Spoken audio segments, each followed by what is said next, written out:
Everyone thinks I'm crazy. I am the once in 200 years genius of Sekiguchi High School, having qualified for the SSS rank Sword Immortal class transfer. Even the Sword Sage made an exception for me. Yet in the face of the entire school's shock and the principal's furious roar, I resolutely chose the universally underestimated D-class profession, the Suona Craftsman.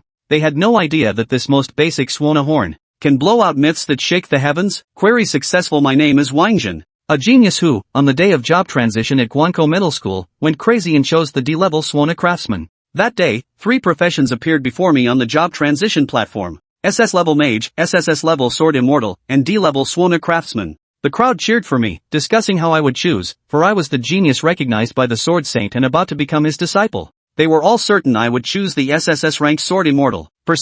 Yet, my choice took everyone by surprise. I clicked on the D-rank Suona player. Wait, Principal Li Rulai and homeroom teacher Fongyiran appeared at the same time. The principal was so furious he scolded me for ruining my own future, declaring that as long as he was around, he wouldn't allow me to change jobs. I refused to back down. I was determined to become this Suona player. Li Rulai was so angry that he stormed off. Fongyiran is the girl next door who watched me grow up, and she couldn't understand why I gave up the hardship of sword practice and didn't choose to become a sword immortal. I told her that this profession could summon gods. She thought I was talking nonsense. After all, no one had become a god in this world for 500 years, let alone performed a summoning. I didn't explain further, deciding to let the facts speak for themselves. The job transfer array activated, and my status panel appeared before my eyes. Character, Wáng Zhen. Occupation, Suona Artisan. Skills, indestructible. This is a profession innate skill. All weapons used by the character cannot be damaged and possess 100% penetration ability. Profession hidden effect, as a mythic summoner, all character stat improvements and potential values will be twice that of others.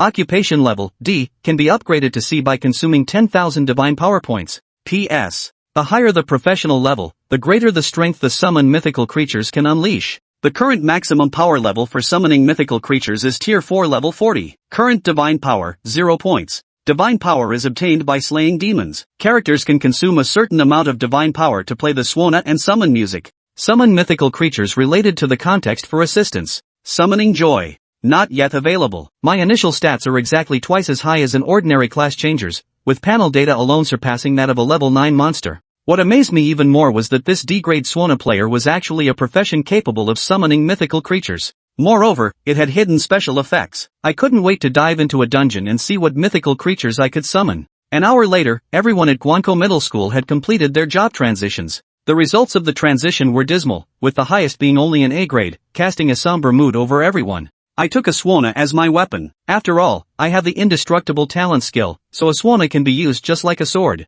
Kill the demons directly. The trial dungeon, the Bloody Forest, is filled with demons ranging from level 0 to 5. I charged ahead and encountered the first level 1 Blood Wolf. I swung the Suona with all my might, and the Blood Wolf's brain instantly splattered. Then I received the prompt. Killed a level 1 Blood Wolf, experience +5, divine power +1. I pressed onward, tearing apart a level 3 Blood Vine with my bare hands, yet my divine power only increased by 1 point. After killing 20 monsters, I reached level 1, and my stats doubled again: strength, spirit, defense. Agility has reached 22 points. This made me confidently realize that no monster in this dungeon can stop me now. The upgrade prompt followed, and I received an achievement reward, the summoning music. The king sent me to patrol the mountain. The sheet music clearly states, consume 50 divine power points to summon Little Whirlwind for 5 minutes of assistance. I realized these summoning melodies might all be connected to the world I came from before crossing over. I continued hunting demons and monsters, and my divine power soon reached 50 points, enough to summon the Little Whirlwind. Though I was eager to try, I held back because the monsters encountered so far aren't worth using it on.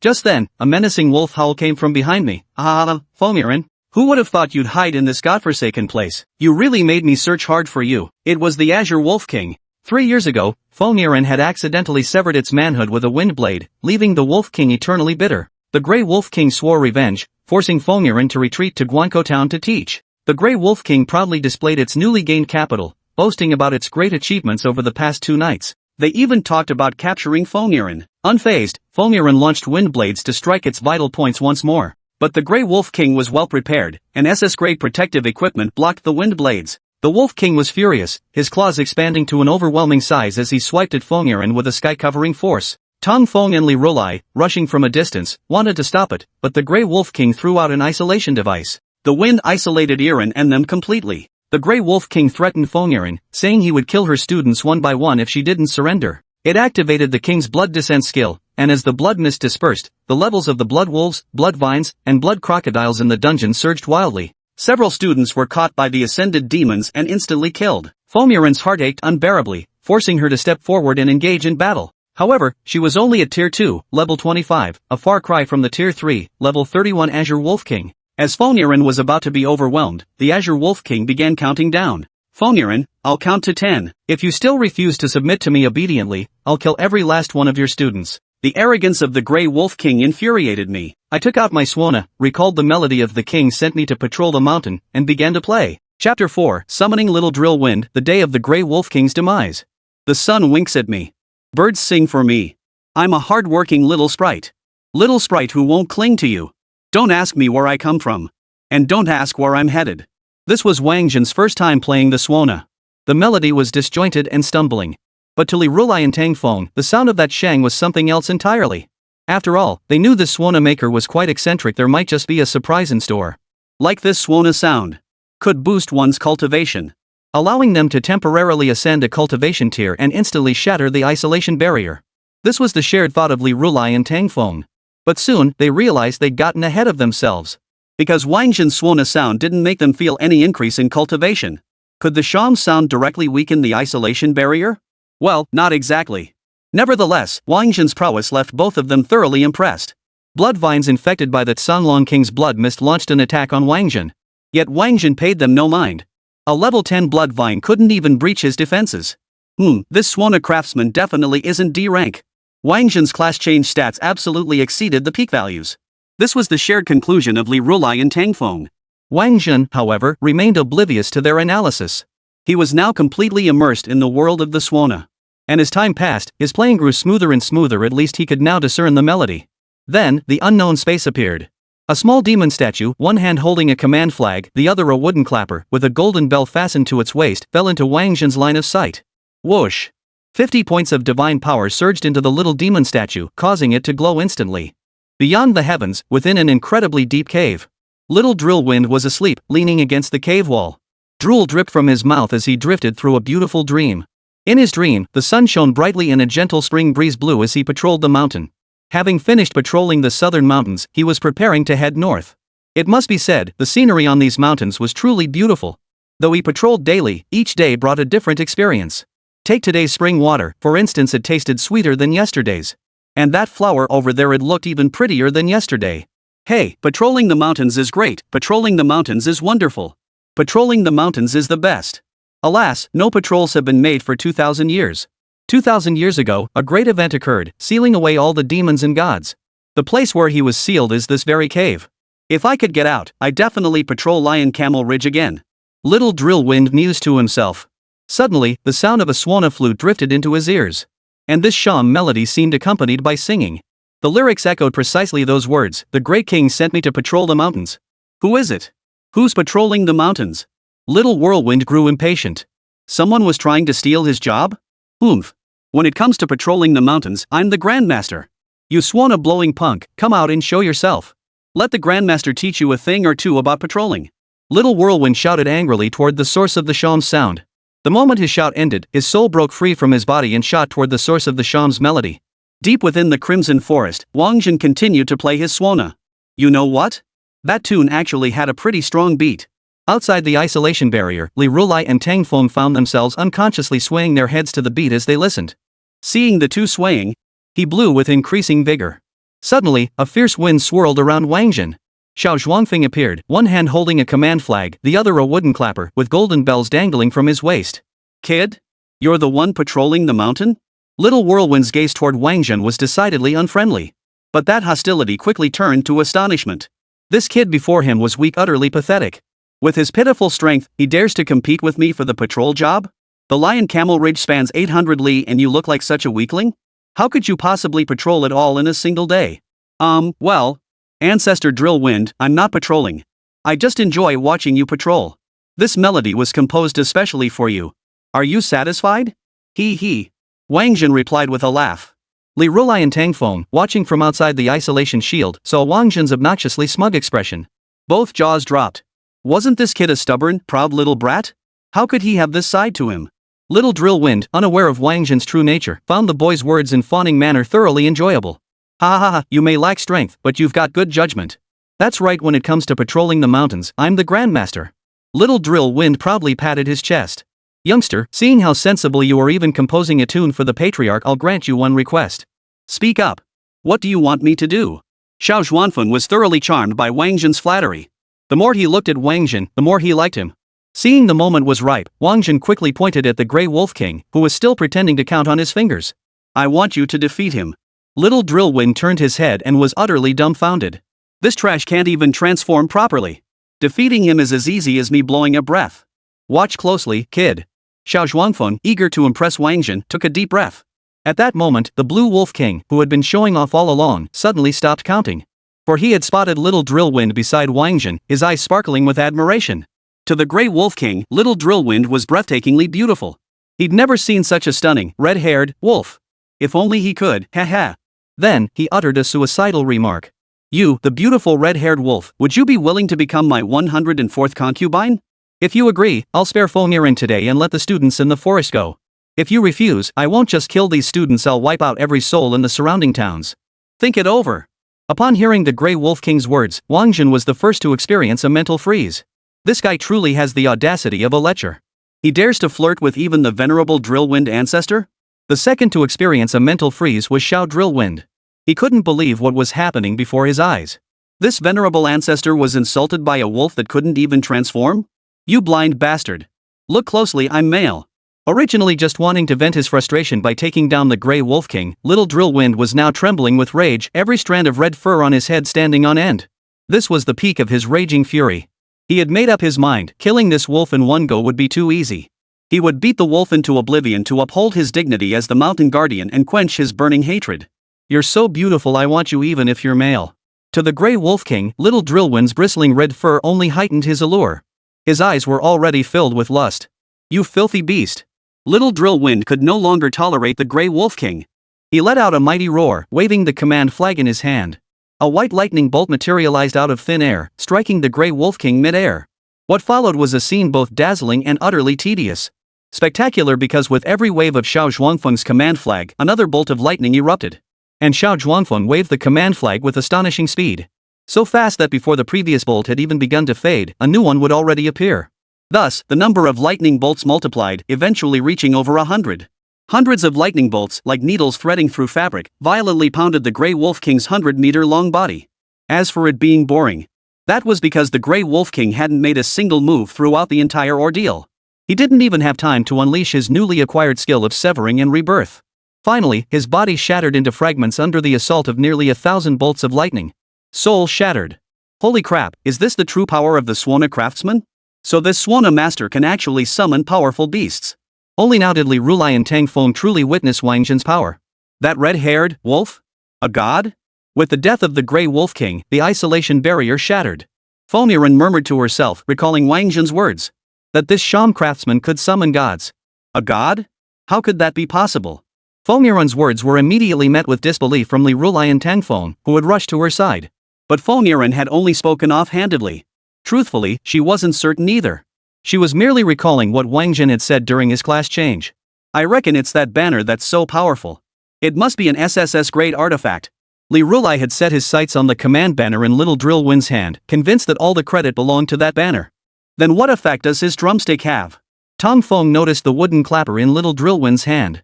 No idea, but it's probably an SSS-grade artifact too, Li Rulai affirmed. What about the bell at his waist? Also SSS-grade. What about that token? Tang Feng and Li Rulai were still discussing Xiao Zhuanfeng's outfit. Meanwhile, Wáng Zhen was reviewing the rewards from summoning Little Drillwind this time. Chapter 5 vs 15 Challenge Dare You Bet? Defeated Tier 3, Level 31 Grey Wolf King, plus 30,000 EXP, plus 3 Divine Power. Obtains Summoning Music, Forest of 100 Ghosts. 100 Ghosts Mist Forest, consumes 200 Divine Power. Playing this melody summons 1000 second tier, Level 20 Underworld soldiers to assist for 5 minutes. Cooldown, 8 hours. P.S. As the Suona's level increases, the number, level, and divine power cost of subsequent summoned ghost soldiers will also rise. This reward is awesome. Being able to summon ghost soldiers means I won't have to fear large-scale battles anymore. Current EXP is maxed. Proceed with leveling? Wáng Zhen received another dialogue box. No. His current stats were already formidable. And that was without even adding potential points. If he did, the stats would be even more formidable. So, whether to level up or not held little significance for him at this stage. He'd wait until it was truly necessary. This way, he could play dumb and strike hard once he encountered some clueless fool. He'd give them a proper lesson. Kid, I snagged 3 pieces of junk gear. They're yours. Little Drillwind returned, holding 3 pieces of gear. They were the SS grade protective gear for the little brother guardian, the SS grade isolation shield, and the spatial transfer device, all from the Blue Wolf King. Wáng Zhen's eyes lit up the moment he saw these 3 items. The SS grade protective gear was useless to him, but he could sell it for cash. His family's financial situation wasn't great, and the money could help improve things at home. This was SS grade gear. After all, it should fetch at least 10 million dragon coins. Wáng Zhen was already anticipating the stunned expressions on his brother and sister-in-law's faces when they saw 10 million dragon coins. As for the SS grade isolation shield and spatial transfer gear, these would be incredibly useful to Wáng Zhen. When hunting monsters in the future, he could first use the isolation shield to contain a group of monsters, then take his time eliminating them. That way, he wouldn't have to worry about monsters escaping. After all, they were all imbued with divine power. If he encountered monsters stronger than himself, he could simply use the spatial transfer gear to escape. This was simply the ultimate gear set for slaying monsters and accumulating divine power. He absolutely had to keep it for himself. Thanks, ancestor. I won't hesitate to take that kid down. Wáng Zhen accepted the 3 pieces of equipment and stowed them away. Tang Feng and the other 2 watched with envy. The 3 of them still couldn't even scrape together a single SS grade piece of gear. This kid had only just completed his class change. Yet he'd acquired 3 SS grade pieces at once. Truly, comparing people is enough to drive you mad. And they could already foresee this was only the beginning. With the power of that kid's trumpet summoning, he'll be raking in rare treasures hand over fist from demon slaying and looting. Hey, no need to be so polite with me. I see you're a lucky one. Before little Drillwind could finish his sentence, he vanished with a whoosh. Oh no, oh no, oh no. Wáng Zhen cried out in regret. From the sound of it, little Drillwind was about to gift him something valuable. After all, he'd dismissed 3 SS grade items as junk. So whatever treasure he was going to give him must be SSS grade, right? What a pity, such a pity. He'd still have to grind monsters, level up, and earn divine power. Summoning requires divine power, and upgrading the trumpet smith also demands divine power. Moreover, summoning duration is tied to one's cultivation realm. If I had advanced my cultivation level, that little whirlwind would have had ample time to deliver my welcome gift. Thinking of this, Wáng Zhen glanced at the blood vines surrounding him. He began slaughtering them indiscriminately.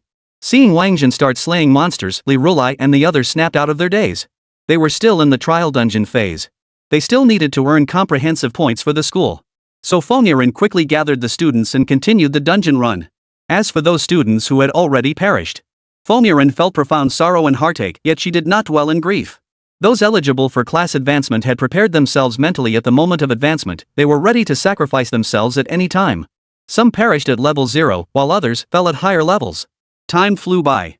2 hours later, the students of Guanko Middle School had wiped out every monster in the dungeon. Thus, the large screen at the dungeon entrance displayed this year's comprehensive ranking for the trial dungeon. First place, Guanko Middle School, dungeon total score, 415 points. Second place, Samsung Middle School, dungeon overall score, 218 points. Third place, Yuntai Middle School, dungeon overall score, 215 points. Fourth place, Nanan Middle School, dungeon overall score, 213 points. As soon as the rankings were displayed, before long, 3 figures appeared at the dungeon entrance. They were Principal Xing Tai of Sanqing Middle School, Principal Yun Wanli of Yuntai Middle School, Principal and Zizai of Nanan Middle School. 415 points? How is that possible? Isn't the highest score in the dungeon supposed to be 400? Xing Taiji was visibly flustered, the first to question the scoring. Even if it were 400 points, that would require hell difficulty in clearing every single monster. They've only been in the instance for 3 hours, how could they have done that? Yun Wanli voiced the second objection. At that moment, Li Rulai emerged from the dungeon with his students. Tang Feng followed behind them. As soon as Nziyu saw them, he roared in fury. Li Rulai, you dared to cheat in the trial dungeon. Hearing Nzizai's furious outburst, Li Rulai was at a loss for words. But when he saw the rankings on the big screen, he instantly understood what was going on. He couldn't help but shoot Nzizai a withering look. Don't accuse others of cheating just because you can't score high yourself. How ridiculous. Ability? Ha! Li Rulai, your Guanko Academy didn't even produce a single S-rank transfer this year. Your highest was 5 A ranks. If it weren't for you and Tang Feng stepping in, could Guanko Academy have completed the Hell level challenge in 3 hours? Xing Tai pressed urgently. Principal Xing is right.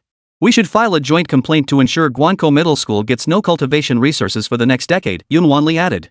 The three united in their hatred, eager to see Gate Middle School's downfall and divide its future cultivation resources among themselves. My Guanko Academy only has 5 rankers? Ha ha ha ha. Since you hold my students in such contempt, care to wager on it? The 4 academies had always been rivals, accumulating deep-seated conflicts over the years. Now Guanko Middle School had a super genius like Wáng Zhen. Li Rulai wanted to thoroughly humiliate the representatives from the other 3 schools. How do you want to wager? Hearing Li Rulai's words, the 3 exchanged glances, clearly pleased with the wager proposal. Simple. My Guanko High selects 5 students to challenge 15 students from your 3 schools. Losers are replaced, and winners keep challenging until all opponents are defeated. If Guanko Middle School somehow wins, I want all your school's cultivation resources for the next 5 years. If we happen to lose, all of Guanko Middle School's cultivation resources for the next 15 years will belong to you. Do you dare take that bet? Li Rulai declared solemnly. Chapter 6, The Brutal Challenge Tournament. Oh? Hearing Li Rulai propose such a massive wager, the 3 of them hesitated inwardly. They all wondered if Li Rulai had some hidden trump card. If we win, we'll split their school's resources exactly as Li Rulai proposed. If we lose, we'll file a joint report accusing him of dungeon cheating. Once Guanko Middle School gets penalized, we'll still split their resources. What do you think? The 3 huddled together to discuss, and Xing Taiji proposed a win-win solution. Principal Xing is right. I agree. Yunwanli quickly gave Xing Taiji a thumbs up. In that case, let's have the dungeon administrator step in as a witness. If things turn against us, we'll report them immediately. And Zizai added the final touch. Agreed. This suggestion gained the approval of Xing Taiji and Yunwanli. Thus, the gaze of the 3 fell upon Li Rulai. Li Rulai, we accept your wager, but the official overseeing the copy must serve as a notary, and we must sign a formal agreement. What do you say? Perfect. That suits me just fine. Li Rulai couldn't care less about what the 3 had discussed. This was an era where strength reigned supreme. As long as Wáng Zhen was skilled enough, any battle plan the enemy devised would be useless. It's settled. I'll contact the dungeon administrator immediately. You may now select the students participating in the challenge. Xing Taiji finished speaking and immediately pulled out his communicator to contact the dungeon administrator. At Guanko Middle School, the students felt the same as Li Rulai. They all felt deeply humiliated by the actions of the 3 principals. Therefore, before Li Rulai could speak, students eagerly volunteered one after another, declaring their intent to participate in the upcoming challenge. Though Wáng Zhen was their anchor, Li Rulai didn't underestimate their opponents. Ultimately, he selected 4 I-class job change students to compete alongside Wáng Zhen. The dungeon management official arrived promptly, bearing the wager agreement. After the 4 principals carefully reviewed and signed the agreement, they waited for their selected students to arrive before the challenge officially commenced. Shu Yun from 3 Stars Academy, who will step forward to challenge. A corpulent man stepped forward, his eyes brimming with mockery. None of the students from Guanko Middle School caught his eye. Brother Zhen, I'll go. Just as Wáng Zhen was about to step forward, his close friend Chen Hao pulled him back. Before Wáng Zhen could ask, Chen Hao volunteered the explanation. Bro Zhen, this fat guy bullied me relentlessly for 9 years through elementary and middle school. Today, I've leveled up. I'm gonna show him what I'm made of. Chen Hao glared at Chu Yun, his eyes burning with rage. As his best friend, Wáng Zhen knew Chen Hao's past well. Back in freshman year when they were deskmates, he'd noticed this guy was a bit timid. After learning about Chen Hao's situation, he had urged him to train diligently alongside him, gradually helping him regain his confidence. He never imagined that the very person who had cast that shadow over Chen Hao's psyche was this fatso, Chu Yun. Wáng Zhen could tell Chen Hao was genuinely determined to overcome his psychological shadow and reclaim the humiliation he'd endured over those 9 years. Alright, you go first. Remember, don't push yourself. If it's really too much, just admit defeat. Wáng Zhen patted Chen Hao on the shoulder and gave him a final reminder. Got it, Brother Zhen. Chen Hao flashed Wáng Zhen a confident smile before striding into the challenge arena. Chen Hao, you dare challenge me? Think you're immortal? Shu Yun's initially mocking expression turned brutally cruel the moment he saw Chen Hao emerge. A guy he could crush like a bug dared to challenge him. This felt like a direct challenge to his authority. Shu Yun, you've bullied me for 9 years. It's time to pay for everything. Chen Hao had no interest in catching up with Shu Yun. As he spoke, he launched his attack. Whoosh! Chen Hao awakened as an A-rank assassin. Upon successful class change, his agility reached an exceptional 9. Combined with leveling up 3 times in the lower trial dungeon, his agility surged from 9 to 12. Therefore, he was very fast. No sooner had the words left his mouth, he had already materialized behind Chu Yun. A pair of Amei daggers materialized, stabbing fiercely toward Chu Yun's back. Clang! A purple light flared. That was the effect of the grade of protective gear activating. Chen Hao's opening strike, guaranteed to hit, was blocked by the gear. The students from Guanko Middle School all cried out in disappointment. Heh, with skills like that, you still dare challenge me? Shu Yun shot Chen Hao a mocking glance. He expressed utter contempt for Chen Hao's attack. Rage mode. Shu Yun roared. The excess fat on his body transformed into solid muscle, making him appear incredibly powerful. Shu Yun was an S-class berserker. After entering berserk mode, his base stats increased by 50%. His post-class change strength was 7 and agility was 5, now both rising to level 5. Thus, his current base stats were strength 12 and agility 10. After another berserk transformation, his current strength is 18 and agility is 15. Chen Hao's agility of 12 was no match for Chu Yun's agility of 15. Thus, before Chen Hao could even dodge his attack, Chu Yun had him firmly in his grasp. That 18 strength isn't something to be taken lightly. Excluding Wáng Zhen and those monstrously powerful individuals who had advanced to SS and SSS ranks, these stats already rivaled those of an average Tier 1, Level 10 expert. Chen Hao, already frail by nature, felt like a tiny chick in Chu Yun's grasp. Chu Yun yanked him up and slammed him hard into the ground. Boom! A thunderous crash echoed from the ground, accompanied by the sound of Chen Hao's bones shattering. But the thunderous impact was so deafening it drowned out the sound of Chen Hao's bones snapping. I surrender! Chen Hao wasn't one to insist on playing the hero. He heeded Wáng Zhen's words and, knowing he was no match, immediately declared his surrender. Yet Chu Yun seemed oblivious to Chen Hao's surrender. He continued to slam Chen Hao into the ground. Thud! Thud! Thud! He slammed him 3 times in succession. More and more bones shattered within Chen Hao's body. It looked like Chen Hao was about to be finished off. But Chu Yun showed no sign of stopping, continuing to slam Chen Hao into the ground. Stop! Didn't you hear him admit defeat? Seeing such ruthlessness, Principal Li Rukang could no longer bear to watch and shouted at Chu Yun to stop. He even considered intervening to stop Chu Yun's brutal actions. But Xing Tai and the others rushed out, blocking Li Rulai's path. Each of them still wore a smile on their face. Old Li, don't get worked up. We don't get involved in student matters. Let them handle it themselves. Some students are simply overprotected, growing utterly fearless and reckless. They'll soon face the demon clans alone. Before that, having peers teach them a lesson is better than having them die arrogantly at the demon's hands later, Xing Taiji said. Xing Taiji, is that even human speech? Li Rulai was furious, truly furious. Only now did he see the true colors of these 3 principals. Their hearts were as dark as the demon clans. They fundamentally didn't want Guanko Middle School to exist at all, seeking to destroy it outright. Chapter 7, An eye for an eye, a tooth for a tooth. Oh, Old Li, don't worry too much. That kid Chu Yun seems decent enough to me. He'll know to hold back. And Zizai chimed in to smooth things over. I think Principal N is right, Yun Wanli added. You too. Li Rulai could no longer contain himself. He wanted to unleash a full-blown battle and fight all 3 of them. Just then, the rumbling ceased. Li Rulai immediately turned his attention to Chen Hao's condition. Inside the challenge arena, Chen Hao lay collapsed on the ground, unable to move. Beside him, Chu Yun wore a relaxed expression, as if Chen Hao's current state had nothing to do with him. First match, Chu Yun of 3 Stars Middle School wins. The official overseeing the challenge arena announced the outcome of the first match. Whoosh! Tang Feng moved, a vine appearing to pull Chen Hao over. Next, Tang Feng produced several types of pills and forced them into Chen Hao's mouth. These were all S-grade pills. Within a dozen seconds, Chen Hao regained his ability to speak. Brother Zhen, I'm sorry. Chen Hao felt utterly wronged. Tears of anguish welled up in the corners of his eyes. He desperately wanted to wash away his humiliation, but he hadn't succeeded. Suddenly, all the grueling training he'd endured under Wáng Zhen over the years felt utterly wasted. Haozi, it's okay. I'll make him pay in blood, tooth for tooth. Just watch closely. Wáng Zhen offered Chen Hao some comfort before rising and striding into the challenge arena. Guanko Middle School, Wáng Zhen, D-rank Suona Craftsman, requests a challenge. By the time the words fell, Wáng Zhen was already standing opposite Chu Yun. What? Did you say? You're Wáng Zhen? Ha ha ha ha ha. Hearing Wáng Zhen's name, Chu Yun nearly doubled over with laughter.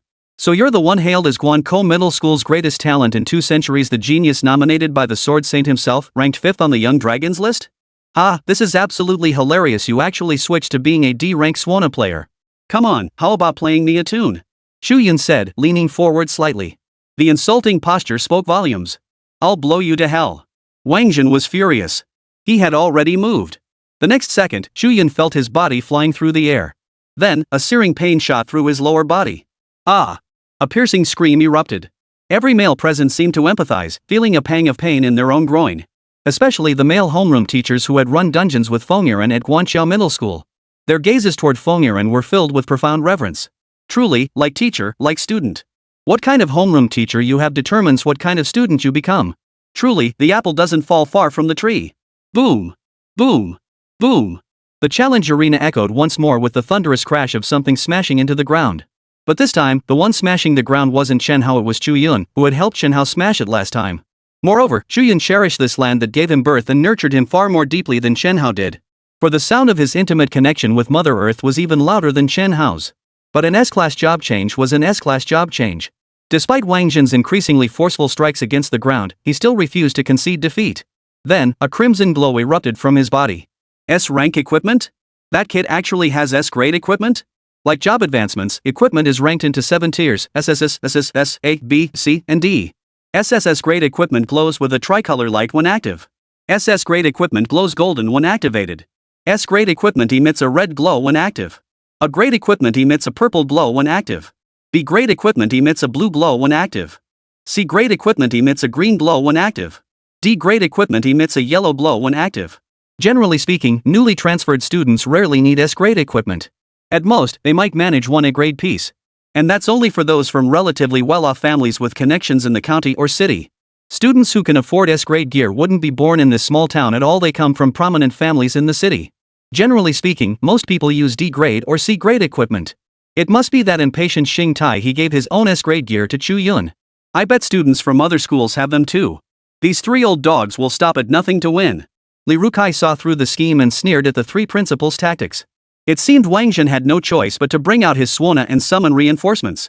But how could Chu Yun possibly give Wáng Zhen enough time to play the Shang? This was indeed a dilemma. Even if he managed to summon reinforcements this round, what about the next? The next opponents would surely devise ways to counter Wáng Zhen. For a moment, Li Rulai felt he had been a bit overconfident. 2 fists can't fight 4 hands. Wáng Zhen might not actually be able to teach those 3 schools a lesson. That was Li Rulai's assessment, but Wáng Zhen saw things differently. The moment he saw the crimson glow erupt from Chu Yun's body, he understood exactly what was happening. In that case, then, level up. Wáng Zhen was only level 2 when he summoned Little Drillwind to slay the Grey Wolf King. He maintained that same level 2 status while clearing the dungeon. But his experience points were sky high. So he jumped straight up 5 levels. Then, Wáng Zhen's system data changed. Character, Wáng Zhen. Class, Suona Craftsman. Realm, unranked. Level, 7.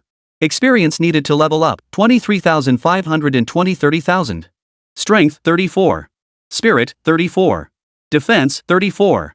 Agility, 34. Potential, 56. All stats have risen from 24 to 34. These stats are now on par with those of a top-tier level 17 expert in Tier 1. This represents Wáng Zhen's pure level-up stats alone, without any additional potential value boosts.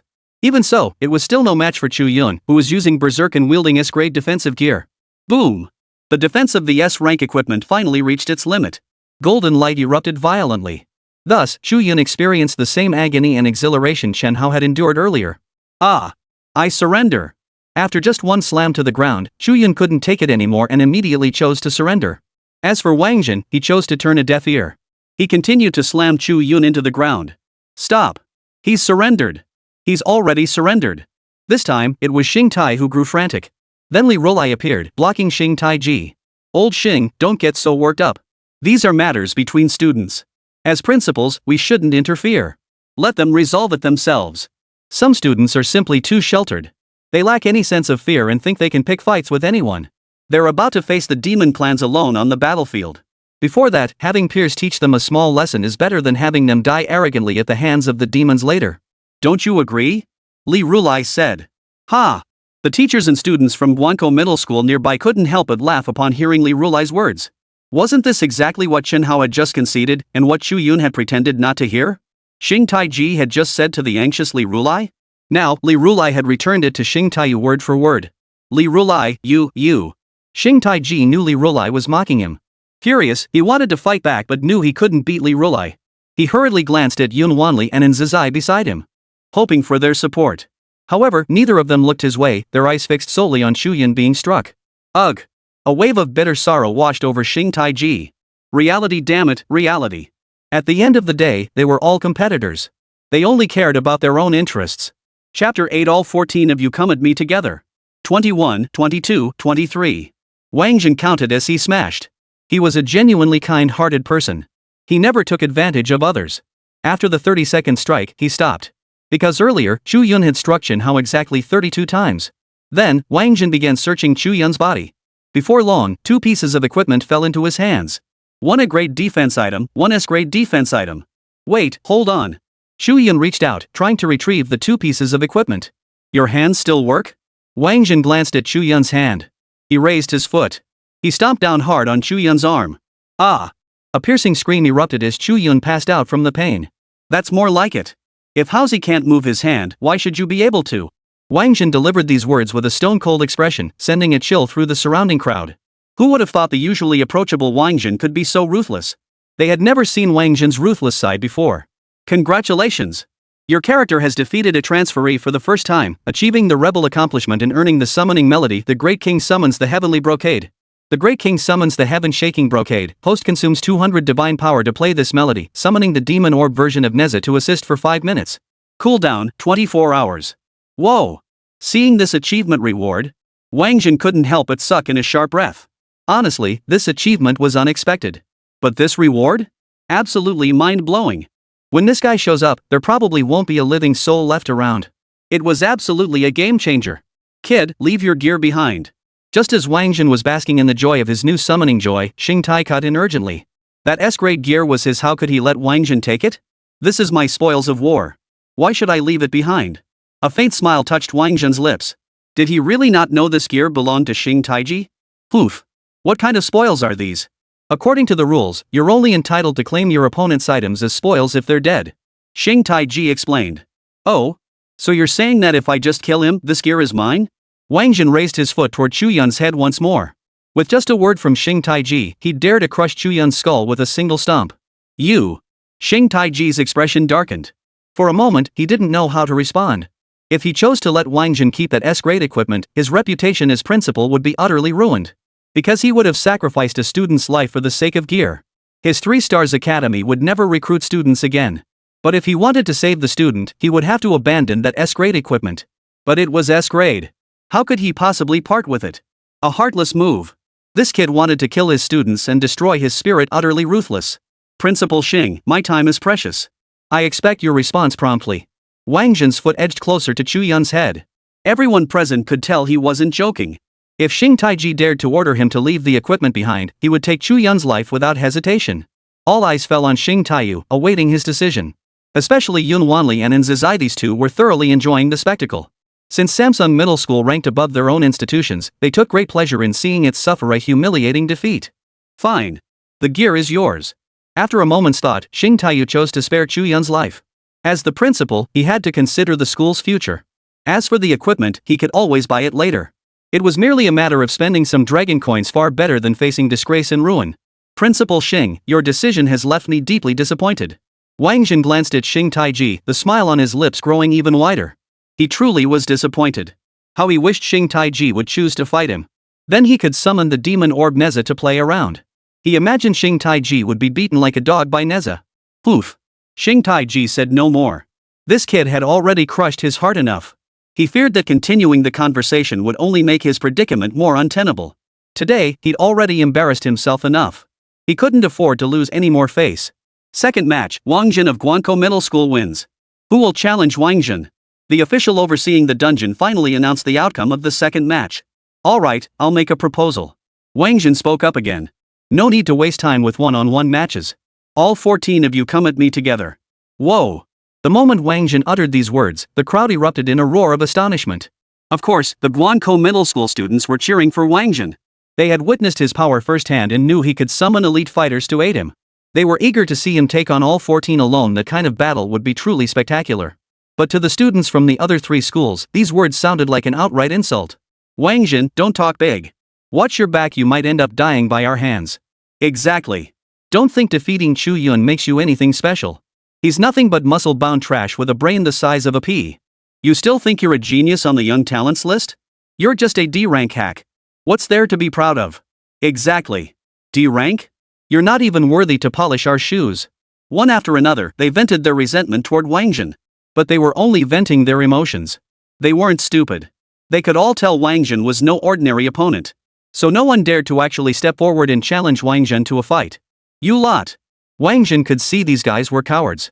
So he decided to fan the flames a bit more. He took out 5 pieces of equipment and laid them on the ground. These three are SS grade, one is protective gear, one is isolation gear, and one is spatial transfer gear. These two, you've seen them just taken from Chu Yun. One is in A grade defensive gear, the other in S grade defensive gear. If you can defeat me, these 5 pieces of gear are yours. Silence. Dead silence. Nearly 1,000 people were present. Yet you could hear a pin drop. Immediately, many began breathing heavily. Among them were the 3 principals and the official overseeing the dungeon who was acting as notary. SS grade equipment, and he pulled out 3 pieces at once. This kid, is he this ridiculously wealthy? They were now itching to fight Wáng Zhen themselves, just to snatch those 3 SS grade items for free. As for the remaining 2 pieces of S grade and A grade gear, compared to the 3 SS grade items, they were utterly insignificant. Fine, Wáng Zhen. Since you're so ungrateful, don't blame us for being ruthless. Come on, let's take him down together. The temptation of 5 pieces of gear proved irresistible. A prodigy from Nanan Middle School stepped forward, rallying everyone to confront Wáng Zhen. Alright, let's fight. With someone rallying the troops, the others couldn't help but feel their blood boil. 14 figures gathered at the center of the arena, ready to begin the challenge match. Chapter 9, 1S ranked felled per punch. Is this really D rank? Good, very good. That's what I call guts. 14 of them charging in together. Wáng Zhen was thoroughly satisfied. Only Li Rulai felt a bit uneasy. Even if Wáng Zhen's class change stats were absurdly powerful, he couldn't possibly take on 14 people alone. But Li Rulai's worries vanished quickly. Because the challenge had already begun. 14 opponents. 2 warriors and 2 tanks stood in the front row. 3 mages in the center. 2 assassins and 2 archers flanked the wings. Finally, 3 assault units brought up the rear. They formed their battle lines and launched their assault on Wáng Zhen. Whoosh, whoosh. The archers fired first. Nearly 10 arrows flew toward Wáng Zhen. The arrows flew at breakneck speed, and the confined space offered no cover. Under normal circumstances, Wáng Zhen would have been unable to dodge them. But Wáng Zhen had no intention of dodging at all. These fools. They saw I'm wearing 3 pieces of defensive gear, yet they still try to stall with this tactic? Whoosh. Wáng Zhen charged straight toward the arrow. Purple light flickered around his body as his A grade defensive gear activated. Wáng Zhen's base defense stats were already exceptionally high. But the arrows were indeed powerful. Thus, the A grade gear provided crucial protection. Of course, only the A grade protection was active. As for S grade and SS grade gear, their current strength wasn't enough to utilize those yet. 10 arrows struck Wáng Zhen's body with a series of clinks before all falling to the ground. Watch out! The frontline shield warriors saw Wáng Zhen closing in. He stepped forward, swinging his shield to block the attack. But in the next instant, Wáng Zhen's kick struck the shield, sending the warrior flying through the air, shield and all. The 3 mages still chanting were now exposed before Wáng Zhen, as if stripped bare. Whoosh! The assassin moved, hoping to make Wáng Zhen back down. Unfortunately, none possessed Wáng Zhen's agility or speed. Wáng Zhen charged straight into the group of 3 mages. With a raised hand, he knocked all 3 mages unconscious. Take him down. Mages, especially newly promoted ones, are actually not very effective. Not only did their spellcasting waste time, but the spells themselves weren't particularly powerful. Therefore, their tactics appeared to be protecting the mages, waiting for them to cast spells against Wáng Zhen. In reality, they're using the mages as bait, waiting for Wáng Zhen to deepen into their planned encirclement. Especially the shield warrior in the front row who got kicked flying by Wáng Zhen. Being kicked away was part of their design. Their strategy required someone to deliberately leave an opening for Wáng Zhen, luring him into the encirclement. Sure enough, Wáng Zhen fell for the trap, directly eliminating 3 mages who were actually of little use. In the end, he fell right into their combat trap. This kid's just like Chu Yun, all brawn and no brains. Someone expressed utter contempt for Wáng Zhen's combat intelligence. But the next second, everyone regretted it. For they had just felt the full brunt of Wáng Zhen's formidable combat prowess. None of their attacks landed effectively on Wáng Zhen. Instead, Wáng Zhen landed 3 punches, thump, thump, thump. 1 warrior, 1 bruiser, and 1 tank were all sent flying.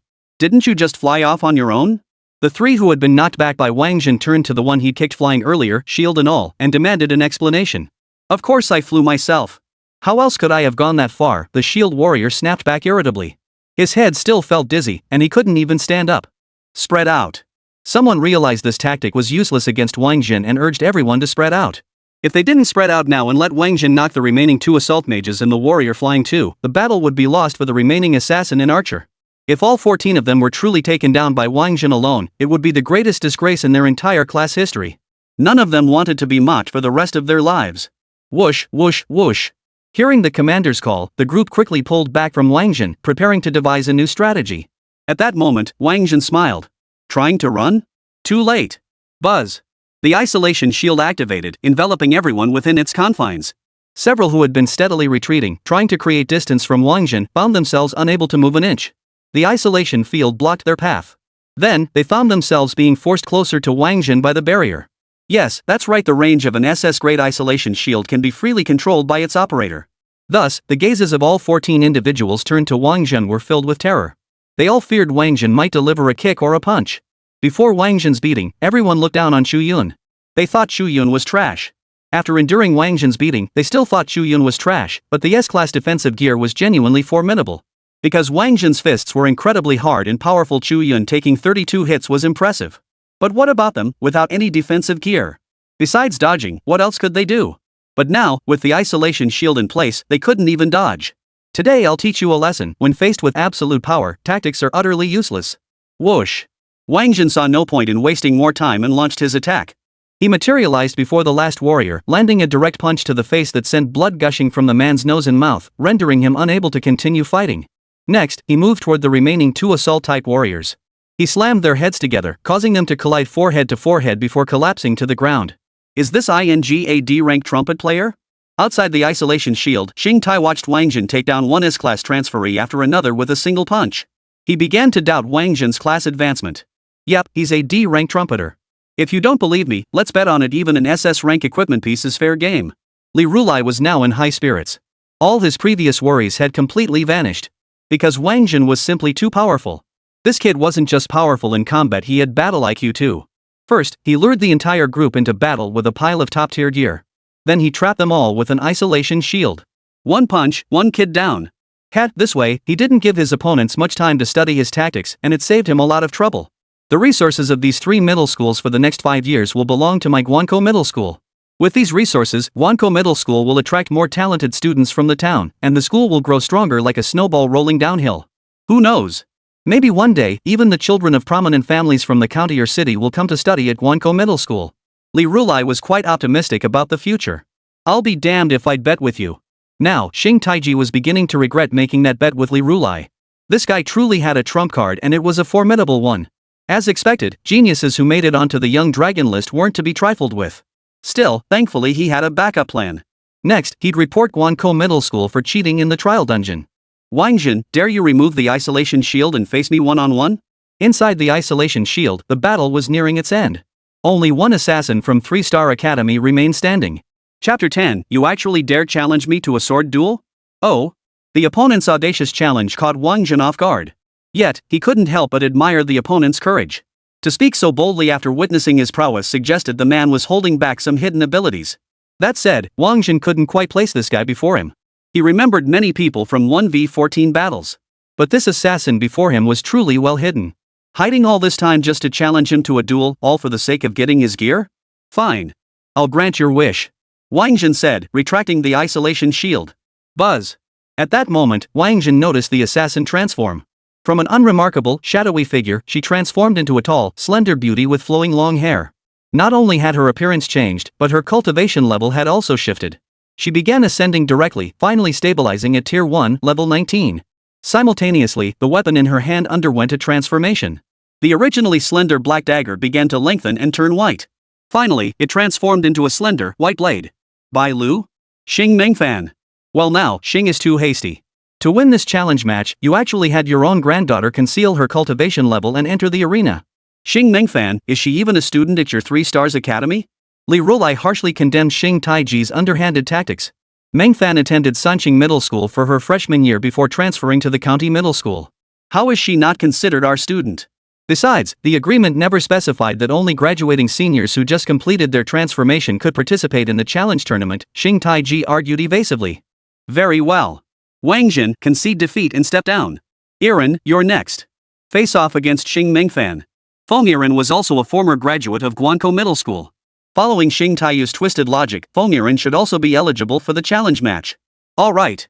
Feng Iren, standing nearby, quickly grasped Li Rulai's intent. She responded with a nod and began walking toward the center of the arena. Ms. Feng, hold on a moment. I haven't fought yet. Wait until I lose before you step in. Wáng Zhen naturally had no intention of stepping down just yet.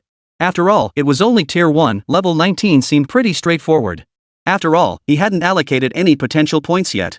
He'd observe his opponent's strengths and then allocate his potential points accordingly. Wouldn't he still crush his opponent? Principal? Fomiran turned to Li Rulai, awaiting his instructions. Alright, let the kid have his fun. Li Rulai felt increasingly confident in Wáng Zhen. After all, Wáng Zhen hadn't even shown his true abilities yet. All his battles had been nothing more than basic hand-to-hand combat. He hadn't even used a single technique yet. How do you plan to fight? Wáng Zhen's gaze fell upon Xing Mengfan. I heard you were recommended by the Sword Saint last year as a prodigy on the Young Dragon list. So, I'd like to spar with you. Whoosh. No sooner had Xing Mengfan spoken than the white Du sword in her hand suddenly slipped from her grasp, drifting straight to her front. Then came a humming sound. The Bai Lu sword instantly multiplied into 7 blades, forming a sword formation that encircled Wáng Zhen. Ha ha ha ha ha. Wáng Zhen hadn't made a single move. Instead, a wave of boisterous laughter erupted from the crowd. Then, the laughter abruptly turned into a series of urgent coughs. Everyone turned to look in the direction of the sound, only to see Chen Hao half reclining on the ground, coughing incessantly. Needless to say, the earlier laughter had undoubtedly come from him as well. Chen Hao, what are you laughing at? What's so funny? A sweet-looking girl approached Chen Hao and couldn't help but scold him. Then, she reached out with her delicate hand and patted Chen Hao's back, her expression filled with concern. Ha ha ha, she actually dared to challenge Brother Zhen to a sword duel. She really doesn't know her place. Chen Hao offered no further explanation. After all, he knew better than anyone just how formidable Wáng Zhen's sword skills were. After all, he was the one who had trained alongside Wáng Zhen the longest. You want to duel me? Then let me tell you plainly 7 swords? That's nowhere near enough. Wáng Zhen finally spoke. Exactly, nowhere near enough. Brother Zhen can control 20 swords. Otherwise, why would the Sword Saint take such notice of him, even wanting to take him as a disciple? The Sword Saint himself said Brother Zhen isn't cultivating sword techniques at all, he's cultivating the way of the sword. The way is profound knowledge, relying entirely on mental strength and spiritual power. If one can't even control the basic 20 swords, they have no right to enter the way. Chen Hao explained. What about this? The 7 white Du swords transformed again, multiplying into 35. This time, Chen Hao was stunned. He hadn't expected Xing Mengfan to be able to control 35 swords. Is this your limit? Wáng Zhen inquired. Forget about me for now. Show me what you've got. Xing Mengfan lifted her chin, a hint of pride in her tone. A level 19 first-tier cultivator controlling 35 swords at once was already an impressive feat. She refused to believe the Wáng Zhen before her could surpass her. Fine. Clang. Clang. Clang. No sooner had Wáng Zhen spoken than several swords in the crowd at Guankou Middle School began to tremble. Then, those swords flew out of their hands and soared into the air. Wow! Such an astonishing scene was truly a once-in-a-lifetime sight for everyone present. They couldn't help but let out gasps of astonishment. Then, with a humming sound, the swords began to transform. 100 swords appeared in the air. Brother Zhen is truly formidable. On the ground, Chen Hao was overcome with excitement. So much so that the girl beside him, fearing he might cough again, scolded him. But Chen Hao couldn't help but be thrilled. He had only learned today that Wáng Zhen's swordsmanship had reached such profound heights. Is that enough? If not, I can transform again. Wáng Zhen asked Xing Mengfan. Enough. I concede. He had 100 swords, while I only had 35. With such a gap in numbers, there was no way to fight this. Besides, anyone who understands swords knows this. Controlling swords isn't just about quantity, it's about mental strength. Wáng Zhen could control 100 swords before even advancing his rank. That mental power was simply too formidable. You must understand, at their school, aside from those few prodigies, many second-tier swordsmen couldn't control 100 swords. No wonder the Sword Saint took notice of Wáng Zhen. This guy is a prodigy among prodigies. Thus, without even fighting, Xing Mengfan already knew the outcome and conceded defeat without hesitation. All right. Wáng Zhen nodded in agreement. Truthfully, his ability to command so many blades at once stemmed from his 16-point potential boost in spirit. This was the absolute limit of his control. If this girl still refused to concede and insisted on pushing back, he'd inevitably have to boost his potential further, unleashing even more swords to show her what he was capable of. Farewell. Xing Mengfan was thoroughly impressed by Wáng Zhen's prowess. She withdrew Bailu, bowed to Wáng Zhen, and prepared to leave. But just then, Wáng Zhen spoke again. You may leave, but the sword stays. It's my spoils of war. What? Xing Mengfan turned back, staring at Wáng Zhen with utter disbelief. Is this how he treats girls? I said you can leave, but the sword must stay. Wáng Zhen thought Xing Mengfan hadn't heard him clearly and repeated himself. Then, Xing Mengfan's expression turned even more incredulous. The admiration she'd felt for Wáng Zhen just moments ago vanished completely. Instead, his face turned as cold as ice. Just as expected, high schoolers really can't hold a candle to college students when it comes to maturity. They didn't know the first thing about treating a lady with care or making a girl happy. If you want my Bai Lu, beat me first. Buzz. The white Du sword once again split into 35 blades, hurtling toward Wáng Zhen. Chapter 11. Wáng Zhen is a Sigma man. You're just in time. Wáng Zhen showed no fear. He raised his hand and pointed at the incoming blades. An unexpected event unfolded. 35 swords merged into one, finally halting before Wáng Zhen. Thanks. Wáng Zhen sheathed the sword immediately. You bastard. How dare you take my sword? Xing Mengfan was furious. Of course, she also felt a twinge of regret. She knew full well that Wáng Zhen's mental power far surpassed her own, yet she still tried to control the sword against him. It was practically like handing him the sword on a silver platter. Desperate to reclaim Bai Lu, she raised her fist and slammed it toward Wáng Zhen. Thud. Wáng Zhen truly knew no mercy. He landed a direct blow to Xing Mengfan's face. And he held nothing back. Xing Mengfan followed in the footsteps of the warrior before her, blood gushing from her nose and mouth. However, she was still a formidable expert at level 19 of the first tier, possessing strong defensive capabilities. Thus, she hadn't been knocked unconscious. Ha! Her defense is surprisingly strong. Seeing this, Wáng Zhen delivered a few more punches. Xing Mengfan finally succumbed, collapsing unconscious onto the ground. Witnessing Wáng Zhen treat a pretty girl at that this way, couldn't help but swallow hard. Especially the girl beside Chen Hao. She tugged at Chen Hao's sleeve and asked, "Has Wáng Zhen always been a Sigma male? What kind of guy?" Chen Hao looked utterly bewildered. He'd never heard the term before. The girl didn't bother explaining. Birds of a feather flocked together. She pulled away from Chen Hao. Xing Tai beside them was completely beside himself with panic. When had his granddaughter ever been treated like this? He wanted to confront Wáng Zhen, but Li Rulai stopped him. Principal Xing, we've discussed this before. Student matters should be handled by the students themselves. Li Rulai, you. Oomph. Xing Tai refused to waste any more words on Li Rulai. His gaze fell upon the official overseeing the dungeon. Officer Chow, we're filing a joint complaint. We're reporting cheating in the Guankou Middle School trial instance. The highest possible instance score is 400 points. How could they possibly get 415? It's impossible. Plan A had failed. Xing Taiji prepared to execute Plan B. The instance official shot Xing Taiji a dismissive glance before explaining, instances are categorized into beginner, easy, hard, and hell difficulty levels. Each tier adds 100 points, so typically, the maximum dungeon score is 400. But there's one exception, the unexpected level. This unexpected level refers to incidents within the instance that push its difficulty beyond the original hell difficulty cap. This unexpected level grants an additional 50 points, meaning the maximum possible score is actually 450. In Guankou Middle School's case, it should have scored the maximum 450 points. However, 7 students were sacrificed during the dungeon run, resulting in a 35-point deduction. That's why the final score was 415. Oh, yes. Minister Chow is correct. There is indeed an accident level. The supplementary dungeon regulations issued 3 years ago did mention this accidental difficulty level. Yun Wanli hastened to agree. Alright, since an unexpected incident occurred, the instance became more difficult. That must mean Li Rulai and Teng Feng intervened. Otherwise, there's no way the students from Guankou Middle School could have completed an unexpected level instance in just 3 hours. Xing Taiji pressed on, insisting Li Rulai and Teng Feng must have intervened. The instance official, hearing this, saw no need for further explanation. He raised his hand and pointed toward the large screen at the instance entrance. Immediately, footage of the Guankou Middle School students descending into the instance appeared on the screen. Soon, they witnessed the Grey Wolf King invading the instance. He used an SS Great Isolation Shield to separate Feng Yiren, Li Rulai, and Tang Feng. After that, Li Rulai and Tang Feng were seen relentlessly smashing the isolation shield the entire time, never once engaging any monsters. Next, they witnessed Feng Yiren battling the Grey Wolf King. Feng Yiren fought relentlessly, refusing to back down despite repeated defeats. Her courage was truly admirable. Suddenly, the camera cut to Wáng Zhen. He pulled out a Suona and began to play. That Suona, it sounded awful. But before long, a red-haired wolf appeared before Wáng Zhen, one hand holding a command flag, the other a wooden clapper, with bells dangling from its waist.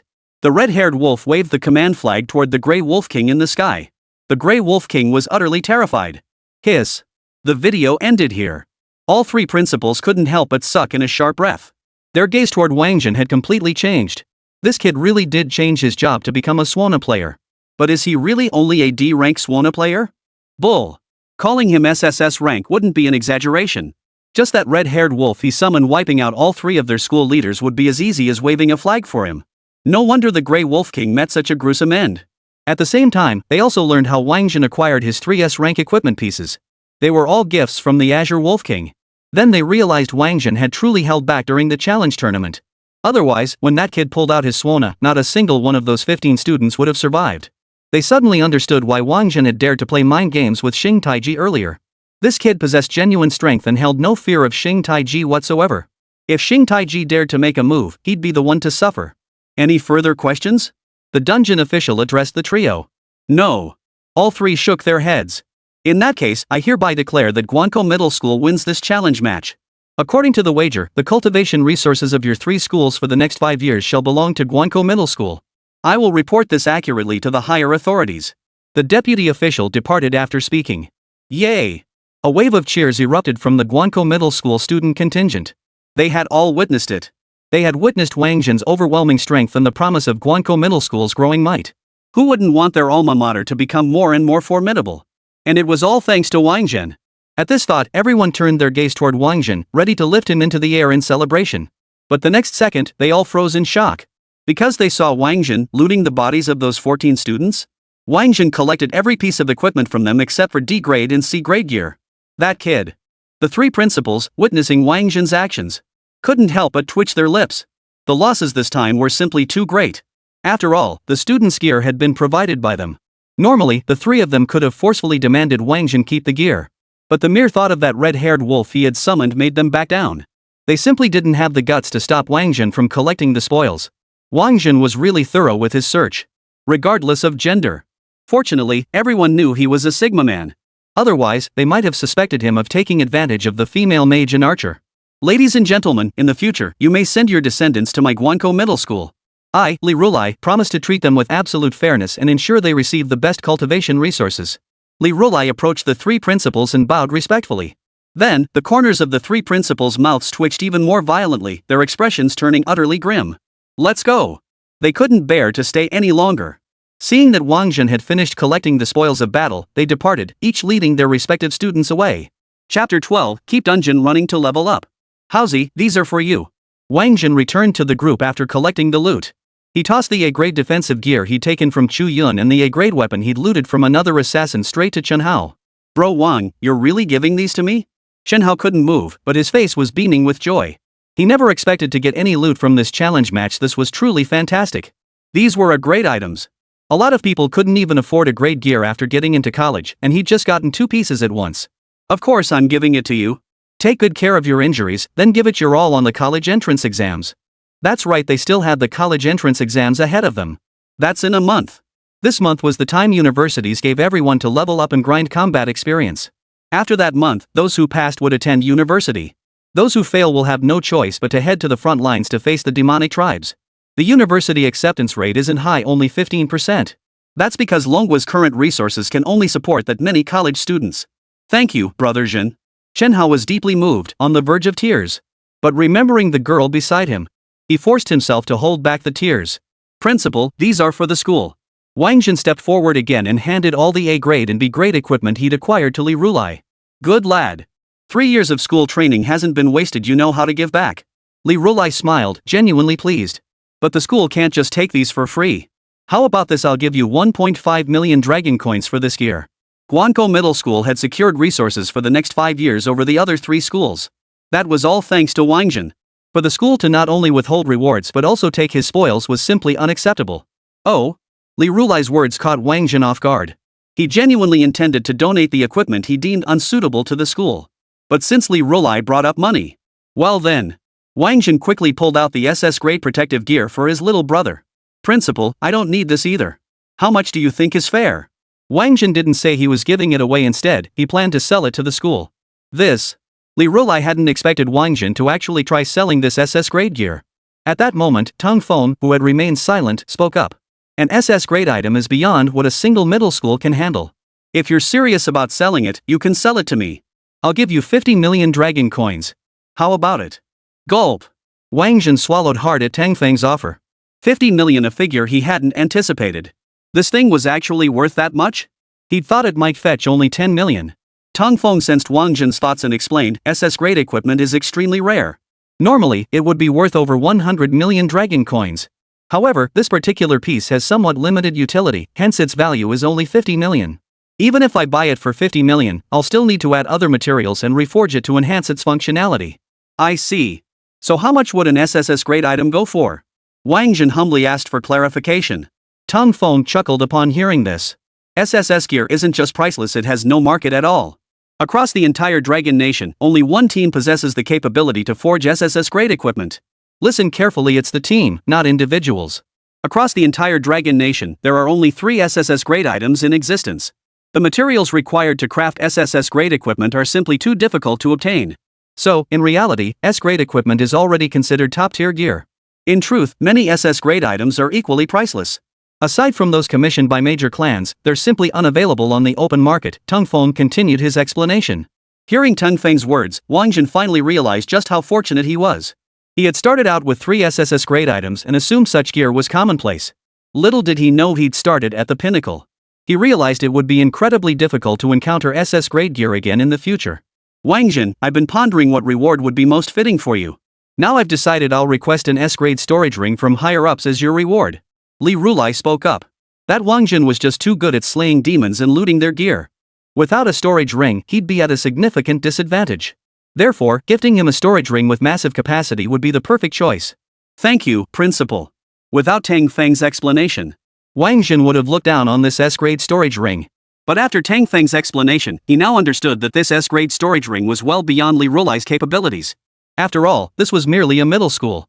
S-grade equipment was exceedingly rare. You're welcome. Hand that SS-grade equipment over to Teacher Tang. Then, once your S-grade storage ring arrives, accompany him to Longwu University. We'll recommend you for their special admission program, Li Rulai added. Ha! Hearing Li Rulai's words, Wáng Zhen's jaw dropped in astonishment. This news caught him off guard once more. What? Do you look down on Longwu University? Li Rulai asked impatiently. No. Wáng Zhen shook his head hastily. Longwu University was one of the 4 major universities in Longwa. Though ranked among the top 4, Longwu University actually held the 2nd position. Only Guowu University could consistently outperform it, while Mo and Xinwu universities both fell short of Longwu's standing. Alright then, you can head back first. Tell your brother and sister-in-law about this. Once the S-grade storage ring arrives tomorrow, you'll go to Longwu University with Teacher Tang. Li Rulai concluded. Understood. Wáng Zhen nodded and handed the SS-grade protective gear to Tang Feng. Soon, 50 million dragon coins were credited to his account. Of course, Li Rulai's 1,500,000 was also credited simultaneously. After that, Li Rulai dismissed the students on the spot and departed with Tang Feng. After the dismissal, Wáng Zhen did not return home. Having finally made it out of Guangzhou town, there was no way he was going back so soon. Since the principal intended to recommend him as a direct admission candidate for Longwu University, he would certainly have to take the special admission assessment. After all, the regular direct admission candidates had been finalized 2 months prior. At this stage, only those who had struck incredible luck during their class change securing exceptionally powerful professions had a chance at admission. But such special admissions candidates were evaluated based on combat prowess. Wáng Zhen was only at level 7, a bit underwhelming. He plans to level up to 10 first, advance his class tier, and learn a couple of skills before proceeding. That way, his chances of passing the assessment would be much higher. Truthfully, with Wáng Zhen's talent, he doesn't even need special admission. He could simply take the regular college entrance exam, astonish everyone, and wait for the top 4 universities to compete for him. But special admissions come with their own perks. The resources and opportunities granted to these students are simply unattainable for regular candidates. Wáng Zhen understood this point very well. That's precisely why he was so surprised to receive the recommendation. Logically speaking, someone like him without connections or the backing of a powerful family shouldn't have been worthy of Longwu University's resource allocation. But Wáng Zhen didn't really care about preferential treatment. With his sham playing prowess, he could still astonish the entire continent without any special favors. Whoosh! Wáng Zhen unleashed his utmost speed. He headed toward another instance. It was a level 15 instance, perfectly suited for his current leveling needs. Little did he know, however, that as he made his way to the instance, he was already being followed. Chapter 13, When Two Pros Meet, Who's the Real Pro? Wáng Zhen moved swiftly, reaching the dungeon entrance in no time. It was a cavern faintly billowing with toxic fumes. Wáng Zhen took out a pill that could prevent the poisonous gas from affecting him, popped it into his mouth, and stepped into the cavern. Inside the cavern lurked all manner of demons, each around level 15 and coated in toxic fumes. The moment Wáng Zhen appeared, these poisonous beasts lunged at him. But Wáng Zhen didn't attack them, nor did he resist their assaults. After all, his defenses were already high, and he had consumed the poison-repelling pills. Neither their physical attacks nor their toxic gas could harm him in the slightest. He drew his Suona and began to play 100 Ghosts in the Mist Forest. Woo woo woo! As the music continued, chilling winds began to sweep through the underground cavern. The chilling wind was utterly terrifying. Even the poisonous demons attacking Wáng Zhen couldn't help but shiver.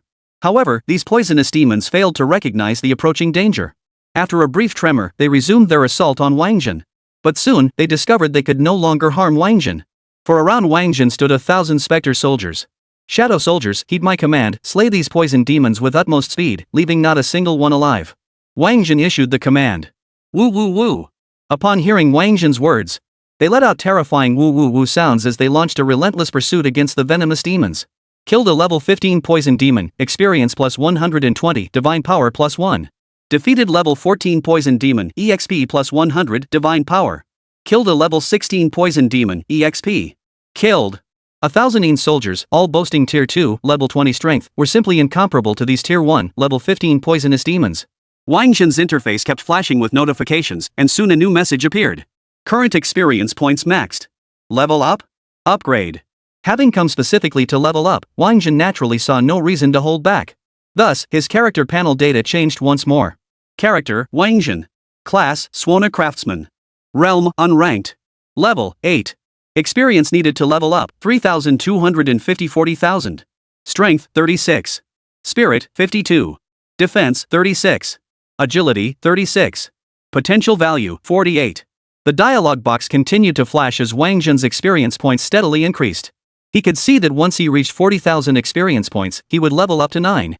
This was the very reason he had come to this dungeon. Monsters were plentiful and densely packed. No other dungeon was better suited for 1,000 shadow soldiers to engage in combat. Suddenly, a dialogue box caught Wáng Zhen's attention. Killed level 18 poison demon, exp plus 1. Ha? Exp plus 1? Not divine power plus 1? Things were getting strange, forcing Wáng Zhen to take notice. Then, just a dozen seconds later, the same situation occurred again. Experience plus 1, no divine power boost. However, the poison demon's level had risen from 18 to 19. After that, the same dialogue box popped up almost every dozen seconds. While the experience and divine power remained unchanged, the poison demon's level kept increasing. It had now risen from level 19 to level 21. This is a level 15 dungeon, how could there possibly be a level 21 monster? Wáng Zhen stopped paying attention to the dialogue box and began observing the poison demon. Soon, he pinpointed the issue. He noticed that some poison demons appeared suddenly, not emerging from the underground caverns at all. Those that appeared out of nowhere had a clear target, him. But before they could reach him, the shadow soldiers killed them. So someone is replicating poison demons to attack me, then continuously upgrading their levels to test the strength of my shadow soldiers? Wáng Zhen reached a complete conclusion. He unleashed his formidable psychic powers, scanning the surroundings to pinpoint his adversary's hiding place. Unfortunately, after meticulously searching every corner of the underground cavern, he discovered he was the only one adventuring in the dungeon. Well then, I'll see just how long you can hide. Knowing the enemy was present was enough. Now it was just a matter of when they would make their move. Wáng Zhen decided to ignore the guy for now. Leveling up was the priority. The higher his level, the stronger his stats would become. When the enemy revealed themselves, he'd have a better chance of defeating them. All shadow soldiers stormed the underground lair. Charge into their stronghold. Kill as many as possible. Having come to this realization, Wáng Zhen issued new orders to the shadow soldiers. Woo woo woo. 1,000 shadow soldiers received the new orders and plunged deep into the underground lair. Killed a level 16 poison demon, exp plus 140, divine power plus 1. Defeated a level 15 poison demon, exp plus 120. Kill a level 14 poison demon. Current exp is maxed. Level up? This time, Wáng Zhen chose not to level up, opting instead to wait. Finally, the 5 minutes passed, and all the soldiers vanished. Wáng Zhen's experience had reached a whopping 170,000, more than enough for 3 levels. Yet Wáng Zhen only clicked the level up button twice. He jumped directly from level 8 to level 10. His goal was finally achieved. Next, he would wait for the tier advancement and learn new skills. Wah wah! Wah wah! At that moment, numerous poisonous demons appeared. Their positioning was meticulously calculated and highly systematic. They sealed off all of Wáng Zhen's escape routes and closed in on him. Why isn't that guy coming out? Wáng Zhen realized these poisonous demons were clones of the one who had attacked him. The enemy was remarkably patient. His shadow soldiers vanished, yet the enemy refused to show themselves in battle, instead sending these poisonous demons to test him. This combat experience was far too rich. The enemy was far too cautious. Fine. If you want to play games, I'll play alone. Wáng Zhen had no intention of using his full strength. After fighting these replicated poison demons for a while, he pretended to be overwhelmed. Finally, he collapsed to the ground, allowing the poison demons to attack him at will. An hour passed. That guy still hadn't shown up. Meanwhile, the antidote Wáng Zhen had taken earlier had worn off. Now, Wáng Zhen, lying motionless, faced not only the poisonous beast's assaults but also the corrosive effects of the toxic fumes. Wáng Zhen was no pushover. The corrosive fumes caused both an unbearable itch and a searing pain. Yet he endured the agony and itching, lying motionless without so much as a flicker of expression. Wáng Zhen was impressed by his own composure. If he could travel back in time now and join a film crew playing a corpse, he'd be a master of the craft. Another half-hour passed. Finally, the lurking old six was about to make his move. It turned out he'd been hiding underground. He emerged from the ground, approached Wáng Zhen, and began to grope the corpse. Thud! Wáng Zhen moved. He landed a punch on this old six. Old Six's body slammed hard against the cave wall, his face contorted in disbelief. He realized Wáng Zhen was the real old Six and he was even tougher than him. He was playing dead, way too convincingly. Whoosh! Wáng Zhen couldn't care less about his expression. He rushed to old Six's side, grabbed his ankle, and hoisted him upside down. Damn it! You've got me exposed to this toxic gas for so long, it's driving me crazy. Now you're gonna taste what it's like to be contaminated by it too. Wáng Zhen dragged him deep into the underground cavern. There, he found a pool of toxic gas. First, he swallowed several antidote pills and a poison-repelling pill himself. Then, like dipping ingredients in a hot pot, he began dunking old Six into the toxic gas pool. Chapter 14, Bro Wang, you like men? Wáng Zhen, Brother Zhen, stop. I'm sorry, I know I was wrong. Please let me go. After Wáng Zhen dipped him a few times, old Six began begging for mercy. Oh? You know me? Hearing the other accurately call his name. Wáng Zhen scrubbed him roughly dozens more times before finally stopping. Speak. Who are you? Why are you making things difficult for me? Wáng Zhen launched into interrogation. My name is Qin Su. I'm a sophomore at Guowu University. I like Xing Mengfan. Qin Su stopped speaking before finishing his sentence. But Wáng Zhen understood. It seemed this guy had seen him defeat Xing Mengfan and take the White Du's sword as spoils of war. He likely intended to reclaim the White Du's sword to curry favor with Xing Mengfan. Earlier, when I was pretending to be dead, he kept searching my body for the White Du's sword instead of immediately looking for my SS grade equipment. So you've been following me since the trial instance? To confirm his suspicions, Wáng Zhen pressed further. If the other party knows he's wearing SS grade gear and shows no intention of taking it, then his words are indeed trustworthy. Yes. Qin Su nodded. You're too powerful. I can't defeat you, so I can only wait for you to enter a dungeon and choose to ambush you. Qin Su laid out his battle plan on the table. His plan reminded Wáng Zhen of something. Did you learn both your clone skill and earth escape skill after advancing your class? These two skills piqued Wáng Zhen's interest. Especially the clone skill. His current combat approach had a major flaw. The waiting time for summoning the Suona was far too long. If he could duplicate a group of monsters to block enemies, he'd have ample time to play the Suona and summon reinforcements. Yes, both of these skills are assassin abilities. Additionally, I possess stealth and one-hit kill skills.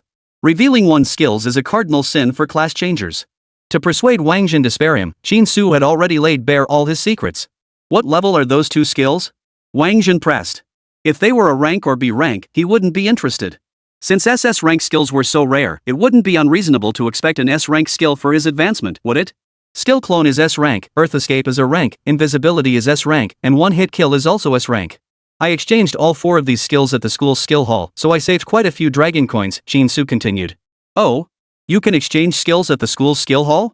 Wáng Zhen had been calculating how much it would cost to purchase these skills. Now that he heard the school skill hall allowed exchanges, his interest was instantly piqued. If Guowu University's skill hall had these skills, then Languo University's skill hall should have them too. Once he got to Languo University, he'd definitely look into this exchange system. Yes. Wáng Zhen, Brother Zhen, I've told you everything I needed to. See? Can you let me off now? Qin Su's survival instinct was still quite strong. Let you off? You're being naive. Do you think I suffered all that for nothing? Wáng Zhen shot Qin Su a disdainful glance. You should be grateful I didn't kill you. And you actually expect me to let you off? Wáng Zhen declared. His words made Qin Su's pupils contract in fear. Qin Su didn't doubt Wáng Zhen's words for a second. He had witnessed Wáng Zhen's brutal defeat of 3 high school prodigies.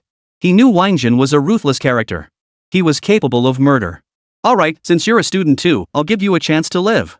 But, Bro Wang, here's this S-grade storage ring for you. Qin Su was quite savvy. He knew Wáng Zhen wasn't just ruthless, he was also a greedy bastard. He also knew Li Rulai was applying for an S-grade storage ring for Wáng Zhen, so he promptly presented his own S-grade storage ring with both hands. An S-grade storage ring was a rare find in a high school. But at a university, especially Guowu, the top-ranked institution in all of Longwei, it was quite commonplace. It wouldn't be an exaggeration to say that 70% of people had one. It wouldn't be an exaggeration to say that 70% of the students possessed one. Hey, that's fine. Since that's the case, you can soak in this poison gas pool for an hour before leaving. Also, hand over all your antidotes and poison-repelling pills. Wáng Zhen took the S-grade storage ring Qin Su handed over. He also stripped every last pill from his body. After all, this guy hadn't tried to kill him. A punishment would suffice, no need to actually take his life. Otherwise, with this guy's combat experience, he could have easily delivered the finishing blow to ensure his death before taking the White Du sword. But if he dared to deliver that final blow, Wáng Zhen would command the White Du sword to pierce his throat. Wáng Zhen was indeed ruthless, but he knew when to hold back. Ugh. Qin Su was deeply reluctant, but he had no choice. Surviving under Wáng Zhen's hand was already a blessing. As for anything else, forget it, no point dwelling on it. Suddenly, something occurred to him. Brozhen, are you not interested in girls? Ha? Qin Su's question caught Wáng Zhen off guard. Brozhen, listen to me. Logically speaking, after you defeated Xing Mengfan, she must hate you to the core and be hell-bent on revenge. Then, every time she can't beat you, you let her off. Over time, her hatred for you would turn into love. The deeper the hate, the fiercer the love. She'll vow to marry no one but you and never accept my advances again, Qin Su reasoned. Do you usually enjoy watching martial arts films and idol dramas? Wáng Zhen asked. He'd only asked casually. But to his surprise, Qin Su nodded earnestly. Don't worry, I'm not interested in girls, Wáng Zhen said. Qin Su immediately clutched her chest upon hearing this. Brother Zhen, you wouldn't. Seeing this, Wáng Zhen's face darkened. I'm not interested in guys either. You'll be out cold for 2 hours. Wáng Zhen shot Qin Su a fierce glare. Qin Su was filled with regret. He wanted to slap himself twice. Why did he have to be so sharp-tongued? Now he'd have to soak an extra hour. I meant I'm not interested in girls right now. All I want is to level up, Wáng Zhen added. Bro Wang, I owe you big time. Now I can pursue Xing Mengfan without worry. After all that, Qin Su just wanted to eliminate one competitor. He knew deep down that when it came to competing with Wáng Zhen for a woman, he stood no chance. Go chase your Xing Mengfan. Any woman Wáng Zhen, go for has to be the most stunning on this continent. Yeah, that's how it always goes in novels. Wáng Zhen began to daydream about love. Brother Zhen likes reading novels? Qin Su asked again. You're soaking for 3 hours. Don't get out until it's done. I'll be waiting outside. Wáng Zhen finished speaking, packed everything into his S-grade storage ring, and turned to leave. Of course, he wouldn't actually wait outside for Qin Su. He exited the instance and headed home. 3-star town, Xing Taiji's residence. Xing Mengfan had already regained consciousness. However, due to a blow to her face, her head was wrapped in bandages. That bastard Wáng Zhen. How despicable. How could he treat a girl like that? Slap her right in the face? Recalling how those boys who pursued her had fawned over her, Xing Mengfan felt Wáng Zhen was getting more and more out of line. Especially that Qin Su he was so much better than Wáng Zhen. Wáng Zhen, you better not come to Guowu University. If you do, I'll make you regret it. Following the plotlines of martial arts films and idol dramas, Xing Mengfan had already set her sights firmly on Wáng Zhen. She vowed to avenge today's humiliation. Chapter 15, Brother, Sister-in-law, hurry up and give us a little nephew. Guankou Town, Phoenix Community, Building 3, Unit 1. It was just past 8 in the evening. Wáng Zhen's older brother, Wang Chang, dropped his electric bike without even unlocking it, rushing up the stairs in a hurry. His voice echoed through the apartment before he even entered. Zhen. Did you hear? Little Zhen matched with an SSS tier Sword Immortal. Ha, we're rich. The Wang family is going to be rich. Ha? SSS tier? Is Xiaozhen that powerful? Wáng Zhen's sister-in-law was Feng Meizhen. Both she and Wáng Zhen's older brother were ordinary people who hadn't successfully changed professions. They worked at a nearby factory. 8 in the morning to 8 at night, 12 hours a day, working in shifts. After Wáng Zhen's parents passed away, the two of them took on the responsibility of raising him. The family of 3 lived solely on Wang Chang and Meizhen's meager wages, and they dared not even have children. Yes, it's incredible.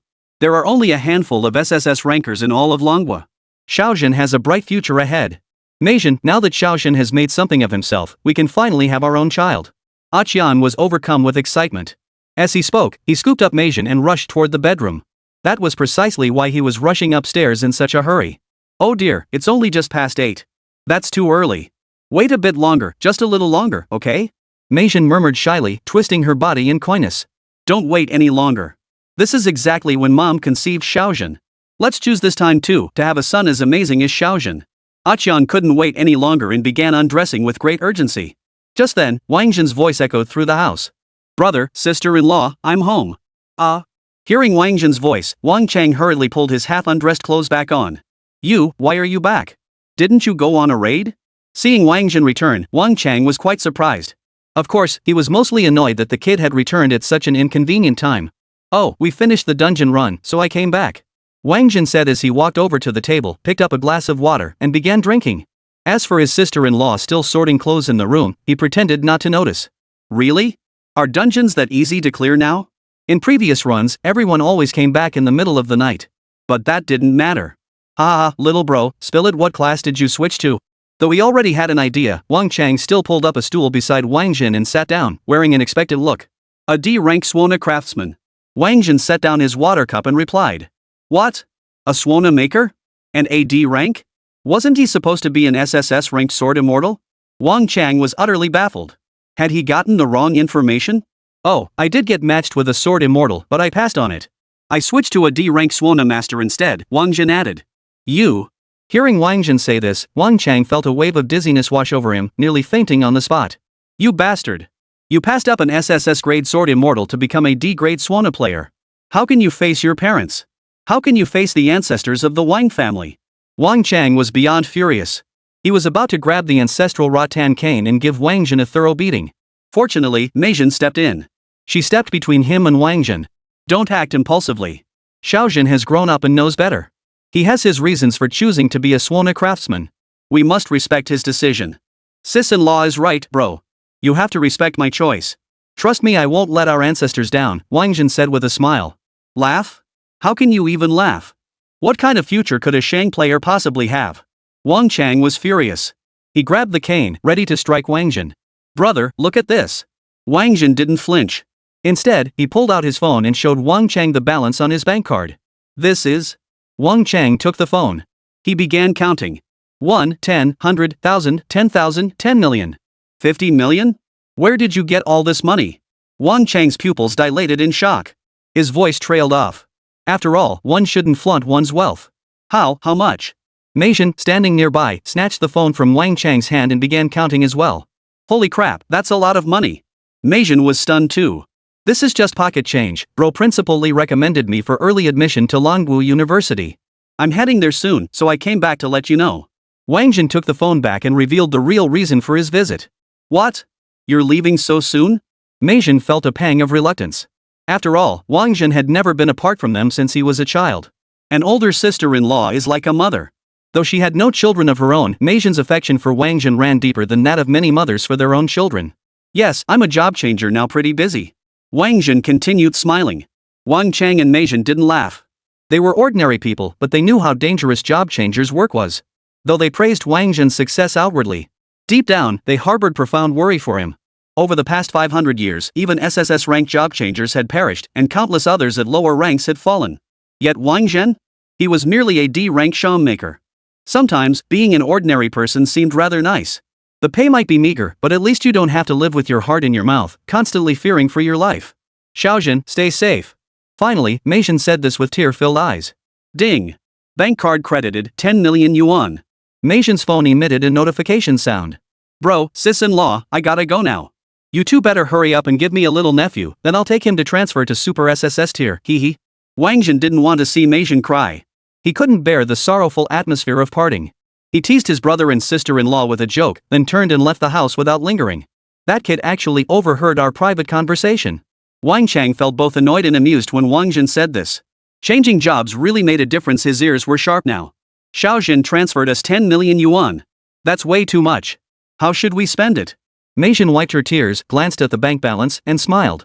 "Let's have a son to help us spend it." Wang Chang picked up Zhen again and carried her into the bedroom. Wáng Zhen walked to the entrance of their apartment building and glanced up at the lit window of their home. The silhouettes of her brother and sister-in-law were still visible through the curtains. "Tonight, I'll just have to squeeze in with Haozi." Though reluctant, he had no choice but to leave. Wáng Zhen headed straight for Chen Hao's place. Wáng Zhen was already asleep. The imperial capital. The Sword Saint had finally returned. He had been holding back the demonic forces from the rear. But today, a matter of utmost importance demanded his attention, forcing him to return. What class did Wáng Zhen in Guankou Town transfer to? The Sword Saint went straight to the job change center and asked the staff inside. "Please hold on, sir. Let me look into that for you." The staff member's fingers flew across the keyboard. Soon, Wáng Zhen's information appeared on the computer screen. "Sir, he's changed his job to a D-rank Suona Craftsman." "What? The Sword Saint couldn't believe it. He walked over to the computer himself. He rechecked the records. But the results were crystal clear. Wáng Zhen had indeed changed jobs to become a Suona Craftsman and AD rank 1 at that. What a waste. The Sword Saint sighed and walked away. The next morning, Wáng Zhen woke up. He discovered a new transfer notification on his phone. It turned out Mei Zhen had transferred the 10 million yuan to him again. Additionally, there was a message from Wang Chang, Xiaozhen, just take care of yourself. Transfers need a lot of money. Keep that money for yourself to spend. The money we earn ourselves is enough for us. Gazing at the bank balance and Wang Chang's message, Wáng Zhen's eyes welled up with tears. Chapter 16, Come here, boy, let me feel you. Wáng Zhen left Shen Hao's house and headed to school. After receiving the S-grade storage ring from Li Rulai, she and Tang Feng departed from Guangzhou town, heading toward Languo University in the capital. On the way, Wáng Zhen and Tang Feng struck up a conversation. Teacher Tang, how do you exchange skills at the university skill hall? After entering university, you earn credits and exchange them for skills. Of course, if you don't have credits, you can also use dragon coins. The exchange rate at the university skill exchange is half the price of the professional skill exchange outside. Tang Feng replied. Half? That cheap? Wáng Zhen exclaimed in surprise. Of course. Universities are places for cultivating talent, so the authorities naturally offer more discounts and support. So, during your 4 years at university, you should try to earn as many credits as possible, level up frequently, and learn several skills. Otherwise, after graduation, the cost in dragon coins will be much higher. But staying on as faculty isn't a bad option either. Like me, teaching students earns me credits too, Tang Feng continued. Hearing this, Wáng Zhen's mind immediately began to wander. So, Professor Tang, do you have enough credits to trade for 2S rank skills? Oh? You want to buy my credits to exchange for skills? Tang Feng looked utterly astonished. Professor Tang, you misunderstand. It's not buying, it's borrowing. Once I officially become a student at Languo University and earn credits, I'll repay you. Ha! Tang Feng was speechless upon hearing this. This was worse than buying it outright. At least that way, he could earn some dragon coins. Tang Feng realized Wáng Zhen was a classic tightwad all in, nothing out. But then again, that was actually quite convenient. At least it meant he could lock down this kid for dragon martial arts early. Otherwise, Guowu might snatch him up. After all, the Sword Saint was the honorary president of Guowu University. This kid was someone the Sword Saint had taken a liking to. Though he hasn't advanced to Sword Immortal, his sword control skills remain formidable. The Sword Saint might just make an exception to train him too. This kid's transformation into a Suona master is a super bug existence that can't be viewed by ordinary standards. I've managed to get in early and seize the initiative. Otherwise, once this kid's shown skills become public knowledge, he'll be a hot commodity everyone will be scrambling to recruit. Alright, here's my instructor card. If you find a skill you like, just exchange your credits for it. Tang Feng handed his credit card to Wáng Zhen. The plane was fast. In just 3 short hours, they arrived at the capital. After transferring to a car, they soon arrived at Languo University. Wáng Zhen headed straight for the skill hall. Meanwhile, Tang Feng headed to the academic affairs office to process Wáng Zhen's recommended student card. This special admission card served as a provisional student ID, validating Wáng Zhen's eligibility to take the entrance exams. The skill hall at Languo University was vast, spanning several floors. Wáng Zhen located the floor dedicated to assassin skills and stepped inside. Young man, you're not a student of Languo University, are you? The moment he entered, Wáng Zhen was stopped by the elderly man on duty. Good day, sir. I'm not yet, but I certainly will be. Wáng Zhen bowed respectfully to the elder. Well, quite the confidence you have. Kid, come here. Let me feel it. The old man spoke as he reached out his hand. Wáng Zhen tried to dodge, but found it utterly impossible. This old man was terrifyingly strong. Then, the old man ran his hands over Wáng Zhen from head to toe. He was astonished inside, but he didn't show it. He now understood this kid truly had reason to be confident. He was a super data freak. At least, he hadn't encountered anyone with such powerful data before. What kind of skills do you want to choose? The old man asked Wáng Zhen. I want to choose an S-rank clone skill and an S-rank escape technique, Wáng Zhen replied. Shin Su's rank Earth escape technique didn't even catch his eye, it was simply too low tier. S-rank replication? We don't have any. The old man shook his head. Ha? None available? Wáng Zhen was starting to look down on Languo University. No wonder you guys are always overshadowed by Guowu University, you don't even have this. But the old man's next words instantly lit up Wáng Zhen's eyes. We have SS grade mirror image technique. Interested? The mirror image also possesses transformation capabilities, allowing it to blend into the surrounding environment as plants or animals. At the first tier, you can manifest one mirror image. With each subsequent tier advancement, you gain an additional mirror image. Interested? Interested. Very interested. Wáng Zhen nodded his head like a chick pecking at grain. This mirror technique was far more powerful than the duplication technique. Cloning only creates monsters. Mirror technique, however, mirrors oneself. When I fight, my mirror images can summon creatures alongside me. Moreover, the later the stage, the more mirror images appear. Each mirror image wields a Suona horn. Summoning multiple mythical creatures at once? That's just too cool. Alright, here you go. The old man beckoned with a flick of his hand. A slim skill book landed in Wáng Zhen's hands. Wáng Zhen ran his fingers over the book, unable to put it down. This was truly a precious treasure. Swipe for credits. Wáng Zhen handed over Tang Feng's teacher card. The old man glanced at the name on the card, set it aside, and continued, the S-rank teleportation technique you want isn't available either. This time, Wáng Zhen refrained from complaining that Longwu University couldn't compare to Duowu University. He had already grasped the old man's way of speaking. Sure enough, the old man added, we have SS rank 5 elements escape technique. Interested?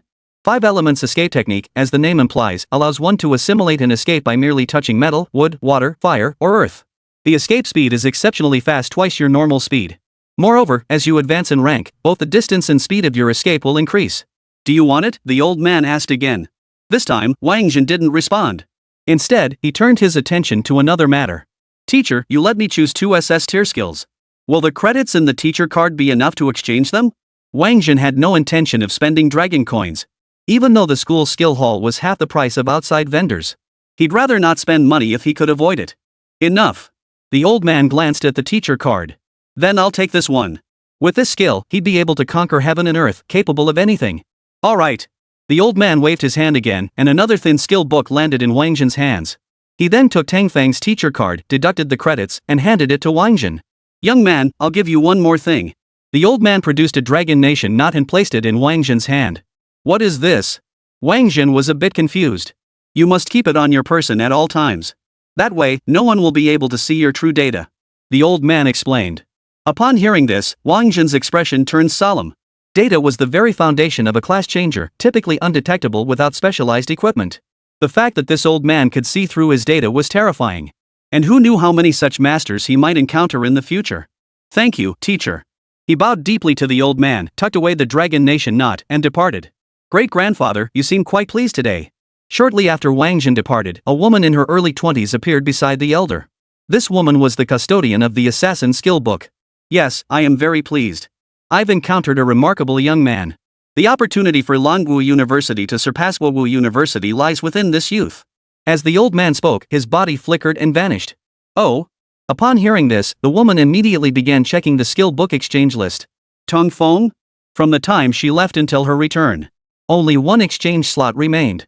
And it was for an A-rank skill. He could be the key to our dragon martial arts surpassing the national martial arts? How could that be possible? Grandfather must be joking. The woman shut down the inquiry system. Back to duty.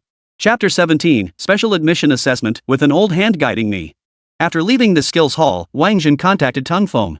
Tong Feng didn't take Wáng Zhen to meet his master, as the latter was still immersed in critical research that couldn't be interrupted and couldn't spare the time to see Wáng Zhen. Instead, he planned to take Wáng Zhen to advance her rank first. The advancement formation was far more complex than the job change formation. Wáng Zhen stepped into the formation, maintaining the same focused calm. Then, the formation flickered. Wáng Zhen felt a wave of clarity wash over his mind. His consciousness and body began to rise, his eyes and ears able to perceive greater distances and sounds. The advancement process was truly wondrous. It felt as though he were suspended mid-air, able to freely look down upon those who hadn't advanced their formations, both class changers and ordinary people. Of course, this was not a condescending gaze. Rather, it felt as though he and they no longer occupied the same plane. Is this the meaning of advancement? Wáng Zhen experienced an entirely new sensation within. This feeling hadn't been particularly strong during the job change itself. Only after ascending did he realize that job changers were just that, nothing special. No wonder he looked down his nose at those first-tier folks. If ordinary people lived on the ground, then job changers lived 100 meters above it. First-tier job changers, however, dwelled at least 3,000 meters above. This represents an absolute crushing advantage over both unranked job changers and ordinary people. But Wáng Zhen wouldn't look down on unpromoted job changers or ordinary people. Instead, he lifted his head, eager to see what lay above. Alas, above him lay nothing but pitch-black darkness. Perhaps when I reach the 9th tier, I'll be able to look down upon the entire continent? Or perhaps gaze upon the entire starry sky? Wáng Zhen speculated. Wáng Zhen, you may now retrieve your skill book. The advancement was complete, Tong Feng reminded Wáng Zhen. Oh. Wáng Zhen took out the 2 skill books he had obtained from the old man. The first was mirror image. The moment he opened the mirror image technique book, Wáng Zhen felt a powerful suction emanate from within, drawing his spirit and consciousness into its pages. Then, a faint image of the old man appeared within Wáng Zhen's consciousness. The old man guided Wáng Zhen step by step in cultivating the mirror image technique. Mastering the art of mirror projection proved exceedingly difficult, and Wáng Zhen felt his progress was painfully slow. 3 months passed before he could fully master it. When Wáng Zhen withdrew his spirit and consciousness, he discovered that only 15 minutes had passed in the real world. So that's how it works. As an academic prodigy, Wáng Zhen had studied the principles of leveling up and learning skills in textbooks. But those words were dry and lifeless. Only by truly experiencing it all firsthand could one grasp how profoundly awe-inspiring it was. He wasted no time, picking up the 5 elements escape technique and resuming his cultivation. This time, he trained for a full year. In real life, it had only taken him an hour. That kid's cultivation speed is truly astonishing. Somewhere within Longwu University, the old man sensed the skill book's disappearance and smiled with satisfaction. Normally, cultivating 2 SS rank skills would take at least 10 days to half a month. Yet Wáng Zhen had accomplished it in just 1 hour and 15 minutes. That cultivation speed was downright monstrous. Heh, old Xian, old you, old Lin, your descendants are in for a rough ride over the next few years. The old man chuckled to himself, utterly delighted. On Wáng Zhen's end, after the skill book vanished, he opened his interface data. He wanted to see what his stats looked like after advancing. Character, Wáng Zhen. Profession, Suona Craftsman. Realm, Tier 1. Level, 11. Experience needed to level up, 8,520 90,000. Strength, 44. Spirit, 60. Defense, 44. Agility, 44. Potential, 72. Skills, Unbreakable Innate Skill, Mirror Image SS Rank, 5 Elements Escape Technique SS Rank. Hidden Class Effect, as a Mythic Summoner, all character stats and potential values are doubled. Equipment, SS Rank Isolation Shield cooldown, 3 hours, SS Rank Spatial Transfer cooldown, 6 hours, S Rank Defense Gear. Weapons, White Dew Sword S Rank, Suona D Rank. Class level, D rank can be upgraded to C rank by consuming 10,000 Divine Power. Current Divine Power, 3,851 points. Summoning music, the king sent me to patrol the mountains, forest of 100 ghosts, the king summons the heavenly brocade. P.S. Host is currently a Tier 1 class change. Summoned mythical creatures can assist in battle for 10 minutes. That's right, Wáng Zhen is currently a Tier 1, level 11. The experience gained from the previous underground poison demon dungeon was actually sufficient for level 11, but without advancing his tier, he couldn't level up. Therefore, after completing his class advancement, he immediately chose to level up. He wanted to see how much his stats would increase. His current stats now rival those of a Tier 2, level 21 expert. A typical Tier 1, level 19 expert stats would cap at around 38 points at most, and that's assuming they reach the maximum 10 points during class advancement. This was the advantage of the class's hidden effect. Wáng Zhen could challenge opponents beyond his tier at every stage. Congratulations on successful class advancement. Achieved the first class advancement accomplishment and obtained the summoning melody I Want to Become an Immortal. Congratulations on successfully mastering a skill. Unlocked the first skill mastery achievement and obtained the summoning melody. Watch my 72 transformations. Ha! 2 achievements. To Wáng Zhen's surprise, he had obtained 2 more summoning melodies. One was I Want to Become Immortal, the other Watch My 72 Transformations. Seeing I Want to Become an Immortal didn't faze him, but Watch My 72 Transformations had him on edge. Was this the Monkey King's 72 transformations? He quickly checked the descriptions of these 2 summoning melodies. I Want to Become an Immortal, host consumes 300 Divine Power. Playing this melody summons the spirit of Wu Tian, a character from Journey to the West, the sequel, to assist for 10 minutes. Cooldown, 24 hours. Watch me transform 72 times, host consumes 300 Divine Power. Playing this melody summons Yuan Hong's spirit for 10 minutes. Cooldown, 24 hours. Oh, Yuan Hong. A bit disappointed. I thought it would be the Great Sage. But Yuan Hong isn't bad either. Leader of the 7 monsters of Mount Mei, formidable foe of the second Prince Yang Jian. He also masters the 8-9 mystic arts and the 72 transformations. His strength is on par with Yang Jian's. Without the map of mountains and rivers, Yang Jian would have struggled to capture him. As for the other one, Wu Tian. So mythical figures created in film and television can be summoned too? Wáng Zhen gained a new perspective on this Suona Craftsman. Teacher Tang, I'm ready. After checking his interface, Wáng Zhen hurriedly informed Tang Feng. Alright, I'll take you to today's assessment. We still have time. It was still early, and the teacher was still conducting research. It wouldn't do to keep Wáng Zhen waiting idly, better to take him to the assessment first. Alright. Wáng Zhen nodded and followed Tang Feng to the assessment site. The assessment site wasn't far, it was located in the dungeon area of Longwu University. The moment Wáng Zhen entered the dungeon area, a heavy-set man appeared before him. Hey there, you here for the assessment too? I'm an S-rank defense specialist from Wáng County. Fancy teaming up with us? Team up? Can we team up for the assessment? Wáng Zhen countered. The chubby guy's face lit up with a broad smile at Wáng Zhen's question. Looks like you're a last-minute participant, so you're not quite up to speed on the rules. Let me fill you in. Teams are indeed allowed up to 3 members. You stand or fall together. This year, Lanbu University has 150 guaranteed admission spots. The competition lasts 5 days, with 30 participants each day. They'll select the top 45 to advance to the next round, and finally determine the 15 who earn the actual guaranteed admission spots. Bro, wanna team up? Today's assessment is about to start. You're the last one. If you don't team up, you'll have to go solo. The chubby guy urged. Alright, let's team up. Wáng Zhen nodded. He admittedly knew little about the assessment, but this chubby guy seemed well versed. Having an experienced player guide him would definitely save him some trouble. Besides, the fat guy was from Wáng County. Guangzhou Town fell under Wáng County's jurisdiction. In a place as vast as the capital, running into the fat man felt like bumping into a fellow townsman. Any help would be appreciated. Come on, buddy, follow me. The chubby guy led Wáng Zhen straight to the assessment registration desk. Teacher, we're teaming up. He pulled out 2 special admission cards and handed them to the registration teacher. Seeing this, Wáng Zhen also handed over his own special admission card. The registrar glanced at the 3 cards, smiled briefly, and without further comment, processed their team registration. Once the team was formed, the chubby guy led Wáng Zhen to a handsome young man. This is our other teammate, an S-rank fire mage from Fucheng. Oh, and bro, I forgot to ask what's your class, the fat guy inquired of Wáng Zhen. A D-rank Suona Craftsman. Wáng Zhen replied. What? Hearing Wáng Zhen's answer, the chubby guy froze in shock. Before he could react, a golden light enveloped them. The next second, they appeared inside the assessment instance. Chapter 18, the trial begins. The weakest team? Oh no, oh no, oh no. This time we're done for. After entering the instance, before Wáng Zhen could even survey their surroundings, the fat guy beside him kept yelling, "We're done for." What's wrong? Wáng Zhen asked. I'm an S-rank defender, he's an S-rank mage, and you're a D-rank trumpeter. How could we not be screwed? You don't know that in every round of the assessment, there's a seeded contestant. That seeded contestant is guaranteed a spot in the next round. His team will advance too, taking up 3 of the promotion spots. And those guaranteed spots? They're all for S-rank professions, and their levels are almost always above 20. Oh, right, bro, forgot to ask your level. The fat guy turned to Wáng Zhen again. Level 11. Wáng Zhen answered honestly. Damn it. This is it. We're really screwed this time. The fat guy didn't feel like saying anything more and walked ahead alone. The S-rank mage said nothing at all. He glanced at Wáng Zhen. Then he followed the fat guy's pace. Don't be so pessimistic.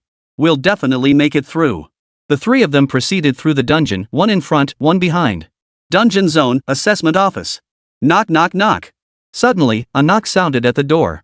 The assessment has already begun, and someone's knocking? The teacher working in the office was annoyed, but still got up to open the door. The next second, the teacher froze. She immediately bowed deeply to the visitor. Master M.O. Ah. Seeing this, the other teachers working in the office immediately put down their work and bowed to the visitor. Master M.O. Alright, you all take a break. I'll handle this, M.O. Sui Foam addressed the group. Yes. Upon hearing this, they bowed to M.O. Sui Foam once more before departing. M.O. Sui Foam scanned several surveillance monitors before locating the one capturing Wáng Zhen. He sat down. On the feed, the fat man and the magician walked ahead, with Wáng Zhen trailing behind. Suddenly, 3 figures appeared before them. What do you want? The fat man froze, a sense of foreboding immediately gripping him. Don't know the rules? The leader stepped forward, his nose in the air, looking down on them like they were little kids. Since you don't know the rules, I'll teach you. 150 people, 45 advance. That's an average of 9 per day, meaning 3 groups. So we don't need to kill monsters or compete for dungeon points. As long as only 9 people remain in the dungeon, we advance. The leader explained. The fat man remained silent. As a veteran player, how could he not understand this rule? He just hadn't expected it to happen so quickly. He'd been planning to hide somewhere, bide his time until others got eliminated, and maybe then he'd have a chance. So you had your sights set on us from the start, the fat man asked. Their arrival had been far too swift. This was highly unusual. What can we do? Your team was the weakest. Ah. The moment the leader finished speaking, a piercing scream erupted. It turned out Wáng Zhen had already moved in. He landed a punch straight to the guy's gut. Buzz. A red light flared. This was the S-class defensive gear activating. But Wáng Zhen landed 3 more punches, and the red glow of that S-class defensive gear shattered with a boom. Defense. The other 2 members of the team reacted.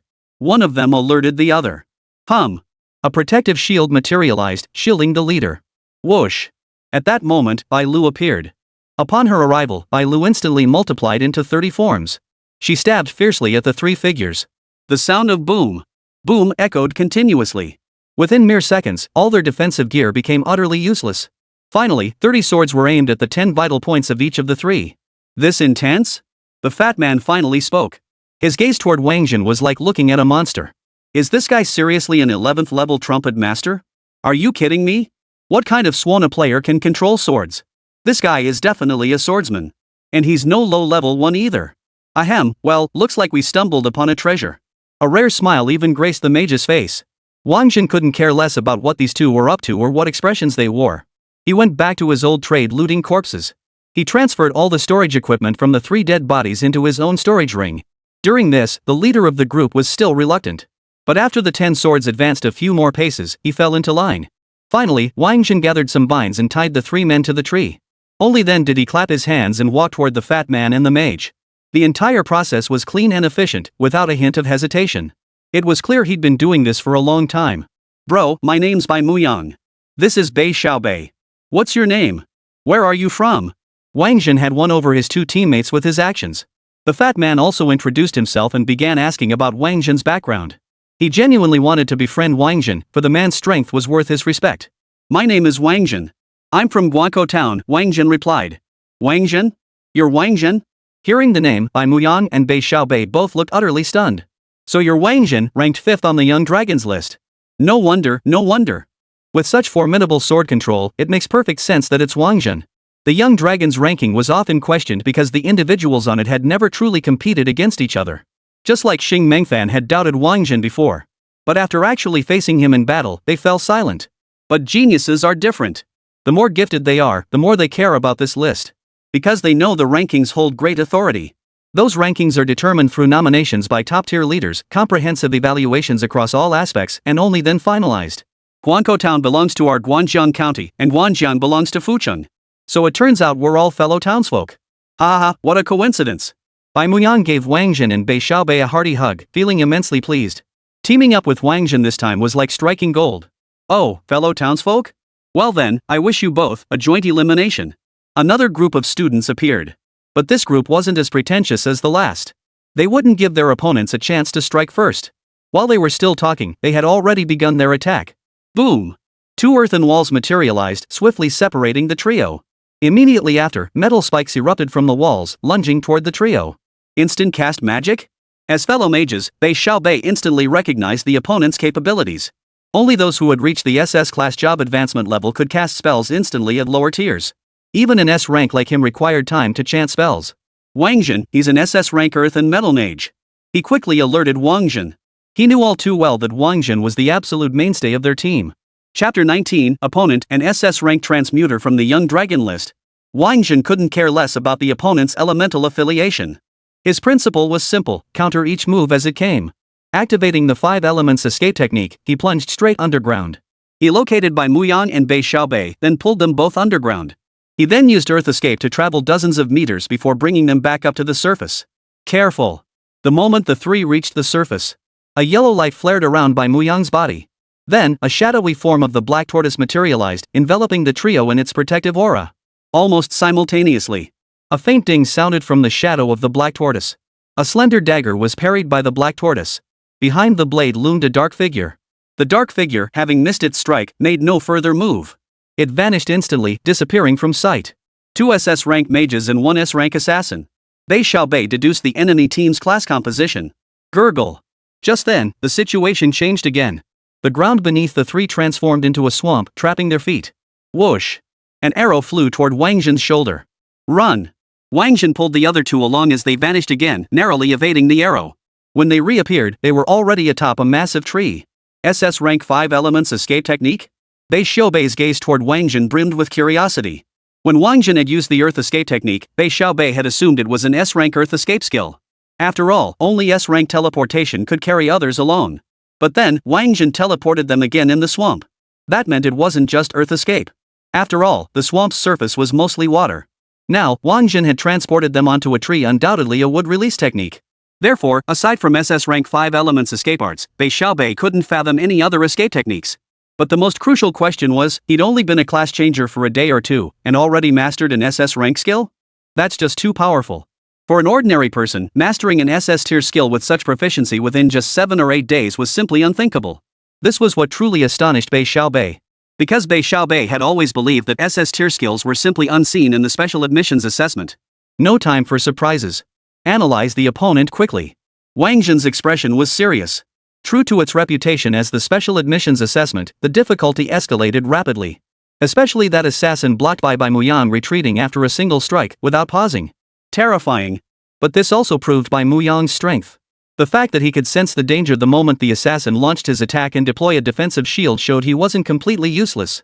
As expected, none of the direct admission candidates were pushovers. So far, we've got 1 Earth type, 1 Gold type, and 1 Water type all SS rank class changes. Plus, there's an archer and an assassin. Looks like we're not just facing one team, it's 2. Plus, someone's still lurking in the shadows, probably another assassin. Bei Xiaobei finished her analysis swiftly. I'll test it out and find out. Wáng Zhen declared, activating his mirror image technique. Another Wáng Zhen appeared. This is an SS rank mirror image spell? Bei Xiaobei recognized the skill, feeling a buzzing sensation in her head. Another SS rank skill. So, this guy learned 2 SS rank skills in just a day or two after changing jobs? Insane. Absolutely insane. This completely shattered his perception of the Young Talents ranking. He always knew the geniuses on the Young Dragon rankings were formidable, but he never imagined they could be this monstrous. And this is only the 5th ranked one. He couldn't even begin to imagine how monstrously talented the top 4 must be. Go. Wáng Zhen said to his mirror image. The mirror image nodded to Wáng Zhen and departed. Before long, the mirror image of Wáng Zhen was being bombarded by a barrage of instant cast spells. Gold, wood, water, fire, earth, wind, thunder, blizzard, and so on. The battle scene was spectacular and utterly breathtaking. Yet the mirror image of Wáng Zhen managed to evade every single one. This indirectly reflected Wáng Zhen's true strength. For the mirror image possessed Wáng Zhen's full power. The only drawback was that the mirror image could only exist for 3 minutes. Bei Xiaobei was utterly dumbfounded. The situation before him shattered his understanding. Impossible. This can't be happening. So many spells, all cast instantly? How could there possibly be this many SS rank mages? Impossible. Absolutely impossible. Even if a mage could master 3 elements, there's no way there could be this many. Besides, triple element mages don't even exist. I just came to take an exam for early admission, but why does this feel like I'm on the front lines? Bei Xiaobei muttered, utterly bewildered. Hey, look at that guy over there. Wáng Zhen pointed at a boy sitting behind a rock. The boy watched the battlefield, muttering something under his breath.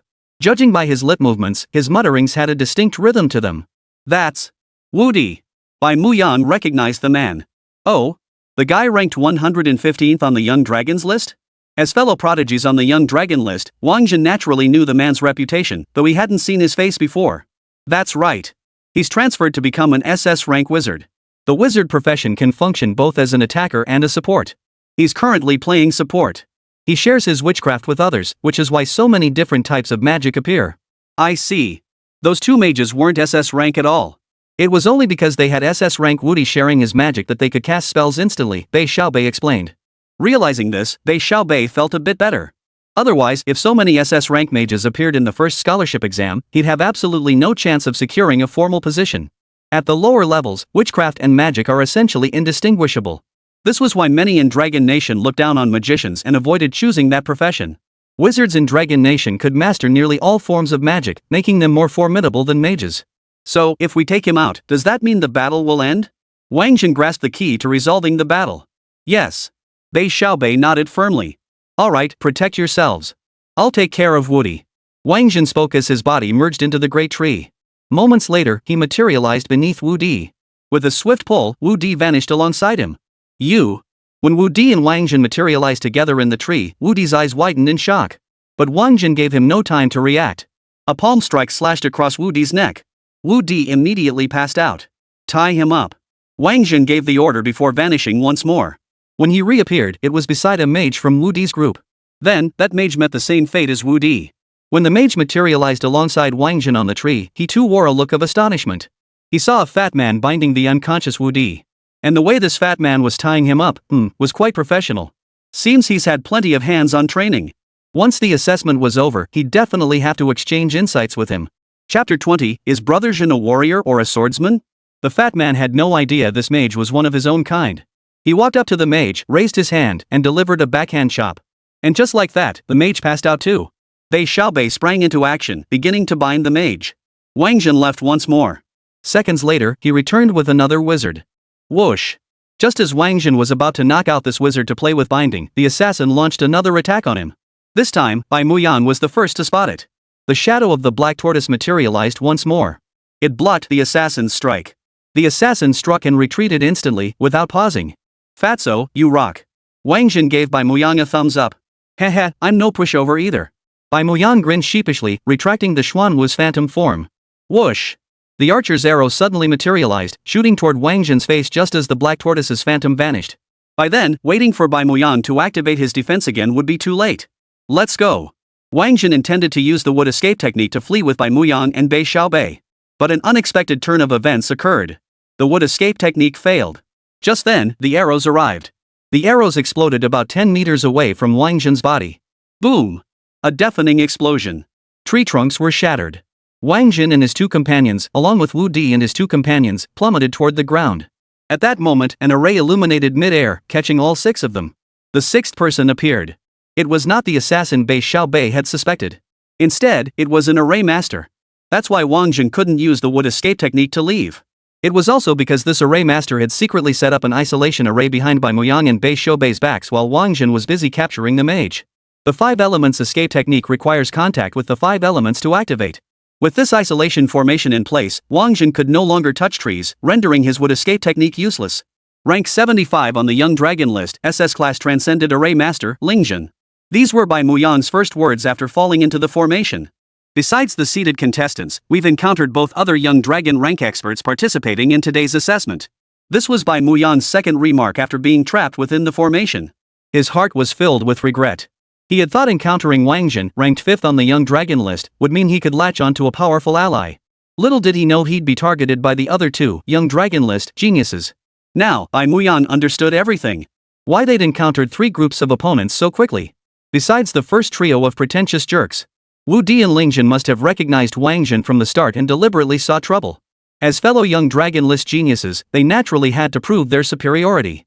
Who would willingly accept being ranked below another? It was even more likely that Wu Di and Lingzhen had been drawn in by the antics of those 3 idiots. After all, groups maintain a certain distance from each other when entering the assessment instance. This was a deliberate setup by the assessment instructors.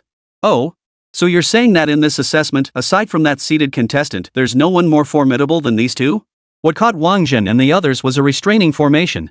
This formation resembled a spider web, binding its victims and rendering them completely immobile. Of course. Bro Wang, do you think geniuses from the Young Dragon list are as common as cabbages? If we ran into 10 or 20 of them today, how would we handle the assessments for the rest of the week? What about the assessments for the recommended students from other universities? Bei Xiaobei added. Hearing Bei Xiaobei's words, Wáng Zhen realized she had a point.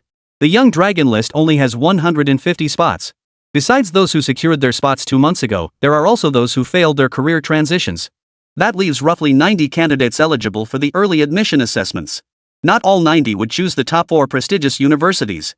On average, each would get around 10 students, at most 20. Those 20 are spread across 5 days. That means a maximum of 4 per day. Whether intentional or not. Today's assessment at Langui University featured precisely 4 geniuses from the Young Dragon list, the seed candidate, Wáng Zhen, Wu Di, and Lingzhen. Since that's the case, I've got nothing left to hold back. Upon hearing Bei Xiaobei's words, Wáng Zhen hurriedly interjected. What? Brother Zhen? You've been holding back? Bai Muyang's fading hopes began to reignite. Wáng Zhen didn't answer him. Instead, he began allocating points. He poured all his potential points into strength. Thus, his strength stat shot from 44 straight to 116. What does 116 mean? It meant that if a class changer reached the peak strength value of 10 after class change, by the time they reached level 40, their strength would naturally reach 110 without investing any potential points. In other words, Wáng Zhen's current strength equaled that of a 4th tier, level 40 expert who hadn't invested any potential points. Hey! Wáng Zhen clenched his fists tightly. The restraining formation actually began to shake. Finally, it began to shatter. Holy, my bro's this badass? Bai Muyang was stunned. What class did he even switch to? How come my bro feels way more powerful than a lot of top-tier warriors? Come out. I'll count to 3. If you don't show yourself, don't blame me for showing no mercy. Wáng Zhen stood on the ground, scanning his surroundings. This group was even tougher than Qin Su's crew. Up until now, aside from the occasional assassin, Wáng Zhen hadn't spotted any archers or formation mages. 1. Wáng Zhen began counting. No movement.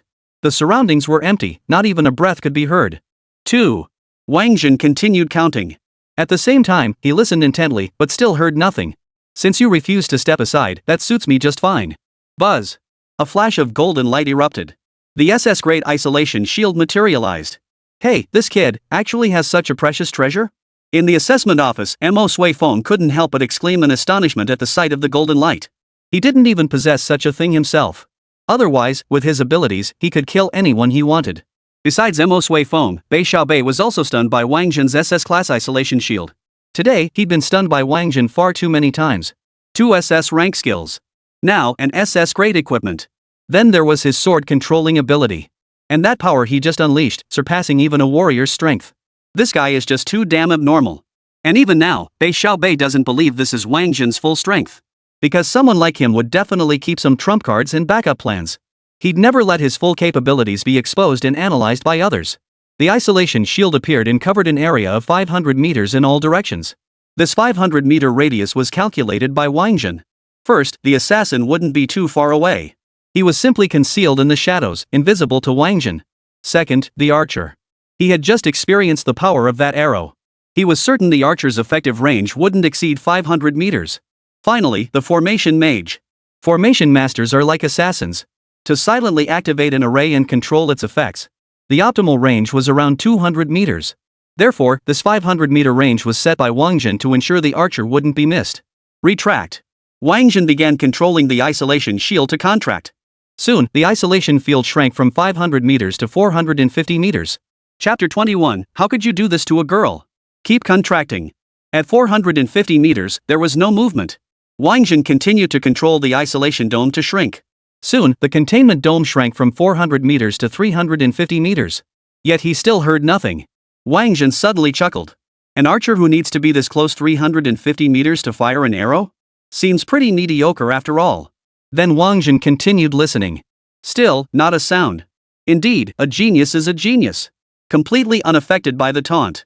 If it were an ordinary transferee, hearing such a taunt would likely make them unable to resist firing an arrow at me. Fine, I'm done playing with you lot. Retract. Wáng Zhen continued to shout. This time, the isolation shield contracted at a faster pace. From 350 meters to 200 meters. I gave you a chance. You're the ones who didn't take it. Buzz. The white Du sword appeared. One strike split it into 100. Beside him, Bei Xiaobei was stunned yet again. I knew he hadn't shown his full strength. Look at that now, that's his true power. No. Bei Xiaobei suddenly realized. But this probably isn't his true strength either. Whoosh. 100 Bai Lu blades sprang into action. They flew wildly all over the isolation dome. With such a carpet-bombing approach of flying blades, even an assassin in stealth mode might not be able to dodge them. Finally, the archer couldn't hold back any longer. He fired another arrow at Wáng Zhen. Boom! Wáng Zhen thrust his legs off the ground. His body shot toward the archer like a cannonball. As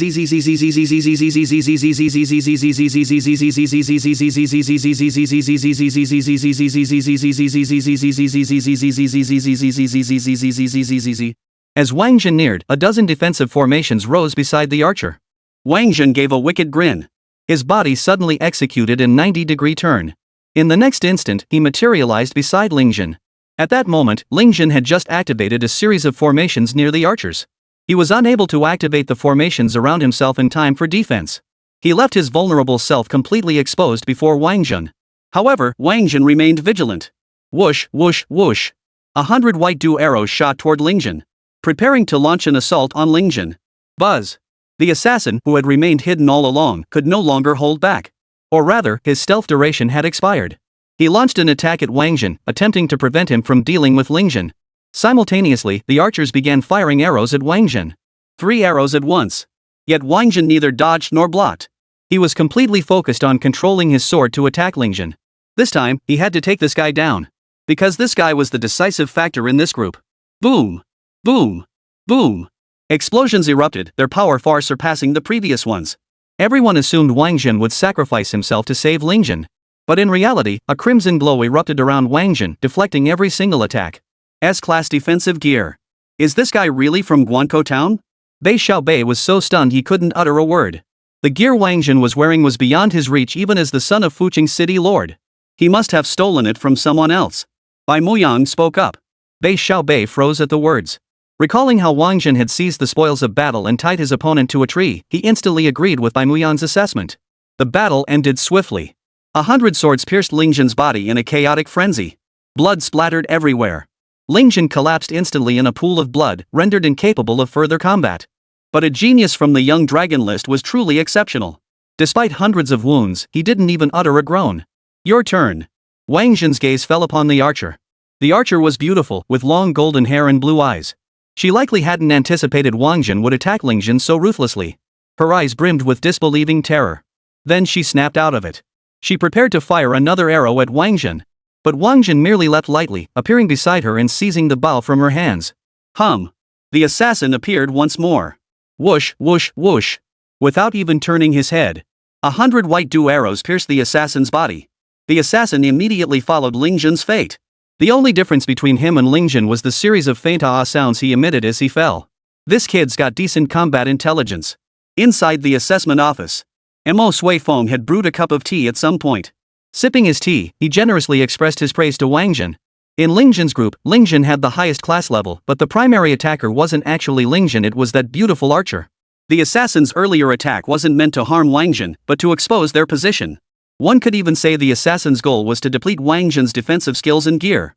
This was to facilitate the archer's subsequent launch of a true lock-on victory blast attack. Frankly, it was fortunate that Wáng Zhen was a super data freak. Otherwise, at level 11, he wouldn't have been able to withstand the arrow's power. After all, his S-grade defensive gear only activated when his own defenses were overwhelmed. Keep in mind, Wáng Zhen's current defense stands at 44 points. That's equivalent to the defense of a second-tier, level 22 class change user. Yet even with that, he still had to activate his S-rank defensive gear, proof of just how formidable that archer was. It was precisely because Wáng Zhen understood this. He used the archer as bait to lure out Ling Zhen and the assassin. Of course, there was another factor at play: the archer was a beauty. Most men would prioritize protecting a beautiful woman. Wáng Zhen exploited this very instinct. This kid Languo University is definitely getting him. The more Mo Sui Fong observed Wáng Zhen, the more satisfied he became. His face was beaming with a smile. The next second, his smile froze.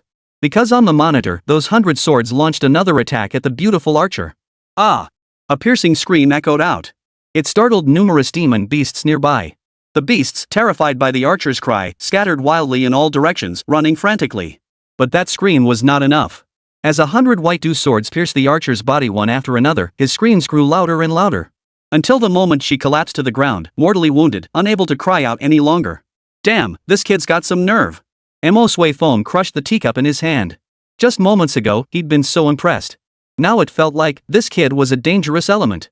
After all, as an elder, who doesn't have a daughter? If his own descendants were treated like this by this guy, then Mo Sui Fang's eyelid twitched violently. This kid needs a good teacher to properly guide him. How could he treat a girl like that? Mo Sui Fong made up his mind and began searching for a suitable teacher for Wáng Zhen. In the assessment dungeon, Bai Muyang and Bei Xiaobei exchanged glances. Both saw the shock and disbelief in each other's eyes. Brother Zhen doesn't like women? Honestly, that archer was truly beautiful. Even Bei Xiaobei, who hailed from Fuching as the sole son of the city lord. He'd never seen a woman more beautiful than this archer. Lao Bai, do you know this archer's name? Where is she from?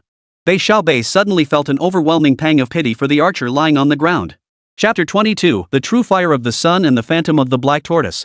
Yu City's lord's daughter, Yu Kursen. The daughter of the lord of Yu City? That makes us quite well matched, and Yu City isn't too far from our Fu City either. Ha ha!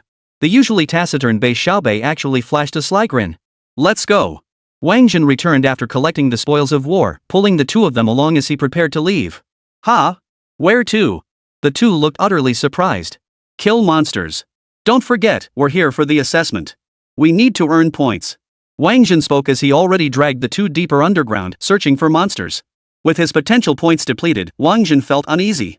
Who knew what other data monsters lurked? He absolutely had to save up potential points. Additionally, the isolation shield had been depleted, with a 3-hour cooldown. He needed 3 hours to grind monsters, level up, and accumulate potential points for later use. He also had to wait for the isolation shield to recharge to ensure his combat effectiveness moving forward. Regardless of whether they'd be needed, the more trump cards he had, the more secure he felt. This assessment was proving quite stressful. At the very least, there's another top contender lurking in this dungeon. He couldn't afford to be complacent. Killed level 15 Earth Lizard, EXP plus 360, Divine Power plus 1, Reserve Credits plus 3. Oh? Seeing the post-kill dialogue box, Wáng Zhen was quite surprised. Previously, when he killed level 15 monsters in the Underground Venom Demon dungeon, he only gained 120 EXP. Now it had jumped to 360. He realized this must be due to the party system.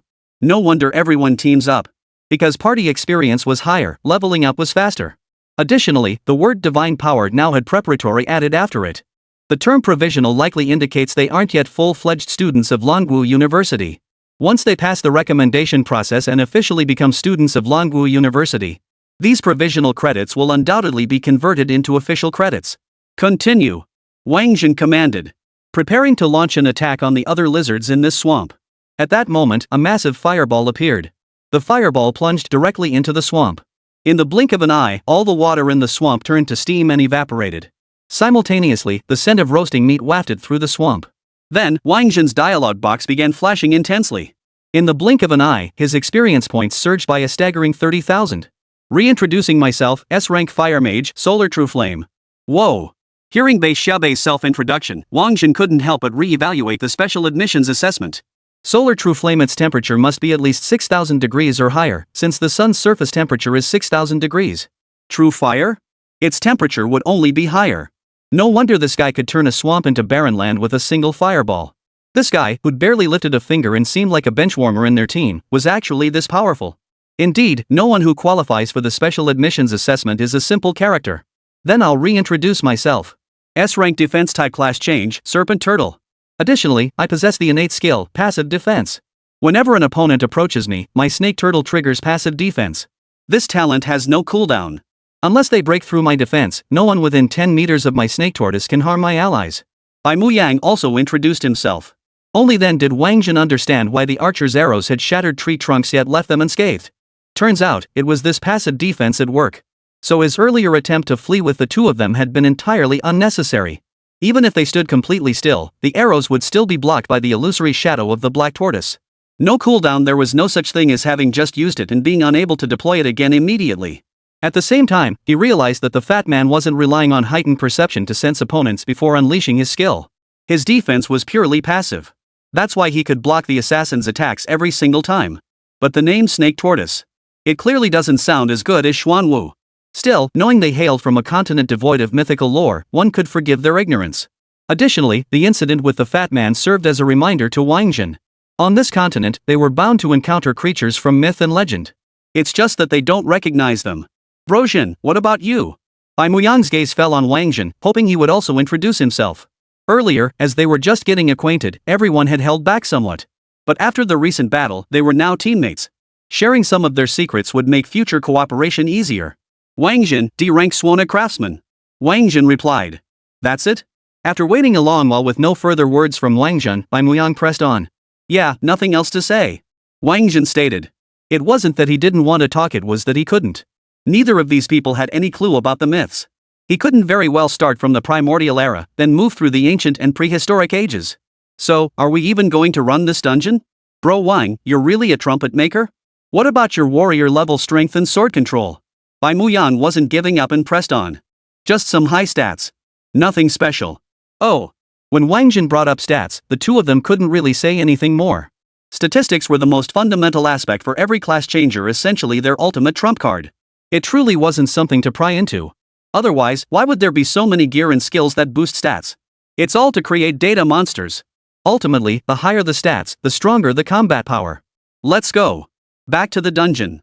Wáng Zhen was in a hurry. Without further ado, he pulled the two of them underground, continuing their hunt for monsters. 3 hours later, Wáng Zhen's isolation shield was now operational. By this time, he had also leveled up from 11 to 15. With Bei Xiaobei's Sun's True Fire, this dungeon run cleared monsters much faster than the Poison Demon Caverns.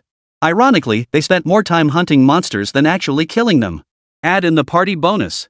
He earned over 500,000 experience points. Then Divine Power gained 1483 points.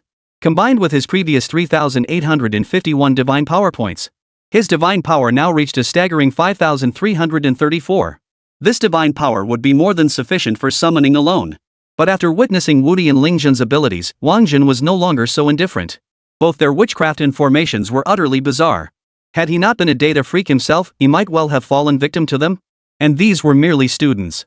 If he had to face demonic tribes in the future, who knew what bizarre battles might unfold? Therefore, he resolved to max out his divine power points to 10,000. Then upgrade the Suona Master. That way, the mythical creatures he summoned would be stronger, capable of defeating tougher opponents. Let's go, keep going. Test dungeons were great because they were essentially a perk. It's packed with monsters and offers massive experience gains. Wáng Zhen naturally didn't want to miss a single one. Bro, looks like there are no more monsters, Muyang remarked. Oh? Already cleared them all? He just praised the assessment dungeon and now it was already empty? Can't take a compliment. Don't forget, we're not the only team hunting. Besides the 3 teams we took down, there are 6 more out there, Muyang explained. True. Wáng Zhen nodded. After taking down those 3 monsters, they hadn't encountered any other teams. In fact, Wáng Zhen hadn't even seen any other teams while scouting for monsters. Whether they were avoiding them or simply heading in different directions remained unclear. Then let's go straight for the boss. We can't let them snatch it. This boss was worth 500 dungeon points, the very key to victory. Wáng Zhen wouldn't let it slip away. All right. Muyang and the others nodded in agreement. Wáng Zhen then led the 2 of them underground, heading toward the boss. Chapter 23, The Seed Contender, great-grandson of the 9th tier war god. When Wáng Zhen and his 2 companions surfaced near the boss's location, they spotted 2 separate teams emerging from opposite directions. One group was led by a burly man. The other group was led by a bare-chested man. That's our seed contender for this round, Qianlei, ranked 28th on the Young Dragon list. An S-class transcended warrior. Muyang pointed at the bare-chested man as he introduced him. Oh, so that's Qianlei. Like Wu Di, Wáng Zhen knew of this man but had never met him personally. Now that he saw him, it stirred a competitive edge within him. For Qianlei had another identity, the great-great-grandson of the 9th rank war god. Wahahaha. You finally arrived. This old man has been waiting far too long for you. As the words fell, a 100-foot-long earth lizard emerged from the valley ahead of the group. The creature appeared and began cackling maniacally at the 3 groups. Well, this year's scholarship students aren't up to par, are they? Only 9 of you made it this far. In that case, come at me all together. The lizard stood upright, waiting for the 9 to attack. Yet none of the 9 stirred. They didn't even glance at it. After a long pause, the burly boy spoke up.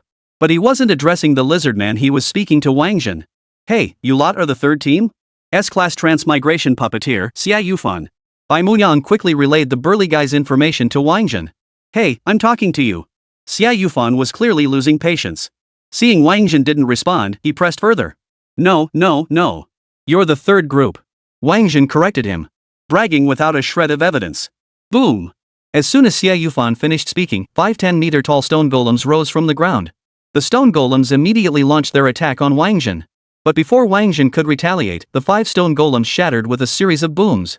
It was the sand lizard that had intervened. Its tail shot out from beneath the earth, lashing like a whip.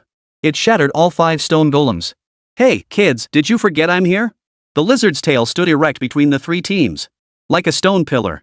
Hold on a sec. Let me take care of this kid first, then I'll deal with you. Xia Yufan said, conjuring 5 more stone golems. Unfortunately, the moment those 5 stone puppets materialized, they were smashed to pieces one by the lizard's tail. Kid, you really think I don't exist? I'm the boss. Boom.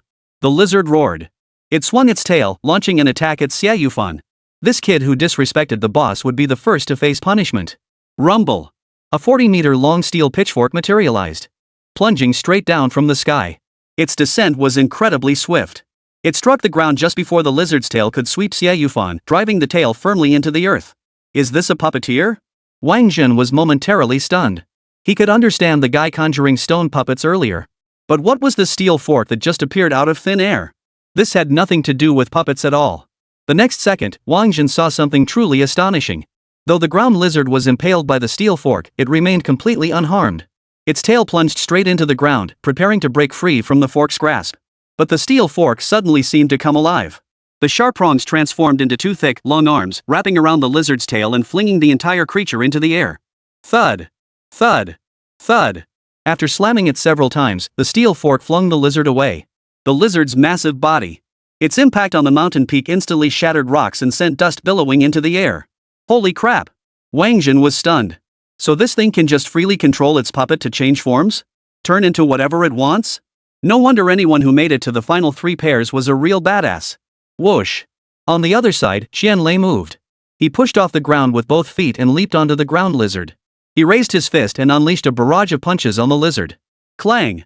Clang! Clang! A dull clanging sound, like steel colliding, echoed from the earth lizard's body. That was the effect of the Iron Warrior. His body was as hard as steel, granting him immense attack power. That's why he doesn't wear clothes, it doesn't matter. He's not afraid of getting hurt. Roar! Under Qianlei's fist. The earth lizard let out a pained roar. Evidence of the immense damage Qianlei's fist inflicted upon the lizard. Brojin, when do we move in? Bai Muyang was getting impatient. This was a boss, worth 500 points. Xia Yufan and Qianlei were just too strong. Bai Muyang feared their team wouldn't even get a chance to act before those two took down the lizard. Don't rush. When sniping a mob, you only need to finish it off with the last hit. Let them deal with it early on to whittle down its health. Besides, that lizard clearly hasn't even started fighting seriously yet. Roar! No sooner had Wáng Zhen finished speaking. The lizard let out a furious roar. Boom! The earth shook violently. The entire valley began to shift. Then, the valley soared into the air and shattered. Countless fragments of rock rained down from the sky. A hail of rocks fell from the sky. The largest weighed dozens of tons, while the smallest still weighed several tons. Crack! Crack! Crack! The lizard's tail lashed out, striking the falling debris. The already formidable rocks accelerated instantly, their destructive force growing even more terrifying. They hurtled toward the 9 people. Let's go! Wáng Zhen dared not linger any longer. He grabbed Bai Muyang and Bei Xiaobei, using earth-based teleportation to flee nearly a kilometer away. Only after reaching a safe zone did they fully grasp the sheer brutality of the battle unfolding below. It was then that the gap between Xia Yufan and Qianlei became apparent. Xia Yufan's steel forks had transformed into an iron cage. It shielded him completely. However, this protection was limited to himself alone. He was utterly unable to tend to his 2 companions. They too had long been knocked unconscious by the hail of debris. Now look at Qianlei. He was truly moving with ease. He darted back and forth among the rocks, leaping up and down. His astonishing bursts of power and leaping ability left even Wáng Zhen feeling inadequate. Fire! The lizard unleashed its power once more. Boom! Red flames erupted around his body. The flames were intensely hot. Both the falling debris and the already fallen rocks were melted. Finally, the ground was covered in lava, and molten rock rained down from the sky. Qianlei was fine, he'd already escaped the battle zone using his incredible jumping ability. Xia Yufan, however, was in dire straits. The steel cage was deep within the magma, quickly becoming scorching hot. He hastily retracted the cage. His body was instantly engulfed by the molten lava. Bro, should we still go in? This earth lizard was way too powerful. Its power was utterly crushing compared to theirs. Therefore, Bai Muyang hesitated. Actually, according to the rules, we don't necessarily have to defeat the boss. As long as we endure its attacks for 5 minutes, we'll have completed all the assessments. And 3 minutes have already passed. Bei Xiaobei chimed in, his voice clearly showing he didn't want to fight this boss either. Fight it. We have to fight it. That's 500 points at stake. Chapter 24, The Brutal Unexpected Tier Boss. 500 points equaled 500 reserve credits. The exchange rate between credits and dragon coins is 1:2000. That equates to 1 million dragon coins. 1 million dragon coins could buy a single A-grade equipment piece. Though Wáng Zhen had no interest in a grade gear, he was still interested in 1 million dragon coins. After all, there were ordinary people at home. For his brother and sister-in-law, dragon coins were more important than credits. They could buy the essentials like oil, salt, soy sauce, vinegar, and tea. You two hold off Qianlei, don't let him compete with me for the monster. Leave this earth lizard to me. 2 minutes, that's plenty. Whoosh! Wáng Zhen vanished the moment he finished speaking. When he reappeared, he had already lifted the lizard and tossed it out of the lava zone. Then, Wáng Zhen leaped onto the lizard's head. He swung his fist straight at the lizard's eye. You see, Wáng Zhen's innate skill was called Unbreakable. It possessed 100% penetration power. Moreover, he was targeting the lizard's most vulnerable point, its eyes. Roar! The lizard let out a piercing scream, writhing in agony.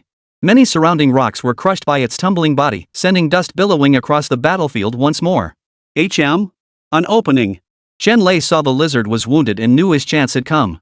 He lunged forward, only to be blocked by a massive fireball. Qianlei spotted Bei Xiaobei and Bai Muyang. He couldn't help but frown. These 2 little shrimps. Trying to give him a hard time? Qianlei entered the assessment instance without causing trouble for the other students participating in the assessment. First, his goal was clear, kill monsters and take down bosses. Second, everyone except Wáng Zhen knew he was a top-tier player, so no one would dare pick a fight with him. No one wanted that kind of trouble. But then again, he wasn't the type to let others push him around. Since these two had come looking for trouble, he'd just have to deal with them. Boom! Qianlei moved. He swung his fist toward them. But as he closed in on them, Bai Muyang's passive defense activated. The shadow of the black tortoise reappeared, blocking Qianlei's fist. As the shadow of the black tortoise faded away, Bei Xiaobei's magic chanting time had arrived. Whoosh! A fiery dragon soared into the sky, continuously spewing flames in all directions. The intense heat swiftly consumed the surrounding vegetation. Meanwhile, Wáng Zhen ceased his relentless assault on the lizard. Using the smoke from the burning plants as cover, he dragged the lizard underground. By the time the man and lizard reappeared, they were already a kilometer away. But Qianlei and the other two had no idea which direction they'd gone. Stop! I'm done fighting. Qianlei suddenly gave up. He ceased his attacks on Bai Muyang and the other. He chose to stand still, motionless. Oh! Bei Xiaobei retracted the fire dragon. She watched Qianlei with heightened vigilance, wary that he might go back on his word. If he can take down that earth lizard, then I see no need to compete with him, Qianlei explained. You're not going to fight the boss? Bei Xiaobei retorted. It's not that I won't fight the boss, I just won't fight one this easy. The assessment instance requires surviving 5 minutes under the boss's attacks to complete it. But if you defeat the boss within 5 minutes, the instance difficulty escalates to unexpected level. I want to fight the unexpected level boss, Qianlei explained. What? There's an unexpected level boss? Even Bai Muyang, a seasoned veteran, was utterly stunned by this revelation. Holy crap! If the boss is already this brutal, what the hell would an unexpected level 1 be like? Roar! The distant roar of the ground lizard echoed through the air. Qianlei heard it and prepared to investigate. But Bei Xiaobei and Bai Muyang moved first. They blocked his path. Fine, I'll wait right here, Qianlei said, pulling back from his leap. Seeing this, the two remained on high alert. They were deeply grateful to have encountered Wáng Zhen on this dungeon run. Without him, they wouldn't have made it this far. Therefore, they were determined to fulfill Wáng Zhen's orders. They had to stop Qianlei. He couldn't interfere with Wáng Zhen's boss fight. Boom! Boom! Boom! Over at Wáng Zhen's end, the lizard-like creatures unleashed stone and flame attacks. But these attacks were utterly useless against Wáng Zhen. He possessed the 5 elements escape technique. Whether rock or fire, he could use them as opportunities to escape. Yet every blow he landed on the lizard-like creature was devastatingly effective. Wáng Zhen had already boosted his strength stat to 116. Now, with 4 additional levels gained, his strength stat increased by another 16 points. His current strength stood at 132 points. Combined with his innate skill granting 100% penetration, dealing with this lizard required little effort at all.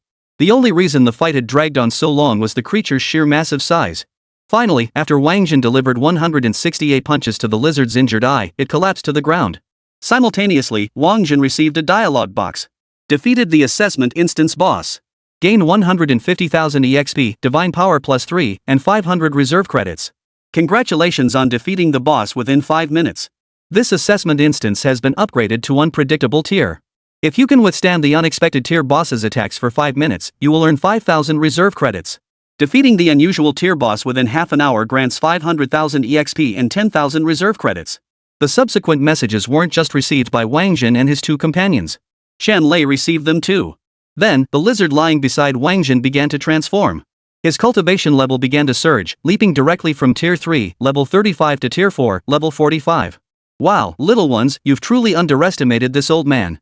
Now, the real show begins. Boom! Qianlei moved. His body shot straight toward the lizard.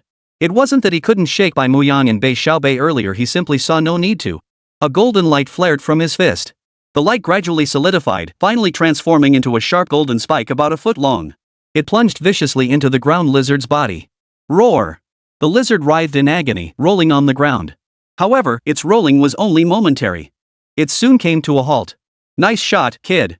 That fatal strike packs a punch, but it's still not enough to take me down again. Hey! The lizard roared. The scales covering its body began to rapidly enlarge. Finally, the scales hardened like armor, completely encasing him. Try again. The lizard stood motionless. He deliberately let Qianlei attack. Qianlei sneered with contempt. He delivered a hard slap to the lizard's forehead. This slap was no ordinary blow. It contained the skill he'd learned upon breaking through to the second tier, 1,000-layer stack. Naturally, it wasn't as exaggerated as 1,000 layers, even 100 layers would be impressive, but that was a matter for the advanced stages. At this early, low-tier stage, mastering 10 layers was already considered the absolute limit. And Qianlei had mastered 10 layers. Each layer grew progressively more potent, with cumulative effects. Thus, despite the ground lizard's protective scales, the blow still penetrated deep inside. Whoa!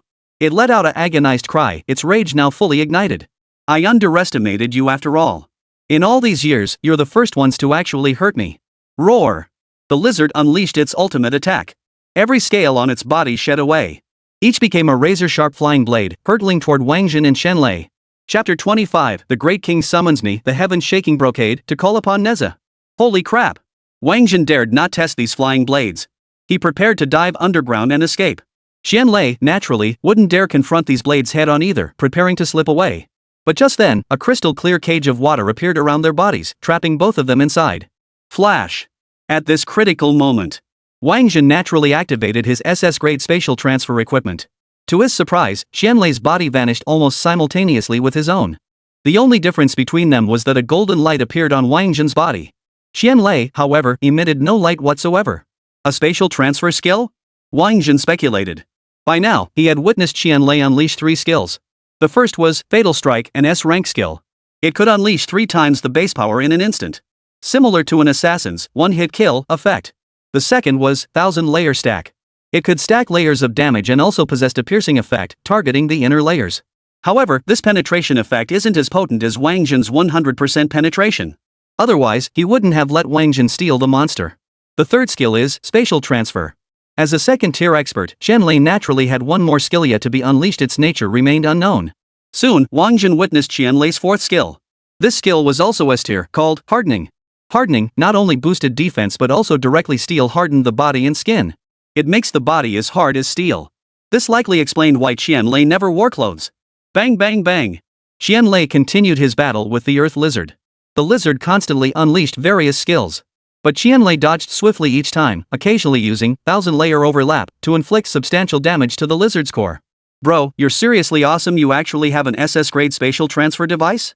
Over at Wáng Zhen's side, after he withdrew from the battlefield, Bai Muyang and Bei Xiaobei immediately rushed over to praise him. Nah, I just snatched it from someone else. Wáng Zhen made no attempt to hide this fact. In the assessment office, Mo Suifeng heard Wáng Zhen's words and his mouth twitched violently. He still didn't possess an SS-grade spatial transfer device. Because spatial stones were incredibly difficult to obtain. Those things were buried deep within the demonic realms. Ordinary people couldn't get their hands on them. He was dying to know where that kid Wáng Zhen had snagged his SS-grade isolation gear and SS-grade spatial transfer equipment. Both items only appeared in the hands of 5th-tier demonic experts and above. Could he defeat a 5th-tier demonic race expert now? No way. That gap is far too wide. Though he was confident in Wáng Zhen's stats, knowing Wáng Zhen was also a data freak, even a freak among data freaks.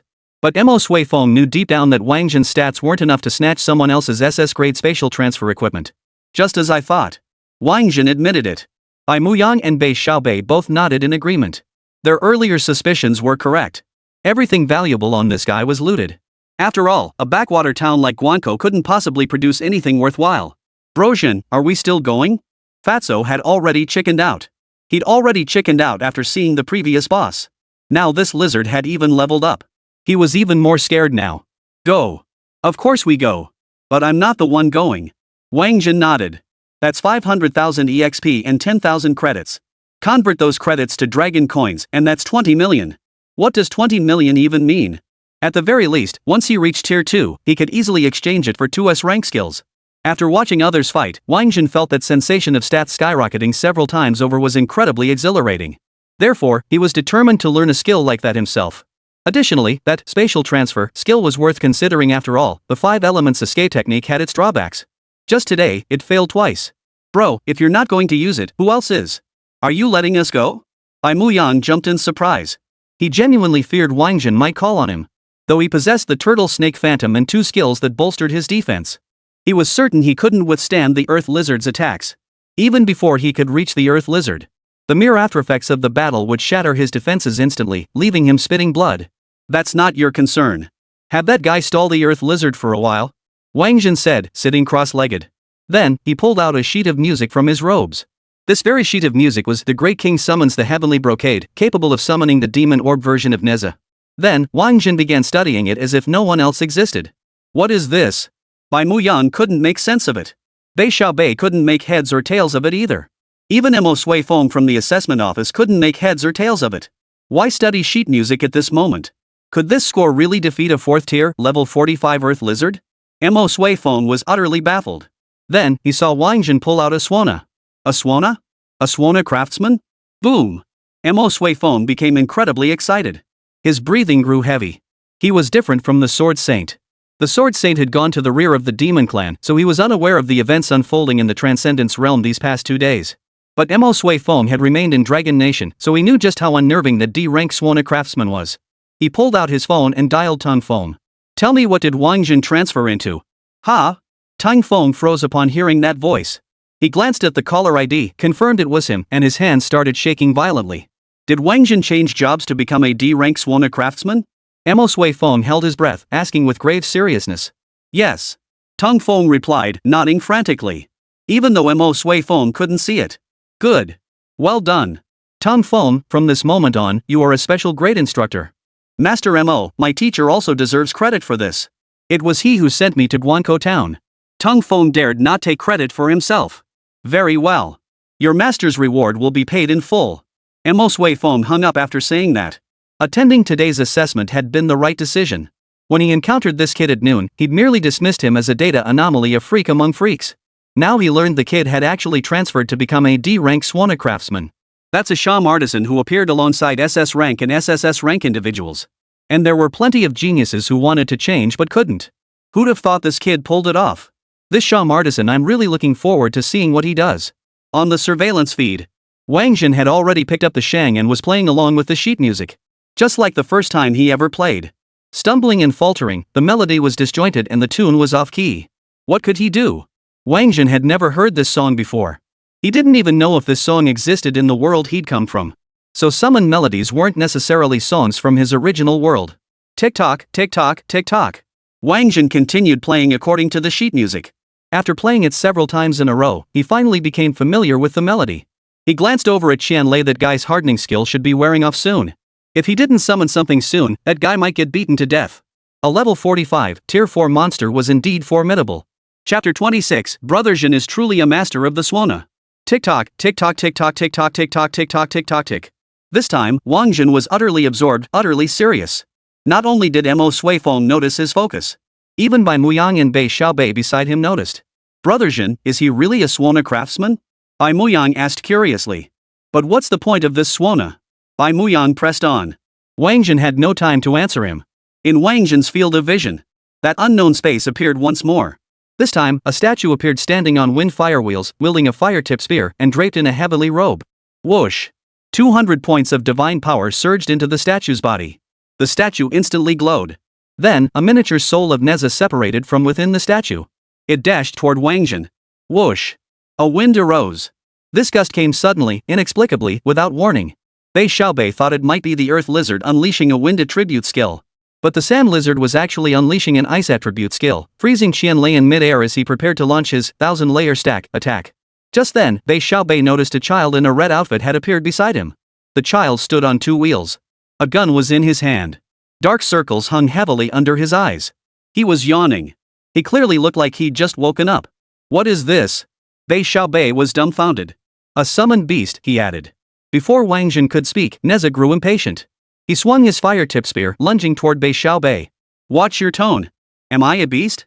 I'm clearly a divine being. Neza said, running a hand over his nose. His expression was thoroughly displeased. A divine being? You're a divine being? Bai Xiaobei repeated Neza's words, suddenly stunned. Immortals exist in this world? Go, go, go. I don't have time for your nonsense. Wáng Zhen shoved Bai Xiaobei aside. Neza, I'm Ao Bing's friend. He said he's too busy to play shuttlecock with you, so he sent me to keep you company. Oh? Hearing Wáng Zhen's words, Neza, who had been half asleep, suddenly lit up with an unusual sparkle in his eyes. Where is Ao Bing? Neza's large eyes scanned the surroundings. Clearly, Ao Bing mattered far more to him than kicking a shuttlecock. He's busy, so he sent me, Wáng Zhen replied. You? Think you can handle my shuttlecock? With Ao Bing absent, Neza's interest waned considerably. He wore an expression of utter contempt for Wáng Zhen. I can catch it. I absolutely can catch it. Wáng Zhen patted his chest. All right, bring it on. Neza pulled the shuttlecock from his pocket, ready to begin. Hold on. Wáng Zhen called him back. What is it? There's a lizard over there trying to interrupt us. Look. What? It dares to interrupt this young master's shuttlecock game? Whoosh. The heaven-shaking silk flew out. It wrapped around the lizard entirely, restricting its movement. The wind fire wheels and fire tip spear reappeared. Neza, standing upon the wind fire wheels and wielding the fire tip spear, thrust it toward the earth lizard. Thud! Truly a divine weapon. The fire tip spear pierced straight through the earth lizard's body. A shell Qianlei couldn't break no matter what. How powerful! The exclamation didn't come only from Bai Muyang and Bei Xiaobei. Mo Sui Feng in the assessment office was equally stunned. Originally, when they saw Wáng Zhen summon a child, and thought it was a bit too frivolous. But now they realized this child was incredibly powerful. This child, he looked no older than 3. On the Tanyu continent, he'd be in preschool at most. But look at him. He dares to wield a gun and take down a 4th tier, level 45 monster. This gap is a bit too much, isn't it? Could he really be a god? Mo Sui Feng suddenly recalled the Ultra SSS classified documents obtained by the Dragon Nation government several years ago. Originally, he had dismissed those fantastical claims as mere nonsense, the product of wild imagination. But now, they seem to hold significant research value. Languo must establish a research team immediately. That way, we can stay ahead and surpass Guowu. Mo Sui Feng made another decision. Inside the assessment dungeon. Roar! Pierced by Neza's spear, the earth lizard let out an agonized roar. Blood gushed forth, quickly staining the earth crimson. Boy, you've angered me. I'll make you pay with your life. Hum. A cold, piercing light flared across the earth lizard's body. Whoosh, whoosh, whoosh. Countless ice pillars erupted, freezing everything within a kilometer radius. Then, those ice pillars transformed into ice spikes. They stabbed toward Neza. Oomph. Is that all you've got? You think you can take me down? Neza remained utterly unconcerned. His body weaved in and out among the ice needles. Then came a series of boom sounds. With every punch and kick, he shattered the ice spikes around him. His speed is just a bit too fast, isn't it? Outside the battlefield, Wáng Zhen and his 2 companions' heads spun like rattles. Even so, they couldn't keep up with Neza's speed, unable to catch a glimpse of his figure. All they could see were the ice needles shattering one by one, turning into ice shards. As for Mo Sui Feng inside the assessment office? Forget about seeing clearly. After all, surveillance was just surveillance. Neza's speed was too blindingly fast, the footage was completely blurred. Guess we'll have to wait for the slow-motion replay. Who'd have thought this Suona Craftsman was so formidable? We'd better strike first. With that thought, Mo Sui Feng quickly picked up the phone and dialed the admissions office. Wáng Zhen from Guankou Middle School, get him transferred to Languo immediately. Ha! The admissions officer was just as bewildered as Tong Feng. He was momentarily bewildered upon receiving the call. But upon seeing the caller ID, his hands trembled even more violently than Tang Feng's had. Mr. Mo, are you saying you want Wáng Zhen to enroll as a freshman? The admissions officer asked. Yes, through my special admissions channel. Also, I need to see his acceptance letter before he completes his assessment, Mo Sui Feng added. Ha! This time, the admissions officer was even more bewildered. The admission letters for the new academic year were still in the design phase. What ha? Just do it. Mo Sui Feng didn't want to continue the call. Because the surveillance feed had cleared up. Within a kilometer radius, the ground was now completely covered in ice shards. The ice fragments formed an intricate pattern, towering at least 3 or 4 stories high. Yet Neza himself showed no signs of exhaustion, not even a flushed face or labored breathing. He was still brimming with fighting spirit, eager for another battle. Where did this kid come from? Qianlei had already withdrawn from the battlefield. The current battle was beyond his capabilities. He felt a twinge of regret. Regretting bringing this guy out. Truly unexpected. Truly unexpected. Attempting to challenge an opponent 2 tiers above him was utterly impossible. He'd clearly underestimated a 4th tier expert.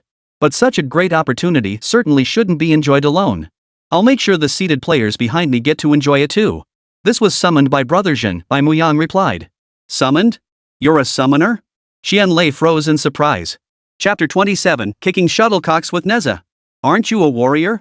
Although Qianlei hadn't witnessed Wáng Zhen take down that boss-level lizard. That fighting style was unmistakably warrior-like. And now you're telling me he's a summoner? What does that make everything that happened before? Me, the mighty iron-fisted warrior, and I couldn't even outloot a summoner? Qianlei simply couldn't stomach this blow. Wáng Zhen ignored Qianlei. Because the battlefield had shifted. The ice shards, 3 or 4 stories tall, suddenly coalesced into a massive sphere over 100 meters in diameter, trapping Neza inside. Holy crap! Is this lizard that powerful? The crowd was stunned once more. Is this the power of a 4th tier demon? They suddenly felt immense respect for the elders who had long fought against the demonic clans. How vast their battle experience must be. To have survived at the hands of these demonic beings. Kid, can you still move? Go ahead, try to move. Wahahaha. The earth lizard wore a look of smug satisfaction. Then, he noticed Neza inside the ice sphere actually twitch. This Mo Sui Feng froze. That 100-meter diameter ice sphere. Its density was incredibly high. Yet it could still move. How immense must that force be? At least 5th tier strength, if not higher. A 3-year-old child possessing 5th tier strength. Is this the power of a god? Compared to this, his 9th tier prowess is utterly pathetic.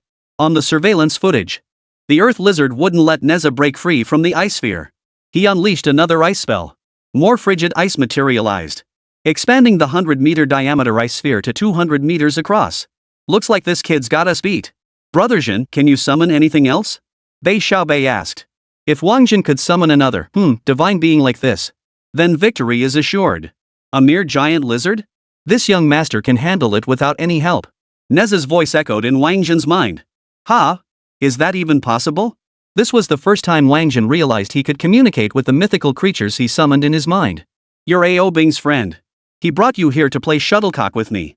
How could I disappoint his kind intentions? Yikes. Neza finished speaking in his mind. He began exerting every ounce of strength. Wáng Zhen could sense a blazing fire burning within Neza's body. The threefold true fire? My brother's about to unleash his ultimate power. Watch this, Wáng Zhen said with a smile to the others. My brother Nada isn't so easily defeated. Oh? He can come out? Bei Xiaobei exclaimed in surprise. Watch closely. We're all fire users, see how he handles it, Wáng Zhen said. Ha! Ha! Neza's voice echoed from within the ice sphere. The voice was so loud that the surviving demon beasts in the instant scrambled to find cover. They were terrified of being discovered and meeting their end. He can talk? The lizard was stunned too. The icy skill activated faster and faster, aiming to expand the ice sphere and completely seal Neza inside. But soon, he realized he couldn't contain it. For the ice sphere was now enveloped by a lotus-shaped flame. The ice near the flames vaporized instantly. Meanwhile, the ice sphere within the lotus was rapidly melting within the flames. This. Bei Xiaobei was stunned. He was a fire mage, yet he had never encountered a flame like this before. This is called the threefold true fire, cultivated within the body. It can temper the divine body internally or be unleashed externally to harm enemies. It's entirely different from the fire you mages wield. The three-flame true fire nurtured within the body. Both the group in the instance and Mo Sui Feng in the assessment office. Upon hearing these words, they all murmured the phrase to themselves and fell deep in thought. So fire could actually be cultivated within the body. They all overlooked one crucial thing. How could Wáng Zhen possibly know about this? Little lizard, come and get me. Neza broke free. He broke free from the ice sphere. Then, wielding his lotus-shaped three-flame true fire, he charged toward the earth lizard. Sizzle, sizzle, sizzle. Everything in its path was incinerated by the three-flame true fire. Feeling the power of the three-flame true fire, the earth lizard's eyes filled with terror. I won't fight anymore. I won't fight. You win. He begged for mercy outright. After all, he was merely a leveled-up demon beast designed as a challenge. There was no need to kill him outright. If he couldn't win, he wouldn't fight. No need to lose his life here. Just then, a dialogue box appeared before Wáng Zhen and the others. Congratulations on surviving 5 minutes under the attack of an unexpected level boss. You have earned 5,000 preparatory credits. Congratulations on defeating the unexpected level boss within half an hour. You have earned 500,000 experience points and 10,000 reserve credits. Whoa, 15,000 credits credited. Waha, this is awesome. Bai Muyan and Bei Xiaobei were overjoyed. What incredible luck this was. To encounter Wáng Zhen and clear the stage so smoothly. These credits were practically free money. Bro Wang, I owe you a huge favor.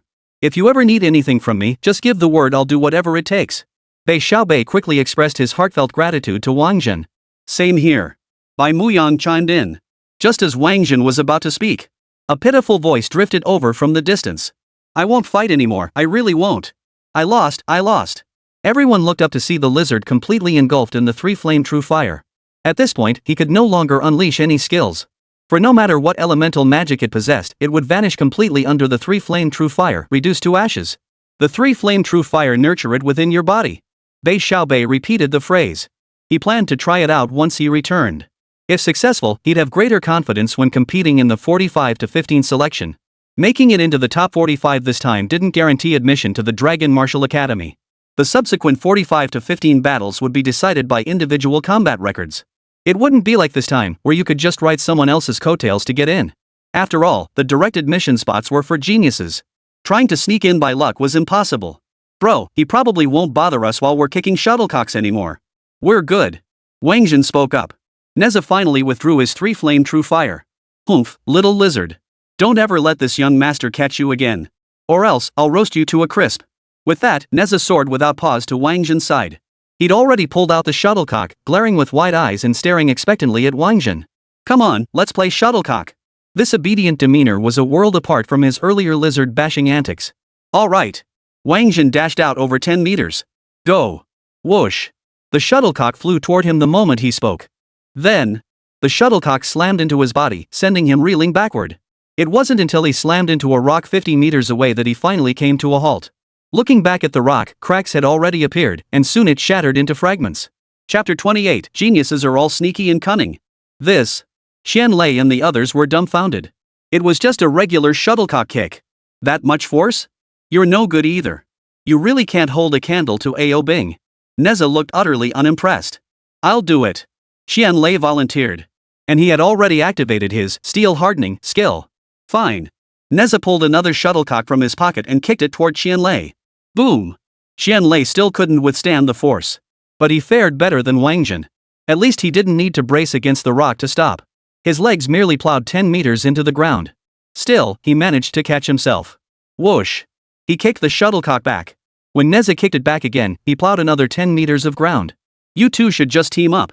Neza sighed helplessly. And so it went. When Neza's summoning time ended and he vanished with a whoosh, Wáng Zhen had already been kicked 2 kilometers away. Qianlei, too, had plowed 2 li of land and was utterly exhausted. 4 beams of golden light flared, enveloping the group as they exited the assessment instance. When they reappeared, they found themselves back in the original team-up hall. Congratulations on completing the assessment. Please proceed to the banquet hall on the 9th floor of Dragon Martial Arts University's Dining Hall 1. The school has prepared a celebratory banquet for you. The instructor who had handled their team registration approached and addressed the 4. Oh? Just the 4 of us? What about the others? Bei Xiaobei asked. He thought of you, Curson. The others are already waiting for you there. Rest assured, they were treated by 7th-tier priests when they lost their combat ability, so they've fully recovered by now, the teacher explained. Oh, that's good. Bei Xiaobei nodded. This meant he'd have a chance to meet you, Curson. Wáng Zhen, you must return their storage equipment to them. However, we will award you corresponding credits, the instructor added, addressing Wáng Zhen. At first, Wáng Zhen had been reluctant to return the spoils of war. But upon hearing he'd receive corresponding credits, Wáng Zhen agreed with a beaming smile. All right, you can have it all. He handed over all the storage equipment he had confiscated earlier. Here is your acceptance letter. Congratulations, you are now officially a member of Longwu University. After tallying Wáng Zhen's loot, the registrar handed him an admission letter. However, the cover of this letter was from last year. In order to fulfill the task entrusted by Mo Sui Feng, the admissions office had resorted to a clever workaround. I passed the assessment? Wáng Zhen was puzzled. Isn't there still the 45 to 15 round? Student Wáng Zhen, with your performance today, I doubt any other recommended student at Longwu University will surpass your assessment score, the instructor explained. Exactly. You're just too freaking good. You're in a league of your own. Who could possibly fight you? I sure as hell don't want to fight you, Qianlei chimed in. He had already pulled a white robe from his storage ring and draped it over his shoulders. He simply disliked fighting while wearing clothes. It was just too easy to ruin his clothes that way. He still wore clothes during normal times. Alright, thank you, teacher. Wáng Zhen took the acceptance letter and stored it in his storage ring. At that moment, a dialogue box appeared before his eyes. Congratulations! Your character has become a university student, achieving the clear-eyed and adorable college student accomplishment. You have obtained the summoning melody Jubeiji Carries His Bride. Jubeiji Carries His Bride, host consumes 300 divine power to play this melody, summoning Jubeiji to assist for 10 minutes. Cooldown, 24 hours. Ha! Second brother.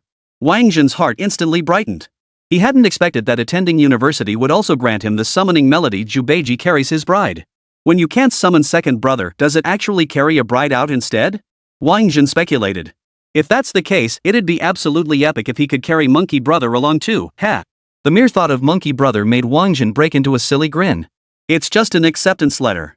Is that really worth grinning like an idiot? Come on, let's go celebrate. Qianlei felt a twinge of envy, unable to stomach Wáng Zhen's smug expression. He slapped Wáng Zhen on the shoulder and led the 3 of them to the victory banquet on the 9th floor of Cafeteria 1.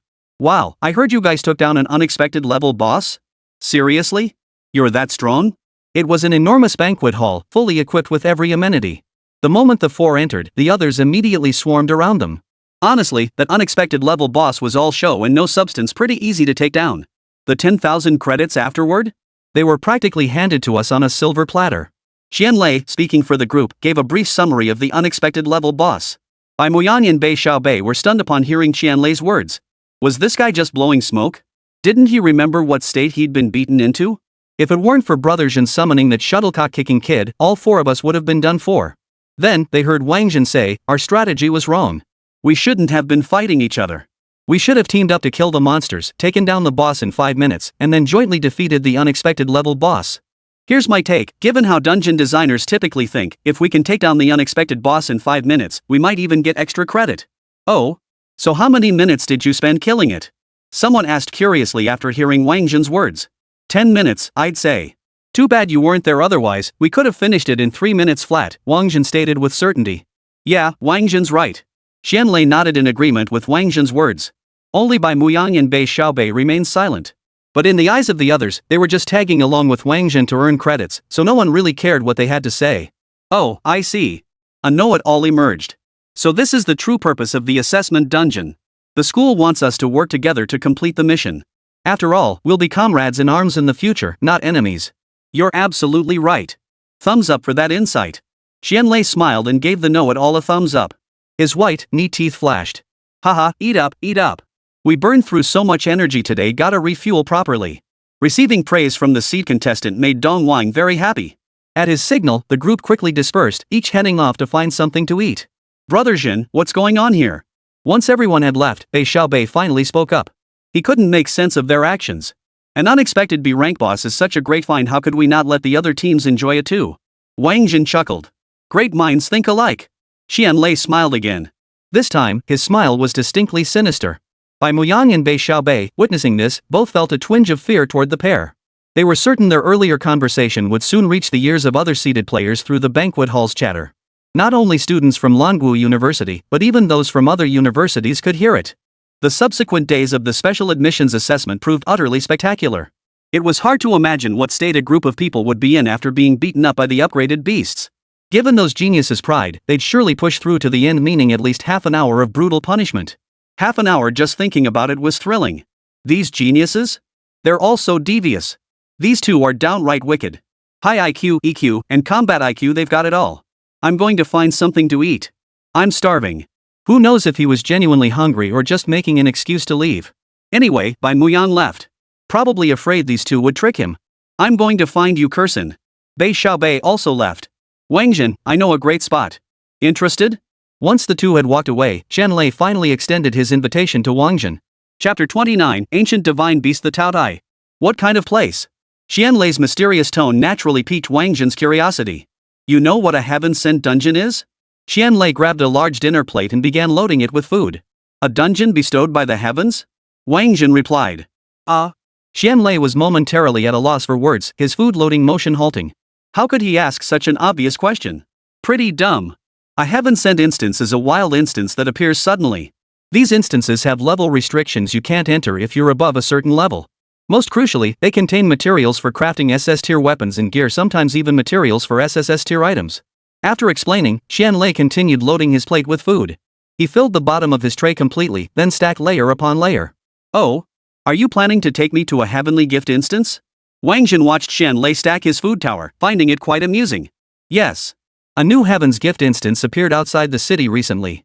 It has a level cap of 30, making it perfect for us. Who else is going? Opportunity and danger were equal. It was the material for crafting SS grade and SSS grade weapons and equipment. Wáng Zhen knew all too well how rare SS grade and SSS grade gear was. He was sure Qianlei hadn't just invited him.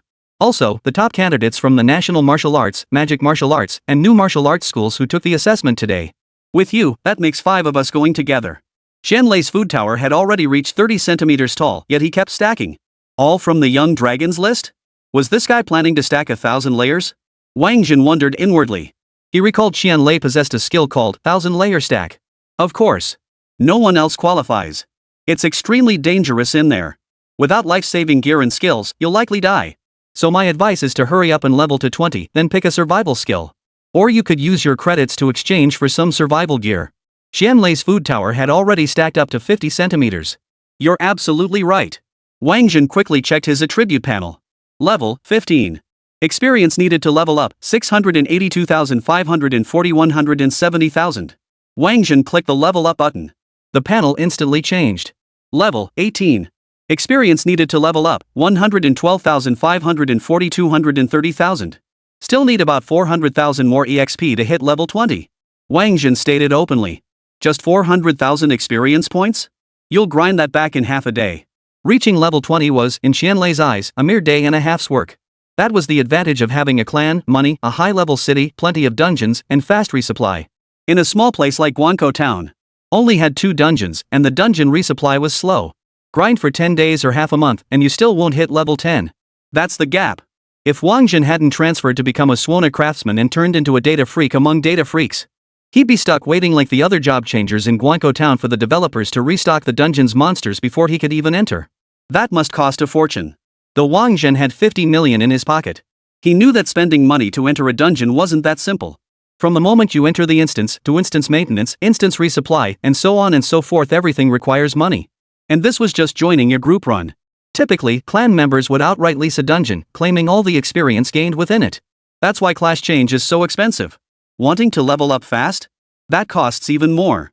If you're loaded, you don't even have to kill monsters yourself, just find a few high-level veterans to carry you. Experience points pile up like crazy, and leveling up is lightning fast. You don't need money. As a formally admitted student with a guaranteed spot at Longwu University, you can freely access some of the university's exclusive dungeons. Just find a few of those exclusive dungeons to farm, and you'll get over 400,000 experience points, Qianlei said. Right. How could I have forgotten that? Wáng Zhen beamed with delight. Suddenly, another thought struck him. Can I bring people into the dungeons? After all, group experience is higher. I'm afraid that's not possible. Those dungeons are restricted to scholarship students only. This year, you're the only scholarship student, and previous scholarship students have already outgrown these dungeons. Qianlei's food tower had already surpassed 50 centimeters, and he was still stacking. Alright then, I'll go level up first. Wáng Zhen waved to Qianlei and walked away. Where'd Brother Zhen go? Bai Muyang held demon beast meat in one hand and a fruit carefully researched by the Dragon Martial University's Life Sciences Department for its body-strengthening properties in the other. He was enjoying his meal immensely. He was the first to notice Wáng Zhen's departure. Then he spotted Qianlei's towering pile of food and found it quite intriguing. He went to level up. Qianlei replied. Oh, Brother Zhen's so diligent? Seems like he barely touched his food. Bai Muyang had already finished the demon beast meat in his hands. He then grabbed a tray and began stacking his own food tower, mimicking Qianlei's technique. What do you mean seems like? He hasn't eaten a thing. Man, I'm impressed by Wáng Zhen. No wonder he can take down unexpected level bosses. Without all those years of relentless, tireless effort, how could he possibly summon such an incredible kid? Qianlei let out a sigh. He, too, regarded Wáng Zhen as a summoner. Beside him, Bai Muyang listened to his words and fell deep in thought. I'm off to grind too. Bai Muyang set down the food tower he'd just stacked 2 layers high and turned to leave. Before long, Bei Xiaobei came over again. Qianlei repeated what he had said to Bai Muyang. Finally, he added one more thing. The threefold true fire that something cultivated within the body. Bei Xiaobei suddenly froze. He then bid Qianlei farewell, intending to return and practice how to cultivate the sun's true fire within his own body. Then, Ling Jin, Wu Di, and the others came over to ask about Wáng Zhen's whereabouts. Upon learning that Wáng Zhen had skipped dinner to level up, they all decided the celebratory banquet wasn't worth attending and headed back to train instead. Some noticed the crowd thinning. They approached Qianlei to ask what was going on. Qianlei explained they'd all gone back to level up.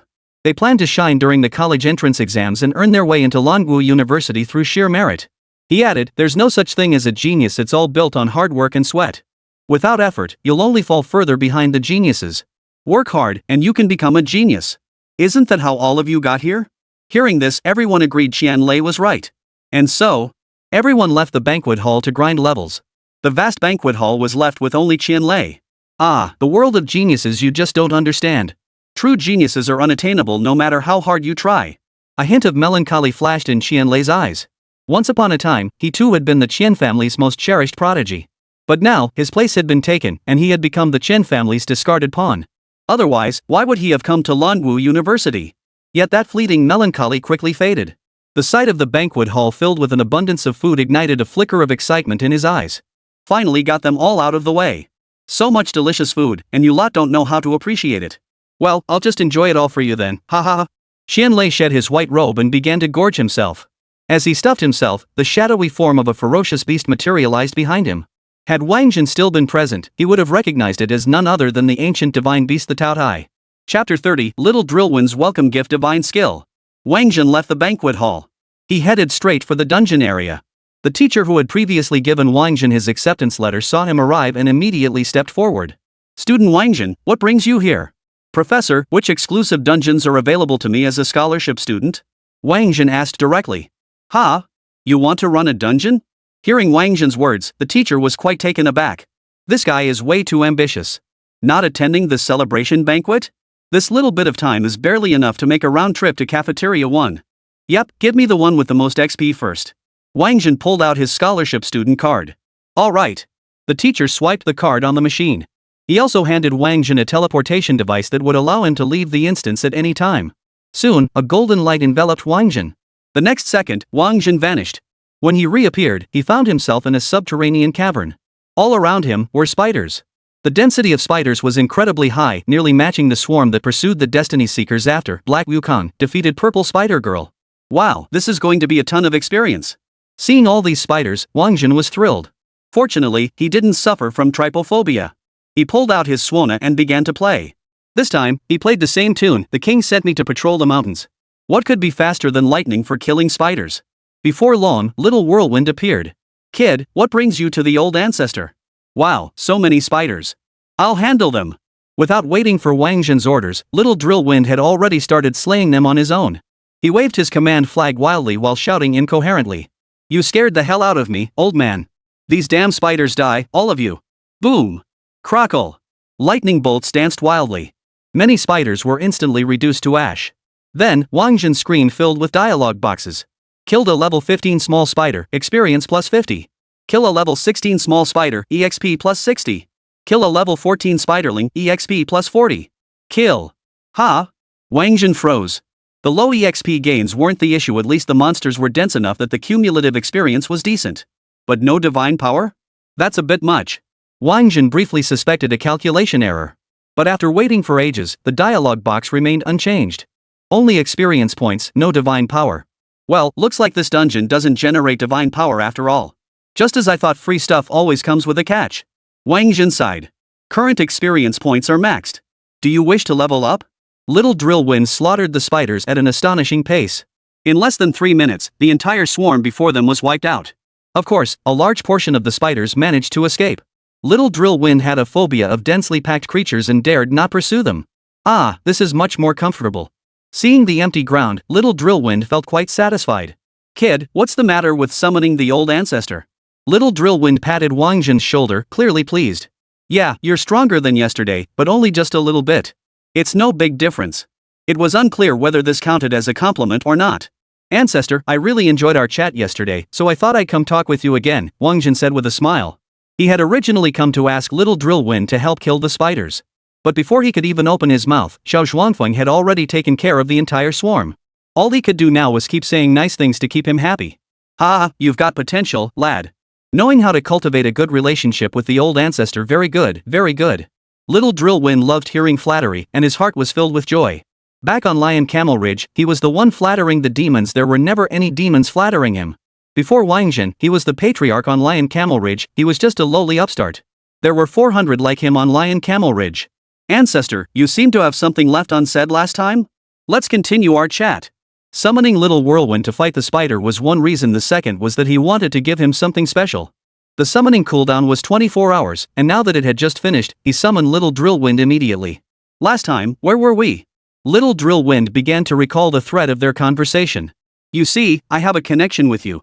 Wáng Zhen offered a hint. Oh, right. I see you have potential, kid. You're a promising candidate for patrolling the mountains. But your pace is far too slow. At this rate, how long will it take you to finish your rounds? Ancestor, I've earned the favor of the 3 great kings, who imparted a special movement technique to me. I'll pass it on to you as a welcome gift, what do you say? Xiao Zhuangfeng asked. Hearing Xiao Zhuangfeng's words, Wáng Zhen nearly jumped for joy. Who were the 3 kings of Lion Camel Ridge? They were none other than the golden-winged grey-ping eagles, those who could soar with the wind for a day, spiraling upward 9,000 miles.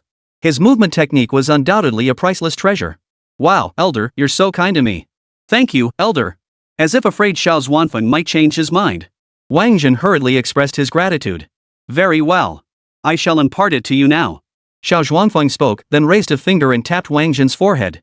Wáng Zhen instantly felt something new enter his consciousness. Sit down and absorb it properly, little Drillwind instructed. Wáng Zhen complied, crossing his legs and focusing his mind. Whoosh! As his spirit fully sank into his consciousness, a golden-winged giant eagle immediately appeared within his consciousness. Perched on the edge of a cliff, the giant eagle flapped its golden wings. Whoosh! Suddenly, the wind picked up. The golden-winged giant eagle flapped its wings, soaring straight into the sky, vanishing in an instant. Wáng Zhen began to imitate it. But in the end, his takeoff always turned into a cliff jump.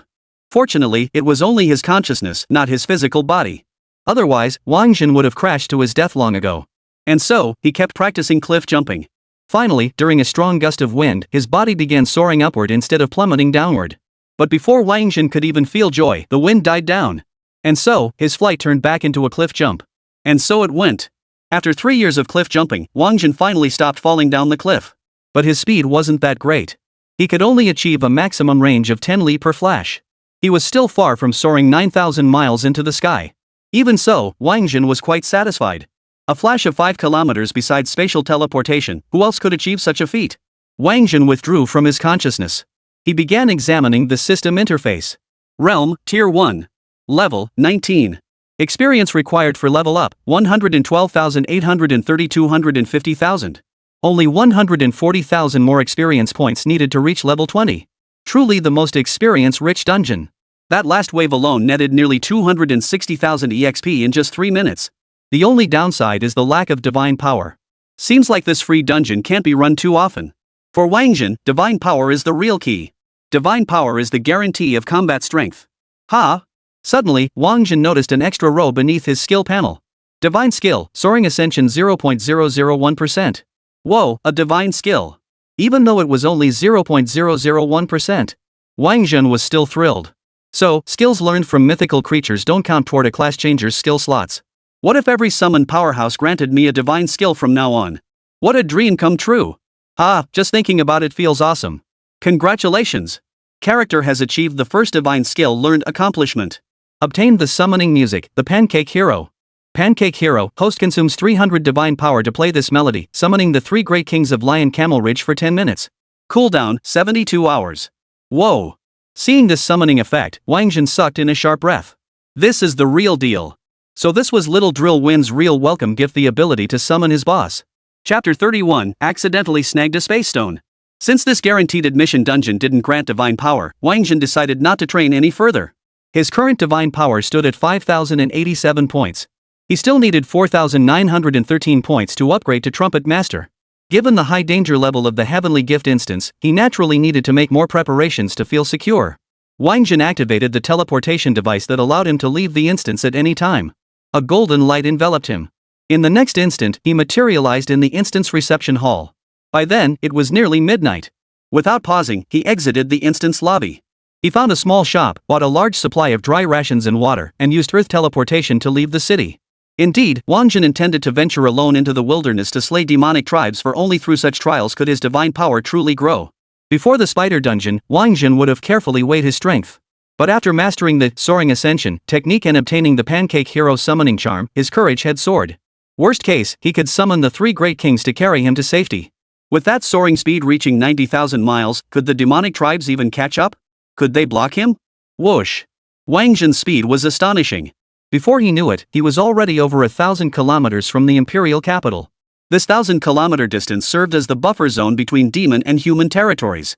Any further, and he would enter demon territory. Though his courage had grown, Wáng Zhen remained cautious. He needed to fill his stomach first, then carefully gather intelligence on the demonic tribes, selecting the right location and timing for his next move. Wáng Zhen took out some dried rations and water and began to eat. Just as he finished eating and prepared to use Earth Escape technique to infiltrate demon territory, a demon patrol approached from the distance.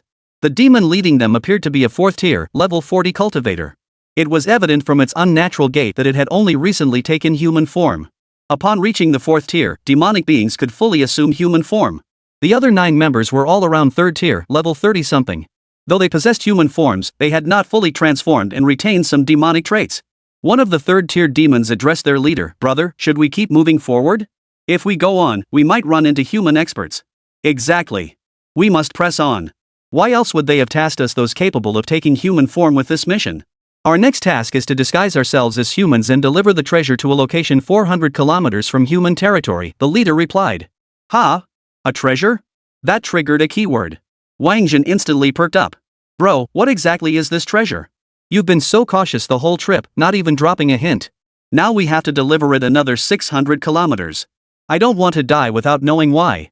Human experts who can see through our disguises could appear at any moment. This demon clearly feared death and didn't want to continue. At that moment, Wáng Zhen stepped forward.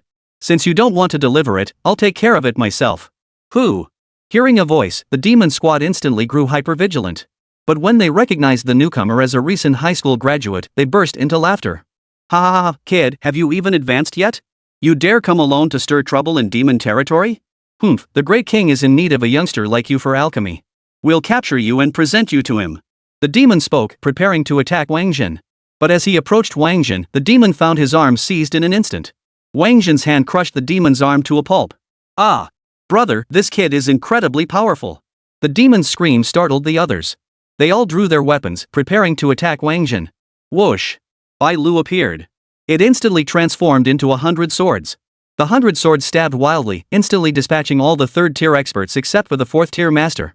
Who are you? The fourth-tier expert was visibly shaken. At such a young age, with such power. Among humans, aside from those few great clans, no family could cultivate such a prodigiously gifted child. He felt utterly unlucky. The city lord had finally assigned him a mission, only to have him run into a youngster from a major clan out training. Typically, these young masters from major clans were accompanied by 5th-tier or even 6th-tier masters as guardians. He was only a 4th-tier expert, no match for those guardians. I'm not affiliated with any family. Hand over the treasure and I'll spare your life, Wáng Zhen replied. The 4th-tier expert remained silent. Suspicion stirred within him. He scanned the surroundings. Once he confirmed the kid was alone, his guard dropped. Ha ha ha ha. Since you're not one of those family's brats, then die. Boom. The 4th-tier expert revealed his true form. It was a black bear. Its bear claws suddenly grew massive, swiping down toward Wáng Zhen. Boom. The bear's paw slammed into the ground. An impact crater over 10 meters deep instantly appeared in the ground. Is that all you've got? Pathetic. The black bear expressed utter contempt for Wáng Zhen's strength. He thought he had crushed Wáng Zhen to death. But the next second, Wáng Zhen delivered a vicious kick to its back. The force of the kick sent the black bear flying over 10 meters away. Before the black bear could even react, Wáng Zhen had already teleported to his side and delivered another vicious punch. This punch sent him flying another 10 meters. Then, Bai Lu appeared once more. With a single slash, she severed the bear paw that had been poised to crush Wáng Zhen. Roar! The black bear roared in fury. The fur around its body transformed into steel needles. They whizzed toward Wáng Zhen in a flurry of whoosh, whoosh, whoosh. Wáng Zhen dared not meet them head-on. He darted away. But those steel needles seemed to have tracking devices attached wherever Wáng Zhen darted. They pursued. Whoosh! Wáng Zhen plunged straight underground. Then he pulled the black bear underground with him. When he and the black bear reappeared, the black bear's pupils widened in shock. For he saw his own bear fur transformed into steel needles, piercing his body one by one. Earth escape technique. Good. Very good. Even as he died, the black bear praised Wáng Zhen. Summoning his last ounce of strength, he retrieved a communication button and pressed it. Demon Clan, Breakwind City, Inner City. Beep, beep, beep. The city lord had just settled into bed when the alarm's piercing sound jolted him awake. He jolted awake. He went to investigate the alarm. Upon seeing that the alarm was triggered by the black bear, he immediately bellowed in anger. Guards! Whoosh! 5 or 6 5th-tier demonic experts appeared, bowing respectfully to the city lord. Your Majesty! The spatial stone escorted by the black bear has been lost. Assemble all demon generals and pursue it at top speed. You must retrieve that spatial stone before that person returns to the human city. The city lord commanded. Your Majesty, the humans have elite watchers. Mobilizing our 5th-tier forces en masse for such a high-speed pursuit isn't that drawing too much attention, one warrior voiced concern. This spatial stone was prepared for the young master by the higher-ups. Do you want to live or not? The city lord demanded. Yes. It was meant for the young master. The demonic cultivator dared not say another word and departed to carry out the order. Chapter 32, Still sleeping? Time to collect. Wáng Zhen had no idea what he'd actually stolen or how much trouble he'd gotten himself into. He inspected the black bear's storage pouch. He found nothing inside except a dozen or so sparkling stones the size of human heads. Still, if the other party called them treasures, then they must be treasures. He'd find out what they were once he got back and asked the clan disciples. Wáng Zhen was indeed a top student, but he only studied textbook material. Probably only the most ordinary, commonplace scientific knowledge made it into textbooks. Truly rare treasures, they say, only appear in the internal documents of high-ranking officials and major clans. Because those treasures are things ordinary job changers would never encounter in their entire lives. Even if they did, they wouldn't have the strength to seize them, they'd only lose their lives for nothing. Therefore, to cultivate discerning eyes for valuables, one must diligently enhance their abilities. Once your cultivation reaches a certain level, the inner manuals will naturally be presented to you. The authorities deliberately omit such knowledge from official texts, fearing that rare treasures might tempt low-tier transfigures into reckless pursuits. 400 years ago, a group of newly transformed students ventured out in search of treasures. Their expedition ended in tragedy, resulting in the collective demise of that entire cohort of prodigies. It was precisely this gap in talent that allowed the demonic tribes to seize such vast territories. Once I get back, I'll have to get some inside materials from Qianlei to study. After Wáng Zhen finished looting the corpse, he suddenly sensed demons approaching from ahead. Whoosh! Without a moment's hesitation, he plunged underground. Before long, 25th tier demonic experts landed beside the Black Bear. They inspected the Black Bear's demonic squad. Upon confirming the spatial stone had been stolen, they flew toward the human city. 25th tier? Wáng Zhen emerged from the ground. After changing professions, one must reach 5th tier to fly through the air. Take the Grey Wolf King before merely a 3rd tier, it could only hover in the air, incapable of true flight. So upon seeing them soar, Wáng Zhen knew they were 5th tier masters. There are only 25th tier practitioners in Breakwind City. If they've all been deployed, does that mean the city now has only the city lord as its sole 6th tier expert? Breakwind City, one of the 10 major strongholds where the Dragon Nation and the Demon Clan stand opposed. It's crucial. That's why the textbooks provided detailed descriptions. Wáng Zhen was well aware of this. So Breakwind City is essentially an empty shell without any 5th tier experts? 4th tier experts? Wáng Zhen wasn't the least bit afraid. Haha, as long as I don't provoke the city lord into action, then harvesting divine power should be a breeze, right? Originally planning to hunt down stray demons in the wilderness, Wáng Zhen suddenly had a new idea. Whoosh! He plunged underground once more, heading straight for Breakwind City. Breakwind City had 5 military units. Piggy Knights, Rhino Squad, Mantis Blades, Blazing Eagles, and Earth Dragon Guards. Wáng Zhen sought out the Piggy Knights first. Because the Piggy Knights were all rather simple-minded souls, and they were usually fast asleep. At this late hour, the Piggy Knights were surely all asleep. Whoosh! Wáng Zhen used the Earth Escape technique and quickly located the Pig Knight squad's encampment. Hey, still sleeping? Time to pack it in. The knights were all slender demonic archers. At that moment, they were sound asleep, hugging their pig mounts. Ha! The sudden shout jolted the knights awake. Blinking sleepily, they rubbed their eyes. Then, they saw flying swords hurtling toward them. Enemy attack! A bowman let out a howl. The next second, the archer's throat was pierced by a flying sword, and he met his end. Of course, he wasn't the only demon to fall. Several of his companions fell alongside him, struck down by Wáng Zhen's flying swords. However, his cry alerted the other demons. Snore, snore. The sleeping pig was startled awake. The knights beside Piggy quickly scrambled to climb onto his back. Whoosh, whoosh, whoosh. Wáng Zhen launched his flying sword once more. But this time, there was no success whatsoever. A protective shield had activated around Piggy, shielding all the archers. As expected, a sword without skill-based attacks is just weak. Wáng Zhen sighed, recalled his flying sword, and teleported directly into the ranks of the Pig Knights, engaging them in combat with brute force. Boom! He took down one knight with each punch. Thud! He kicked one pig at a time. Though the pigs were as tough as described in textbooks, with thick hides and defensive shields.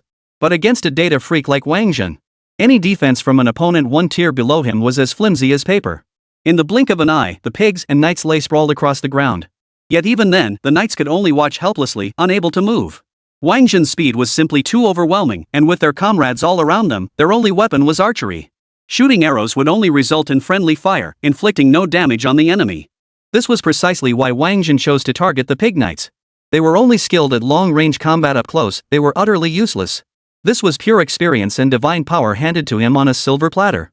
No other team offered as much reward as the Pig Knight squad. Hurry and summon the Rhino squad and Mantis Blade troops. Everyone spread out. A demon spoke up, the knight commander of this Pig Knight squad, a formidable level 31 tier 3 expert. The scene descended into chaos, forcing him to step in as commander. Yes. Upon hearing the captain's orders, Yu Yao went to summon the Rhino squad and Mantis Blades. The remaining Pig Knights scattered, and Wáng Zhen no longer enjoyed the same thrill of combat as before. However, his gaze fixed on the knight captain. Boom! Wáng Zhen leapt into the air, charging toward the knight captain. Gore! The knight commander's pig truly lived up to its 3rd tier status. Its reaction was surprisingly quick. Its snout lengthened, preparing to push Wáng Zhen over. Simultaneously, the knight captain drew his bow, ready to unleash a shattering arrow the moment the pig's snout sent Wáng Zhen tumbling. The demon and the pig worked together with perfect coordination, confident they had this in the bag. But then, the unexpected happened. Wáng Zhen executed the soaring ascension technique mid-air. To the knight captain, Wáng Zhen's body vanished into thin air. When he saw him again, Wáng Zhen had landed behind Piggy. Wáng Zhen grabbed Piggy's tail and flung it upward. Boom! After all, an archer is an archer physically frail and utterly unable to withstand a fall. A thunderous crash followed, and the knight commander met his end instantly. However, Piggy's thick hide could withstand a few more hits. But after Wáng Zhen slammed it several more times, the knight commander's pig finally met its end. Run! With their leader dead, the entire pig knight formation descended into chaos. They scattered in all directions, each scrambling for their own survival. Wáng Zhen wouldn't let them off so easily. He unleashed his speed, relentlessly pursuing the pig knight. Rumble! The Rhino Squad and Mantis Blade soldiers arrived. The Rhino Squad's Rhino demons wielded massive shields. They planted their shields into the ground, forming a wall of shields that encircled Wáng Zhen. Behind the shields, the Mantis Blade's blades gleamed with unquenchable hunger. The Piggy Knights, seeing their protective Rhino brothers arrive, all began scrambling behind the shield wall, desperate to save their skins. Boy, whose family do you belong to? Daring to sneak into Broken Wind City alone, have you had enough of living? The speaker was the Pig Knights' paladin captain. He held the highest rank among Windbreaker City's Pig Knights. One of his Pig Knight squads had been utterly slaughtered by a human, so naturally she came out to investigate. Poof! You demonic tribes have bullied the human race for 500 years. You're the ones who've had enough of living, Wáng Zhen retorted. As he spoke, he grabbed another pig's tail. Whoosh, whoosh, whoosh. He swung the pig around his head several times before hurling it at the shield wall. Chapter 33, Holy Eagle Captain's Breakdown, I'm Pissing Blood? Propelled by Wáng Zhen's strength, the piglet carried tremendous force. Crash! The Rhino Squad's shield wall instantly cracked open a gaping hole. A large number of Rhino warriors fell, many shields already cracked. The tough-skinned pig certainly contributed to this chaos. If archers had been used instead, they'd likely only have managed to stain the shields and leave a puddle of mustard sauce. Whoosh! Wáng Zhen moved, intending to charge straight to the rear. Clang! The Mantis warriors swung their greatswords, ready to block Wáng Zhen's path. Seeing this, Wáng Zhen executed another sharp turn, dodging the blades. He glanced around and snatched a shield from a Rhino warrior's hands. Wielding the shield, he parried all the Mantis warriors' blades. Then, he wielded the shield as a weapon. He began smashing wildly through the demonic forces. You human brat, you're asking for death.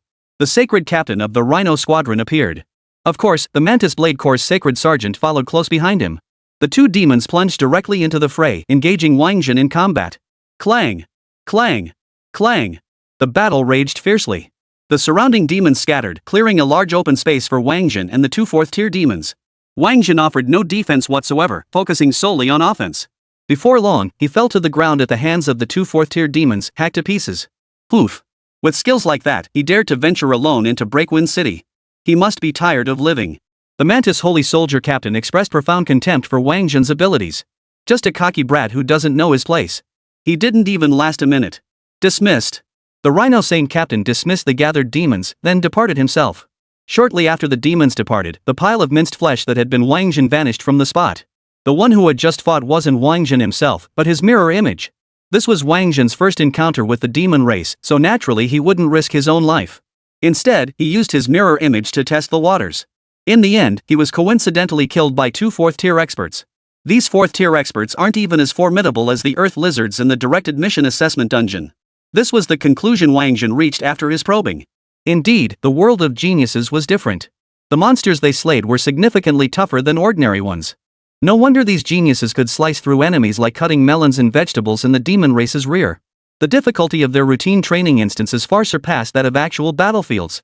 Moreover, setting aside the special admission dungeons, the difficulty of other dragon martial dungeons must be exceptionally high as well. Only through such rigorous training could they ensure a higher survival rate when facing the demonic tribes. Second high school naturally has its own prestige.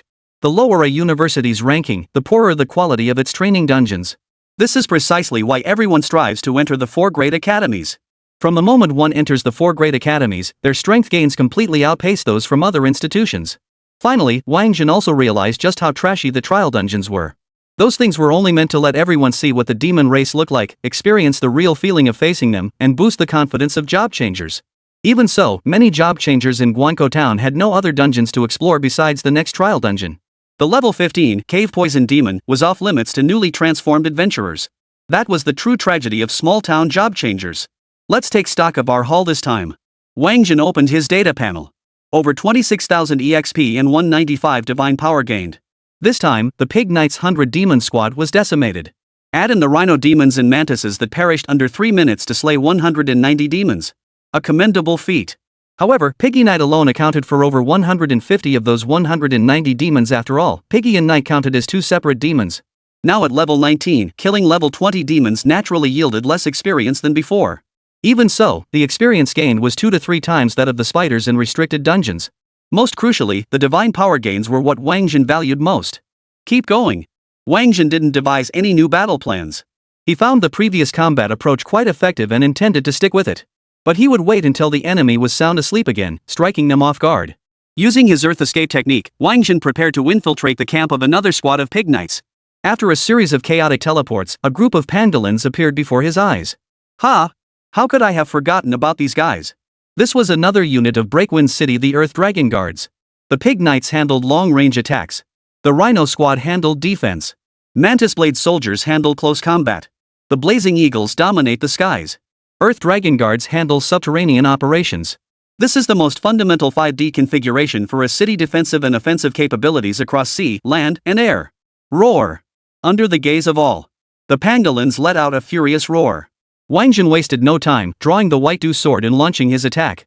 Whoosh, whoosh, whoosh. Boom! Boom! Boom! The battle raged fiercely. True to their title as guardians, the pangolins possessed formidable defenses. Relying on their formidable defenses, they prepared to clash head-on with Wáng Zhen. But Wáng Zhen wielded the White Dew sword, along with his innate skill that ensured weapons remained undamaged and possessed 100% penetration. After a series of head-on clashes, numerous pangolins were sliced to pieces by Wáng Zhen. Blood instantly stained the ground crimson. Whoosh! The pangolin isn't as clueless as Piggy Knight. Seeing a teammate get killed, it wouldn't just stand there watching the spectacle. Without the Knight Captain's orders, they wouldn't dare run. The pangolins, witnessing their comrade's brutal death, immediately scattered in all directions. But how could their escape speed compare to Wáng Zhen's? Wáng Zhen's current agility is 76, and with Earth Escape's double boost, that's 152. Additionally, he possessed the Soaring Ascension skill. Setting aside the Soaring Ascension skill for now. Even with just his doubled Earth Escape agility, he was already comparable to a 4th tier, level 49 transferee without any potential value boost. This was precisely why Wáng Zhen dared to enter Breakwind City to hunt demons after witnessing the departure of its 25th tier members. As he always said, as long as the City Lord didn't intervene, he posed no threat. Even if the City Lord did intervene, he still possessed the Soaring Flight. If he couldn't win, escaping was still no problem. Whoosh! Whoosh! Whoosh! Wáng Zhen chased the pangolins underground, slaughtering them with a gaggle of gags. Soon, he had wiped out the entire Earth Dragon Guard 100 demon squad. Blood pooled everywhere underground. So much so that the blood seeped through the soil, staining the surface above. Whoosh! Wáng Zhen departed. He headed toward the distant encampment of the Pig Knight. Because the battle unfolding underground would soon be discovered, he wouldn't put himself in danger. Shortly after Wáng Zhen departed, a person with golden hair emerged from the tent. One who could walk about Breakwind City so brazenly could not possibly be human. It was a demon who had taken human form. And this golden-haired demon was none other than the Sacred Eagle Commander of the Blazing Eagle Corps. The Sacred Eagle Commander undid his belt and began relieving himself for the first time since waking. Still half asleep, he suddenly noticed the ground turning red. Am I pissing blood? Chapter 34, that kid's definitely from Dragon Nation. The Sacred Eagle Commander looked down at his urine. Clear and transparent, no branching. No flickering, no weak stream, no stop and go. My kidneys are in top shape. But the ground was red and getting redder. The Sacred Eagle Chief shivered, pulled up his pants, and began inspecting the ground. Soon, he noticed that much of the surrounding soil was red, carrying a faint scent of blood. Enemy attack. Saint Eagle no longer dared to hold back. He revealed his true form. It was a golden-winged eagle over 10 meters in length. Spreading its wings, it soared into the sky to survey the surroundings. Boom! The Sacred Eagle Commander's roar instantly drew the attention of the other units. This time, all 5 units appeared. They began searching the area. The Flame Eagles and their flock soared skyward, quickly spotting numerous human class changers hunting wild demons around Windbreak City. Whoosh! The eagles lowered their flight altitude and began spewing flames at the human adventurers hunting wild beasts. How dare you! Among those adventurers were young members of prominent clans undergoing their trials. Seeing their young attacked by the eagles, the guardians couldn't stand idly by and immediately attacked the eagles. A fierce battle erupted, the scene bustling with activity. As for the other monster hunting transferees without guardians, they had all intended to deploy their most reliable escape tactics and bolt for their lives. But upon seeing 5th-tier masters battling the eagles, they all halted in their tracks. Applause erupted as they settled in to watch the show. Some even plopped down on the ground, pulling out sunflower seeds, potato chips, cola, and mineral water to snack on while watching. Within Windbreaker City, the Earth Dragon Guards sank into the ground. Witnessing an entire Earth Dragon Guard squad slaughtered, they couldn't help but roar in fury. Then, summoned by the Sacred Guard Captain, all the Earth Dragon Guards vanished underground, encircling Breakwind City. Whoosh! This sudden movement alerted the Earth Diving Class Changers. Those Earth Diving Class Changers had intended to take advantage of the chaos to loot the fallen. Little did they know, they were surrounded before they could act. Now, their only escape lay in combining Earth diving techniques with evasive maneuvers. When encountering pangolins blocking their path underground, they would dash above ground. If they encountered rhino warriors or mantis blade soldiers above ground, they would immediately dive back underground. In an instant, the entire city of Breakwind descended into chaos. Dozens of human class changers appeared both inside and outside the city. They darted in and out like gophers, all racing toward the location of the human city. What's happening outside? Within the inner city of Breakwind, the city lord, hearing the commotion outside, hurriedly asked, "Your Majesty, human warriors have breached Breakwind City and are slaughtering the Pig Knights and Earth Dragon Guards," a demon reported. "Oh? Massacre? How many were killed?" The use of the word massacre piqued the city lord's interest. An entire squad of Earth Dragon Guards was slaughtered, and more than half a squad of Pig Knights were slaughtered, the demon continued. "What? That many? Whoosh." With such a major incident unfolding, the city lord couldn't possibly remain calm. He left the inner city and headed toward the outer city. "Greetings, Your Majesty." The lord's sudden appearance sent shockwaves through the assembled troops, who immediately bowed their heads in reverence. The city lord remained silent, surveying the scene around him.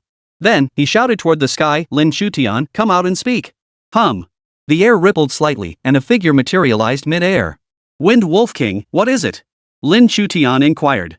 The lord of Windbreaker City was also a wolf, a wind wolf, to be precise. "According to the agreement between our cities and your dragon nation, this is the period when your nation's new generation of job changers prepares for the college entrance exams. It's a ceasefire period, correct?" Wind Wolf King inquired. "Yes, you're correct." Lin Chutian nodded. "Then why did your dragon nation prodigy enter my Breakwind City at this very moment, slaughtering my men indiscriminately?" The Wind Wolf King demanded. With the city lord backing them, the demons kneeling before him felt their confidence surge at that moment. "Exactly. That genius from the Dragon Kingdom is utterly despicable. Man, there's no stopping him, it's a bloody massacre. I ask you, such a formidable opponent, if not a genius, what else could he be? Only a genius would dare act so brazenly. Hold on, let me take a look." Lin Chutian pulled out a piece of equipment. After entering his account and password and checking it thoroughly, he put the equipment away again. "Sorry, all the geniuses on the ranking list are currently in Longwa. None are nearby," Lin Chutian said. "Oh?" Wind Wolf King chuckled. "So then, if I kill this person, it wouldn't violate our agreement, the one about not killing Dragon Nation geniuses during the truce period?" Wind Wolf King pressed. Lin Chutian didn't answer. Instead, he fell deep in thought. He wasn't entirely sure. For the Dragon Nation possessed not only openly acknowledged geniuses, but also those secretly cultivated in the shadows. What if one of those secretly cultivated geniuses had come to Breakwind City and caused such a commotion? What should he do? After a moment of deep thought, Lin Chutian dismissed the possibility as unlikely. For whether openly acknowledged or secretly cultivated, these geniuses all understood the rules. They had undergone rigorous training and understood that this was a truce period. Precisely for this reason, the geniuses on the agreed-upon list were all cultivating their skills in the Dragon Nation at this time, not causing trouble in the demon realm. Lin Chutian, are you afraid to answer? Ha ha ha ha. So, the intruders must be from your Dragon Nation. King Fenglang continued to laugh. Or perhaps from a neighboring nation. In the end, Lin Chutian offered an ambiguous answer. "Since you've said that, let's have the kid come out and see which country he's from." Whoosh. The Wind Wolf King waved his sleeve. A small whirlwind appeared. The whirlwind headed toward a large water tank beside the Pig Knight Squad's camp. Indeed, Wáng Zhen had long since emerged from underground. While the sacred eagle was distracting everyone, he had already burrowed out of the earth. He teleported to the water tank and used water escape to hide inside it. He planned to wait until these demons lost track of him and let their guard down, then ambush the Pig Knight Squad by surprise. Little did he know, this incident had actually alerted the city lord. Only then did he realize it was the truce period between the Dragon Nation and the demon clans. Beiji. Before Little Whirlwind could reach the water tank, Wáng Zhen spoke up first. Since Lin Chutian had mentioned he might be from a neighboring country, he naturally couldn't speak the language of the Dragon Nation. And when it came to neighboring countries, especially when it came to framing someone, Wáng Zhen's first thought was to frame Manhwa. All this debt, Manhwa owes us a debt that even their nation's destruction couldn't repay. Let them pay back what they can, bit by bit. Damn it, it's Manhwa after all. Boom. The Wind Wolf King couldn't wait for Little Whirlwind to drag Wáng Zhen out from hiding in the water barrel. He acted before Little Whirlwind could overturn the water barrel. He wanted to pull Wáng Zhen out of the water tank himself. But Wáng Zhen's speed was no slouch either. He had already left the water tank before the Wind Wolf King could reach out, burrowing straight underground. As he vanished underground, he muttered 2 more words in the neighboring country's language. Axiba Tui. Sawasti Ka. Thailand? Malaysia? The Wind Wolf King was momentarily baffled. But soon, he realized he'd been tricked by that kid. The kid had overheard his conversation with Lin Chutian, so he deliberately spoke in a neighboring country's language to fool him. That kid was definitely from the Dragon Nation. In fact, not only did the Wind Wolf King suspect Wáng Zhen was from the Dragon Nation, but Lin Chutian felt the same way. Because after Wáng Zhen said Ashiba, he added that it was just so on point. Chapter 35, that familiar feeling returns. Buzz. Wind Wolf King wouldn't let Wáng Zhen just run off like that. This was his territory. If some kid slaughtered so many of his men and then slipped away right under his nose, he'd lose all face. With a wave of his paw, the entire Broken Wind city was bathed in golden light. This was a city defense artifact, functioning like a cage with powerful protective and isolating properties. Any living creature within the city walls would be sealed inside. Escaping the city was utterly impossible. Not even subterranean escape would work. Naturally, those outside could not enter either. This artifact also provides a protective function for the creatures within the city. Sure enough, Wáng Zhen hit a wall at the edge of Skybreak City. With no other choice, he had to emerge from the ground. Poof. You won't escape now. The Wind Wolf King sneered coldly at Wáng Zhen's predicament. Then he launched another attack at Wáng Zhen. Lin Chutian, hovering in the air outside the city, saw this and wanted to lend a hand to rescue Wáng Zhen. He recognized that Wáng Zhen was likely one of those prodigies secretly cultivated by the great clans of the Dragon Nation. Wáng Zhen mastered both water escape and earth escape techniques. Normally, no class changer would choose to master so many escape techniques. The more gifted one is, the less likely they are to do so. Gifted individuals treasured their skill slots, seeking to master superior abilities for combat. Thus, there was only one explanation for this situation, the SS rank 5 elements escape technique. But the 5 elements escape technique isn't something anyone can learn. It requires a master of at least rank 8, level 80 to consciously forge the skill book. Moreover, mastering an SS rank skill demands considerable time. So unless this kid was secretly trained by a major clan, how could he possibly master SS rank 5 elements escape technique? The more Lin Chutian understood these realities, the more determined he became to rescue Wáng Zhen. After all, he had transferred to an S-rank spatial class. All he needed to do was make a small adjustment, opening a passage for that kid. That kid could escape. With this thought, Lin Chutian prepared to act in secret. But just then, a golden light flared around Wáng Zhen. HM? An SS rank spatial transfer device? As an S-class spatial type class change? He was highly sensitive to spatial fluctuations. Lin Chutian instantly recognized the spatial transfer equipment on Wáng Zhen. This kid's got some serious connections, even has something like this. Lin Chutian withdrew his hand, which had been poised to assist Wáng Zhen. The next second, Wáng Zhen passed through the city's defensive artifact and appeared outside the walls. You think you can just run away like that? Wind Array. Outside Windbreak City, an immense formation illuminated the sky. This formation was none other than the Wind Wolf King's ultimate trump card, the Wind Array. The Wind Array covered nearly 10 kilometers outside Breakwind City. Its purpose was to annihilate any elite warriors who had managed to escape Breakwind City. Whoosh, whoosh, whoosh. Within the wind formation, hundreds of tornadoes materialized. The whirlwinds packed tightly together. Like the rotating brushes of an automatic car wash, they spun at high speed, hurtling toward Wáng Zhen. Whoosh. It was merely 10 kilometers away, so Wáng Zhen intended to use the soaring ascension technique to depart directly. But soon, he was blocked by the whirlwinds. Ha ha ha. Kid, you think my wind array is that easy to penetrate? These whirlwinds of mine are like wind walls as solid as bronze and iron. Prepare to die. The Wind Wolf King spoke, casting a defiant glance at Lin Chutian. Since you refuse to acknowledge him as your Dragon Nation's prodigy, I'll crush him before your very eyes. Tear him to shreds, tear him to pieces.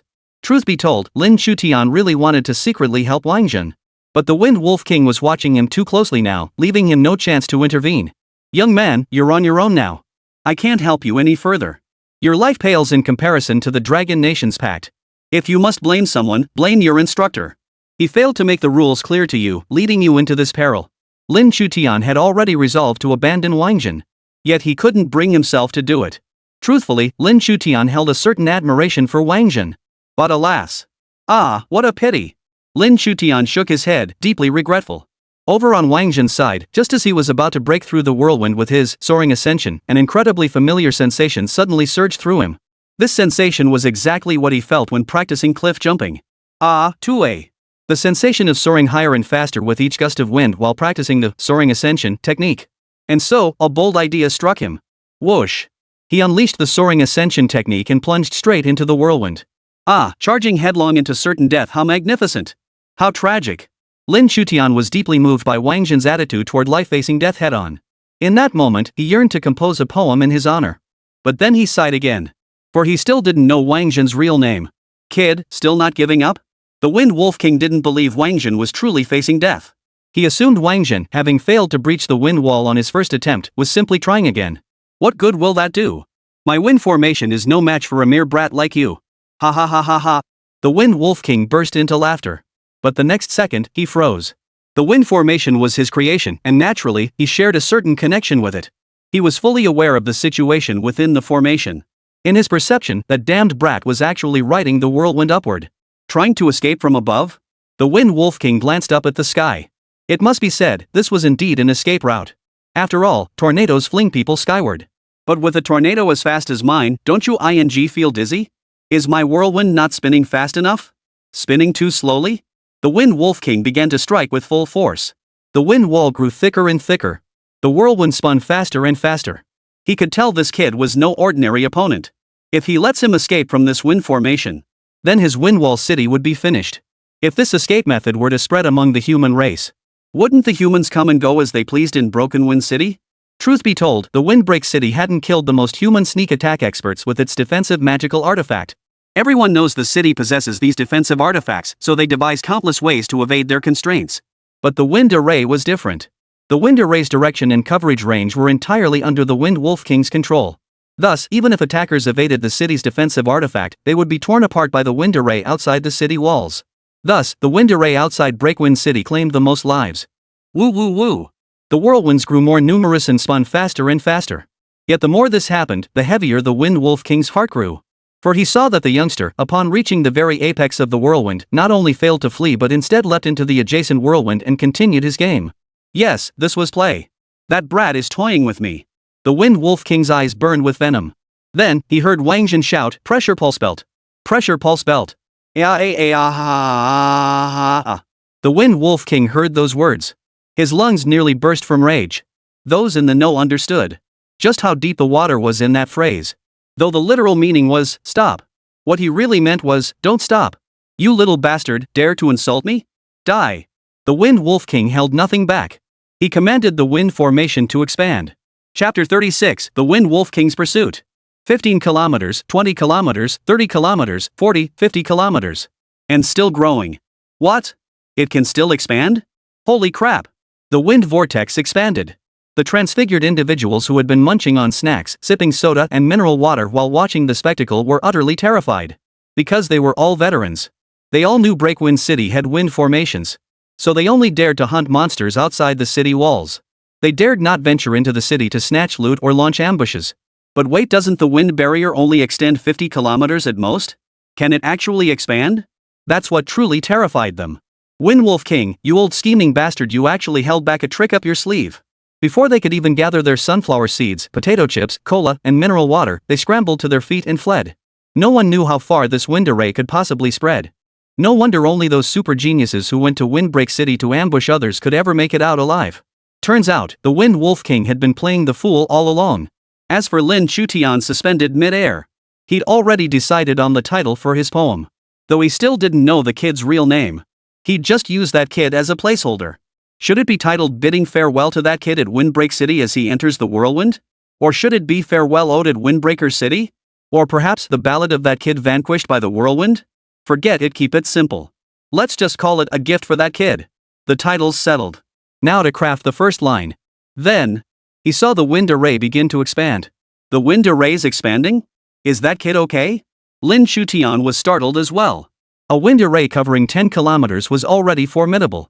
And that kid actually managed to make it expand? Damn, what's his deal? Is he that powerful? Curiosity filled Lin Chutian's mind. He couldn't hold back any longer. He extended his divine sense to observe Wáng Zhen's situation within the whirlwind. He discovered that Wáng Zhen, caught in the whirlwind, was completely in his element. In fact, the more intense the whirlwind grew, the more energized he became. No wonder that kid called for the pressure pulse belt, Lin Chutian exclaimed.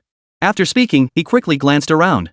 Seeing that no one had overheard his words, his slight tension finally eased. Ah, youth is truly wonderful. Free, carefree, and full of life. He envied the young so much.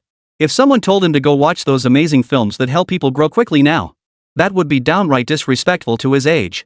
That's youth for you. Youth never comes back once it's gone. So this is your wind formation? Nothing to write home about.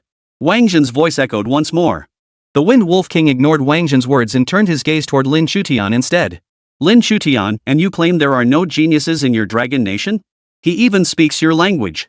There was nothing to be done. Wáng Zhen knew only a few simple phrases of the Sang language, like Yikukuk, Kamoki, Itai, Hanaxity, Motomatamo, and so on. Those were all specialized phrases. To express mockery toward the Wind Wolf King, one could only use Dragon Nation's language. Not necessarily. People from neighboring countries can speak Dragon Country too, Lin Chutian replied ambiguously. Fine. So you won't interfere if I hunt this brat down next?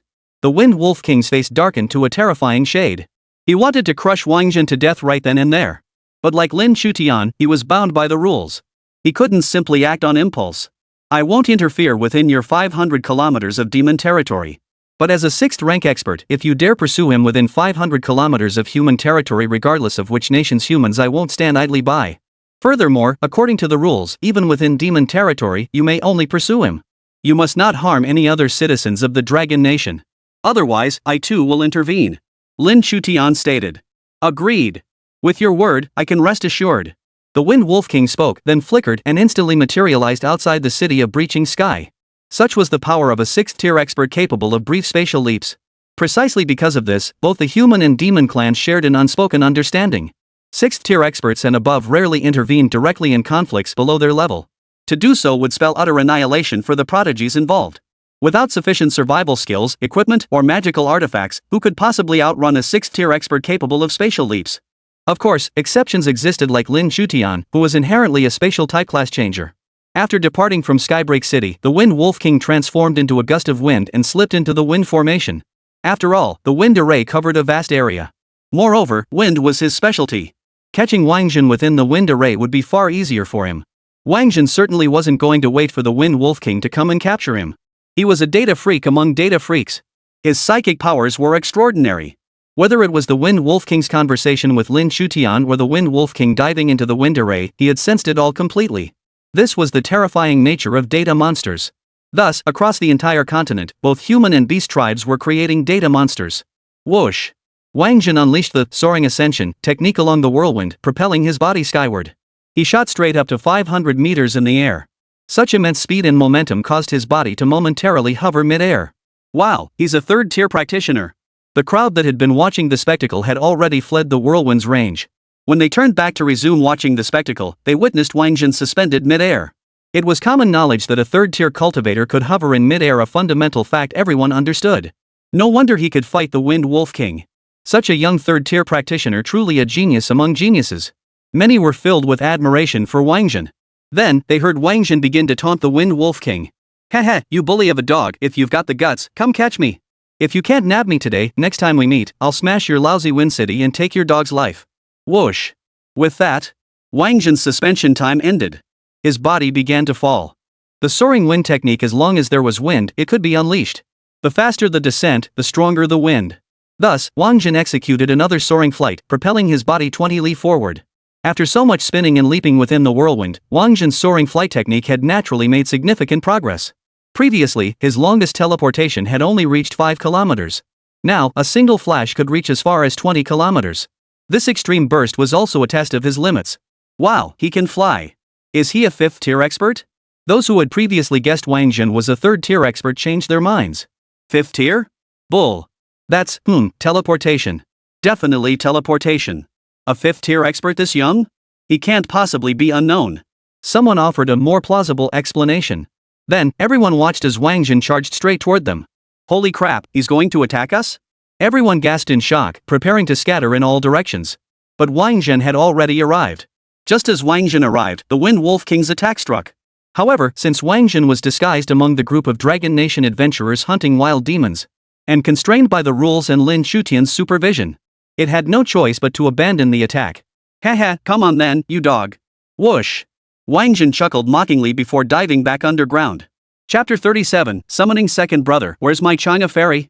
Damn it. The Wind Wolf King was furious. He began sensing Wáng Zhen's location. After lingering so long within his wind array, how could she possibly leave no trace? This was one of the Wind Wolf King's signature tracking abilities.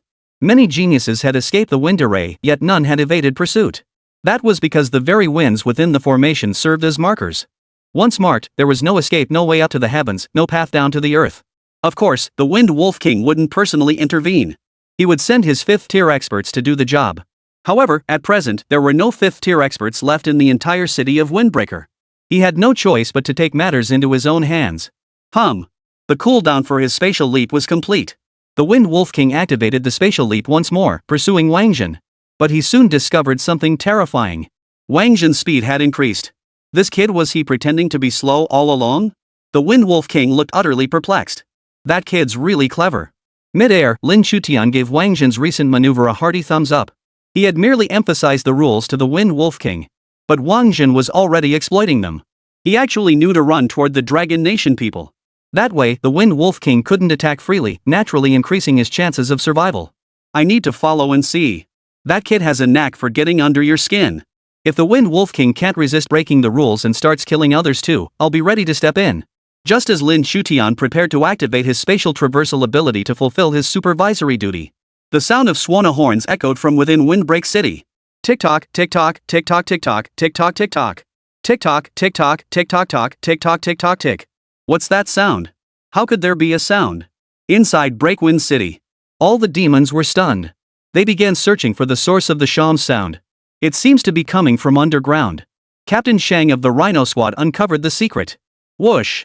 The Sacred Guard captain of the Earth Dragon Guard, hearing the Sacred Captain of the Rhino Squad speak thus, quickly burrowed underground. Before long, he emerged again, his face filled with fear. Underground. That kid's underground. What? Wasn't he chased far away by the Great King? Hearing the Holy Guard captain's words, the assembled demonic creatures were all deeply shaken. Of course, Lin Shutian, suspended mid-air, was equally terrified. That kid didn't escape? Could it be that it was his clone who escaped? No. It wasn't the clone. A clone wouldn't last this long. SS-class mirror technique. Soon, Lin Shutian arrived at his conclusion. Is this a diversion tactic? Lin Shutian considered another possibility. He decided not to watch the Wind Wolf King pursue Wáng Zhen for now. A brief glance would suffice. If the situation became critical, he could instantly teleport there through space and time. What he most wanted to see now was what arrangements Wáng Zhen had made on this side. Lin Shutian was right. Wáng Zhen was employing a classic diversion tactic. Having come all this way, how could he possibly leave without summoning something big? He'd come seeking experience and divine power in the first place. Having gained only a fraction of divine power so far, there was no way he could return empty-handed. From the moment Wáng Zhen emerged from underground, to his departure from Breakwind City using his SS-grade spatial transfer gear. Then came his cultivation of the soaring ascension within the wind array. Then provoking the Wind Wolf King into chasing him away. This entire sequence of events would take 4,000 or 5,000 words to write, consuming the author several hours. Yet the actual unfolding of these events happened as swiftly as you lovely folks reading through those 4,000 or 5,000 words. It took nearly 2 minutes. The final minute, naturally, was reserved for mirror image Wáng Zhen summoning second brother. That's right, the summoning tune mirror Wáng Zhen played was none other than Zhu Beiji carries his bride. This was another cave in the realm beyond the heavens. Just like little Drillwind, second brother was also asleep. And second brother also had a wonderful dream. In his dream, the moon goddess Chang'an actually threw herself into his arms, wanting to marry him. The second brother was naturally overjoyed, grinning foolishly as he agreed. They exchanged vows and entered the bridal chamber. Everything unfolded so naturally, as if it were meant to be. But just as the second brother had removed his own clothes and was about to begin undressing the moon goddess Chang'an, the scene in the bridal chamber suddenly shifted. Surrounding them was a group of demons. These demons were hideously ugly, glaring at him with suspicion while brandishing weapons. Roar! The second brother flew into a rage. He roared furiously at the demons. Where's my Chang'an fairy? Chang'an? What's that? Is it edible? Inquired a gluttonous demon. Roar! The second brother grew even angrier. He drew his 9-pronged rake and lashed out at the demon. Boom! The demon's body instantly shattered into pieces, blood splattering everywhere. Such a bloody scene didn't just terrify the other demons. Even Lin Chutian, suspended mid-air, was startled. This pig demon, is this fierce? Lin Chutian was momentarily stunned. Then, the second brother boomed again, a bunch of demons daring to block this old pig from entering the bridal chamber? Damned! All of you deserve to die. Boom! The second brother swung his 9-pronged rake, slaughtering them all. Hold him off. Captain Shang of the Rhino Squad quickly ordered his men. They attempted to block the second brother with their shields. But second brother's strength was too overwhelming. He was far more reckless than Wáng Zhen. With a single swing of his 9-pronged rake, the shields shattered like paper. A large number of rhino demons perished. Clang! Clang! Clang! The mantis soldiers' broadswords struck. Alas, second brother's hide was far too tough for these blades to pierce. Many of the blades snapped clean off, reduced to scrap metal. Shoot him with arrows. The Mantis Blade Corps' commander reminded the Pig Knight's commander. Second brother wasn't like Wáng Zhen. He was pure brute force. Wáng Zhen wasn't just reckless, he was also fast, appearing and vanishing like a ghost, impossible to aim at. But second brother was much easier to target. Understood. The paladin captain acknowledged the order, then rallied the Pig Knights to begin raining arrows down on second brother. Whoosh, whoosh, whoosh. Arrows rained down with tremendous force. Finally, they exploded with a thunderous boom beside the second brother pig. But soon, they realized their mistake. For second brother's defense was no ordinary defense. No matter how many arrows struck him, not a single hair on his body was harmed. But their actions only succeeded in enraging the second brother pig. The second brother glanced at the clumsy little pig beneath the knights. His eyes suddenly turned red. You stupid pigs! How dare you aid these demons against this marshal? Whoosh! A crimson beam shot forth from the second brother's eyes. It then scattered and entered the eyes of the pigs. Pigs, heed my command. Follow this marshal and eliminate these demons. Second brother retracted his 9-pronged rake, revealing his true form. It was a massive boar over 10 meters tall. Grr! The pigs serving as mounts were already under the control of the crimson light emanating from second brother's eyes. Upon seeing his true form, they all shook off the archers clinging to their backs and moved to stand behind him. Finish them off! The second brother issued the command. He himself charged at the surrounding demons. Boom! Already incredibly reckless in human form. Now that he'd reverted to his true form, he was even more reckless. Any demon struck by his charge was instantly killed. Some demons caught in the battle's aftershocks didn't die instantly. They couldn't escape the pig army following second brother.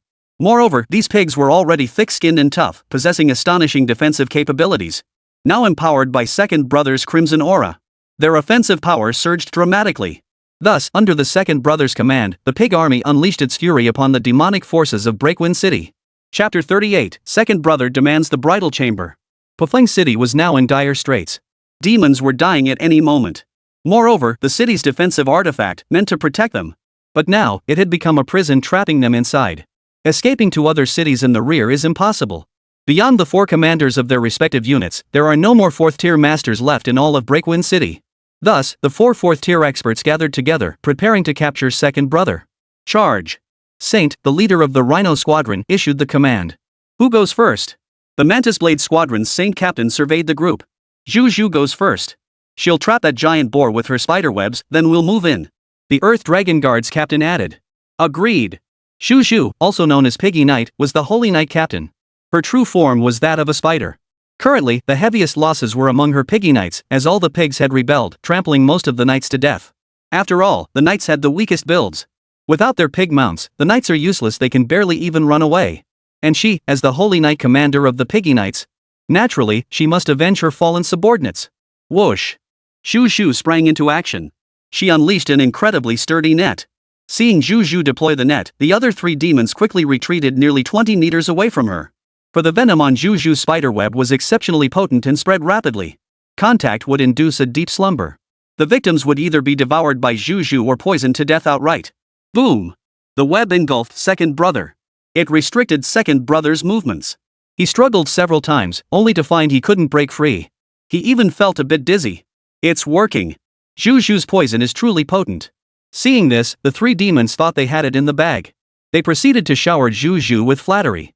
The second brother naturally heard the 3 demons' words. He turned his head. But his eyes were fixed solely on Zhu Zhu. He could no longer see the other 3 demons. Under the influence of the toxin, illusions appeared before second brother's eyes. He seemed to have returned to the bridal chamber, where before him stood his newly wedded wife, the immortal China. My dear, I'm here. Let's consummate our marriage. The second brother transformed back into human form and lunged toward Zhu Zhu. Ah! Zhu Zhu was an archer by trade. Naturally, she had no ability to flee. Moreover, the other 3 demons had kept their distance from her out of fear of her venom. So they couldn't come to her rescue in time. They could only watch helplessly as Zhu Zhu was pounced upon by second brother. Who the hell is your wife? I'm a spider. Zhu Zhu yelled in exasperation. I'm a pig too. The second brother bellowed, ready to consummate the marriage. Then, the 3 demons and Lin Shutian were all ready to watch the live show. Boom! Zhu Zhu naturally didn't want to do such things in broad daylight, especially in front of everyone. She instantly revealed her true form. It was a giant purple spider. 8 spider legs, like 8 steel spears, launched an attack on second brother. Clang! Clang! Clang! Too bad. It all proved futile. After all, second brother was a divine being. Though summoned, his combat power was capped at tier 4, level 40. His immortal level defenses remained intact. How could a mere 4th tier demon whose cultivation doesn't even match that of a local earth deity? How could it possibly breach second brother's defenses? Second brother paid no heed to Zhu Zhu's resistance and attacks. He pinned Zhu Zhu's body down and began striking poses. Ha ha ha! The live stream viewers were thrilled. Some even pulled out gifts like whips, candles, ropes, and small stools to tip generously. But just as the demons prepared to enjoy the show, the second brother vanished in a flash. Ha! The 3 demons' smiles froze instantly. I splurged on gifts and upgraded my membership, and this is what you show me? You're just going to vanish on me? Come out. Keep going. The Mantis Blade Saint Soldier Captain shouted at the empty air. Get lost. Whoosh. A spider web shot out from Zhu Zhu's abdomen, instantly enveloping the Saint Soldier Captain. The Saint Soldier Captain collapsed to the ground, plunged into a deep slumber. Seeing this, the other 2 demons quickly shut their mouths, not daring to utter another word. We agreed I'd go first, but you bastards just stood there watching the show?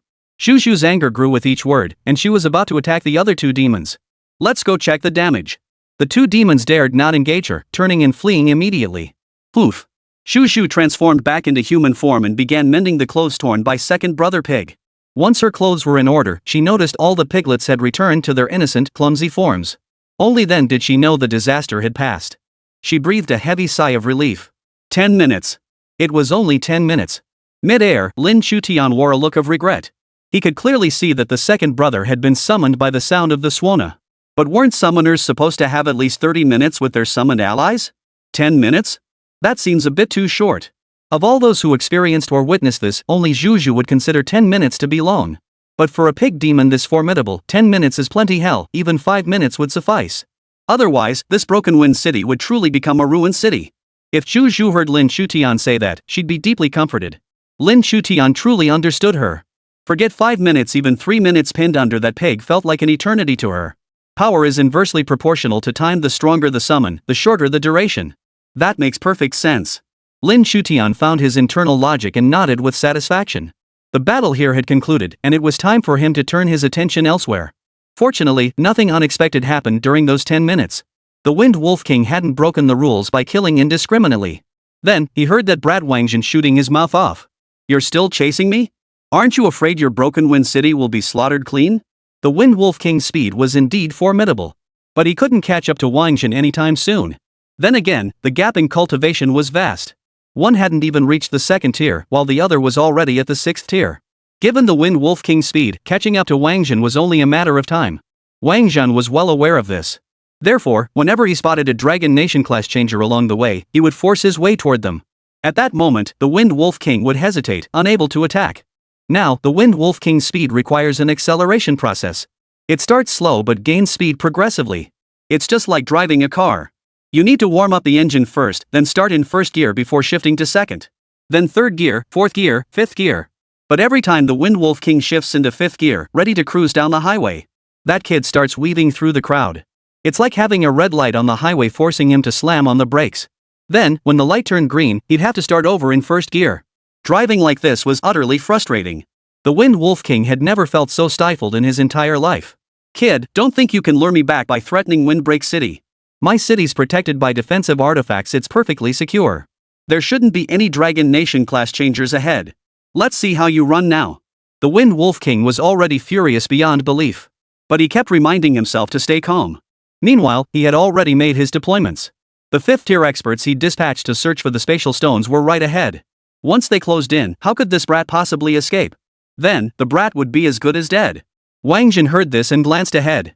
Indeed, not far ahead lay a small desert spanning nearly 200 kilometers. The place was scorching hot, making it impossible for any demons to exist there. Naturally, there wouldn't be any job changers either. Given the Wind Wolf King's acceleration, once they entered the desert, there would truly be no escape. Then I'll head for the crowded places. Whoosh! Wáng Zhen suddenly veered off course and began sprinting toward Broken Wind City again. You fool, you're courting death. Seeing Wáng Zhen heading toward those Dragon Nation class changers to seek help, the Wind Wolf King's carefully restrained composure finally began to crack. What's more, he discovered something infuriating. Wáng Zhen's speed had increased again. Chapter 39, Suona Craftsman level up C rank. Wáng Zhen's sudden increase in speed was naturally due to him reaching level 20. Beyond the fixed attribute boosts that came with leveling up, he also gained 8 points of potential.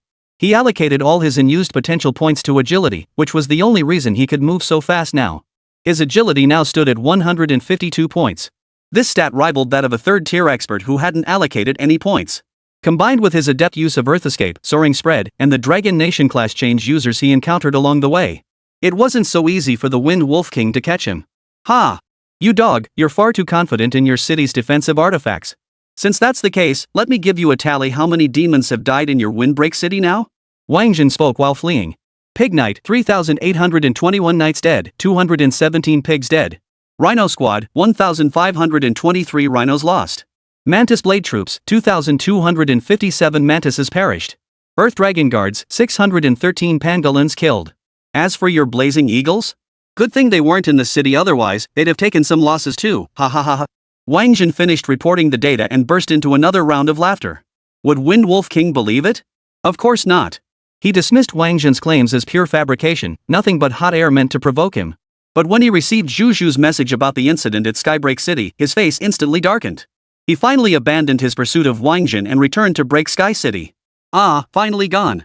Seeing the Wind Wolf King depart, Wáng Zhen couldn't help but breathe a huge sigh of relief. Truth be told, the pressure of fleeing had been immense. His original plan to leave a clone behind in Breakwind City was precisely to cause disruption. While gaining experience and divine power, he could play a game of besieging way to rescue Zhao, attacking where the enemy must come to the rescue. Now it seemed his scheme had finally succeeded. It was time to reap the rewards. Whoosh, whoosh, whoosh. To evade the Wind Wolf King's tracking, Wáng Zhen unleashed the soaring flight technique again, darting nearly 50 li away. Only then did he dive underground with a whoosh. He then opened his data panel. Character, Wáng Zhen. Profession, Suona Craftsman.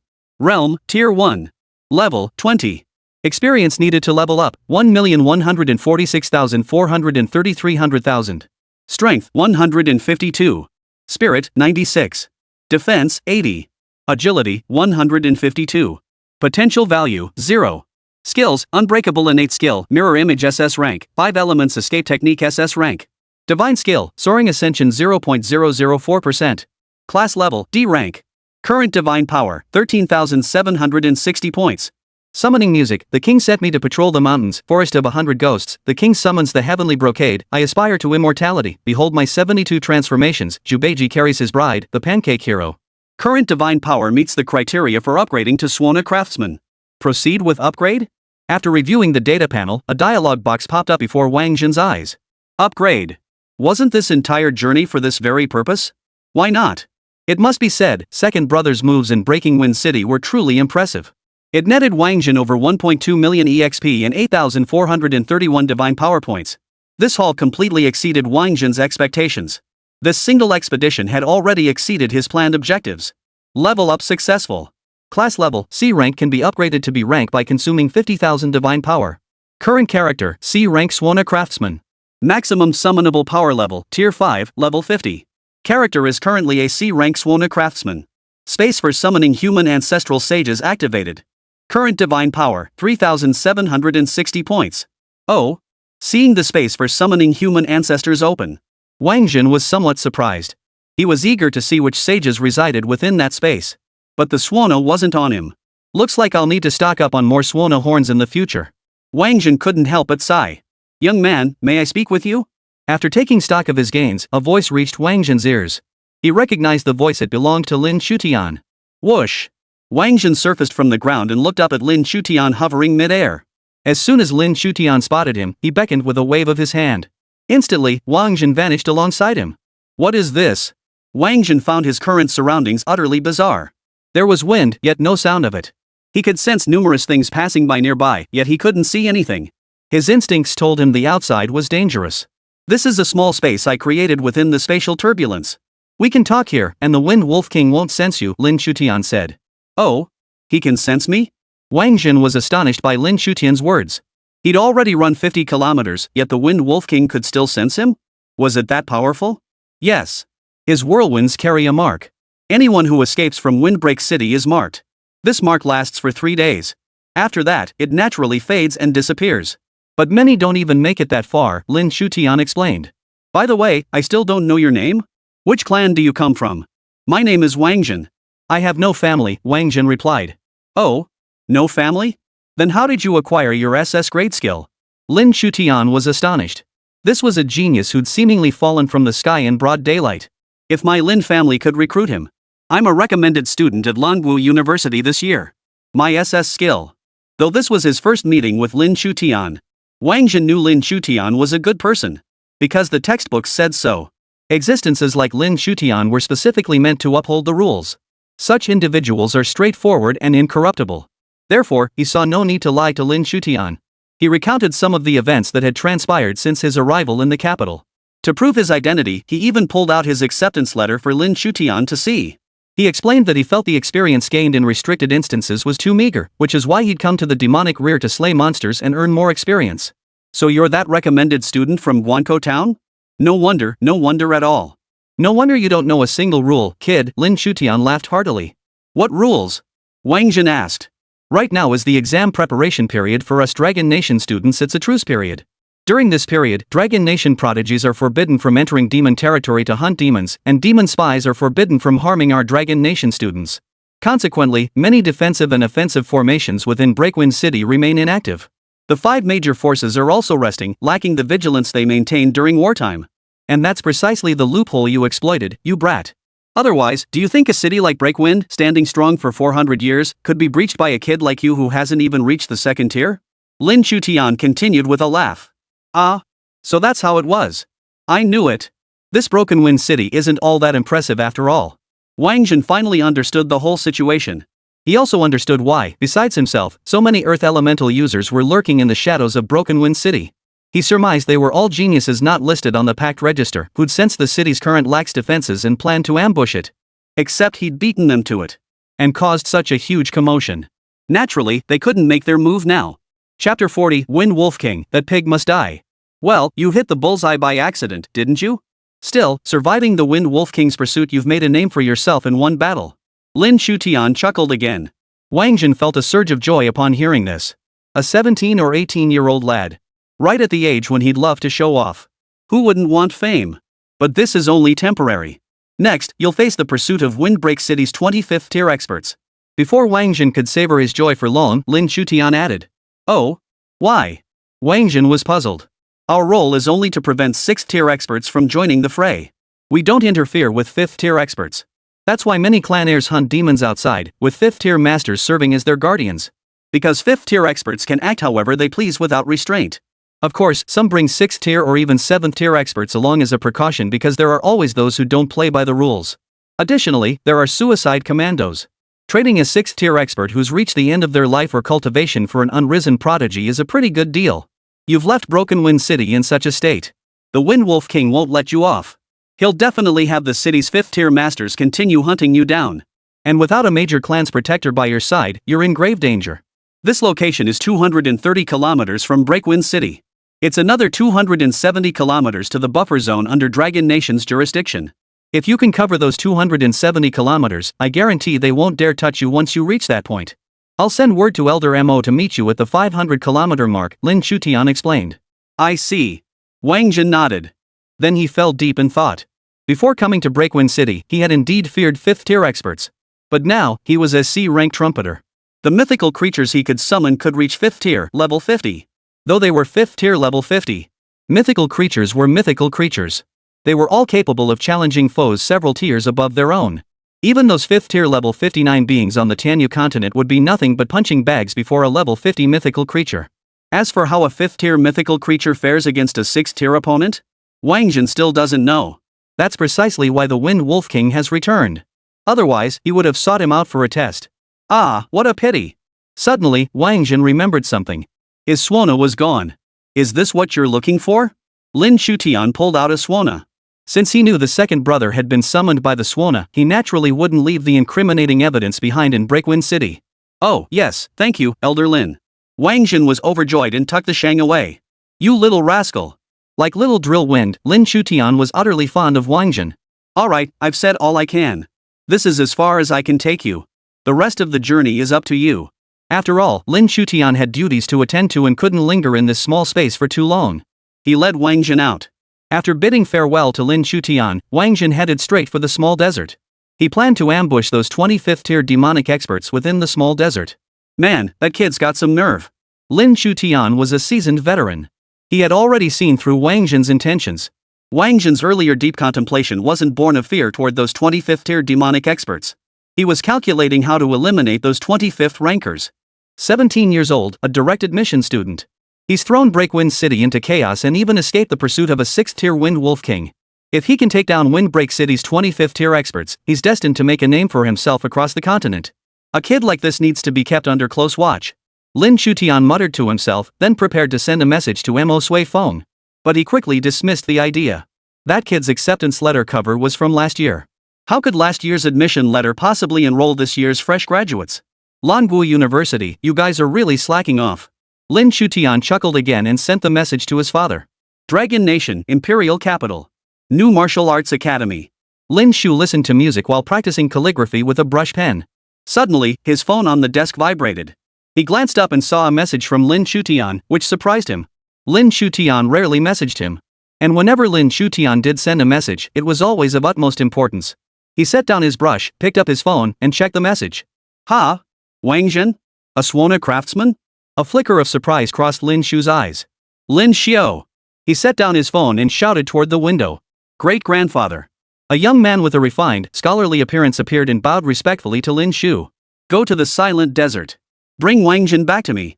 Lin Shu commanded. Yes. Lin Xiao answered, and suddenly, a pair of wings sprouted from his back. A faint aura of wind and thunder flickered upon those wings. With a single flap of those wings, Lin Xiao soared skyward, heading toward the silent extinction desert. The Wind Wolf King returned to Windbreaker City.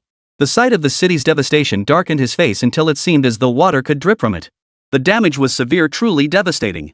Ever since he took command of Breakwind City, aside from casualties during major battles, when had they ever suffered such a devastating loss? And to make matters worse, the enemy had suffered 0 casualties. To put it bluntly, they had failed to take even a single hair from such a large city. Report the battle losses.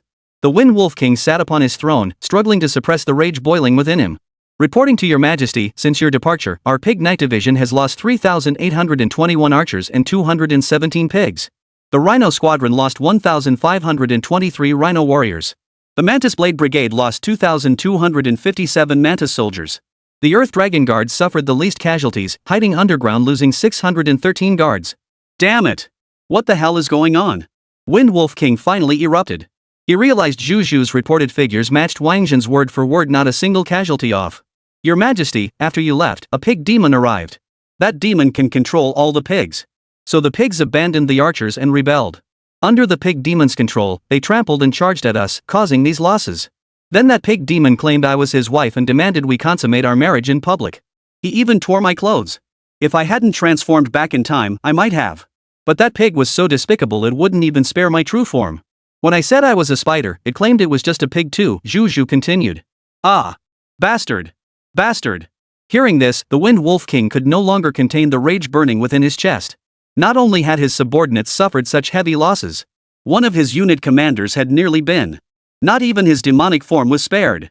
Such humiliation, how could he endure it? He rose to his feet and let out a roar that echoed through the sky. The roofs of the inner city were instantly torn apart by the sheer force of his roar. You little bastard, you pig demon! If I let you live today, I might as well die myself. Chapter 41, It's All Little Sword's Fault. The Wind Wolf King had completely lost his temper, determined to unleash his fury on Wáng Zhen and the pig demon without restraint. He sensed the whirlwind mark on Wáng Zhen's body. He discovered Wáng Zhen was currently in the silent extinction desert. And it seemed he had even stopped. Had the kid run himself out and wanted to rest before continuing? Notify Tiger and the others. Tell them the kid who stole the space stone has been found in the Silent Death Desert. No matter what, that kid must be eliminated. He absolutely cannot be allowed to return to the human race alive, the Wind Wolf King instructed Zhu Zhu. Understood. Zhu Zhu acknowledged the order and departed to make arrangements. Black Bear, a 4th tier expert, accompanied by 9 3rd-tier experts. They ended up being killed and robbed. Now, Wáng Zhen had become the Wind Wolf King's prime suspect. Because the Wind Wolf King knew Wáng Zhen possessed that capability. Whether it was actually Wáng Zhen who carried out the robbery doesn't matter. What matters is that a human genius takes the fall as long as it satisfies the young master. As for that pig demon? The Wind Wolf King decided to handle it personally. He retrieved an S-grade artifact, restricted his cultivation to 5th tier, level 59, and set off for the Silent Extinction Desert. Imperial Capital. National Martial Arts University. Qianlei lounged on his bed, snacking while scrolling through his phone. Suddenly, a message popped up on his phone. Yue Yang, old Qian, heard the unexpected boss is pretty easy to take down? Yue Yang, the 29th ranked prodigy on the Young Dragons list, just below Qianlei. He was also the top contender in today's Languo University special admissions assessment. A fish has taken the bait. Seeing Yue Yang's message, a sinister smile spread across Qianlei's lips. Yeah, pretty easy. Basically a walk in the park. With your triple elemental mutated mage abilities in wind, fire, and ice, it'll be a breeze. Qianlei typed furiously in the chat window before sending the message. Yue Yang, like hell I'm buying that. Yue Yang, others might not know you, old Qian, but I sure as hell do. You're nothing but a sneaky bastard, a total scumbag. Seeing this, Qianlei didn't bother responding. He opened his Languo University app account and directly screenshotted the reserve credits he'd earned during the assessment period, sending it over. Yue Yang. Yue Yang, holy, this is actually real. Yue Yang, looks like I need to make some serious plans. After sending that message, no further replies came. Old you, with your IQ, you think you can take me on? Go on, go get thoroughly beaten by that unexpected B-rank boss. Qianlei put down his phone and burst into laughter. Ding! He hadn't finished laughing yet. A push notification appeared on his phone. Shocking, 17-year-old boy single-handedly defeats the entire Broken Wind City. Normally, Qianlei wouldn't give such news a second glance. But today he was in a good mood, so he decided to tap it open for a laugh. Reading the article's content. Qianlei was utterly dumbfounded. 5 elements escape technique, SS-grade spatial transfer equipment. And that series of combat maneuvers. How could it all resemble Wáng Zhen so closely? What confirmed it was Wáng Zhen was the mention of summoning a pig demon with a Suona later in the article. Holy crap, wasn't he supposed to be in the lower tier instance? Instead he's causing trouble in Breakwind City? Qianlei was genuinely startled. This was supposed to be the truce period. He had to verify this himself. He threw on his white robe and was about to head out. Just then, a sturdy built elder appeared at the doorway. Lair, where are you going? Ancestor. Qianlei heard the voice and quickly bowed to the elder. Ancestor, did you need something? After completing his bow, Qianlei hurriedly asked. He kept his head bowed, not even glancing at the old man. This filled the elder with deep emotion. I heard you defeated an unexpected boss yesterday, so I came to ask about it, the elder said. Qianlei naturally dared not lie to the old man, recounting everything about defeating the boss and the unexpected boss in meticulous detail. Oh? Wáng Zhen, the very same Wáng Zhen that Xiao Jian holds in such high regard? After hearing the entire account, the old man grew curious about Wáng Zhen. Yes, the very same Wáng Zhen the Sword Saint took a liking to, Qianlei replied. Then why didn't he come to Guowu? Why did he go to Languo instead? The old man inquired further. Well, I'm not entirely sure. Perhaps the Sword Saint elder would know. Also, ancestor, take a look at this. Qianlei said, handing his phone to the elder. The elder studied the news article. The more he read, the deeper his frown grew. Then, he took out his communicator and called Lin Chutian. Chutian, has Wáng Zhen gone to Breakwind City? Yes, Elder Qian. Lin Chutian knew the news would leak, but he hadn't expected it to spread so quickly. The man hailed as the #1 combat power in Dragon Nation had learned of it so swiftly. Who else did you notify? Mo Sui Feng? Qian Bugui pressed further. Qianlei's ancestor hailed from the Qian family of Dragon Nation, a pillar so steadfast he could be called the nation's very bedrock. His name was Qian Bugui. Once he intervened, his opponents faced certain death. There was no chance of return.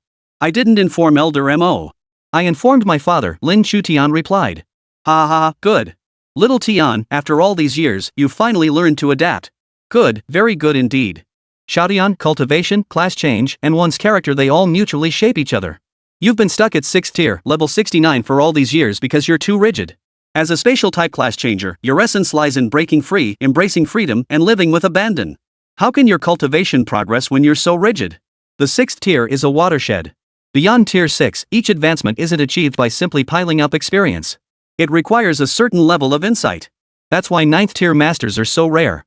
If it were merely a matter of piling up experience, the human and demon races would have long since slaughtered each other into utter chaos, instead of maintaining their current state of coexistence. Thank you for your guidance, Uncle Qian. I understand. Xiao Tian. It had been years since anyone had called him that. In that moment, Lin Shutian felt as though he had returned to his youth. Watching his father and 3 uncles drinking and chatting freely behind the demon clan's lines. Surrounded by demonic tribesmen, many of them formidable experts. Yet not a single demon dared to lay a finger on the 4 of them.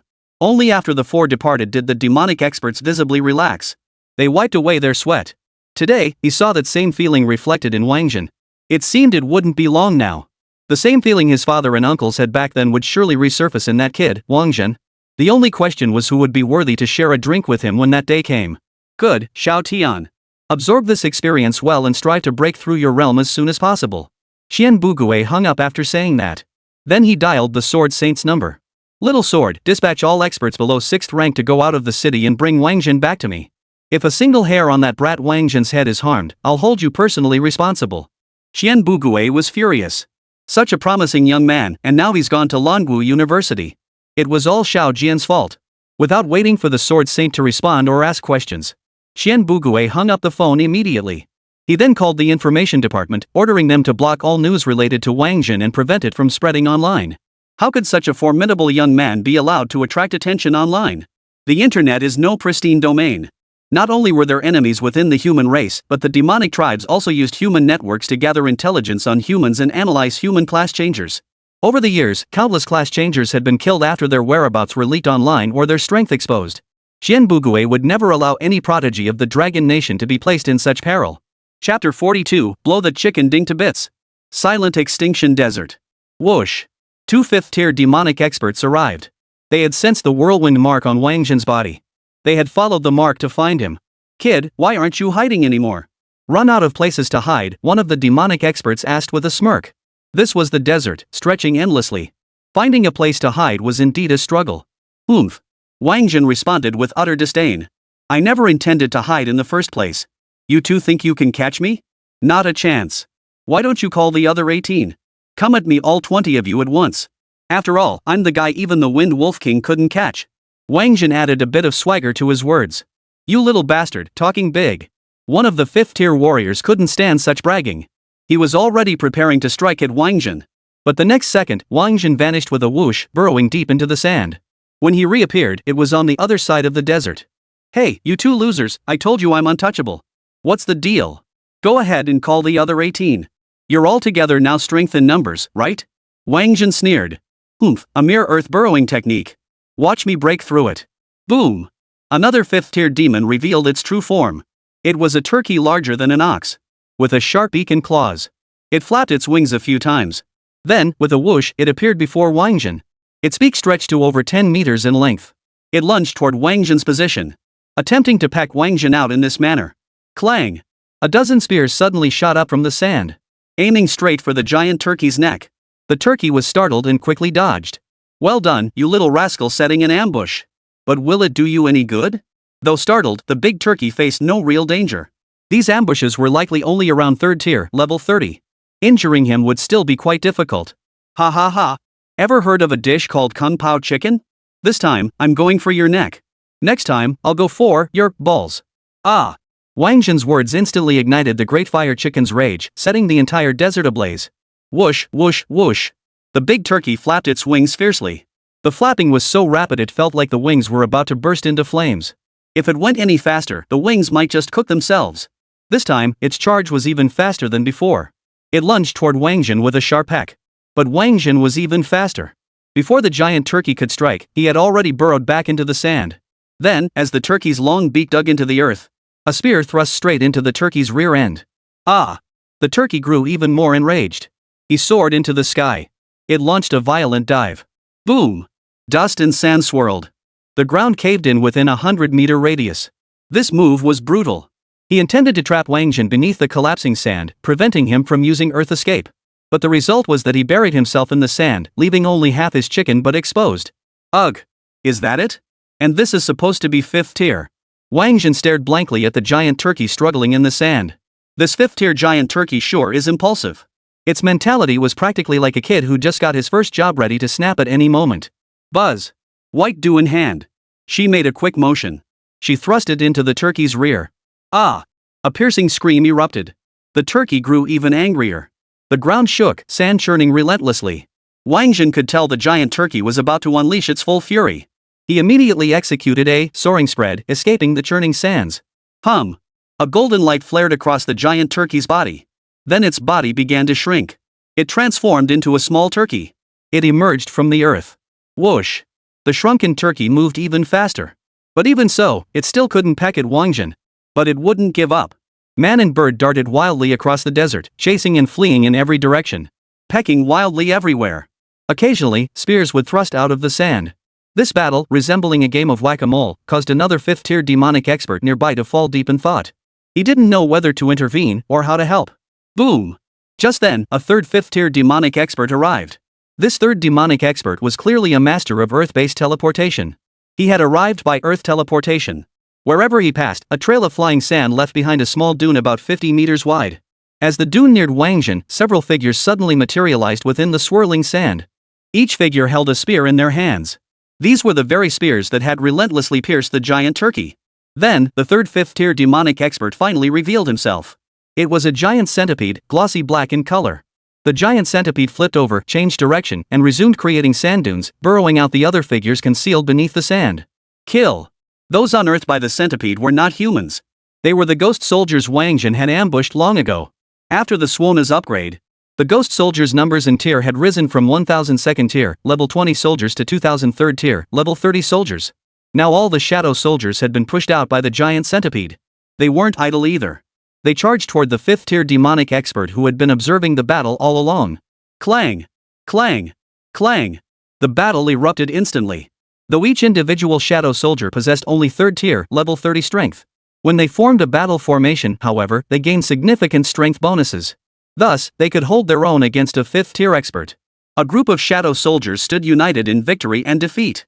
The 5th tier expert couldn't defeat them in a short time. Now, let's turn our attention to Wáng Zhen's side. With the giant centipede's assistance, the little fire chicken's pressure eased dramatically. The two beasts, one on the surface, one in the sand. They launched a relentless pursuit and blockade against Wáng Zhen. However, Wáng Zhen relied on his 152 points, with Earth Escape granting 304 points of agility. Combined with the soaring ascension skill, he still moved with ease. But when the 4th and 5th tier demonic experts arrived, Wáng Zhen found himself in a bind. The 4th beast was a cheetah renowned for its speed. It worked in tandem with little fire chicken to firmly control the sand surface. The 5th demon was an ant. It worked with the giant centipede to control the sand below. They also blocked Wáng Zhen's path beneath the sand. Wáng Zhen knew he couldn't keep waiting for the demons in the same spot. Otherwise, as more and more demonic experts arrived, he might be surrounded and killed before he even had a chance to play his shum. Whoosh! Wáng Zhen unleashed the soaring flight technique. This time, he pushed to the absolute limit 20 kilometers. Then, he plunged underground again, fleeing forward. Oomph, kid, didn't you say you'd wait for all 20 of us? How come you're backing down with only 4 of us here? With his companion's support, little fire chicken's temper finally cooled somewhat. He taunted Wáng Zhen as he pursued him. Ha ha ha ha. I was planning to find a hotter spot, set up a pot, and turn all of you into a dish. And you, ant? Ever heard of ants climbing trees? I'll toss you into a hot pot and make you so desperate you'll want to climb a tree. And you, leopard, have you heard of leopard stew with 3 snakes? Oh dear, I wonder if any of your 20 include cats or snakes. If there are, you can keep each other company. As for that giant centipede, it can be grilled or soaked in liquor, you pick one. Wáng Zhen ran while meticulously assigning tasks to several 5th tier demonic experts. Hiss! Just then, a massive serpent appeared before Wáng Zhen. Its massive jaws gaped wide, its forked tongue flickering. In one swift motion, it swallowed Wáng Zhen whole. Chapter 43, Wu Tian, 1 flame for each 5th tier expert. Old snake? You ate him? Little fire chicken approached, displeased with the serpent's reckless actions. What else could I do? Why didn't you catch him yourself? The great serpent retorted, unimpressed by the little fire chicken's criticism. That brat's mouth is so venomous, devouring him outright was too easy on him. Spit him out. I'm going to beat his filthy mouth to a pulp, the little fire chicken declared. He despised Wáng Zhen. Not only was the guy foul-mouthed, but his actions were disgusting. All low-life stuff. Never mind the whole chicken explosion incident. PP was still bleeding now. Should I let him out? What if he escapes again? You'll go catch him? But you can't catch him. Big Snake shot Little Fire Chicken a contemptuous glance. Little Fire Chicken was about to retort. Suddenly, the sound of a sham rose from beneath the ground. Wáng Zhen was currently inside the giant snake's belly. He knew he had ultimately been too careless. A 5th-tier expert was indeed no easy foe to deal with. And he had foolishly tried to take out all 20 of them at once. The mythical creature he had summoned certainly possessed the power to eliminate them. But his own strength was simply too weak. He couldn't even hold out long enough to gather all 20 together. Seems I shouldn't be so reckless. He needed to grind dungeons and level up properly. Once he was stronger, he'd make these guys pay. Hey, by the way, the little fire chicken, the giant centipede, the cheetah, the ants, and the giant snake. 6 in total. Alright, 6 it is. Wáng Zhen conceded. 20 at once was indeed too much to handle. A level 20 player who hadn't even reached 2nd stage yet taking down 6 5th stage demonic experts in one go. That should be enough to go down in history, right? Ha! Alright, buddy, let's get started. Wáng Zhen silently summoned his mirror self. Ever since discovering he could mentally communicate with summoned mythical creatures, Wáng Zhen had tried to establish a mental link with his mirror self. To his surprise, it actually worked. Thus, the sham music that Orochi and Little Fire Chicken had heard came to be. That kid has a clone underground. Hurry up and find it. Orochi snapped into action, burrowing straight underground to begin the search. Seeing this, the giant centipede and the ants also burrowed underground, beginning their search for the mirror image of Wáng Zhen. But no matter how hard they searched, they couldn't find him. After all, the mirror image of Wáng Zhen didn't bear the whirlwind mark. Unlike Wáng Zhen himself, who was much easier to locate. This was precisely why Wáng Zhen had instructed the mirror image Wáng Zhen to hide underground and play the Suona. Because he was a sitting duck. Wherever he went, he'd be spotted and hunted down. There was no way he could ever settle down to play the Suona. Oh, I smell that hateful scent. A voice suddenly appeared. The little sand chickens on the surface were startled. They looked in the direction of the voice and saw a black lotus rising from beneath the sand. Seated atop the black lotus sat mirror image Wáng Zhen, accompanied by a man clad in black robes. This man was none other than the character summoned by mirror image Wáng Zhen Wutian from the sequel to Journey to the West. Needless to say, this sudden intruder was clearly not one of their own. Because their own group were all demons. But this one was human. And he was with that kid. Kill. Little Fire Chicken made the first move. He extended his sharp beak and lunged at Wáng Zhen. You carry an aura I detest. Wu Tian repeated the words. He pointed a finger at the little turkey. Boom. A purple flame erupted. This was Wu Tian's Black Lotus Sacred Flame. The Black Lotus Sacred Flame coiled around the little fire chicken's beak. In the blink of an eye, the flame melted the little fire chicken's beak. The little fire chicken writhed in agony on the ground, wanting to cry out but unable to make a sound for its beak was gone. Then, the Black Lotus Sacred Flame spread down the chick's neck and engulfed the rest of its body. The little fire chicken was reduced to ashes by the Black Lotus Sacred Flame. Run!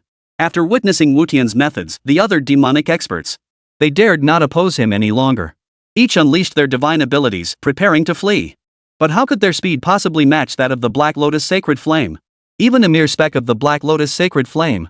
To reduce them to ashes like little fire chickens, completely obliterating them. There's a great serpent beneath the ground, mirror image King Jin warned Wu Tian, but be careful not to burn my true form along with it. That serpent was cunning, treacherous, and patient. That's why it had swallowed Wáng Zhen's true form earlier. Now, sensing danger above ground, it remained hidden beneath the sand, refusing to emerge. True form? Wu Tian was taken aback. He examined the mirror image of Wáng Zhen. It was identical to the real person. Has the art of splitting one's body become this powerful? When it came to clone techniques, Wu Tian was no stranger to them. He examined it more closely. Finally, he spotted the flaw. This clone technique of yours is somewhat interesting, but not particularly remarkable. Its main flaw is the short duration it fades after just 3 minutes. A faint smile appeared at the corner of Wu Tian's mouth. It was unclear whether his mention of 3 minutes held some deeper meaning. Whoosh! Another cluster of Black Lotus Sacred Flame appeared, plunging directly into the ground. Hiss! The great serpent emerged. Black Lotus Sacred Flames blazed across its body. The agony caused its massive body to writhe in pain. Thud thud thud. Dust swirled wildly, obscuring Mirror King Jin's vision. Wu Tian guided the Black Lotus upward into the air. Only then could mirror image Wáng Zhen clearly see the situation below. The great serpent met no better fate. Like the other 5th-ranked demonic experts, it was instantly consumed by the Black Lotus's sacred flames. Not a single trace remained. Of course, Wáng Zhen's true body remained unharmed. This was yet another aspect that astonished Wu Tian. His Black Lotus sacred flame couldn't burn on Wáng Zhen's body. Interesting. Very interesting. Wu Tian laughed again. He couldn't harm that kid. Was it because he was summoned by Wáng Zhen? Kid, come up. I'll take you to kill them. I smell a few more scents I detest. Wu Tian beckoned to Wáng Zhen. Wáng Zhen's body instantly took flight, finally landing on the Black Lotus. At that moment, the 3 minutes for the mirror image Wáng Zhen had elapsed. With a boom, it vanished instantly. Buddha, I know you have better cloning techniques. How about teaching me? He. Wáng Zhen walked up before Wu Tian, flashing a simple smile. Sigh, what's the point of learning these things?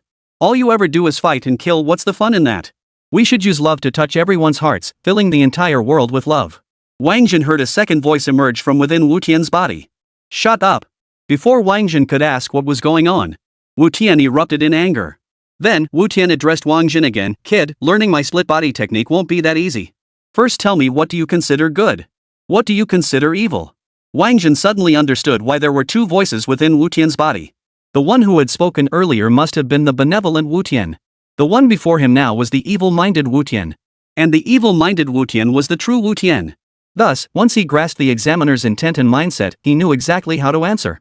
Chapter 44. Another divine technique acquired the art of cloning. Can this world truly be governed solely by good and evil? A moment of kindness may lead to the tragic death of a loved one, the destruction of a family, or even the annihilation of an entire race. Unwavering kindness is hypocrisy aiding tyranny, fueling the arrogance of the wicked. I ask you, if our kindness fuels others' wickedness, and those wicked ones then harm innocent souls, does that make the innocent deserving of death? Do they deserve to be damned? The kindness I believe in is kindness toward those I cherish, kindness toward those who cherish me, and kindness toward the innocent. The evil I oppose is directed at the wicked, at injustice, and at any double standards imposed upon me. I do not actively bully others, nor shall others bully me. Whoever dares to bully me will learn what true evil is.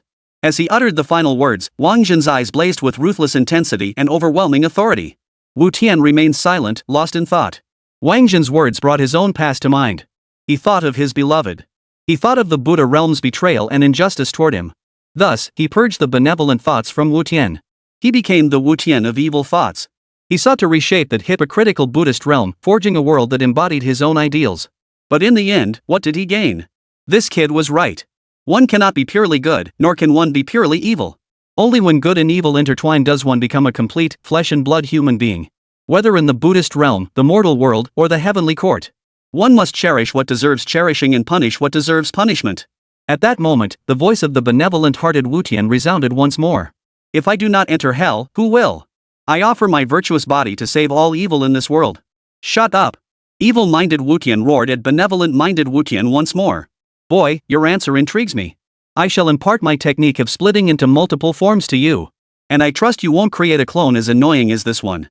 The annoying little brat Wu Tian referred to was, of course, Shan Yan Wu Tian. Whoosh! Wu Tian pointed a finger. A surge of divine consciousness surged into Wáng Zhen's mind. But Wáng Zhen had no time to comprehend this. After all, he was still in grave danger. You despicable human brat, hand over the space stone, or else you'll regret it. Black Lotus carried Wu Tian and Wáng Zhen as they flew along, and finally, demonic experts came into view. The demonic expert did not recognize Wu Tian. But he could sense the whirlwind mark on Wáng Zhen. He concluded Wáng Zhen must be the thief of the space stone mentioned by the Wind Wolf King. Without another word, he attacked. Whoosh! Wu Tian calmly unleashed a cluster of Black Lotus sacred flame. The demon struggled briefly within the flames before dissolving into thin air. Over there! Wu Tian sensed the direction. He redirected the Black Lotus's path. There were actually 3 demons over there. He hurled 3 more clusters of Black Lotus sacred flame. And so, those 3 fifth-tier demonic experts were burned to ashes. There are still many of these odors I detest. Pity I'm running out of time. Young man, cultivate diligently. Next time we meet, I shall test you. If I am satisfied, I may impart other knowledge to you. With that, Wu Tian vanished in a whoosh, disappearing along with the Black Lotus. Does hateful aura refer to the aura of the demonic tribes? Wu Tian kept repeating the phrase, that detestable aura. This left Wáng Zhen with lingering doubts. Had these demons crossed paths with Wu Tian? Wáng Zhen was startled by his own conjecture. What level of demon could possibly oppose Wu Tian? In any case, the 9th-tier demons of the Tianyu continent certainly weren't up to the task. Could these demons be from elsewhere? Were mythical creatures now fighting against them? She had read countless novels before her rebirth. In that moment, Wáng Zhen's speculations became boundless. He looked up at the sky, wondering what exactly was up there. A war of the gods? Perhaps only when he reached that level would he uncover some truth. Whoosh! As he gazed upward, Wáng Zhen suddenly sensed something approaching him. He was in grave danger. Especially with the precedent of being swallowed whole by a giant serpent. Wáng Zhen was naturally on high alert. Without a moment's hesitation, he executed a soaring step and charged forward. Only after he had already charged forward did he fully sense claws slicing past in front of him. In short, had his reflexes not been sharp enough, he would have been injured just now. "Kid, you're pretty alert," a voice called out, belonging to a black raccoon cat. "Heard you want a leopard raccoon stew with 3 snakes?" The civet's gaze was piercing. It scrutinized Wáng Zhen from head to toe, as if trying to see right through him. Wáng Zhen chuckled at the suggestion. "Yes, we have that dish. But you're too late. If you'd come earlier." "If I'd come earlier, I'd have been burned to death by that Black Lotus holy flame, right?" The civet cut him off. "You." A terrible premonition gripped Wáng Zhen's heart. This raccoon cat. Could it be that it had been following him all along? So it knew everything happening around him? Even more astonishingly, it had evaded Wu Tian's detection. Otherwise, Wu Tian couldn't have brought him this far without noticing it. At this moment, Wáng Zhen's mind was filled with too many doubts. "You guessed right. I have been following you all along. Did you really think you could escape my pursuit? Childish. I simply didn't want to capture you alongside those fools. The credit for capturing you I'll claim that alone from the young master." Whoosh. The cat moved again. Wáng Zhen dared not delay, dodging once more with soaring step. "Let's see how many times you can chain that skill." The civet spoke, swiping its claws. Wáng Zhen dared not be careless, diving straight into the sand and fleeing into the distance. Whoosh. But when he surfaced again, the civet cat had already materialized behind him. "How did you know I was heading this way?" Wáng Zhen was utterly terrified. His reason for burrowing underground was precisely to keep the other party guessing which way he was fleeing. Yet now, the other party could keep following him. That speed was downright terrifying. His speed. Faster than the Wind Wolf King? He'd been hunted by the Wind Wolf King for so long. Never had he encountered a situation like this. "Still trying to run?" The civet's voice echoed once more. "Oomph." Wáng Zhen snorted coldly and burrowed back underground. He refused to believe it. This time, he burrowed deeper into the earth. He even circled around underground several times. But when he finally surfaced, the civet cat appeared behind him once more. And this time, the civet was even closer than before. "I'll give you one more chance to escape." The civet spoke slowly, showing no immediate intent to pounce on Wáng Zhen. It simply watched Wáng Zhen, its expression brimming with confidence. "I won't run anymore. Come and catch me." Wáng Zhen stood still. He looked up at the sky. Limo was at a loss for words. But he didn't move either. He just stared at Wáng Zhen. Whoosh! Wáng Zhen suddenly dived underground, vanishing without a trace. When he reappeared, the civet cat was indeed no longer behind him. "Damn it, thank goodness I've read a lot and am quick on my feet. Otherwise, that damn civet would have had me fooled for sure." Wáng Zhen muttered under his breath. He finally understood what this civet was all about. Chapter 45. "Sure, you're playing Princess Carrie with me? This weasel can read minds." That was Wáng Zhen's conclusion about the weasel. By looking into his eyes, it could discern his innermost thoughts. During his second Earth escape, Wáng Zhen had pondered this very question. If anyone claimed this weasel could match the Wind Wolf King's speed, Wáng Zhen wouldn't believe it for a second. Additionally, Wu Tian had uttered the phrase, "There are many more of these odors he detests." This proved that Wu Tian's senses couldn't possibly be faulty. As for Wu Tian failing to sense the civet's presence, that was even less plausible. After all, he himself had managed to evade the civet's attack. The gap between his own sensory power and Wu Tian's was like the difference between a star and the universe. If he could sense this tanuki, Wu Tian certainly wouldn't fail to do so. Various questions intertwined. Finally, Wáng Zhen found the flaw. The flaw lay in the Black Lotus Sacred Flame. When Wu Tian attacked, he struck directly without first shouting Black Lotus Sacred Flame before hurling the fire cluster. Therefore, aside from Wáng Zhen recognizing this flame, no one else could possibly name it. Yet that cat could name it. That meant it could see through his very soul. The subsequent 2 Earth escape techniques. One was Wáng Zhen attempting to let the civet read his thoughts, knowing exactly where he would emerge. The second time, he looked up at the sky, preventing the other from seeing his eyes. Thus, he ultimately evaded the opponent's pursuit. Ultimately, the opponent's speed was indeed swift, but it had its limits. He merely anticipated his movements and raced ahead to the spot where he would emerge. Even so, he still hadn't caught up to me. His speed was nothing to write home about. Wáng Zhen enjoyed reading books about strange tales and supernatural phenomena. He knew that demons capable of reading minds existed. He never imagined that a demon with such abilities would appear in Breakwind City. And it had come out specifically to capture him. "Looks like I have to leave. Otherwise, I might not get away." The mind-reading raccoon cat sounded the alarm once more for Wáng Zhen. Who knows what other abilities the remaining 9 demons possessed? Therefore, he abandoned his plan to continue hunting demons and prepared to return immediately. This time, Wu Tian had helped him eliminate 10 fifth-tier demonic experts from Breakwind City. That was already a commendable achievement. There was no need to wipe them all out.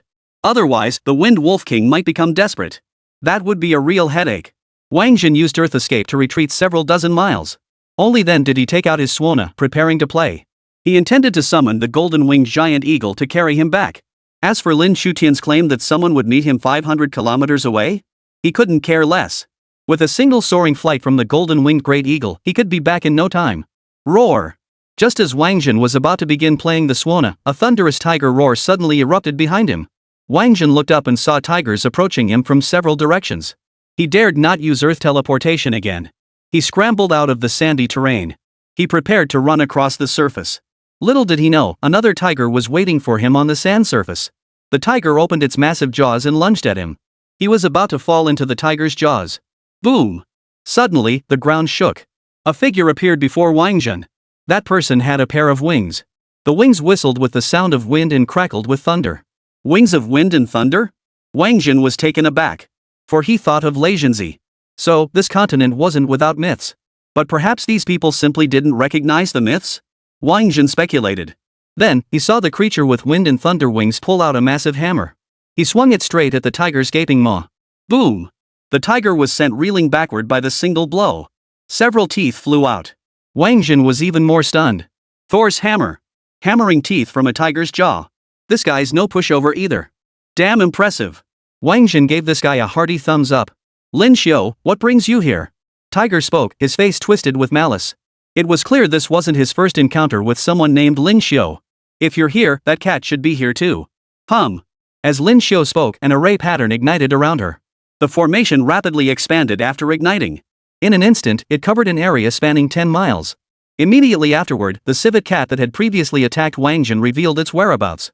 Meanwhile, all the tigers that had been closing in on Wáng Zhen beneath the sand vanished. It turned out they were all merely illusions. The one on the sand surface was the real one. Whoosh! The wings of wind and thunder flapped. Lin Xiu gripped the thunder god's hammer and swung it toward the civet cat. Lin Xiu, you dare! The tiger was enraged. He charged toward Lin Xiu. The distance between them closed rapidly. Tiger, stop! The civet suddenly cried out in warning. But the tiger, desperate to save the cat, was charging too fiercely. There was no time to stop. In that instant, Lin Xiu swung Thor's hammer in a backhand strike. Boom! The hammer smashed viciously into the tiger's skull.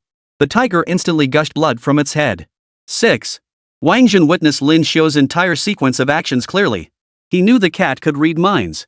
So he first sent the cat a message, I'm going to kill the cat. The tiger, being fond of the cat, naturally wouldn't let it go unchallenged. Thus, the tiger launched its attack. Meanwhile, Lin Xiu kept relentlessly attacking the cat. Only when the tiger closed in and he realized it couldn't dodge did he switch his attack to the tiger. But by then, even if the cat had somehow sensed Lin Xiu's intent to attack the tiger, there wasn't even enough time to relay the information. Wáng Zhen suddenly felt as if he were watching the battle between Xiaofeng and Mu Ruifu at the Shaolin Temple in the Heavenly. Mao Rongfu battling Xiaofeng at Shaolin Temple. Wan Yuyan directing from the sidelines. But Xiaofeng fought too swiftly. Before Wan Yuyan could even tell Mo Rongfu how to counter it, he was already defeated. This was Lin Xiu's battle plan. Of course, it also required Lin Xiu to possess the combat prowess and seize the counterattack opportunity. Had the timing of that counter hammer been off, the outcome would never have been what it was. Lin Xiu. After taking 2 blows, the tiger was enraged. It began to unleash its fury. His body swayed. It instantly split into several clones. Then, each clone unleashed different skills. Rushed toward Lin Xiu and Wáng Zhen. Buzz! Beneath Wáng Zhen. A protective shield activated beneath him. The shield was red, signifying its S-rank status. This shield, naturally, was released by Lin Xiu. When different individuals activate shields of the same grade, the strength of the protective shields will also vary. Lin Xiu acted this way precisely to avoid distractions while protecting Wáng Zhen. Boom! Boom! Boom! He engaged the tigers in battle. The battle was deadlocked. Lin Xiu truly showed his prowess. Not only did he wield the wind thunder wings, the thunder god's hammer, and master formations. He even wielded magic. And his repertoire of spells was diverse. Beyond that, he possesses numerous S-grade equipment pieces. Even with his many clones, he was no match for Lin Xiu. Lin Xiu's combat awareness and timing were simply too formidable. His skills and abilities complemented each other flawlessly. The tiger was forced into retreat, unable to gain the upper hand. Whoosh, whoosh, whoosh. 3 more demons arrived. Alongside the civic cat, the 4 fifth-tier demons joined the fray against Lin Xiu. Yet Lin Xiu remained unfazed. He showed no sign of being outmatched. This guy is terrifyingly strong. Lin Xiu, the one with the surname Lin? Did old Master Lin send him to save me? Wáng Zhen thought of Lin Chutian. A wave of warmth washed over him. Lin Chutian had told him that once he reached the 500-kilometer mark from the human territory, he'd be safe. He had been a bit dismissive of that before. But now he understood the importance of having teammates. This kindness he would never forget. He would repay it someday. Whoosh, whoosh, whoosh. Several more 5th-tier demonic experts arrived. Their eyes shifted toward Lin Xiu. Their expressions shifted noticeably. It's clear they've all suffered losses at Lin Xiu's hands. Tiger, we absolutely must eliminate this monster Lin Xiu today. The newly arrived demons spoke, ready to strike. Leave us be. Our mission is that kid. Break through that protective barrier and take him out. Tiger glanced over at Wáng Zhen's side. The other demons noticed and turned their gaze toward him. Then they advanced toward Wáng Zhen. Whoosh, whoosh, whoosh. Another series of vibrations echoed. This time, 10 human experts arrived. The demons, seeing the arriving human experts, froze in shock once more. Then, a flicker of fear appeared in every demon's eyes. For any one of these 10 humans, if thrown into the rear of the demon clan, could unleash a bloody carnage. Sure, take Wáng Zhen and leave first. Leave these demons to us. A sturdy man stepped forward from among the dozen human prodigies. Alright, you scoundrel. Remember to bring back the tiger penis. You need to fortify your constitution, Lin Xiu called out. You're the one who needs to build up your strength, you bastard. I'm already as strong as an ox.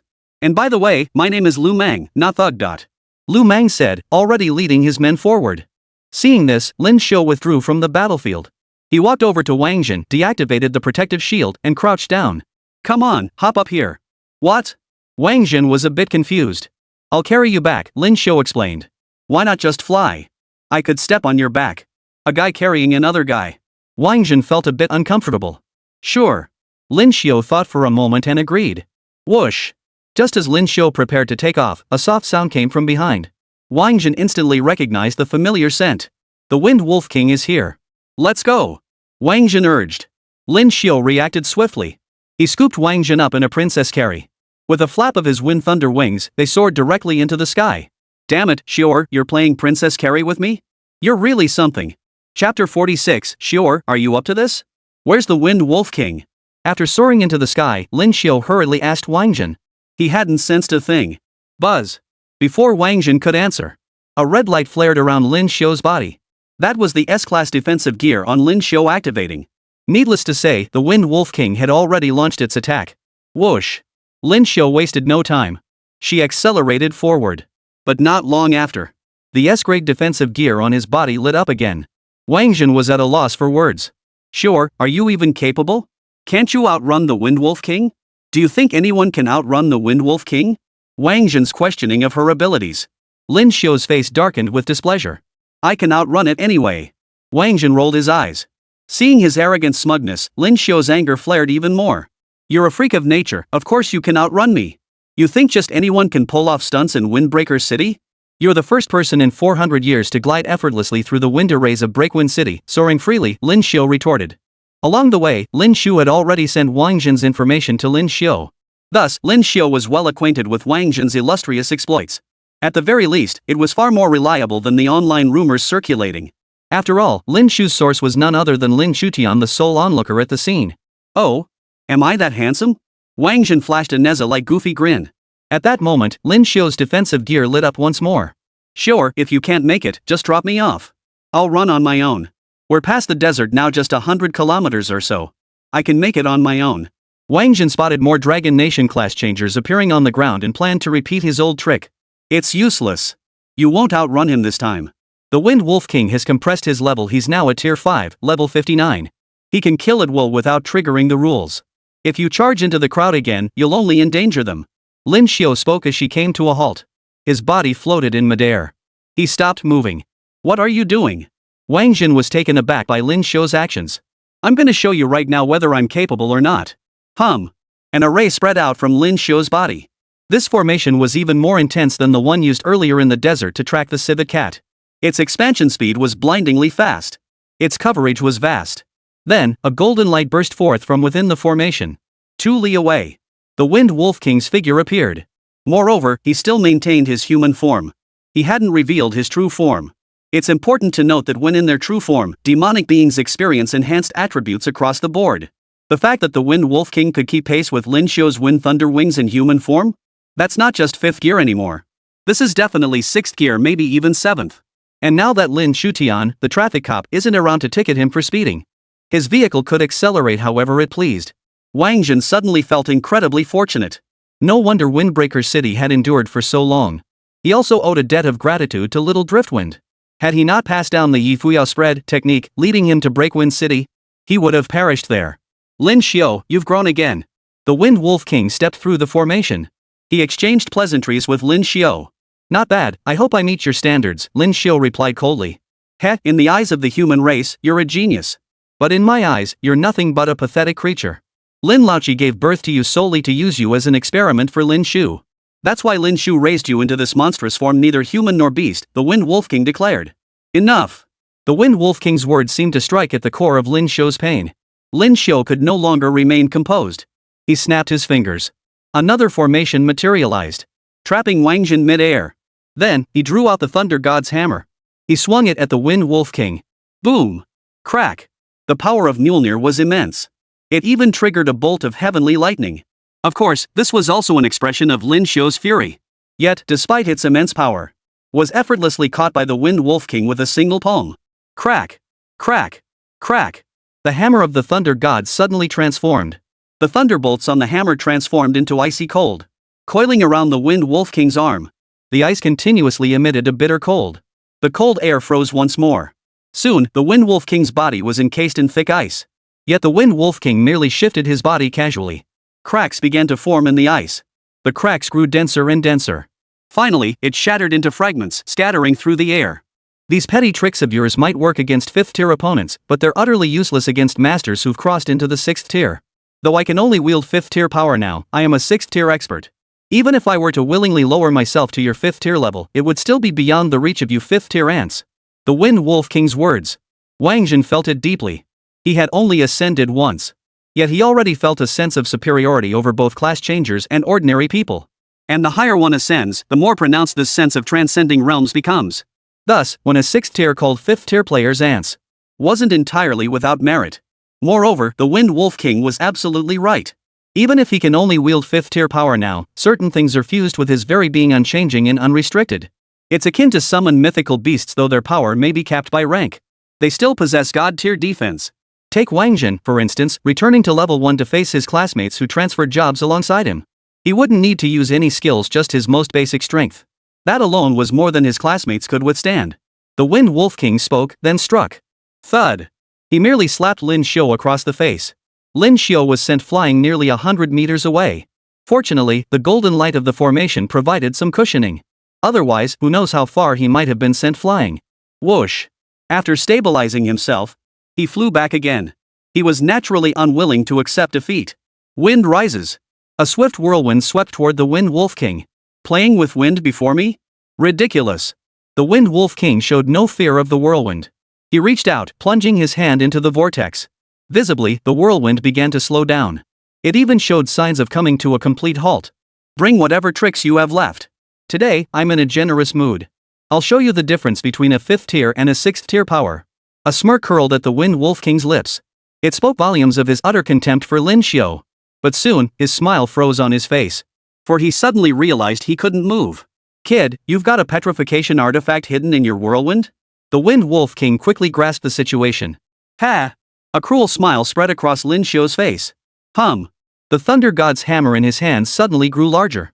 Then it came crashing down on the Wind Wolf King with brutal force. Chapter 47, Summoning the Three Great Kings of Lion Camel Ridge. Boom! This hammer blow struck the Wind Wolf King squarely. The Wind Wolf King met the same fate as the tiger. Blood gushed from its head. Of course, it was merely blood gushing forth. For any other ordinary 5th tier demonic beast, this would have been a fatal blow. Well. I was just looking to have a little fun with you, but you dared to wound me? Very well then. Now you'll get a taste of my true power. Whoosh, whoosh, whoosh. Countless whirlwinds erupted. They engulfed Lin Xiu's formation. Immediately, Lin Xiu's formation shattered with a series of cracks within the whirlwinds. His formation was instantly replaced by the whirlwind formation. Is that all? This time, it was Lin Xiu's turn to sneer in disdain. He stowed away the thunder god's hammer. He drew forth a golden staff. Wáng Zhen's eyelid twitched violently at the sight of that golden staff. This guy. He actually has this too? After all, this was Lei Zhenzi's weapon. So Lin Xiu not only possesses the Wind Thunder wings, but also the Wind Thunder golden staff? Wáng Zhen was still lost in confusion. Then he saw Lin Xiu swing the golden staff in his hand. Boom! Thunder crackled, and the wind whistled sharply. As Lin Xiu accelerated the pace of her golden staff stance, the Wind Wolf King's wind formation shattered completely within Lin Xiu's storm. What kind of weapon is that? The Wind Wolf King was dumbfounded. He had no idea Lin Xiu possessed such a weapon. However, Lin Xiu paid the Wind Wolf King no mind, instead turning his gaze toward Wáng Zhen. Kid, am I any good? Hearing this, Wáng Zhen rolled his eyes in exasperation once more. I was just saying it offhand, do you really need to prove yourself to me so urgently? Besides, you don't need to prove yourself to me anyway. What the hell does it matter to me? Seeing Wáng Zhen remain silent, and assumed he was still dissatisfied with his performance. So he swung his golden thunder wind staff. Launched an attack on the Wind Wolf King. Crack! Whoosh! With each swing of the golden staff of wind and thunder, waves of thunder and wind roared forth. If it were merely thunder and wind, that would be one thing. The crucial point was that it also contained something the Wind Wolf King couldn't fathom. This left the Wind Wolf King deeply unsettled, fearing he might fall into Lin Xiu's trap once more. Thus, he found himself without an effective counter for the time being. He could only choose to bide his time. Lin Xiu, naturally, had no desire to engage in a drawn-out standoff. He naturally wanted a swift resolution. 6th tier, heh. You were so full of pride before. Now you look like a drowned rat. Earlier, the Wind Wolf King had stood high above, mocking Lin Xiu. Now, it was Lin Xiu's turn to mock him. Lin Xiu intended to disrupt the Wind Wolf King's rhythm and mindset in this manner. So he'd become more reckless, and that's when surprises would happen. Kid, you're asking for death. Do you really think I'm unprepared? As a 6th tier expert, both battle-hardened veterans. How could the Wind Wolf King not understand that Lin Xiu was goading him? He produced an isolation shield, enveloping both himself and Lin Xiu within it. Lin Xiu, this isolation shield can block all traces of energy. So now, you'll witness the true power of a 6th tier expert. As the Wind Wolf King spoke, he lifted his cultivation restrictions, and his power began to surge relentlessly. Lin Xiu watched the Wind Wolf King's cultivation rise. Her expression suddenly grew incredibly solemn. Ah, Xiu just can't handle it. I'll have to step in myself. Wáng Zhen pulled out his Suona. He began to play the pancake hero. Soaring with the wind for a day. Soaring 9,000 li. The three kings deeply regretted that defeat in battle he bore significant responsibility for it. Had he not stubbornly insisted on his course, delaying the optimal moment for retreat? Perhaps none of them would have been sealed away. Even if some gods and immortals were ultimately sealed, others would surely have escaped. Take that monkey, for instance. That monkey was cunning beyond measure. As long as he remained outside, at least everyone wouldn't have to wait 2,000 years. 2,000 years, what an agonizingly long time. What's worse, no one knows how many more years they'll have to wait. He certainly didn't want to be stuck in this tiny cave forever. Suddenly, the three great kings heard the sound of a Suona. For tomorrow's dawn. Love and hate must both be hidden. Courage doesn't mean you're not nervous. But faith cannot be disguised. I possess the power of dreams. Resisting the gaze that doubts me. I cannot take you far away. Though you understand my sorrow. What is this? After a moment of recognition, the three great kings suddenly perked up. Ha ha ha ha. This king can finally go out for a stroll. The three kings finished speaking and stood up straight.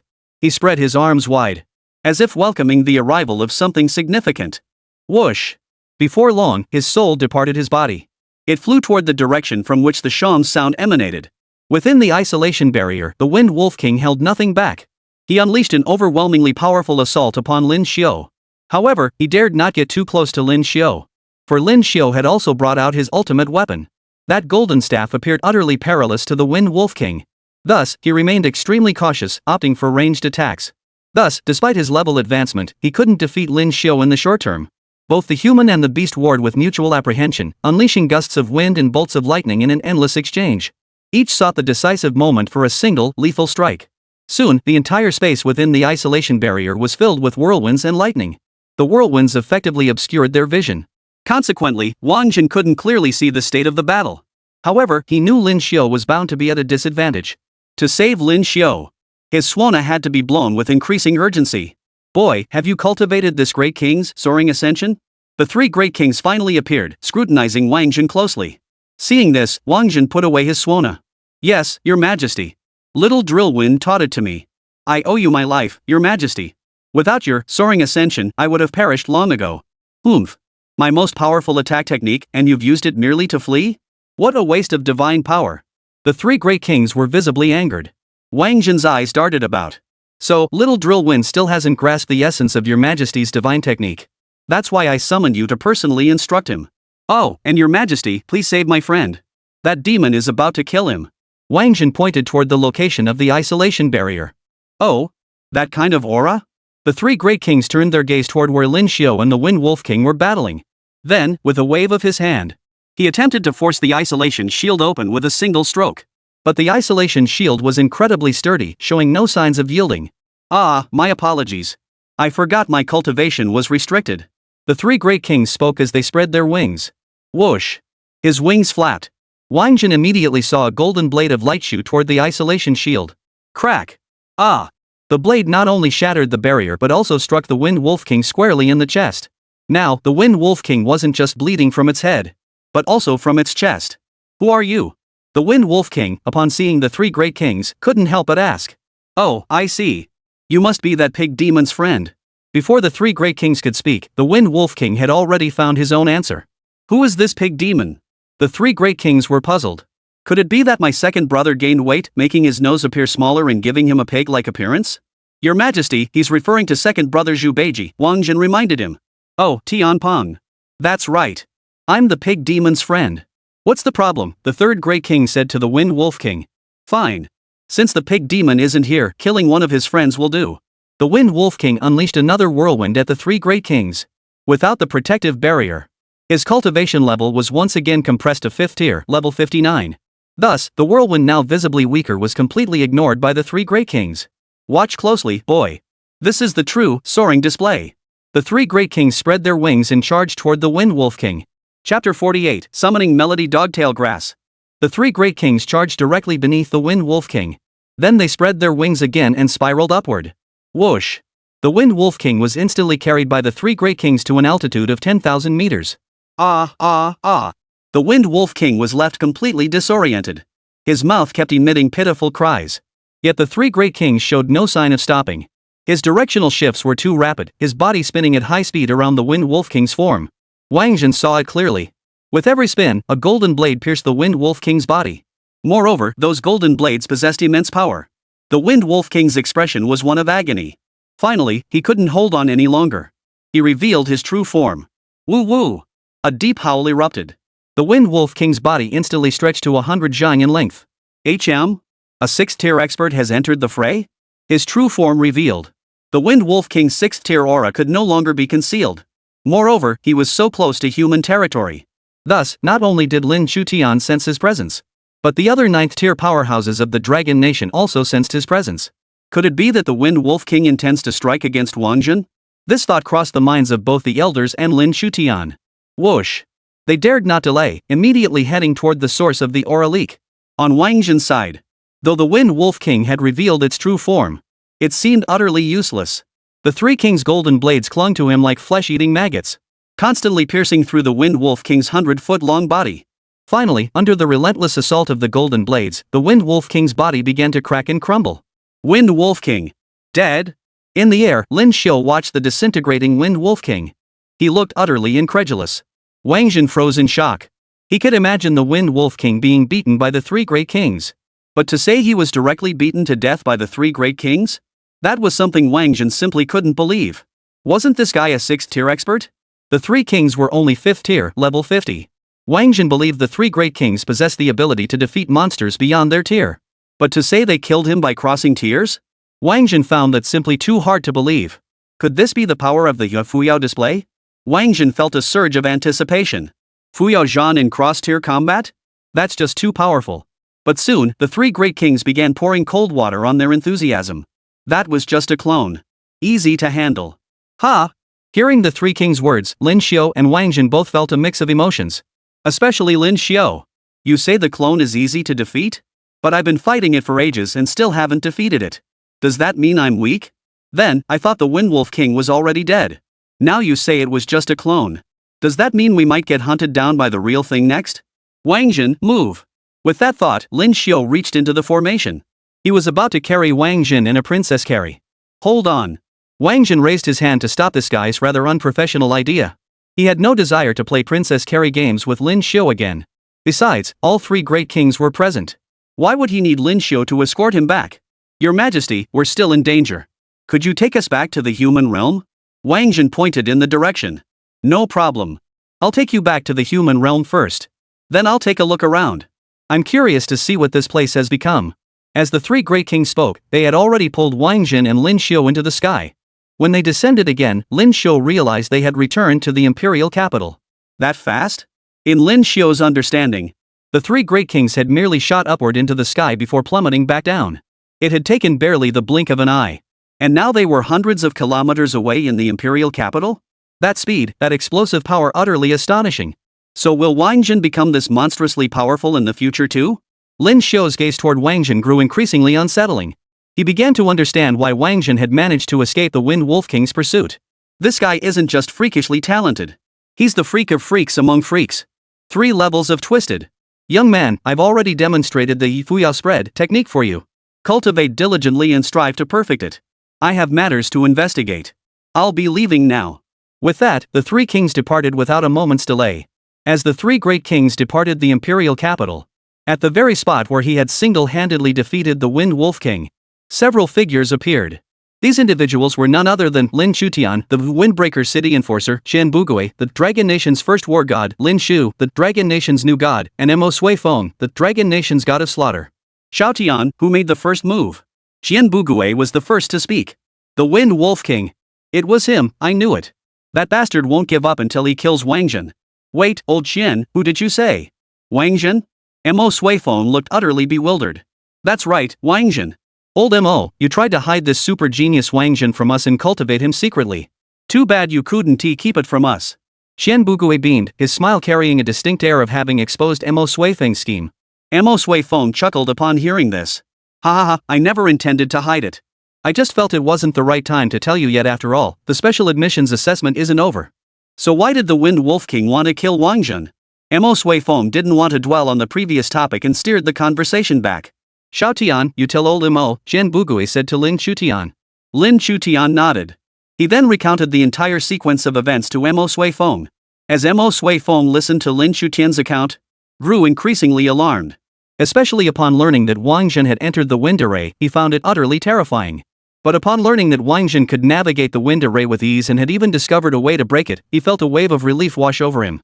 He was indeed the boy he had chosen. He was truly exceptional. Too bad he's now caught in the crosshairs of those two. He glanced at Qian Bugui and Lin Shu. He felt his foresight had been spot on. He'd sent Wáng Zhen the acceptance letter early. As long as he didn't release him, wherever that kid went, he'd carry the title of Dragon Martial Arts University student. So the Wind Wolf King is dead? Lin Chutian was the closest among them to the battlefield. He was also the first to arrive. He was also the one most familiar with the situation. He's not dead. Only a clone perished. What about Wáng Zhen and Lin Xiu? Lin Xiu finally spoke up. He cared deeply about both of these young ones. The golden-winged great eagle summoned by Wáng Zhen has taken them back to the imperial capital. Lin Chutian had arrived long ago, merely concealed within the spatial realm, not having emerged. Back to the imperial capital? Then we should head back too. Qian Bugui spoke, departing first. Whoosh. Seeing this, Mo Sui Feng and Lin Shu also began making their way back to the imperial capital. Next up was the meeting with that kid.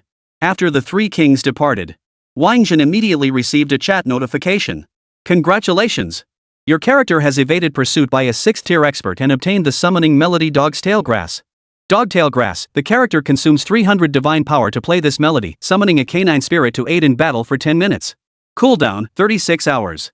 Oh? Another summoning melody? Wáng Zhen was genuinely delighted.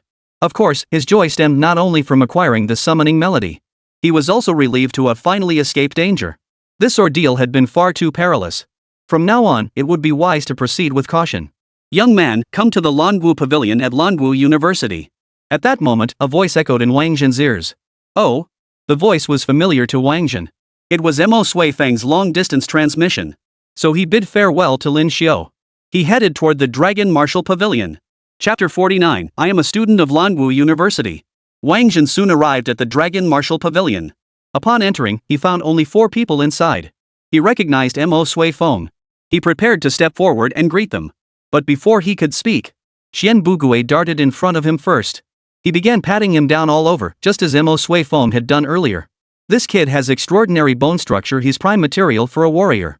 Wáng Zhen, join our National Martial Arts University. I'll provide you with the finest training resources and ensure you become the next generation's war god. Whoosh. Noon had barely finished speaking. Lin Shu flashed back to Wáng Zhen's side. Unlike Mo Sui Feng and Qian Bugui, however, he didn't lay a finger on Wáng Zhen. Instead, he stared intently at Wáng Zhen. After a long, intense stare, he finally spoke. This kid is a prodigy, especially well suited to the development direction of our new martial arts university. Therefore, I've decided to take him as my disciple and cultivate him with all my strength. Wáng Zhen, come to our new martial arts university. Name your terms, I'll meet them all. Being treated with such respect by 2 elders. Wáng Zhen felt both flattered and a bit overwhelmed. But he was a man of principle. Elder Qian, Elder Lin, I've already been accepted by Longwu University. I am now a student there. Though this was his first meeting with Qian Bugui and Lin Shu, he recognized them instantly. He had learned Mo Sui Feng's identity from Lin Chutian. To be here at the Longwu Pavilion alongside Mo Sui Feng. And all of them were elderly men, 4 in total. Who else could they be besides the 4 ninth rank masters of the Dragon Nation? Moreover, each of these 9th rank experts possessed distinct characteristics. The robustly built one was naturally the war god Qian Bugui. The one with scholarly demeanor was undoubtedly the new god, Lin Shu. And that one over there, sitting motionless the entire time, appearing utterly ordinary, just like any other elderly man, is actually the one among them with the most cunning schemes. Yu Qingyu, the Dragon Nation's witch god. Good lad, I didn't misjudge you. Hearing Wáng Zhen speak thus, Mo Sui Feng was naturally overjoyed. Wáng Zhen, Mo Sui Feng merely seized the initiative and snatched you away. He doesn't truly care about you. Look, when you caused such a huge commotion and trouble in Windbreak City, it was me who sent Lin Shu to assist you. Lin Shu shot Mo Sui Feng a knowing glance as he continued his recruitment efforts. Qian Bugui chimed in with another remark. That's right. Don't let Mo Sui Feng fool you. The acceptance letter he gave you is fake, it's from last year. Ha! Qian Bugui's words instantly made the atmosphere awkward. Mo Sui Feng, in particular, froze mid-smile, his expression stiffening. Last year's? Kid, pull out that acceptance letter for us to see. Oh. Wáng Zhen nodded and pulled out the acceptance letter. When everyone saw the cover of that letter, even Yu Qingyu, who hadn't spoken a word, burst out laughing, along with everyone else present except Mo Sui Feng. Old Mo, you used last year's admission letter to enroll this year's students. You're a genius, truly a genius. Lin Shu was the first to burst out laughing. In truth, Lin Shu was aware of the situation. He just hadn't had a chance to mention it yet. As for Qian Bugui knowing about it, that was naturally thanks to Qian Lei. After all, Qian Lei had been present when the teacher in the copy hall handed the admission letter to Wáng Zhen. Those people down there, I don't know how they handle things. I'll have to look into this properly. Conducting business like this is nothing short of disgracing Longwu University. Mo Sui Feng's expression grew increasingly grim. So then, Wáng Zhen, this is the SS grade skill book I prepared for you, 18 Transformations of the God of War. Qian Bugui produced a skill book. Everyone present saw the skill book. Their eyebrows twitched visibly. Qian Bugui was really pulling out all the stops. This was his own prized possession. Old Qian, are you sure giving this to Wáng Zhen won't overwhelm his body? Mo Sui Feng voiced his concern. The 18 Transformations of the God of War, as the name suggests, allowed for 18 transformations. Each transformation doubles one's strength. The 18 transformations meant unleashing 18 times one's base combat power. This places extremely high demands on physical conditioning. If a class changer cultivating this skill lacks sufficient physical resilience, they would tear themselves apart. Qian Bugui, already a 9th tier expert, has only ever demonstrated up to the 10th transformation. Yet even so, he became the Dragon Nation's foremost war god. One can only imagine how terrifying his power would be after mastering all 18 transformations. He can handle it. Did you really think I was just tossing around that exceptional bone structure comment? His foundation is far superior to mine. Also, Little Sword has a skill book to give you. Qian Bugui said, pulling out another skill book. It was another of the Sword Saint's most treasured skills, 10,000 swords returned to the source. Whoa! Seeing this, everyone couldn't help but gasp in astonishment. It was clear that Guowu University was seriously trying to poach Wáng Zhen this time. For 10,000 swords returned to the source was even more terrifying than 18 transformations of the War God. The War God's 18 transformations relied on physical prowess.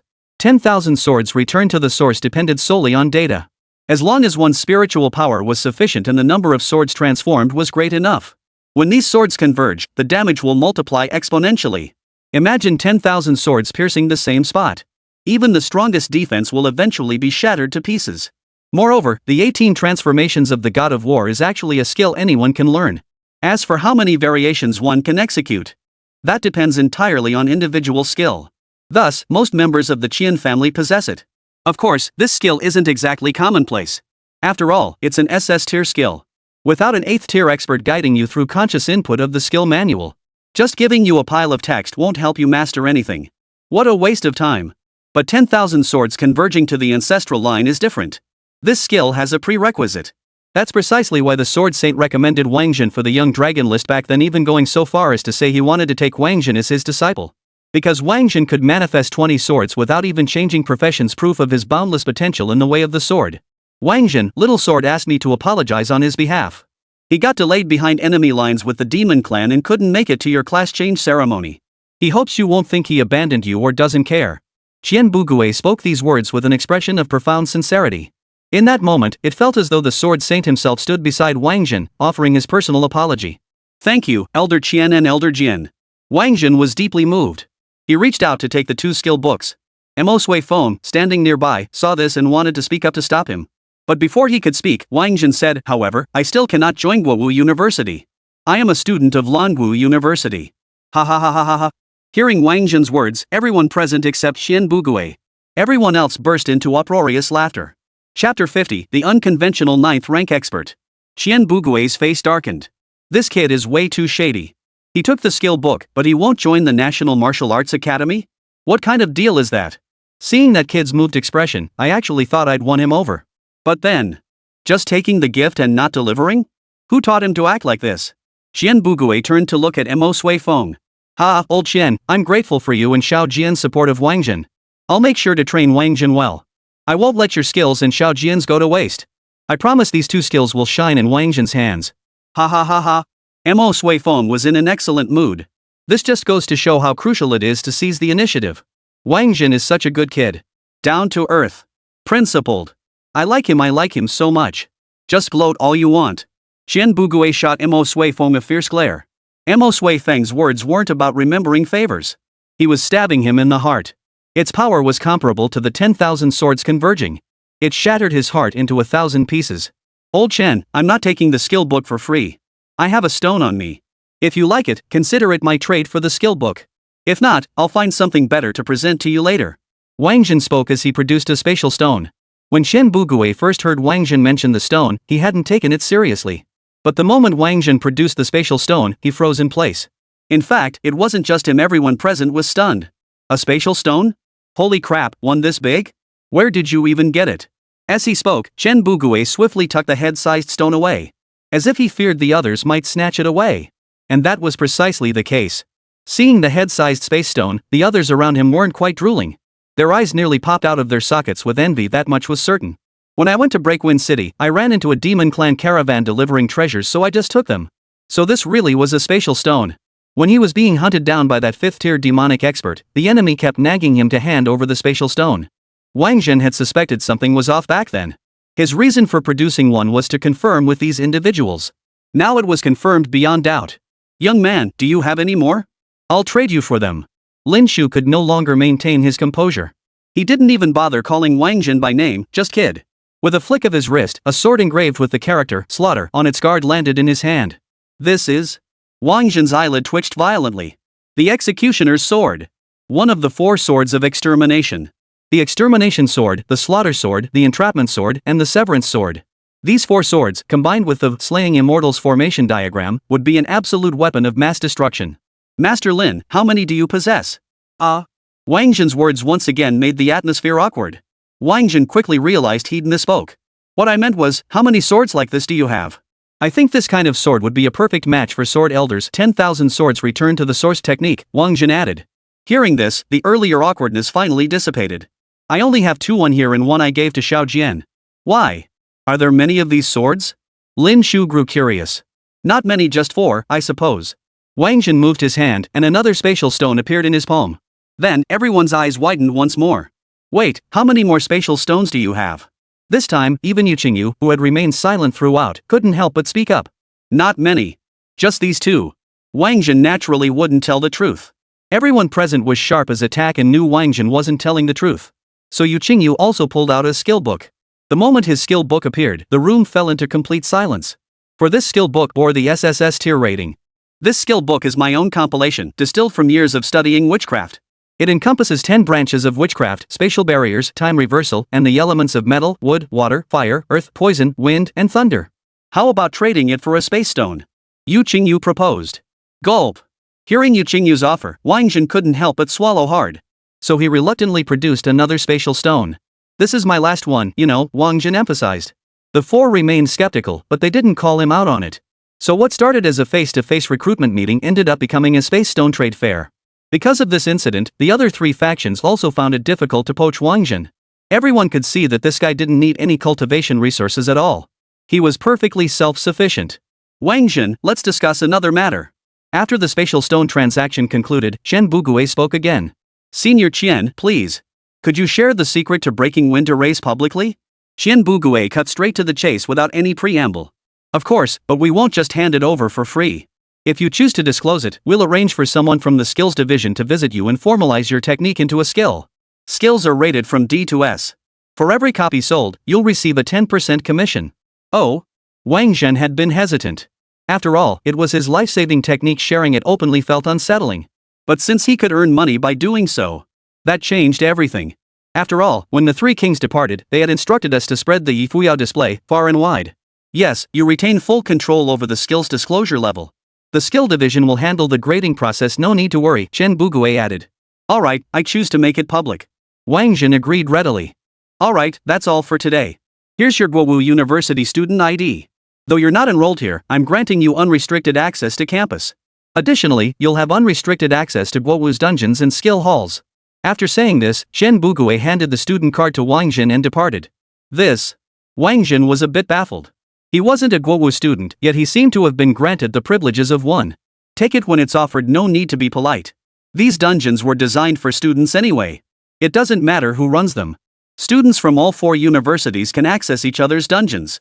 The only difference is the experience gained. It varies between home and away fields, Mo Sui Feng explained. Yes, Wáng Zhen, don't feel pressured. We all have high hopes for you. Naturally, we want you to grow stronger and defend our human race against the demonic tribes. Here's your new martial arts student card. The benefits are the same. Oh, and the girls at New Martial Arts are gorgeous, all kinds of styles. You'll definitely find someone you like. Oh, and don't go looking for a partner at the Demon Martial Academy, you never know what they might turn into at night, hahaha. Lin Shu said, slipping a student card into Wáng Zhen's hand before leaving. Wáng Zhen couldn't believe such words had come from the scholarly-looking Lin Shu. Chapter 51, Crafting SS-Grade Teleportation Gear. Don't listen to old Lin's nonsense. There are plenty of normal girls at our Magic and Martial Arts Academy. Especially the ones who've transferred to water mages. They're all wet, super gentle, and kawaii. Yu Qingyu handed his student ID to Wáng Zhen and departed as well, leaving Wáng Zhen standing there, utterly petrified. What exactly does watery mean? You meant to say watery and fresh, right? You're all 9th tier mages, why does this feel so unprofessional? Then, a hand rested on Wáng Zhen's shoulder. Kid, be honest, you really don't have any more space stones? No doubt about it, that must be Mo Sui Feng speaking. None left. Wáng Zhen shook his head firmly. Really none left? Mo Sui Feng still didn't believe him. Really nothing? Wáng Zhen repeated, his tone utterly sincere. What a waste. Every single one of those space stones you traded them could forge at least 100 pieces of that SS grade spatial transfer gear you're wearing. If you still have any left, I can find someone to craft an SS grade teleportation set for you. The range of spatial transfer gear is 200 meters. The range for spatial teleportation gear is 1,000 kilometers. Meaning, even if you're in Windbreak City, just activate the gear and you'll instantly be back outside the imperial capital, Mo Sui Feng added. Mo Sui Feng's words struck a nerve with Wáng Zhen. Therefore, Wáng Zhen wavered once more. Can a single spatial stone forge a complete set of spatial teleportation equipment? Wáng Zhen inquired. Yes. Mo Sui Feng nodded. Then craft 5 sets for me. Wáng Zhen said, producing 5 more space stones. You little. Mo Sui Feng gave Wáng Zhen a hard slap on the shoulder. He had expected Wáng Zhen to have more spatial stones, but never imagined he'd have as many as 5. Now, he believed Wáng Zhen truly had no more spatial stones on him. Moreover, he understood Wáng Zhen's meaning. 1 set of gear covered 1,000 kilometers. 5 sets meant he could traverse 5,000 kilometers. Was this kid planning to stir up trouble 4,000 kilometers deep into the demon clan's rear? I'll cover the cost of crafting the teleportation gear. Consider it a token of my goodwill toward you. After all, unlike old Shen and the others, I haven't given you the best weapons or skills. Mo Sui Feng patted Wáng Zhen's shoulder again. This time, he was expressing the affection of an elder toward a younger generation. Wáng Zhen could feel it. This was precisely why he cherished Longhua. Since his arrival, everyone he'd encountered had shown genuine warmth. Even those of the 9th rank didn't hold themselves aloof. Everyone was striving for the sake of Longhua. For the human race resisting the demonic tribes, there wasn't much room for selfish motives or scheming. Of course, to say there were absolutely no personal agendas would be impossible. But the overarching direction was sound.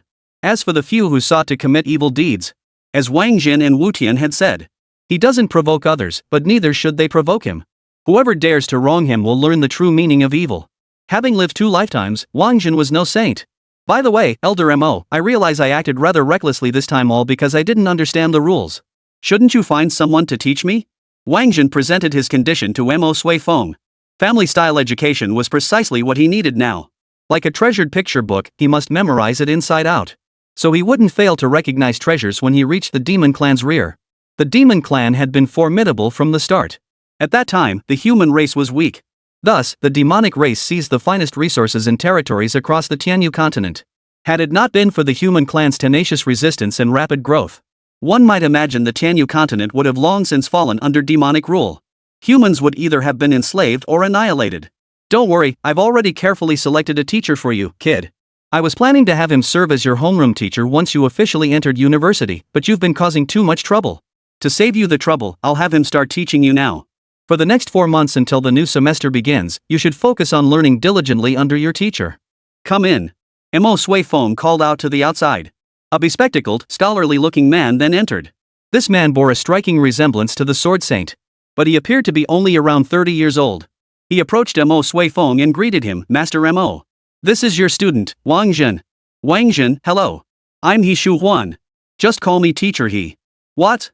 What did you say? Wáng Zhen was momentarily dumbfounded. Mo Sui Feng, standing nearby, heard this and promptly pressed his forehead.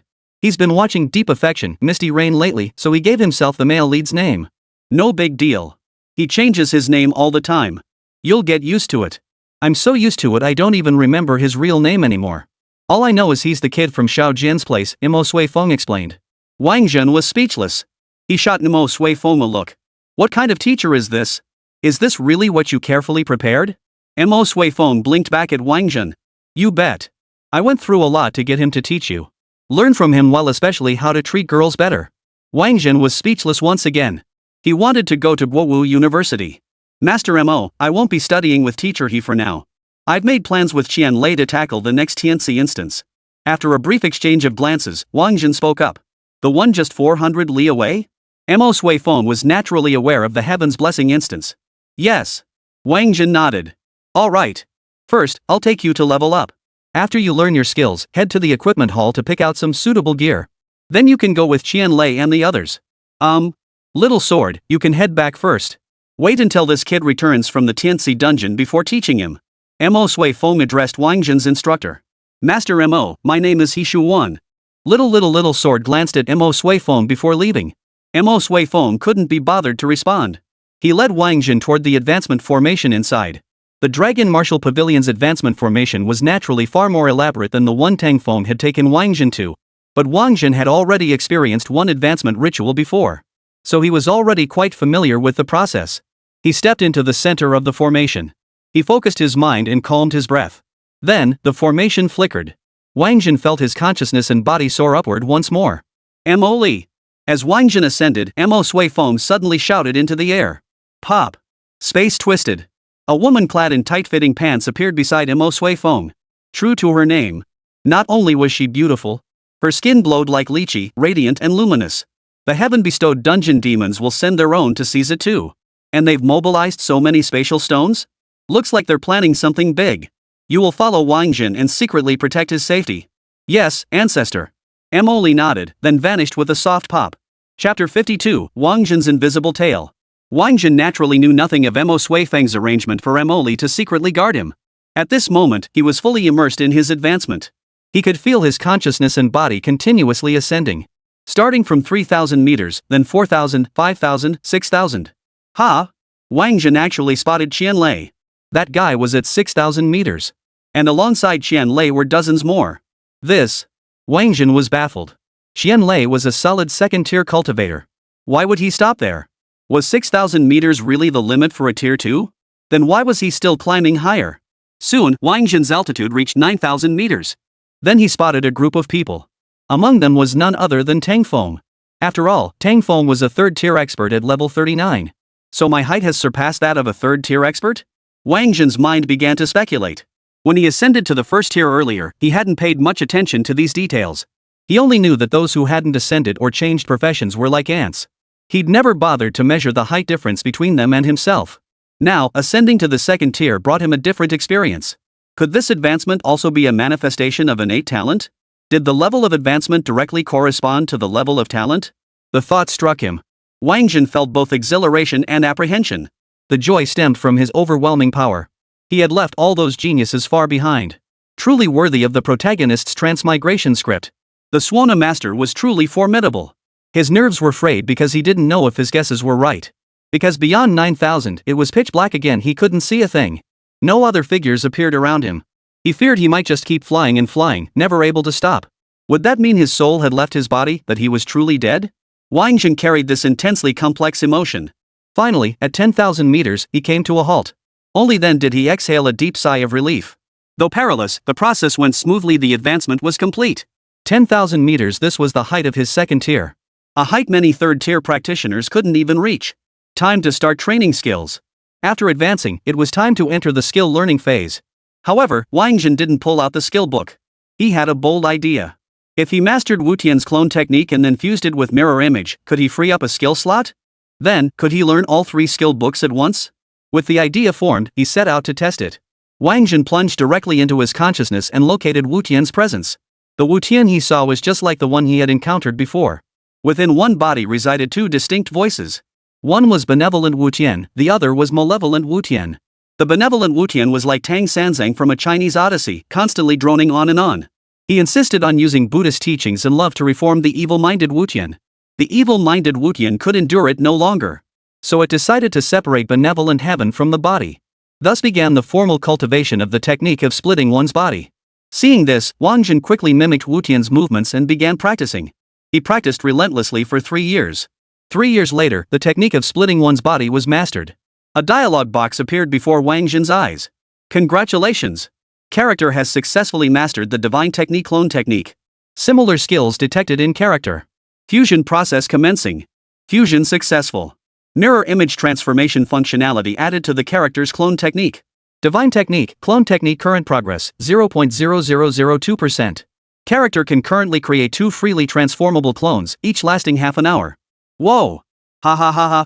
Seeing the effects of this divine technique, the clone technique, Wang Zhen couldn't help but laugh out loud. This went from 3 minutes to half an hour, it's incredibly powerful. See if Wu Tian dares claim he can't last long enough, just 3 minutes? I'm talking 30 minutes now. Wahahaha. Wang Zhen felt more and more pleased with himself. Kid, what are you grinning about? It took you 3 hours to level up? Get moving and learn some skills already. While Wang Zhen could still laugh, Mo Sui Feng couldn't wait any longer. He was a busy man. He couldn't keep wasting time here with this kid. Oh. Wang Zhen nodded. He drew out the God of War 18 transformations. This, God of War's 18 transformations, was remarkably easy to learn. It was essentially the Qinguigio sect's teachings on how to utilize bodily muscles and special meridians. After inspecting Wang Zhen's physique once more, it instructed him to begin transforming. Wang Zhen immediately executed the triple transformation. This allowed him to unleash attacks 3 times his normal strength. Then, Zhen Bugui called him to a halt. He remarked that Wang Zhen was being a bit reckless. But Wang Zhen knew his body hadn't reached its limit, he could still perform a 4th transformation. Then, Wang Zhen drew out the 10,000 swords returned to the source. Outside, Mo Sui Feng saw Wang Zhen pull out the 10,000 swords returned to the source and hurriedly called out a warning. Kid, I suggest you learn old use manual instead. Save this one for the 3rd stage. But Wang Zhen wouldn't listen to reason. He plunged directly into the consciousness of the Sword Saint and began learning the 10,000 swords returned to the source. To Wang Zhen, the 10,000 swords returned to the source seemed far simpler. It was about splitting the sword and then launching an attack at a single point. As for the layering and variations within it, the Sword Saint merely needed to highlight the crucial points, and Wang Zhen grasped them instantly. His grasp of the sword's way was so profound that even the Sword Saint held him in high regard. Thus, Wáng Zhen mastered it completely after just 1 day of study. And that 1 day in his consciousness equated to a mere 10 seconds in the real world. This 10-second span was precisely the time it took Mo Sui Feng to utter a single complaint directed at Wáng Zhen. That kid really won't listen to reason. Lao Yu's methods are the most suitable for someone at your low level. No sooner had Mo Sui Feng finished speaking than he saw Wáng Zhen pull out a third skill book and begin training. What the hell? Mo Sui Feng was utterly dumbfounded. Because Wáng Zhen's current actions completely defied the established conventions of the system that had existed for 500 years since class advancement. Wasn't it supposed to be that you could only learn 2 skills per rank advancement? Then, Mo Sui Feng watched as Wáng Zhen became completely absorbed in his skills. Could this be the unique existence of the Suona Craftsman? Mo Sui Feng's gaze toward Wáng Zhen grew increasingly sharp. This kid is something else. Oli, you must protect him with your life. Once he grows strong, our human race should be able to completely eradicate the demon race. Wáng Zhen was only at the 2nd tier, yet he was already this astonishing. Mo Sui Feng could scarcely imagine what wonders awaited as he ascended to 3rd, 4th, 5th, and 6th tiers. Understood, ancestor. Oli's voice echoed, yet her figure remained unseen. Her concealment skills were truly formidable. Only because Mo Sui Feng knew she was nearby. Otherwise, anyone else would have no clue where Oli was. An hour later, Wáng Zhen finally finished learning the skill. He stood up and looked at Mo Sui Feng. Alright, we've wasted enough time. Hurry up and pick out your gear. Once you're done, get a good night's rest. We'll tackle the Tianxi dungeon tomorrow. That Tianxi dungeon has been around for ages. Many have died inside, but no one has ever made it to the end. So be careful. Mo Sui Feng gave Wáng Zhen a few parting words before leaving. Wáng Zhen was an obedient man, especially after the events in Breakwind City. He knew better than anyone that caution was the best policy. So he left the Dragon Martial Pavilion and headed toward the equipment tower. What he didn't know was that from the moment he left the Dragon Martial Pavilion, an invisible tail had begun following him. Chapter 53, Wings of Wind and Devouring Armor. Xiaoqia, I really like you. Will you be my girlfriend? Wáng Zhen arrived at the equipment building and saw a boy sprawled across the reception desk, confessing his feelings to the girl behind the counter. No, I'm not ready yet, came the coy reply from the girl named Xiaoqia. It's been almost a year. If you're still not ready, how much longer do you need? The boy grew flustered too, even swaying his slightly plump waist. Anyway, I'm not ready yet. If you think chasing me for so long hasn't gotten you anywhere, you can go chase another girl, Xiaoqia added. How could I possibly pursue anyone else? Xiaoqia, you know I only like you. The boy swayed his hips even more exaggeratedly. I don't buy it. You've probably said the same thing to lots of other girls. Xiaoqia lifted her chin. Even so, she didn't notice Wáng Zhen entering the equipment building. Instead, she remained lost in the sweet nothings exchanged with the boy. Her face radiated happiness and pride. TSK, oh my. Wáng Zhen couldn't stand these two jerks anymore. She felt goosebumps all over her body. You coward. With the girl in this state, you're still asking questions? Just book the room already and tell her to come over, problem solved. I despise people who can only spout cheesy lines but lack the guts to take real action. Oomph. Wáng Zhen snorted coldly and walked into the equipment display area on her own. The equipment display area was divided into 3 levels. S-grade and SS grade gear occupied the top floor, while a grade gear was on the 2nd floor. B, C, and D grade equipment occupied the 1st floor. Wáng Zhen had no interest in a grade or lower equipment, so he headed straight for the 3rd floor. The moment he reached the 3rd level, Wáng Zhen was drawn to a pair of golden wings placed right in the center. Wind soaring wings, net weight 5g. Enables brief flight for 10 kilometers. Grade, SS. Equipping grants plus 20% agility. Plus 30% 50% agility in windy conditions. PS, wind element mages and wind element witchcraft effects doubled. Price, 50,000 credits or 100 million dragon coins. Whoa, this is the real deal. No wonder they put it front and center. S-grade and SS grade equipment are not physically present on site. However, virtual experiences are available. Similar to VR gear, you wear it to enter a specific scenario and experience the equipment's performance firsthand. Wáng Zhen naturally wanted to try it out. He picked up the device for experiencing the windwing wings and strapped it on. A cliffside scene instantly materialized before his eyes. Whoosh! Wáng Zhen leaped into the air. The windwing behind him flared open, propelling him forward. Wáng Zhen's current agility was 152. With the 20% agility boost, it reached 180. His speed increased significantly. Just then, the wind picked up. The wind pushed him forward, accelerating his speed even more. The wind grew stronger and stronger. It only ceased once the agility boost reached 50%. But this was far from satisfying for Wáng Zhen. He was a master of wind magic. So he summoned a bit more wind for himself. Whoosh! The boost instantly jumped to 100%. Now, even without using soaring spread, Wáng Zhen's speed on the ground was comparable to Earth escape. This thing is indeed impressive. If it can accomplish that task, I'll buy it. The thing Wáng Zhen referred to was naturally the soaring ascension he intended to unleash to eliminate the Wind Wolf King's clone. Thus, he returned to the cliff. He began cultivating the three great kings' soaring ascension. Whoosh, whoosh, whoosh. After several attempts, Wáng Zhen finally grasped the technique. Fuyao plus Wind Blade. He slashed relentlessly at an object. Though its power wasn't as formidable as when the three great kings performed it, it was still quite effective. These wind-soaring wings were practically made for me, haha. Wáng Zhen was delighted and continued examining the other equipment. He wanted to pick up another defensive piece of gear. Because his previous potential points had boosted strength, mental power, and agility, but not defense. Though he was a data freak among data freaks, his goal had never been to fight opponents of the same tier. Besides, even among his peers, there were plenty of freaks. He just hadn't encountered them yet. It's like those who skip the entrance exams and get directly admitted. They're bound to be exceptional. Facing them might not guarantee victory, so defensive gear is essential. After browsing for a while, Wáng Zhen was finally drawn to the devouring armor tucked away in a corner. Devouring armor, net weight 10g. Can absorb power equivalent to the wearer's own stats. Grade, SS class. Price, 100,000 credits or 200 million dragon coins. PS, requires at least 30 minutes of trial experience to qualify for purchase. Oh. Upon seeing this PS, Wáng Zhen picked up the devouring armor trial device and began the experience. Pop. Wáng Zhen felt himself transform into a fish, swimming freely in the ocean. Many small fish swam around him, gliding just as leisurely. Suddenly, a suction force erupted from Wáng Zhen's body. The surrounding fish were instantly drawn in by the force, merging into his body. Then, he felt his body grow larger and heavier. This experience feels like the Koan growth game, starting as a small fish and eventually evolving into a giant Koan. Wáng Zhen pondered this as the suction force surged through him once more. This time, the pull was even stronger than before. More fish from the surrounding area were drawn into his body. This is the feeling. To evolve into a Koan, Wáng Zhen no longer waited for the suction to activate automatically. He opened his massive jaws and forcefully swallowed the surrounding fish into his belly. In this manner, he grew larger and larger, his body becoming heavier and heavier. His movements grew sluggish. But Wáng Zhen didn't care at all, for he possessed water escape and the soaring spread. Especially when he activated the soaring ascension, he could distinctly feel his body grow much lighter. Kuanping, he mused, this devouring armor paired with the wind-soaring wings, could they produce some extraordinary effect? Wáng Zhen's mind began to speculate.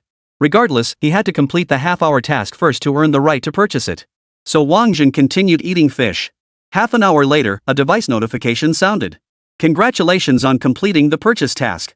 You may now acquire the devouring armor. But Wáng Zhen didn't stop at all. He kept eating the fish. He had a feeling he was about to transform into a phoenix. So he intended to keep eating. Another half hour passed in this manner. His fins transformed into a pair of wings. His body lifted directly out of the ocean and soared into the sky. Suck! A suction force surged from his body, swallowing vast amounts of wind. Whoosh! That wind transformed into the power of his wings. With a single flap of his wings, he soared directly into the sky. Holy crap, is this the real deal, the Fuyao spread? With the devouring armor, Wáng Zhen finally grasped the essence of the soaring ascension technique. Sold! Wáng Zhen set down the experience device, printed out a 1-hour experience voucher, and headed toward the reception desk. At the reception desk, the young man was still leaning there, continuing to whisper sweet nothings to Xiao Xie. Wáng Zhen was amazed. After over an hour of such sappy talk, he could still keep going? Then he heard the guy say, Xiao Xie, you like the Windwing wings, right? Here's the deal, I'll buy you the Windwing wings, and you agree to be my girlfriend. How about it? At the mention of Skywing, Xiao Xie's eyes lit up instantly. Oh?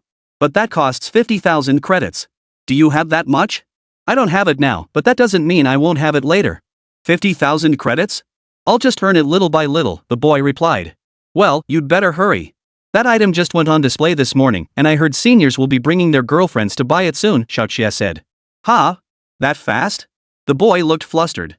Seeing his flustered state, Xiao Xie couldn't help but giggle. Just then, Wáng Zhen approached. Hello, I'd like to purchase the Windwing wings and the devouring armor. Chapter 54, Senior, you're going to help me test gear? Huh? You, what are you buying? Xiao Xie was taken aback by Wáng Zhen's words. He glanced behind Wáng Zhen, just one person, no girlfriend in tow. Was the intel wrong? Wasn't it reported that the senior would bring his girlfriend to shop? Could it be they were talking about a different senior? I want to buy the Windwing wings and the devouring armor. Wáng Zhen repeated his order. Sir, senior? The devouring armor requires at least a half-hour trial, Xiao Xie said. I've already tried it for an hour. Here's the proof slip. Wáng Zhen handed over his 1-hour trial certificate. This time, not only Xiaoqie was stunned, but even the guy who'd been pursuing her was taken aback. Dude, an hour? That's pretty hardcore. I couldn't even last 2 minutes. That's because you didn't pace yourself right. Start slower at first. If you feel like you're about to peak, try taking a break or switching to a different position. Wáng Zhen kindly shared his experience. What he didn't notice was that Xiaoqie beside him was pulling a face. What are you two talking about? Eating fish, the guy replied. Yeah, eating fish. Wáng Zhen looked utterly sincere. Now it was Xiaoqie's turn to be speechless. It was as if she was the one with impure thoughts, the one who'd misinterpreted things. Student, show me your student ID. Xiaoqie didn't want to argue with these two about the fish issue.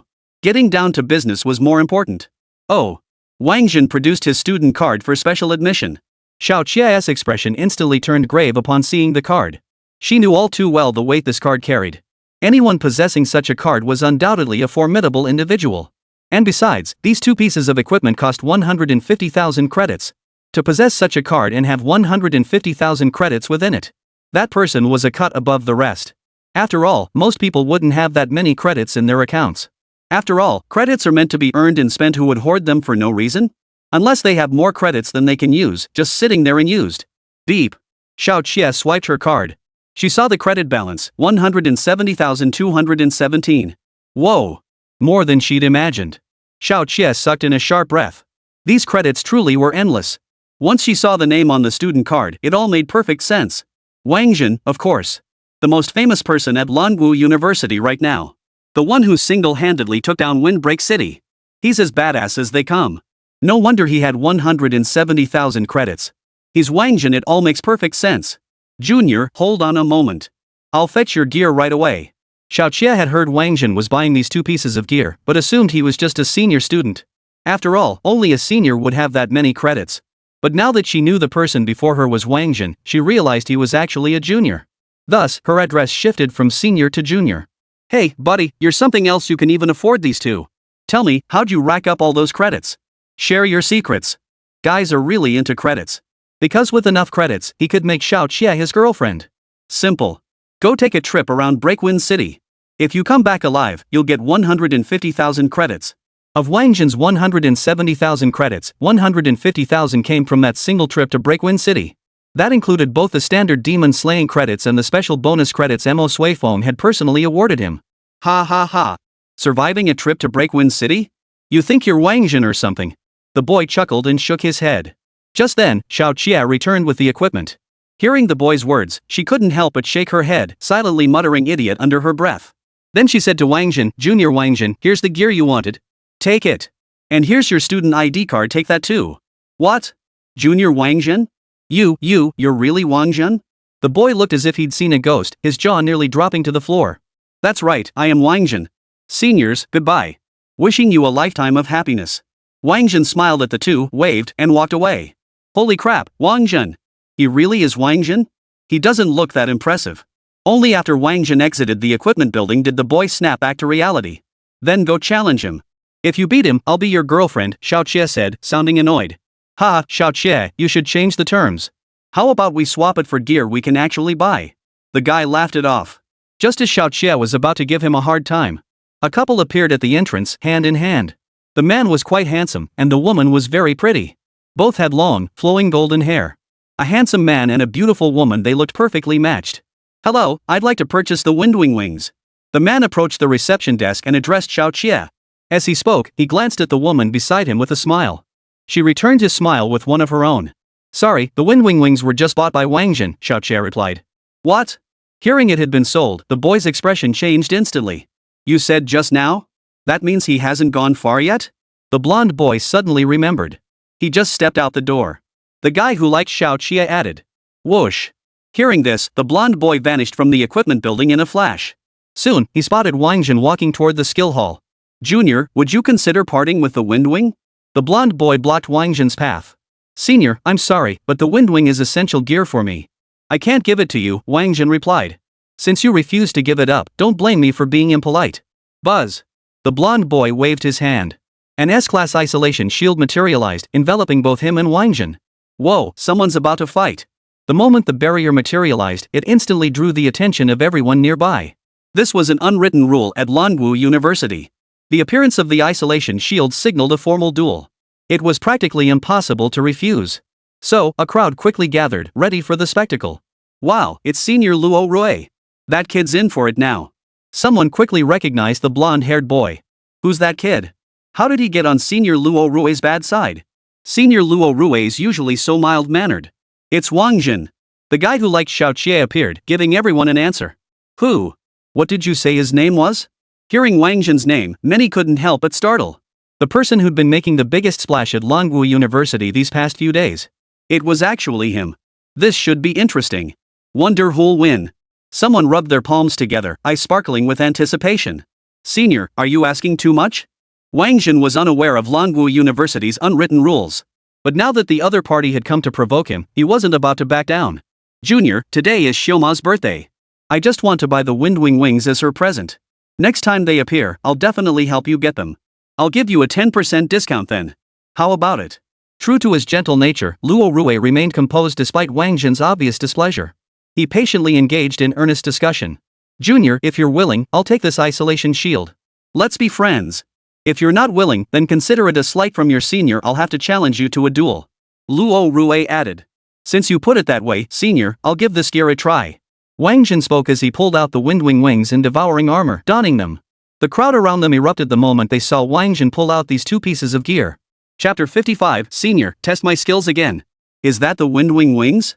They're so beautiful. Wow, I love them. No wonder Senior Luo Rui bought them for Senior Mo Xiaoma.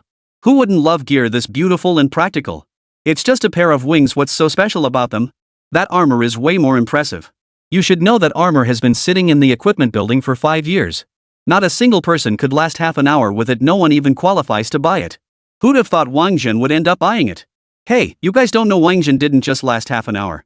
He lasted a whole hour. What? An hour? That must be huge. Boys and girls have completely different focuses. The girls were fixated on the stylish Windwing wings. The boys, however, were fixated on the devouring armor with its sky-high purchase threshold. Wait, classmate, who's that guy fighting Luo Rui? Wáng Zhen? Is that the Wáng Zhen who came back from Windbreak City? Mo Xiaoma had also come out to watch the match. Hearing the crowd's murmurs, a bad feeling settled in her heart. So you two weren't paying attention when Xiao Qie mentioned it at the reception desk earlier? The person Mo Xiaoma was asking about was the very boy pursuing Xiao Qie.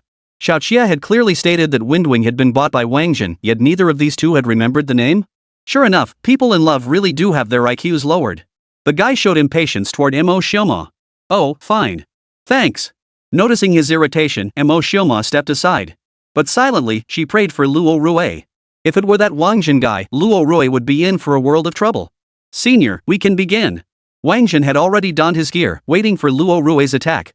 Yet Luo Rui's body gradually turned transparent until he vanished. Junior, it actually began the moment I activated the isolation shield. Luo Rui's voice echoed, though his location remained unknown. It seemed as though he could manifest anywhere within the isolation field. Then, the scene before Wáng Zhen's eyes shifted. He was no longer inside the isolation shield, but standing atop an immense glacier. The glacier was bitterly cold. The chill rose from his feet, quickly freezing his body solid. An illusion? Wáng Zhen asked aloud, standing atop the glacier. Yes, Junior, this is the power of your senior. I am an S-rank illusion creator. Luo Rui's voice echoed once more. Yay, we've got this. Outside the isolation barrier, Mo Xiaoma gently pumped her little fist. A cute smile spread across her face. If Wáng Zhen could escape the Wind Wolf King's pursuit, it meant he was incredibly fast. She'd feared Luo Rui wouldn't even have time to cast his illusion before Wáng Zhen knocked him out. Now that the illusion was complete, Wáng Zhen had no chance of turning the tables. For the illusion was merely a means to an end to immobilize his opponent.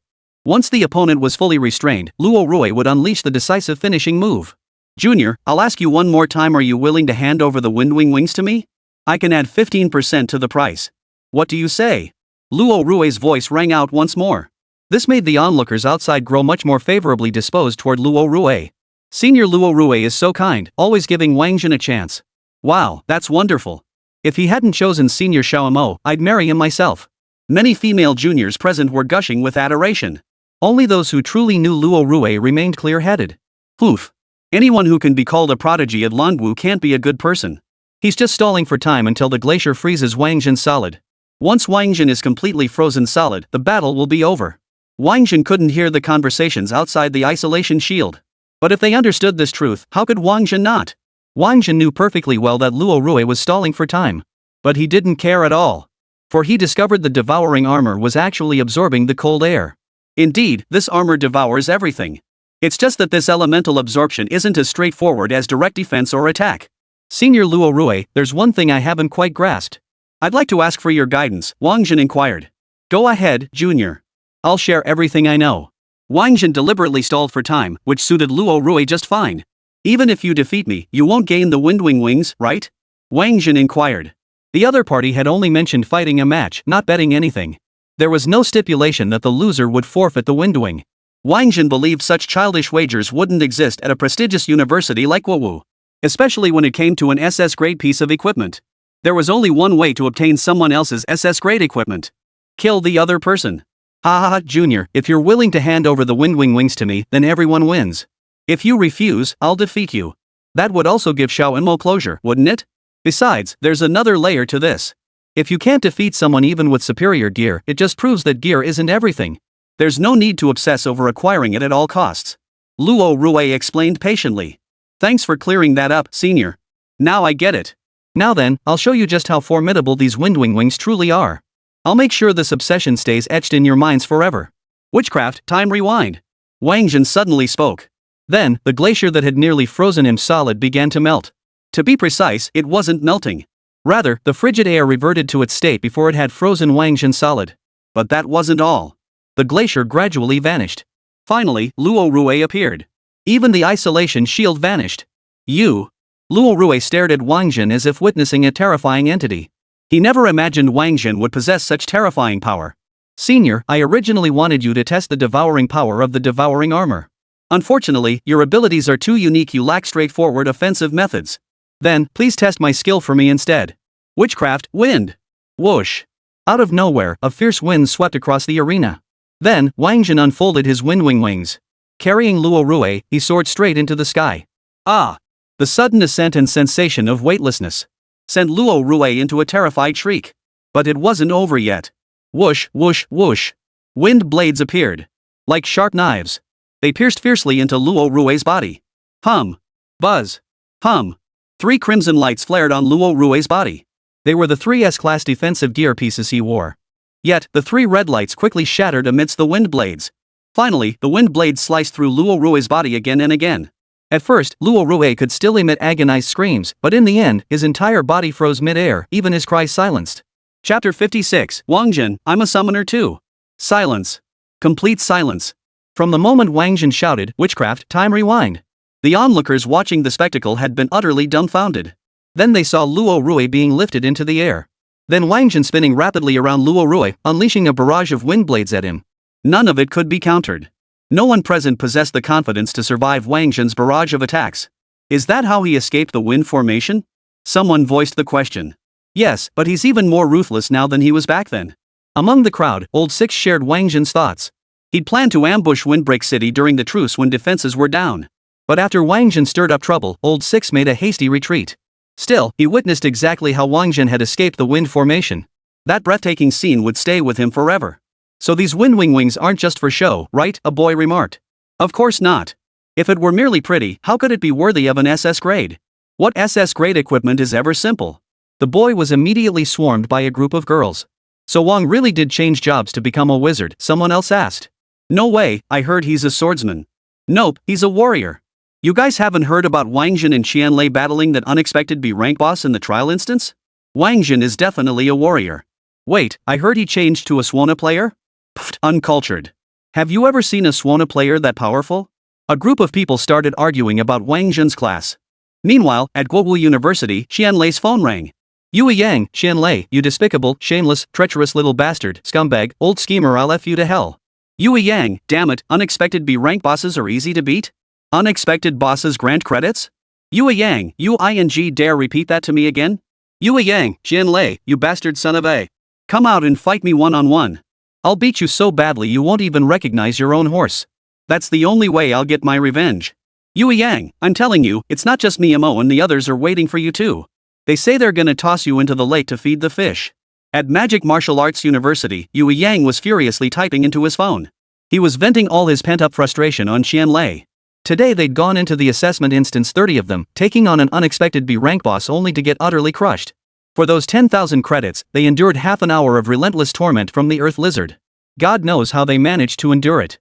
And to top it off, that lizard had mocked them relentlessly, saying they weren't as good as those 4 kids from yesterday. It infuriated them. One genius after another pushed through another half hour just to prove they were better than Chen Lei. A full hour of being mercilessly tormented by that giant lizard. Finally, the 30 players were completely drained and had to end the instance. Bob. As Yue Yang vented his frustration, a dialogue box popped up at the top of his phone. It came from Mo Chen, a top contender set to take the Languo University entrance exam tomorrow. Mo Chen, old you, heard the unexpected B rank boss is pretty easy to take down? Seeing Mo Chen's message, Yue Yang was even more speechless. Just as he was about to vent to Mo Chen about Qian Lei's outrageous behavior, a sudden thought struck him. Yeah, they're pretty easy to take down. Basically just walking dead. With your talent as a shadow assassin, Mo, you'll breeze through. Also, don't blame me for not warning you. Hang in there for an hour and a half, and you'll get a nice surprise. Mo Chen, alright, can't trust that Qian Lei guy, so I'm asking you instead. You're the reliable one, old you. Thanks, old you. Ha ha ha ha. Seeing Mo Chen's reply instantly lifted Yue Yang's spirits, and he stopped venting his frustration at Qian Lei. The petty squabbles between Yue Yang, Qian Lei, and Mo Chen were merely a minor interlude. Over at Wáng Zhen's end, Luo Rui in the air had stopped moving. He appeared as good as dead. At that moment, Mo Xiaoma's voice echoed, Junior, let him go. We're all classmates. Don't ruin our camaraderie. Senior, if I hadn't wanted to spare him, he wouldn't just be unconscious right now. He'd already be a corpse. Mo Xiaoma's plea proved effective. At the very least, Wáng Zhen ceased unleashing more wind blades. And just as Wáng Zhen had said, Luo Rui was now completely unconscious. So unconscious that he didn't even flinch as the wind blades sliced through his flesh. It was clear just how deeply unconscious he was. Whoosh! Luo Rui's body began to fall. At a rapid pace. Seeing this, everyone feared Luo Rui might crash into them and scrambled to back away. Whoosh! A whirlwind appeared. It was Mo Xiaoma who created it. The whirlwind caught Luo Rui and carried him to Mo Xiaoma's side. Mo Xiaoma produced a pill and fed it into Luo Rui's mouth. Only then did Luo Rui regain consciousness. You're truly formidable, Junior. I concede. These wind-soaring wings rightfully belong to you. Upon regaining consciousness, Luo Rui immediately conceded defeat to Wáng Zhen. This was the character of Languo University students. Victory must be earned with honor. And when you lose with integrity. They were all strong individuals who embraced a positive mindset toward forging connections with their opponents. As long as an opponent's conduct wasn't too despicable, they would always leave each other a way out. This was precisely why Wáng Zhen had asked, even if you defeat me, you won't obtain the Windwing, right? Had Luo Rui's response not been what Wáng Zhen desired, he truly would have struck with lethal force. You've been too kind. Without further words, Wáng Zhen gave Luo Rui a respectful bow before continuing toward the skill hall. Seeing the protagonist depart, the surrounding crowd didn't linger either, quickly dispersing. After all, everyone was busy either honing their skills or leveling up. Such was the world of prodigies. Diligence was their daily routine. Witnessing a minor spectacle was the greatest diversion and relaxation they could hope for in their lives. At the scene, only Luo Rui and Mo Xiaoma remained. Luo Rui immediately apologized to Mo Xiaoma. Xiaoma, I'm sorry I couldn't get the wings of flight. Actually, I think a candlelit dinner is pretty nice too, Mo Xiaoma said, smiling at Luo Rui. Her smile carried a hint of concern. Alright, then let's go for a candlelit dinner. Luo Rui smiled too, then took Mo Xiaoma's hand as they walked together toward the restaurant outside campus. Wáng Zhen quickly arrived at the skills hall. This time, his target was still the assassin zone. Since his clone technique had fused with the mirror image technique, this opened up a whole new realm of possibilities for him. He planned to test whether he could fuse other teleportation techniques as well. That would essentially mean gaining more means to protect his life. You must be Wáng Zhen. Follow me. Wáng Zhen entered the skills hall and headed toward the assassin zone upstairs. But as he passed the second floor, he was stopped by a beautiful woman who looked to be only about 30. Without waiting for Wáng Zhen's response, she turned and walked straight into the door. Wáng Zhen glanced at the sign above the doorway. It read, Summoning Skill Zone. Alright, I suppose I am a summoning user. Wáng Zhen shrugged his shoulders and walked through the entrance of the summoning skills area. Chapter 57, Acquired Fusion Divine Skill 10,000 Escape Art. My name is Roy Lin, head of the summoning department at Languo University. I hear you summoned using a Suona? The summoning department's skill area wasn't large. Inside stood a chaise longue. Roylin leaned back naturally against the chaise lounge, crossing one leg over the other. Her champagne-colored high-heeled slippers swayed with the movement of her right leg, creating an amusing sight. Yes, Director Luo. There was no need to hide anything, so Wáng Zhen admitted it directly. We summoners generally have 3 types of transformation, one is spell summoning, another is mental contract summoning, and the third is extremely rare, but every single one is a genius, that is instrument summoning. However, she continued, instrument summoning has significant drawbacks. First, the summoning process takes longer, making it less timely compared to mental contract or incantation summoning. Second, when the instrument plays, it alerts the enemy. Especially if they know you, they'll prepare countermeasures in advance, causing your summoning to fail. Additionally, instrument summoning easily reveals your location. Once your opponent pinpoints your position, you may well meet your end. In our Dragon Nation, many instrument summoners have already perished. At this point, Roylin lifted a glass of red wine and sipped it slowly. After that, Roylin said nothing more, instead staring intently at a single point. Wáng Zhen remained silent too, simply waiting patiently as she savored her wine. Only when the glass, already sparse, was half empty did Roylin speak again. For years, I'd been researching the summoning of silent instruments. I've made significant progress and can pass it on to you. At that point, she paused again. Then, Luo Yilin resumed sipping her wine. For a long time afterward, she said nothing more. Even after the wine in her glass was finished. She set down her wine glass, propped her head up with her hand, and leaned back against the chaise longue. She showed no intention of speaking again. Wáng Zhen finally couldn't hold back any longer. Director Luo, you must have some conditions, right? The other party had said they could pass it on, but hadn't done so. There must be a reason. Since he wouldn't speak first, she would have to. I want you to help me kill the ghost Demon King. The words Demon King were uttered through clenched teeth by Luo Yilin. Perhaps because her hatred ran so deep, she bit her lip until it bled. Her pale pink lips were stained a deep crimson, looking rather terrifying and unsettling. What rank and level is the ghost Demon King? Wáng Zhen pressed further. He needed to know his opponent's strength. 20 years ago, it was an 8th tier, level 81 demon. Now it might be an 8th tier, level 89, or even a 9th tier, Luo Yilin replied. Gulp. Wáng Zhen swallowed hard. Then he chuckled, Director Luo, you seem to be overestimating me a bit. I can't even defeat a 6th tier Wind Wolf King now. Only Wáng Zhen would dare say such a thing here. If any other 2nd tier prodigy had said that, Luo Yilin would have slapped them across the face. A 2nd tier trying to beat a 6th tier? They must be dreaming. I'm not asking you to kill him now, but someday. As long as you can defeat him, then this skill won't have been taught in vain. As she spoke, a skill book appeared in her hand. She then handed the skill book to Wáng Zhen. All right then. Since Director Luo has such faith in me, I'll accept. Wáng Zhen tucked the skill book away. There's an SS grade Suona in the inner room. It has a special effect that shortens the summoning duration. Take it, consider it my gift to you. After speaking, Luo Yilin paid Wáng Zhen no further attention. She rose from the chaise longue and walked straight out of the skill hall. Oh. Wáng Zhen responded to the air before stepping into the inner room. Inside, numerous musical instruments were displayed. Flutes, drums, zither, hulusi, the list went on.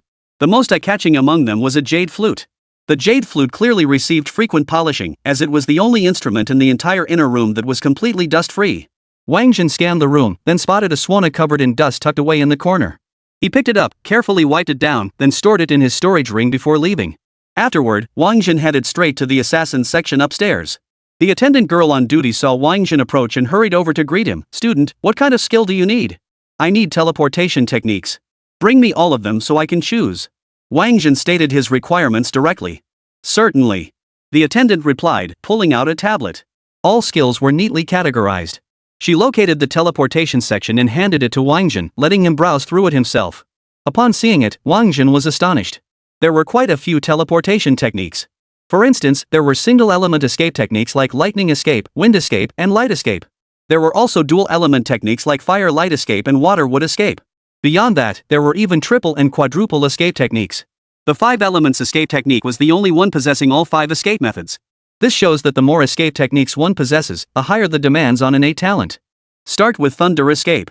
Wáng Zhen pointed at the thunder escape. Alright, 5,000 credits. The young lady extended her hand toward Wáng Zhen. Seeing this, Wáng Zhen pulled out his student card. Just like Xiao Chia had done earlier in the equipment building. The young lady looked at Wáng Zhen's student card and was immediately taken aback. Her surprise deepened when she swiped the card and saw Wáng Zhen's name. You're Wáng Zhen? Hello, senior. Wáng Zhen nodded to the young woman, flashing a bright smile. Whether it was the skills hall or the equipment building, many positions were filled by Longu students working part-time. Therefore, whenever he saw a young woman, he could address her as senior. Ah, Wáng Zhen, Jr. Keep it up. The young woman chuckled heartily at Wáng Zhen and handed him the S-rank thunder escape technique.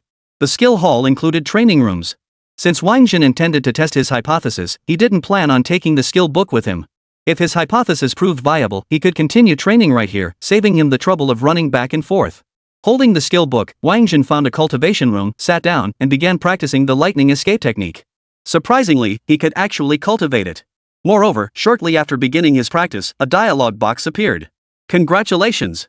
Character has acquired the Fusion Divine Skill 10,000 Escape Art. 10,000 Escape Art accommodates all escape techniques, achieving a realm where nothing is beyond escape. Ha! Awesome! His hunch confirmed, Wáng Zhen was overjoyed. He stepped out of the cultivation chamber and approached the attendant. Senior, give me another wind escape, light escape, array escape, and space escape.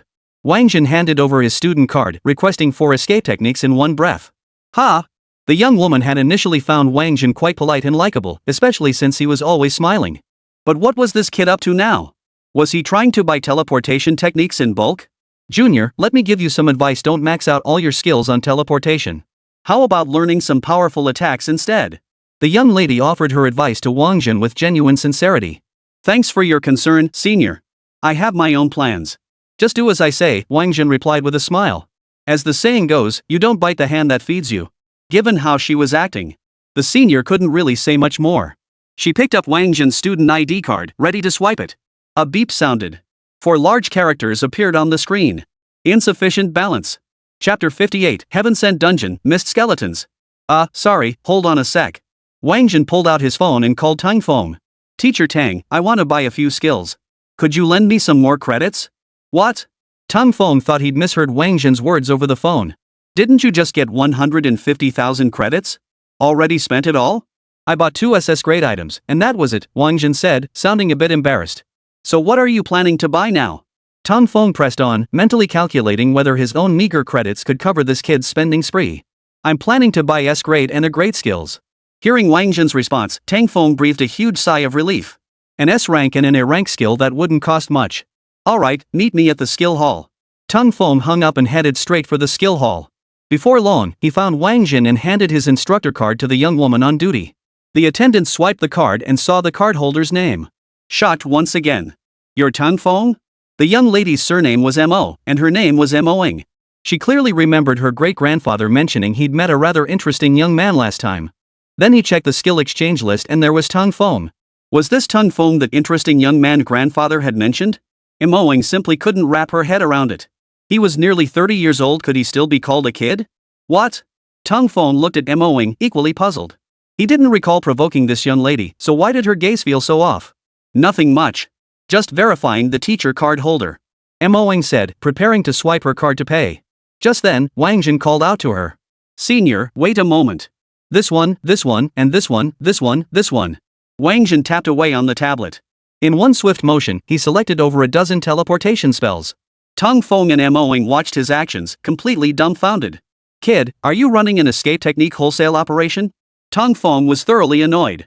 Did this kid think he was an ATM? Teacher Tang, rest assured. These escape techniques won't be shared once they're in my hands. Once I earn credits next time, I'll prioritize repaying you. Senior, could you hurry up a bit? I'm in a rush, Wáng Zhen urged Moing again. Moing glanced at Tang Feng. Seeing he had no objection, she finally began processing the payment. Suddenly, an idea struck her. She looked at Wáng Zhen. Could the youngster grandpa mentioned be referring to this guy? Her gaze toward Wáng Zhen grew increasingly curious. Her conviction grew stronger. She recalled that last time, Wáng Zhen must have used Tang Feng's card to pay for his skill upgrade. Senior, what's wrong? Wáng Zhen couldn't understand why Moing kept staring at him. Nothing. Moing handed the teacher card back to Tang Feng. Tang Feng felt the sting of that expense. This kid just wiped out nearly 50,000 of his credits in one go. After all, he only had a little over 60,000 credits total. Now he had just over 10,000 left, barely enough to buy anything. He thought the kid would just buy 1 S grade and 1 A grade book, but instead, he'd bought a whole bunch. Looks like I'll have to find a way to earn credits myself. Tang Feng took the teacher card, shot Wáng Zhen a disapproving look, and left. Thanks, Senior Xie. Wáng Zhen took the skill book from Mo Ying's hand and walked back into the training room to continue his practice. This session lasted several hours. Only when the skill hall was about to close did he emerge. He then bid farewell to Moing. He found a place for a simple meal. He then returned to the dormitory Mo Suifeng had arranged for him and collapsed into bed. Early the next morning, Wáng Zhen woke up on time and went to the cafeteria for a proper breakfast. Before long, he received a message from Qianlei, meet at the main gate of Lanwu. Without delay, Wáng Zhen headed straight from the cafeteria to the main gate of Lanwu. At the entrance, 4 people were waiting, along with a large eagle. Qianlei was still clad in a white robe. He stood beside the eagle, arms crossed, striking a pose. Seeing this, Wáng Zhen couldn't help but sigh in disappointment. If Qianlei had lost another arm, he'd match the eagle even better. The other 3 individuals were present. One, dressed as an assassin, crouched on a stone block by the gate. Another held a staff nearly 3 meters long, looking every bit the magician. The last one leaned against the gate, reading a book, his face radiating scholarly demeanor. Wáng Zhen, come here. Qianlei spotted Wáng Zhen and beckoned him over. Let me introduce you Mo Wudi of the Mo family. From the Yu family, Yu Ming. Lin Zhongshu from the Lin family. Indeed, all from the 4 major families. The elite truly only associate with their own kind. Wáng Zhen. After Qianlei finished his introductions, Wáng Zhen also introduced himself. Hey, heard you're pretty awesome. Wanna test your skills? Mo Wudi walked up to Wáng Zhen and slung his arm around the guy's shoulder. Wudi, give it a rest. Don't challenge every strong player you see. Once we're in the dungeon, just compete over who has more credits. Qianlei quickly stepped in to mediate. Fine, haha. Mo Wudi chuckled and returned to squatting on the stone block. Of the 3, only Mo Wudi seemed particularly lively. Yu Ming and Lin Zhongshu merely nodded at Wáng Zhen and smiled, which served as their greeting. Let's go. Qianlei said, then leaped onto the great eagle first. Seeing this, the other 3 followed suit. By the time Wáng Zhen climbed aboard, the giant eagle spread its wings and soared directly into the sky, heading toward the Tianxi instance outside the city. The giant eagle moved swiftly, reaching their destination in just 1 hour. The 5 leaped off the eagle. Spotting the dungeon entrance suspended mid-air, they plunged straight in. The instance was filled with thick, dense fog. Visibility was terrifyingly low. Even though they entered together, they couldn't see each other, only hearing each other's voices. Wind, come. Yu Ming swung his staff. A massive whirlwind erupted. He intended to use it to disperse the fog and see the path ahead. But the fog was incredibly thick. No matter how fiercely the whirlwind blew, it couldn't disperse even a wisp. Whoosh. Just then, Wáng Zhen sensed something approaching him. Boom. Without a moment's hesitation, he raised his fist and struck. Immediately after, everyone heard the sound of bones shattering. Instinctively, they knew it was a skeleton attacking Wáng Zhen. Crack. Crack. Crack. More and more bone-crunching sounds echoed through the mist. Though they couldn't see clearly, the 5 could tell they were surrounded by the skeleton army. Oh, looks like there's a skeleton summoner up ahead. We've barely entered the dungeon and already got targeted? Qianlei chuckled. Wáng Zhen, let's see who can kill more skeletons. Mo Wudi was a born fighter. With that, he charged headlong into the thick fog and began battling the skeletons. Isn't he an assassin? Why does he look like a warrior? Wáng Zhen watched Mo Wudi's actions with curiosity. He was a warrior to begin with, which is why he went to Guowu University, Qianlei explained. Then why is he dressed like an assassin? Wáng Zhen pressed. He just likes dressing like that. Says it confuses his opponents. Hey, get started already. If you don't hurry, you really won't be able to kill him. Qianlei finished speaking and charged into the mist second. Wáng Zhen remained motionless. Because he knew killing these skeletons was pointless. Not only did they offer pitifully little experience, they didn't grant divine power and didn't even award credits. What's the point of wasting effort on them? Whoosh. Wáng Zhen immediately activated his mist escape technique, determined to track down that summoner. Chapter 59, Divine Power? Devouring Armor, suck it up. Approximately 800 meters away from Wáng Zhen and his group, within the thick fog. A figure cloaked in black robes. Seated within an immense formation. He continuously imprinted symbols into the formation. With each seal imprinted upon the formation, hundreds of skeletons materialized. The skeletons then swarmed toward Qianlei and his group. Then, he formed another seal, preparing to continue imprinting. His hand seal formation and imprint application were remarkably swift. At least, it was faster than Qianlei and his companions could slay the skeletons. Thud. Suddenly, the guy felt a heavy punch land squarely on his face. His body flew backward instantly. Whew. This unexpected punch startled him considerably. But the surrounding area was shrouded in thick fog, and he couldn't see where his opponent was. For his own safety, he hastily cast several defensive seals over himself. But as it turned out, those defensive seals were useless. His body was sent flying again by another punch.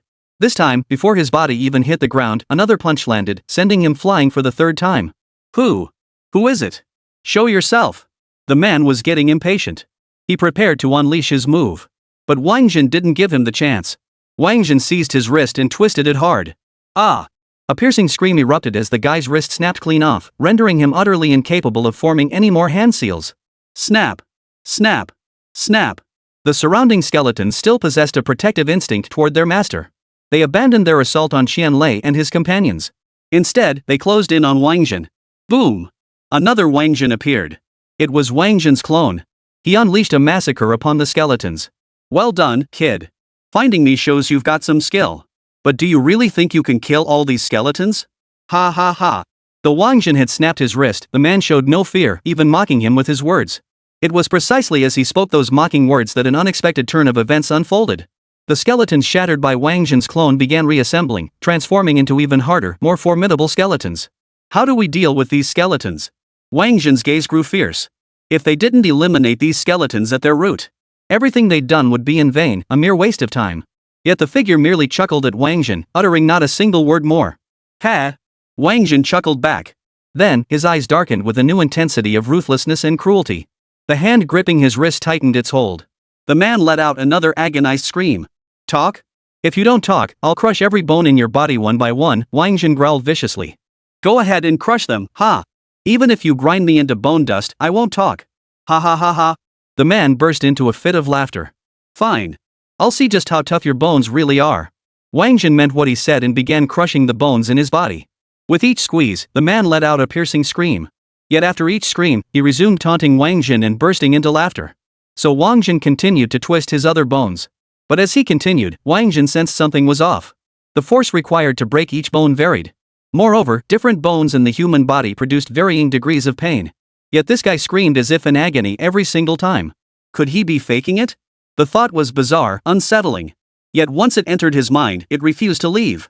Wáng Zhen grabbed his other wrist. Fingers tightened. This time, however, Wáng Zhen didn't actually squeeze down. Yet the guy still let out a blood-curdling scream. Ugh!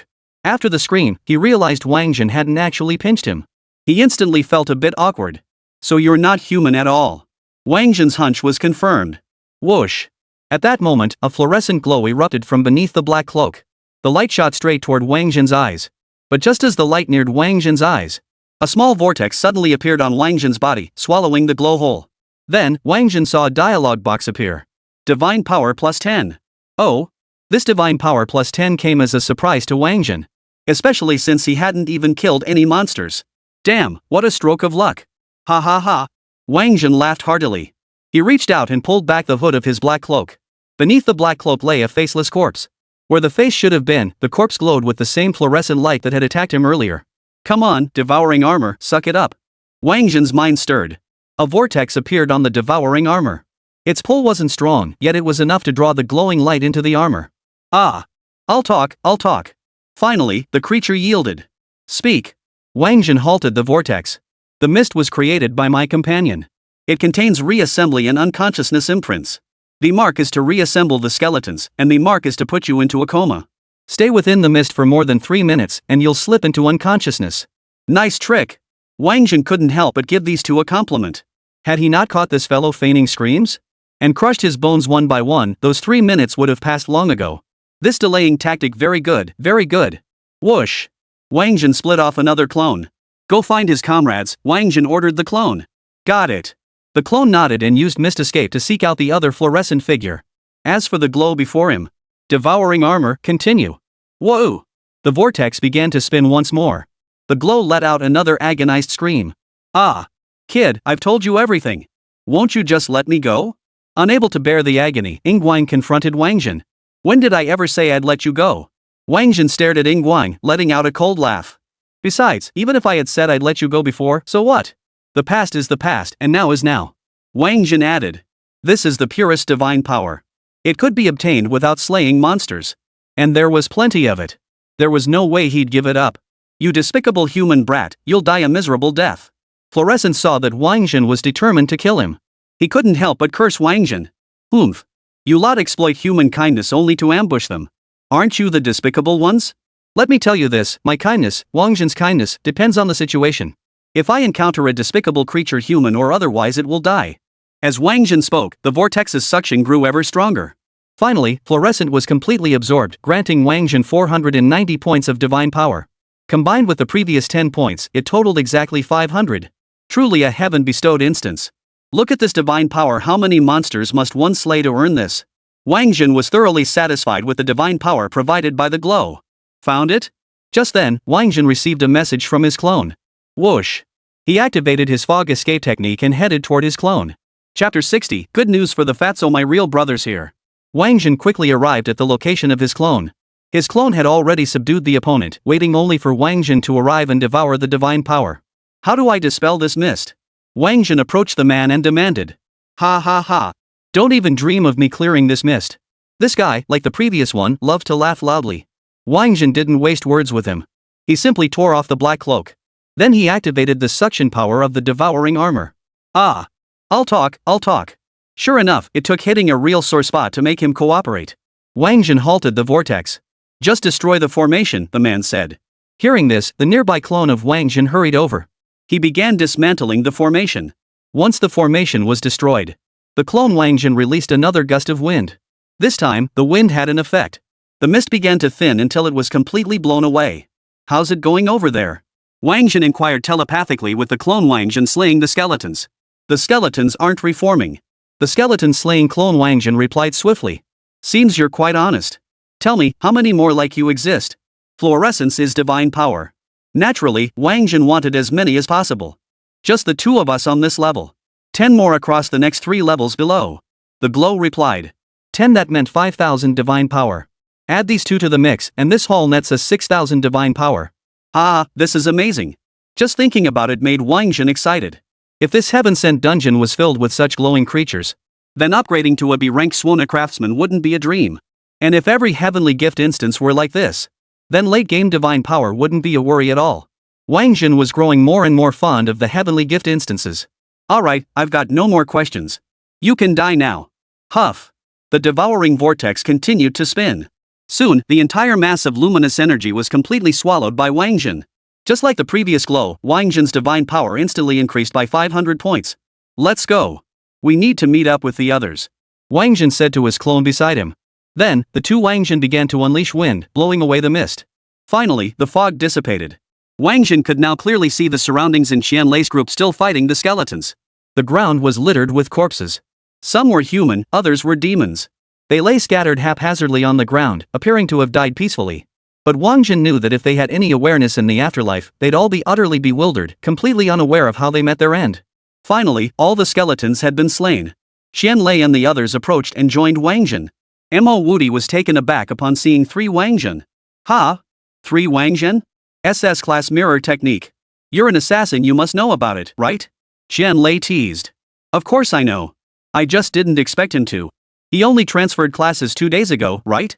Mastered an SS rank skill that fast? Mo Wudi was completely dumbfounded. Is Wáng Zhen that good at learning skills? Then, Qianlei's words dealt Mo Wudi another crushing blow. He also knows the 5 elements escape technique. Mo Wudi was speechless. Mastering 2 SS tier skills in just 2 days after changing jobs? A prodigy like that shouldn't even bother with the special admissions exam. He should have been directly admitted like those other prodigies. Wait, even those directly admitted prodigies weren't this monstrously talented. Wáng Zhen, this match doesn't count. I'll kill alone, while you 3 Wáng Zhen kill together. You'll definitely outnumber me. After realizing just how monstrously talented Wáng Zhen was, Mo Wudi started playing dirty. Fine, whatever you say. Wáng Zhen couldn't be bothered to say more. He hadn't even considered competing in the first place. Besides, when it came to slaying skeleton clones, Wáng Zhen might not even outscore Mo Wudi. But none of that mattered. After all, Mo Wudi wouldn't dare compete. Some of these bodies look like they've been dead for years, Yuming remarked after inspecting the corpses on the ground. What? Years? That can't be right. Didn't this Tianxi instance just appear a few days ago? Qianlei was utterly astonished by Yuming's words. These ones died just recently. But those over there? At least 10 years or more. Especially this faceless corpse, it's at least a century old. Yuming pointed to a body missing its face. Wáng Zhen looked up and felt a sudden tightening in his chest. Wasn't that the very corpse Fluorescent had used? Whoosh. Wáng Zhen left. Not long after, he returned. He was carrying another corpse. What about this one? This one's the same, at least 100 years old. Yuming nodded firmly. Let's go to the next level. Wáng Zhen regretted killing that guy too soon. To find out what was going on, they had to go down to the next level and ask the other glowing figures. What? Another floor? Wáng Zhen, what have you found out? Share with us. Qianlei spoke up. There are 3 more levels below. We'll just have to fight our way down slowly. Wáng Zhen replied, patiently searching for the entrance to the next level. Finally, he discovered the entrance blocked by a mountain of corpses. And the corpses piled atop it were all fresh. That's not right. These bodies shouldn't be here. Yu Ming was baffled. Logically, these people shouldn't have been able to reach this entrance. Those skeletons were incredibly difficult to kill. This can only mean one thing: the missed skeletons appeared later, Wáng Zhen stated. Makes sense. Yu Ming nodded. Then he set a fire, intending to burn all the corpses at the entrance. It was precisely while Yu Ming was setting the bodies ablaze. The next level descended into utter chaos. Wild boars, bulls, elephants, hippos, rhinos, and more roamed freely. And of course, people. And among them were Wáng Zhen's acquaintances, Bei Xiaobei, the Sun True Fire who had teamed up with him during the directed mission assessment, and the chubby Bai Muyang, who possessed the Xuanwu's illusory shadow. Besides them, there was one more person, Yu Kursun, daughter of the Yuqing city lord. The three of them found a place to hide. Watching the large animals outside chase people like mad. Many were trampled or torn apart. Their deaths were horrifying to behold. The sight made Yu Kursun tremble all over. Kursun, I'm so sorry. I brought you here to this Tianxi instance. I shouldn't have. Bei Xiaobei felt deeply sorry for Yu Kursun. He pulled her into his arms. Xiaobei, it's not your fault. I wanted to come here myself. I wanted to improve myself and earn my way into the Dragon Martial Arts Genius class through my own efforts. Truthfully, with their abilities, getting into Langu shouldn't be a problem. But Langu Academy had both Genius class and regular class divisions. After witnessing Wáng Zhen's power, who wouldn't want to be in the same class as him? Sai, we actually have plenty of ways to improve ourselves. There's no need to insist on coming to the Tianxi dungeon. Xiaobei still felt guilty. Xiaobei, this really isn't your fault, Yu Kursun hurriedly interjected. It's my fault. It's all my fault. No, it's not your fault. It's my fault. Xiaobei, I won't let you say that. Yu Kursun pressed her finger to Bei Xiaobei's lips. Bei Xiaobei fell silent. His gaze toward Yu Kursun grew misty. Their heads drifted closer together without either of them realizing it. Damn it, you too. I'm still here. How's your recovery going? The fat guy finally couldn't hold back. He had to speak up. He feared that if he didn't speak up, things would escalate to the point where he'd have to pay for the next scene. Not quite yet, Fatso. Hang in there a bit longer. His mood interrupted. Bei Xiaobei felt a bit awkward. Yu Kursun quickly removed her finger from Bei Xiaobei's lips. Wait, my ass. Do you really think my passive skill is unlimited? This body of mine needs sustenance too. Once I get hungry, my passive skill goes out the window. Hurry up and find a girl to feed me, or else make Kursun feed me. You two are making me hungry with all your damn lovey-dovey stuff. Fatso said irritably, growing angrier as he spoke. Fatso, don't push it too far. Having Yu Kursun feed the Fatso. Bei Xiaobei absolutely refused. Yu Kursun had never fed him before. The main thing is my real brother isn't here. If he were, we wouldn't be stuck in this place unable to move. Fatso finally stopped joking around, his thoughts drifting back to the days when he and Wáng Zhen tackled assessment dungeons together. Suddenly, he spotted a familiar figure appearing at the entrance. Bro Wang, holy crap, my real bro's here. Xinge, I'm right here. Fatso stopped paying attention to Bei Xiaobei and Yu Kursun. He took off running toward Wáng Zhen. Fatso, damn it. Seeing the best defender run off, Bei Xiaobei hurriedly grabbed Yu Kursun, ready to follow. But then, an elephant blocked their path. It swung its long trunk, aiming to wrap them up. Chapter 61, Wáng Zhen's 18 Divine Transformations? After Wáng Zhen and the others finished burning the corpses, they leaped into the entrance. The moment they entered the second level, Wáng Zhen was stunned by the scene before him. What a beautiful landscape! Grasslands stretched beneath towering mountains, rivers meandered through the landscape, and forests loomed in the distance. Yet, the sight was marred by the sight of massive beasts rampaging across the land. Limb fragments littered the ground everywhere. Many beasts were bent low, gnawing on the entrails of the dead. Some adventurers stubbornly continued attacking the charging beasts, but their efforts were futile. In the end, they fell at the beasts' feet, becoming snacks and meals for the predators. Whoosh! Just as Wáng Zhen dodged a charging boar and prepared to counterattack the boar, he heard a familiar voice. Brother Zhen, I'm here. Wáng Zhen looked in the direction of the voice and saw a chubby figure running toward him with excitement. Whenever a beast lunged at him along the way, a shadow of the black tortoise would flare around his body, blocking every attack. Xiaobai? What are you doing here? Bai Muyang. Wáng Zhen called him Xiaobai. Mainly for convenience, easy to remember. But every time Bai Muyang heard Wáng Zhen call him that, he couldn't shake the feeling that Wáng Zhen's gaze toward him was a bit off. Like he was looking at a pet dog. I came with Bei Xiaobei and Yu Kursun. They're over there. Fatso pointed toward Bei Xiaobei and Yu Kursun's location, only to notice several ferocious beasts gathered around them. Although Bei Xiaobei possessed the sun's true fire, its previous heavy expenditure, the fire he could now unleash covered a smaller area and reached a lower temperature. Yu Kursun's situation was similar to Bei Xiaobei's. although she could still fire explosive arrows. Those arrows barely managed to singe some fur on the beasts. The difference in power was too great. The beasts weren't stupid. They simply surrounded the pair without attacking, waiting patiently until they were completely drained of strength before devouring them one by one. Bro Wang, did you guys come down from above? Can we get out up there? Fatso asked Wáng Zhen. But at that moment, Wáng Zhen had no time for lengthy explanations. With a single, soaring step, he reached Bei Xiubei's side and swung his fist at an elephant. Boom! Wáng Zhen possessed considerable strength, and his attack carried 100% penetration. Yet the elephant nearly stumbled back unscathed. Ah, Wáng Zhen, let the contest begin. At the entrance, Mo Woody, delighted to see Wáng Zhen humiliated. He activated his multiplication skill, charging into the beast horde and engaging them in battle. With Wáng Zhen's attack serving as a test run, Mo Woody's power-up proved highly effective. He smashed a rhino's horn clean off, sending it crashing to the ground, dead. One down. Ha ha ha. Mo Woody roared with laughter before charging at another wild boar. Let's join in too. Lin Zhongshu, who was usually quiet, spoke up. He took out his book, opened the first page, and began to chant. In the name of goodness, I redeem these people's suffering and hardship. In the name of evil, I punish these beasts that trample upon humanity. As Lin Zhongshu finished speaking, 2 rings of light shot out from the book. The first golden halo enveloped all combatants, instantly restoring their bodies. Their combat strength surged instantly. The second, black light ring enveloped the charging beasts, slowing their speed, weakening their defenses, and clearing their eyes. Then, like a warrior himself, he charged into the herd of beasts and began slaughtering them. Go, Yu Ming! Xian Lei wasted no time, charging into the fray to join the slaughter. Yu Ming swung his staff. Fire, lightning, wind. 3 spells erupted simultaneously, delivering precise and devastating blows to the beasts. Now, over to Wáng Zhen's side. He had intended to unleash the 18 transformations of the war god. Though these monsters lacked powerful skill attacks, each possessed incredibly high defense. Striking them felt like hitting steel. They were incredibly tough. But then, Lin Zhongshu's aura arrived. Wáng Zhen instantly felt refreshed and invigorated, with every physical stat doubling. What was even more astonishing was that this boost felt different from the God of War's 18 transformations. There was no burden on his body, it was simply the pure sensation of immense power. Damn, a group-wide stat boost?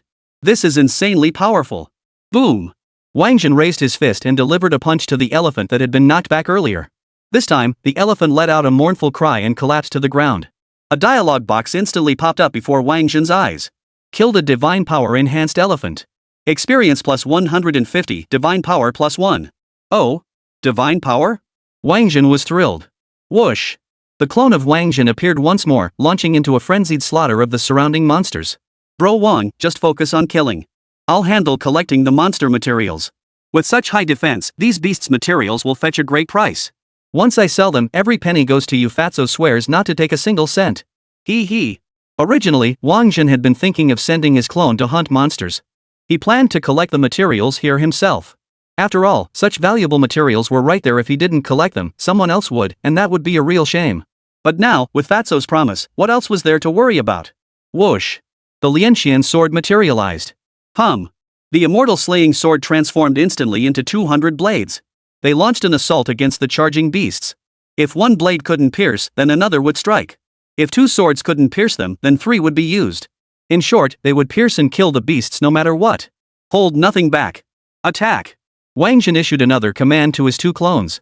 Upon hearing this, one clone immediately unleashed the 4th transformation of the 18 transformations of the God of War, multiplying its strength by 4. Boom! This time, a single punch sent a ferocious beast flying. The beast kept flying even after impact, colliding with others before finally crashing to the ground. Several beasts perished instantly from the force of the collision. Wind, come! Another clone unleashed a witchcraft attack. A biting whirlwind. Like a meat grinder, it tore into the beasts. Thunder, come! Crack! The beast, already torn apart by the whirlwind, was then struck by lightning, leaving it charred on the outside and tender within. The fat man, who had been complaining about hunger, drooled uncontrollably. Xian Lei, are you sure that guy learned the 5 elements escape technique and mirror image technique? Then how do you explain his witchcraft, the 18 transformations of the war god, and the 10,000 swords returned to the ancestral lineage? A 2nd-tier practitioner mastering 5 skills? The 3 Wáng Zhen brothers unleashed a killing spree. Naturally, this caught Mo Woody's attention. After all, Mo Woody was sparring with Wáng Zhen, so he needed to keep tabs on Wáng Zhen's situation. At first, he was quite pleased. After all, he was killing quickly and in large numbers. But when he saw all 3 Wáng Zhen unleashing their ultimate moves, his composure shattered. What 18 transformations of the war god? Do you even know what you're talking about? The war god's 18 transformations? That was the Chen family's closely guarded secret. How could Wáng Zhen possibly know it? Qianlei refused to believe it. Take a good look at that Wáng Zhen. If he's not using the 18 transformations of the war god, I'll cut off my own head and let you kick it around like a ball, Mo Woody declared. Qianlei turned his gaze toward Wáng Zhen. He saw Wáng Zhen's muscles bulging all over his body. Every inch radiated explosive power. Then, that explosive force surged through his limbs and into the ferocious beasts. The beasts were instantly subjected to a fierce onslaught. This truly is the 18 transformations of the war god. Qianlei watched for a while, his eyes gradually dimming. For he had gone from being the Qian family's most cherished prodigy to a discarded pawn. Therefore, he had no right to cultivate the 18 transformations of the war god. Chapter 62, Witchcraft, Spatial Barrier. Old Qian, do you think Wáng Zhen is your Qian family's illegitimate child? Mo Woody seemed oblivious to the shift in Qianlei's gaze. He nudged Qianlei with his elbow, asking with a hint of gossip. Qianlei had been feeling rather low. Hearing Mo Woody's unprovoked remark only made him more irritated. He's your Mo family's bastard son. Don't you know your great-grandfather treated him exceptionally well? He was the one who changed his status from a guaranteed admission candidate to a regular admission candidate, Qianlei retorted. Ha, that can't be. If he were our Mo family's illegitimate son, why wouldn't he know our ancestors' assassination skills? Right? Mo Woody continued laughing. Qianlei said nothing. He stopped attacking monsters and simply watched Wáng Zhen slay them. Mo Woody beside him stopped attacking monsters too. He simply stood there with Qianlei, watching Wáng Zhen slay monsters. At that moment, a bull towering 5 meters high charged toward Wáng Zhen. The bull charged at incredible speed. The wind it created as it charged could blow other beasts nearby away, showing just how powerful its impact was. Yet Wáng Zhen showed no fear. Clenching his fist, he swung a hook straight at the bull's head. With a thunderous crash, the bull was sent crashing to the ground. Holy crap, he's actually reached the 4th transformation? Qianlei's dull eyes suddenly lit up. What? Did you say? Hearing Qianlei's words, Mo Woody's eyes widened in disbelief. He almost thought he'd misheard. 4 transformations? He's transformed 4 times, you know? Whether it was sheer frustration or fear that Mo Woody hadn't heard him clearly. Qianlei grabbed Mo Woody's ear and shouted loudly. I heard you. Mo Woody rubbed his ear. He shot Qianlei a withering look. In truth, muscle expansion isn't the primary criterion for judging the war god's 18 transformations. The primary criterion lies in the meridians activated when force is unleashed. Different meridians represent different variations. When Wáng Zhen threw that bull-bending punch just now, Qianlei saw him activate the meridians of the 4th transformation. Old Qian, I reckon Wáng Zhen isn't just your Qian family's bastard son, he might even be your half-brother. By that logic, you'd have to call him brother. Mo Woody's wild imagination was running rampant again. Mo Woody, are you looking for a fight? Qianlei couldn't stand this guy's wild imagination anymore. How dare he make up such nonsense about his father? He needed to give this guy a good beating. Old Qian, think about it. Wáng Zhen's just a sham maker, yet his combat prowess rivals that of a warrior. And the 18 transformations of the war god is your Qian family's closely guarded secret. What's more, he's already mastered the 4th transformation. Old Qian, you know better than I do what the 4th transformation truly signifies. In the Qian family, besides the direct descendants, who else could possibly cultivate to the 4th transformation at this age? Mo Woody pressed on. Qianlei heard Mo Woody's words and actually began to think seriously. To master the 18 transformations of the war god, children of the Qian family began training their strength and tempering their bodies from a young age. Thus, the Qian family had no shortage of muscular men. Yet even so, among the non-direct descendants of the Qian family, only the 3rd transformation was achievable at this age. As for the 4th transformation, over the years, no one outside the direct lineage had ever achieved it. Yet he, a direct descendant, had been stripped of the right to cultivate the 18 transformations of the war god by the clan's patriarch. That's not right. Qianlei suddenly thought of someone. That individual who usurped his position as a key disciple of the Qian family, turning him into an outcast. That bastard must possess the 4 transformations, perhaps even more than that. Otherwise, how could he possibly have the qualifications to take his place? What's wrong? Mo Woody asked again. Nothing, Qianlei replied. I'm suddenly very eager to see the battle for the Qilin list. The Kirin list? Mo Woody was taken aback when Qianlei mentioned the Qilin list. That ranking has nothing to do with us. Mo Woody curled his lip, showing his disdain for the Kirin list. The Qilin rankings were a list ranking the advancement of geniuses on the Dragon Nation's Young Qilin rankings. To qualify for the Qilin rankings, talents from the Young Dragon rankings must be between levels 30-40, and the competition takes place after the first year of university. Although Mo Woody and Qianlei were also eligible to compete, they both knew they were just making up the numbers. Because in the Qilin rankings, everyone only paid attention to the top 5. The top 5 spots were almost always monopolized by the 5 major clans, the Qian, Mo, Yu, Lin, and Jian families. As a member of the Mo family, one of the 5 great families, Mo Woody was well aware of just how formidable this year's top 5 candidates from those families were. To put it bluntly, the top directed mission candidates from these 5 families this year were arguably the strongest in history. This year's competition for the Kirin list will be the most brutal yet, far surpassing any previous edition. It's none of our business, but I'd love to see them get beaten, especially our Qian family's representative. I really hope he loses. I really hope he does. To prove that the old ancestor was wrong to abandon me. After speaking, Chen Lei stopped watching the play. His mood seemed to grow increasingly gloomy. He needed to vent fiercely. So he plunged back into the midst of the ferocious beasts. And this time, he fought without holding back. They were defeated? Are you kidding me? Mo Woody shook his head, naturally unconvinced. But when he saw Wáng Zhen smash down another 6-meter-tall bull, he suddenly understood Qian Lei's meaning. I'm suddenly looking forward to this too. Mo Woody couldn't possibly share Qian Lei's excitement. He was just here for the spectacle. Because he wasn't the Mo family's cast-off. From the very beginning, he had been acutely aware of his status as a non-essential disciple within the Mo family. Boom!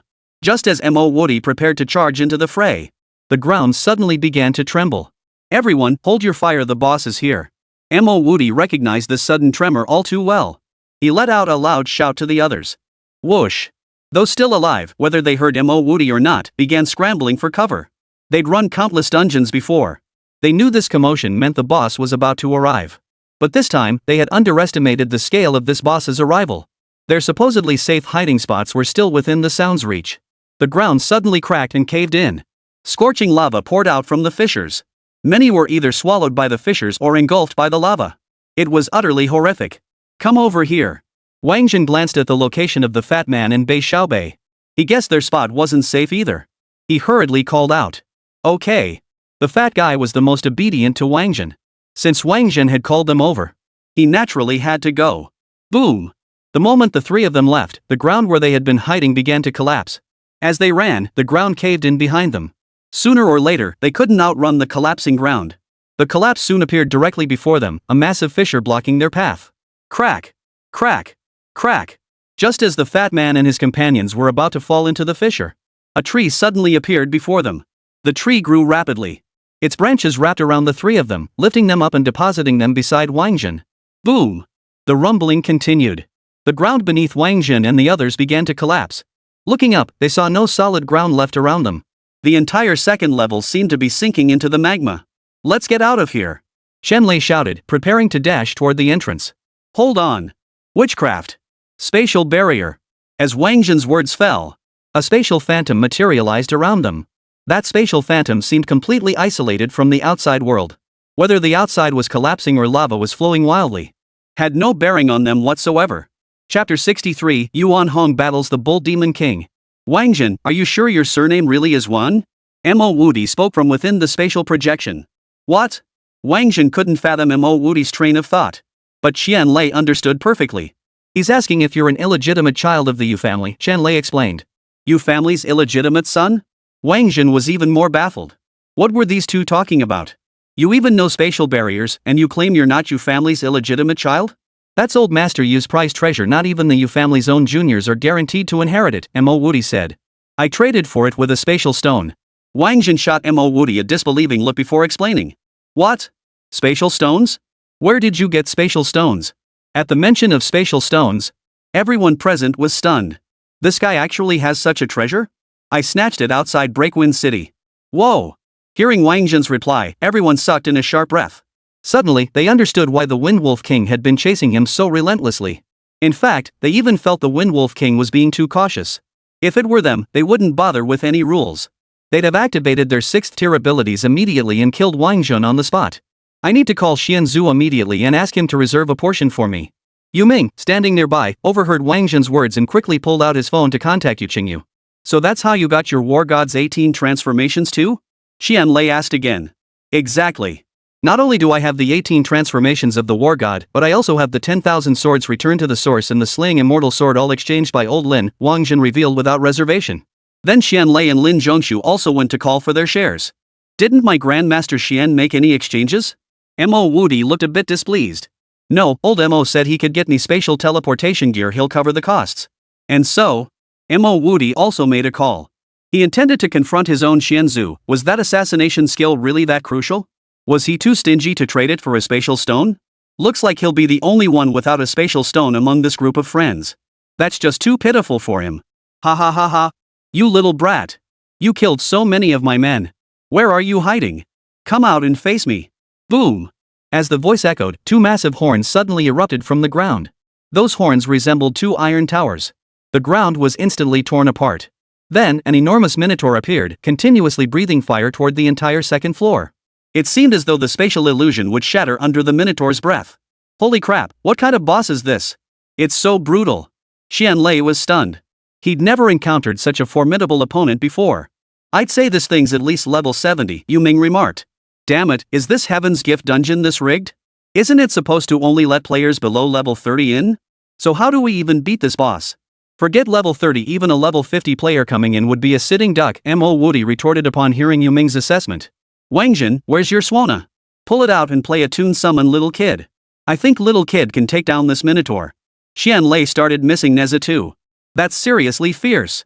No way. Little brother Neza is too small. If it were the Lotus Root version of little brother Neza, he might stand a chance.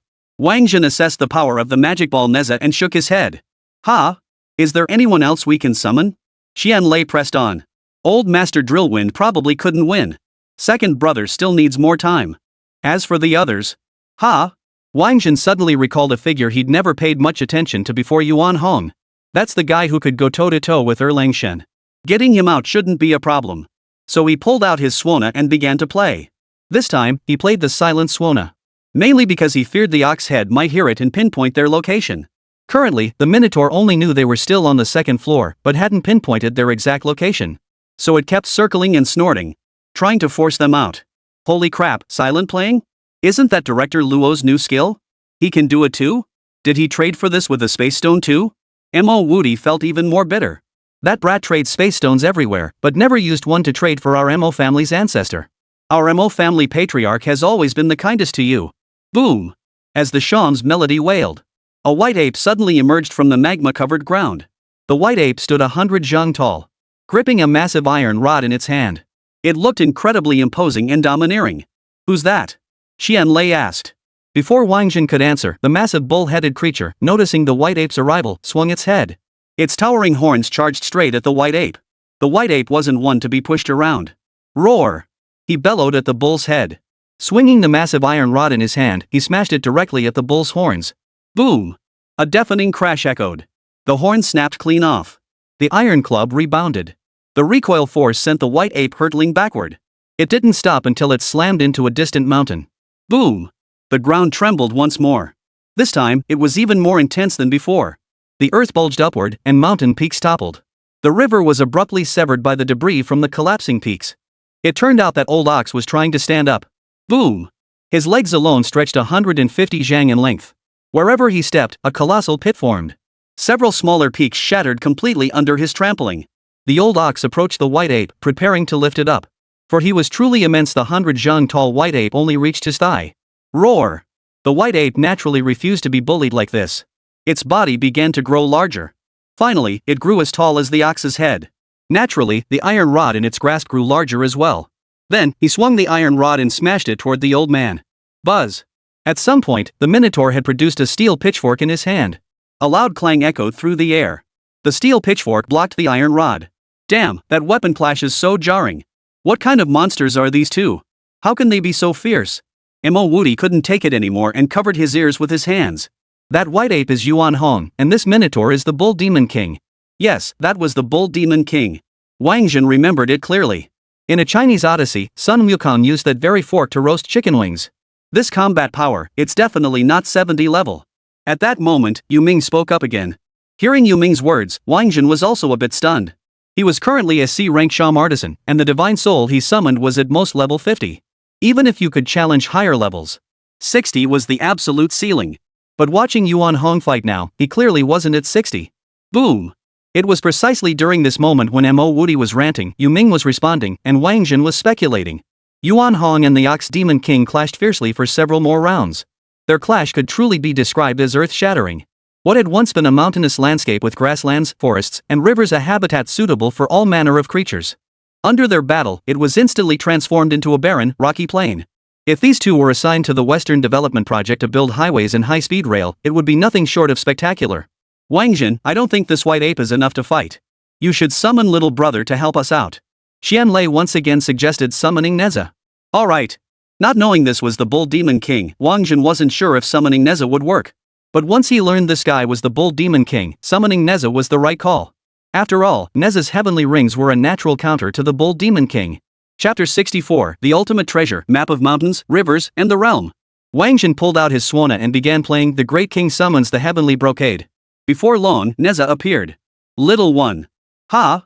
Qianlei and Neza were practically old acquaintances. After all, they'd bonded over kicking shuttlecocks. He was about to greet him proactively. But before he could even utter the brother in little brother, Qianlei froze in place. The kid Wáng Zhen summoned wasn't some little brother at all, this was clearly someone their own age. Where's little brother? Qianlei asked Wáng Zhen. This is Brother Jia, just the lotus root version of Brother Jia. Wáng Zhen had known all along that summoning the lotus root version of Neza would surely defeat the Minotaur. He just hadn't known how to summon the lotus root version of Neza. He never imagined this would turn out to be a happy accident. If he'd known this would happen, he wouldn't have wasted 300 points of divine power summoning Yuan Hong. How did the map of mountains and rivers turn out like this? Upon appearing, Neza didn't immediately join the battle but surveyed his surroundings instead. Upon hearing Neza's words, Wáng Zhen felt his heart skip a beat. What? Brother Neza, you mean this place? The map of the realm. Neza repeated. This is the map of the realm? Receiving Neza's definitive answer, Wáng Zhen's shock knew no bounds. Holy crap! The most precious treasure of Niwa, right here before his very eyes. And he hadn't even known about it. Thank goodness he summoned Brother Neza. If he'd summoned any of the others instead, they probably wouldn't even recognize this place. Ultimately, the divine power of this map of mountains and rivers is insufficient. Otherwise, I could unleash even greater strength. Neza clenched his fist. He felt it out. His words stunned Wáng Zhen once more. So the divine map of mountains and rivers was sustained by divine power? But Wáng Zhen soon grasped the reason behind it. Artifacts and equipment were two entirely different concepts. Equipment could be used immediately upon acquisition, with minimal resource expenditure. Treasured artifacts, however, required the expenditure of stored energy.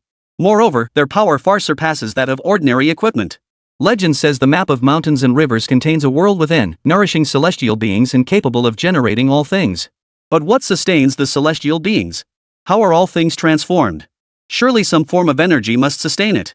And this energy, could it possibly be ordinary? It can only be divine power.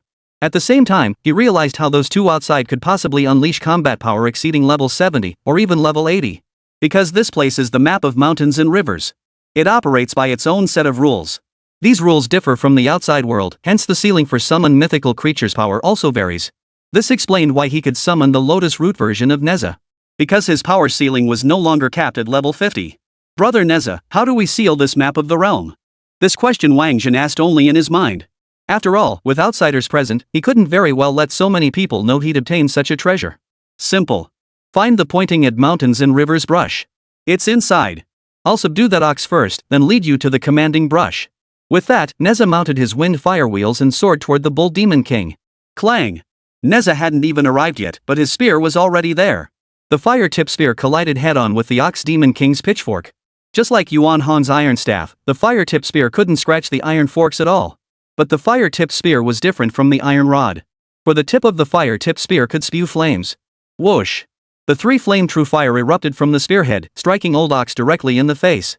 Old Ox felt darkness engulf his vision, and everything vanished before his eyes. Yuan Hong, standing nearby, seized this opportunity. With a swift twist of his arm, the iron rod whirled from the ground into the air, then came crashing down with brutal force toward the Bull Demon King. Boom!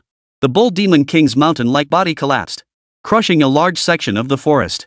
Seeing this, Neza swiftly drew the heaven-shaking silk and bound the Bull Demon King. Moo! The Bull Demon King let out a furious roar. Then his body began to transform.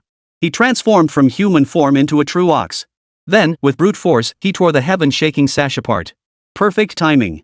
Neza bellowed, swinging his heavenly rings. Clang! The heavenly ring struck the ox's nose squarely. Immediately, the Bull Demon King's massive body began to transform. Finally, it transformed into a tiny calf. Boom! Yuan Hong seized the moment, delivering a single blow with his staff that ended the calf's life. Boom!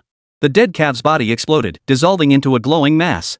It turned out this was never the real bull demon king at all, but a manifestation of divine power from the map of mountains and rivers. Whoosh!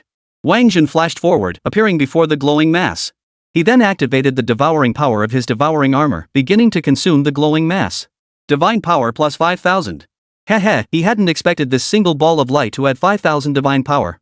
Wáng Zhen was thoroughly satisfied with this result. Let's go. Next level. We're going to grab that pen. Neza declared, stepping onto his wind fire wheels and leading the way down to the next level. Whoosh! Yuan Hong followed second, joining Neza as they descended to the next level. Let's go too. Wáng Zhen gave a nod to Qian Lei and the others before following Yuan Hong's lead. Upon hearing this, Qian Lei and the others all headed down to the next level. The scenery on the third level was even more beautiful than the second. For the second level featured only grasslands, mountains, rivers, and forests, all things found on the Earth's surface. The third layer's scenery, however, unfolded in the heavens. Mist swirled and chased each other, while the sky was filled with rosy light. Cranes circled the celestial palaces. Spirit deer gallop through the woods. Spirit fish frolic in the waters. Just taking a few breaths of the spiritual energy here, everyone could feel their bodies being revitalized and their souls being cleansed. Let's go, Neza said, leading the way toward the palace. Yuan Hong followed closely behind. Wáng Zhen and the others followed closely behind. When they reached the palace gates, two bronze artifact babies stood guard, each wielding a halberd.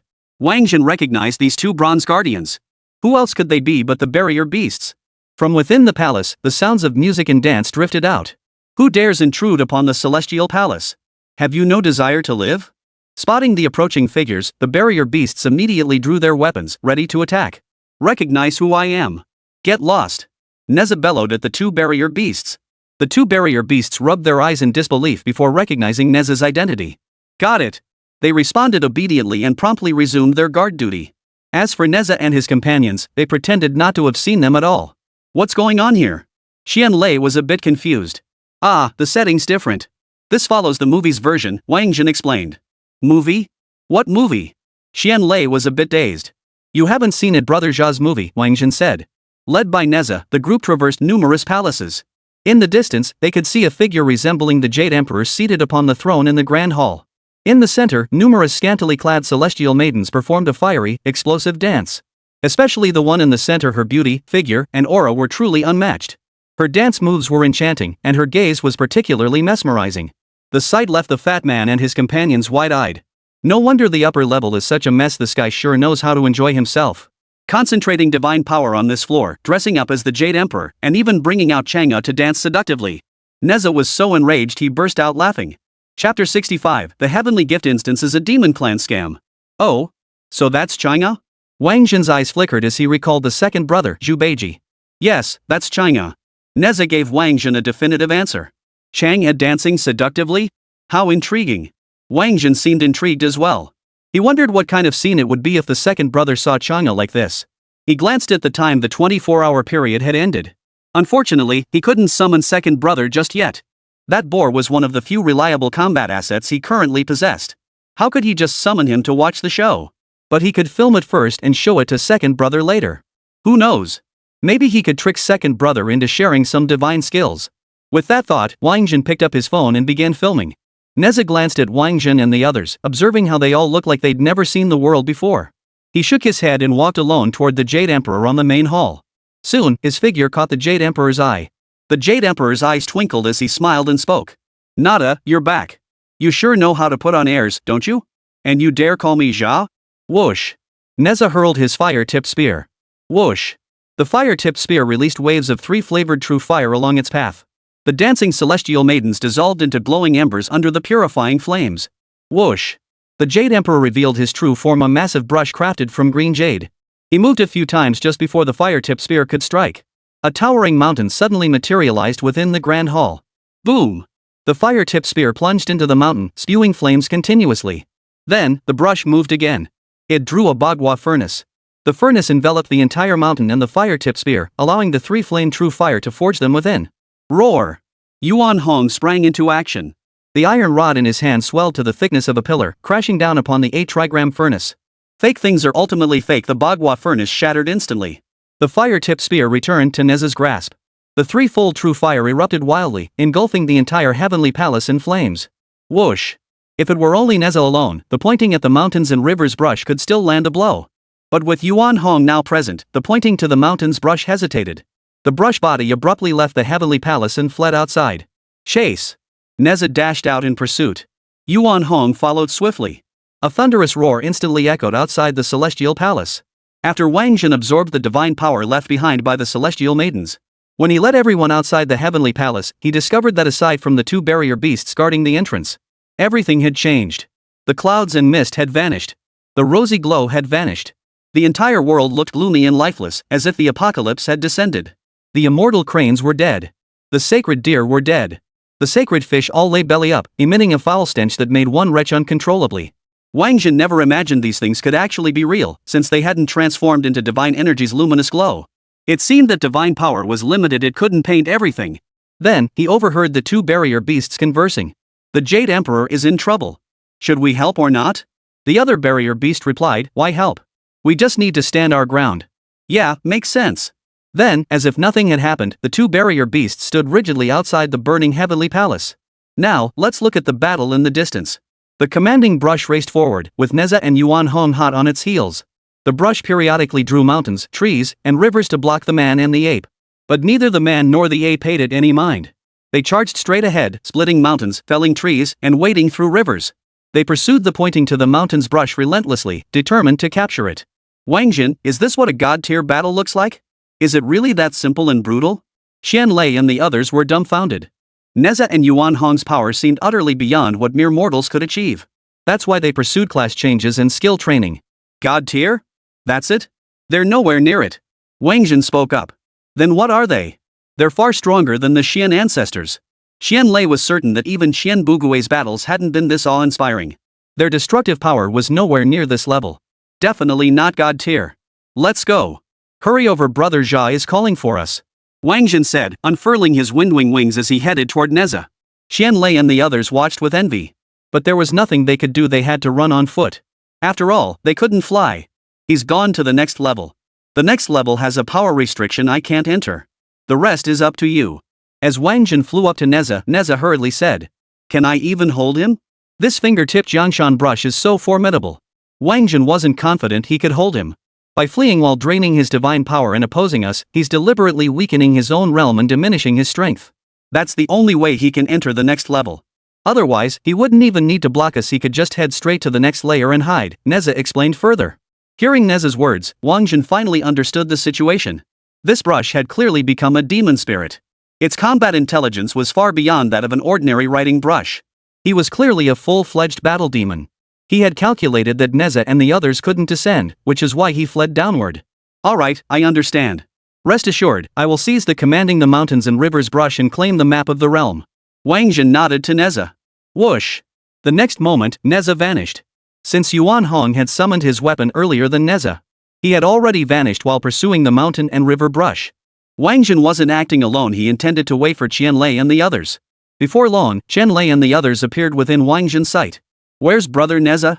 Qian Lei genuinely liked Neza. Seeing only Wáng Zhen present, he inquired about Neza's whereabouts. Brother Neza went back. That treasure went to the next level, but the entrance has a level restriction, so he couldn't go down. The rest is up to us now, Wáng Zhen said. Let's go. Qian Lei wasted no time. He was the first to leap into the entrance leading to the next level. Seeing this, the others followed suit and leaped down. Wáng Zhen was the last to go. The fourth level presented a different situation. It resembled a maze. They found themselves in a passageway, surrounded by towering walls on all sides. They walked in a large circle but couldn't find their way out. What do we do now? The group was stumped. Is that you, Qian Lei? Help me. Just as Qian Lei's words faded, a voice called out his name from ahead. That's Ling Zhen's voice. Qian Lei scanned the area, finally spotting Ling Zhen at the end of the passageway crawling on the ground, covered in blood. Holy crap, Ling, what happened to you? Qian Lei hurried over, helped Ling Zhen to his feet. He even fed him several pills. Ling Zhen remained silent, focusing his mind and calming his breath. Only after the pills were fully digested did his complexion improve slightly. It's a scam. This heaven-bestowed dungeon is a trick by the demonic race, Ling Zhen finally spoke. What? Hearing Ling Zhen's words, everyone present was stunned. Chapter 66, the top 6 of the Young Dragon rankings. This is serious business. We can't rush into things. Old Ling, what exactly is going on? Tell us slowly. After the initial shock, Zhen hurried to calm Ling Zhen. We entered after the victory banquet. Everything seemed normal when we got here, and the monsters were pretty easy to fight. Along the way, there really were plenty of materials for crafting gear and weapons. We practically picked them up until our hands ached. Many even joked that this was truly a heaven-sent instance. The heavens had been incredibly kind to us. With all this gear and materials, we'll perform much better in the upcoming trials. Word spread like wildfire, and more human job changers came in to gather materials, causing the crowd to swell. But when we reached the 4th floor, things changed. At this point, tears welled up in Ling Zhen's eyes. Still, he remained strong, refusing to break down in tears. Wiping away his tears, he continued. This labyrinth is filled with demonic creatures. And they're all at least 4th tier, with some even reaching 5th tier. Our group, consisting of less than 3rd tier practitioners, mostly 2nd tier, faced their brutal slaughter within the labyrinth. 18 of us from the special admissions assessment group entered. Every single one died except me. Even Wu Di is dead. What? Hearing this, everyone Wáng Zhen, Shanlei, the fat guy, Bei Xiaobei, and Yu Kursen was stunned by Ling Zhen's words. Their group for the special admissions assessment had 30 members in total. Besides the 6 present now, there were 24 others. 24 people and 17 of them were dead. That meant only 13 out of the 30 in their group remained alive. Especially since even Wu Di, an SS tier talent on the young dragon list who had already changed professions, had perished. This shows just how terrifying the 4th layer is. Contact them and see how they're holding up. Mo Wudi thought of the other geniuses who had joined him in the special admissions assessment. Upon hearing this, Yu Ming and Lin Zhongshu beside him. They also pulled out their phones, preparing to contact the young dragon list geniuses who had been in their assessment group. But they soon discovered the calls simply wouldn't go through. The entire 4th level was under signal jamming. Looks like we won't be able to get any news out of here. More geniuses will keep pouring in from outside. I suspect some prodigies scheduled for future days' early admission assessments might have entered early. Most universities probably won't be able to assemble 30-person groups for their upcoming early admission exams. Yu Ming tucked away his phone and hurriedly added. Hearing this, everyone couldn't help but suck in a sharp breath. This Tianxi instance was indeed a colossal conspiracy. It was a demon clan massacre targeting human geniuses. We sensed something was wrong back on the 2nd floor and tried to turn back. But everyone who tried to return through the passageway died. The 1st layer is completely shrouded in mist. There's no way to break through it. That fog is toxic and it's spreading to the 2nd level. We on the 2nd level had to block the passage with corpses to stop the fog from spreading just to survive. Bei Xiaobei's voice rang out, briefly recounting their ordeal. Xiaobei, thank goodness I came with you. If I'd come with my assessment teammates, I'd probably be dead by now, Yu Kursen added. Her teammates had invited her too. But she had already promised Bei Xiaobei at the celebratory banquet, so she didn't come with her teammates. Her 2 teammates had departed earlier and likely entered the 4th layer alongside Ling Zhen's group. After all, they themselves had only entered yesterday afternoon. And thankfully it was yesterday afternoon. Had they arrived yesterday morning, they likely wouldn't have made it to the 2nd floor in time for Wáng Zhen's rescue. These demonic creatures damned, every last one of them. Wáng Zhen was seething with rage. His thoughts turned especially to those who had taken the special admissions exam alongside him. Though he hadn't met most of them and couldn't even recall their names. But having tackled dungeons together forged bonds unlike those with mere strangers. They had fought common enemies. They had crawled through the same trenches. That made them comrades. Especially when you think about Wu Di actually dying. And there were probably many more geniuses like Wu Di who had perished here. The rage in his chest threatened to erupt. The immortal slaying sword was grasped firmly in Wáng Zhen's hand. As if sensing Wáng Zhen's emotions, the immortal slaying sword pulsed violently. It glowed with an excited crimson light. Wáng Zhen! Ling Zhen called out to Wáng Zhen. He handed over a map stained crimson with blood. This is the labyrinth map I drew. This map was forged by the lives and blood of countless transfigured warriors from our dragon nation. Now I entrust it to you. If you can, avenge them and slay every demon here. Agreed. Wáng Zhen accepted the map with great emotion. With this map, we'll just follow it and slaughter our way through. Fatso. Wáng Zhen called out to Bai Muyang. Brother Zhen, I'm here. Without needing Wáng Zhen to instruct him, Fatty hoisted Ling Zhen onto his back. With his passive defense, he was the best person to protect the injured. Let's go. Wáng Zhen glanced at the map, chose a direction, and started walking. Splash. As they walked along, Wáng Zhen suddenly thrust his sword into the maze wall. A piercing scream echoed from within the wall. A satyr fell out from within the wall. Already dead. Wáng Zhen didn't pause for a moment, continuing forward. Shortly after, he thrust his sword downward again. A centipede dripping green blood fell dead beneath his blade. Whoosh, whoosh, whoosh. Arrows appeared in front of him. Those arrows possessed tremendous force as they flew toward Wáng Zhen. But Wáng Zhen neither dodged nor retreated. Instead, he charged straight into the hail of arrows. as the arrows seemed poised to pierce his body. At that moment, small whirlpools began to appear on Wáng Zhen's body. They swallowed every single arrow. Whoosh! Wáng Zhen had already closed in on the demonic archer. With a flick of his wrist, thud! The immortal slaying sword pierced straight through the demon's heart. The demonic creature didn't even have time to scream before it breathed its last. Boom! From the depths of the passageway emerged a group of demonic beings wielding long weapons. These demons were all 4th-tier experts. Especially the one in the center wielding a sword and giving commands. He looked like he was on the verge of breaking through to the 5th tier. Charge! The sword-wielding demon gave the order to charge. The demonic warriors with long weapons charged toward Wáng Zhen. Ha! Wáng Zhen let out a cold chuckle. He charged into the demon horde with his sword. Whoosh! He swung his sword. The demon's long weapons seemed to stick to his Lucien sword. All were swept aside. Then, Wáng Zhen twisted his wrist. His body twisted in a dazzling, exaggerated contortion. He dragged the immortal slaying sword along once more. Several demons were severed cleanly at the waist. Then, Wáng Zhen took another step back. The sword in his hand seemed to trace a graceful arc. His body twisted in an utterly exaggerated manner once more. More demons collapsed to the ground, blood gushing from their abdomens. Damn, Wáng Zhen's sword dance, it's too beautiful. No wonder he's ranked 5th on the young dragon list. How dare Jian Wuxiu still harbor resentment? Mo Wudi remarked. Jian Wuxiu, the most outstanding disciple of the Jin clan in this generation. The 6th-ranked figure on the young dragon list. The top 5 on the young dragon rankings were the prodigy of the Qian family, the prodigy of the Mo family, the prodigy of the Lin family, the prodigy of the Yu family, and Wáng Zhen. Based on past rankings, the Jin family's prodigy should have secured a top 5 spot. Yet the Sword Saint insisted on placing Wáng Zhen 5th, placing his own family's prodigy, Jian Wuxiu, in 6th place. This is precisely why Jian Wuxiu resents Wáng Zhen and even resents the Sword Saint himself. Chapter 67, Summoning the Shadow Army, the Bane of Ghosts and Demons. Chirp chirp chirp. The sword-wielding demonic commander watched his subordinates being slaughtered. He grew frantic. He revealed his true form. It was a bat. He soared into the air, incessantly using his shrieks to disrupt Wáng Zhen. His shrieking sound waves were a phenomenon capable of affecting human consciousness and brainwaves. Its attack power was formidable. But he miscalculated. The devouring armor provided all-around protection. As long as the opponent's strength couldn't completely overwhelm Wáng Zhen, any attack can be considered ineffective.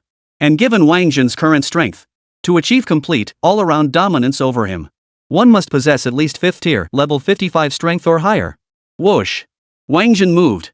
To catch the thief, first catch the king. Besides, while the bat's shrill screeching had no effect on him, the constant noise was irritating and unbearably loud. He spread his windwing wings. He descended beneath the bat. Then, with a soaring ascension, he shot upward. Whoosh, whoosh, whoosh. Wind blades materialized. The bat's physical form was too weak. After only 5 strikes from the wind blades, its body disintegrated completely. Utterly worthless. Wáng Zhen landed on the ground. He expressed utter contempt for the bat's strength. He'd never encountered such a weak near 5th-tier demonic beast before. It wasn't even as strong as the black bear that had snatched the spatial stone from him. Then, he drew the Lianxian sword once more, continuing his massacre against the long-armed demonic beasts. Just one day apart, and it feels like my brother has grown even stronger. The fat man couldn't help but speak up. Opposite him stood 4th-tier experts, yet under Wáng Zhen's blade, they crumbled like paper. With a casual swing of his sword, Wáng Zhen sent demons crashing to the ground. Such clean, decisive kills were far more powerful than anything seen in the assessment dungeons. Ah, your circle's too low level, so you guys don't know. This guy? Yesterday he single-handedly stormed Windbreak City and even escaped the Windwolf King's pursuit, Qianlei said. What? Hearing Qianlei's words, the fat man, Lingzhen, and the others were utterly dumbfounded. Soloing Breakwind City and escaping the Windwolf King's pursuit. To them, it was utterly unimaginable, a complete fairy tale. No wonder you guys were talking about Breakwind City and spatial stones earlier. So that's what it was all about. The fat man finally understood. Earlier, when everyone was staying within the spatial projection on the 2nd level, Wáng Zhen and Qianlei had been chatting excitedly, talking about the mystic ancestor, spatial stones, and such. The fat man and the others were completely lost, not daring to ask for clarification. Only now did they learn of Wáng Zhen's glorious deeds. Qianlei was right, though they were sons of county lords and city lords, and technically counted as aristocratic offspring. But their clans were only marginally better off than ordinary folk. Compared to super powerful figures like Qianlei, their social circles were pitifully low, so low they were practically dust. That's precisely why no one wanted to team up with them during the assessment dungeon back then. Truth be told, it all boils down to the difference between aristocratic families. The others simply looked down on the chubby kid from the small county. That's why Fatty assumed he was the lowest ranked aristocrat in the entire assessment group, which is why he sought out Wáng Zhen for a team. But in the end, he discovered Wáng Zhen was even lower, just an ordinary person from a small town. Yet it was precisely this ordinary person from a small town had somehow managed to break into the inner circle of the top-tier families. That kind of ability was truly impressive. For a moment, the fat guy, Bei Xiaobei, and Yu Kursin all felt even more determined to strive for admission into the genius class. They understood clearly that only by aligning themselves with Wáng Zhen's group could they truly go further and climb higher. Next direction, continue. While the others chatted, Wáng Zhen had already slaughtered every demon in the passageway. Wáng Zhen wasted no words. He glanced at the map, chose a direction, and pressed onward. The journey ahead proceeded smoothly, without any unexpected incidents. This differed slightly from Ling Zhen's map. But when they rounded another bend, they found themselves no longer in a tunnel but in an open clearing. Nearly 200 demonic creatures drifted across the clearing. These demonic beings resembled ghostly apparitions, their bodies appearing ethereal and insubstantial. Their eyes emitted an eerie green glow, casting a deeply unsettling aura. They hovered there as if deliberately waiting for Wáng Zhen and his companions to arrive. At the same time, the passageway they had come through began to shift. The tunnel transformed into yet another open area. Another 200 ghostly demonic creatures appeared, surrounding the 9 of them. Wáng Zhen, it's them. These ghostly demonic creatures have been hiding in the maze, killing many of our Dragon Nation's geniuses. We were supposed to traverse several more passages before encountering these creatures. Unexpectedly, this group had emerged early. And they've gathered together. It seemed the decisive battle for life and death was about to begin. Oh, so they're the Ghost Demon clan. And that Ghost Demon King, is he their ruler? The Ghost Demon King, the very Demon King Roy Lin specifically ordered Wáng Zhen to kill. Chatter, chatter, chatter. Well. We thought you'd slipped away for good, what a pity. But look who's back. And you've even brought us a few human prodigies. Not bad at all. You're a smart one, aren't you? Attack. The 5th tier Ghost Demon leader barked the order. 400 Ghost Demon soldiers charged forward, weapons raised. Wáng Zhen moved. Simultaneously, he split into 2 duplicates. One clone plunged into the enemy ranks, while the other embraced a Suona and began to play. Kill. So many opponents. And all of them were 4th tier. Xian Lei and the others wouldn't let Wáng Zhen fight alone. He and Mo Woody also charged into the enemy camp, fighting furiously. Xiaobei were joining the fray too. Fatso was actually quite afraid of dying. He feared his passive defense would be breached, that would be the end of him.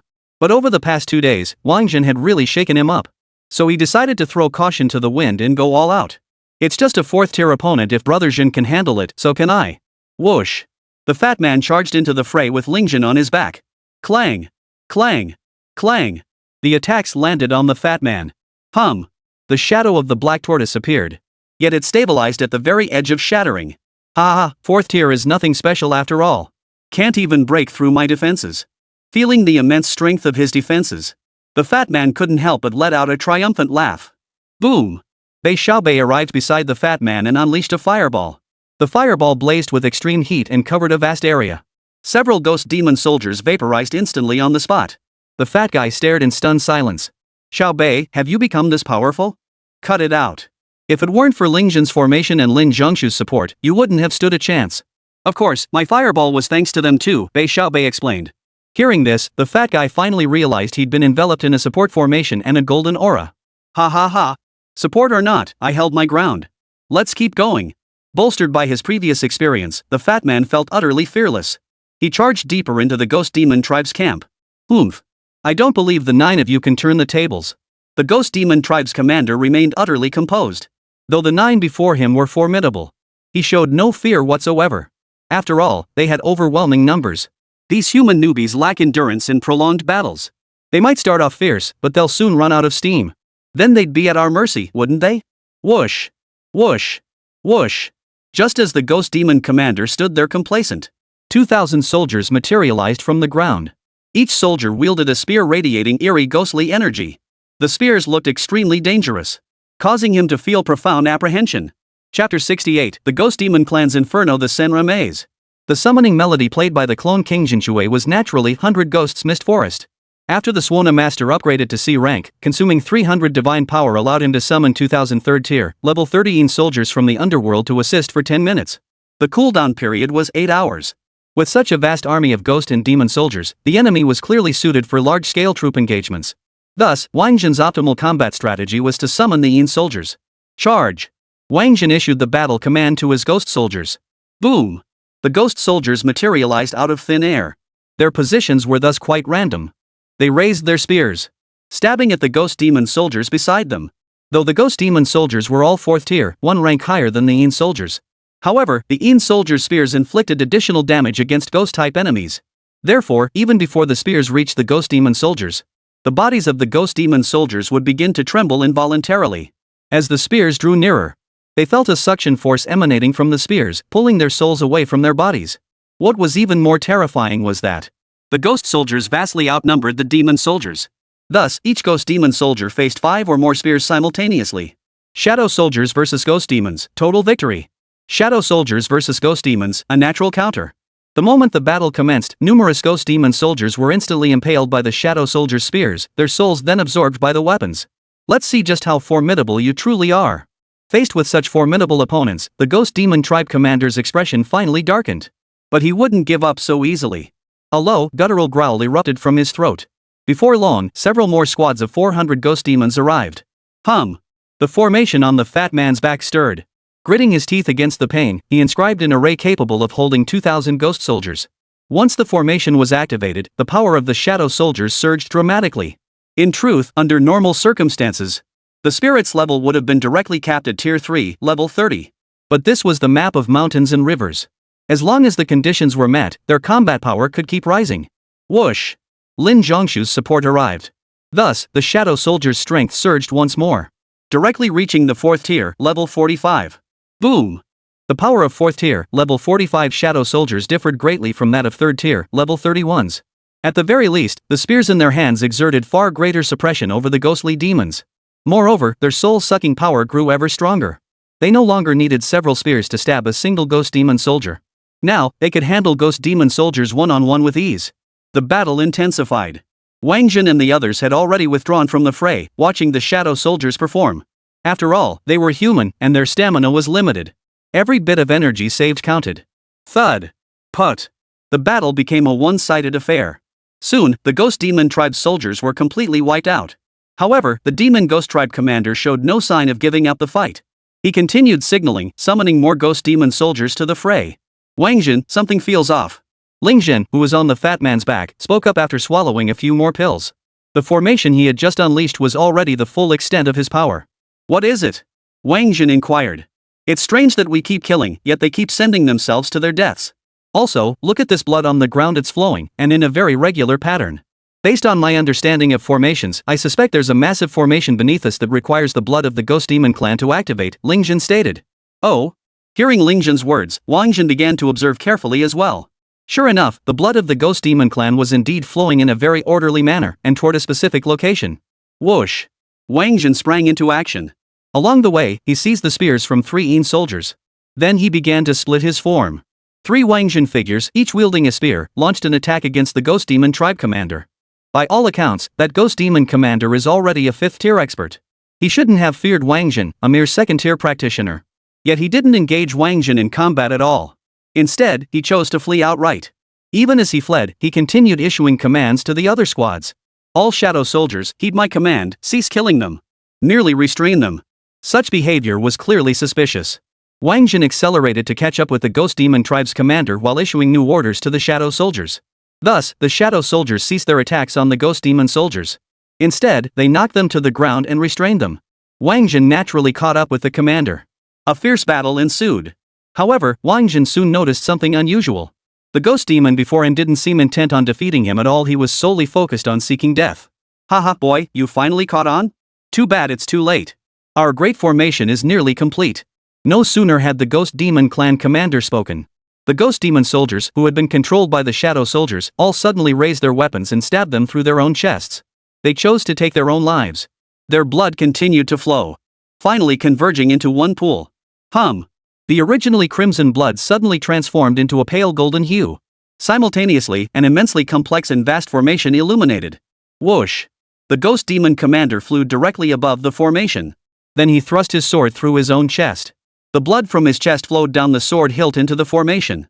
The formation grew even brighter and more dazzling. Ha ha ha! What a surprise! To have reeled in such a big fish as you. I wonder though, do you go by Imo, you, or Jian? The Ghost Demon commander was not yet dead. He looked at Wáng Zhen, a smug smile spreading across his face. He wouldn't suspect for a moment that Wáng Zhen might be surnamed Qian or Lin. Because those with the surname Qian were all muscle-bound brutes. Those with the surname Lin are all bookworms. A guy as warlike and ruthless as Wáng Zhen would either be surnamed Mo or Yu. Moreover, Wáng Zhen's swordsmanship was exceptionally proficient. It's possible he's a Jian. What if I'm surnamed Mo? Wáng Zhen retorted. Ha, no difference. As long as you're one of those young masters from the major families. I hear all the young men of your 5 families are formidable this generation, each capable of slaying 5th-tier masters. If I can lure even one of them here, my death won't be in vain. Ha, the ghost demon commander continued laughing. Then you're bound to be disappointed. I'm not from any of the 5 families. My surname is Wang. My name is Wáng Zhen. Wáng Zhen answered. He refused to pretend to be a descendant of any of the other families. Wáng Zhen? You are Wáng Zhen? Little did he know, upon hearing Wáng Zhen's name, the ghost demon tribe commander became even more wildly ecstatic. Ha. So you're the Wáng Zhen the Wind Wolf King spoke of. Jackpot. I've really hit the jackpot this time. The commander pulled the sword from his own chest. Then he plunged it into his own heart several more times. Blood gushed wildly. The array grew brighter and brighter. Finally, the maze walls transformed. Ghostly figures of the ghost demon clan appeared on the once smooth walls. The specters roared incessantly at them, reaching out with their hands to grab at the group. The surrounding ghost soldiers, seeing this, swiftly raised their spears and thrust them at the specters to protect Wáng Zhen and the others. This is the ghost demon clan's inferno, the Senra maze. Lin Zhongshu quickly recognized the true nature of this labyrinth. Chapter 69, Second Brother executes the Heaven-Earth transformation. The Sun Luo maze? This time, even Yu Ming was left clueless. Yes, the ghost demon clan's purgatory. The ghost demon clan is a unique demonic race. They excel in soul cultivation, soul attacks, and soul devouring. Devouring souls makes them grow ever stronger. So when ghost demon disciples commit offenses, they're cast into the purgatory to slaughter and devour one another. Over 4 centuries, as the ghost demon clan consumed more and more of their own kind's souls, the ghost demon king forged this purgatory into a magical artifact, the Sun Luo maze, a labyrinth capable of devouring souls. Who would have thought this Sun Luo maze would appear here? It seems the ghost demon clan has grand designs for this heaven-bestowed dungeon. Otherwise, the ghost demon king wouldn't have brought out the Sun Luo maze and placed it here, Lin Zhongshu explained. Ha, well said. You truly live up to the Lin family name. Your knowledge is truly extensive. Lads, I'll let you in on a secret. The place you entered is all fake. This is a killing ground. Anyone who enters will be slaughtered. Starting with you 2nd-tier ones, we'll slaughter our way up through the 5th tier, through the 6th tier. Ha. As a sinner of the ghost demon clan, I can finally do something for my kind. The ghost demon clan commander wasn't quite dead yet, and he continued speaking. After speaking, he plunged several more swords into his own chest. Only then did he truly cease to exist. This maze has been activated and will only grow stronger. We'll never escape, Lin Zhongshu lamented. Our deaths mean little, but the real tragedy is that no one will know. More and more human geniuses will come here to meet their doom. Since the Sun Luo maze was a magical artifact, it naturally required corresponding energy to operate. And its fuel? Lives and blood. The human geniuses who entered earlier to gather materials have all become part of the Sun Luo maze's energy. Those who enter next will be killed, then become part of its energy, only to kill others in turn, a vicious cycle. The group knew their deaths were inevitable. Yet they felt no fear of death. They cared more about the future of humanity, desperate only to relay this situation back to their people. There's no way we can't get out. Don't forget, there's still a pen here. Though this was the Senro labyrinth, it was also the map of mountains and rivers. Since it is the map of mountains, rivers, and the realm, then as long as we find the commanding the realm brush, we will naturally be able to leave. Wáng Zhen took out his Suona again and began to play. This time, he played Ju Beiji carries his bride. Before long, the 2nd brother appeared. Who's calling me? You've disturbed this old pig's sweet dreams.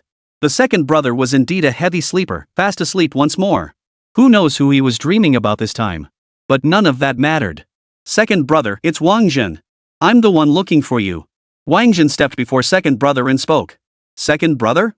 You dare call me that? Shu Beiji eyed Wáng Zhen up and down, thoroughly displeased with the title. Oh, 2nd brother, that's not the point. The point is this. Wáng Zhen said, pulling out his phone. He then opened the video he'd recorded earlier of Chang'e performing a seductive dance. When 2nd brother first recognized Chang'e as the dancer in the video, his eyes instantly turned into almond-shaped ones. But when he clearly saw Chang'e's alluring, soul-capturing gaze and her various pleasing dance moves, a surge of anger shot straight to his head. Impossible. My Chang'e would never do such a thing. The 2nd brother declared, swinging his rake. A thunderous crash echoed. A large section of the Sun Luo maze's labyrinth wall collapsed under the rake's swing. Whoosh. The souls trapped within the maze walls, freed from their confinement, began to scatter wildly. But at that moment, souls trapped within other walls opened their mouths and sucked them in, devouring every one of the fleeing spirits. Second brother, I trust Sister Changa's character. I know she wouldn't do such a thing. This pen is the one causing all the trouble. The video played to the moment where Neza struck the Jade Emperor, transformed from the commanding the world brush back into its brush form. Thus, second brother also came to know the true culprit behind it all. Second brother, this brush's actions are nothing short of blasphemy against Sister Changa. This is intolerable. I summoned you here precisely to clear Sister Changa's name. That brush is hiding somewhere within this labyrinth. Wáng Zhen gestured toward the surrounding labyrinth. The time for summoning the Een soldiers had passed, and they had vanished. The souls on the maze walls were clawing and snarling, eager to devour Wáng Zhen and his companions' souls. Well done. You've handled this splendidly. I'll take you as my junior disciple, old pig. Once I find that brush, I'll settle the score with him properly. The second brother said, swinging his rake. Then came a thunderous crash. Another large section of the maze wall collapsed. You fool who tarnished the reputation of my Changa fairy, don't you dare hide and avoid me. I know you're hiding in this maze. Oomph. If you don't come out, once this old pig finds you, I'll pluck every single hair off your body until you're bald as a cue ball. As the second brother spoke, his body began to grow larger. His growth differed from Yuan Hong's earlier transformation. Yuan Hong's enlargement was merely a simple doubling spell. It reached its limit at a certain point. But second brother's growth was different. He grew to touch the heavens with his head and tread the earth with his feet. As high as the heavens stretched, so tall he could grow. How thick the earth is, that's how deep he could sink his feet. This is precisely the legendary feat of matching heaven's form and earth's depth, a power that startles the heavens and moves the spirits. It must be noted that Brother Pig demonstrated this power only once or twice throughout the entire journey to obtain the scriptures. And now, just to find a brush, he's actually resorted to unleashing this very spell. It shows just how furious he is. Boom! The brush remained stubbornly hidden. It still hadn't surfaced. The second brother had a temper to match. He drove his rake straight into the maze. The maze instantly collapsed by more than half. Holy crap, this pig, second brother is that fierce? He's got Ja brother beat hands down. Xianlei admired the strong. He used to worship Neza, but now he's started idolizing second brother. Wáng Zhen, you're way too over the top. How do you always manage to summon such badasses? Oh, and that white monkey, it's the most powerful monkey I've ever seen, Xianlei added. That's not the most powerful monkey. Wáng Zhen countered Xianlei's claim. Oh? There's an even more formidable monkey? This time, not only Xianlei, but even Mo Wudi's curiosity was piqued. Of course. That monkey. Ha ha. If I get the chance, I'll show you guys. Wáng Zhen teased them. Boom. Just as second brother was about to completely smash through the Sanluo maze, the pointing at the mountain's brush was finally forced out. With a sharp whoosh, he darted toward the passage leading to the third level. Chapter 70, Second Brother's Art, the Art of Fierce Combat. Trying to run? Think you can escape? Second brother naturally spotted the pointing at the mountains and rivers brush. The brush had already slipped into the passageway. But second brother merely stamped his foot, violently jolting it back out of the passageway. Swoosh! The pointing to the mountain's brush swept through the air. A celestial river suddenly appeared mid-air. He dived into the celestial river while simultaneously causing its waters to surge, sweeping toward Brother Pig. Ha ha ha ha! You actually dare to use a fake celestial river against this old pig? Let me tell you, every stone, every grain of sand in that river, this old pig knows them all inside out. The second brother declared, swinging his rake. Whoosh! The river's momentum halted abruptly. Then it began to reverse. Splash, splash, splash. Oh, scrub, scrub. The celestial river water relentlessly washed against the commanding the mountains and rivers brush. Soon, the mountain-pointing brush was flung away by the celestial river's force. Whoosh, whoosh. Just as the second brother had said. He was intimately familiar with every grain of sand in the Milky Way. He commanded the sand to form cascading waterfalls. Once more, he bestowed upon the pointing to the mountain's brush an unparalleled baptism. Whoosh! A stone flew up from the Milky Way, striking the tip of the brush squarely. The brush, now blurred and dazed, fell to the ground. Whoosh! The second brother's body began to shrink. The last rake jammed the pointing at the river and mountain's brush. Oomph! How dare you insult Sister Changa? I'll pluck you bald. The second brother spoke, already moving into action. Gripping the pointing at the world brush, he began meticulously plucking its bristles. Ah! With each pluck, the pointing at the world brush let out a wail of agony. Finally, unable to bear the pain any longer, it begged for mercy. Commander, I'm sorry. Please spare me. But second brother paid no heed, continuing to pluck the hairs relentlessly. Until only 3 bristles remained. He even gave it a center part before finally stopping. Now that looks much better. Second brother picked up the pen, admiring his own Tony creation with great satisfaction. Then he turned his gaze to Wáng Zhen. You're not half bad, kid. This little thing is yours. With that, second brother tossed the comb-style pen with its center-parted design to Wáng Zhen. Thanks, second brother. He. Wáng Zhen was overjoyed as he caught the brush and thanked him. However, the brush was nearly one of his primary objectives. He had a far more crucial objective. Second brother, I really admired your fighting prowess just now. Do you have any skills you could pass on to me?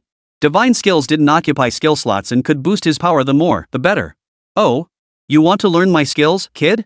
Let me see. Second brother gave Wáng Zhen a thorough once-over. He nodded approvingly. Not bad. You've got quite a few tricks up your sleeve. It's been ages since I've seen a youngster with such talent. Old Pig will pass on some skills to you. But lad, though you've mastered many things, your stamina in battle remains too weak. How about this? I'll teach you the art of prolonged combat. What do you say? Second brother Pig chuckled. My prolonged combat technique will let you hold your own against 100 beauties without faltering. It guarantees enduring combat strength. The longer you fight, the stronger you become. Ha! Wáng Zhen knew all about this technique of protracted warfare. A supremely potent technique for mastering women. But he wasn't interested in building a harem. This technique seemed rather useless to him. Besides, he was quite confident in his own abilities in that department. Second brother, can we try something else? Like emulating heaven and earth? Wáng Zhen had set his sights on the heaven emulating earth shaping technique. Oh? You've got some ambition, kid.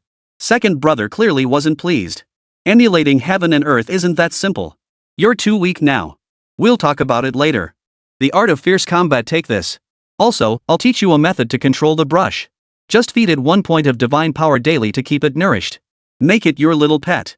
Second brother raised his finger and tapped Wáng Zhen's forehead. With that single touch complete, second brother vanished. Watching the second elder brother vanish, Wáng Zhen felt like crying without tears. He hadn't gotten what he wanted, but he still had to learn this fierce battle technique. Judging by second brother Pig's tone, he'd have another chance to learn the heavenly phenomena and earthly signs technique from him.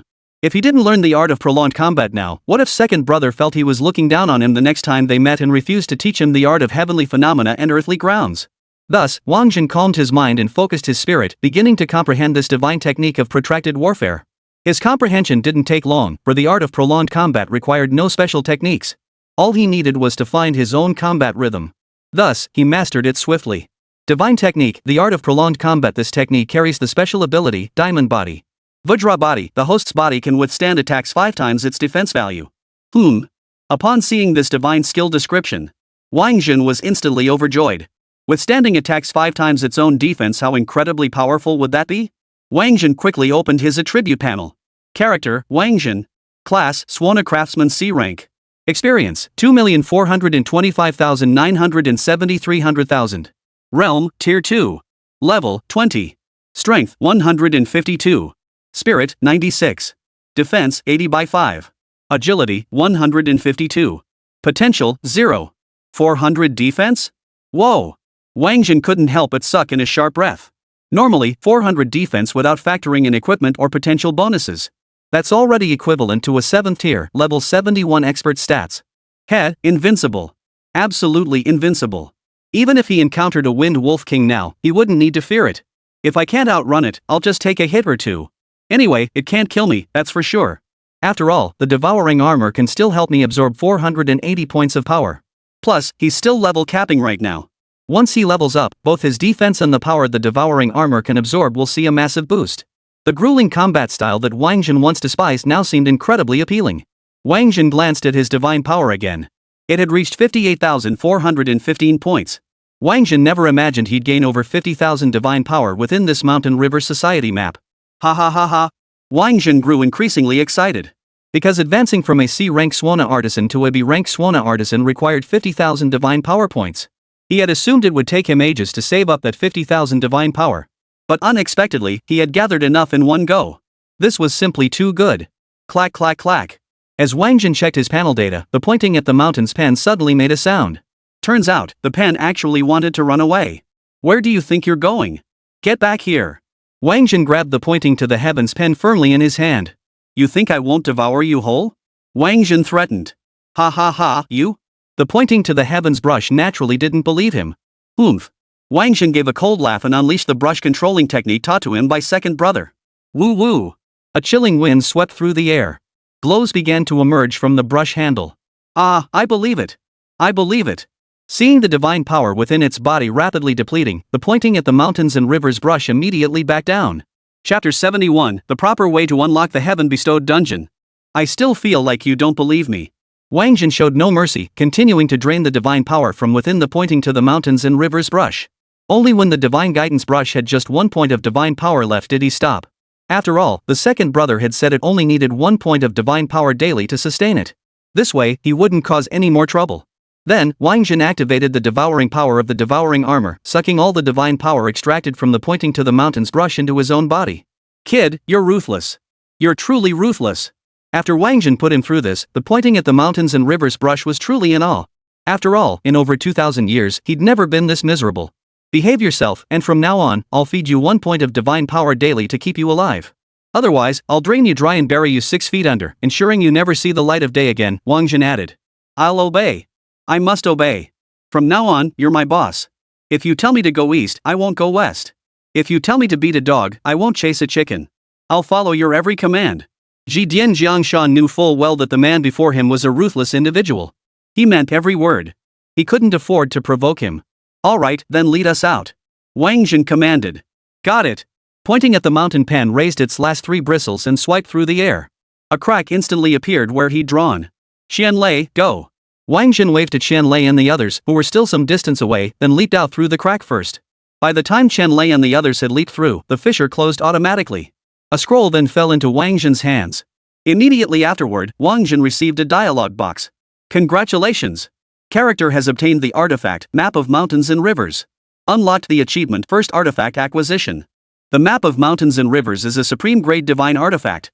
Character receives special reward. Character may set a custom summoning melody to call upon a designated divine spirit. First summon requires 1,000 points of divine power. Congratulations! Character has obtained the artifact Labyrinth of the Underworld and acquired the summoning melody Prison of Sin.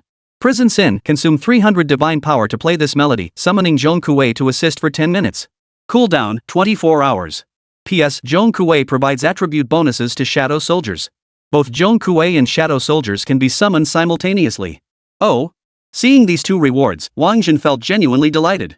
First, this special reward was quite intriguing. Setting a summoning melody to call forth a specific divine spirit. That must be Yin Gong Sunin paired with the Great Sage. Beyond that, Wáng Zhen couldn't think of any other summoning melodies or divine spirits.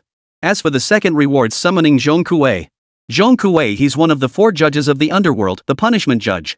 From now on, whenever I encounter ghosts or demonic creatures, I'll use Zhong Kuei against them. It's an absolute counter, utterly satisfying.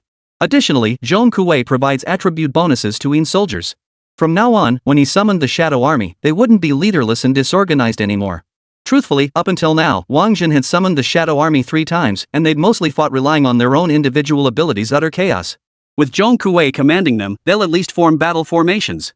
With battle formations coordinating their efforts, the result won't be a simple 1+1 effect. It becomes 1 by 1. 2A. It would be 110, or even 100, 1000. 1 prospers, all prosper, 1 falls, all fall. That is the true power of battle formations.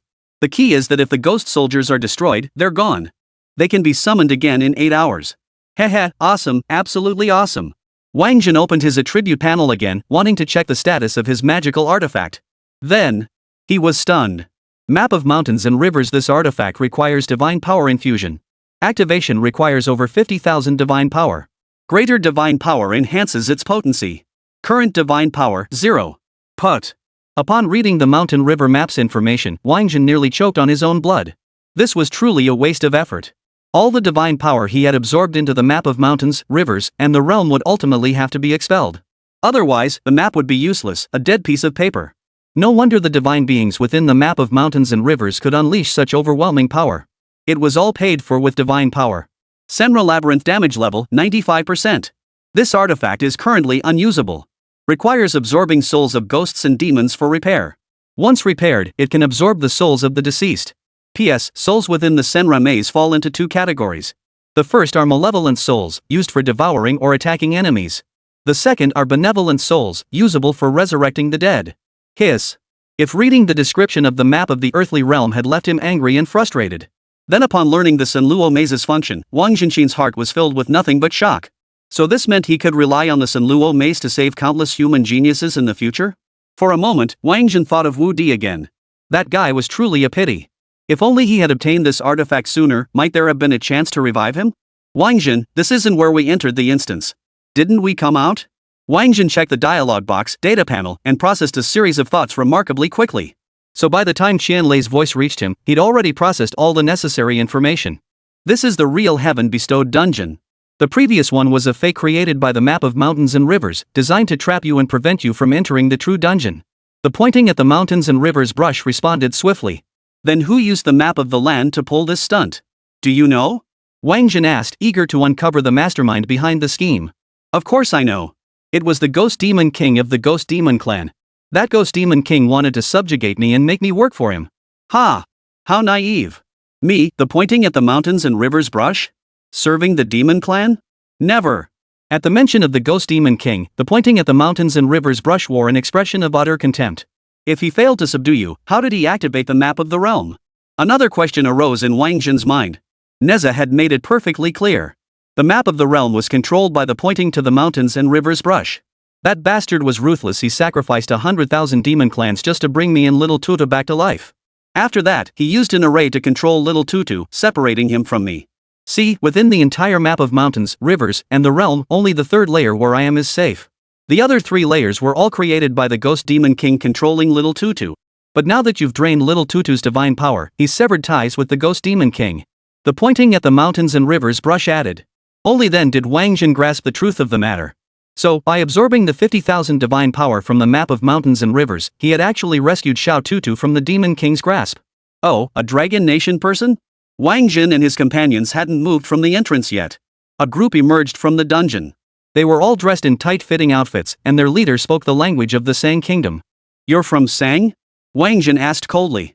Ha ha ha. Longhua finally showed up. We've been waiting for you for ages. Whoosh. The Sang leader's words had barely left his mouth when he flung a handful of shuriken toward Wáng Zhen and his companions. Chapter 72, Yukursen's Rage, Showdown Mountain. Boom! Before the shuriken even hit the ground, it suddenly exploded. A choking, acrid fume invaded their nostrils, instantly bringing tears and snot streaming down their faces. Watch out! They'll ambush us in the smoke. Yu Ming's voice rang out. Simultaneously, the clang of clashing weapons rang out. Someone had already been ambushed. However, that person was unharmed. The next second, the man was pulled straight underground. Earth escape technique. Wáng Zhen knew it all too well. With a whoosh, he dived underground and hauled the fat man back up. It turned out the fat man had been ambushed. The only thing that could block the surprise attack was the fat man's black tortoise illusory shadow. However, that black tortoise illusory shadow could only defend against attacks. It couldn't protect against anything else.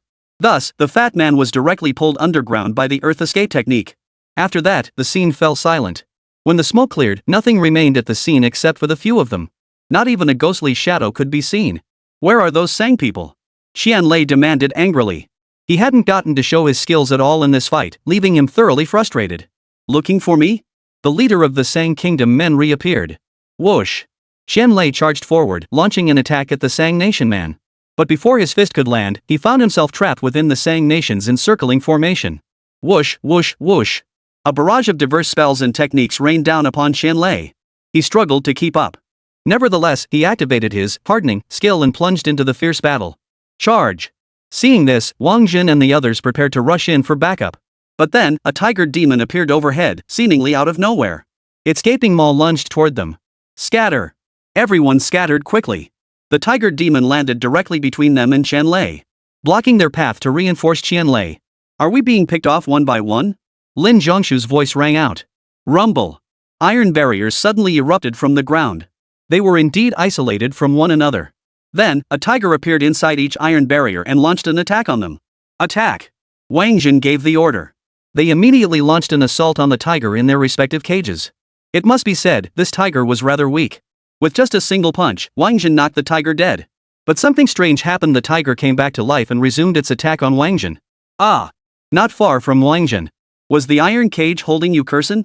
Yukursen was an archer, a ranged combatant. Her physical constitution was naturally weaker. So in a one-on-one confrontation with a tiger, how could she possibly stand a chance? She was quickly injured. Kursen, are you okay? Beside Yukursen stood Bei Xiaobei. Though Bei Xiaobei was a mage, her physique was equally frail. But her sun true fire was no joke. So whenever he unleashed it, the tiger would be instantly incinerated.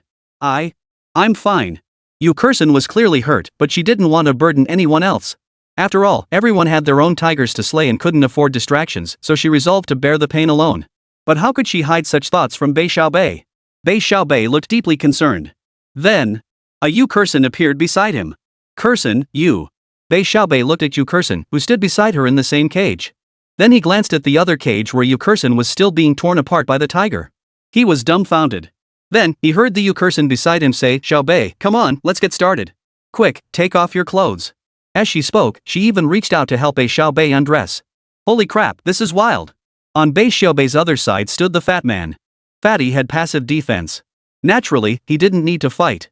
Anyway, as long as that tiger kept biting, the shadow of the black tortoise on the fat guy's body kept flickering.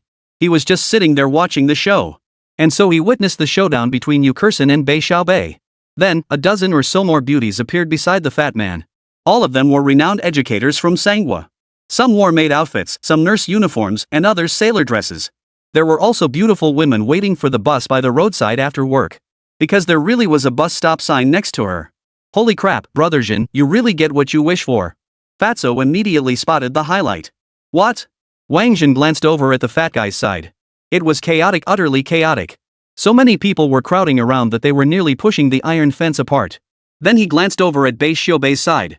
Inside the iron fence, Yukerson was being very aggressive, while Bei Xiaobei kept putting up a fierce fight. It looked like Bei Xiaobei was about to reach her limit. She couldn't hold out much longer. A mental illusion? Wáng Zhen speculated. Who came up with the tiger and iron bars? Get rid of them! Wáng Zhen roared. Oh! Lin Zhongshu's voice echoed. The next moment, all the tigers and iron bars vanished. Who came up with the Sang people? Wáng Zhen pressed. Sorry, that was me, Yu Ming hurriedly chuckled. The next second, the Sang people vanished as well. Thus, the danger on Qian Lei's side was neutralized. Only the fat man and Bei Xiaobei remained. Ha! The fat man chuckled too. All the educators around him vanished. Only Bei Xiaobei remained, still resisting relentlessly. Until he saw Yukerson walking toward him. He abruptly halted his daydream, banishing the image of Yukerson frantically stripping off his clothes. Bei Xiaobei, what are you thinking about? Yukerson's face was flushed with anger, looking like a tigress as she confronted Bei Xiaobei. Curson, I. Bei Xiaobei's face instantly flushed bright red. His thoughts were far too absurd to utter aloud. I'll count to 3. If you don't say it now, you can keep it to yourself forever. 1. Yukerson began counting. As a native of Fucheng, the phrase I'm counting to 3 instilled a deep-rooted fear in her. At times like this, no matter how reluctant, embarrassed, or awkward one felt, one had to confess honestly. What I was thinking was, I didn't get the chance to tell you. You're about to be torn apart by a tiger. What a pity. Ha ha ha ha. As men, everyone had guessed that Bei Xiaobei was thinking along these lines. But when he actually voiced it himself, everyone couldn't help but burst out laughing. Yukerson didn't laugh. Her face was etched with fury. Damn it! Raging with fury, Yukerson was beyond control. She drew her bow and arrow. She fired an arrow straight at Bei Xiaobei. Boom! The arrow carried tremendous force. Bei Xiaobei was instantly sent flying. Her shoulder was blown to shreds. In that instant, all laughter ceased. Everyone was at a loss for what to do next. A brief silence fell over the scene. Even Bei Xiaobei remained motionless, dragging his mangled shoulder, head bowed in shame, waiting for Yukerson to continue her punishment. Hurry up and take the pill. Are you waiting to die? After the brief silence, Yukerson's voice broke the stillness first. She walked back to Bei Xiaobei and shoved a pill into his mouth with brutal force. If you ever dare to fantasize about me again, I'll chop off your manhood. In that moment, Wáng Zhen thought of Feng Aaron. Chapter 73, Lin Zhongshu's Book of Prophecy. After this brief interlude, the group continued onward. Before long, more demonic creatures appeared ahead. After exchanging glances, they confirmed these creatures weren't figments of their imagination. Thus, everyone plunged into battle. These demons weren't particularly powerful. The fight ended quickly. They pressed forward, but after advancing only a few dozen meters, more demonic creatures appeared. Once again, the group was forced into a bloody fight. But soon they realized these demons were merely figments of their own imagination. The path ahead alternated between reality and illusion. Sometimes several stretches were real, sometimes several stretches were fake. True and false, with no discernible pattern. Everyone was thoroughly confused. Wáng Zhen wanted them to stop imagining, but it was utterly impossible. For this place seemed to possess a seductive power, luring them into divergent thinking. Those thoughts were distorted beyond recognition until eventually, it became impossible to distinguish truth from falsehood. This damn place is just too much to handle. The fat man was utterly exhausted and couldn't help but grumble. The others were also beginning to feel the strain. Only Wáng Zhen, having mastered the art of prolonged combat, showed no signs of fatigue. I'll lead the way from here. Follow me. I'll use my thoughts to tell you what's real and what's fake. Wáng Zhen moved to the front of the group. He deliberately kept a distance from the others behind him. Before long, a handsome teenager in suspenders appeared before him, playing basketball. The others behind him saw the boy. Were momentarily stunned. But Wáng Zhen immediately spoke up, fake. Ha! Everyone looked utterly surprised. They were impressed by Wáng Zhen's imagination. But this was only the beginning. What followed left them utterly speechless. For instance, a black man riding a 2-speed bicycle to haul bananas. Or someone trimming a donkey's hooves with a knife. Or someone shouting about wilderness survival only to have their backpack stuffed with hot pot, fine wine, and large platters of chicken, all kinds of delicious treats. It made even the fat man hungry. Wait, isn't this place supposed to manipulate our thoughts? What the hell is going on here, Brother Zhen? This doesn't look like any kind of manipulation at all, the fat man exclaimed in shock. His mental fortitude is too strong to be swayed, Lin Zhongshu explained. Oh. The fat man finally understood. A guy who could conjure 100 swords? His psychic power was undeniably formidable. Ha! Then what about that monkey? No sooner had the fat man spoken than he spotted Hua Dian again. This time, the scene that appeared before Wáng Zhen was no longer those bizarre, incongruous visions. Instead, a monkey clad in golden armor appeared, shouldering a massive iron rod. This monkey looked far more ferocious than the white ape Wáng Zhen had summoned earlier. Especially that massive iron rod with golden rings at both ends. It was terrifying enough to make anyone's heart skip a beat at a single glance. Then, more people appeared behind the monkey. Among them were figures the fat man and the others recognized. Like Neza, like the second brother. And there was another fellow with 3 eyes, leading a dog. He looked pretty fierce too. And many, many more. Some carried palm fans and went barefoot. There's also a white-haired old man leaning on a cane. Another one with a limp, leaning on a cane. And many others with solemn, dignified expressions. Too many to count, impossible to take in. Witchcraft, time reversal. Before the crowd could fully make out those figures, Wáng Zhen's voice rang out. The next second, everyone was transported back to the scene of that wilderness survival guy eating hot pot. Wáng Zhen, you still claim you're not a you? Mo Wudi shot Wáng Zhen a look that was downright hostile. What? Wáng Zhen looked utterly bewildered.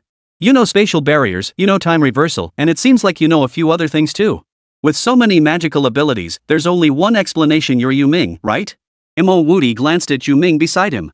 That's the skill where the Xian ancestor fused the 10 great witchcrafts. He passed it all down to you. This isn't something you could trade for with just a single space stone. Yu Ming explained. Upon hearing this, Wáng Zhen finally understood the intentions of the 9-tiered elders. So, under the guise of exchanging the spatial stone, they were actually passing down their skills to him. They truly valued him. We'll discuss these matters later. For now, let's focus on resolving the immediate situation. The further we go, the harder the path becomes. I can't control myself anymore, Wáng Zhen admitted frankly. Wáng Zhen, I need to confirm something. Those things you encountered before using time trace, were they real, or just your imagination? That group of people had profoundly shaken Qianlei. If it was all in Wáng Zhen's imagination, then it was fine. But if they were real entities existing within the illusion, then they were finished. No matter how confident he was, no matter how much faith he had in Wáng Zhen, he didn't believe they could defeat that group. Of course it's my imagination. Wáng Zhen's reply made Qianlei breathe a huge sigh of relief. But how should I put it, they do exist in reality, Wáng Zhen added. So Qianlei's newly exhaled breath caught in his throat once more. Real? Then where are they? Qianlei was deeply concerned about this question. But before Wáng Zhen could answer, Qianlei found the answer himself. I get it now. They're all summonable, right? Because Brother Jia is in there too. Qianlei finally grasped just how twisted Wáng Zhen truly was. Each of those individuals gave him the distinct impression of possessing world-ending power. If that entire group were summoned, wouldn't they turn the entire universe upside down? The demon clan's strength alone wouldn't be enough to stand against them. Oh, and you mentioned an even more powerful monkey. You wouldn't be referring to that one, would you? Qianlei recalled the monkey clad in golden armor, wielding a golden staff. That's right, it's him. Wáng Zhen nodded. I'll introduce you to him when the chance arises. This time, Wáng Zhen spoke with absolute confidence. Then Brother Zhen, if you summon him, we'll definitely get past this godforsaken place. Fatso perked up. Using someone of his caliber here is practically a waste. If it were the Ghost Demon King appearing, then summoning him would make sense, Wáng Zhen said. It wasn't that he didn't want to summon Monkey Brother, he really did. But the summoning duration was limited. And he had no idea how long the cooldown period would be. Summoning Monkey King was his greatest asset right now. Naturally, he couldn't summon him casually. Wáng Zhen, are you sure he can take on the Ghost Demon King? Lin Zhongshu spoke up. Of course. A mere Ghost Demon King is nothing. Given enough time, he could wipe out the entire demon race. Come on, this is the Monkey King who caused chaos in heaven. Alright, since you say so, leave this to me. Lin Zhongshu spoke, pulling out his book and flipping to the second page. I hereby prophesy with all my data, this illusionary realm shall shatter in 1 minute and can never be cast again. A purple light spread out. Lin Zhongshu's entire vitality was instantly drained, and he collapsed into Mo Wudi's arms beside him. Chapter 74, The Sang Nation has become the Demon Clan's lapdogs. The fat man stared at Lin Zhongshu, who lay limp in Mo Wudi's arms like a submissive little wife.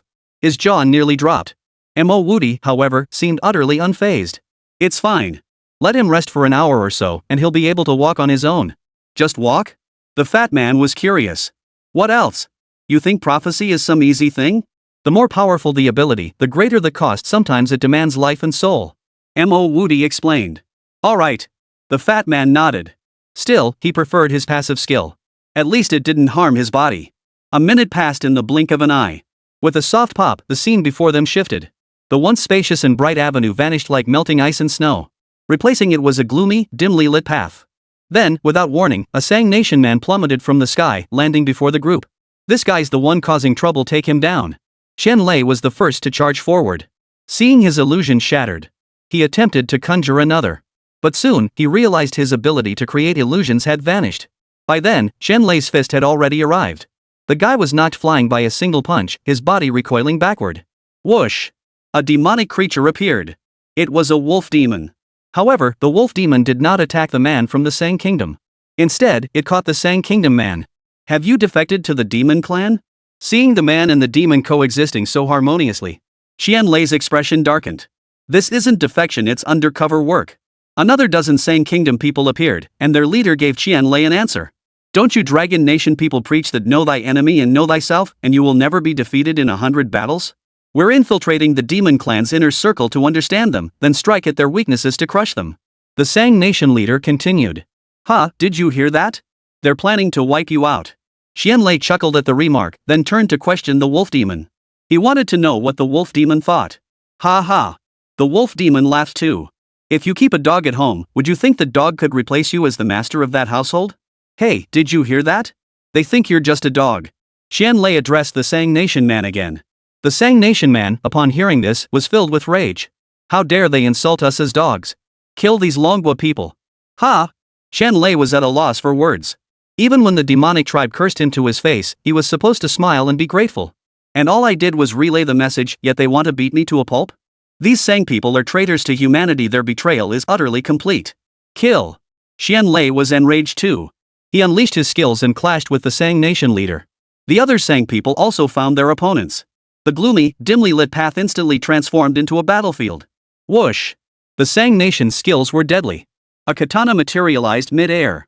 The blade was formed from wind. As it descended, it carried a cutting effect. Though Qian Lei possessed the hardening skill, his arm still bore faint bloodstreaks from bearing the blow head-on. You're not tier 3. Qian Lei was stunned. He had always assumed the Sang Nation man before him was a tier 3 expert. After all, the Heaven's Blessing instance capped at level 30 equivalent to tier 3. Foolish dragon countryman. Just because you heard the instance cap is tier 3, you actually believed it was tier 3? Let me tell you, I'm a 5th tier. Die.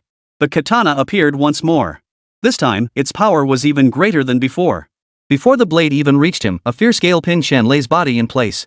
If Qian Lei wanted to evade the katana, he'd have to break through the gale. But the gale unleashed by this 5th tier expert was too fierce, carrying numerous additional attributes. If he were to be struck, the consequences would be dire. But if he didn't enter the gale to escape, he might lose half his life to the sword strike.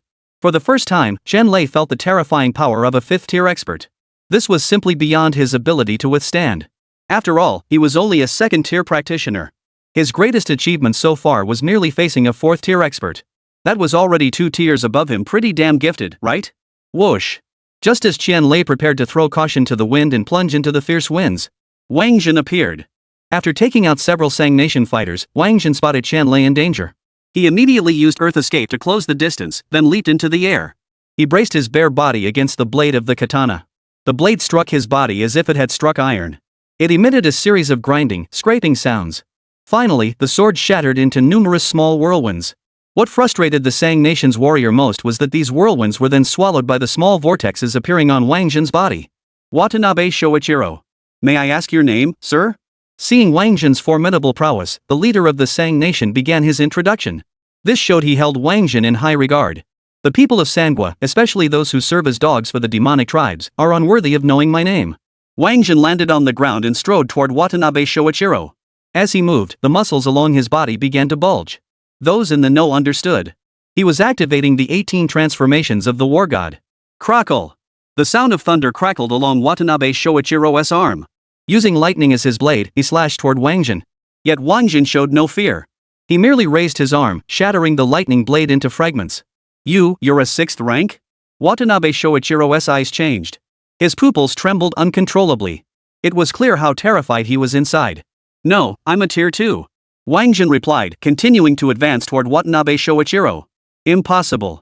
How could a level 2 possess such formidable defense and attack? Impossible.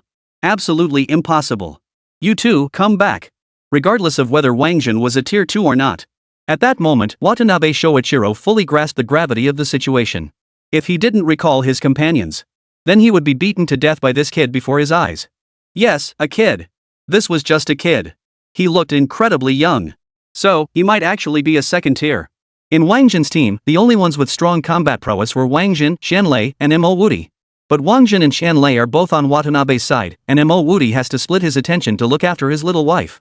Therefore, since the other side wasn't initiating combat, the fat man and his crew didn't want to continue either. Whoosh! The entire group of Sangwa people abandoned the fight and returned to Watanabe Shoichiro's side. They formed a protective circle around Watanabe Shoichiro. You're back just in time, I can take you all out in one go. Gurgle. Wáng Zhen's muscles bulged once more. This time, he directly unleashed the 5th transformation of the 18 transformations of the war god. The diamond body of the fierce battle technique enhanced his physical endurance. Thus, he easily attained the 5th transformation. Chapter 75, The Wrath of the 9th-ranked Dragon Nation. Well. You really think you're something special, don't you? With a group of people protecting him, Watanabe Shoichiro felt much safer.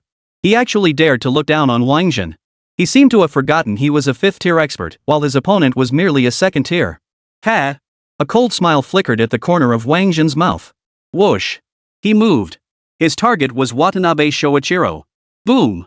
Seeing this, the bodyguards surrounding Watanabe Shoichiro all stood in front of Watanabe, then unleashed their respective skills.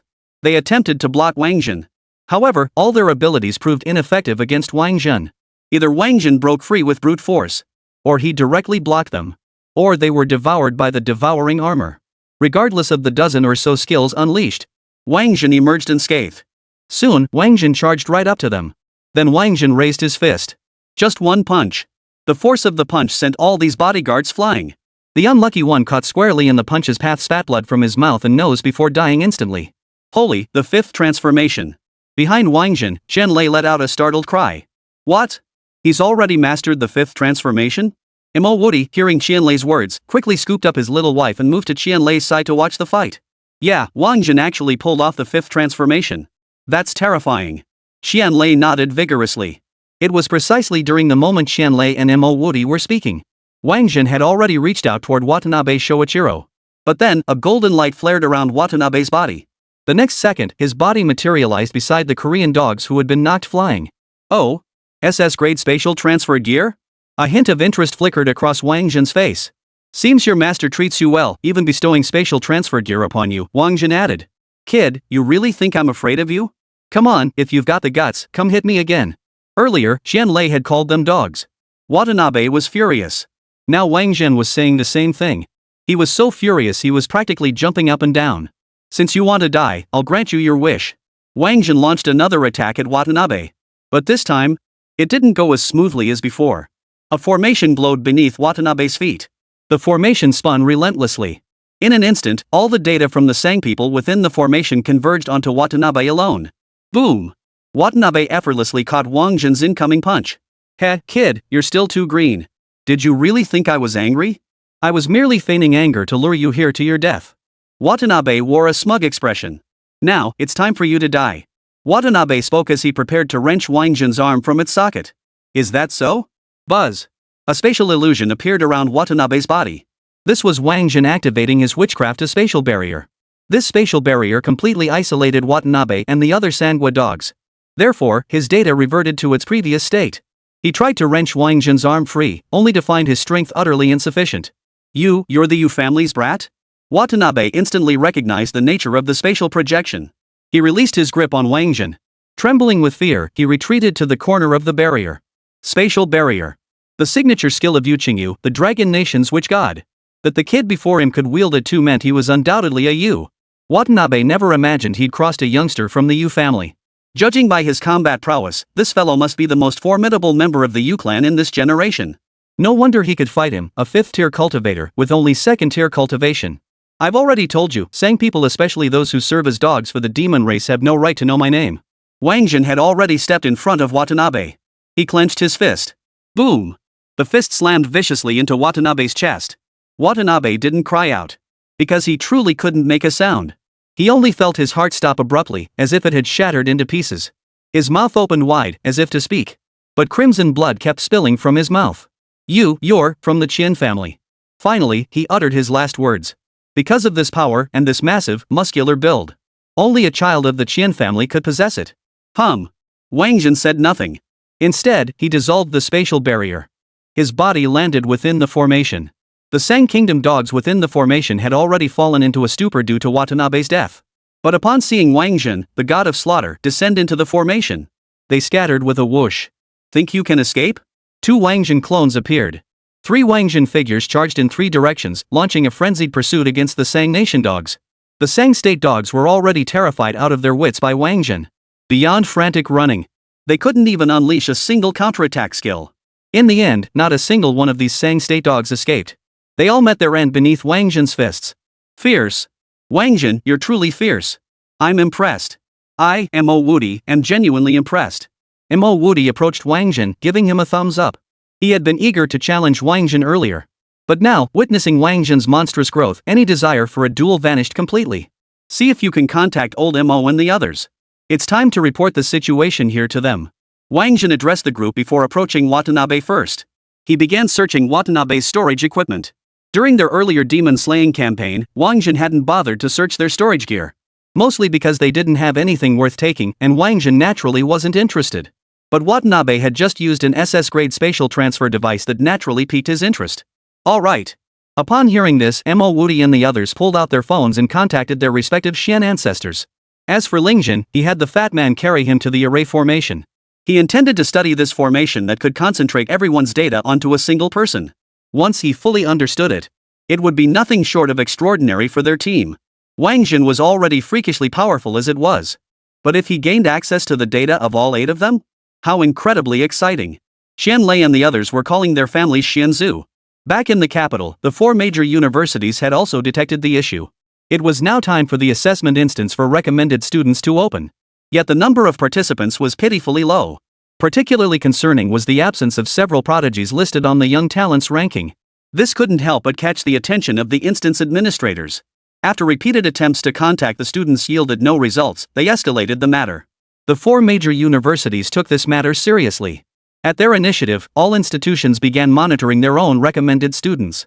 The result? The universities discovered that many of their recommended students were unreachable today and for the next 2 days. With the situation escalating to this point, the 4 9th-tier experts had to be alerted. After a thorough conference call among the 4 9th-rank experts, all except Lin Shu received calls from their respective disciples. What? The Heavenly Gift instance is a demonic clan conspiracy? This instance can be cleared by 5th-tier masters? Sangwei is actually acting as the demon race's lackey? The 9th-rank expert of Long Nation roared with fury. Send word. Notify all publicly known 4th and 5th-tier experts to head to the Heaven's Gift Dungeon immediately. Any demonic tribe encountered execute without mercy. Alert the 5th-tier experts we've secretly trained who speak the language of the Sang Kingdom. Have them infiltrate the demon clan's rear lines and cause chaos, the bigger the better. Whoosh, whoosh, whoosh. In an instant, the skies above Dragon Nation filled with legions of 4th and 5th-tier experts, all converging on the Heaven's Gift Dungeon. Meanwhile, on the ground, even more 5th-tier experts set out. All of them speak the language of the Sang Kingdom. Chapter 76, The Wicked Wolf. Every soul deserves to slay it. Inside the Heaven's Gift Dungeon, Wáng Zhen had already finished looting the corpses. Gazing at Watanabe's corpse, he couldn't help but feel a sense of realization. Yesterday, he'd been chased by a group of 5th-tier experts. Today, he could actually go toe-to-toe with a 5th-tier opponent. This rate of growth felt terrifying even to himself. Heh, I hope I haven't disgraced the transmigrants. Wáng Zhen thought to himself, glancing at the others. Apart from Ling Zhen studying formations, everyone else was utterly exhausted, desperately trying to rest and recover. After all, they'd been battling it out in the map of mountains and rivers for so long without any real, proper rest. They deserved a proper rest. It must be said that Ling Zhen was a super genius when it came to formations. He had mastered the intricate formation in just 1 hour. He even set up the formation for Wáng Zhen to test. And it worked surprisingly well. Wáng Zhen could genuinely feel his stats improving, and the power of his fists had increased significantly.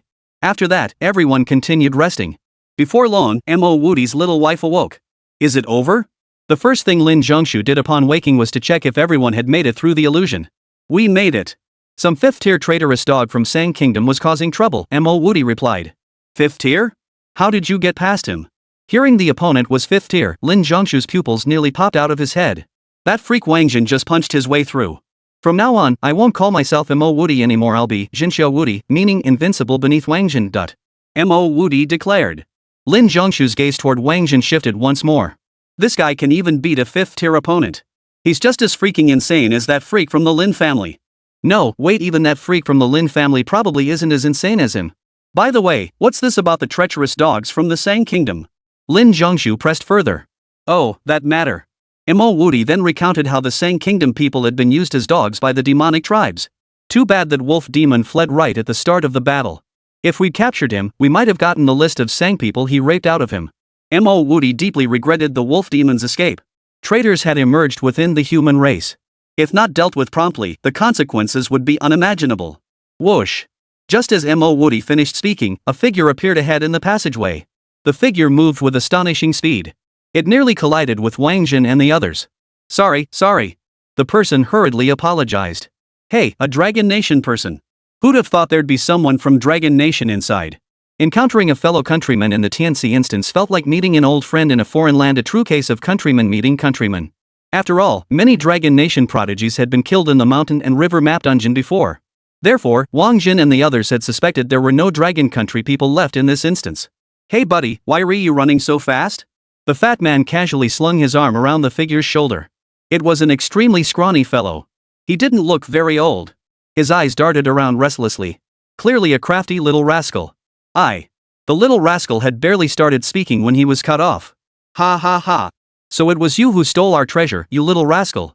Hand over the treasure, and we'll let you keep your body intact. If you don't hand it over, I'll pound you into dust. 5 more Dragon Country men appeared, all around 25 or 26 years old. The plump one in front wielded a massive wolf's tooth club. He addressed the crafty little fellow. Bah! That treasure was clearly obtained by our captain first. It was you who ambushed our squad, killed our men, and tried to steal our treasure. Fat brother, I can tell you're a master. Save me. Once I pass the university entrance exam in a month and earn my credits, I'll compensate you with an S-rank skill.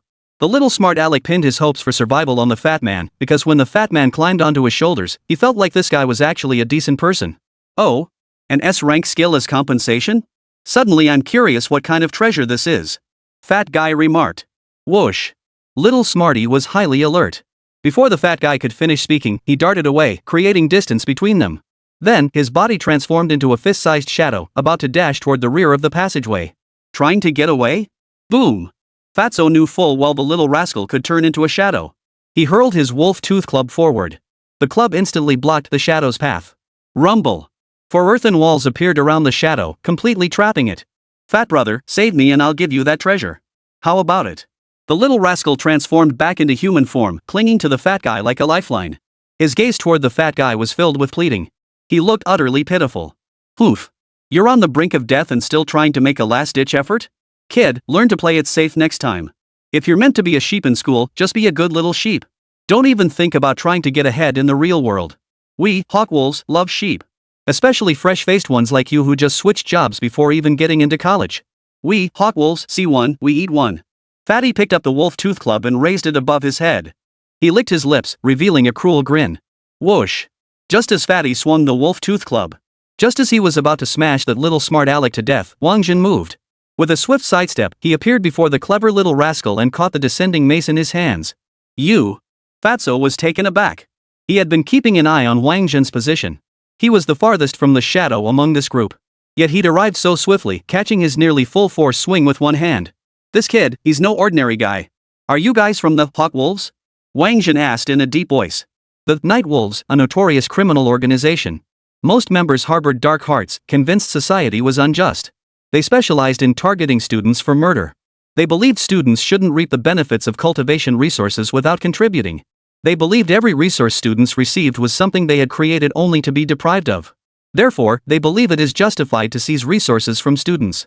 Over the past 4 centuries, the organization has been crushed by the Dragon Nation 7 or 8 times. Each time, they were completely annihilated. Yet its founding principles persist, continuing to influence many. Whenever an ambitious individual emerges, the organization reignites. It had only been 10 years since the Dragon Nation's last strike against the Hawk Wolves, and Wáng Zhen hadn't expected such a schemer to emerge so quickly. What owl wolf? Don't listen to his nonsense. How could we possibly be such evil people? The captain of the 5-man squad spoke up. That leader was the one who had unleashed 4 earthen walls, completely trapping the shadow. He wore a smile, appearing refined and exceptionally kind. Then what about that sheep? Wáng Zhen wasn't about to let them off the hook with just that explanation. Members of the Hawk Wolf were hunted down by everyone in Dragon Nation, especially since they themselves were newly transferred students who hadn't even enrolled yet. They were precisely the primary targets for the Owl Wolf members. Chapter 77, Shadowin's Treasure Hiding Talisman. Kid, you wanna stick your nose in where it doesn't belong? Wáng Zhen pressed relentlessly, and the captain could no longer maintain his facade, revealing his true nature. Oomph. Wáng Zhen sneered coldly. He snatched the wolf tooth club from the chubby man's hands. He smashed it hard into the fat man's head. A loud thud echoed. Brain matter splattered. Fatso was instantly killed. Kill. Wáng Zhen was moved. Qianlei was no exception. They were all job changers, none of them saints. Eliminating a social scourge like the Hawk Wolf was a service to humanity. And there were several of them here. Boom. The captain's reaction was lightning fast. The moment Wáng Zhen moved, he had already erected several towering earthen walls, blocking Qianlei's path to eliminate them. Qianlei might struggle against a 5th-tier opponent. But against these 2nd and 3rd-tier Hawk Wolves, it was like cutting through butter. He channeled his power directly into his fist, shattering the earthen walls with a single punch. Yet behind the walls, there was nothing, not a single soul. Running that fast? Beyond the walls lay a sharp turn. Beyond the bend lay a straight road. Qianlei had already reached the bend and found it empty as well. But he refused to believe they could run that fast. They have talismans that allow short-range teleportation. The shadow's voice echoed. Charms? What kind of charms? This time, even the bookworm Lin Zhongshu had hit a knowledge-blind spot. Charms like these. The shadow produced a talisman. This is... Everyone except Wáng Zhen crowded around. They began examining the talisman in Yingzi's hand. What's this thing for? Qianlei held the talisman up to the light. He couldn't make out what was drawn on it, it was incomprehensible. Therefore, its purpose remained unknown. The characters and symbols here are far more complex than any array, Ling Zhen remarked. Without specialized texts to reference, they're indecipherable. He reasoned that since this thing could transport people, it must share some fundamental principles with array formations. So this can be used as a magical artifact? Yu Ming asked eagerly. Yes, it functions as a magical artifact. They hunted me down specifically for this. The one in my hand is a concealment talisman. Though I'm not very good at hiding, the shadow admitted. So this talisman was the reason he could transform into a shadowy form. Where did you get this talisman? How many more do you have? Mo Woody's interest was piqued. From a dog. There were many dogs inside, each bearing such a talisman. The captain led us in killing one of them and seized this talisman. Then the Hawk Wolf gang attacked us, killing the captain and the rest of the team. If not for this talisman, I wouldn't have made it here alive. Still, I owe you my life. If I hadn't met you, I'd be dead too, Shadow added. Is your entire team made up of students? Wáng Zhen asked the crucial question. Yes, we're 5 classmates who came out to train together. The captain was the older brother of one of our classmates, a freshman at Longwu University. I never imagined. By this point, tears welled up in Shadow's eyes. Damn it. Hearing he was a Longwu student, everyone seethed with anger. I regret letting that bastard escape. I should have punched him to death. Qianlei was filled with regret. Lead us to the place where they killed the dog. I'm sure they'll go back to steal those talismans, Wáng Zhen said. All right. Shadow nodded. Brother, here, this concealment talisman is yours. Thank you for saving me earlier. Shadow handed the talisman to Wáng Zhen. He knew full well that if Wáng Zhen hadn't been quick enough, he would have been crushed by the fat wolf tooth club. What's your name? Wáng Zhen didn't stand on ceremony. He tucked the concealment talisman away. Shadow follows the wind. Mentioning his name, the shadow felt rather embarrassed. Well, daring to share a name with the Xian ancestor? You've got some nerve, kid. Mo Woody was the first to step forward. Xian Zhu? Who are you? Shadow follows Wind's eyes widen instantly. Mo Woody, great-grandson of the god of slaughter, Mo Woody introduced himself. Upon hearing this, Ying Sui Feng felt a wave of dizziness wash over him. Then, Xian Lei stepped forward. Xian Lei, great-grandson of the god of war. Ying Sui Feng felt even more dizzy, struggling to breathe. Yu Ming and Lin Zhongshu also stepped forward. Yu Ming, great-great-grandson of the god of sorcery. Lin Zhongshu, great-great-grandson of the god of Nu. Upon hearing this, Ying Sufeng felt as though his very soul had been shaken loose. The identities of this group were terrifying. He shifted his gaze to the group of chubby individuals, waiting for them to continue stunning him with their identities. We're just ordinary people. My name is Bai Muyang, this is Bei Xiaobei, and these are Lingjin and Yu Kursen. The fat man introduced the rest of the group one by one. Hearing this, Ying Sui Feng finally felt slightly better and steadied himself. At that moment, Wáng Zhen spoke up. My name is Wáng Zhen. Wáng Zhen? Is that the Wáng Zhen who was hunted down by the Wind Wolf King? Ying Sui Feng, who had just regained his footing, felt dizzy once more. Ever since meeting that classmate's older brother, the older brother had been talking non-stop about Wáng Zhen. Thus, the name Wáng Zhen and the man himself had already taken on an incredibly towering image in his mind. It's me. Wáng Zhen nodded. And Ying Sui Feng began to cry again. Brother Zhen, avenge my classmate. You must kill those evil members of the Hawk Wolves. As long as it was that Wáng Zhen, Ying Sui Feng felt he could see the hope of vengeance. Let's go. Lead the way. We're going to hunt down those dogs, Wáng Zhen said. Ying Sui Feng nodded and led Wáng Zhen and the others forward. Evil Dog Ridge. Whoosh. The 4 members of the Owl Wolf gang suddenly appeared here, each letting out a deep sigh of relief. Those guys earlier were terrifyingly powerful, they weren't ordinary students at all, remarked the sole female among them. The more terrifying their strength, the greater the benefits they've gained and the more valuable treasures they carry. So by killing them, we can reap even greater rewards, declared one member with an exceptionally venomous gaze. Kill them? That won't be easy. Unless we can get the talisman off that dog. The leader spoke up. Their target was a massive 3-headed dog lurking beneath Evil Dog Ridge. And the ones besieging the 3-headed beast were a group of female students. You want the talisman. I want the female students. The one who had remained silent among the 4 spoke up. He licked his pointed tongue, his eyes gleaming with a wicked light as he watched the female students. Students are the best soft skin, smooth as silk. Especially their screams when they kill the dog, that mix of anger and sweetness in their voices, That flavor is far more satisfying than Chunhom's. Shai-ji, you damn well better not come looking for me when you're horny. The only woman among the 4 immediately bristled at his words. With fresh meat to eat, who'd bother with old jerky? The man called Chai-ji paid no heed to Chunhom's words, his gaze growing increasingly lecherous as he stared at the female student in charge. Why aren't those 3 giant dogs dead yet? At this moment, Chai-ji wished for the 3 giant dogs to die even more than the female students did. Chapter 78, The Death of the Owl Wolf Squad.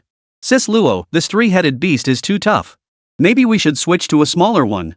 Beneath Evil Dog Ridge, the group of female students had been surrounding and attacking this 3-headed giant dog for quite some time. Yet they held no advantage whatsoever. So, one of the girls suggested giving up. Smaller ones are easier to fight, but their talismans aren't very powerful. Plus, the talismans on these 3-headed beasts are golden talismans, clearly they have more than one effect. Tian, let's hold on a little longer. These 3-headed beasts shouldn't last much longer. The one called Sister Luo responded. Truthfully, they weren't incapable of defeating these 3-headed beasts. Luo Yue was quite powerful, but her purpose for this journey wasn't personal leveling. Instead, she brought this girl named Tian along to gain experience and grow. That's why she chose the safer tactic of surrounding and ambushing them. She wanted to conserve her strength for more complex situations. After all, even when traveling in a group, isn't as safe as one might imagine. Alright. The girl named Tian was very receptive to advice. Luo Yue was the family servant who had grown up alongside her, a trusted older sister figure. Otherwise, her parents wouldn't have felt comfortable letting her go out with Luo Yue. Luo Yue nodded with satisfaction. Then, they continued their encircling attack on the 3 giant hounds. After a fierce battle, the 3 giant dogs finally collapsed. Sis Luo, we did it! Tian's face lit up with excitement as she started to move toward the talismans. Luo Yue pulled her back. Don't rush. He's just pretending. Sure enough, not long after, the 3 giant dogs rose to their feet again. Then his body began to grow larger. Until it exploded. Fortunately, Luo Yue, with her extensive combat experience, sensed something was amiss and had already led the group of female students to a safe distance. That's why none of them were hurt. Tian Tian, go. Luo Yue instructed Tian Tian. Okay. Tian Tian gave Luo Yue a sweet smile. She dashed toward the golden talisman lying on the ground. Whoosh! Just as Tian Tian was about to pick up the golden talisman, a figure suddenly appeared before her. This person looked terrifying. Because he was smiling at me with ill intent. Ah! Before Tian Tian could turn and run, the man grabbed her. Tian Tian. Luo Yue naturally saw Chai Ji too. And she understood the look in Chai Ji's eyes. This was a ravenous demon in human form. With Tian Tian in his grasp, the situation looked grim. But Luo Yue soon realized she was wrong. Because Chai Ji didn't lay a finger on Tian Tian. Instead, he turned his keen interest toward her. I see you care for her. Here's the deal, you take her place. I like you spicy like this. A pure little girl like her, almost to the point of foolishness, probably doesn't even know how to grunt, Chai Ji said to Luo Yue. Fine. I'll trade for her. Luo Yue agreed without hesitation. Then, she walked alone toward Chai Ji. But in her mind, she was plotting how to kill this bastard with a single sword strike. Just then, Chai Ji spoke again. Hold on. Of course I don't want you to come over like that. Strip naked, bind your hands, and walk over like that. That way, you won't be able to pull any tricks on me. Sis Luo, don't listen to him. Let's fight him. A female student couldn't take it anymore. Her face flushed with rage. She was determined to go down fighting. But Chai Ji wasn't afraid at all. Haha, not bad, not bad. I love feisty personalities, they know how to enjoy and cooperate. The more anxious you get, the more I enjoy it. After I play with her for a while, it'll be your turn. You. The girl was both furious and enraged. She tried to lash out, but Luo Yue stopped her again. Xiao Shu, don't be impulsive. I'm taking it off. Luo Yue directed her final words at Chai Ji. Sister Luo, don't. I'd rather die than let you suffer such humiliation. Tian Tian might be a simple girl. But she possessed an indomitable spirit deep within. At this moment, she truly felt the urge to die. So her sword flew up, aimed squarely at her own chest. Clang! Tian Tian had already closed her eyes, prepared to die. But suddenly, she heard the sword hit the ground. Startled, she opened her eyes. She saw that her sword had been knocked to the ground by Chai Ji. Poof! I didn't let you die, so how could you possibly die? But I must say, I rather liked your resolute look just now. So I've changed my mind. I've decided to train you first. Don't worry, knowing you're a novice, I'll be very gentle. As Chai Ji spoke, his hand reached toward Tian Tian's face. Let me. I'll undress you. Luo Yue's voice rang out again. Tian Tian had come out with her a sign of the master's trust in her. She couldn't let anything happen to Tian Tian. So she genuinely began undressing. But since this was her first time doing such a thing in public, and she was a girl who had never been in a relationship, she was naturally very shy. Her movements were painfully slow. Chai Ji, being an old hand at this, couldn't wait a moment longer. Can you hurry up? You're killing my mood with this slow pace. I can't wait any longer. Chai Ji's hands were already on Tian Tian's clothes. His meaning was clear: if you don't undress her faster, I'll undress her myself. Sister Luo, no. Go tell my dad and have him avenge me. After saying this, Tian Tian bit down on her own tongue. She'd read in a book that one could bite through their tongue to commit suicide. So she intended to bite her tongue to end her life. She steeled herself, ready to bite down. But Chai Ji acted faster, pinching her mouth shut with his hand. And so, her little tongue could only swirl around inside her mouth, unable to bite down at all. Haha, this tongue's pretty nice. I like it. Chai Ji, feeling playful, leaned in to kiss Tian Tian's lips. Buzz. At that very moment, a sword appeared between Chai Ji and Tian Tian's lips. The blade was razor sharp, slicing across Chai Ji's mouth. Blood immediately gushed from Chai Ji's mouth. Who? Several members of the Hot Wolves who had been watching from the sidelines grew instantly wary upon seeing Chai Ji's injury. They scanned their surroundings. Wáng Zhen's group came into view. A bunch of beasts worse than animals die. This time, Qianlei didn't miss his chance. He charged straight at Chai Ji and landed a punch. The blow was so powerful that half of Chai Ji's face instantly caved in. Ah!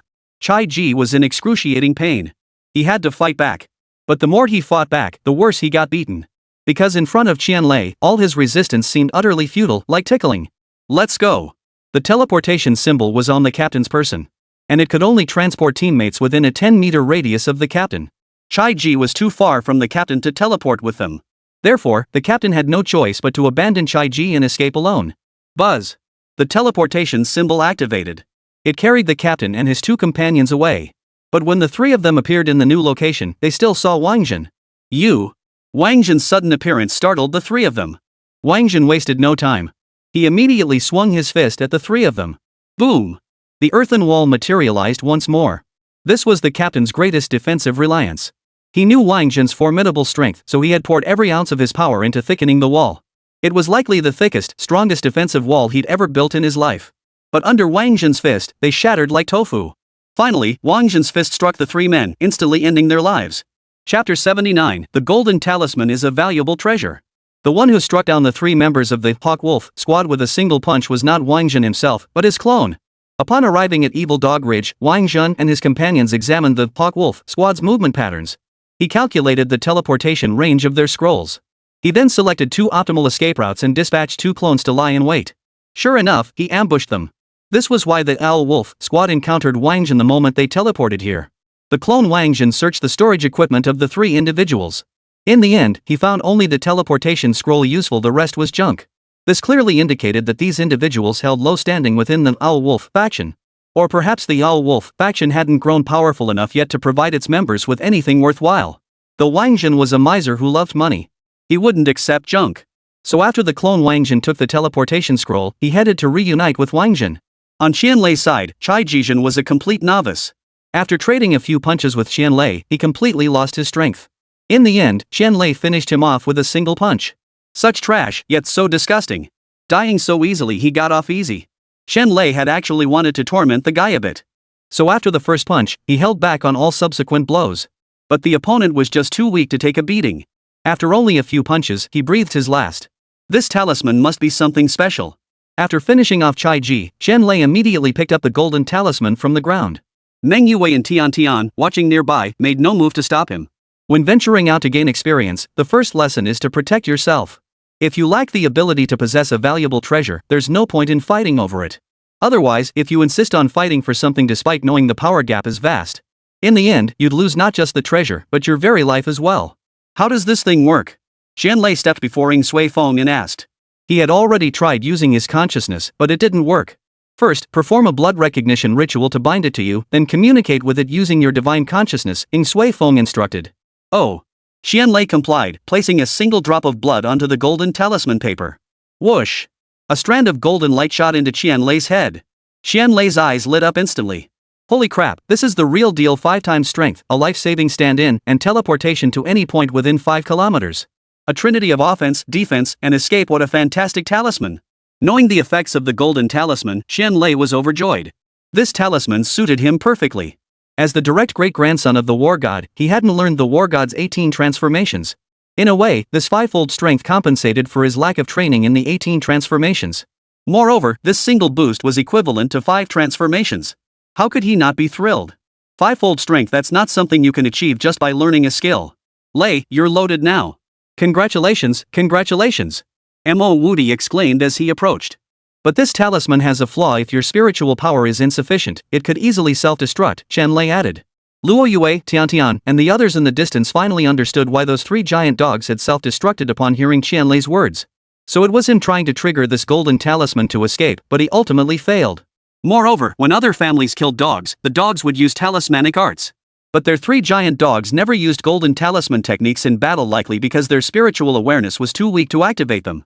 That final self-destruction was likely a desperate last-ditch effort after its feigned death failed. In that case, luring out and defeating this 3-headed beast was quite fortunate for them. Had it been any other dog equipped with a golden talisman, they wouldn't have been able to defeat it so easily. I wonder if such talismans still exist. I really want one too. On Qianlei's side, Mo Wudi's eyes gleamed with envy. Though Yu Ming, Lin Zhangshu, and the others didn't voice it, their thoughts were the same. These golden talismans were truly precious treasures. This is the outskirts of Evil Dog Ridge. They lure the dogs out to kill them. There's a cave below filled with vicious dogs and golden talismans. Many go in to kill the dogs, and just as many go in hoping to reap the rewards. Ying Sui Feng's voice rang out. Let's go. Mo Wudi couldn't hold back any longer. The others felt the same way. Thus, the group set off toward the cave beneath Evil Dog Ridge. Throughout the entire time, Wáng Zhen and his group hadn't even glanced at Luo Yue and Tian Tian. Sis Luo, should we follow them? They seem pretty formidable. Watching Wáng Zhen's group retreat, Tang Tian couldn't help but voice her concern. A group of girls traveling together still felt unsafe. Their group still needed some boys. Though those boys hadn't spoken a word to them, she felt they were all good people. Because they had just saved her. And the sword that had saved her, it must have been wielded by that boy who hadn't spoken a word. They're not just skilled, they're incredibly skilled. Among them are descendants of 4 ninth rank masters. Luo Yue said with a smile, having recognized Qianlei and the others from the start. Oh? Really? Could we ask them to protect us? After learning Qianlei's identity, Tang Tian's gaze toward him grew noticeably warmer.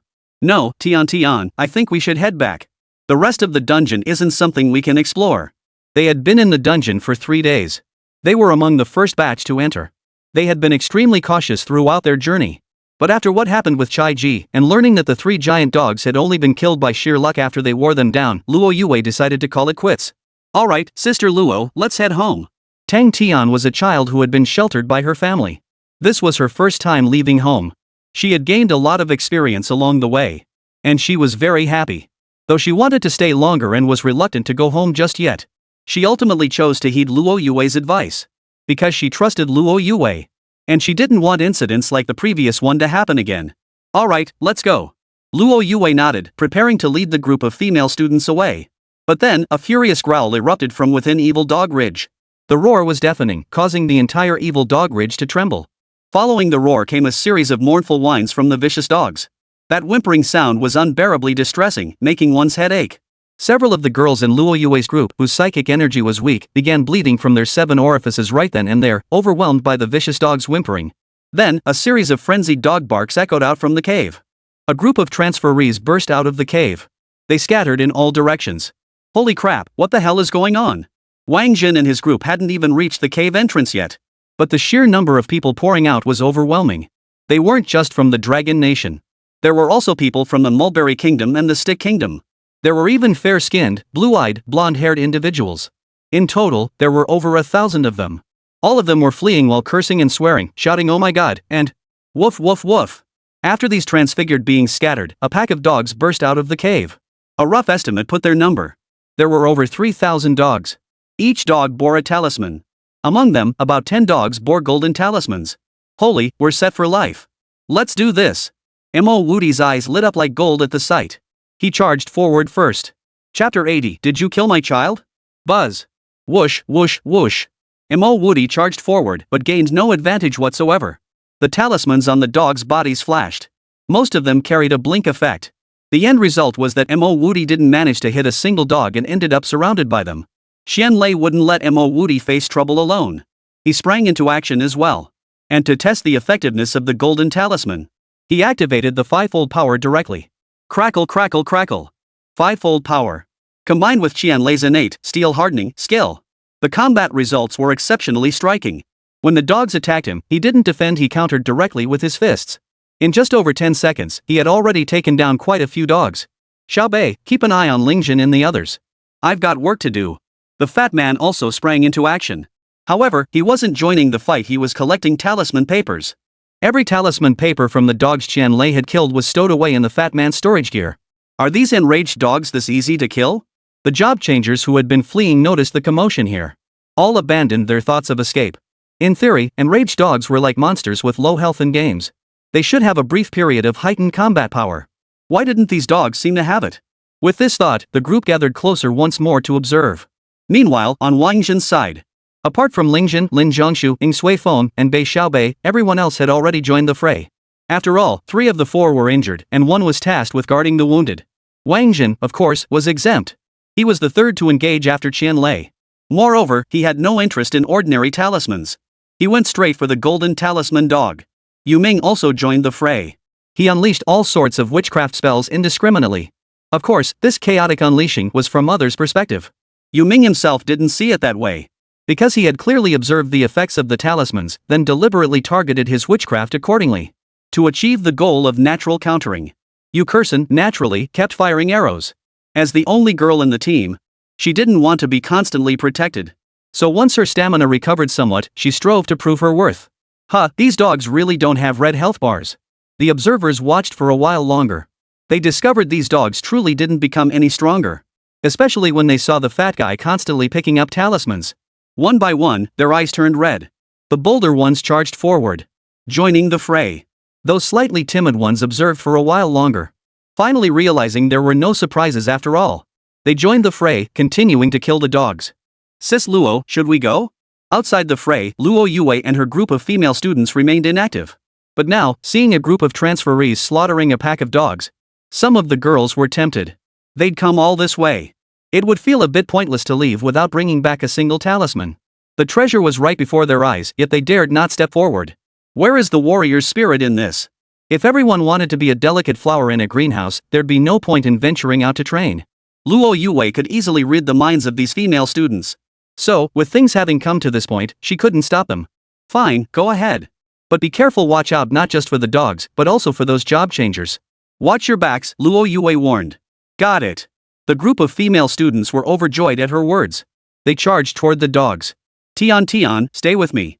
Luo Yue called out to Tang Tian. Okay. Tang Tian nodded and followed Luo Yue into action. In the midst of the battle, 5 golden talisman dogs surrounded Wáng Zhen. It must be said, these dogs were real dogs. And the golden talismans were downright insane. Blink, teleport, invincible puppets, invincible golden bodies, and so on. In short, they were all defensive and escape-oriented effects, not a single combat ability among them. Moreover, those dogs never engaged him in direct combat. They all rely on ambush tactics. After the sneak attack, run away. If you can't escape, go into invincible defense. This left Wáng Zhen on the back foot, feeling utterly frustrated. So Wáng Zhen split off a clone to face off against these golden talisman dogs. His true form charged at the ordinary dogs. He planned to wait until the clone had depleted most of the talismanic inscriptions on these dogs before finishing them off. After Wáng Zhen departed, the golden talisman dogs didn't actively seek trouble with him again. They didn't even bother attacking the clone. The 5 dogs tacitly abandoned Wáng Zhen's clone and headed toward Qianlei and Mo Wudi. Over at Mo Wudi's end, the fight was already becoming a struggle. He couldn't help but envy Qianlei now. With 5 times the strength, Qianlei was like a tiger with wings. The guy was laughing loudly and smugly right now. You could tell he was thoroughly enjoying the slaughter. But the more he reveled in the slaughter, the more depressed Mo Wudi became. I'm gonna get that golden talisman too, and become even more powerful. My name is Jinxiao Wudi, I can't let it become Jinlei Xiao Wudi. With that thought, Mo Wudi decided to find a golden talisman dog to fight. Then he spotted 2 golden talisman dogs running straight toward him. It was like someone delivering a pillow just when he was feeling sleepy. Mo Wudi was thrilled. He prepared to attack the golden symbol dogs. But after glancing at him, the 2 golden symbol dogs turned and walked away. Come back. Come back and fight to your heart's content. Ignored by the dogs, Mo Wudi grew even more furious. He shouted at the golden symbol dogs. But the golden talisman dogs merely glanced back at him, casting a look of utter contempt. Before Mo Wudi could even start cursing, he was surrounded by other dogs. Over at Qianlei's side, the 5 golden talisman dogs that had previously attacked Wáng Zhen had gathered together. They encircled Qianlei, heads lowered, emitting low, growling snarls. 5 of you? Bring it on. Qianlei didn't care in the slightest.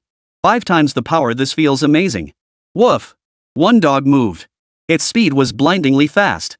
Its target, Qianlei's neck. Qianlei naturally wouldn't let the dog succeed. He swung his fist, aiming to strike the dog.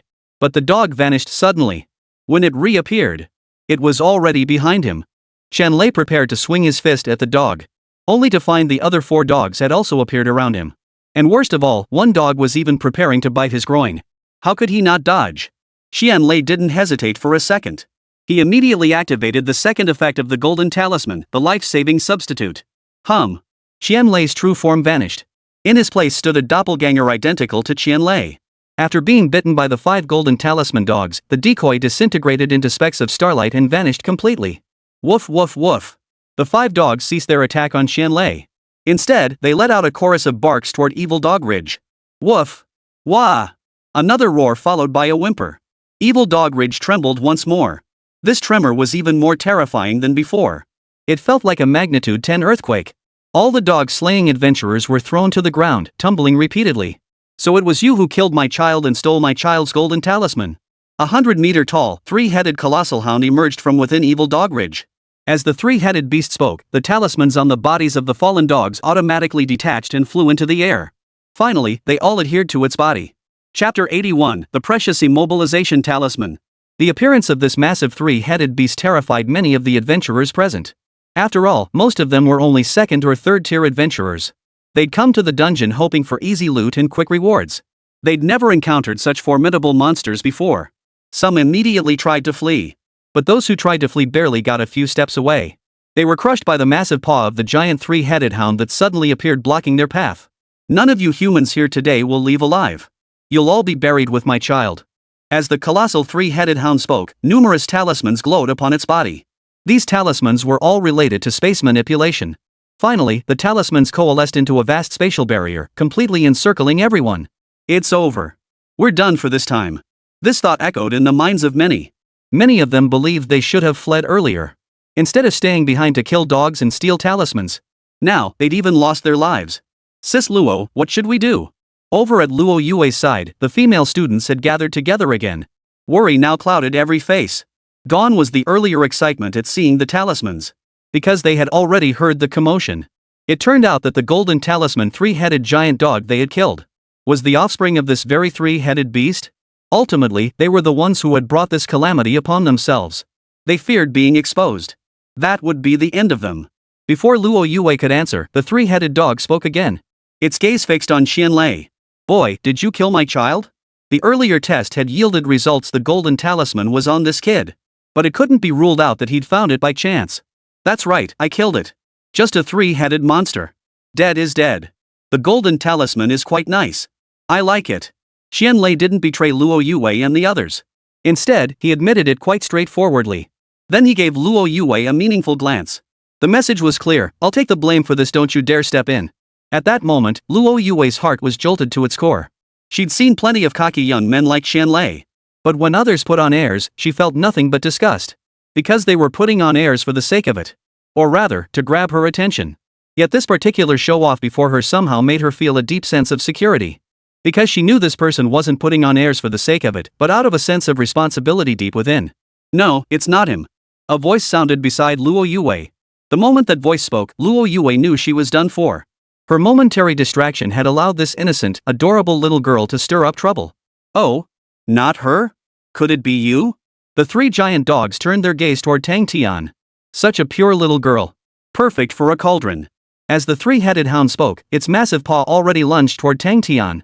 Crucible. What a long-forgotten term. Moreover, the three-headed giant dog's current words and actions were eerily similar to when Wáng Zhen encountered the Grey Wolf King in the trial instance. But back then, Wáng Zhen still needed to summon little Drillwind. This time, does he still need to? The answer is no. Whoosh. Soaring Ascension, activated. Wáng Zhen's body flashed beneath the giant claw. He spiraled upward, riding the wind. The descending momentum of the giant claw halted abruptly. Carried by the wind, it followed Wáng Zhen's ascending body into the sky. Whoosh, whoosh, whoosh. Wind blades materialized. They relentlessly attacked the massive claw. But that wasn't all. Wáng Zhen had also split off a clone. The clone held the Lianxian sword in its hand. The immortal slaying sword split into 180 blades. Each one stabbed toward the dog's claws. Whoosh, whoosh, whoosh, whoosh, whoosh. 10,000 swords returned to the source, activated. 180 Lianxian swords pierced the exact same spot on the three giant dogs' paws. They pierced a gaping hole right through the massive paw. Blood spilled from the gaping wound. Like a blood rain, it drenched Tang Tian and the female students. It's him. Him again. This is the second time he's saved me. And he can manifest 180 swords? That's incredible. These were Tang Tian's inner thoughts. As a sword cultivator, she knew exactly what manifesting 180 swords signified. As for Qianlei and Mo Wudi, though they too were stunned that Wáng Zhen could manifest 180 swords. But now was not the time for them to be stunned. The moment Wáng Zhen pierced the giant three-headed dog's paw, they both sprang into action. Each landed another punch on the wound. The blood rain in the sky instantly intensified from a drizzle to a light downpour. Mo Wudi and Qianlei didn't stop there, preparing to unleash a second punch. Symbols glowed on the giant three-headed dog's body. Then, his body vanished. When he reappeared, it was on the opposite side of the spatial barrier. You little bastards, I really underestimated you. The three-headed giant dog was furious. It had been ages since it had suffered such severe injuries. Buzz buzz buzz. Another series of talismans ignited. Explosive thunder suddenly erupted around Wáng Zhen and the others. The explosive thunder was immensely powerful. It sent several people flying head over heels. Then, smoke and dust billowed everywhere. Qianlei and Mo Wudi found themselves unable to see a thing. Simultaneously, a three-headed giant hound materialized behind each of them. Their gaping maws lunged toward them. Split bodies. The three-headed dogs had actually used split-body talismans. In that instant, the clan's advantage became evident. Qianlei sensed the danger immediately. He immediately activated his spatial transfer skill to escape this unknown perilous zone. Mo Wudi lacked the spatial transfer skill. But don't forget, he was a descendant of the Mo family. The MO family-bred assassins. From childhood, they'd endured every conceivable natural environment. Thus, the more uncertain the situation, the sharper MO Woody's judgment becomes. He darted and dodged. After several rapid blinks, he finally came to a halt. Finally, he saw several other adventurers nearby devoured whole by those 3 giant hounds. As for Wáng Zhen, he possessed the Windwing wings. Thus, the moment the explosion erupted, he had already unfurled his Windwing wings and soared into the sky. Then, another, soaring spread.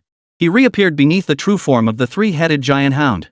Preparing to strike the giant dog's pierced paw once more with his sword. The same attack. But against a battle-hardened veteran like the 3-headed beast, it proved utterly useless. A golden talisman on the 3-headed beast's body lit up. It was a immobilization talisman. Thus, in the next instant, Wáng Zhen's body froze mid-air. He could no longer move. Boom! The 3-headed giant dog extended another massive paw, slamming Wáng Zhen's body straight down from the air onto the ground. Those on the ground had long since witnessed the 3 giant dogs maneuver. So they all scrambled to spread out. Finally, his massive paw smashed a huge crater into the ground. Wáng Zhen was also crushed beneath the massive claw. He looked dead as a doornail. Poof! He wasted one of my most precious immobilization talismans. At least this brat died worth it. Your turn. Just as the 3 giant hounds prepared to attack Qian Lei and his companions, the massive paw covering Wáng Zhen was pierced once more by the immortal slaying sword. The teleportation symbol lit up. The 3 giant dogs reappeared in another direction. Chapter 82, Are the 3-headed dogs ghost demons? This time, the 3-headed giant dog said nothing. His gaze toward Wáng Zhen turned intensely grim. The head on its left moved. That head opened its massive jaws and began to exhale continuously. With each breath, a different magical element materialized. First came whirlwinds, then earth, followed by ice, then gold, and so on. These elements earth, ice, gold became entangled within the whirlwinds, amplifying their destructive force. Whoosh! Finally, the concealment runes on the 3 giant dogs' bodies lit up. He concealed himself within the wind, directing it to attack Wáng Zhen. Ling Zhen, can you use that formation on me? My passive defense is struggling to hold up. The wind's power surged to immense levels. The shadow of the black tortoise surrounding the fat man felt on the verge of shattering, clearly struggling to hold on. In truth, the moment the spatial barrier formed, the fat man had already reverted to his original role, using his passive defense to shield the teammates not engaged in combat. But his limited strength meant his defenses were equally constrained. Earlier, the 3 giant hounds hadn't been fighting seriously, so the fat man could still withstand the battle's aftershocks. Now that the 3 giant dogs had witnessed Wáng Zhen's true power, they clearly got serious and were ready to fight for real. Thus, the fat man's passive shield proved inadequate. No problem. The reason Ling Zhen was fast-tracked was precisely because he possessed the ability to store formations. He didn't need to carve formations on the spot. Thus, the data stacking formation materialized instantly. Everyone had already found their designated positions within their respective formations, ready to stack data for the fat man. The fat man's passive defense capability increased. His defensive shield expanded from a 10-meter radius to a 50-meter radius. This was the first time the fat man had ever been this powerful. He was profoundly shaken by the erase effect. Let's go over there too. Luo Yue wasn't one to be overly sentimental. Seeing how formidable the fat man had become, she naturally sought his protection. So she led the group of female students straight over to the fat man and sat down beside him. Let's go over there too. The job changers within the spatial barrier saw that the fat man hadn't refused Luo Yue and her group. They all set their sights on the fat man. So everyone gathered around the fat man, seeking a chance to survive. Wáng Zhen naturally remained within the fat man's protective barrier. But he wouldn't actually let those whirlwinds blow over. Although Ling Zhen's formations could boost the fat man's stats, it was merely statistical. The gap in cultivation levels remained an insurmountable gap. Without attaining that realm of cultivation, no amount of data could bring about a qualitative change. It was like back in the silent extinction desert. Wáng Zhen's stats had already rivaled those of a 5th-tier expert. But when he actually faced a 5th-tier opponent, he still had significant limitations. Therefore, for the safety of the others, Wáng Zhen took action. He unleashed the 10,000 evasion technique, vanishing in a flash to enter the whirlwind unleashed by the 3 giant hounds. The 10,000 evasion technique truly lived up to its name. Not only could he evade 10,000 times, but he could also transition and switch seamlessly. Thus, regardless of the elements within the whirlwind, Wáng Zhen moved with complete ease. He darted from one whirlwind to another, scanning the surroundings for the 3-headed giant dog's concealed form. Finally, he located the 3 colossal hounds. Soaring Ascension activated. The 3-headed hounds were instantly lifted into the air. Bai Lu appeared. She thrust her blade toward the 3-headed beast. Oomph! The 3-headed giant dog laughed. This guy actually wants to hurt me? The teleportation talisman lit up. The three-headed giant dog vanished the instant Bai Lu's blade struck. He tried to conceal himself within the whirlwind once more. But the moment he entered the whirlwind, a fist smashed him right out. It turned out that Wáng Zhen was hiding within the whirlwind. The three giant dogs quickly realized this was a clone. He knew Wáng Zhen possessed the ability to create duplicates. Thus, another teleportation talisman flashed. The three-headed giant dog teleported itself into another whirlwind. This time, they became extremely cautious, wary of whether another of Wáng Zhen's clones lurked within the whirlwind. Yet, something unexpected happened. The whirlwind vanished abruptly. Or more accurately, the whirlwind transformed into Wáng Zhen. And Wáng Zhen raised the Lianxian sword, bringing it down toward the head on his left. That kid can actually transform into wind? The three-headed giant hound was utterly shocked by Wáng Zhen's ability. But at this moment, there was no time left for shock. Wáng Zhen's sword strike was too swift, the distance too close.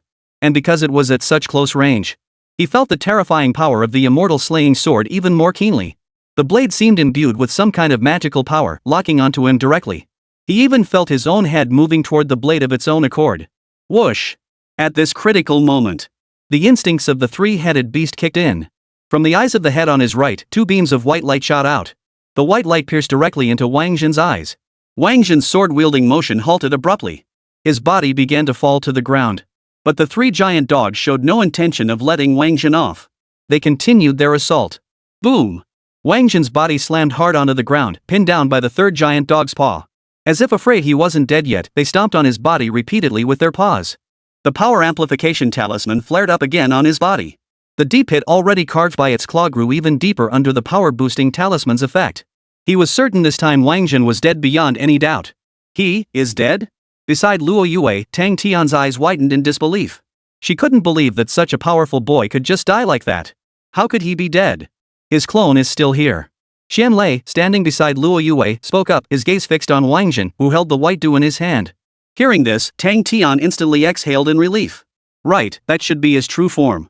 Only the clone died, Tang Tian said, feeling a sense of relief as if she had survived a catastrophe. So your third head was a soul attack? Wáng Zhen, holding the white dew, asked. Yes, that's correct. You're quite formidable. Without that soul attack, I wouldn't have stood a chance against you, the three-headed giant dog remarked. So, you're part of the Ghost Demon clan too? Wáng Zhen pressed further. Soul attack, one of the Ghost Demon clan's special techniques. Ha, that's right. I am a ghost demon. Our great king remade me based on the image of a three-headed giant dog from ancient texts. Does that mean only humans can remake class changers? Can't we demon tribes remake our own kind? Boy, let me show you the might of a demonic race re-engineer. The immobilization talisman on the three-headed dog's body glowed again. Instantly, Wáng Zhen's body froze in place. Then, the right head of the three-headed beast launched another soul attack at Wáng Zhen. But that wasn't all. It charged toward Wáng Zhen once more. It opened its massive jaws and lunged at Wáng Zhen. Whoosh! At this critical moment, the Lucian sword lying on the ground shot upward. It shot toward the three-headed giant hound. A mere sword meant nothing to the three colossal hounds. They dismissed it as Wáng Zhen's last desperate struggle. But what good would such a struggle do? Did he think it would make me abandon my devouring? Boy, you're too naive. The three giant dogs were determined to devour Wáng Zhen. Yet, an unexpected turn occurred. Just as the Lianxian sword neared the three-headed hounds, another Wáng Zhen suddenly appeared in the air. That Wáng Zhen seized the soul-slaying sword and struck a blow at the dog head capable of unleashing soul attacks. Chapter 83, The Painful Price of Slaying the Three-Headed Beast. Put. This time, Wáng Zhen succeeded. He traded the cost of his clone being devoured for one of the three giant dogs' heads. Moreover, it was the most difficult of the three to defend against. A perfect one-for-one trade. Wáng Zhen had just hit the jackpot. So this was his true form all along. That guy's a master deceiver. Beside the fat man, Mo Woody couldn't help but vent his frustration. Though his words were sarcastic, his heart was filled with profound admiration. Wáng Zhen's combat was rock solid. Who could tell he'd only just changed jobs a few days ago? When the white dew clone appeared, everyone assumed it was the real body. Yet his real body had been hiding in the whirlwind the entire time. Plus, Wáng Zhen is just too cunning. One of his clones had already transformed into a whirlwind. He was waiting for the three-headed giant hounds to walk right into the trap and disappear into the whirlwind. Throughout the entire battle, neither the three giant dogs nor the spectators below noticed that there was one more whirlwind than before. His combat intelligence was terrifying. He had meticulously planned everything from the start, determined to sever the dogs' heads. The three giant dogs evaded once, twice, but not the third time. You little bastard, you've pissed me off. You've pissed me off. This time, the three-headed giant dog was utterly enraged. Hiss! Hiss! Hiss! Numerous small snakes appeared on his body. The little snakes flicked their forked tongues, their eyes gleaming with a cold, sinister light. Ha! What's that? Wáng Zhen examined them closely. He discovered the snake's eyes lacked pupils entirely. The chilling sensation wasn't from their gaze either, but from the dozens or even hundreds of souls sealed within each serpent's body. Then, the small snakes merged into one giant serpent. It was the tail of the three-headed giant dog. The souls sealed within the small snakes' bodies began to reorganize, transforming into a 100-foot-long serpent composed entirely of souls. I shall devour your soul so that my head may be reborn. Devour. The three-headed giant dog barked the command. The 100-foot serpent opened its maw and lunged toward Wáng Zhen. The soul serpent's suction was immense. In an instant, Wáng Zhen felt his soul nearly leaving his body. Little pen, come out. Wáng Zhen steadied himself and issued his command. Boss, I'm here. The pointing at the mountains and rivers brush appeared. It also brought forth the map of mountains and rivers. He drew a line across the map of the realm. A suction force surged from within the map of the realm, countering the soul serpent's pull. How did you get this treasure? The moment they saw the map of the realm, the pupils of the three giant dogs trembled violently. This was the king's treasure. How could it be in this brat's hands? Since you recognize this treasure, you must know of your ghost demon clan Senra labyrinth. You, great serpent, would be a tremendous boon to the Senra maze. This was precisely why King Zhen intended to summon the commanding the realm brush. Such a golden opportunity to restore the Senra maze, how could he let it slip away? Kid, you can forget it. The three-headed demon hound, being of the ghost demon clan, knew full well how terrifying the Senra labyrinth was. He certainly didn't want his years of accumulated wealth to become part of the Senra labyrinth. Therefore, he was truly prepared to fight to the death. Whoosh, whoosh, whoosh. Portions of the talismans on his body detached, coalescing into a talismanic three-headed giant dog. Buzz, buzz, buzz. This talismanic three-headed beast proved far more formidable than any ordinary three-headed beast, because he unleashed the talismans without holding back. Thus, a flurry of skills erupted as he fought Wáng Zhen with great enthusiasm. Wáng Zhen himself possessed formidable strength, mastering the art of prolonged combat, wielding the 18 transformations of the war god, clad in the devouring armor, and being a data freak. The battle had finally reached a fever pitch at this stage. With his opponent having played all their cards without reservation, Wáng Zhen had no more concerns. A battle fought with reckless abandon. The battle raged with unrestrained intensity. The only thing that pained him was the loss of those talismans. Each use depleted their number. Once spent, the talismans shattered completely, rendered utterly useless. Boss, give me 500 divine power, and I'll take care of that guy for you. Wáng Zhen was locked in a fierce battle with the three talismanic giant dogs. Meanwhile, the battle of the map of mountains and rivers had devolved into a stalemate. At first, the three-headed giant dog was terrified of the Sunluo maze. But after some back and forth, it realized the Sunluo maze wasn't all that formidable. Thus, ambition stirred within them, and they resolved to seize the map of mountains and rivers. Such thoughts, of course, did not escape the notice of the pointing at the mountains and rivers brush.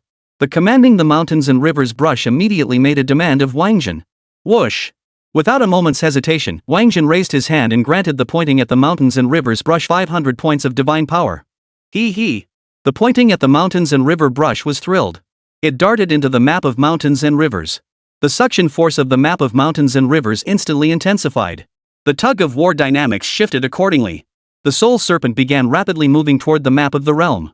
The three giant dogs naturally wouldn't allow the soul serpent to be swallowed so easily. He hastily activated his runes, hoping to gain the upper hand in the tug-of-war. Yet in the end, his efforts proved futile. The devouring force of the map of mountains, rivers, and the realm grew ever stronger. The soul serpent was sucked straight in. At this point, he couldn't even break the soul serpent apart and transform it back into smaller snakes. The soul serpent had completely slipped beyond his control. Damn it! The soul serpent was, in essence, the very foundation of the ghost demon clan. Thus, the three-headed giant hound, having lost the soul serpent, was now backed into a corner. He held nothing back, beginning to recklessly abuse talismans like the three-headed hound had done. He sought to seize the map of mountains and rivers through this means. Yet all his actions proved futile. Worse still, the Senra labyrinth within the map of mountains and rivers had set its sights on his very soul, seeking to devour it as well. Having been nourished by the soul serpent, the Senra maze had now restored itself to 30% of its original power, reaching a level where it could be activated. At this level, it was utterly overwhelming for a being of the three-headed dog's caliber, a complete counter. If you don't want me to live, then none of us will live. The three-headed giant dog had completely lost its mind. He summoned back the talismanic three-headed hound that had battled Wáng Zhen. The talismans began flashing simultaneously upon adhering to its body. No! He's going to self-destruct. This action of the three-headed giant dog. Luo Yue had witnessed it before. She hurriedly shouted a warning. Just as she warned him, the explosion erupted. Boom! The explosions were continuous. I didn't count how many times it went off. The blasts were too rapid for me to keep track. In any case, the explosions were incredibly powerful. Not only was the fat man's black tortoise illusory form shattered by the blast, even the spatial barrier previously set up by the three giant dogs was shattered. Put. As the initiator of the black tortoise's illusory form, naturally, he suffered severe injuries. His teammates within the formation who had been supplying him with data were caught in the crossfire. One by one, they spat blood. Especially Ling Zhen, the array's initiator, and Lin Zhongshu, who had already been injured earlier. Both of them immediately fell unconscious. Chapter 84, Evil Souls Deserve to be Devoured. Now look at Wáng Zhen. The blast wave hurled him into the air. His body was covered in blood. Hanging motionless in midair, he relied solely on his wind wing to stay afloat, gasping for breath. Evidently, the three-headed hound's self-detonation had dealt him severe damage. Clatter! And used talismans rained down from midair. They scattered and drifted down. It felt as though dragon coins were raining down from the sky. Wow, talismans! More talismans! The explosion of the three giant dogs only truly injured Wáng Zhen's team. Those who had sought the fat man's protection remained unscathed. So, upon seeing the talismans, everyone prepared to scramble for them. At that moment, Tang Tian spoke up. Don't fight over them. These talismans belong to them. Because they were the ones who killed the three giant dogs. Ha! Tang Tian's words immediately drew the crowd's attention. They glanced at Tang Tian, saw she was just a naive little girl, and ignored her. They resumed scrambling for the talismans. Stop fighting. Stop it. Tang Tian grew anxious. She intended to step in and stop them. But she was actually reaching out. Not with her sword. She reached out and grabbed someone beside her who was about to dive into the crowd to snatch talismans. That person had already fallen behind the main group scrambling for talismans. Tang Tian's sudden pull only made him fall further behind. So he got impatient too. Little girl, if you want to play the saint, go ahead. I'm not going to coddle you. Get lost. The man punched Tang Tian directly. And this punch was aimed straight for Tang Tian's face. Fortunately, Luo Yue arrived in time. She blocked the man's arm. Only then was Tang Tian's face spared. Well, this is interesting. You're quite something, little girl. The man, in his 40s, eyed Luo Yue with lecherous glints in his eyes. Tian, let's go. Luo Yue didn't want to engage with him and pulled Tang Tian away. But he wouldn't let her go. Suddenly, a leather whip appeared in his hand. He cracked it loudly, blocking their path. Hey, you two messed up my talisman snatching. Think you can just walk away like that? Poof. Either compensate me for the talismans, or keep me company for a few nights. Your choice. You beast. Luo Yue shouted angrily, ready to strike. But before Luo Yue could act, Qianlei struck first. He punched the man hard enough to send him flying, then declared, she's right. These talismans belong to us. You'd better not touch them. Ha! Qianlei's words drew stunned stares from the crowd once more. They glanced at Qianlei, then looked at each other. They began to encircle Qianlei. Kid, aren't you being a bit greedy? So many talismans, can you even use them all? Someone asked. Most of the people here were social job changers. They were different from the students selected by schools for job transitions. School-selected transfer students had age and talent restrictions. Social job changers, however, faced no such constraints. As long as you're willing to pay, you can apply for a job change at the Job Change Bureau. Consequently, many people successfully change professions in their 30s or even 40s. However, the older you are when you change jobs, the more limited your potential becomes. Consequently, many social job changers in their 40s and 50s remain only at the first or second tier. But class changers are fundamentally different from ordinary people. Even with only 1 or 2 tiers of cultivation, their lives are worlds apart from ordinary people. This is precisely why so many people are determined to change careers. They don't pursue lofty achievements or seek glory by slaying demonic tribes. They simply want to live better and more comfortably than ordinary people. Whether we can use them all is our business, Qianlei declared. But these talismans belong to us. You won't take a single one. Hearing Qianlei's words, the crowd closed in around him even tighter.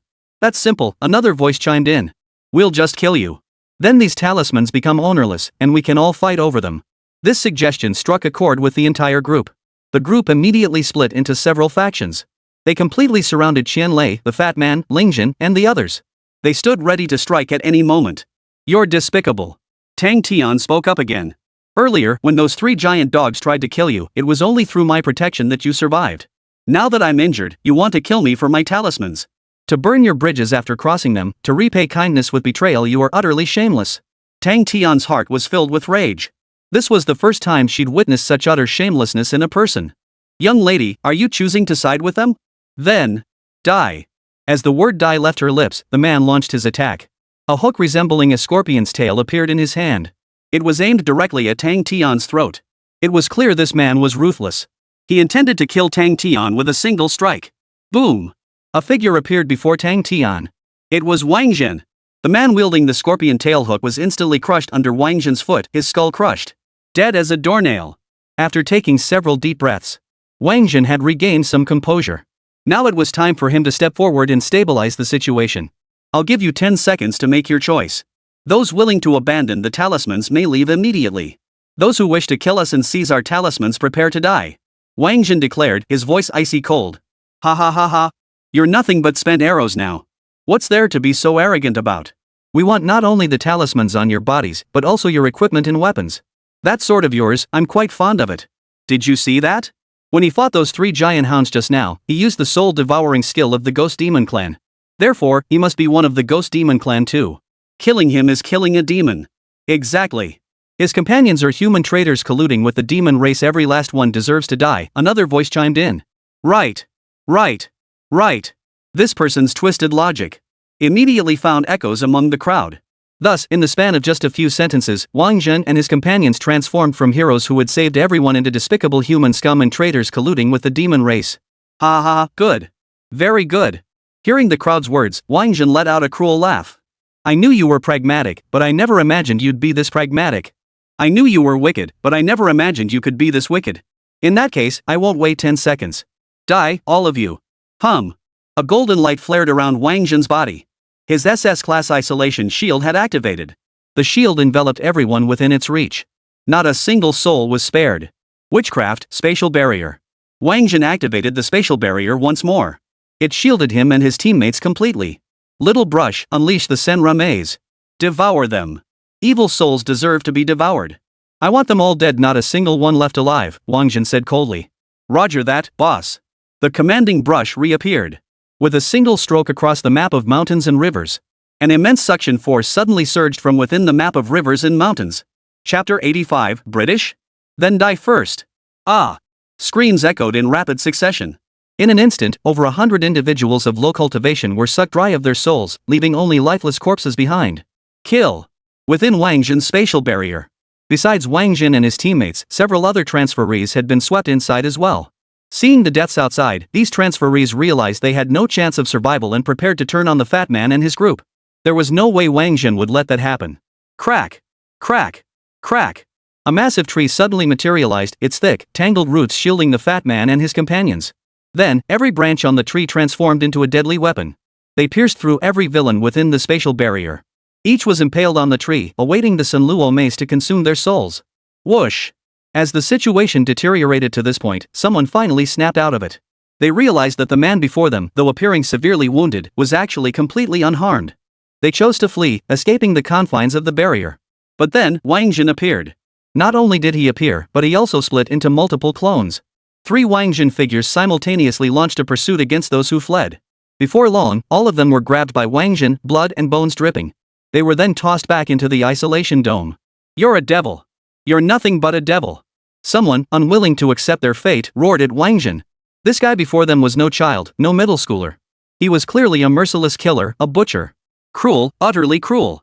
Such ruthlessness sent chills down the spines of even these social class changers. I gave you chances, but you proved useless. Wáng Zhen spoke, then stepped back into the spatial barrier. As the initiator of the spatial barrier, he could freely enter and exit it. Everyone, let's join forces to break through this isolation shield and spatial barrier. We'll fight them head on. Big Smart spoke up. They were attempting to take Wáng Zhen and his group down with them. Agreed. Dat Songming's words were immediately echoed. Those still able to move began exerting their strength, joining forces to attack the isolation shield and spatial barrier. Collapse. The larger the isolation shield's coverage, the thinner it naturally became. Wáng Zhen contracted the isolation shield, enhancing its defensive strength. Of course, he had another purpose. That was to facilitate his slaughter. The white dew and the slaying immortal sword appeared simultaneously. Then, each split into 200 blades. A total of 400 swords hovered in midair. Kill! Wáng Zhen barked coldly. The 400 swords sprang into motion. Swish! Swish! Swish! Flying blades whirled wildly. Blood splattered everywhere. Of course, Wáng Zhen did not kill them, he merely stripped them of their ability to move. Killing them would be too easy. Using them as fodder for the Senra maze was the optimal choice. And so, the entire isolation dome transformed into a slaughterhouse. Swords rained down in a whirlwind. Screams echoed relentlessly. Terrified, the female students all turned their heads away, unable to bear the sight. Tian, are you okay? Beside Tang Tian, Luo Yue felt somewhat unsettled. Though she'd experienced many battles before, they had always been one-on-one or group versus group. This kind of one-sided massacre carried out by a single individual was something she had never witnessed before. Especially since this slaughter was human against human, making it all the more unbearable to witness.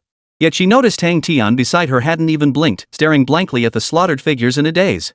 She genuinely feared this delicate, flower-like girl might be overwhelmed by the slaughter and lose her mind. Sis Luo, I'm fine. They all deserved it, didn't they? Tang Tian said. Luo Yue's gaze toward Tang Tian suddenly grew complex. Could this innocent little flower harbor a little devil inside? Sis Luo, I'm just inexperienced and unworldly, not stupid. If they don't die, it'll be him and us who perish. And some people's stares are disgusting, just like that guy who made you take your clothes off before. What would happen to us without his protection? So they all deserve to die. As she spoke, Tang Tian glanced toward Wáng Zhen in the distance. That cold gaze, those sharply defined features. He really is handsome. Everything he did was right, not a single thing worthy of question. It's over. Seeing the way Tang Tian looked at Wáng Zhen, Luo Yue couldn't help but sigh in exasperation. Our little white flower is about to be snatched away by that yellow-haired guy. How was she supposed to explain this to the master when she returned? This was a huge problem. Young master, we were wrong. We know we were wrong. Please spare us. All the talismans are yours, including the ones on our bodies. By this point, everyone had come to their senses, lying on the ground begging for mercy. Turns out he never had any so-called last gasp. Even covered in wounds, his combat prowess was far beyond what this rabble could hope to match. This was the genius of the academy, a master of countless tactics. To kill them, he didn't even need direct contact. In the blink of an eye, 100 swords pierced their bodies. Only then did the crowd grasp the vast chasm separating them from Wáng Zhen. Comparing them to a small stream against a mighty river would not be an exaggeration. Even if a river were dammed or diverted, its flow reduced. A mere trickle from it would overwhelm these tiny ditches. You don't know your mistake, you only know you're about to die. I trust that even if I spare you today, you won't spare me. Even though you know you're no match for me, you still harbor resentment toward me and will look for an opportunity to take me out. Naturally, I have no desire to remain a constant target for such wicked individuals. Furthermore, regarding the talismans you speak of. Once you're dead, everything on your bodies will be mine, not just the talismans. Wáng Zhen showed no mercy to their pleas for mercy. He even commanded the pointing at the mountains and rivers brush to intensify the devouring of souls within the map of mountains and rivers. Young man, we are citizens of the Eagle Nation. If you let us die on Dragon Nation soil, your Dragon Nation won't be able to account for this to the Eagle Nation. A fair-skinned, blonde-haired, blue-eyed transferee spoke up. His words were immediately echoed by several other nationalities of transfigured individuals. Exactly, we're from the Dian Kingdom too. And us, the Shu Kingdom. And us, the universe's invincible Korea. These people were clearly lambs led to the slaughter, yet they put on an air of superiority. So Wáng Zhen dealt with them first. Times have changed. Don't talk to me about your Eagle Nation, Crazy Nation, Jew Nation, or Stick Nation. Even if you came from outer space, once you're in Dragon Nation, you'd better get down on your knees. Whoosh, whoosh. The map of mountains and rivers swiftly claimed the souls of these intellectually challenged international troublemakers. After that, Wáng Zhen wasted no more time. The suction of the map of mountains and rivers grew ever stronger. More and more souls were sucked away directly. The screams within the isolation field grew fainter and fainter. Until not a single sound remained. The former slaughterhouse had transformed into a morgue. Thousands of corpses lay scattered here, some still dangling from the trees, a sight that sent chills down the spine. Chapter 86, Tang Tian is an SSS rank Sword Immortal. Wah! Finally, one of the female students couldn't take it anymore. She retreated to the side and vomited violently. This feeling was contagious. Once it started, it spread like wildfire. So more and more girls retreated to the side, vomiting uncontrollably. Wáng Zhen had no time to pay attention to these girls. He began searching the corpses. He collected all the storage equipment from the corpse. Then he set another fire. Though the flames weren't as hot as Beis Sun True Fire, it still burned hotter than ordinary flames. Thus, the corpses were all reduced to ashes. Wáng Zhen retracted the isolation shield. Witchcraft, wind! A gust of wind swept through. All the ashes scattered in the wind, leaving nothing behind at the scene. It looked as though nothing had ever happened. Little brush, come here.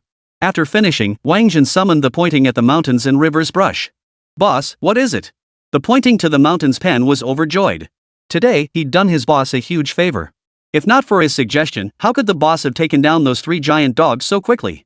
Was the boss going to reward him?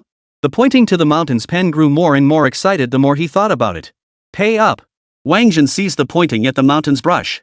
He began draining the divine power from the brush. Seeing this, the pointing to the mountains brush instantly wore a look of panic. Boss, you can't kill me. I did earn some credit today. You dare take credit? It was just a 3-headed giant dog. You actually demanded 500 divine power from me? Even when I summon my divine soul to battle, it only takes 300. Wáng Zhen said as he continued to absorb. Hearing Wáng Zhen's words, the pointing at the mountains and rivers brush instantly backed down. He hadn't expected Wáng Zhen to see right through his thoughts. Thus, he ceased resisting. He let Wáng Zhen drain the divine power from his body. Only when just 1 point remained did Wáng Zhen finally stop. Dare to scheme against me? I'm withholding your divine power for the next week, Wáng Zhen added after draining it. Boss, you can't do this to me. Jidian Jiangshanbai couldn't help but cry upon hearing this. Not only had he failed to gain any benefits, but he'd lost his credit and ended up being punished. He felt utterly wronged. This was a huge loss. Fine, then I'll suspend your divine power for 7 days. Wáng Zhen said again. Upon hearing this, pointing at the mountains pen wept even harder. A week and 7 days, aren't they the same thing? Wáng Zhen paid no further attention to pointing at the mountains pen.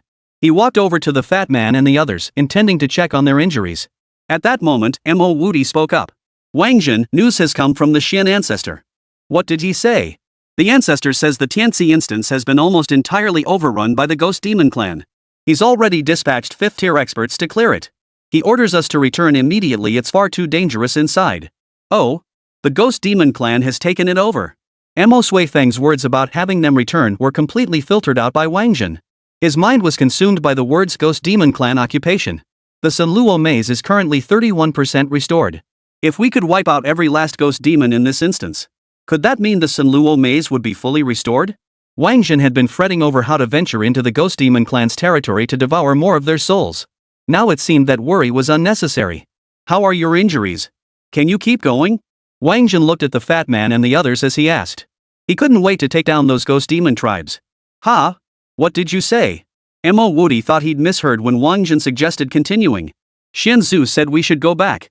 He repeated Mo Suifeng's words emphatically. Brother Zhen, I'm fine now. Fatso spoke up first, his face beaming with pride. Ha, and it turned out to be a blessing in disguise. My defense seems to have gotten even stronger. I'm fine too. Shan Lei chimed in. We're fine too. Bei Xiaobei and Yu Kursen said in unison. I'm fine now, Yu Ming added. I'm fine too. Shadowwind spoke last. Their group, excluding the unconscious Ling Jin and Lin Zhongshu and Mo Wudi, who was highly obedient to Xian Zhu. The rest had all decided to press on. Hey, didn't you hear? It's dangerous down there. Only 5th tier experts can go. Mo Wudi was still trying to dissuade them. Little Mo, look at you always boasting about being invincible. But you won't even take the slightest risk, always living in your comfort zone. How can you be invincible? Are you invincible only against those below your level? Xian Lei mocked Mo Wudi mercilessly. Mo Wudi was momentarily speechless at Xian Lei's words. Xian Lei's words seemed undeniably true. But then again, Xian Zhu's words also made sense. The danger below was real. He could cultivate steadily on his own and grow powerful enough someday. There was no need to risk his life alongside them. It's your call. We're leaving first. If we don't leave now, once the 5th tier ones arrive, the demon clan will be crushed by them. Wáng Zhen saw Mo Wudi's hesitation and decided not to waste any more time waiting. He certainly didn't want those ghost demon tribesmen wiped out by the 5th tier demons. If that happened, he wouldn't be able to repair the Sunluo maze. Right. We 2nd tier demons need to make a name for ourselves. Our battle record has to outshine even the 5th tiers. The fat man was the second most excited after Wáng Zhen, for he could genuinely feel himself growing stronger. He too wanted to test just how much stronger he'd become and how far his strength could still grow. The fat man had a vague feeling that his path to strength lay in enduring beatings. Therefore, he wanted to keep getting beaten up. Fatso was afraid of death, not of getting beaten up. As long as he didn't die, he was fine with taking any beating. Wudi, think it over. We're leaving. Xian Lei patted Mo Wudi's shoulder. I'd like to go with you guys too. Is that okay? Another voice chimed in. The moment the voice spoke, it was immediately silenced by another. Tian, don't blurt things out. Sorry, she's just joking. Just kidding, haha. although Luo Yue acknowledged Wáng Zhen's strength, and she admired Wáng Zhen greatly. However, the levels below were only accessible to 5th-tier experts. Naturally, she didn't want Tang Tian to follow Wáng Zhen and the others on such a dangerous mission. Sis Luo, I'm not joking. I'm going with them. Look. Whoosh. As Tang Tian spoke, a sword suddenly shot out from her storage ring. Then came a humming sound. The sword instantly multiplied into 80 blades. They hovered in midair. Rest assured, I won't hold you back, Tang Tian declared confidently. Whoa. The moment her words fell, everyone present couldn't help but suck in a sharp breath. Even Luo Yue was no exception. She hadn't realized Tang Tian could manifest so many swords. What level are you? Wáng Zhen asked. Level 20. Hearing Wáng Zhen's question, Tang Tian felt a surge of joy. She knew that such a question essentially meant he agreed to let her go. Sure enough, Wáng Zhen nodded. Alright, you can come with us. Level 20, manifesting 80 swords. Wáng Zhen knew exactly what this signified. This girl must have transferred into the SSS tier Sword Immortal class he had abandoned back then. Chapter 87, is the Heaven-Sent Dungeon a microcosm of the underworld? SSS rank class changes are extremely stringent. And the number is extremely limited. Typically, only 1 or 2 SSS tier positions exist per profession. That's why the entire school was so shocked when Wáng Zhen gave up the SSS tier Sword Immortal class. His choice of the D-rank Suona Craftsman enraged the principal. Currently, the only known SSS rank Sword Immortal in Dragon Nation is Jian Lantian, still revered as the Sword Saint. Once Jian Lantian breaks through to the 9th tier, he will no longer be the Sword Saint, he will become a Sword Immortal. And the Tang Tian standing before him was the 2nd SSS tier Sword Immortal. Thus, Wáng Zhen could confirm that this SSS tier Sword Immortal was the very one he had once abandoned. Consequently, his perception of Tang Tian now differed entirely from his previous encounters with her. How to describe this feeling? It was as if she had walked the path he himself had not chosen. He wanted to see just how far she could go. Naturally, he felt much closer to her now. Alright, let's go then. Hearing Wáng Zhen say this, Tang Tian smiled and walked towards him. Behind them, Luo Yue watched the scene unfold. Wait, I'm coming too. Luo Yue couldn't let Tang Tian be lured away by that punk Wáng Zhen. She had to follow them. You'd better not. You're too weak. Wáng Zhen flatly rejected Luo Yue's request to join their group. You. Luo Yue was furious. Whoosh. She mimicked Tang Tian's actions. She made her sword soar into the air. Then, her sword instantly split into 60 blades. Though not as many as hers, 60 swords are still quite a lot. Qianlei spoke up, defending Luo Yue. You didn't even ask what level she is, Wáng Zhen retorted irritably. What level are you? Qianlei immediately asked. Level 26. Luo Yue answered. S-rank job change. It's still pretty dangerous for her to be with us, Wáng Zhen hurriedly added. Hearing Wáng Zhen say that, Qianlei didn't know what to say. But men, you know. Usually dumb, immature, and a bit dim-witted. But when it came to pursuing a girl, their IQ would skyrocket. It's fine, I can protect her. Besides, Fatso's gotten stronger, right? Besides, we've got 2 unconscious guys who need a girl's care. It must be said, Qianlei had found a solid reason. Wáng Zhen began to think it over seriously. Sis Luo's pretty good at taking care of people, Tang Tian chimed in. Luo Yue. I was taking care of you because I'm your servant and you're a girl too. Now you want me to look after a boy? I'd have to be crazy to do that. She thought this to herself, but Luo Yue dared not say it aloud. She could see it too. Wáng Zhen was that kind of Sigma male. He treats men and women the same. He wouldn't give you special treatment just because you're a woman. She suddenly felt a pang of sympathy for Tang Tian. You like this guy? You're in for a rough ride. Alright then, you'll come with us and help look after Ling Jin and Lin Zhongshu. Wáng Zhen finally nodded in agreement. Sis Luo, what about us? At that moment, the remaining female students spoke up. Ugh. Luo Yue couldn't help but press her fingers to her temples again. She had completely forgotten about this group of students. She couldn't possibly take them all alone.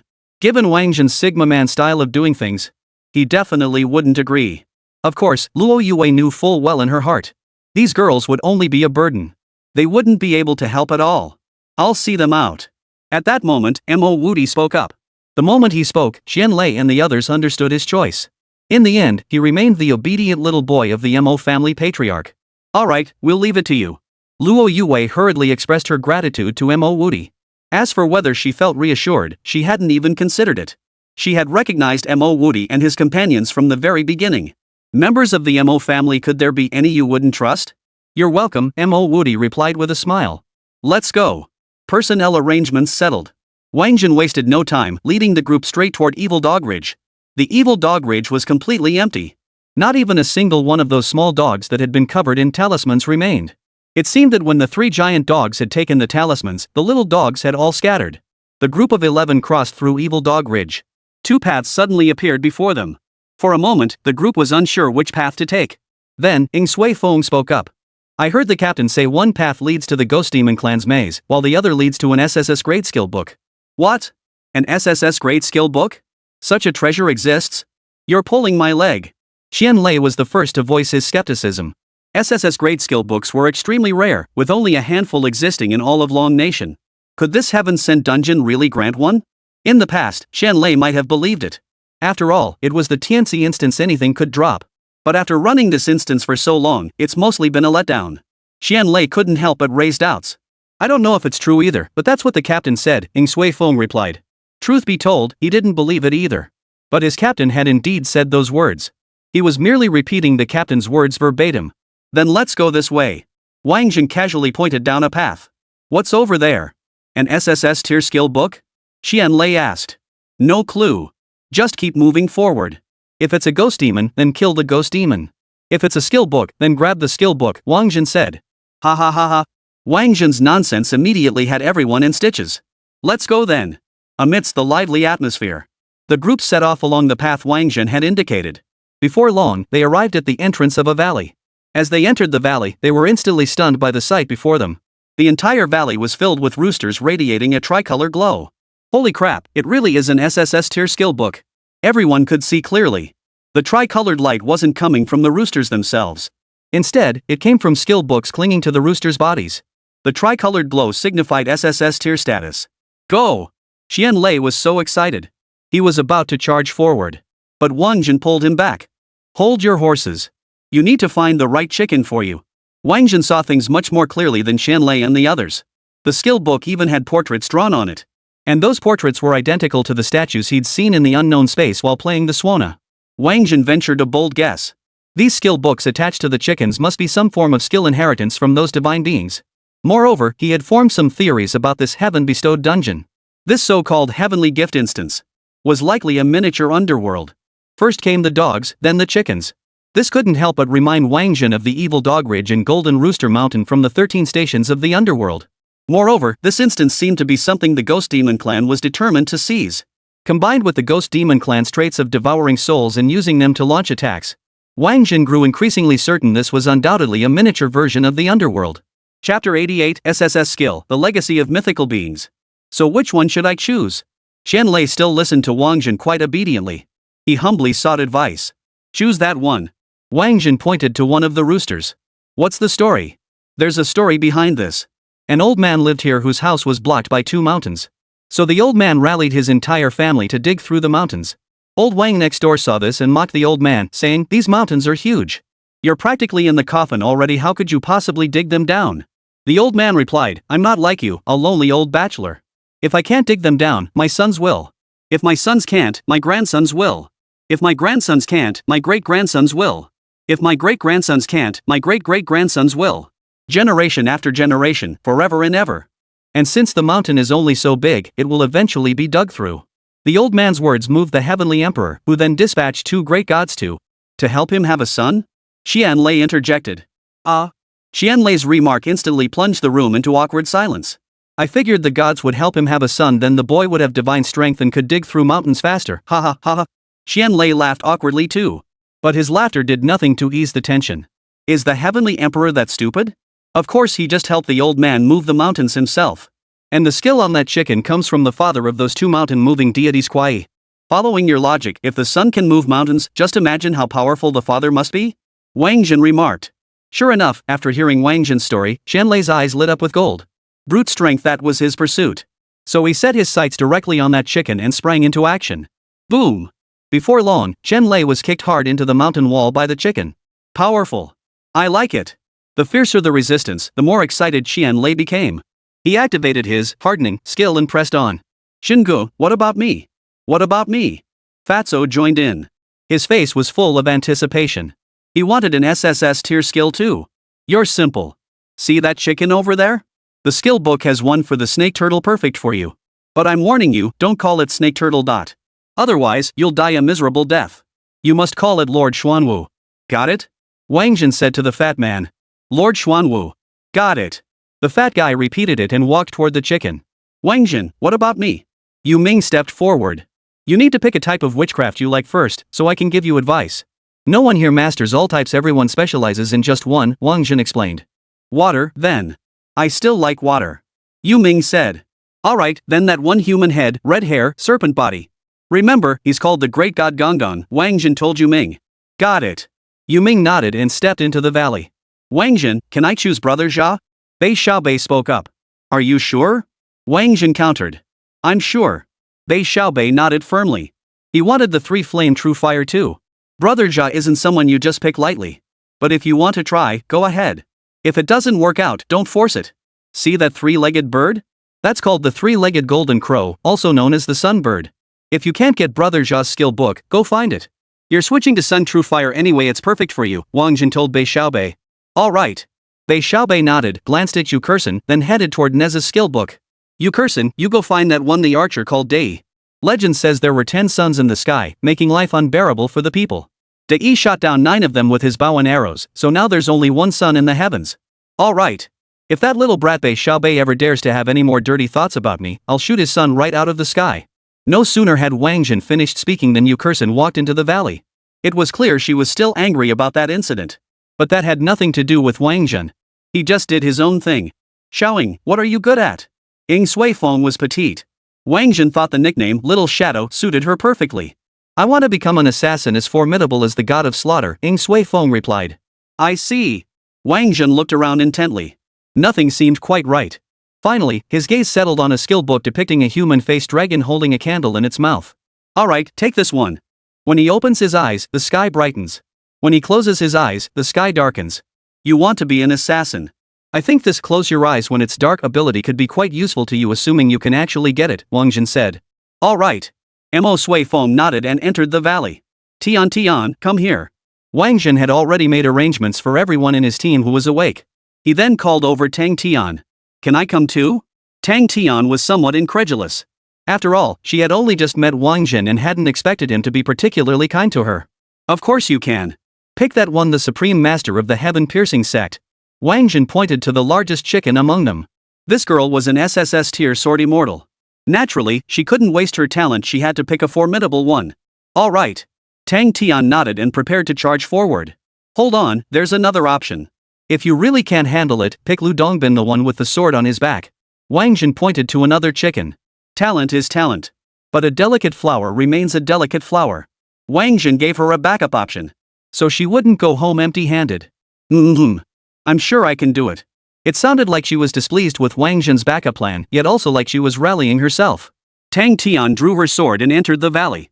Sis Luo, just pick any sword-wielding opponent to fight. You might get lucky. Only Luo Yue remained. Wáng Zhen hadn't even assigned her a specific inheritance. Just let her hit me a few times. Luo Yue felt frustrated. She couldn't shake the feeling that Wáng Zhen was targeting her. But she had no proof. Sis Luo, I mean no offense, but inheriting this stuff really depends on talent. I don't think you're strong enough to get it. Wáng Zhen seemed to have read Luo Yue's thoughts and added. Then I'll just pick a few more to try. That way, I'll know which one I can get. Luo Yue voiced her own thoughts. Sis Luo, do you think this is like dating? Just switching partners whenever you feel like it? You're underestimating these inheritances. And you underestimate the people behind these lineages. They all have their pride and integrity, and their own standards for testing successors. If you try to test them one by one, I guarantee you'll end up with nothing, you might even get kicked out. That's why I let them choose. The foremost requirement for inheritance is sincerity and single-minded devotion, Wáng Zhen said earnestly. Luo Yue remained silent. She wouldn't heed Wáng Zhen's words either. Seeing Tang Tian choose Tang Tian Jiaozhu, she, however, ran toward Lu Dongbin. She intended to prove to Wáng Zhen through her actions. Her thoughts were correct. Seeing this, Wáng Zhen shook his head. That was all he had to say. The path was each person's own, choose as you will. Chapter 89, Wáng Zhen, the most wanted criminal of the demon clan. Now, only Lin Zhongshu and Ling Zhen remained by Wáng Zhen's side. He walked over and crouched beside them, intending to rouse them so they too could seek out an SSS tier skill book to study. But these two were truly badly injured. Not only could Wáng Zhen not rouse them with his shouts, but he even resorted to kicking and punching them. Yet they still showed no signs of waking. Thus, Wáng Zhen had no choice but to give up. It seemed these two were destined to miss out on the inheritance. He didn't enter the valley either, because he had to stay and watch over them. Otherwise, if any demonic creatures appeared, these two lying here would surely be finished. So he began watching the spectacle unfold. The most pitiful was undoubtedly Qianlei. His meager skills were utterly useless against Kuai. Every time he charged forward, he'd get kicked right back. But the guy had some serious tenacity. The more he got beaten, the more excited he became. Next in misery was Luo Yue. You must understand, these are all legacies of mythical beings. An inheritance is all about innate talent and serendipity. Who wouldn't want their legacy to flourish? Who would willingly see their legacy fall into the hands of a weakling, only to be extinguished in the end? So Wáng Zhen saw it clearly, Luo Yue was simply unsuitable for Lu Dongbin. The most harmonious figure in this situation was the fat man. He barely fought at all. He had directly entered the stage of profound realization. It was simply too well matched. Xuanwu facing Xuanwu, that feeling of being cut from the same cloth. Who else could match that, besides the fat man's father? Finally, the fat man succeeded. He ran excitedly toward Wáng Zhen. Brother Zhen, I'm done. You go ahead, I'll keep an eye on them. Alright, it's yours. Wáng Zhen nodded to the fat guy, then darted into the valley with a whoosh. Once inside the valley, he didn't just pick one chicken. His ambitions were far greater. According to the dungeon's design, each level should have a boss. Therefore, he set his sights on the boss. Needless to say, the skill books dropped by the boss would be the most powerful. As for how to make the boss appear? Simple: stir up trouble. Throw the place into utter chaos, a real mess. Wait, no. The boss chicken should appear soon enough. So after entering the valley, Wáng Zhen did only one thing: aggro the mobs. Except for the specific chicken targets he assigned to Qianlei and the others, he punched every other chicken he saw. Soon, he was being chased all over the valley by a flock of chickens. Is that all? A guy who can't even beat a single chicken, and he looked down on me.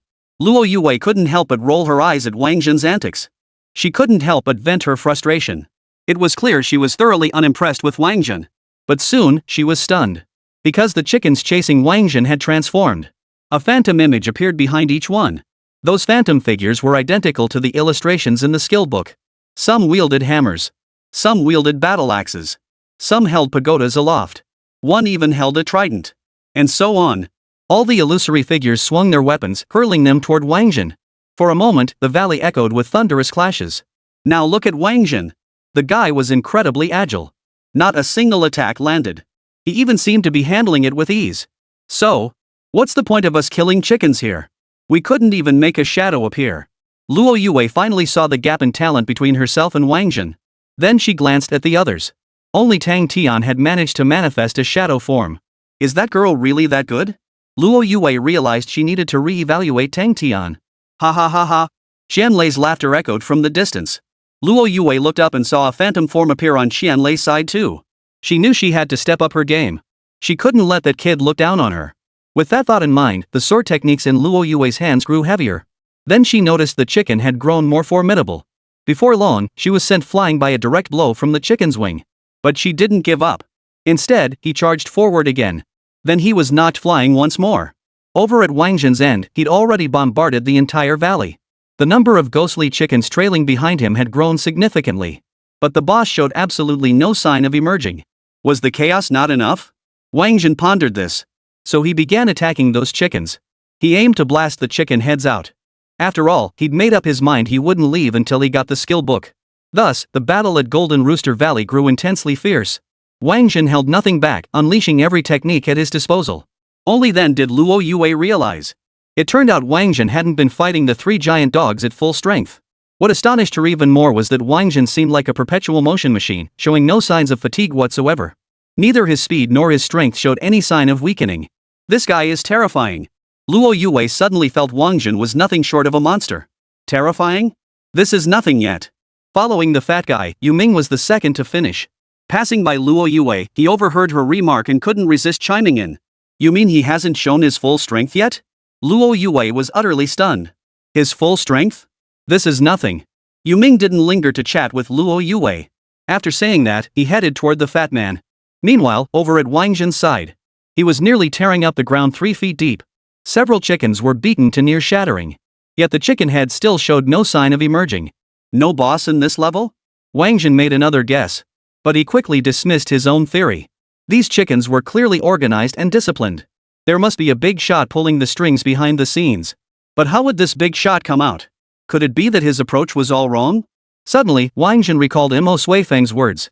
This heaven-bestowed dungeon had already been occupied by the Ghost Demon clan. But why hadn't the Golden Rooster Valley been taken over by the Ghost Demon clan? Could it be that the Ghost Demon clan sent to seize it were all slaughtered by the chicken head? A bold hypothesis formed in Wáng Zhen's mind. Whoosh!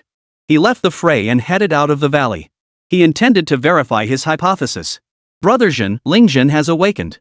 No sooner had he reached the valley entrance than the fat man rushed over to deliver the news. Immediately, Wáng Zhen saw Ling Zhen, his eyes glowing golden. Needless to say, the fat man had already told Ling Zhen about the SSS skill book. You're awake just in time. Can you cast illusion-type formations? Wáng Zhen asked Ling Zhen. Yes, I can. Ling Zhen nodded. Then, Wáng Zhen turned his gaze to Yu Ming. Yu Ming, let me ask you something. Do you know who the demon race most wants to kill among the human class changers right now? Of course. Aside from experts like you and the Xian ancestor, they mainly target those below 6th rank. You're asking who the demon race's most wanted criminal among humans is right now, correct? Yu Ming summarized Wáng Zhen's question. Yes, that's exactly what I want to know, Wáng Zhen confirmed. Alright, then listen up. The most wanted demon below the 6th rank right now is you. Chapter 90, The Legacy of the Golden Rooster Boss, Pangu. Me? Wáng Zhen looked utterly shocked. This answer was completely unexpected. How could it be me? I just changed jobs a few days ago. Wáng Zhen protested. Yu Ming couldn't help but roll his eyes at this. Listen to yourself, is this even human speech? Yes, you've only been in your new position a few days, yet you've thrown Windwind City into chaos and infuriated the Windwolf King to no end. Do you know whose subordinate the Windwolf King is? He's under the Ghost Demon King. And then, your theft of the spatial stones was exposed.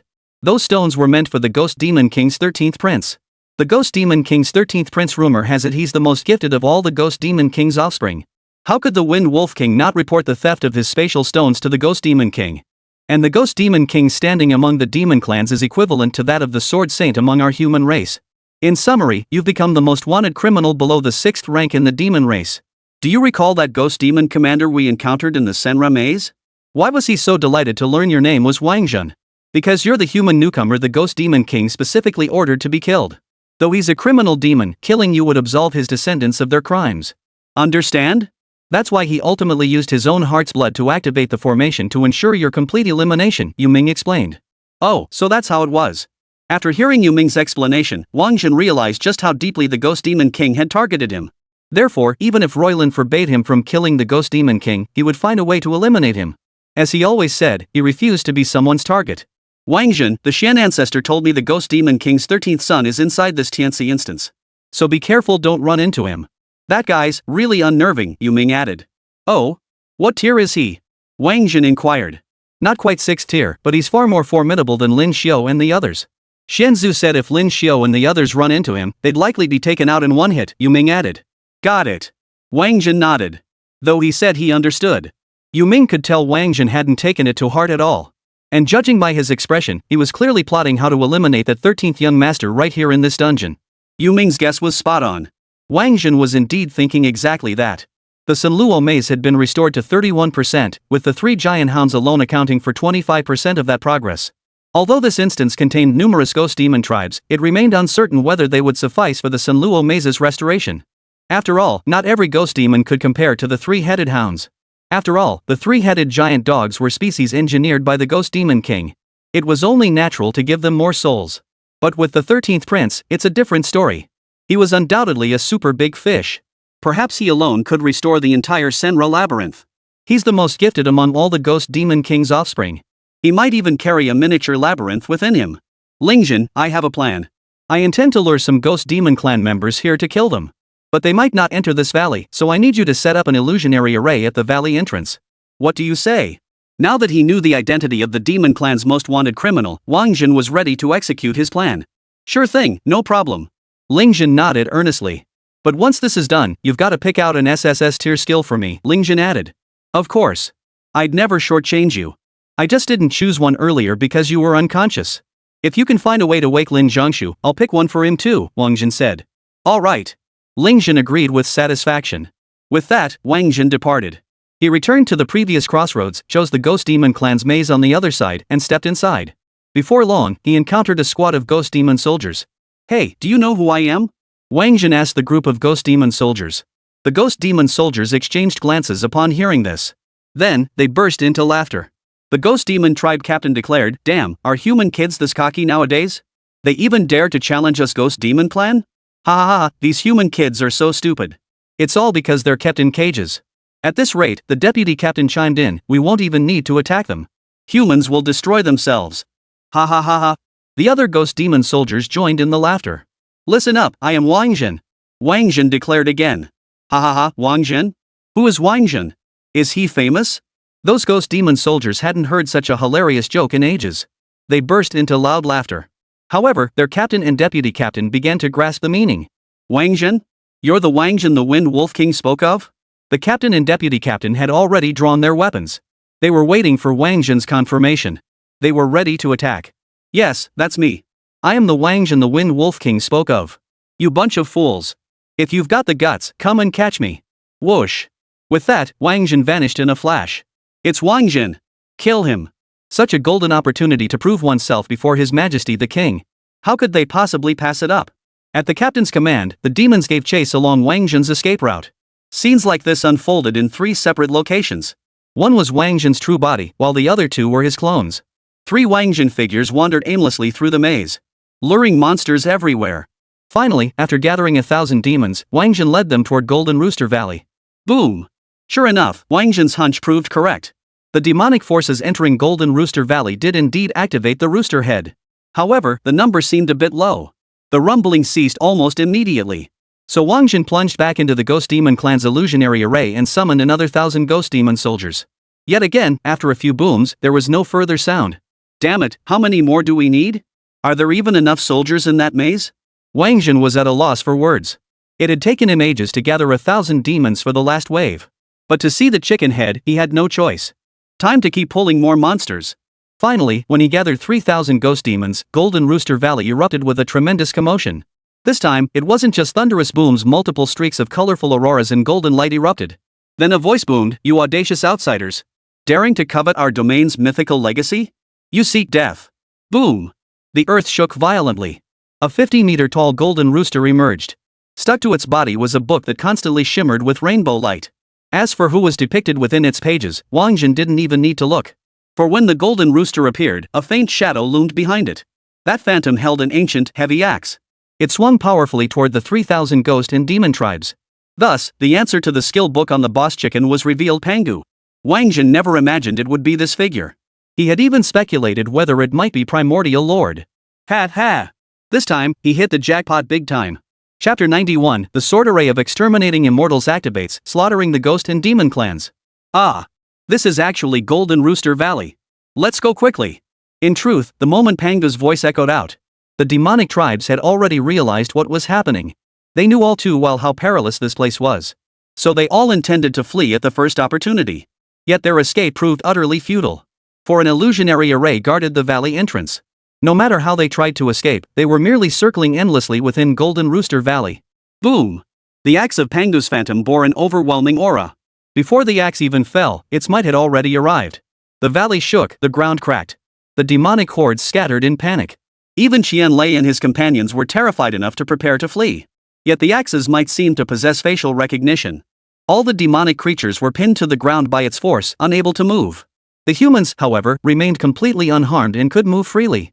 Finally, the axe came crashing down.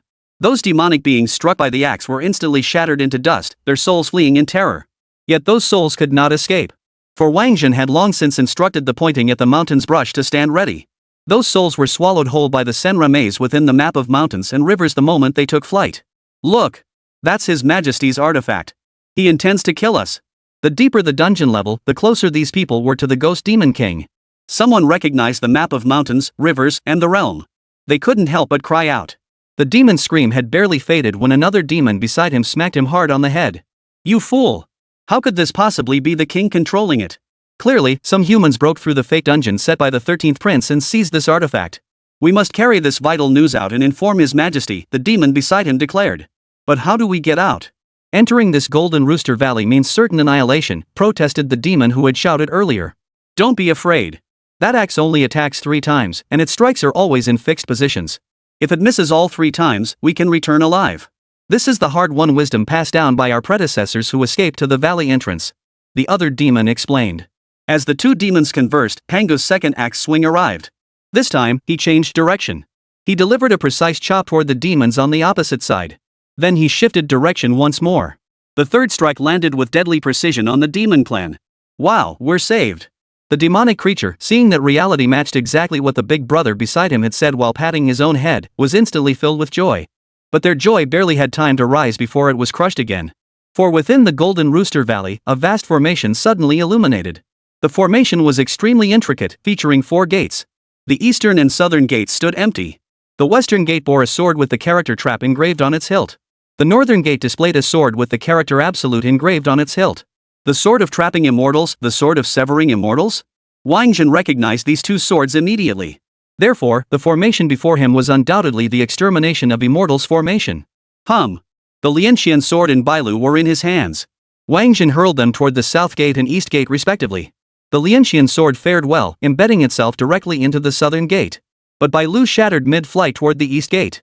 After all, the white do was simply too low-grade, utterly unworthy of being hung within the immortal slaying sword array. Try mine. Tang Tian approached and handed over her sword.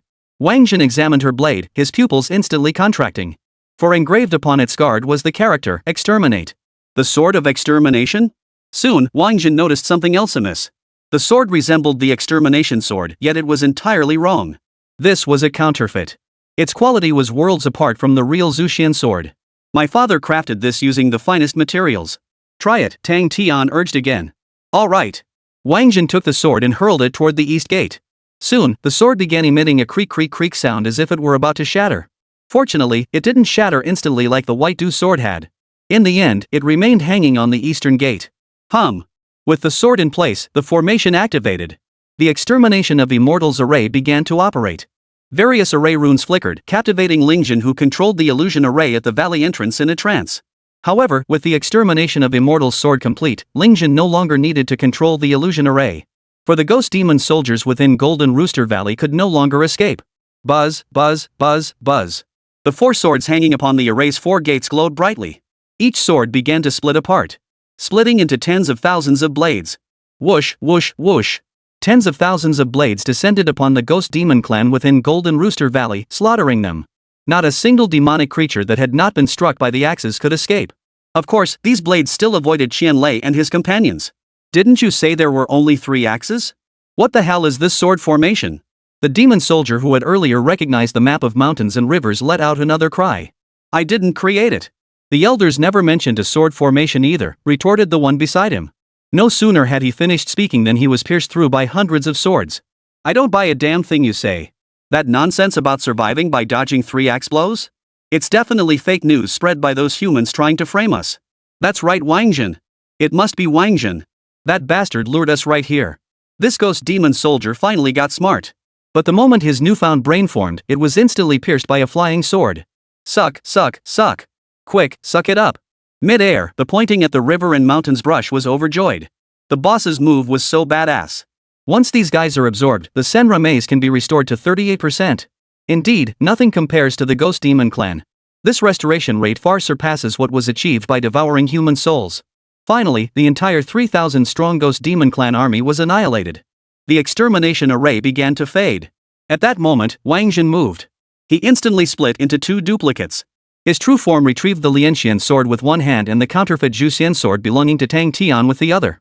The 2 clones charged straight toward the immortal trapping sword and the immortal severing sword. HM? A cultivator from my domain? The Pango Phantom, whose expression had remained unchanged until now, finally shifted. Far too weak. Let you grow, grow. Boom. The Pango Phantom raised its axe and swung it down toward Wáng Zhen's avatar. The sheer force of that strike was overwhelming. Spiderweb-like cracks instantly appeared across the clone's body, threatening to shatter at any moment. God of War, 6th transformation. Wáng Zhen's body erupted with a thunderous shout. What the hell? God of War? 6 transformations? Luo Yue was dumbfounded. Wasn't that the Chen family's exclusive secret technique? He knows it too? But isn't his surname Wang? Luo Yue wasn't the only one stunned. Qianlei was too. Earlier, when Wáng Zhen battled Watanabe Shoichiro, he had unleashed the War God's 5 transformations. Qianlei had believed that was Wáng Zhen's peak. But now, the 6th transformation? Is this guy that freaking insane? Qianlei was certain that the demonic imposter who had taken his place in the Qian family couldn't possibly achieve the 6th transformation. While the two were dazed, Wáng Zhen, muscles bulging, had already positioned himself beneath the axe. He prepared to take the blow head on. because he was determined to obtain both the immortal trapping sword and the immortal severing sword. Therefore, he couldn't let his clone shatter. He had to absorb the axe's full force with his true body to minimize the damage to his clone. Whoosh! Wáng Zhen's plan worked perfectly. The doppelganger's body, on the verge of shattering, stabilized as expected. Simultaneously, he plucked two swords from the air. But Wáng Zhen's true self suffered terribly. He was instantly crushed by the axe's overwhelming force. A crater dozens of meters deep instantly appeared at the valley's base. Boom! The axe descended. The pit transformed into a colossal chasm. Everyone rushed to the edge of the abyssal fissure to see what had become of Wáng Zhen. Chapter 92, Battle the Pango Phantom, Obtain the Pango Legacy. Inside the fissure, there was nothing. Just as everyone assumed Wáng Zhen might have been reduced to nothing but bones, he suddenly reappeared. He burst forth directly from beneath the ground on the opposite side of Golden Rooster Valley. Boom! He raised his fist and slammed it directly into the Pango Phantom. God of War's 7 transformations. Qianlei's eyelid twitched violently. For he saw that the meridians required to activate the 7 transformations of the war god had been activated by Wáng Zhen. This guy was beyond what could be described as just abnormal. His combat prowess was absolutely in a league of its own among their generation. Who among their generation dared to challenge him? He could easily stand shoulder to shoulder with the freaks of the previous generation. And that's not even counting his ultimate trump card summoning. If he were to summon it, forget the previous generation, even many of the grandfathers would have to come out and take a beating. Qianlei, he's from your Qian family, so why doesn't he bear the Qian surname? Why is he called Wang? Beside Qianlei, Luo Yue also sensed Wáng Zhen's terrifying presence and hurriedly asked Qianlei. Who said he's from our Qian family? Qianlei looked utterly bewildered. Isn't he? Then why does he know the 18 transformations of the war god? Luo Yue looked even more astonished than Qianlei. He knows plenty more. He also masters old Yu's 10 great witchcrafts and old Jian's 10,000 swords returned to the source. Qianlei added. What? What level is he? Hearing Qianlei's words, Luo Yue's astonishment knew no bounds. Level 20, I think. Qianlei replied. Level 20? He knows the 18 transformations of the war god, the 10 great witchcrafts, the 10,000 swords returned to the source, and even teleportation and clone techniques? How could he possibly have all those skills? Impossible. Absolutely impossible, Luo Yue questioned. Nothing's impossible. The proof is right before our eyes. Qianlei shrugged and spread his hands. So which royal house is he from? The Yanqing royal house? The Zhaoqing royal house? The Yanqing royal house, the Zhaoqing royal house. These were families that ranked among the most influential within the royal clans. According to the law of clans, only powerful families could produce prodigies. Wáng Zhen being such a prodigy, Luo Yue naturally thought of these two royal houses first. Heh, he's not from either of those Wang families. He's from Guankou Town, Qianlei chuckled. Guankou Town? A small town? Luo Yue felt her brain was about to short-circuit. If he doesn't come from a family, he couldn't have advanced his class early. So how did he learn all those SS rank skills? Luo Yue was right, those backed by families, especially major clans, could advance their class early. But that was an extreme minority. Extremely rare, but not impossible. At the very least, the prodigies from the Qian, Mo, Yu, Lin, and Jian families all advanced their class change early. That's why they had ample time to master SS tier skills, and even SSS tier skills. There's no helping it, this guy's just that prodigious. He picks up skills at an insane pace. I witnessed his ascent from tier 1 to tier 2. Back then, he only knew the 5 elements escape technique and mirror image technique, Qianlei added. This. Luo Yue was at a loss for words. She knew all too well the 2 skills Qianlei mentioned. But Wáng Zhen's escape techniques were far more than just the 5 elements escape. He also mastered wind escape, thunder escape, and countless other escape methods. Moreover, his mirror image technique only lasted 3 minutes. Yet right now, he and his clone had clearly been fighting for over 10 minutes. Insane. Absolutely insane. Wait, you mean he's Wáng Zhen from Guankou Town? The Wáng Zhen ranked 5th on the Young Dragons list? Luo Yue finally recalled why the name Wáng Zhen sounded so familiar. That's right, it's him. Qianlei nodded. This time, Luo Yue was completely speechless. If it was that Wáng Zhen, she was completely convinced. Because that Wáng Zhen was personally chosen by the Sword Saint himself. She would question anyone but the Sword Saint. Since they were all swords of transformation, she knew exactly why the Sword Saint had recommended Wáng Zhen as the 5th on the Young Dragon list. No wonder this guy can split 200 swords. Luo Yue murmured finally. In midair, the 3 Wáng Zhen figures battled the Pango Phantom for a long time, trading blows back and forth. But soon, Wáng Zhen noticed something amiss. His opponent seemed to be holding back entirely, casually swinging his axe as if merely toying with him. Is he looking down on me? Wáng Zhen felt a bit dejected. Of course, his frustration wasn't about the lack of effort. Rather, he was frustrated that continuing like this meant he'd never obtain that skill book. It was nothing but a waste of time. His time was precious. Because 5th tier experts were hot on his heels. He certainly didn't want those 5th tier experts to get ahead and slaughter all the Ghost Demon clan members. What would become of his Senra maze then? Even if the 13th young master could eventually repair the Senluo maze, it would merely be restored. The more souls the Azure maze absorbed, the stronger it would become. Who wouldn't want their treasure to grow stronger? With this thought, Wáng Zhen's muscles bulged once more. 8th transformation. Golden Rooster Valley Grounds. Xianlei, holy crap. Luo Yue. What kind of physique does this guy have? He can still hold on even after 8 transformations? Could he actually pull off 10 transformations? Xianlei speculated. Even the war god Qian Bugui could only reach the 10th transformation. But Wáng Zhen's 10th transformation and Qian Bugui's 10th transformation aren't even in the same league. Because their foundational power levels are different. Wáng Zhen's power metrics are lower, so even his 10th transformation can't match the war god Qian Bugui's 3rd transformation. Mid-air, Wáng Zhen's power shifted. The power of the Pangu Phantom opposite him shifted in tandem. Then, Wáng Zhen noticed a spot on the Pangu Phantom that grew brighter. That area contained neither muscle nor tendons. Yet, the moment it glowed, its power surged. Is his power tied to the brightness of his body? Wáng Zhen noticed several such bright spots scattered across the Pangu Phantom's form. To test his theory, he swiftly reverted to the 7th transformation. Then he noticed the previously illuminated areas on Pangu's phantom figure had dimmed. 6th transformation. Wáng Zhen shouted again, continuing his test. His shout left Xianlei and Luo Yue utterly bewildered. How could his power diminish mid-battle? Has his body reached its limit? Can't he hold on anymore? The two speculated. But before they could reach a conclusion, Wáng Zhen shouted 5 changes again. Ha ha ha.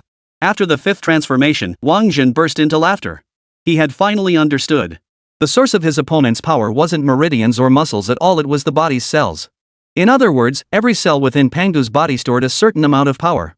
This power was controllable, capable of being amplified or diminished. No wonder he could split heaven and earth. Just imagine the sheer terror when every cell in his body unleashed its power. This ability to store power within cells is utterly formidable. Thus, Wáng Zhen began to emulate Pangu, mobilizing the cells within his own body to see if he could increase his own power. Ha! Good lad, you've got talent after all. Pangu's spectral form witnessed Wáng Zhen's efforts. Unfortunately, Wáng Zhen's attempt failed. His cells simply contained no power to mobilize. Very well, I shall pass my technique upon you. Despite Wáng Zhen's failure to activate it, Pangu still imparted the cultivation technique to him. For Pangu understood that the crux of transmitting cultivation lay in enlightenment. Not whether it succeeded or failed. If Wáng Zhen succeeded on his first attempt, what would that make him as the holder of this cultivation technique? What meaning would the inheritance hold?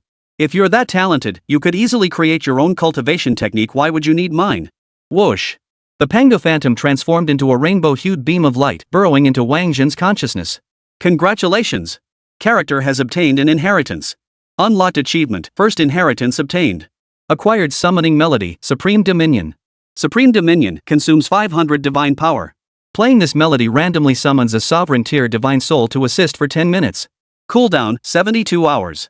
P.S. When summoning a sovereign tier divine soul, it will randomly bring 3 subordinate generals to aid in battle. Chapter 93, The Sword Array Diagram of Exterminating Immortals and the Book of Life and Death. Whoa! Upon seeing this summoning melody, Wáng Zhen couldn't help but suck in a sharp breath. The implication was clear, spending 500 divine power points could summon 4 divine souls at once? The only question was how this king tier divine soul was defined. Did it refer to figures like the Jade Emperor? The Buddha? The Lord of the Underworld? Or did it refer to figures like Yama and his kind? If it meant figures like the Jade Emperor, that would be incredible. But if it's only the Yama King type, then summoning 3 entities like Oxhead, Horseface, and Mangpo would be rather underwhelming. Regardless, I'll find an opportunity to test it out. Of course, Wáng Zhen wouldn't summon them recklessly. After all, divine power is incredibly hard to come by. Especially after acquiring the map of mountains and rivers, Wáng Zhen understood all too well how difficult it was to earn divine power. The main issue was the enormous cost. Even though his divine power now exceeds 50,000, he still dares not upgrade the Suona lightly. The map of mountains, rivers, and the realm was a true game changer. After all, it has no level restrictions. Sucking opponents inside, then summoning their divine souls. That's when the battle becomes truly exhilarating. Even a ghost demon king could be easily annihilated. Whoosh! Having obtained the inheritance, Wáng Zhen landed on the ground. Xianlei and the others immediately surrounded him. How did you get it? Everyone had assumed defeating the opponent was necessary to gain the skill. But Wáng Zhen clearly hadn't won the fight just now. He even downgraded from War God 8 to War God 5. His power seemed restrained. It's simple one word, enlightenment. If you grasp the essence of your opponent's techniques, then you've made it, Wáng Zhen explained. So that's how it is. Xianlei nodded upon hearing this. Then he went after Koeshi's chicken again. Sure enough, this time he wasn't so violent. The chicken didn't kick him away with a single blow. Instead, after a few more exchanges, it finally kicked him away. Xianlei had grasped the principle. He had to figure it out before the chicken kicked him away. Otherwise, it would all be for nothing. Therefore, Wáng Zhen observed slowly, comprehending gradually. The intervals between being kicked by the rooster grew longer and longer. We're in 2. Seeing Xianlei's success, Bei Xiaobei couldn't hold back any longer. So he brought Yu Kursen and Ing Sui Foam along too. Luo Yue remained silent, but she believed Wáng Zhen's words. She abandoned Lu Dongbin and found a smaller chicken to practice on. Because she felt that this kind of skill was something she could truly grasp. Tian, here's your sword back.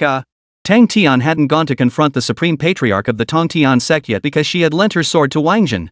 But when Wáng Zhen produced Tang Tian's counterfeit sword of execution, he discovered her sword had ultimately failed to withstand the strain.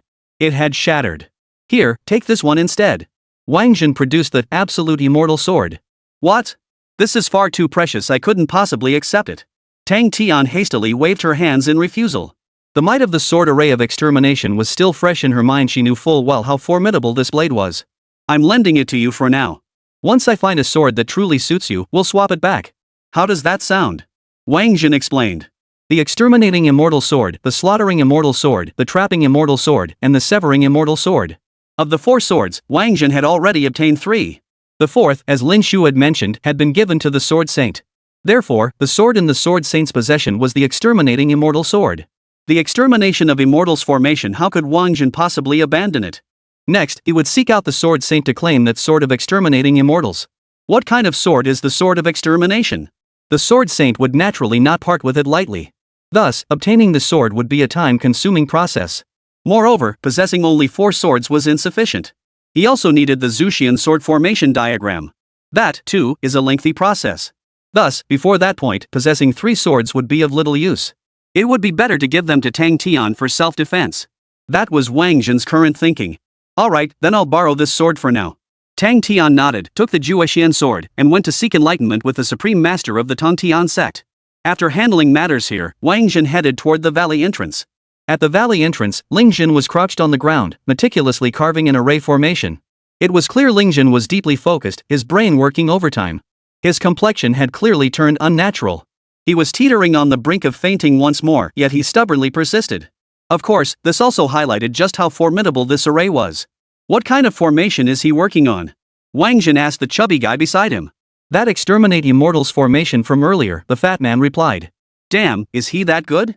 Wáng Zhen wasn't surprised that Ling Zhen was studying formations. But this guy actually wants to decipher the Zuxian formation diagram? That's insane. That was the exterminating immortals formation. An existence capable of eliminating even immortals. Do you really think a mere second-tier transferee could master such an array? If he truly did master it, even Wáng Zhen would have to kneel and kowtow to him. He's a legend, an absolute legend. Why don't you just be the protagonist? I'll step aside. Ah, this guy's just an array maniac, the fat man sighed. At that moment, Ling Zhen reached out his hand toward the fat man. Seeing this, the fat man quickly pulled out a pill and placed it in Ling Zhen's hand.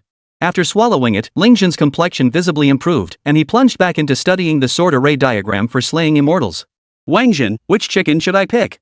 Lin Zhongshu approached. It was indeed Ling Zhen who had roused him. Ling Zhen had given him a refreshing array technique, and he was instantly wide awake. Look at that chicken. The one with a man in official robes holding a book in one hand and a brush in the other, choose that one. Wáng Zhen advised. But I must warn you, the book in his hand is no ordinary tome. It is the book of life and death. The book of life and death, it can decide a person's fate. But you know, the greater the power, the greater the price. This ability to decide life and death might cost you years of your own lifespan. Think it through carefully, Wáng Zhen cautioned again. I understand. From the day I, Lin Zhongshu, was born, my life has never truly been my own, it belongs to this book. So why should I care about such things? Lin Zhongshu smiled, a smile of utter acceptance. Then, he opened his book and walked toward the chicken bearing Cui Ju's portrait. Watching Lin Zhongshu's retreating figure, Wáng Zhen couldn't shake the feeling of a warrior's final march, a sense of resolve and finality, like the verse, the wind howls cold over the Ishui River, the hero departs, never to return. Fatso, Yu Ming, keep an eye on them. I'm off to study my skills. After obtaining the Pangu inheritance, Wáng Zhen didn't immediately begin his cultivation. Now, with Qianlei and the others busy acquiring skill books, he found himself with nothing to do. He resolved to seize this moment to master the inheritance. That way, he'd be even more formidable in the battles ahead. Got it. Fatso and Yuming nodded. Thus, Wáng Zhen entered the comprehension phase. Soon, he saw the ethereal form of Pangu. Panga sat there, doing nothing but breathing steadily. Seeing this, Wáng Zhen mimicked his posture and followed his breathing rhythm. This practice lasted half a year. After half a year, Wáng Zhen finally gained some insight. He could feel the cells in his body breathing in rhythm with his own breath. So he tried to mobilize those breathing cells. Boom! An immense destructive force instantly surged from his fist. Hey, this is interesting. Wáng Zhen ran his fingers over his fist, thoroughly satisfied. He finally began to understand why the masters in novels would drain all the spiritual energy within tens or even hundreds of miles whenever they recovered their strength. Turns out, it was all to feed the cells within their own bodies. At the same time, he grasped why humans could unleash strength disproportionate to their small frames. It all came down to breathing. The Pangu method or any powerful cultivation technique, breathing was the greatest secret. While Wáng Zhen was gaining insight and Qianlei and the others were seizing skills, Ghost Demon Clan's illusionary array. A ghost demon clad in crimson robes appeared. Something feels off about today's maze. It seems like there are far fewer soldiers. The red-robed ghost demon served as the Ghost Demon Clan's dungeon patrol officer. His duty was to monitor dungeon conditions and gather first-hand intelligence. Reporting to you, sir, they've all gone to capture Wáng Zhen. A ghost demon approached to report. Who? Who did you say? The ghost demon looked utterly shocked upon hearing this. Wáng Zhen, the Wáng Zhen mentioned by the Wind Wolf King, my lord, the ghost demon emphasized. Very well, very well. Wáng Zhen. Haha, since he dares to come, this achievement will be mine. Once I capture Wáng Zhen, I'll be promoted from red-robed to white-robed. The red-robed ghost demon spoke, then left the maze to find Wáng Zhen. Chapter 94, Marking Charms and Invisibility Charms. Over at Golden Rooster Valley, Wáng Zhen had emerged from his contemplation. He had grasped the fundamental principles of the Pangu legacy. What remained was the need for relentless cultivation to grow stronger. This would take considerable time to accomplish, and he saw no need to rush. Meanwhile, Qianlei and the others were still locked in a fierce battle. Wáng Zhen wasn't about to sit idly by. He gathered the talismans they'd obtained at Evil Dog Ridge with the Fat Man and Yuming, and they began studying their effects. Since none of them could decipher the symbols etched upon the talismans, they resorted to the most primitive method, testing each one with a drop of blood. Of course, they couldn't possibly test all 1,000+ talismans this way. They sorted them by symbol patterns first, then confirmed their effects with blood. As a drop of blood fell and his divine sense poured in, the Fat Man immediately sensed something. This is a marking talisman. It imprints a mark on the opponent, preventing them from vanishing. This is good. I'll take a few. Wáng Zhen still remembered the wind mark of the Wind Wolf King. That thing lasted 3 days. And those 3 days weren't even over yet. Fortunately, the Wind Wolf King wasn't in this instance. Otherwise, it would have sensed the mark and come to kill him. But today's Wáng Zhen was no longer yesterday's Wáng Zhen. If the Wind Wolf King did appear, Wáng Zhen was confident he could keep him trapped here, never to return to Broken Wind City. This is an invisibility charm. It grants 2 minutes of stealth. Yuming's voice rang out. 2 minutes? That powerful? This was far more powerful than the stealth symbol Shadow Follows Wind had used before. That concealment talisman simply transformed the wearer into a shadow. It still left some traces. This invisibility symbol, however, could conceal for a full 2 minutes, truly remarkable. After all, even assassin's stealth skills rarely last 2 minutes. 2 minutes without using soaring flight is enough for Wáng Zhen to cover dozens of kilometers. Given his penchant for stirring trouble, he'd likely vanish after causing chaos. Who could possibly catch him? I want one of these too. Wáng Zhen grabbed several more stealth talismans. Who? The moment Wáng Zhen bound the invisibility and marking talismans to himself, he immediately sensed something approaching. Hiss. Wáng Zhen sucked in a breath and unleashed a punch into the air. The air trembled, and a red-robed ghost demon materialized before Wáng Zhen and his companions. Who else could it be but the patrol? Impressive perception. You must be Wáng Zhen? The patrol officer asked, eyeing Wáng Zhen. Seeing this, the Fat Man and Yuming quickly shielded the group of talismans. They assumed the ghost demon had come to steal the talismans. That's right, I'm Wáng Zhen. And you are. Boom. Wáng Zhen had no intention of questioning the other party. The question was merely a diversion. To achieve the effect of catching him off guard and attacking when he least expected it. Sure enough, his punch landed squarely on the opponent. The ghost demon staggered backward under the impact. Wáng Zhen swiftly followed up with another punch, causing the ghost demon's body to instantly shatter into several illusory forms. Only to reassemble in the distance. You're a 5th tier? The ghost demon's gaze toward Wáng Zhen was filled with astonishment. It gasped heavily. Evidently, Wáng Zhen's fist had exerted immense pressure on it moments ago. You're not even 5th tier, yet you dared come alone to kill me? You're asking for death. Wáng Zhen naturally wouldn't reveal his cultivation level. In short, it was time to fight. He charged forward again, delivering another punch. Then, the ghost demon's body dissolved once more, only to reassemble again. You want to kill me? With your abilities? The reconstituted ghost demon gloated triumphantly. But soon, it realized it couldn't move. Wáng Zhen's fist loomed larger and larger before his eyes. Boom! Wáng Zhen's fist slammed directly into the ghost demon's chest. Put! The ghost demon's chest caved in instantly, and he spat out a mouthful of blood. You! He suddenly realized his body could move again. He instantly split into several phantom forms and fled the battlefield. Bro, why didn't you just swallow him? Why waste an immobilization talisman? Seeing the red-robed figure depart, the fat man hurriedly asked. Indeed, the red-robed man had been immobilized precisely because Wáng Zhen had used the immobilization talisman. Such precious and rare items as immobilization talismans were naturally not something Wáng Zhen would use lightly. The moment he witnessed the 3 giant hounds using it, he recognized and memorized its properties. So upon obtaining the immobilization talisman, he had promptly performed the blood-dropping mastering ritual. Devour him? That'd be letting him off too easy. I planted a marking talisman on him, now I can sense his every move. We can use him to guide us through the Ghost Demon Clan's maze array effortlessly, Wáng Zhen explained. Spot on. Only my smart bro could think of that. Respect. Fatso gave Wáng Zhen a thumbs up. Afterward, the 3 continued testing the various talismans.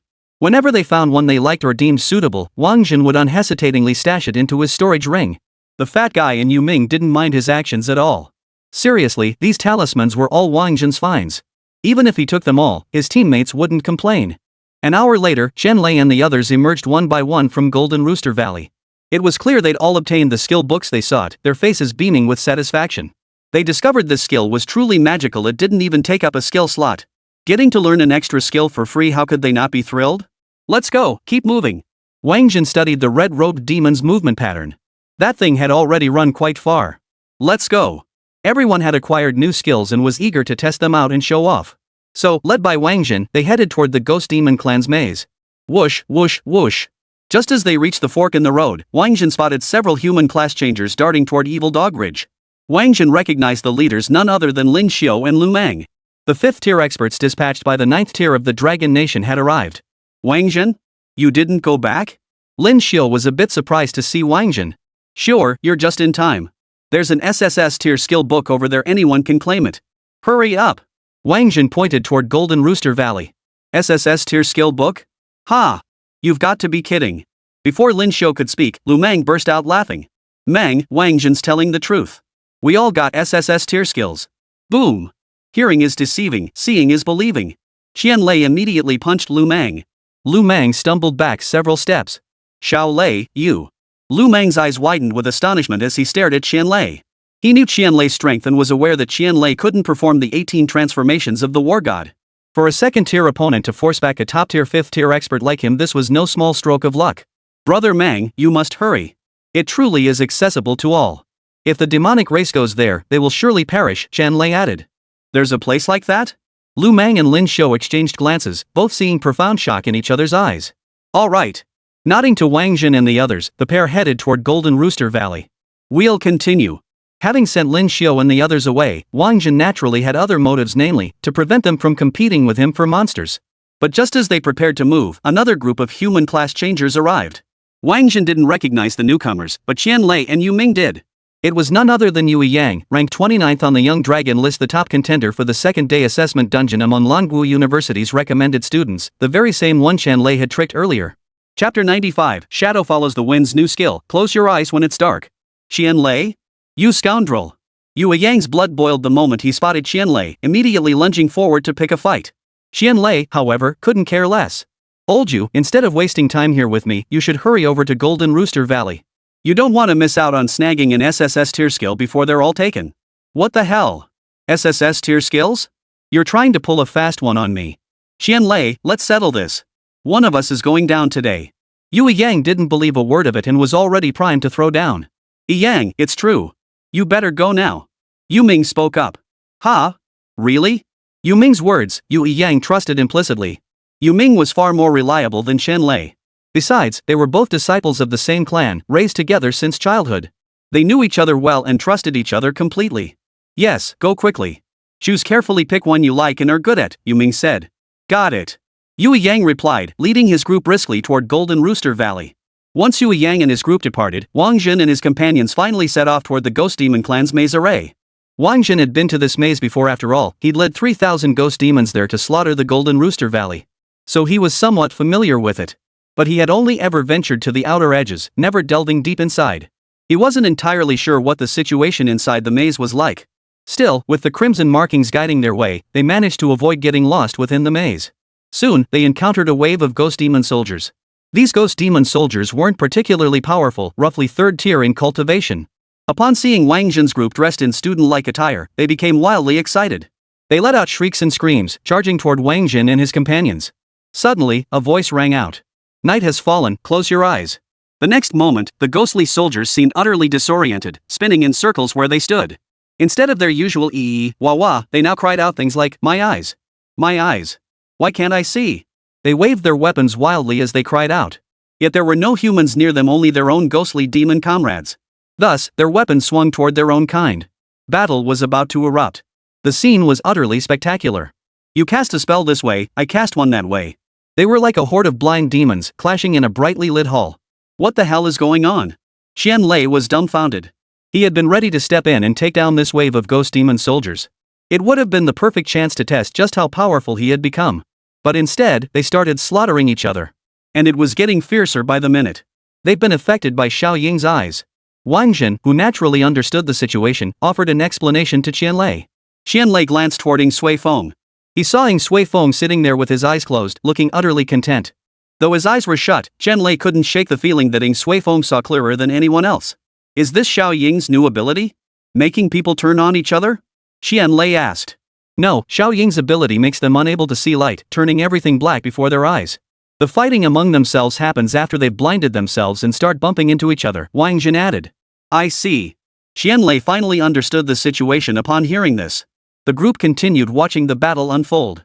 They watched as the wave of ghost demon soldiers dwindled until only one remained. Whoosh! The pointing at the mountains and rivers brush appeared. It began its work, carrying the map of mountains and rivers. The souls of this wave of ghost demon soldiers were all sucked in. Xiaoying, how does it feel? Wáng Zhen asked Ying Sui Feng. Awesome, Brother Zhen. Absolutely awesome. My first time defeating an enemy of a higher tier. This feeling? It's so exhilarating I could fly. Ying Sui Feng declared. Indeed, this was the first time Ying Sui Feng had defeated an opponent of a higher tier. Before meeting Wáng Zhen and his group, he'd never even dared to imagine such a thing. But after meeting Wáng Zhen, he realized that everyone in Wáng Zhen's group possessed the ability to defeat opponents of higher tiers. Once you step into a larger circle, you naturally absorb its influence and yearn to belong. So naturally, Xiaoying also wanted to defeat opponents above his level. And sure enough, he pulled it off. Ha, Xiaoying, it's just a piece of cake. By the way, how many targets can you use this ability on? Qian Lei slapped Ying Sui Feng on the shoulder. Only now did he fully acknowledge Ying Sui Feng. Before this, he had only regarded Ying Sui Feng as a guide. Currently, it can only affect 20 targets.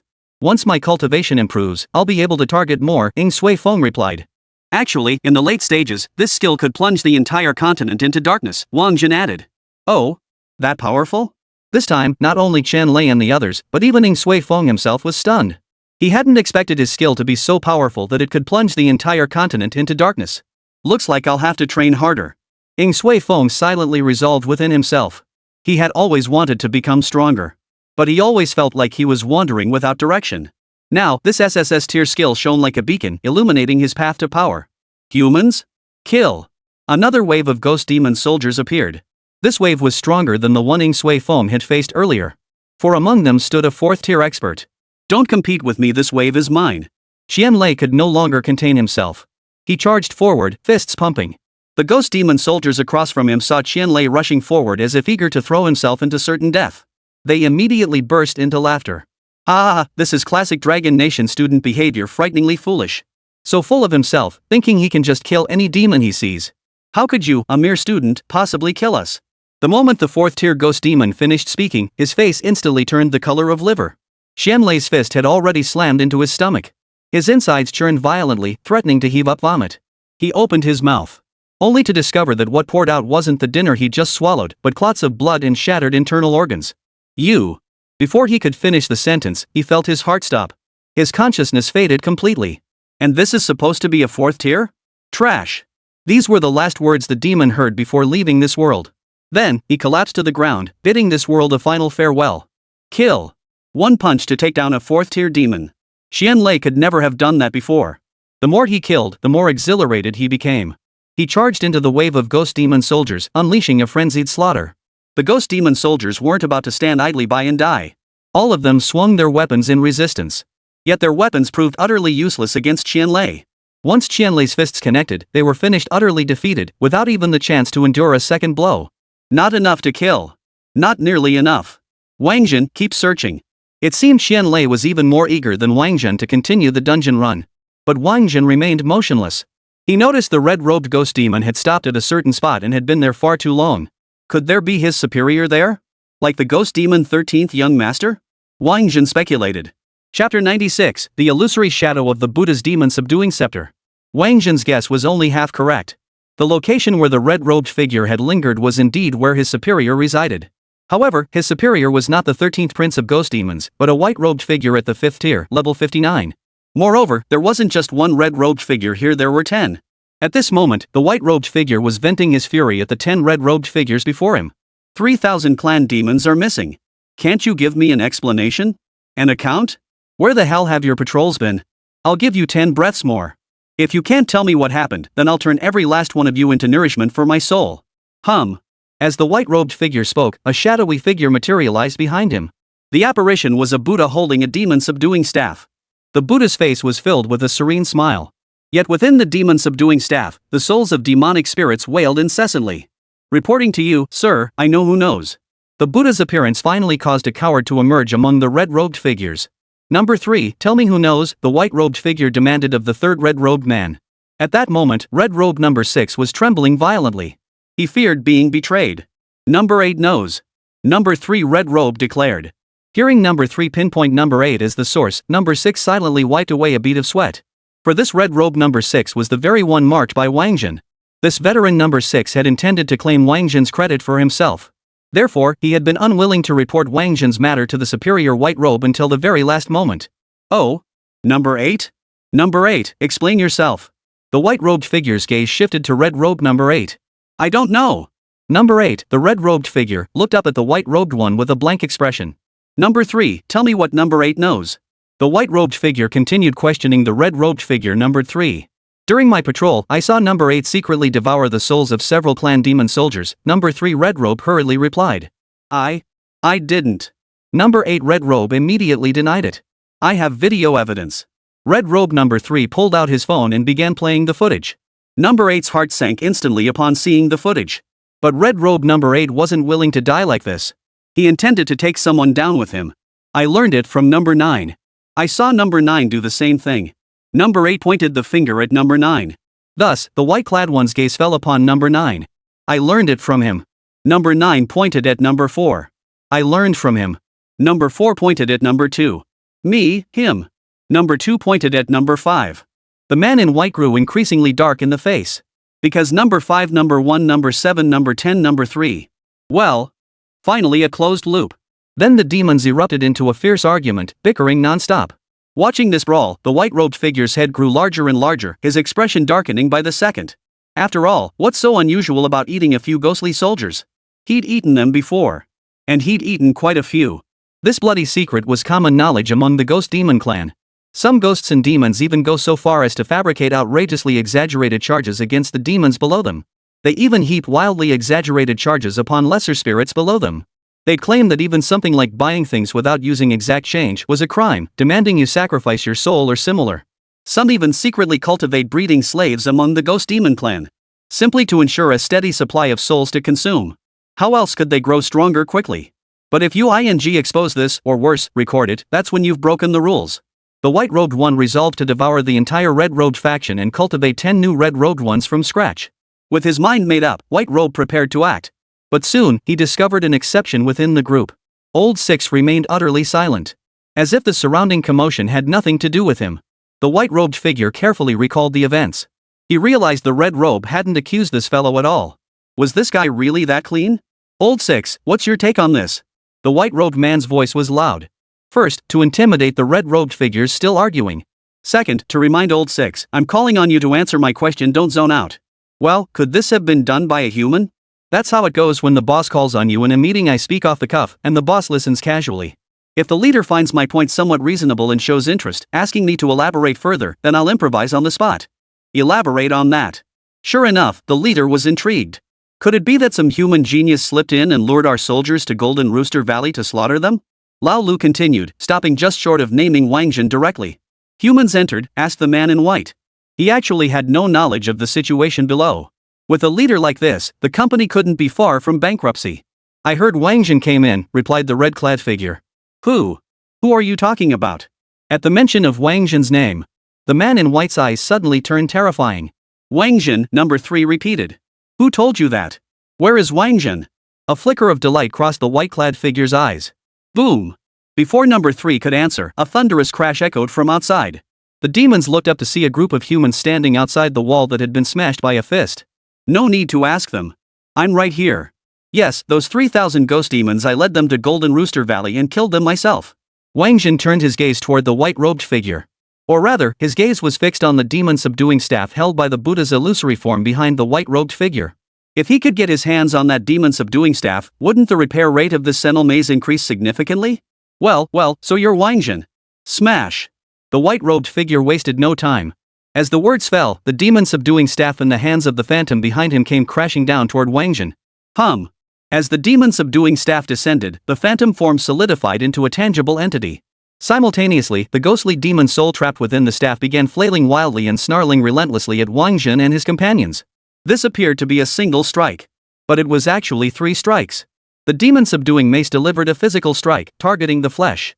The howling emitted by the ghostly demon soul targeted consciousness and the soul. Qianlei charged forward. He had absolute confidence in his fists. Yet, when facing this level 59, 5th-tier white-robed figure, his prowess still seemed somewhat lacking. Thus, everyone present except Wáng Zhen were all controlled by the white-robed figure's seemingly simple, casual move. Whoa! Wáng Zhen drew a deep breath. He summoned every ounce of strength from every cell within his body. Then, he arched his back, tensing his body like a drawn bow. Finally, the demon-subduing staff descended. Wáng Zhen's bow began to flex. His waist snapped forward, propelling his upper body, which in turn drove his arms. A thunderous boom echoed. The demon-subduing mace flew straight back. This outcome caught the white-robed figure completely off guard. As a result, the white-robed figure had no time to dodge. His head took a hard blow, leaving a large bump. Is that all? Pathetic! Wáng Zhen raised his index finger and waved it emphatically at the white-robed man. Chapter 97, the Panga technique still pairs better with the Pango axe. Roar! Infuriated by Wáng Zhen's mockery, the white-robed figure seethed with rage. The Buddha's phantom behind him also grew furious. The head of that shadow suddenly whipped around 90 degrees. The smiling face vanished, replaced by a ferocious visage with its mouth wide open. Whoosh! A green sword shot from the gaping maw, piercing straight toward Wáng Zhen's forehead. Whoosh! A sword also shot out from Wáng Zhen's body. It was the Lianxian sword, blocking the attack before Wáng Zhen. Clang! The two blades collided. A tremendous clang resounded. The green sword that had shot from the Buddha's mouth remained unscathed. This couldn't help but astonish Wáng Zhen. A sword that could withstand a direct clash with the Lianxian sword unscathed, what caliber must it be? Must be claimed. Whoosh! To seize the green sword, Wáng Zhen summoned the immortal trapping sword once more. The moment the fallen immortal sword appeared, the green blade found itself trapped between the two blades, its might steadily waning. You dare, boy! The white-robed figure understood Wáng Zhen's intent to seize the sword. He would never let Wáng Zhen succeed. The Buddha's head turned again, this time revealing a stern expression. A heavy iron chain, glowing with a ghostly blue flame, now appeared in his hand. The chain whipped around the phantom's head several times before coiling toward Wáng Zhen. Wáng Zhen naturally wouldn't let the iron chains bind him. The chains were profoundly strange, their influence tugged at his soul, creating a force that threatened to tear it from his body. He sidestepped. But in that very instant of evasion, the eerie chain suddenly reversed direction, snatching the green sword back. Kill! Wáng Zhen and the white-robed figure clashed. The other red-robed figures weren't about to stand idly by. Of course, they knew they were no match for Wáng Zhen, so they targeted his teammates instead. Red robe number 1 faced off against Qianlei. Red clad number 2 faced off against Yu Ming. Red robe number 3 faced off against Ling Zhen. Number 4 faced off against Bei Xiaobei. Tang Tian proactively challenged number 5. Luo Yue then faced off against number 7. Yu Kersen, Fatty, and Ying Sufeng faced off against numbers 8, 9, and 10 respectively. Finally, only number 6, the old 6th, and Lin Zhongshu remained locked in a stare down. Neither the human nor the demon showed any intention of making the first move. Turning to the others, except for Qianlei, Yuming, and Fatty, the others quickly found themselves at a disadvantage. Among the 9 red-robed figures, the first 5 were all 5th tier. Only the last 4 were 4th tier. The SSS skill allowed Bei Xiaobei and his team to fight opponents 2 tiers above them, but it couldn't bridge too great a gap. After all, they were only at tier 2. Being able to fight 2 tiers above against tier 4 opponents was already incredibly impressive. To fight 5-tier opponents 3 tiers above their own? Without innate talent and family skills or gear to back them up, it was simply impossible. Lin Zhongshu wouldn't let his teammates get into trouble. He pulled out his book and began stacking buffs on everyone. With these buffs, the pressure on the group's battles eased considerably. Then, seeing Lin Zhongshu no longer fixated on him, the red-robed number 6 instantly split into several phantom figures and fled the battlefield in different directions.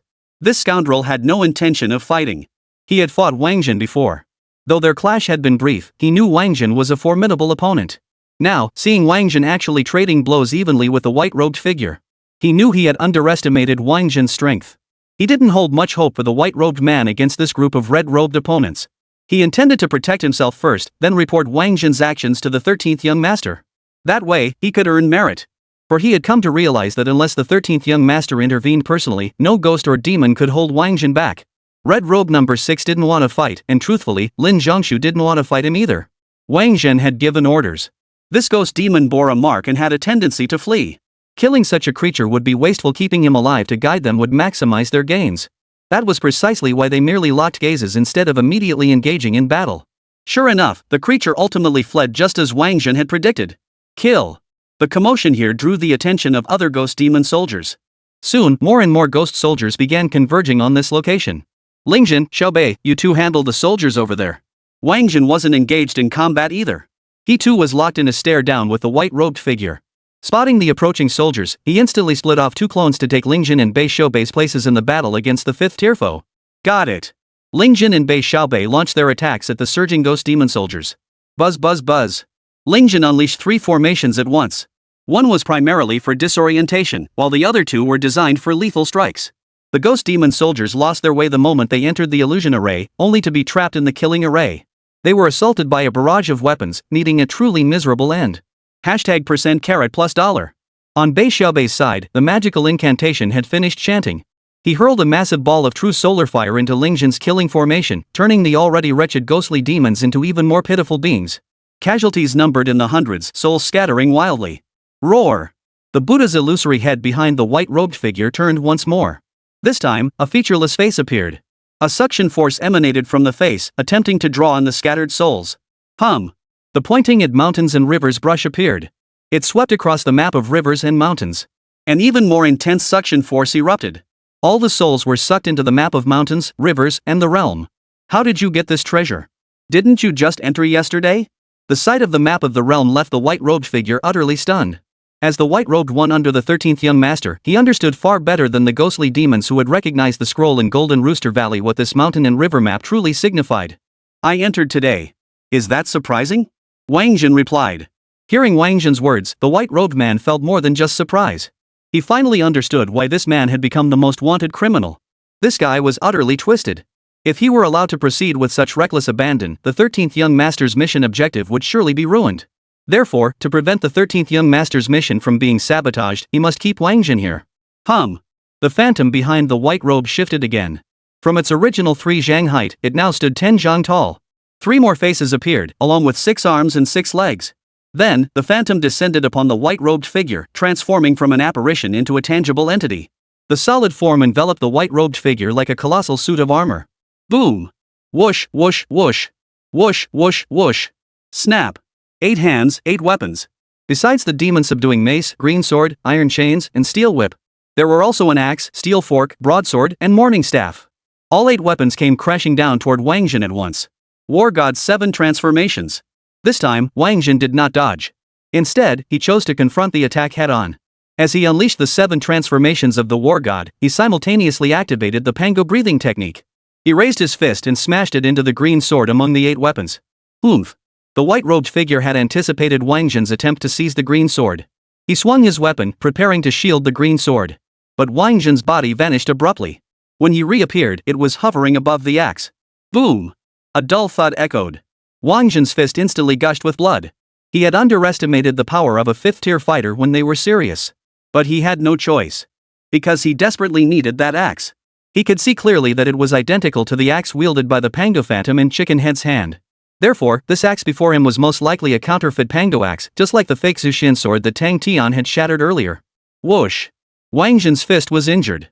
The Pango axe slipped from his grasp. The Jiafuyao display activated, and Wáng Zhen caught the falling axe in one swift motion. The axe was extraordinary.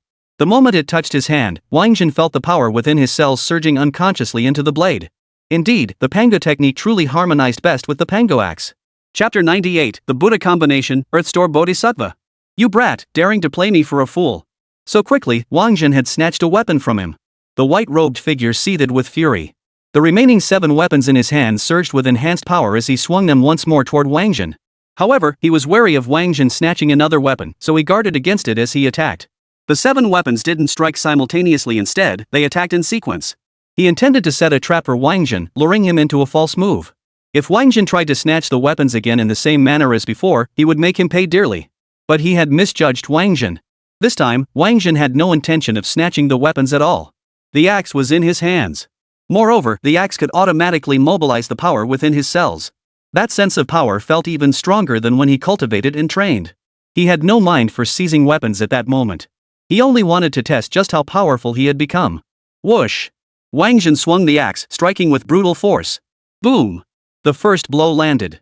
It met the first morning staff swung at him. The morning staff couldn't withstand the blow and shattered instantly. Even the Buddha's arm holding the morning staff snapped along with it. This alone showed the sheer power behind that single blow. But it didn't stop there. The axe's momentum hadn't fully dissipated. It slammed into the second steel fork that had been thrust forward. The steel fork collided with the axe. A buzzing sound followed, and one prong snapped clean off. Next, the third steel whip came crashing down. Wáng Zhen didn't linger in the fight, instead dodging with a swift sidestep. Whoosh! Seeing Wáng Zhen had no intention of seizing the weapon, the white-clad figure immediately changed tactics. The iron chain whipped out, ensnaring Wáng Zhen. Just as the ghostly blue flames on the chains prepared to pull at Wáng Zhen's soul, he used sheer brute strength to rip the chains apart. How could you possess such immense strength? Impossible. Absolutely impossible. The white-robed figure was stunned into silence by Wáng Zhen's maneuver. These chains could bind even a 6th-tier cultivator. Of course, this referred to ordinary 6th-tier cultivators, not prodigies. Yet the Wáng Zhen before him was clearly only a 2nd-tier cultivator. He believed Wáng Zhen was a prodigy. But no matter how prodigious a 2nd-tier cultivator might be, they couldn't possibly match a 6th-tier opponent. Haha, that's because your power is too weak. Wáng Zhen had tasted the benefits of power. He swung his axe and charged forward again. To be honest, that previous swing was his very first time wielding the axe. He'd held back, mainly to test the waters. Now that the probing was done, he knew his opponent was weak. And the sensation of cleaving with the axe felt like cultivation so exhilarating. How could he not pursue even greater satisfaction? Boom! The axe carried unmatched momentum and a surge of air pressure. It locked onto the white-robed figure. The white-robed figure tried to dodge, only to find evasion utterly impossible.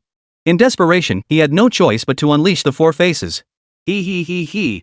The smiling face beamed, its radiance even brighter than before. That smile could plunge one into an illusion, paralyzing the nerves. Wáng Zhen's devastatingly powerful axe strike instantly changed course. Finally missing the white-robed figure's position, it slammed fiercely into the ground. Boom! Crack!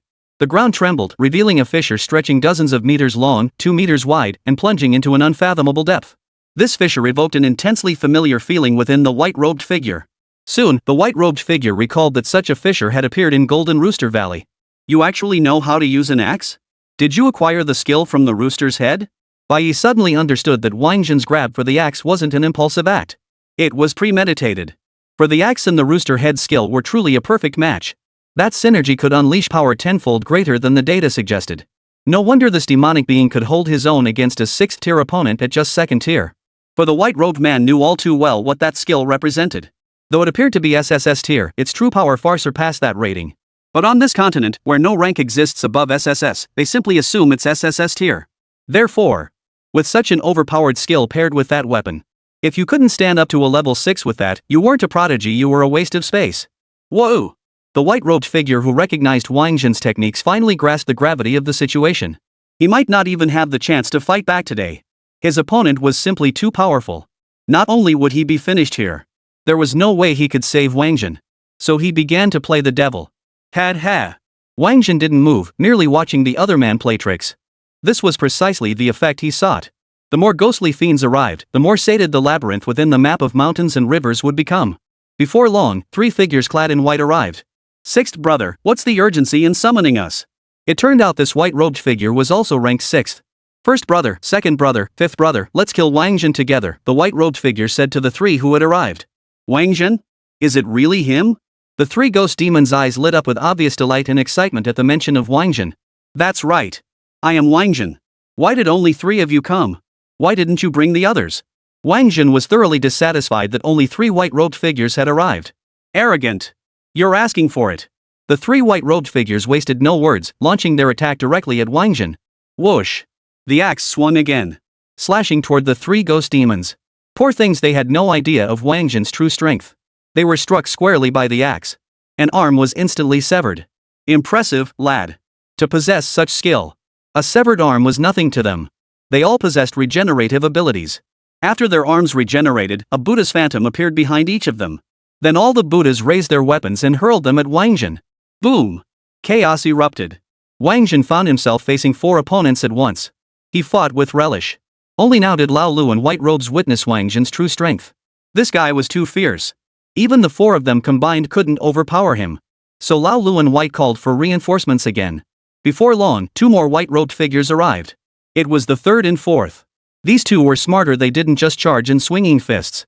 Seeing that the 4 white-robed figures had unleashed Buddha's illusory forms in battle, they quickly unleashed their own Buddha illusions as well. Thus, Wáng Zhen's battle shifted from 1 against 4 to 1 against 6. It must be said, this axe was truly magical. The more Wáng Zhen wielded it, the more comfortable it felt in his hands. The more comfortable it felt, the more he sensed his physical strength surging. As time passed, his combat prowess grew ever stronger, while the 6 white-robed figures grew increasingly exhausted and breathless. "Boss, this guy is seriously messed up. We can't let him keep getting stronger." The 3rd white-robed figure, having uncovered the secret behind Wáng Zhen's growing strength, voiced his concern. "What should we do?" asked the 1st white-robed figure. "What else can we do? We have to use that one move to suppress him," said the 4th white-robed figure. "All right." White robe number 1 began chanting incantations. Seeing this, the other robed figures joined in their chanting. Immediately, the Buddha behind them began to transform. Not only did it radiate brilliant light, but it also rapidly grew in size. Finally, the 6 Buddhas merged into one, forming a benevolent bodhisattva statue, crowned with the heavens and seated high upon a lotus throne. Earth Store Bodhisattva? Wáng Zhen recognized the bodhisattva at a glance. Chapter 99, The Impostor Ksitigarbha? Summon Zhong Kuei. Thus have I heard, at one time, the Buddha was in the Triastria heaven, expounding the Dharma for the king. At that time, innumerable demons from countless worlds throughout the 10 directions all gathered in the king's capital. They praised the demonic beings of the king, who in this impure and evil world manifested inconceivable great wisdom and supernatural powers, subduing stubborn beings and understanding the Dharma of suffering and joy. Each sent attendants to inquire after the world-honored one. At that time, the king, smiling, emitted 100,000 million great clouds of light, namely, the Great Perfection Light Cloud, the Great Compassion Light. After the Bodhisattva Ksitigarbha appeared, he began reciting the Ksitigarbha Sutra. Yet the Sutra of Earthstore proved rather uncomfortable for Wáng Zhen to hear. For the content recited by this bodhisattva diverged greatly from the Earthstore Sutra Wáng Zhen knew. Perhaps due to different translations, this version of the sutra had altered many key terms, transforming it into a form suitable for ghosts and demons. Wáng Zhen glanced around and saw the surrounding ghosts and demons praying with great devotion, their heads even emitting golden light. That golden light looked incredibly powerful, like a divine radiance. But Wáng Zhen sensed it keenly that golden light was merely a guise, masquerading as divine radiance to absorb the souls of the ghosts and demons. He glanced at his teammates. His jaw dropped in shock. Xian Lei and the others appeared even more devout than the ghosts and demons themselves. One by one, they knelt on the ground, repeatedly kowtowing to the bodhisattva. After bowing, they began rolling on the ground covered in sharp stone fragments. After rolling, they took knives and began cutting flesh from their bodies as a sign of devotion, hoping the bodhisattva would bestow divine light upon them.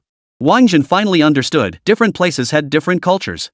The creatures of the Tianyu continent were utterly captivated by this distorted version of the Ksitigarbha Sutra. Too bad he hailed from Blue Star and not a native of the Tianyu continent. The sutra's spiritual interference had no effect on him whatsoever. He'd rather listen to a Suona tune. Wáng Zhen drew his Suona and began to play Prison Sin. Prison Sin character consumes 300 divine power. Playing this melody summons Zhong Kuei to assist for 10 minutes. Cooldown, 24 hours. And this time, to awaken his teammates and companions. Wáng Zhen didn't use a silent summon, he let the sham sound carry out loud and clear. The Suona truly lived up to its reputation as the rogue among instruments, loud and piercing. Its piercing resonance instantly drowned out the recitation of the Ksitigarbha Sutra on the Tianyu continent. It roused Qianlei and the others. Holy crap, that was terrifying. I almost killed myself just now. Recalling everything he'd done under the sutra's influence, Qianlei was filled with dread. He looked up at the Bodhisattva Ksitigarbha seated upon the lotus throne, chanting the sutra. Now, it all seemed fake and hypocritical. Yeah, that was close. Who knew Wáng Zhen would save our lives again? Yu Ming chimed in. Why is he playing the Suona again? Luo Yue looked at Wáng Zhen, puzzled. That Suona sounded awful. But who would have thought that this very shrill sham would rescue them from their self-destructive ritual? You probably don't know this, but that's actually his core profession. He's a Suona Craftsman, Qianlei explained. A Suona Craftsman? D rank? At that moment, Tang Tian, who had been mostly silent, spoke up. Yep, a D rank sham maker. You know about that? Qianlei's gaze toward Tang Tian grew intensely peculiar. I know. He appeared when I changed jobs, Tang Tian said. What? You saw a Suona Craftsman? At that moment, Tang Tian's standing in the eyes of Qianlei, Yu Ming, and Lin Zhongshu changed completely. Yeah, I chose it too, but when I was 90% through the job change, it failed, Tang Tian continued. Whoa! The three stared at Tang Tian as if she were a freak. As members of the four great families, they might not have known what it meant to be a D-rank Suona Craftsman before. But after learning that Wáng Zhen had been a D-rank sham artisan, they had inquired with their family elders and now understood exactly what that D-rank sham artisan meant. May I ask, what's your ranking on the Young Dragon list? Yu Ming spoke up. The Young Dragon ranking's the most prestigious list in the eyes of prodigies who hadn't yet formally entered university. Though the rankings were publicly listed, Qianlei and his peers understood clearly that beyond the top few prodigies, the gap in strength between subsequent rankings wasn't significant. After the class change, this ranking would be reset. This is precisely the significance of the Qilin rankings. Regarding the progress of class advancement, according to their elders, even the geniuses on the Young Qilin list who had undergone class change just days ago had seen this D-rank Suona Craftsman. As clan disciples, they transitioned earlier than ordinary students, yet ironically missed the chance to witness the D-rank Suona Craftsman. Yet even so, they didn't consider themselves superior to Tang Tian. Because back then, many geniuses aspired to become sham craftsmen. Yet most only reached 49% in their job change progress. This girl, however, achieved a staggering 90%, placing her second only to Wáng Zhen. But the Young Dragon list's 150th ranker, I've never heard of anyone named Tang Tian. I'm not on the Young Dragon list, Tang Tian stated. Hearing her say this, the three found Tang Tian even more terrifying. Not on the Young Talents list, yet her job change shows a D-rank Suona Craftsman. This girl is downright monstrous. Is the Tang family secretly nurturing a prodigy? Then which school are you planning to apply to? Qianlei asked. He represented Lanwu. Yu Ming represented the Magic Academy. Lin Zhongshu represented Xingwu. When you unexpectedly encounter such talent, you must recruit them when the opportunity arises. I'm getting direct admission to National Martial Arts Academy, Tang Tian stated. Hearing this, the three of them couldn't help but gasp in astonishment. Those who received direct admission without taking the entrance exam. Such individuals are exceptionally ruthless and utterly abnormal. So this girl might look like a delicate flower, but she's actually incredibly fierce. Why? Just as the three were preparing to pry more information out of Tang Tian, a sudden chill swept through the air. Luo Yue, Tang Tian, and Ing Sui Fom all looked on with alert expressions. This sudden chill made them feel danger approaching. Qianlei and his group, however, remained calm. They knew it signaled the imminent arrival of the spirit soul summoned by Wáng Zhen. Sure enough, moments later, a man appeared before them. He had the head of a leopard, ringed eyes, an iron-like face, and curly sideburns. His appearance was hideously ugly. The man held a sword in one hand and a gourd in the other, exuding an air of formidable authority. Upon appearing, he fixed his gaze directly on Ksitigarbha Bodhisattva. His face quickly twisted with fury. What demonic fiend dares impersonate a bodhisattva? You deserve to be beheaded. Zhong Kuei bellowed, already hurling his demon-slaying sword forward. Whoosh! The demon-slaying sword, imbued with profound spiritual energy, shot straight toward the golden statue of Ksitigarbha Bodhisattva. The golden statue showed no fear, chanting sutras while extending a palm. As it extended its palm, it firmly grasped the flying demon-slaying sword in its hand. The demon-slaying sword wasn't one to be trifled with. After a violent tremor, it suddenly exploded. Boom! The Earthstore Bodhisattva's palm was instantly blown to smithereens. You have the nerve. The solemn and sacred Bodhisattva vanished. In its place stood a fearsome demon. Hundreds of arms suddenly erupted from around the Bodhisattva, each gripping an immensely powerful weapon. Whoosh! Whoosh! Whoosh! The weapons continuously emitted blinding light. The light coalesced into a swastika symbol, descending toward Wáng Zhen and his companions. Instantly, Wáng Zhen and his companions experienced an illusion, feeling as though their bodies were steadily shrinking. For the power of that swastika was immense. It seemed to cover the entire sky. Trivial tricks. How dare you show off in front of the master? Great celestial dragon, supreme dharma incantation. Zhong Kuei's voice rang out once more, a new iron chain now in his grasp. Chapter 100, Zhong Kuei slays the demon. This iron chain looks familiar. Seeing Zhong Kuei's chain, Shenlei and the others recalled the one held by the sixth white-robed Buddha apparition earlier. Hey, his chain? How could it compare to this one? Just watch. Wáng Zhen waved his hand casually. Relax, relax. Sure enough, Zhong Kuei's iron chain transformed into a massive black dragon, coiling around the enormous swastika. As Zhong Kuei chanted his incantation, black runes began to emerge from the dragon's body. Those black runes then formed chains of black runes, binding the entire swastika character. Prajna Buddhas, Prajna Bamaham. As Zhong Kuei's words fell, the black dragon and the chains of black runes began to rapidly contract. Crack!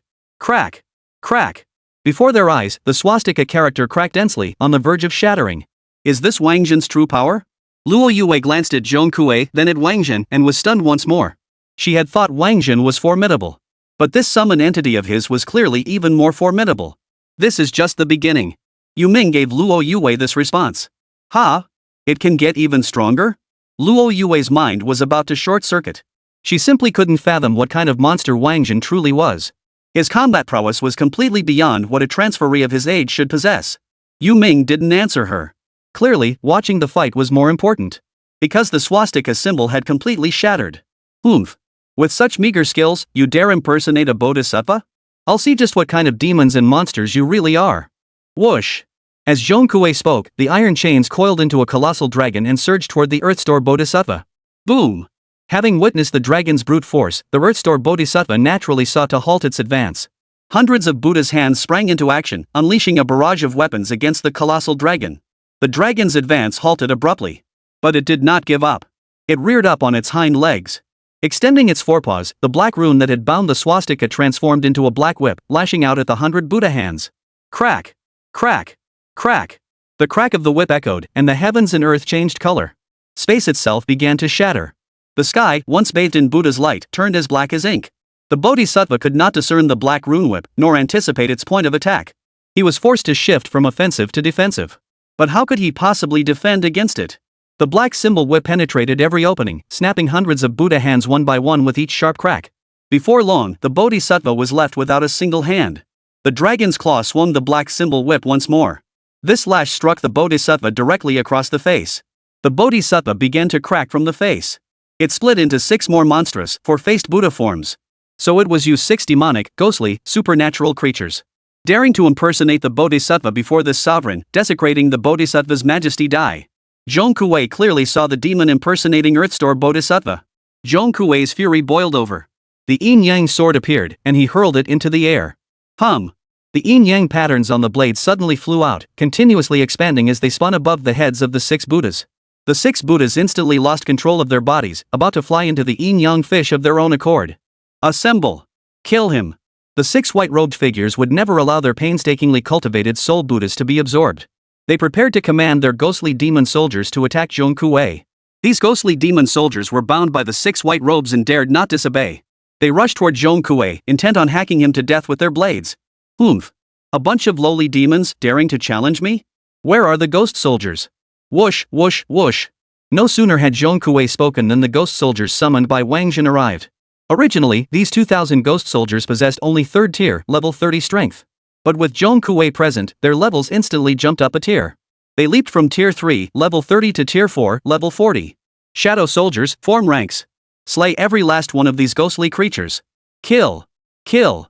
Kill! The ghost soldiers gripped their soul-slaying spears. Shouting battle cries.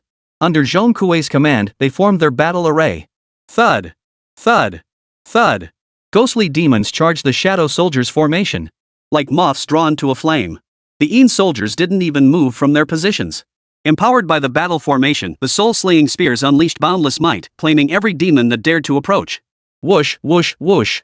The souls of the slain ghostly demons flew out. Then they all flew toward the 6 great Buddhas. This was the true purpose of the white-robed figures. They needed to absorb more souls to strengthen their Buddha power, thereby countering the yin-yang diagram above them. So that's it. These ghostly creatures are truly wicked and cruel. Even Zhong Kuei couldn't bear to watch the white-robed ones act this way. He hurled the purple gold gourd in his hand. He bellowed, "Seize!" The gourd began to swell, its mouth generating a terrifying suction force that sucked all the ghosts into the purple gold gourd. Roar! Roar! Roar! Seeing Zhong Kuei actually competing with them for sustenance, the 6 Buddhas could no longer contain their fury. They charged at Zhong Kuei with all their might. Hum! The demon-slaying sword reappeared. Zhong Kuei, sword in hand, delivered the final blows to the 6 Buddhas and the white-robed figure. This final strike was utterly one-sided. Neither the Buddhas nor the white-robed figures could withstand a single strike from Zhong Kuei. Little pen, hurry! While Zhong Kuei dealt with the white-robed figures and Buddhas, Wáng Zhen immediately hatched a devious plan. He certainly didn't want Zhong Kuei to absorb all the ghosts. He summoned the pointing at the mountains and rivers brush to stir up trouble. Whoosh! The commanding brush wasted no time, unfurling the map of the realm beneath the purple gold gourd and beginning to funnel the souls of ghosts and demons into the Senra maze. Zhong Kuei's battle concluded swiftly. All 6 Buddhas were sealed within the yin-yang pattern. Turning back, he saw the pointing to the mountains and rivers brush stuffing souls into the map of mountains, rivers, and the realm. He made no move to stop it, merely watching in silence. Only after every demon and spirit present had been slain by the Yin soldiers, and all souls swallowed by the Senluo maze, did he withdraw his 3 treasures. Your Excellency! With the battle concluded, Wáng Zhen approached Zhong Kuei to pay his respects. That artifact within the scroll is quite impressive, Zhong Kuei remarked, his gaze fixed on the map of the realm, but it does not belong to you. It bears the markings of a demonic entity. Oh? Can it be removed? The mark, naturally, belonged to the Ghost Demon King. Wáng Zhen certainly didn't want the treasure he'd worked so hard to restore to be snatched away by the Ghost Demon King in the end. It can be removed, but if you erase the mark now, the other party will know, and that won't be good for you. I can teach you the method to remove it. You can do it later when you're ready. Zhong Kuei spoke, raising his hand to point at the space between Wáng Zhen's eyebrows. The method to erase the mark was thus imprinted within Wáng Zhen's consciousness. Chapter 101, This isn't a miniature, this is the underworld. Lord Zhong Kuei, is this a miniature version of the underworld? After receiving the method to erase the mark, Wáng Zhen voiced his inner thoughts. The dungeon's level design overlapped with the 13 stations of the underworld. Thus, he had previously suspected this dungeon to be a miniature underworld. Now, encountering a divine soul with profound knowledge of the underworld, he naturally sought clarification. This is not a miniature underworld, Zhong Kuei stated, walking toward the battle-scarred wall. Wáng Zhen heard this and was somewhat surprised. Then he thought to himself, as expected. He had misjudged it after all. Though this dungeon appeared highly similar to the underworld, closer examination revealed numerous differences. Likely the dungeon designers drew inspiration from certain underworld settings. Other aspects of this instance, such as its core mechanics, would still be distinct. With this realization, Wáng Zhen dismissed his earlier conjecture. Then Zhong Kuei said, "This is the underworld." What? Zhong Kuei's words startled Wáng Zhen to his core. He watched as Zhong Kuei crouched before the wall, carefully examining the shattered bricks. The emotion in his touch was as if he were caressing the ancestral home he hadn't returned to in decades. Yet for Zhong Kuei, the underworld was far more than a mere few decades. The underworld, how did it come to this? After a moment of silence, Wáng Zhen pressed on. This was the underworld, after all. The place where all souls are born and die. How could it have become a dungeon? If this instance is merely a microcosm of the underworld. A dungeon designed based on certain aspects of the underworld to aid cultivation.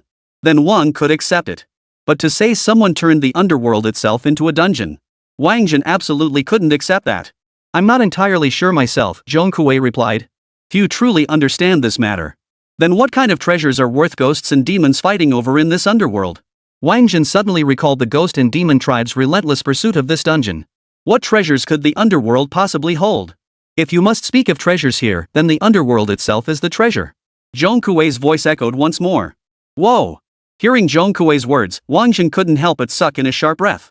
If this were merely a dungeon containing materials for crafting equipment and weapons, then its occupation by ghosts and demons would be one thing. But if this were the underworld, the very place that held the lifeline of humanity's existence, then its impending conquest by ghost demons meant the very lifeline of humanity was now entirely in their grasp. The thought alone sent a chill down Wáng Zhen's spine. The consequences were too grave. Consequences humanity could never bear. No wonder the ghost and demon tribes were so determined to seize it. Lord Zhong Kuei, how can we gain control of this netherworld? Wáng Zhen struck at the heart of the matter. Since the ghost and demon clans were so determined to seize the underworld, they must possess the method to control it. Obtain the heart of the underworld, and you control it, Zhong Kuei replied. Where is the heart of the underworld? Wáng Zhen pressed further. The moment the words left his lips, Zhang Kuei's hands, which had been feeling along the wall, froze instantly. Zhang Kuei looked at Wáng Zhen with surprise. Kid, what are you up to? To control the underworld meant to control everything within it. That meant even he would be controlled. He certainly didn't want to be controlled by this kid standing before him. What was this wet behind the ears brat? How dare he presume to control him? Lord Zhang Kuei, to be honest, the ghosts and demons we just slew were trying to seize control of this very netherworld. Once they control the underworld, our human race is finished, Wáng Zhen said. Oh? Hearing Wáng Zhen's words, Zhang Kuei couldn't help but show surprise on his face. He pondered deeply for a moment, his expression suddenly turning fiercely angry. No wonder those creatures looked so ghostly and eerie, playing tricks and pretending to be divine. So they had their sights set on the underworld after all. Oomph. As if they were worthy of ruling the underworld? No comparison, no hurt. Compared to those ghostly demons pretending to be the fake Earthstore Bodhisattva. Wáng Zhen, that wet behind the ears brat, was perfectly suited to rule the underworld. The heart of the underworld lies in the lowest layer of the 18 hells, the 19th hell, Zhang Kuei declared. Ha? There's a 19th layer of hell? Wáng Zhen heard this for the first time. Of course there is. Not just 19, but 20 layers. Haven't you heard the saying? As high as the heavens, as deep as the seas, as thick as the earth. If there are 33 heavens, then naturally there are 33 realms below, meaning 20 layers of hell. Understand now? Zhang Kuei said. Oh, so that's how it is. Wáng Zhen nodded, seeming to grasp the concept yet not fully. Then Zhang Kuei continued, when you reach the 19th layer of hell, you'll see a miniature underworld there that is the heart of the underworld. By binding your soul to the heart of the underworld through a contract, you will effectively control the entire realm. Everything within the underworld will then operate according to your will. Of course, this requires your will to be sufficiently strong. If your will is too weak, the underworld won't operate according to your will. Instead, it will devour your will. You'll become nothing more than a puppet of the underworld. Understand? Oh, have you seen that monkey? Zhang Kuei abruptly changed the subject. Simultaneously, he reached out and patted Wáng Zhen's head 3 times. Not yet. Haven't had the chance, Wáng Zhen replied. Remember what I just said. Oh, and since these souls are useful to you, you might as well keep them. Zhang Kuei spoke, producing his yin-yang sword in purple gold gourd. Seeing this, Wáng Zhen summoned the pointing at the mountains and rivers brush, instructing it to unfold the map of mountains, rivers, and the realm. Woo woo woo. The ghostly and demonic souls that flew out from the yin-yang sword and the purple gold gourd were all absorbed into the Senra maze. Next, Zhang Kuei handed over all the weapons he had seized from the fake Earthstore Bodhisattva to Wáng Zhen. With a whoosh, he vanished. Wow, I'm set for life. Seeing Zhang Kuei vanish, Xian Lei and the others immediately swarmed around him, ready to start dividing up the weapons. Wáng Zhen was the first to pick up the blue sword he'd long coveted, examining it closely. It looked so much like it.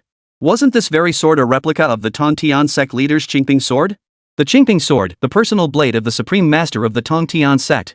Forged from the lotus leaves of the 36th grade world purifying blue lotus. That 36th grade world purifying blue lotus transformed into 3 treasures. The first was the lotus flower, which became the 3-treasure jade scepter of Primordial Lord. Second, the lotus root became the dust whip of the Supreme Lord Lao. The third was the lotus leaf, which became the Qingping sword. Though merely a replica of the Qingping sword and not comparable to the genuine article, this blade still qualifies as an SSS grade weapon. It was perfectly suited to compensate Tang Tian for her shattered replica of the sword of exterminating immortals. With this thought, Wáng Zhen handed the Qingping sword to Tang Tian. Tian, here you go. Chapter 102, Wind Wolf King, Wáng Zhen's in the dungeon? Xiao Bei, do you think Brother Zhen has feelings for Tang Tian? The chubby guy beside them, having witnessed Wáng Zhen handing the green sword to Tang Tian, immediately started gossiping. Bro Wang has a thing for Tang Tian? Fatso, you're joking, right? When did Brother Zhen start getting interested in girls? Bei Xiao Bei objected. Hey, you just don't get it. Bro Zhen isn't like you. You're the puppy dog type, but he's the domineering CEO type.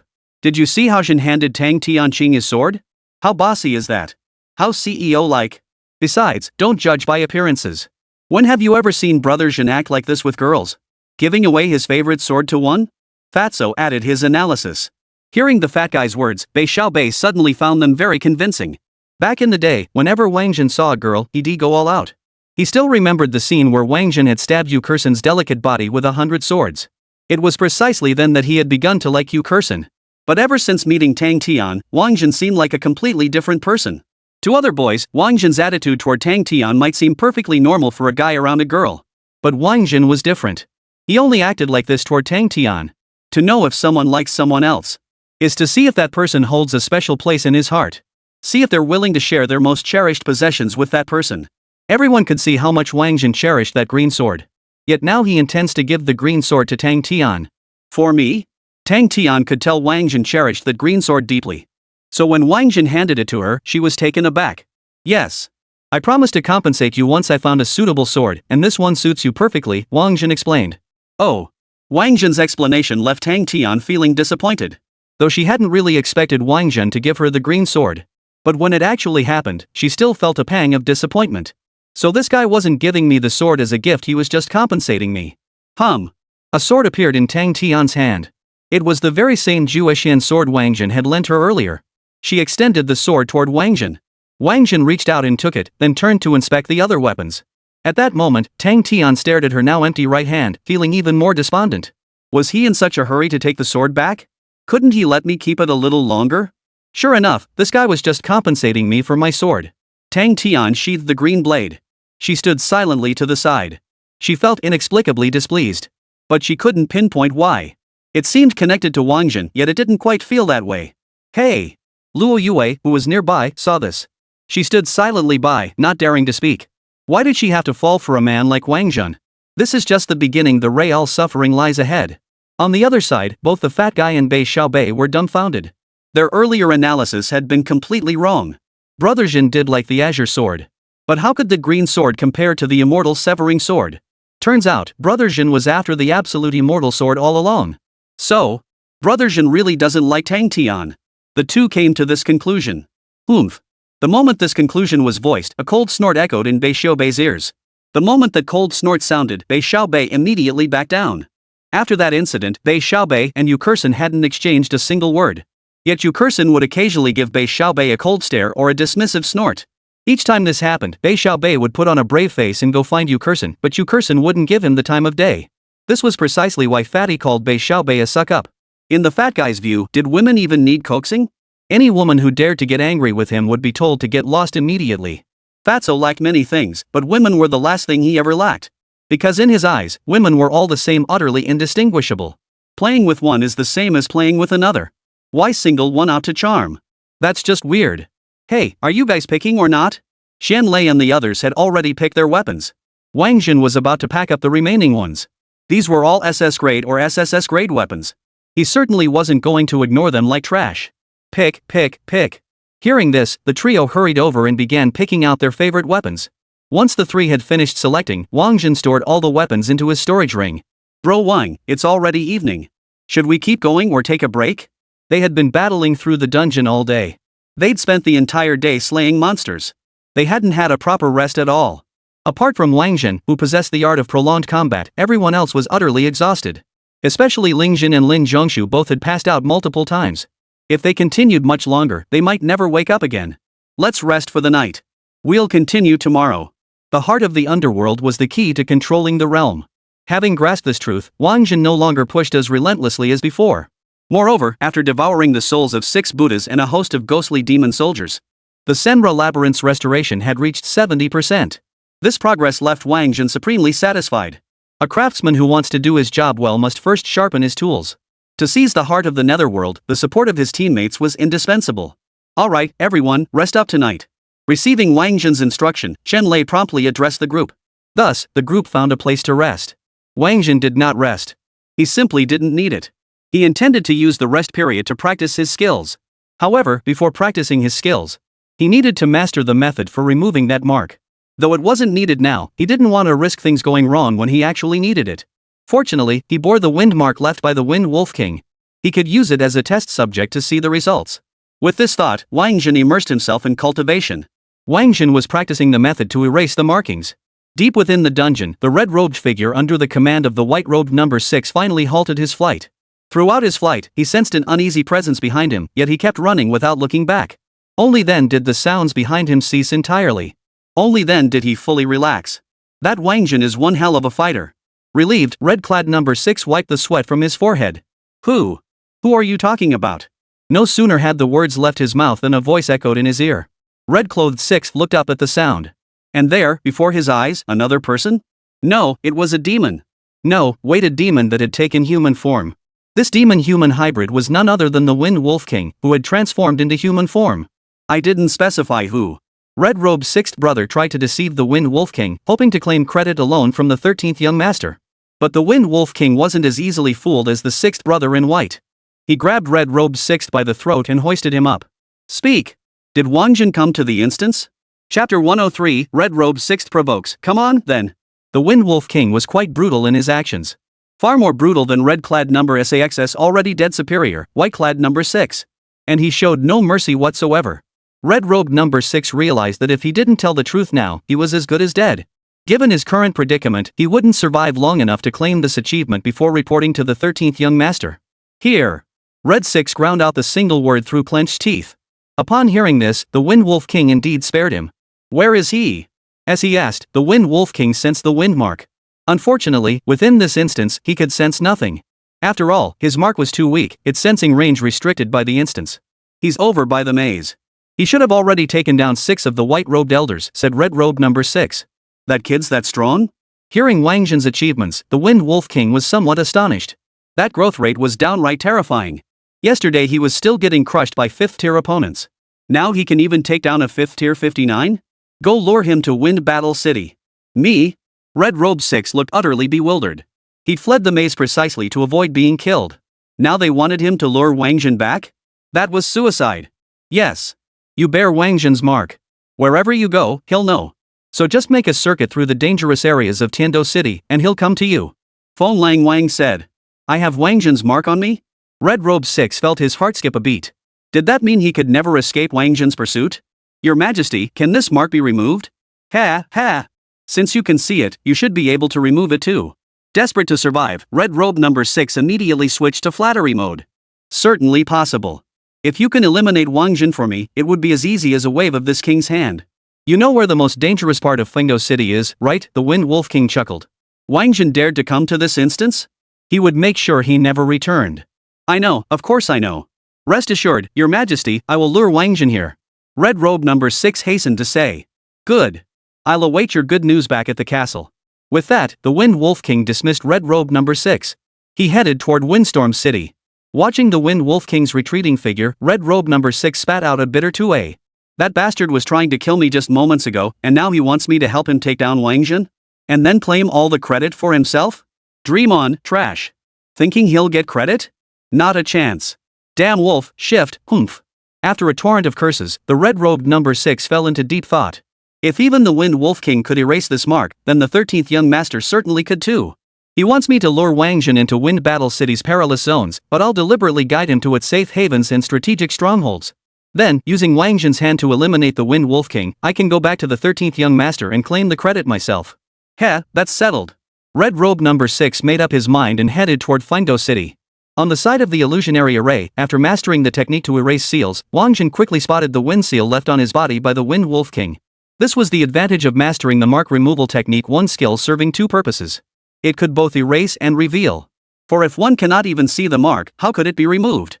Thus, he began experimenting with the Wind Wolf King's mark. As it turned out, the Wind Wolf King's mark was indeed rather weak, easily purged by Wáng Zhen. The moment the mark vanished, Wáng Zhen felt a slight lightness in his body. Afterward, Wáng Zhen prepared to continue cultivating other skills. He noticed others were also deep in their own training. Geniuses are geniuses, they all worked tirelessly, never wasting a moment. Wáng Zhen especially focused on mastering Yuqingyu's 10 great witchcrafts. With so many types of witchcraft to master, he had only scratched the surface before. Guided by the principle of good enough for now, he hadn't pursued mastery. To master them would demand immense time and energy dedicated solely to this skill. Other techniques like the 18 transformations of the War God and the 10,000 swords returned to the ancestral sect. In Wáng Zhen's view, these were actually extremely simple. After all, his physical prowess and innate talent were undeniable. As for the soaring ascension, reaching 20 kilometers in a single flash seemed to be the absolute limit of Wáng Zhen's current cultivation. Forget cultivation, he couldn't even access that realm of consciousness. Thus, aside from diligently mastering the 10 great witchcrafts, he had no other skills to cultivate. After all, there was still the heart of the underworld to seize. Enhancing his strength and survival tactics were the keys to success in this battle. Though he could summon his divine soul, its duration remained far too brief. To forge iron, one must be strong oneself. Only by strengthening his own power could he ensure his safety. The group trained through the night. After a night's rest, everyone's mental state improved significantly the next day. Ling Jin and Lin Zhongshu, in particular, no longer appeared as prone to fainting. Wáng Zhen, continue. After breakfast, Zhen couldn't help but urge them on. It must be said that this dungeon run had yielded substantial gains for everyone. Weapons and skills aside, their combat experience and knowledge had grown remarkably fast. Moreover, having acquired Kuei's skill significantly boosted Qianlei's strength-based magic, fully compensating for his regret at not learning the War God's 18 transformations. Consequently, Qianlei grew increasingly fond of this dungeon. Of course, there was another crucial reason for his fondness. That is, he never had to worry about safety issues. Wáng Zhen's summoned creatures were simply too powerful. Qianlei felt like he could sweep across the entire continent just by following Wáng Zhen. Let me check the route first. Wáng Zhen replied, immediately beginning to examine the mark he'd left on the red robe number 6. As he examined it, Wáng Zhen suddenly felt a bit dazed. He even began to doubt whether he had misread the markings. What's wrong? Qianlei asked with concern. That kid seems to know I left a mark on him. Because his markings now form 4 characters plus an exclamation mark, come on over. Ha! Wáng Zhen's explanation left everyone a bit dumbfounded. Wasn't that guy the cowardly type who only knew how to run away? How did he suddenly get so bold? He's even daring to provoke others? Then, everyone heard Wáng Zhen continue. He not only marked the route for me, but also highlighted several locations. But I'm not sure if those spots are traps. A brief silence fell over the group. Here's what we'll do, we'll split into 3 teams and head to those locations to investigate. Wáng Zhen, you can create clones, right? Each clone could lead a team. What do you think? After the silence, Yu Ming suddenly proposed. His suggestion was quickly agreed upon by the group. Alright, I'll take Sister Luo and Yu Ming. Fatso will lead Lin Zhongshu, Xiao Bei, and Yu Kersen. Wáng Zhen, you take Tang Tian, Ying Suifeng, and Ling Jin. Qianlei swiftly divided the group into 3 teams. Wáng Zhen glanced at the groups. Each had support and damage dealers. It was workable. With his clone included, it should be smooth sailing. Alright, let's do it. I'm going to see what that guy is up to. Wáng Zhen declared, leading the group toward Fengdo City. Chapter 104, The Young Qilin List and the Qilin List, Geniuses of the Past. As the group arrived outside Fengdo City, they were immediately awed by the sheer scale of the colossal city. Its walls stretched as far as the eye could see. It seemed as though the walls were built straight up into the heavens. Moreover, no one could fathom the city's true dimensions. The walls stretched endlessly to the left and right, their edges lost to the horizon. The entire city was black, giving off an eerie and terrifying yet imposing aura. Why do I get this feeling it's a trap? Once you enter, you'll never get out. Qianlei exclaimed. Yu Ming and the others couldn't help but nod in agreement. They shared Qianlei's unease. This must be Fengdu City. Wáng Zhen observed the 3 characters Fengdo City on the gate's plaque and stated. Fengdu City? What kind of place is that? Qianlei asked. The others looked equally clueless upon hearing this. It's where spirits are judged, Wáng Zhen explained. Whatever misdeeds you committed in your past life are reviewed one by one. Based on your sins, you're imprisoned in hell to suffer. Oh? What if I only did good deeds? Qianlei pressed. Good deeds are simpler. Based on your merits, you'll be judged into the 6 realms of rebirth to be reincarnated. The more good deeds you do, the better your next life will be, Wáng Zhen added. The 6 realms of rebirth? What's that? Hearing this new term, Qianlei pressed further. Wáng Zhen sighed silently upon hearing this. This was precisely why he didn't want to share mythological tales with the masses. The people of this continent were far too ignorant about such things. Just telling one story required explaining a whole bunch of specialized terms. What was meant to be storytelling ended up feeling like a lecture. Who wants a teacher lecturing on abstract concepts during class? Only storytelling makes lessons interesting. Nevertheless, having gone this far, Wáng Zhen patiently began his explanation. The 6 realms refer to the heavenly realm, the human realm, the Azure realm, the hell realm, the hungry ghost realm, and the animal realm. No sooner had he begun than Wáng Zhen noticed the fatso's eyes glazing over, looking utterly sleepy. Damn it, this was just like sitting through a lecture in class instant sleep. So Wáng Zhen quickly cut himself off and switched to a different explanation. Think of them as 6 conduits through which souls can be reincarnated. Those who do good deeds are reborn into the heavenly realm, human realm, or Azure realm. Those who do evil deeds will be reborn into the hell realm, hungry ghost realm, or animal realm. Sure enough, the moment Wáng Zhen put it that way, the fat guy's eyes snapped wide open. Then, Qianlei burst out laughing. So it seems the demonic tribes are all evildoers, since they're beasts who've fallen into the animal realm. Exactly, that's the point. Wáng Zhen quickly cut him off. And he vowed never to discuss such matters with these fellows again. It felt like trying to explain ice to a summer insect. Let's go. Wáng Zhen said, already projecting 2 clones. Following the pre-arranged teams. The original and the clones led their respective teams into Fengdo City using the Earth Escape technique. Once inside Fengdo City, they followed the route provided by the red-robed 6th brother. Surprisingly, the journey went quite smoothly. Though they did encounter patrols of ghost demon soldiers along the way. Those patrols always managed to pass them by without a single encounter. This red robe. Could he be a human undercover agent infiltrating the Ghost Demon clan? Wáng Zhen couldn't help but wonder. Still, he remained cautious. He also inquired about the other two teams' progress. Ultimately, he discovered that both teams were proceeding as smoothly as his own. I'll check my end first. If everything's clear here, you can come join me. My clone can only last half an hour, Wáng Zhen said. Upon hearing this, Qianlei couldn't help but complain, only half an hour? Wáng Zhen, you're way too weak. No sooner had Qianlei finished speaking than Luo Yue objected. Half an hour is weak? If you can last 5 minutes, that'd be impressive. Ha! Qianlei stared at Luo Yue, utterly stunned. Somehow, it felt like she wasn't talking about the clone at all. But after Luo Yue said that, Qianlei realized he'd said the wrong thing. A clone lasting half an hour? That's damn impressive. After all, the most impressive clone technique currently only lasted 15 minutes. Not only is this guy a freak, but the skills he's learned are freaky too. He can unleash power that surpasses the skill's inherent capabilities, Qianlei remarked. They all assumed Wáng Zhen possessed such immense natural talent that the skills he learned naturally appeared more powerful. They never imagined that Wáng Zhen's skills weren't merely SSS tier, but God tier. Of course, even if Wáng Zhen had told them, they probably wouldn't have believed him. It's time for me to go. I'll head inside first. The place Wáng Zhen and his group had arrived at was an underground cavern. The cavern was deep, a passageway leading straight down. A chilling wind swept through the air, sending shivers down one's spine. Let's go. Wáng Zhen and the others exchanged glances before descending the passageway. After about 10 minutes, the path ahead finally widened. Then, Wáng Zhen saw a group of ghosts inside, busily at work. What is this? Ling Zhen was stunned. He had never seen so many ghosts before. More importantly, these were all humanoid in form. So they were human souls, not demonic spirits. Each of these human souls bore shackles and chains, perpetually performing actions that Wáng Zhen and the others couldn't comprehend. But upon closer inspection, everything they did seemed to follow a certain order. Is that Lei Yan? Ling Zhen suddenly spotted a familiar face. Lei Yan? Who?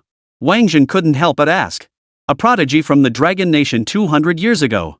Sadly, he died at the 5th rank, Ling Zhen explained. 200 years ago? Wáng Zhen was stunned. So this man had been imprisoned here for 200 years? That means Senior Fang Chong? And Senior Lu Ding. Senior Wang Haiyang. Not only Ling Zhen, but Tang Tian also spoke up. Judging by her titles, these figures must have lived within the last 2 centuries. Suddenly, Wáng Zhen noticed Ling Zhen's lips trembling uncontrollably, his eyes brimming with tears. He walked up to a man and woman, then knelt down with a thud. Father. Mother. What? Wáng Zhen was stunned. Completely stunned. Qianlei, Fatso, come over here. The situation over here is too serious. Wáng Zhen had no choice but to summon Qianlei, Yuming, and Lin Zhongshu over. Since those 3 came from prominent families, they would likely know more. With them present, they might understand the situation unfolding before them. Got it. Upon hearing this, Qianlei and the fat man immediately led their teams toward this location. Before long, they arrived. When Qianlei and the other 2 arrived, they couldn't help but gasp in shock.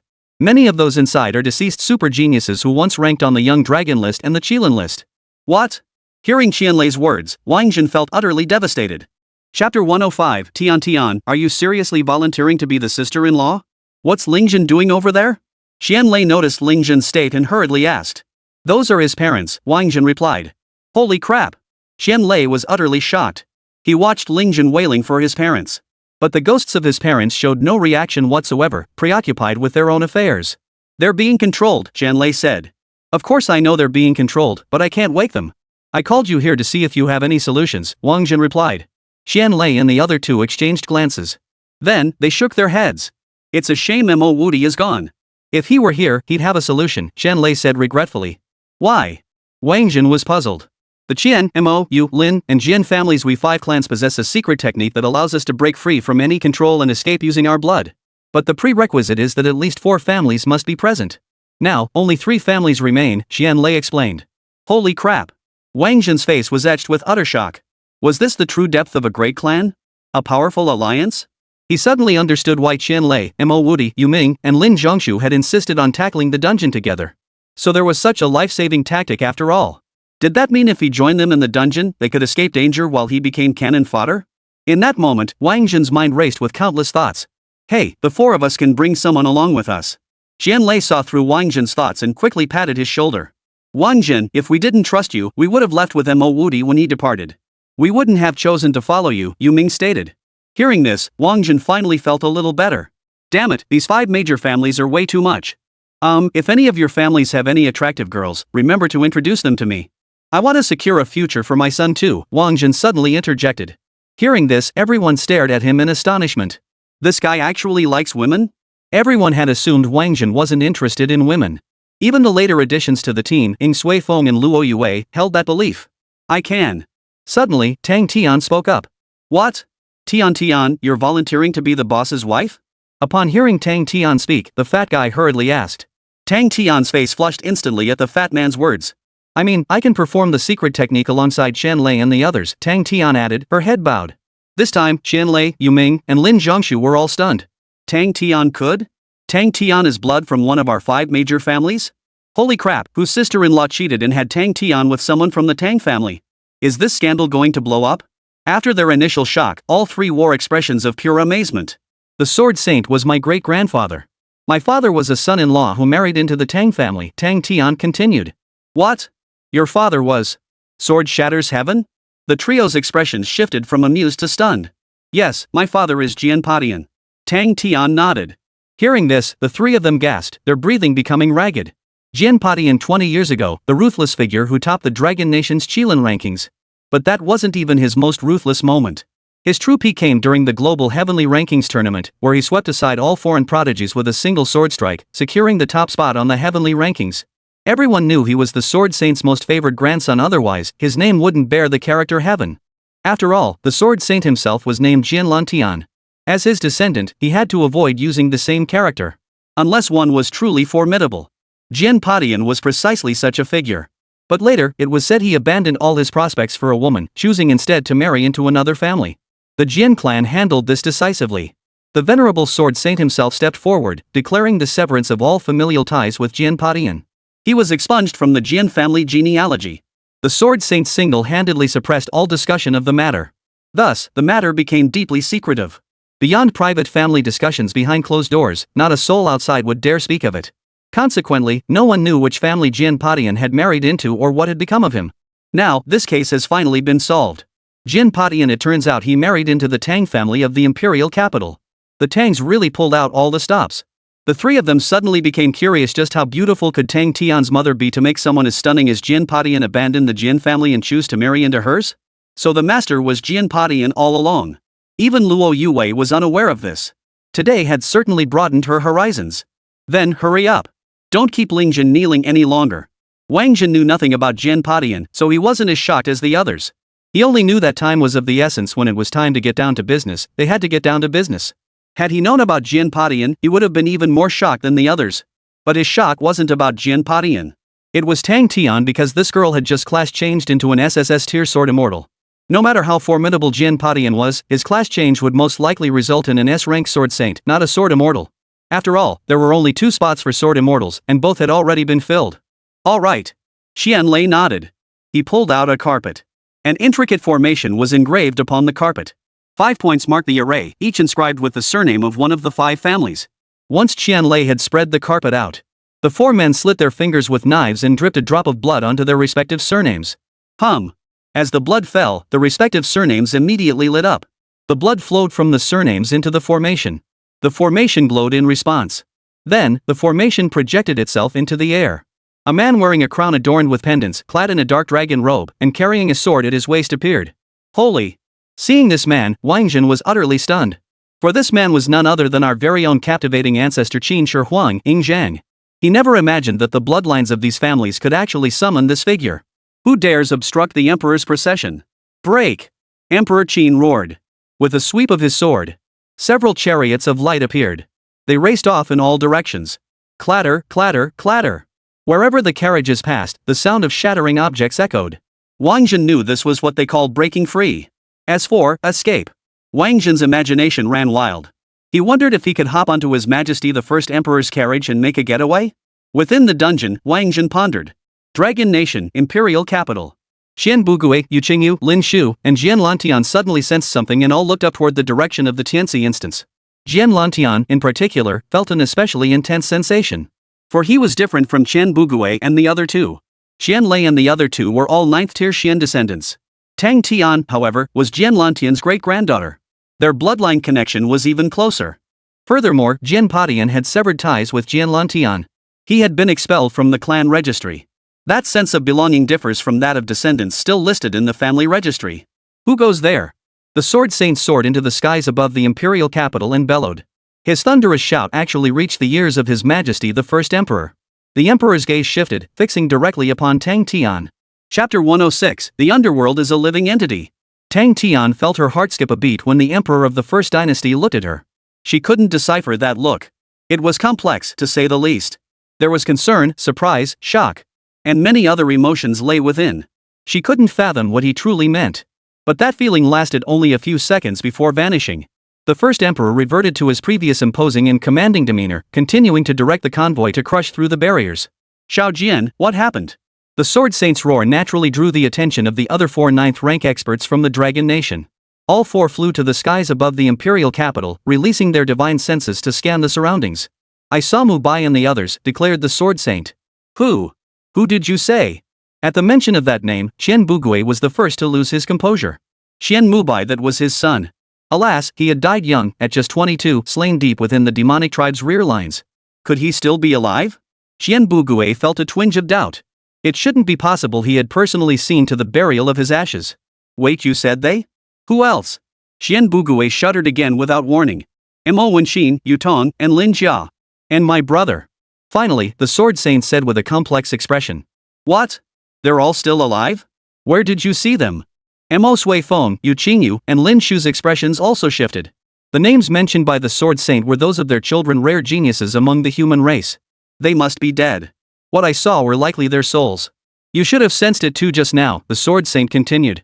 It was one of our 5 great clan's descendants who used a method to break the control. I discovered it through my divine consciousness connection. Qian Bugui and the others felt profound regret upon hearing this. Since the divine consciousness connection could only be used once, it was impossible for them to see their children's souls again. Wait. Mo Sui Feng spoke up. Why didn't I sense it? Which team used the method to release control? Surely no junior from the Mo family has perished. Only the dead would not use the method to release control. Hearing Mo Sui Feng's words, the other 4 exchanged glances before reporting the names of the descendants they had sensed. Jian Lei. Yu Ming. Lin Zhongshu. Jian Wuyo. Qian Lei? Upon hearing it was Qian Lei's team, Mo Sui Feng's expression suddenly changed. Isn't that the team that was with Wáng Zhen? Mo Wudi is dead? Mo Sui Feng's heart sank instantly. Thus, the group's gaze shifted back to the Sword Saint, seeking his confirmation. I saw Wáng Zhen, but I definitely didn't see Mo Wudi, the Sword Saint stated. Is Wáng Zhen in danger? Mo Sui Feng was deeply concerned about Wáng Zhen's safety. Wáng Zhen is naturally safe. They used the method to break the control, likely to rescue my brother and the others' souls. This heaven-sent dungeon is no simple affair. I think we should send some 6th and 7th tier experts to investigate. The Sword Saint proposed. 6th and 7th tier can't even get in, they won't be much help. Lin Shu retorted. If they can't enter, then they can guard it. The demonic race won't be able to get in again, and those inside won't be able to come out either, Yu Qingyu said. Hearing this, the others all agreed Yu Qingyu made sense. Since things had reached this point, there was no need to honor any agreements anymore. It was time to go all out. All right then. Old Lin stays to hold down the capital. The rest of us will head to the demon clan's rear to tie them down. As long as their 8th and 9th tier experts don't show up, we humans will absolutely take this instance. Additionally, we must investigate how the demonic tribes are allowing high-tier experts to enter, to prevent any unexpected incidents inside, Qian Bugui concluded. Agreed. Qian Bugui's proposal was unanimously approved. Afterward, the group returned to their respective quarters to make the necessary arrangements. Upon returning home, the Sword Saint immediately summoned Sword Worry.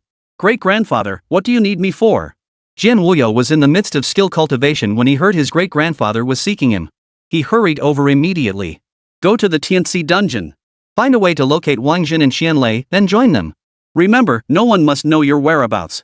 You must also find a way to get Qian Lei and the others to change their story to say you've been with them all along, the Sword Saint instructed. Understood. After hearing the Sword Saint's instructions, he swung his sword before him, and his body plunged directly into the spatial turbulence, vanishing without a trace.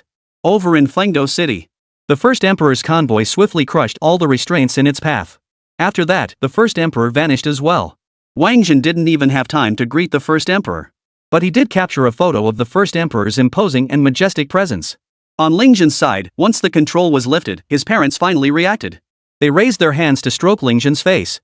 Who are you? A group of people approached. At the head was none other than Qian Mubai.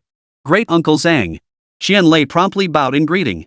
His portrait hung in the Qian family ancestral hall. Of course he recognized him. Great Uncle Zhang. Great uncle. Seeing this, Yu Ming and Lin Zhongshu also hastily bowed to Yutong and Lin Jia. You are all disciples of the family. Good, very good.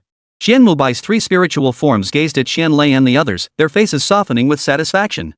These young ones are all quite promising. And this is... Suddenly, Mo Wenxin noticed Wáng Zhen. Senior, my name is Wáng Zhen. I'd like to know what's going on here. Wáng Zhen hurriedly asked.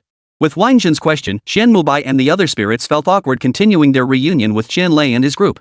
They approached, their expressions grave as they recounted the events of the past. This dungeon is a conspiracy, a plot orchestrated by the Ghost Demon King against our human race, Qian Mubai declared. This place is called the Underworld. It's where our human souls undergo reincarnation. The Ghost Demon King seeks to control the underworld to manipulate our human reincarnation cycle, ultimately aiming to destroy humanity, Mo Wenxin added. What? Hearing Mo Wenxin's words, Qian Lei and the others were utterly shocked. Wáng Zhen was slightly less affected, having already surmised this during his exchange with Zhong Kuei. Controlling the underworld is exceedingly difficult, for it is not a lifeless entity, it is a living one. The underworld possesses its own essence, the very essence of human souls. For the Ghost Demon King to seize control of the underworld, he must transform its essence into that of the demonic race. But that's utterly impossible. So the Ghost Demon King devised another method, cultivating the souls of human geniuses. He intends to use the essence of human souls to subjugate the underworld, thereby achieving his goal of control, Mo Wenxin explained. So you are the souls he has been nurturing? Wáng Zhen hurriedly asked. Yes, we are all souls he has cultivated. Periodically, he uses an array to extract our soul energy and channel it into the soul pool at the city center. That soul pool is what he uses to claim souls for the underworld, Qian Mubai explained.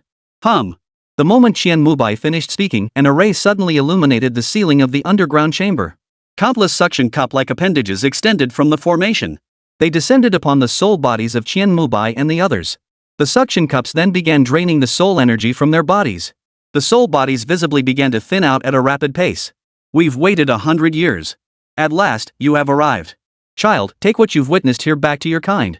Urge the human race to seize the underworld. Under no circumstances must it fall into the hands of the demonic tribes. As Qian Mubai finished speaking, his soul form grew even more ethereal.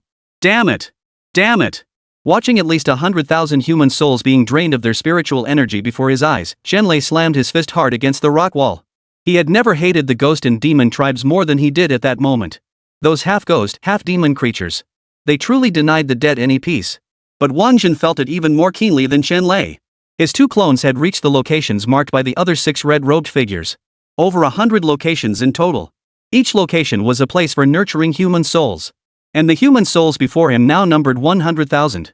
This meant that over the past century, the Ghost Demon Clan had imprisoned the souls of over 10 million human geniuses to extract their soul power.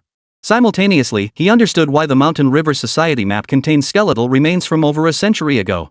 The souls of those skeletal remains must all be within this Wind Battle City. Let's go. Kill the Ghost Demon Clan.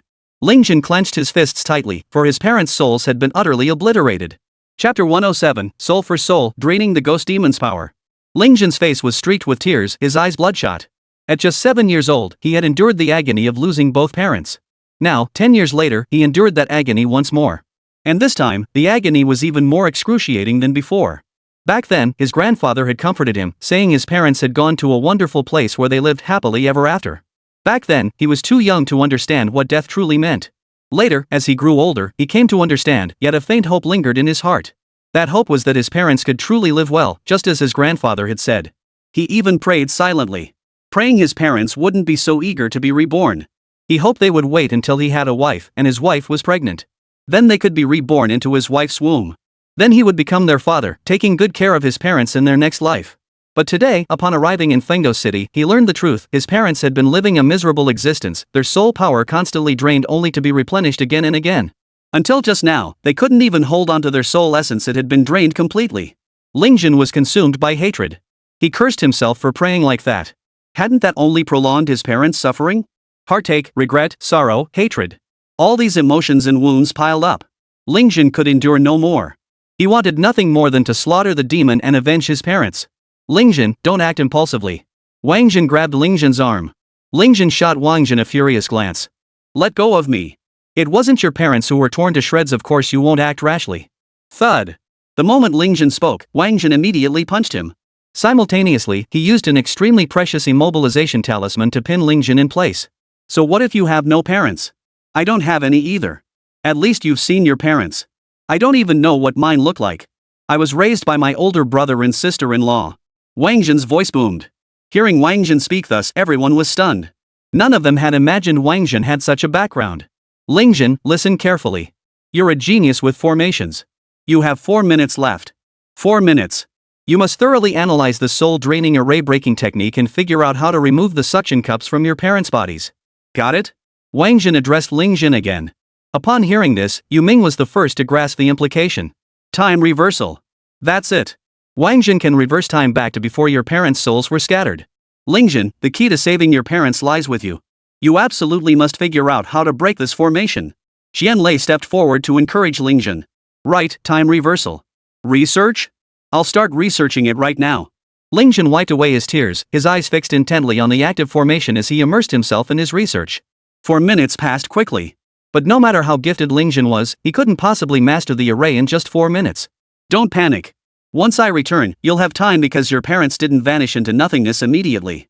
Witchcraft. Time reversal. No sooner had Wáng Zhen spoken these words. Ling Zhen's parents' souls gathered together. My child, my child. Shun. Upon appearing, Ling Zhen's parents rushed to embrace their son once more, tears streaming down their faces. But Qianlei and Lin Zhongshu stepped forward to block the two spirits. Just as Wáng Zhen had said, Ling Zhen must not be disturbed at this moment. Once he lost control, the outcome could no longer be altered. I understand. Ling Zhen truly lived up to his reputation as an array genius. Under such immense pressure, he had actually managed to fully decipher the suction discs. He extended his hand, imbuing the suction cup with several formations and runes. Thus, the gradually fading soul forms of his parents halted. Ah, Ling Zhen, you never disappoint. And my great-great-uncle helped him too. Qianlei pointed at Qian Mubai, whose soul form was also growing faint. However, Qian Mubai waved his hand dismissively at Ling Zhen and the others. I don't need help. I can endure this. This formation only drains energy for 10 minutes at a time, and then it waits a month before draining again. You young ones are truly remarkable. You've really impressed me. Hurry and spread the word. We can't let more souls end up like Ling Zhen's parents, drained until they're nothing but scattered fragments. The Qin family truly lived up to their name. Even in death, reduced to mere souls, they still cared for humanity. The Qin family, the foremost clan in the Dragon Nation, was no mere title. And it's not just the Qian family. Every clan in the Dragon Nation possesses its own ancestral precepts. Over the past 4 centuries, many clans have upheld their ancestral precepts with great success. As for those that failed to uphold theirs, they have long since ceased to exist. Wáng Zhen, what's your take? Qianlei, upon hearing Qian Mubai's words, turned his gaze toward Wáng Zhen. Wáng Zhen, both courageous and resourceful, was the backbone of their team. Whatever he said went. Let's not rush. Give Ling Zhen some more time to study it, then we'll go kill the ghost demon. Wáng Zhen voiced his thoughts. Agreed.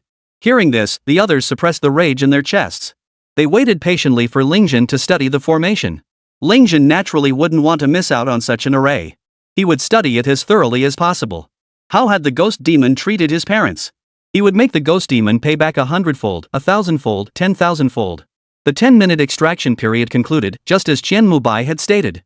Though he appeared frail, his essence remained unharmed. This is precisely why the Ghost Demon King sought to cultivate the souls of human geniuses. Only the souls of geniuses could be drawn upon for extended periods. With ordinary people, there wouldn't even be enough for a single extraction. That would be pointless. Yet the more this was understood, the more detestable it seemed to all.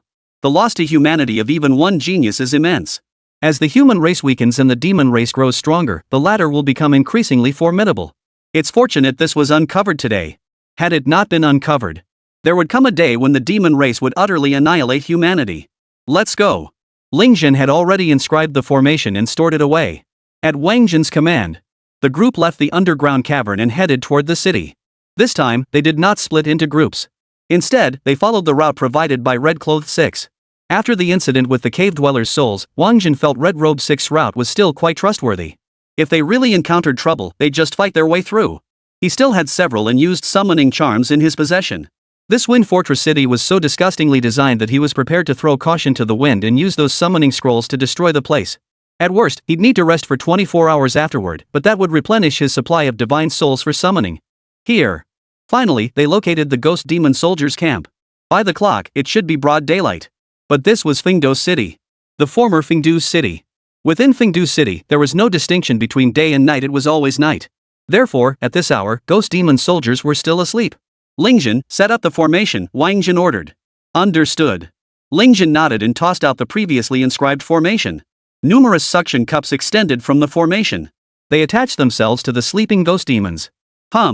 As the formation activated, the ghost demon's soul energy was drawn out. Chapter 108 Enemies Meet, Battle the Wind Wolf King. Swish! The pointing at the mountains and rivers brush appeared, bearing the map of mountains, rivers, and the realm. The ultimate destination of the soul extraction formation was naturally the map of mountains, rivers, and the realm. This was the very purpose of Wáng Zhen's journey. He needed to repair the Sunluo maze first before it could function to absorb all 1 million souls. After that, he would seek a way to revive them. Woo woo woo! The array's extraction proceeded swiftly. Visibly, the sleeping ghost demons shrank in size. However, Wáng Zhen did not allow the formation to extract too viciously. He feared that excessive extraction might eliminate them entirely. That would give away their cover. Therefore, after about 5 minutes of extraction, they moved to another location, found another group of sleeping ghosts and demons, and continued the process. Working in this manner, the repair progress of the Senra maze remained quite swift.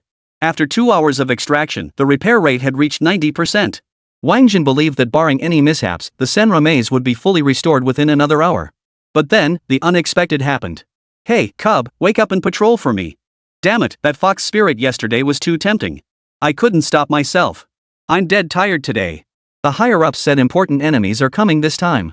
Everyone needs to stay alert. A white wolf entered the tent where Wáng Zhen and his companions had just finished extracting soul power, then kicked a sleeping white bear. But the kick failed to rouse the bear.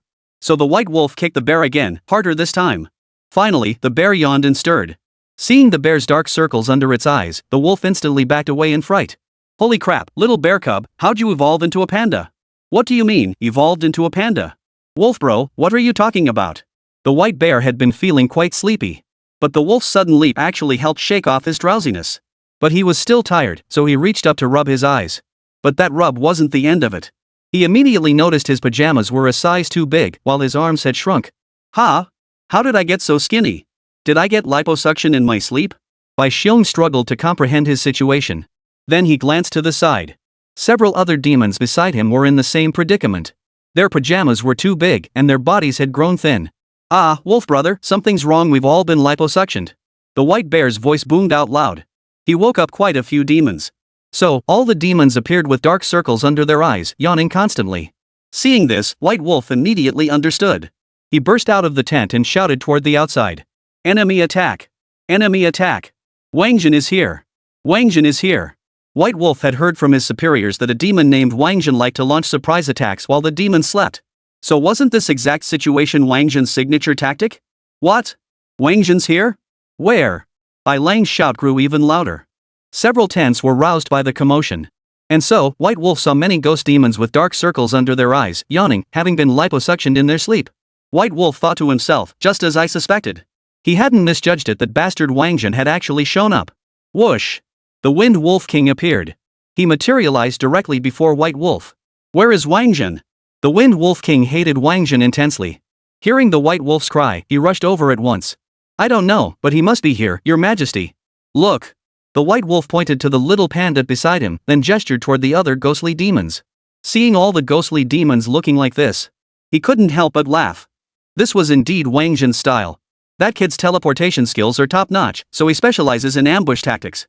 But now, here in Fengdo City, is his teleportation technique still useful? An array illuminated the ground. Like a mirror, the formation illuminated the surroundings with piercing clarity. Soon, Wáng Zhen and his group's movements were illuminated, completely exposed. Ha, Wáng Zhen, you little bastard, you finally walked right into our trap. Whoosh! The Wind Wolf King moved with blinding speed. Its sharp claws lunged toward Wáng Zhen. Wind Wolf King? Wáng Zhen hadn't expected to encounter the Wind Wolf King here. Enemies meeting face to face only intensified their hatred. Wáng Zhen wasted no time. He took a deep breath. He swung his axe straight at the Wind Wolf King's claw. Crack! Fortunately, the Wind Wolf King sensed the axe was no ordinary weapon and swiftly withdrew its claw. However, several of its claws were severed by the axe. And that wasn't the end of it.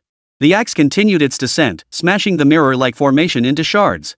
What kind of axe is this? A single blow shattering the formation left the Wind Wolf King utterly astonished. He knew all too well how powerful that formation was. Otherwise, he wouldn't have deployed it. This one, Wáng Zhen said, shouldering the axe, is specifically for slaughtering dogs, especially dogs like you. I take particular pleasure in killing them. Wáng Zhen slung the axe over his shoulder as he spoke. Oomph, big talk. Watch this blade. Whoosh. Though he called for a sword duel, what the Wind Wolf King actually drew was a 9-section whip. It must be said that flexible weapons do hold an advantage over rigid ones. The 9-section whip was incredibly agile, never engaging the axe in direct combat. Its attack angles were particularly devious. Wáng Zhen dodged with all his might, narrowly avoiding injury several times. This filled the Wind Wolf King with smug satisfaction. Kid, let's see how long you can keep dodging. The Wind Wolf King grew increasingly energized, whipping the 9-section whip faster and faster. Finally, Wáng Zhen could barely hold on and prepared to escape underground. But barely had he vanished underground when another mirror-like formation reflected him back out. Oomph. Kid, I knew your tricks. Did you really think I'd come unprepared? The Wind Wolf King swung his 9-section whip, charging toward Wáng Zhen once more. This time, Wáng Zhen didn't move. Just as the whip was about to strike him, he suddenly reached out and seized it. Suddenly, a second Wáng Zhen materialized behind the Wind Wolf King. That Wáng Zhen drew an axe and swung it down toward the Wind Wolf King's head. A clone? The Wind Wolf King recognized Wáng Zhen's technique. He prepared to dodge. But he suddenly realized he couldn't dodge at all. For a third Wáng Zhen emerged from beneath the ground, reaching out to seize his ankle. At the critical moment, the Wind Wolf King activated his spatial transfer device. He abandoned the 9-section whip as his weapon, his body instantly materializing on the other side. Ha ha! Wáng Zhen was satisfied, promptly stowing away the Wind Wolf King's 9-section whip. Then, wielding his axe, Wáng Zhen swung at the Wind Wolf King once more. Having witnessed the axe's lethality, the Wind Wolf King dared not meet the blow head-on. He sidestepped to evade. But he immediately regretted it. For he realized Wáng Zhen hadn't aimed at him at all, but at the mirror-like formation behind him. With a sharp pop, the formation shattered. Heh, how many of these formations do you have? You set one, I break one. Wáng Zhen waved his axe at the Wind Wolf King. Damn it! Wáng Zhen had thoroughly enraged the Wind Wolf King. The Wind Wolf King had no intention of wasting any more time with Wáng Zhen. He unleashed his full speed and charged straight at Wáng Zhen. Chapter 109, The Wind Wolf King is a formation wolf. Fast. The Wind Wolf King was truly fast. And he wasn't attacking just one Wáng Zhen, he was attacking 3 Wáng Zhen at once. Before Wáng Zhen could even see clearly, the Wind Wolf King's claws were already upon his face. Yet Wáng Zhen showed no fear. For he possessed the art of prolonged combat and the devouring armor. According to the data, the Wind Wolf King's attacks shouldn't even be able to breach his defenses. And indeed, the outcome unfolded exactly as Wáng Zhen had anticipated. The Wind Wolf King's claws sliced past his face, yet not even a scratch marred his skin. And that was without even factoring in the devouring armor's absorption power, just pure, unadulterated 80/5 defense. Is this all you've got? Nothing to write home about. What are you trying to pull in front of me? Just a day ago, he'd been chased by the Wind Wolf King, fleeing across land and sky. Now, the Wind Wolf King couldn't even breach his defenses. Such a stark contrast. How could Wáng Zhen resist mocking the Wind Wolf King? Whoosh! Wáng Zhen launched his attack. He raised his fist and slammed it toward the Wind Wolf King. Boom!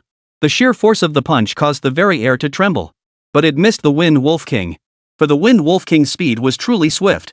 Wáng Zhen's fist couldn't possibly lock onto him. So Wáng Zhen simply stopped moving. He waited for the Wind Wolf King to come to him. The Wind Wolf King showed no urgency, instead circling Wáng Zhen in a relentless run. As if he knew no fatigue, he just kept running and running. Finally, he stopped. And launched an attack against Wáng Zhen. This time, the attack was faster. A crimson glow instantly flared around Wáng Zhen's body. That was his S-class defense shield activating. That intense? Wáng Zhen was genuinely surprised. A defense shield could be considered a person's last line of defense beyond their defensive stats. It's a device specifically designed to save lives. This means that within the time it took the Wind Wolf King to circle around him dozens of times, the force not only shattered his own 85 defense but also broke through the 480 defense of his devouring armor. In short, this single strike had reached at least 880 in power. 880 without any stat bonuses, that's easily the power level of an 8th tier, level 85 expert. Wáng Zhen refused to believe the Wind Wolf King could possibly possess such absurdly high attack power. Whoosh! In the brief moment Wáng Zhen pondered, the Wind Wolf King's second strike arrived. This time, Wáng Zhen had no defensive shield. The Wind Wolf King's claws tore a long gash across his neck. And that was only because his claws had been severed by Wáng Zhen's earlier axe blow. Had his claws remained intact, this slash would likely have cost Wáng Zhen his life. How did this guy manage it? Wáng Zhen's astonishment grew by the second. Simultaneously, he sensed danger approaching. He hastily executed the soaring flight technique to evade. This time, he had intended to dash 20 meters away. But in the end, he only managed to dodge 10 meters. At that moment, the Wind Wolf King's attack struck again. It was too late to dodge. A golden light flared around Wáng Zhen's body. He activated his SS-grade spatial transfer equipment. Only then did he fully evade the Wind Wolf King's attack. Kid, you were pretty cocky, weren't you? Look down on me? Why'd you run? Got the guts to face me head-on? The Wind Wolf King circled Wáng Zhen again as he spoke. Is the trick in those circles? Wáng Zhen replayed the entire battle in his mind. The only suspicious element was those circles. So, as long as he avoided fighting within the circles, he'd be safe? Fuxian's wings spread wide, propelling Wáng Zhen directly into the air where he hovered mid-flight. Of course, he wasn't just idly watching the Wind Wolf King draw circles from above. Witchcraft, earth. Witchcraft, wood. Witchcraft, metal. Witchcraft, water. Wáng Zhen's hand flickered, unleashing 4 witchcraft spells in succession. Boom! A wall over 10 meters tall rose from the ground, encircling the Wind Wolf King. Crackle, crackle, crackle. Towering trees sprouted from within the wall. Their branches spread out like a canopy. They completely filled the entire space within the enclosure. Clang, clang, clang. Golden thorns sprouted from the walls and trees. They stab indiscriminately into the space within the walls. Finally, an immense column of water erupted. The water column crashed directly into the wall. The wall's perimeter was instantly submerged by the floodwaters. Though described as a sequence, all these events occurred simultaneously. Before their eyes, the Wind Wolf King was firmly restrained by these 4 witchcrafts. However, whether it was Wáng Zhen, Qianlei, and the others watching nearby, or the spectating ghost demons, knew the Wind Wolf King wouldn't be held by these spells. If he could be restrained so easily, he wouldn't be the Wind Wolf King, he'd have died countless times already. Boom! Sure enough, a thunderous crash echoed from within the enclosure. It was the Wind Wolf King smashing the wall. After several blows, a gaping crack split open in the wall. Water poured out from within, drenching the ghost demon nearby. Woo woo woo! Then, several whirlwinds erupted from within the enclosure. These winds were immensely powerful, uprooting every large tree. The whirlwinds then swept up the uprooted trees and the golden thorns, hurling them toward Wáng Zhen. Whoosh! This whirlwind was entirely different from the wind array outside Breakwind City. Just as Lin Shutian, the human security guard of Breakwind City, had stated. According to the truce agreement, many of Breakwind City's major formations remained inactive during the ceasefire period. Previously, Wáng Zhen had been unfamiliar with Breakwind City's formations and unaware of their formidable power. But now it was clear this Wind Wolf King was a wolf who played with formations. Therefore, Breakwind City's formations must be exceptionally powerful. Moreover, the Wind Wolf King had been restricted by the pact at that time and hadn't unleashed its full 6th tier power, allowing Wáng Zhen to move freely within the wind array. Now, within this wind battle city, the Wind Wolf King faced no constraints, and its power was naturally undiminished. Consequently, Wáng Zhen dared neither use wind escape to dive into the winds nor confront this attack head-on. His only option was evasion. Yet evasion proved futile. Because more and more whirlwinds appeared, completely surrounding him. Simultaneously, the Wind Wolf King continued to unleash formations onto the ground.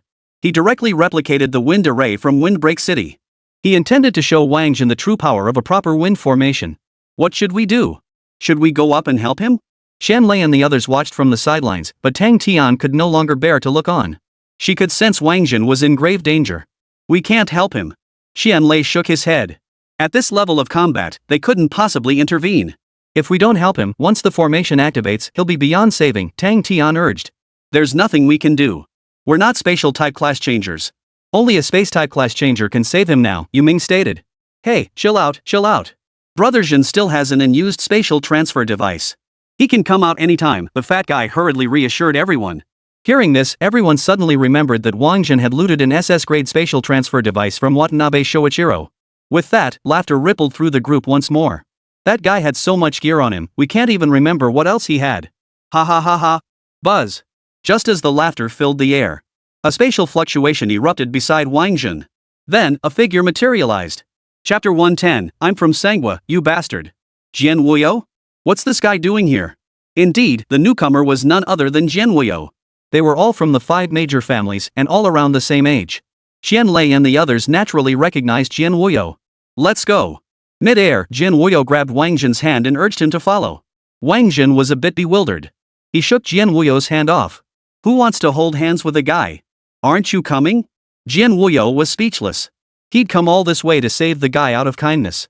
And now he wasn't even grateful? Where am I supposed to go? Don't interfere with my fight. Just get out of here. Wáng Zhen actually issued a banishment order. This left Jian Wuyo even more speechless. He didn't move either. He kept half his body visible while hiding the other half within the spatial turbulence, wanting to see what Wáng Zhen was up to.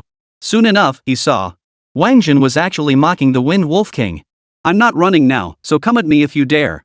Looks like all your effort building this wind array wasn't worth it. After all, it's not even as good as the one in Windbreak City. This is just a piece of junk, utterly worthless." Wáng Zhen scornfully berated the Wind Wolf King, even flipping him the middle finger. "You wait, you little brat."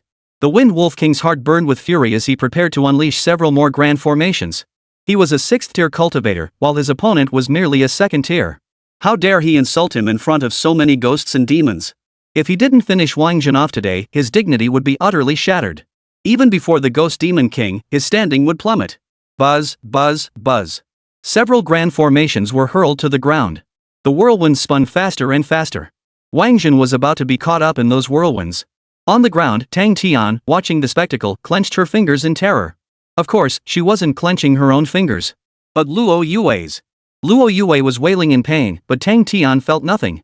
Turning her gaze back to Wáng Zhen and Jian Wuyo suspended mid-air. Both wore expressions of utter calm. Jian Wuyo didn't care either way, he could leave any time. As for whether Wáng Zhen would follow him, who cares? His great-grandfather had only instructed him to find Qian Lei and the others. He never said anything about protecting this arrogant fool. If he died, so be it. He brought it upon himself. As Jian Wuyo pondered this, he suddenly sensed the whirlwind beside him slowing down. Not only did it slow down, but the whirlwind began to disintegrate. Finally, it vanished entirely. Ha! Jian Wuyo was utterly puzzled. He glanced at the Wind Wolf King, only to find the Wind Wolf King clutching his stomach, drenched in cold sweat. Got a cold or fever? Damn it! The moment the thought left his mouth, Jian Wuyo wanted to slap himself. Transitioners rarely caught colds. Especially not 6th-tier masters. So what's up with this Wind Wolf King? Jian Wuyo glanced at Wáng Zhen. After all, Wáng Zhen had said he wanted to fight. But the guy hadn't even made a move, just hovering there in the air with that deadpan expression. Had he mastered the taunt skill? Just activate taunt and the opponent gets stomach cramps? Jian Wuyo's mind raced with wild thoughts. Oh, looks like your wind formation's about to get blown away. Wáng Zhen stared at the Wind Wolf King, continuing his taunts. Sure enough, the Wind Wolf King's expression darkened further. This guy must have learned the taunt skill. Jian Wuyo grew increasingly certain of his guess. Wáng Zhen, when did you poison me? The Wind Wolf King knew he had been poisoned. But exactly when it happened? He had no clue. You want to know? I won't tell you. Trash. Whoosh. The moment Wáng Zhen finished speaking, he launched his attack. The axe returned to his grasp. He swung it at the Wind Wolf King. Boom! The axe missed the Wind Wolf King entirely, striking the ground instead. Though poisoned, the Wind Wolf King still moved with remarkable speed. Of course, it wasn't as fast as when it had launched its initial attack, but it was still quick enough to dodge. And so, the two continued to slash and dodge. What had been a tense, life-or-death struggle now seemed utterly farcical. When did he poison it? Qian Lei was utterly baffled. He hadn't actually seen Wáng Zhen administer the poison. When he cast the witchcraft, he actually used 5 spells, not 4. The poison was mixed into the water column, Yu Ming explained. Oh? Everyone looked stunned. Yu Ming continued, combining the poison with water allows it to work more effectively. And that's not all. When his clone seized the Wind Wolf King's ankle, he likely used a catalyst talisman to accelerate the toxin spread. The catalyst talisman was merely one factor. More crucially, the large formations the Wind Wolf King activated afterward accelerated the toxin's circulation, Ling Jin added. That's why the Wind Wolf King fell victim so swiftly. And due to the influence of the formations he unleashed, the poison seeped deep into his bones, making it impossible to purge anytime soon. Damn, this setup is so deep? No wonder he suddenly resorted to witchcraft. Turns out it was all for the poison. Qian Lei suddenly understood. Exactly. His earlier earth, wood, and metal elements were all distractions. The water element was the crucial final piece. But with earth, wood, and metal as the foundation, water flowed naturally. If he'd started with poisonous water right away, the opponent would have been too cautious, Yu Ming explained further. This guy's battle strategy, not a single move is wasted. Everything is premeditated and calculated. It's terrifying. In the midst of the battle, Wáng Zhen and the Wind Wolf King continued their relentless slashing and dodging. The distance between the man and the demon was rapidly widening. To get a closer look at the fight, Qian Lei and the others hurried to catch up with the ghost demon. Finally, as they neared the central plaza, the Wind Wolf King suddenly burst into laughter. Ha ha ha, Wáng Zhen, you finally fell for my trick. Whoosh. The Wind Wolf King's speed surged. He snatched the axe right out of Wáng Zhen's hands and delivered a kick. The kick sent Wáng Zhen flying straight to the center of the square. Then, a massive formation lit up in the central square. trapping Wáng Zhen firmly within its grasp. Kill! Kill! Kill! As the formation activated, ghosts and demons instantly swarmed around him. Their gazes turned utterly cold and merciless. This was not the gaze exchanged between humans and demons. For even amidst the deepest hostility between humans and demons, not every human or demon shared the same gaze. There were always a few cowards whose eyes darted about, scheming in escape. But these ghosts and demons now radiated an aura of unyielding, murderous resolve. As if they would not rest until Wáng Zhen was slain. Needless to say, they were all under the influence of the formation. What? No one wants to duel me? You're going to gang up on me? Wáng Zhen remained unfazed as he looked at the Wind Wolf King and asked. One-on-one? Ha ha ha, you Dragon Nation punks are just that foolish. I command hundreds of thousands of ghosts and demons, you think I'd duel you one-on-one? Ha? Who said I'm from the Dragon Nation? I'm from the Mulberry Nation, you bastard. Wáng Zhen flatly refused to admit he was from the Dragon Nation. Chapter 111, The Senra Labyrinth is restored. I don't care what country you're from. Wáng Zhen, let me be clear, this is the real battlefield I prepared for you. The poisoning was just a ruse to lure you here and to snatch your axe while I was at it, the Wind Wolf King roared with laughter. Is that so? Wáng Zhen spoke, and with a flick of his finger, the Wind Wolf King spat out a mouthful of blood. You weren't faking it either, you really are poisoned. Wáng Zhen roared with laughter. Wáng Zhen, you're asking for death. Kill him. The Wind Wolf King was nearly driven mad with rage by Wáng Zhen. He was completely at Wáng Zhen's mercy. This ancient monster, who had lived nearly a century, always felt like a child in Wáng Zhen's presence. That Wáng Zhen was far too cunning. Trying to fool him with lies? Not a chance. Ha ha ha. You think you've got some kind of formation? Formation. Wáng Zhen bellowed at Ling Zhen. Ling Zhen nodded at Wáng Zhen. He also cast an array. The formation was immense, instantly covering the meticulously arranged formation of the Wind Wolf King. The formation Ling Zhen had cast was, of course, a simplified version of the Exterminating Immortals formation. He had learned it on the spot when he saw the formation in Golden Rooster Valley. Though he'd only grasped the basics, this formation was no match for the Wind Wolf King's. What kind of formation is this? The Wind Wolf King was a master of formations. He could tell this formation was no ordinary one. He was utterly astonished. He never imagined that among King Zhen's forces, there could be such a capable individual. An array to kill you. Because of his parents' fate, Ling Zhen now harbored an intense hatred for the demon race. He cast another stackable formation, positioning himself at its very center. Xian Lei and the others, seeing this, all walked into the formation and found their designated positions. They began to amplify Ling Zhen's power. Bolstered by the data, the formation expanded once more. The ghost demons charging forward to kill Wáng Zhen were instantly held back by the formation. Break it! Wáng Zhen's axe could shatter formations. The Wind Wolf King naturally did not want his carefully laid plans ruined by this simplified version of the Exterminating Immortals formation.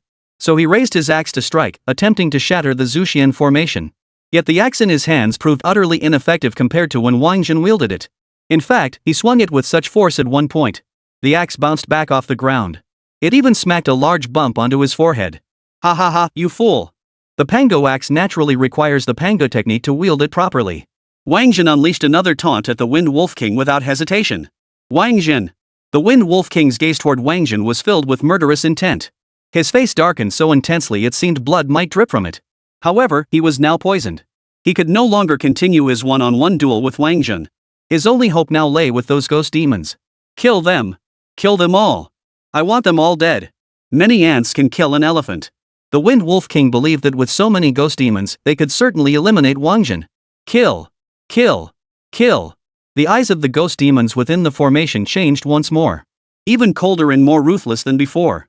They raised their weapons and slowly advanced toward Wáng Zhen and his companions. Wáng Zhen's hand moved, and 3 swords appeared in his grasp. The Slayer of Immortals Sword, the Severer of Immortals Sword, and the Trapper of Immortals Sword. Simultaneously, he split into 2 additional clones.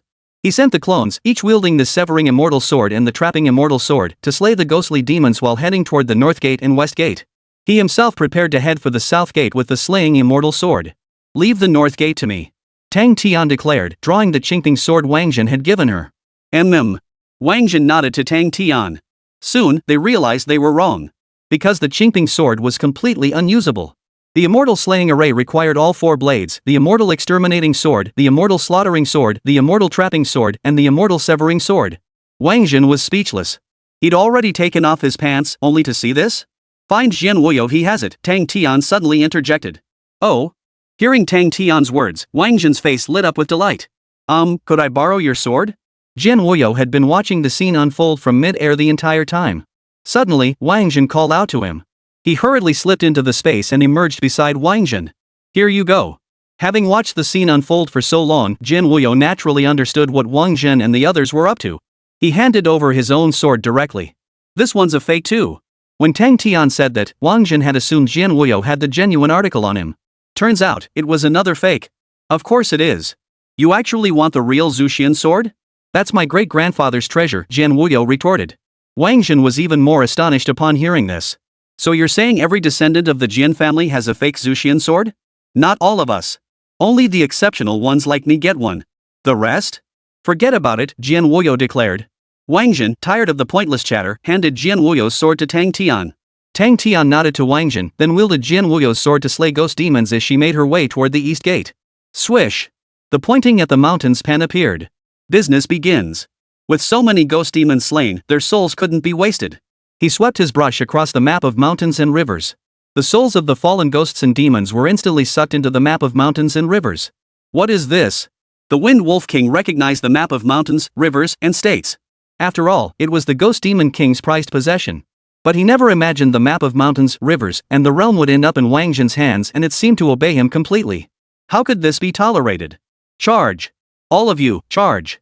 Reclaim His Majesty's treasure. The Wind Wolf King commanded his ghostly demons once more. The ghost demons outside the formation had been hesitant about joining the battle. Now, upon hearing the Wind Wolf King mention the king's treasure was here, the demons needed no further hesitation. Kill! They roared as they charged toward Wáng Zhen and his companions. At that very moment, all four swords were hung upon the four gates. The extermination array was complete. The four swords transformed into tens of thousands of blades, unleashing a frenzied slaughter upon the ghostly fiends within the formation. Holy crap, that's intense! Jin Wuyo was stunned by the scene before him. At first, when the swords flew toward him, he dodged. But upon realizing the blades targeted only demonic beings, he stopped dodging. He pulled out his phone and began recording. A scene like this was truly a once-in-4 centuries occurrence. He had to capture it on film. Master, it's done. The pointing at the mountains pan suddenly flew to Wáng Zhen's side, reporting on the restoration progress of the Sanluo maze.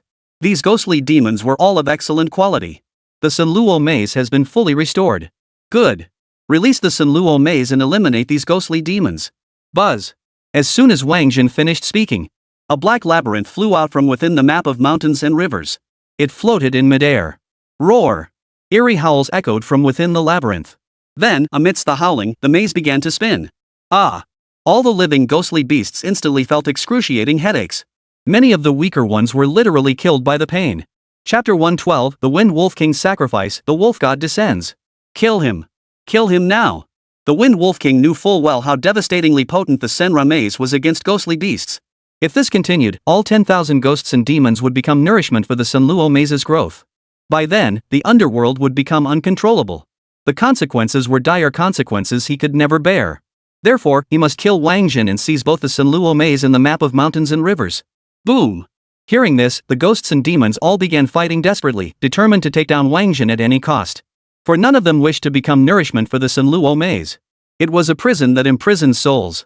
A never-ending battlefield where devouring and being devoured reigned supreme. A land of eternal darkness and sin. Yet they underestimated the power of the sword array of extermination. They also underestimated Ling Zhen's resolve to eliminate them. Ling Zhen had thrown caution to the wind. He had come to terms with it. At worst, he'd fall unconscious once more. In any case, he would make these ghostly fiends pay a terrible price. The power of the sword array of extermination surged once more. 10,000 swords became 20,000. Twin 10,000s formed a devastatingly potent miniature sword array. They delivered an even more devastating blow to the ghostly fiends. Whoosh! Whoosh! Whoosh! The charging ghost demon soldiers fell like wheat being cut down. Their deaths were horribly gruesome. Some had severed limbs. Some had legs severed. Some were impaled through the chest. Some had their necks pierced. The ghostly howls from the floating Senra maze grew louder. The Senra maze spun wildly. Its ability to devour ghosts and demons grew ever more powerful. This damn thing. Not only should Wáng Zhen die, but his teammates deserve to die too. The Wind Wolf King gnashed his teeth in fury, his hatred for Wáng Zhen running deep. It seemed these ghostly demons were utterly incapable of stopping Wáng Zhen. All hope now rested on him alone. Fortunately, this was the central plaza where the soul pool resided. This Zuxian sword formation was led by Zhen. Therefore, its power was limited. While it could easily slay lesser ghosts and demons with a single strike, defeating a 6th-tier being like the Wind Wolf King proved far more challenging. The Wind Wolf King dodged the smaller sword formations while racing toward the soul pool.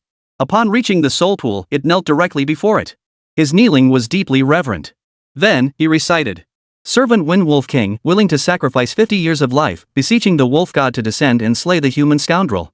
As Wind Wolf King finished speaking, an array instantly illuminated his body. Simultaneously, the formation beneath him ignited. The two formations resonated in unison. A tremendously powerful suction force emerged. It began draining the lifespan Wind Wolf King had sacrificed. Gurgle, gurgle. The formation beneath was connected to the soul pool. With the infusion of life force, the soul pool began to boil, bubbling incessantly. As the central bubble grew larger, a snow-white, wolf-headed, human-bodied monster emerged. "Woo woo! Who dares to bully my servant?" The creature let out a howl into the air upon its emergence. The howl possessed immense penetrating power and a suppressing effect.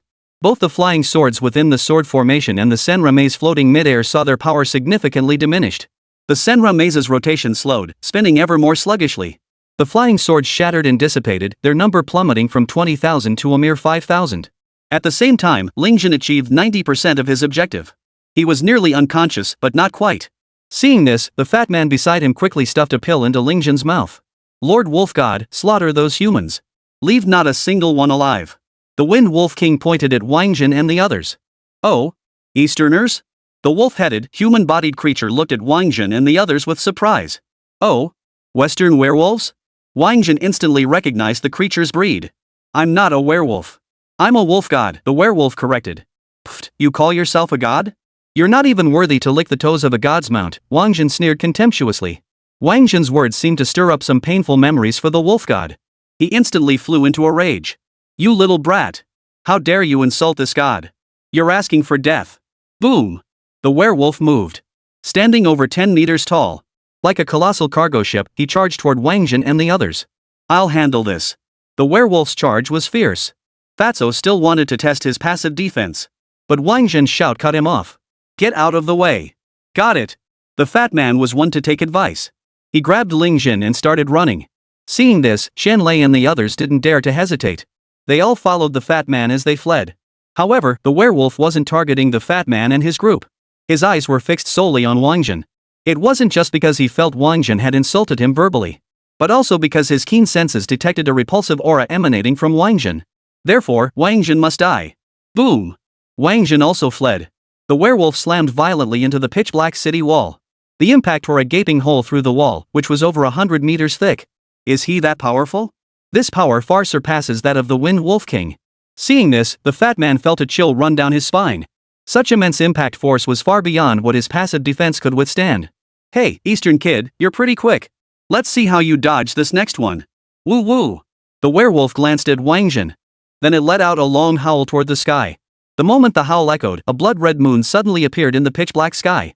The crimson moon began casting its shadow upon the earth. Under its glow, the werewolf's speed, strength, and defense all surged.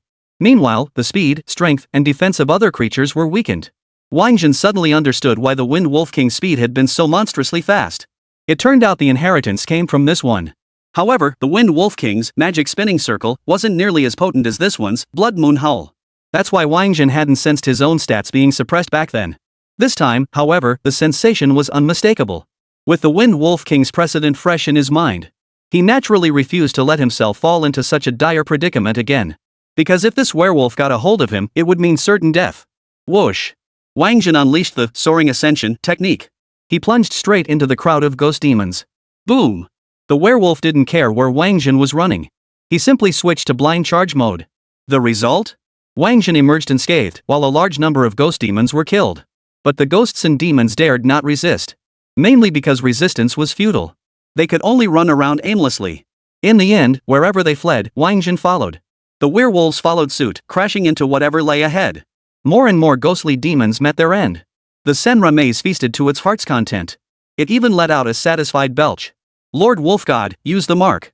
Seeing so many ghostly demons perish, the Wind Wolf King felt a pang of sorrow. He hurriedly reminded. Whoosh! A crimson thread shot forth from the blood moon. It marked Wáng Zhen's body. "Damned Eastern brat, let's see where you run now." No sooner had the werewolf spoken than the sound of Suona horns echoed from within the ghost demon horde. Chapter 113, Dog's Tail Grass, Summon Xiaotian Dog. What is that sound? The werewolf looked utterly astonished. He didn't know, but that didn't mean other demons were unaware. Take the Wind Wolf King, for instance. Lord Wolfgod, you marked that brat's clone. His true form remains among the ghost demons, blowing the Suona to summon them, the Wind Wolf King bellowed. Summoning? The werewolf's heart skipped a beat at those words. He finally understood the nature of that repulsive aura emanating from Wáng Zhen. It was the aura of the Eastern Dragon Nation's deities. Damn it! The werewolf was utterly enraged. He couldn't care less about anything else now. The blood moon grew increasingly crimson. His speed and attacks grew ever more powerful. But when he charged into the crowd of ghost demons, he couldn't see Wáng Zhen anywhere. The Sham's wail persisted, unbroken. Come out, Eastern boy. Come out. The sound of the Sham grew more and more unsettling to the werewolf. A terrible foreboding gripped him. He feared that Wáng Zhen had summoned that one. Then he would be utterly finished. Boom! Boom! Boom! He stopped charging. He had gone mad. He began hammering away, trying to force Wáng Zhen out. At this moment, even the Wind Wolf King dared not stand idly by. He began manipulating all the mirror formations, determined to uncover Wáng Zhen's hiding place. This was Wáng Zhen's old tactic. Using a clone to draw out the enemy while the real master summoned through teleportation. Yet none of the mirror formations could reveal Wáng Zhen's true form. For Wáng Zhen wasn't using teleportation at all, he'd employed an invisibility talisman. Lord Wolfgod, kill his companion. The Wind Wolf King offered another viable suggestion. The werewolf's gaze then turned to Qianlei and the others, cold-blooded, bloody, and cruel. Whoosh! The clone of Wáng Zhen moved forward, blocking the path before Qianlei and his group. Lin Zhongshu opened the book and began stacking buffs onto the clone Wáng Zhen. Qianlei stood beside the clone of Wáng Zhen. He was prepared to fight the werewolves to the death. They all knew Wáng Zhen was summoning, but summoning took time. Therefore, they needed to stall the werewolf to buy time. Ling Zhen struggled to his feet, intending to cast an array buff on Wáng Zhen and Qianlei, but was stopped by the doppelganger Wáng Zhen. No need. A minute and a half is enough. The entire piece lasted 3 minutes and 15 seconds. 30 seconds had already passed. That left 2 minutes and 45 seconds remaining. With the SS grade Suona's maximum acceleration double speed, finishing the entire piece would take only another 1 minute and 23 seconds. The Clone King was truly confident he could withstand the werewolf's attacks for 1 minute and 23 seconds. His original self didn't want to endure it, he just wanted to conserve stamina and avoid injury. Because there are more crucial tasks ahead. Moreover, the Wind Wolf King's earlier words held no fault whatsoever. With so many ghost demons at his disposal, why would he choose to fight alone? Wáng Zhen felt the same way. I could summon my divine soul and finish you off in an instant. Why would I exhaust all my strength to fight you one-on-one? Little Huan, I'm taking you home. Still covered in mud. Lifting your head, gazing at me. It's been 8 years now. King Zhen hummed along to the Suona while charging toward the charging werewolf. Man and werewolf clashed in battle. After all, it was just a clone. Just go all out and finish it. Wáng Zhen wanted to see just how far he could push himself. This time, he activated the War God's 9 transformations outright. He also added the Pango technique. Boom! The battle raged fiercely. The clone of Wáng Zhen actually held his ground. This left Qianlei, Luo Yue, and Jian Wuyo stunned once more. This guy is truly a super monster. Jian Wuyo exclaimed. In another profoundly deep cavern within the heavens beyond heaven, Xiaotian Dog lay at the cave entrance, gazing absently at the moon on the horizon. 2,000 years had passed since that great battle. For these 2 millennia, he had been confined here, unable to go anywhere. The only sight was the moon on the horizon. Beyond that, only the profound, silent darkness, nothing else could be seen. Who knows how much longer I'll be confined here? Sigh. Xiao Oxianquan sighed deeply. Suddenly, the sound of a Suona pierced his ears. Ha!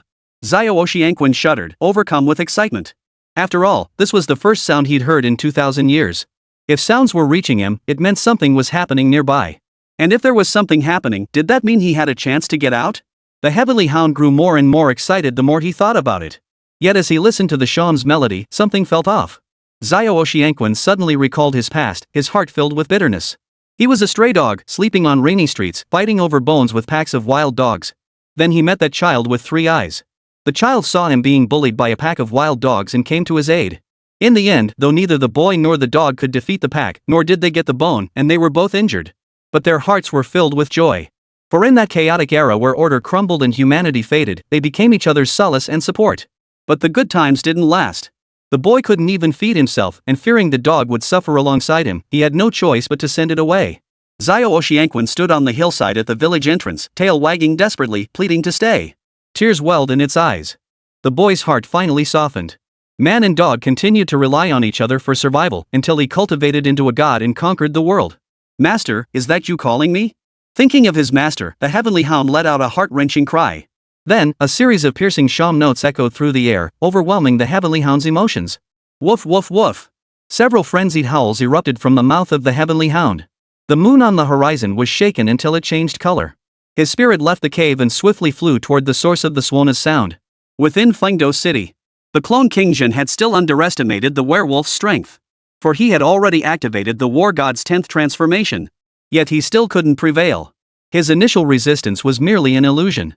If this continued, he would inevitably fall. Meanwhile, the song had reached the 1-minute 25-second mark. There were no lyrics here. Instead, it was a Suona solo. The notes soared to an incredibly high pitch. Influenced by the sham's sound, the clone King Zhen mustered strength once more, unleashing the 11th transformation of the war god. Boom! He finally drove the werewolf back with a single punch. The werewolf was wounded. One of the werewolf's vertebrae snapped cleanly. However, this was the clone's limit. After unleashing that punch, the clone's body could no longer withstand its own power and shattered. It seems the 10 transformations of the war god are my limit. These were the clone's final words before dissipating. Poof! Seeing the clone Wáng Zhen vanish, the werewolf charged toward Qianlei and his group. Qianlei, seeing this, was already prepared for battle. Meanwhile, at Wáng Zhen's location, the piece had progressed to 1 minute and 45 seconds. The Suona solo concluded. At that very moment, a violent wind erupted before Qianlei. Qianlei knew he had finally arrived. For every time Wáng Zhen summoned a creature, it was accompanied by a violent wind. Only this time, the wind was stronger than any previous occasion. The charging figure of the werewolf was abruptly halted by the violent gusts. Guess this time he's summoning a real tough one, Qianlei speculated. As the storm subsided, a figure materialized before Qianlei Wáng Zhen's true form. Beside Wáng Zhen's true form stood a slender black dog. None other than the heavenly hound. Chapter 114, Divine Lord, I wish to be your servant. Ha! You just summoned a dog? Qianlei eyed the black dog beside Wáng Zhen with a hint of disdain. Given all the fanfare, I thought you'd summon some super-powered big shot. But it was just a dog? Little did he know, the dog actually spoke human language. Kid, what do you think I am? Xiaotian dog glared at Qianlei, baring its teeth. Qianlei instantly felt the air around him freeze solid. But that wasn't all. He felt as though he'd fallen into an ice cellar, his entire body shivering with cold. Then, the ice cellar transformed into raging flames, relentlessly scorching his very soul. Then, he felt himself plunged into the depths of the underworld, surrounded by endless darkness, with no light in sight. Is it that terrifying? He only glanced at me. Qianlei was thoroughly shaken. Only then did he realize he had underestimated his opponent. Meanwhile, on the other side, the werewolf had become visibly uneasy the moment the heavenly hound appeared. Sure enough, his instincts were right. What you fear most is what comes to pass. Among the Eastern deities, what he feared most was this dog. Because of the bloodline suppression, he couldn't muster even a shred of resistance. Sun-devouring Divine Lord, help me eliminate that werewolf. Wáng Zhen spoke up. Oh? Hearing Wáng Zhen's address, the heavenly hound instantly perked up. Kid, have you heard my story? Not many dared to address him that way. Of course. Not only have I heard tales of you, Divine Lord, but I've also heard stories about Second Master, Wáng Zhen hastened to reply. At these words, the heavenly hound's expression instantly grew intensely excited. You know my master's story too? Seeing the dog's expression, Wáng Zhen knew this creature hadn't seen Erlangshan in ages. He continued, not only do I know Second Master's story, but I can also summon him. Not right now, though. Once I can summon him, I'll definitely arrange for you two to meet. Ha ha ha. Good lad. Very good indeed. This Divine Lord takes quite a liking to you. Xiaotian dog chuckled, his gaze finally settling on the werewolf. Thus, the same cycle of ice and fire that Qianlei had experienced earlier was now unleashed upon the werewolf. You're quite something, daring to extract human soul power. Xiaotian dog instantly saw through the werewolf's source of power. The bloodline suppression was overwhelming. The werewolf could barely form coherent words before the heavenly hound. Is this how you plan to become your so-called wolf god? Ha ha ha. How childish. The celestial hound spoke, waving its paw at the werewolf. The dog and the werewolf stood hundreds of meters apart. Yet that paw struck the werewolf squarely in the chest. The body that had previously been pounded by the war god's 10 transformations, clanging like steel castings, simply cracked open. Blood gushed wildly. What kind of fighting style is this? Jian Wuyo was stunned. He was a space manipulating class. Yet, the way the heavenly hound seized its prey from afar showed no trace of spatial fluctuations whatsoever. The werewolf was wounded like that. The werewolf didn't move. Blood dripped from his chest onto the ground, making a steady, dripping sound. Yet he stood like a child who'd done something wrong, head bowed, not daring to utter a word or move a single step. Lord Wolf God, take him down. He's not strong. The Wind Wolf King's voice rang out once more. He had previously commanded the werewolves twice, so he wanted to command them a third time. But this time, he miscalculated. The werewolves didn't move at all, completely ignoring his orders. And it wasn't just the werewolves who ignored him. He also provoked the heavenly hound. Showdown dog turned its head, giving the Wind Wolf King a sidelong glance.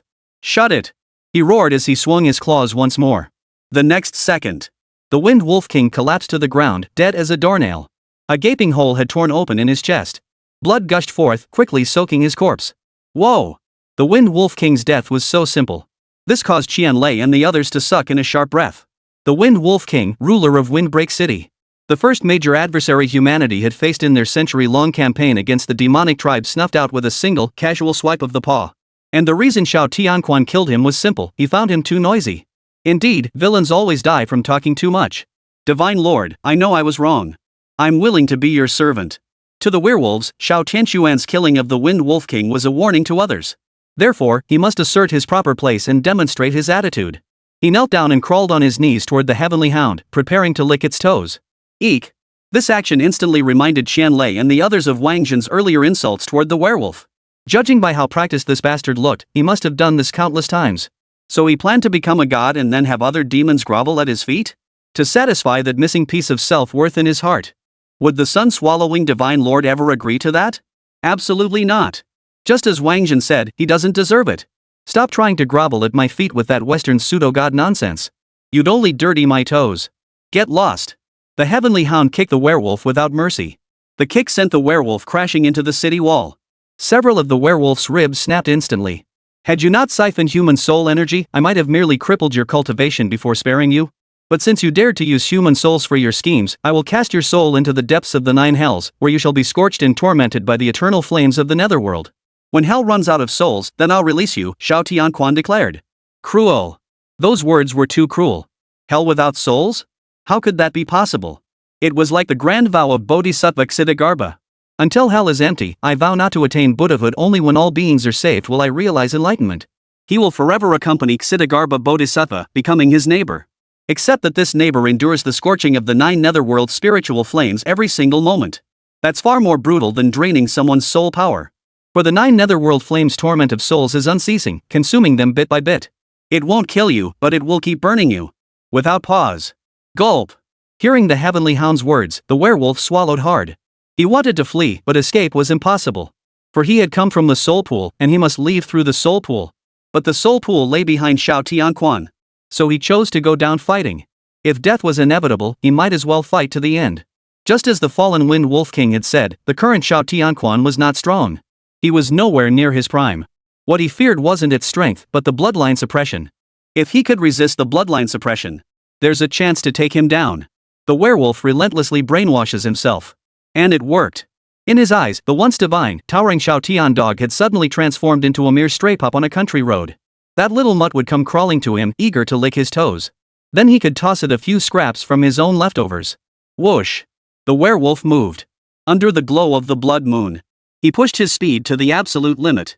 He aimed to strike the heaven howling dog by surprise with the swiftest possible attack.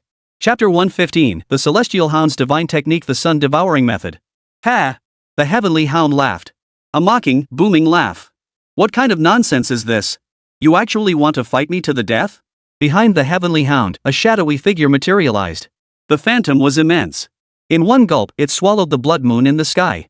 Without the blood moon's buff, the werewolf's charging momentum came to an abrupt halt. Inertia threw his body off balance. He crashed heavily to the ground, looking utterly ridiculous and pathetic. Is that all you've got? The celestial hound continued to taunt him. The fall jolted the werewolf back to his senses. That fool, the Wind Wolf King, had been short-sighted after all. He never truly grasped what a god was. How dare he arrogantly claim the other wasn't strong? Even if their combat stats were suppressed, as long as divinity flowed through them, the battle prowess they could summon was something mortals could never hope to match. It was like, boom! A ball of fire appeared. The fire was white. It looked cold, devoid of any warmth. But the werewolf knew that fire was terrifying. It was the very spirit fire from the 9 hells beneath the earth, designed to scorch souls. Just this fire alone, let alone the fact he hadn't become a god yet. Even if he had, could any god casually command such a flame? The werewolf cursed the Wind Wolf King as a complete idiot in his mind once more. The flames coalesced into a cage, hurtling toward him. Whoosh! The werewolf tried to flee. But without the blood moon's light, he moved as sluggishly as a snail in the hound's eyes. The heavenly hound swung its claw once more. The werewolf's body shattered instantly, ending his life completely. The werewolf's soul appeared. But before it could ascend into the air, it was enveloped by the cage of the 9 netherworld flames. Boom! Flames erupted from within the cage. The werewolf's soul emitted a sizzling sound within the flames, along with wails of agony that echoed like the howls of ghosts. Go down! With another swipe of the heavenly hound's paw, the 9 netherworld flames cage sank into the ground and vanished. The wailing of the werewolf's soul grew fainter and fainter until it faded away entirely. And them. Having dealt with the werewolves, Xiao Tianquan's gaze shifted to the ghost demons. The ghostly demon shuddered in terror at the sight of its gaze. This being's ferocity surpassed even that of their own sovereign, the Ghost Demon King. Though their quality is poor, at least their numbers are plentiful. Every little bit helps. As Xiao Tianquan spoke, the shadowy figure behind him opened its massive maw once more, swallowing tens of thousands of ghost demons in a single gulp. Holy crap, this divine lord is terrifying. Devouring 100,000 ghost demons in one gulp? Qianlei nearly blurted out the wrong name again, but quickly corrected himself. Did you forget his name? The sun-devouring divine lord. He can swallow the sun whole. What's a mere 100,000 ghosts and demons? Yu Ming retorted. Yeah, if he were to infiltrate the demon clan's rear lines, it'd be absolutely devastating. As expected, Wáng Zhen keeps summoning one formidable creature after another. Not a single one is ordinary, Qianlei remarked. His gaze toward the heavenly hound was filled with admiration. He imagined being able to devour a pile of food like that now. That would be pure bliss. Rest up. Yu Ming sat down. After every battle, Wáng Zhen would chat with his summoned creatures for quite some time. None of it concerned them, they only had to wait. Sure enough, Wáng Zhen spoke up. Divine Lord, there are some control arrays down here, binding the souls of tens of millions of our human race. Could you lift this control? Millions? That bastard is that ruthless? Hearing the staggering figure, Wáng Zhen reported, even the heavenly hound was startled. He extended his divine sense to probe the area and discovered the number of human souls below was at least as large as Wáng Zhen had stated, if not more. Seems one cage won't be enough. With a flick of his paw, Xiao Tianquan conjured 4 more 9 netherworld spirit fire cages, sending them plunging underground. These 4 cages were one size smaller than the previous one, meaning their damage would undoubtedly be even more potent. Wáng Zhen was already imagining the werewolf's pitiful, wailing cries. I shall impart a method to release them. Xiao Tiandog extended a paw and tapped Wáng Zhen's forehead. Then, it glanced at Qianlei. Qianlei, seeing the celestial dog's gaze turn to him, immediately stood up straight from his seated position. He wondered if he'd offended that one again? Well. For the sake of us humans, I'll let it slide. Pass this on to him. As the heavenly hound spoke, it tapped Wáng Zhen's forehead twice. Wáng Zhen sensed it, and his eyes lit up instantly. It was the heavenly hound's sun-swallowing technique. This was a huge win. The soul energy within that soul pool is sufficient for you to create a soul-powered miniature companion. Pass this technique to him, and have him become the spirit essence of that artifact. Then you will gain complete control over it. Xiao Tiandog glanced at the Sinluo maze floating mid-air, then tapped a 4th point on Wáng Zhen's forehead. Then, it vanished. Wáng Zhen stared at the spot where the heavenly hound had vanished, his heart filled with inexpressible gratitude. This being, who appeared so aloof and hard to approach, had been exceptionally kind to him. He had thought through countless details for him and handled all the follow-up work. Qianlei, come here. Wáng Zhen beckoned to Qianlei. What is it? Qianlei jogged over. The Divine Lord asked me to bring you something. Wáng Zhen extended a finger and tapped it against Qianlei's forehead. A strand of divine consciousness imbued with the sun-devouring technique was transmitted to him. Qianlei absorbed it, his eyes widening instantly. He passed this on to me? Qianlei looked utterly incredulous. He had always thought the heavenly hound disliked him. Yes, Wáng Zhen replied.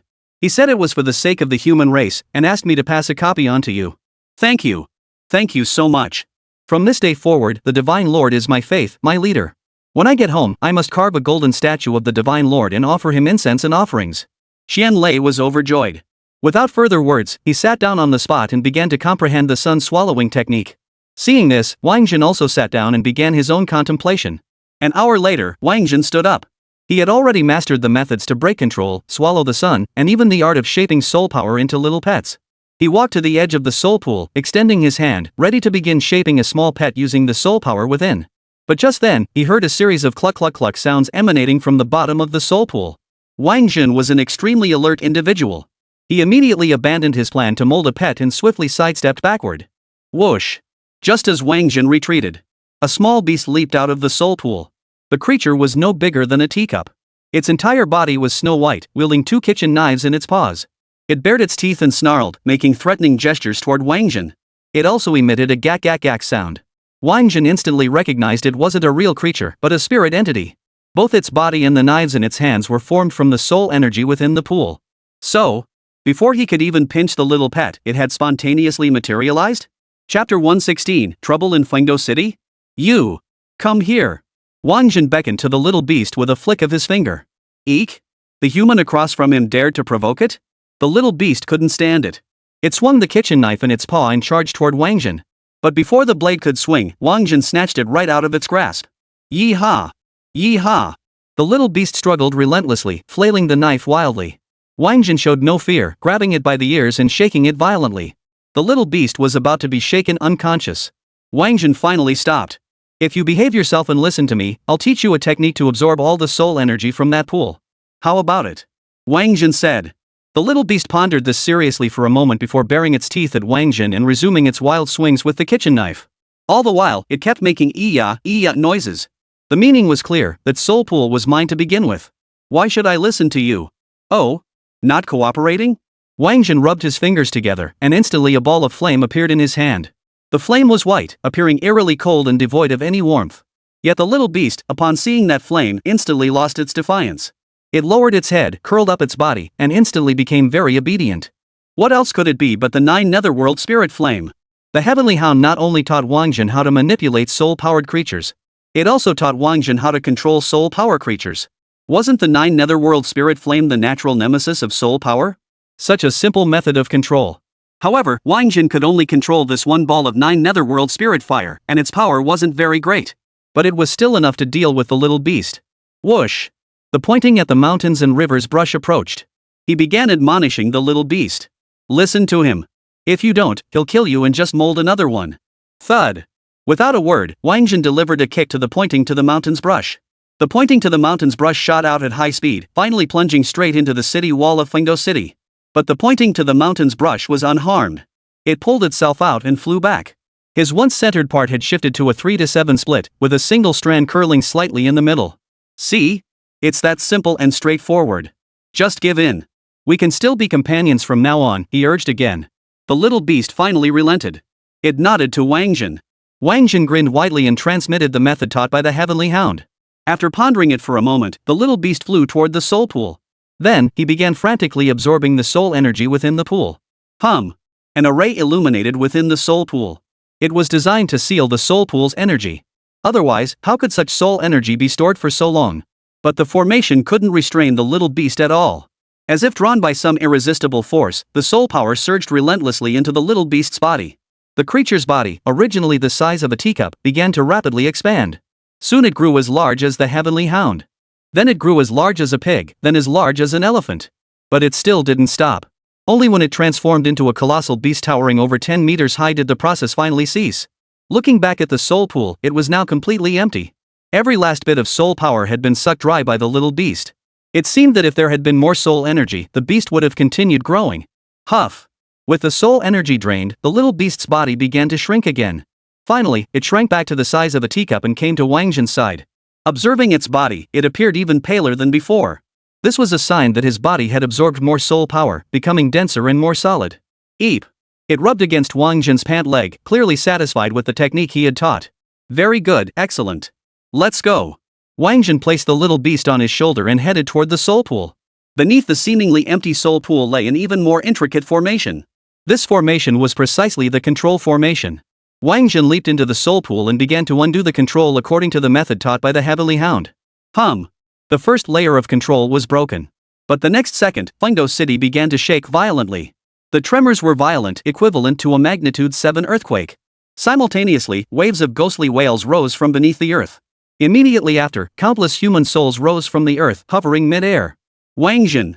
Xianmubai, leading the group, recognized Wáng Zhen at a glance. It turned out that the first control Wáng Zhen had broken was the one binding Xianmubai and his group. Dad! Mom! Ling Zhen spotted his parents and rushed over. Shin. Good son. Ling Zhen's parents beamed with joy. They never would have dreamed they'd get to see their son again. Xiaoyi, control that artifact and seal them inside. Wáng Zhen had named the little beast Xiaoyi. He then pointed to the Senluo maze floating in the air. Yeah. Xiaoyi nodded and began directing the Senluo maze to spin, trapping the souls of Qianmubai and the others inside. Then, Wáng Zhen began to release the second control. Before long, the second layer of control was released. This time, the tremors were even more intense. It registered at least 7.5 on the Richter scale. Many more human souls appeared. This time, no orders were needed from Wáng Zhen. Xiaoyi sprang into action, sealing all the human souls into the Senra maze. Deep within the underworld.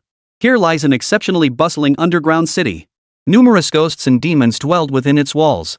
Everything in the outside world had its counterpart here. KTVs, foot massage parlors, discos, dance halls. What a lively scene! In the noisy disco, a group of ghosts and demons were dancing wildly. Suddenly, the floor shook violently. At first, they thought it was just the club owner's special effect for the dance floor. But then it happened again and again, several times in a row, each tremor stronger than the last. When even the big shots found themselves unable to kiss their partners smoothly, things took a turn. Owner, get the hell out here. Don't you have any sense of timing? Why the hell is it shaking now? I haven't even gotten to the main event yet. The owner looked utterly aggrieved. Sir, it wasn't me. Honestly, it wasn't me. Not you? Shut the music off, all of it. This big shot was someone you didn't mess with, and the entire disco instantly fell silent. All eyes turned to the big shot, waiting to see what he would do next. The big shot didn't say a word, just waited there. The ghosts and demons had no idea what he was waiting for. Boom! Another earthquake struck, more violent than any before. The boss suddenly remembered something, his expression changing abruptly. Contact Fingdo City. See if something's happened there? Yes. A subordinate nearby rose from his companion and began contacting Fingdo City. The next second, the subordinate's expression changed drastically. Boss, no response. Something's definitely wrong in Fingdo City. Notify all ghost demon soldiers. Follow me to Fingdo City. The boss wasted no time, preparing to leave. But his companion pulled him back. General, what's the rush? Let's play a little longer.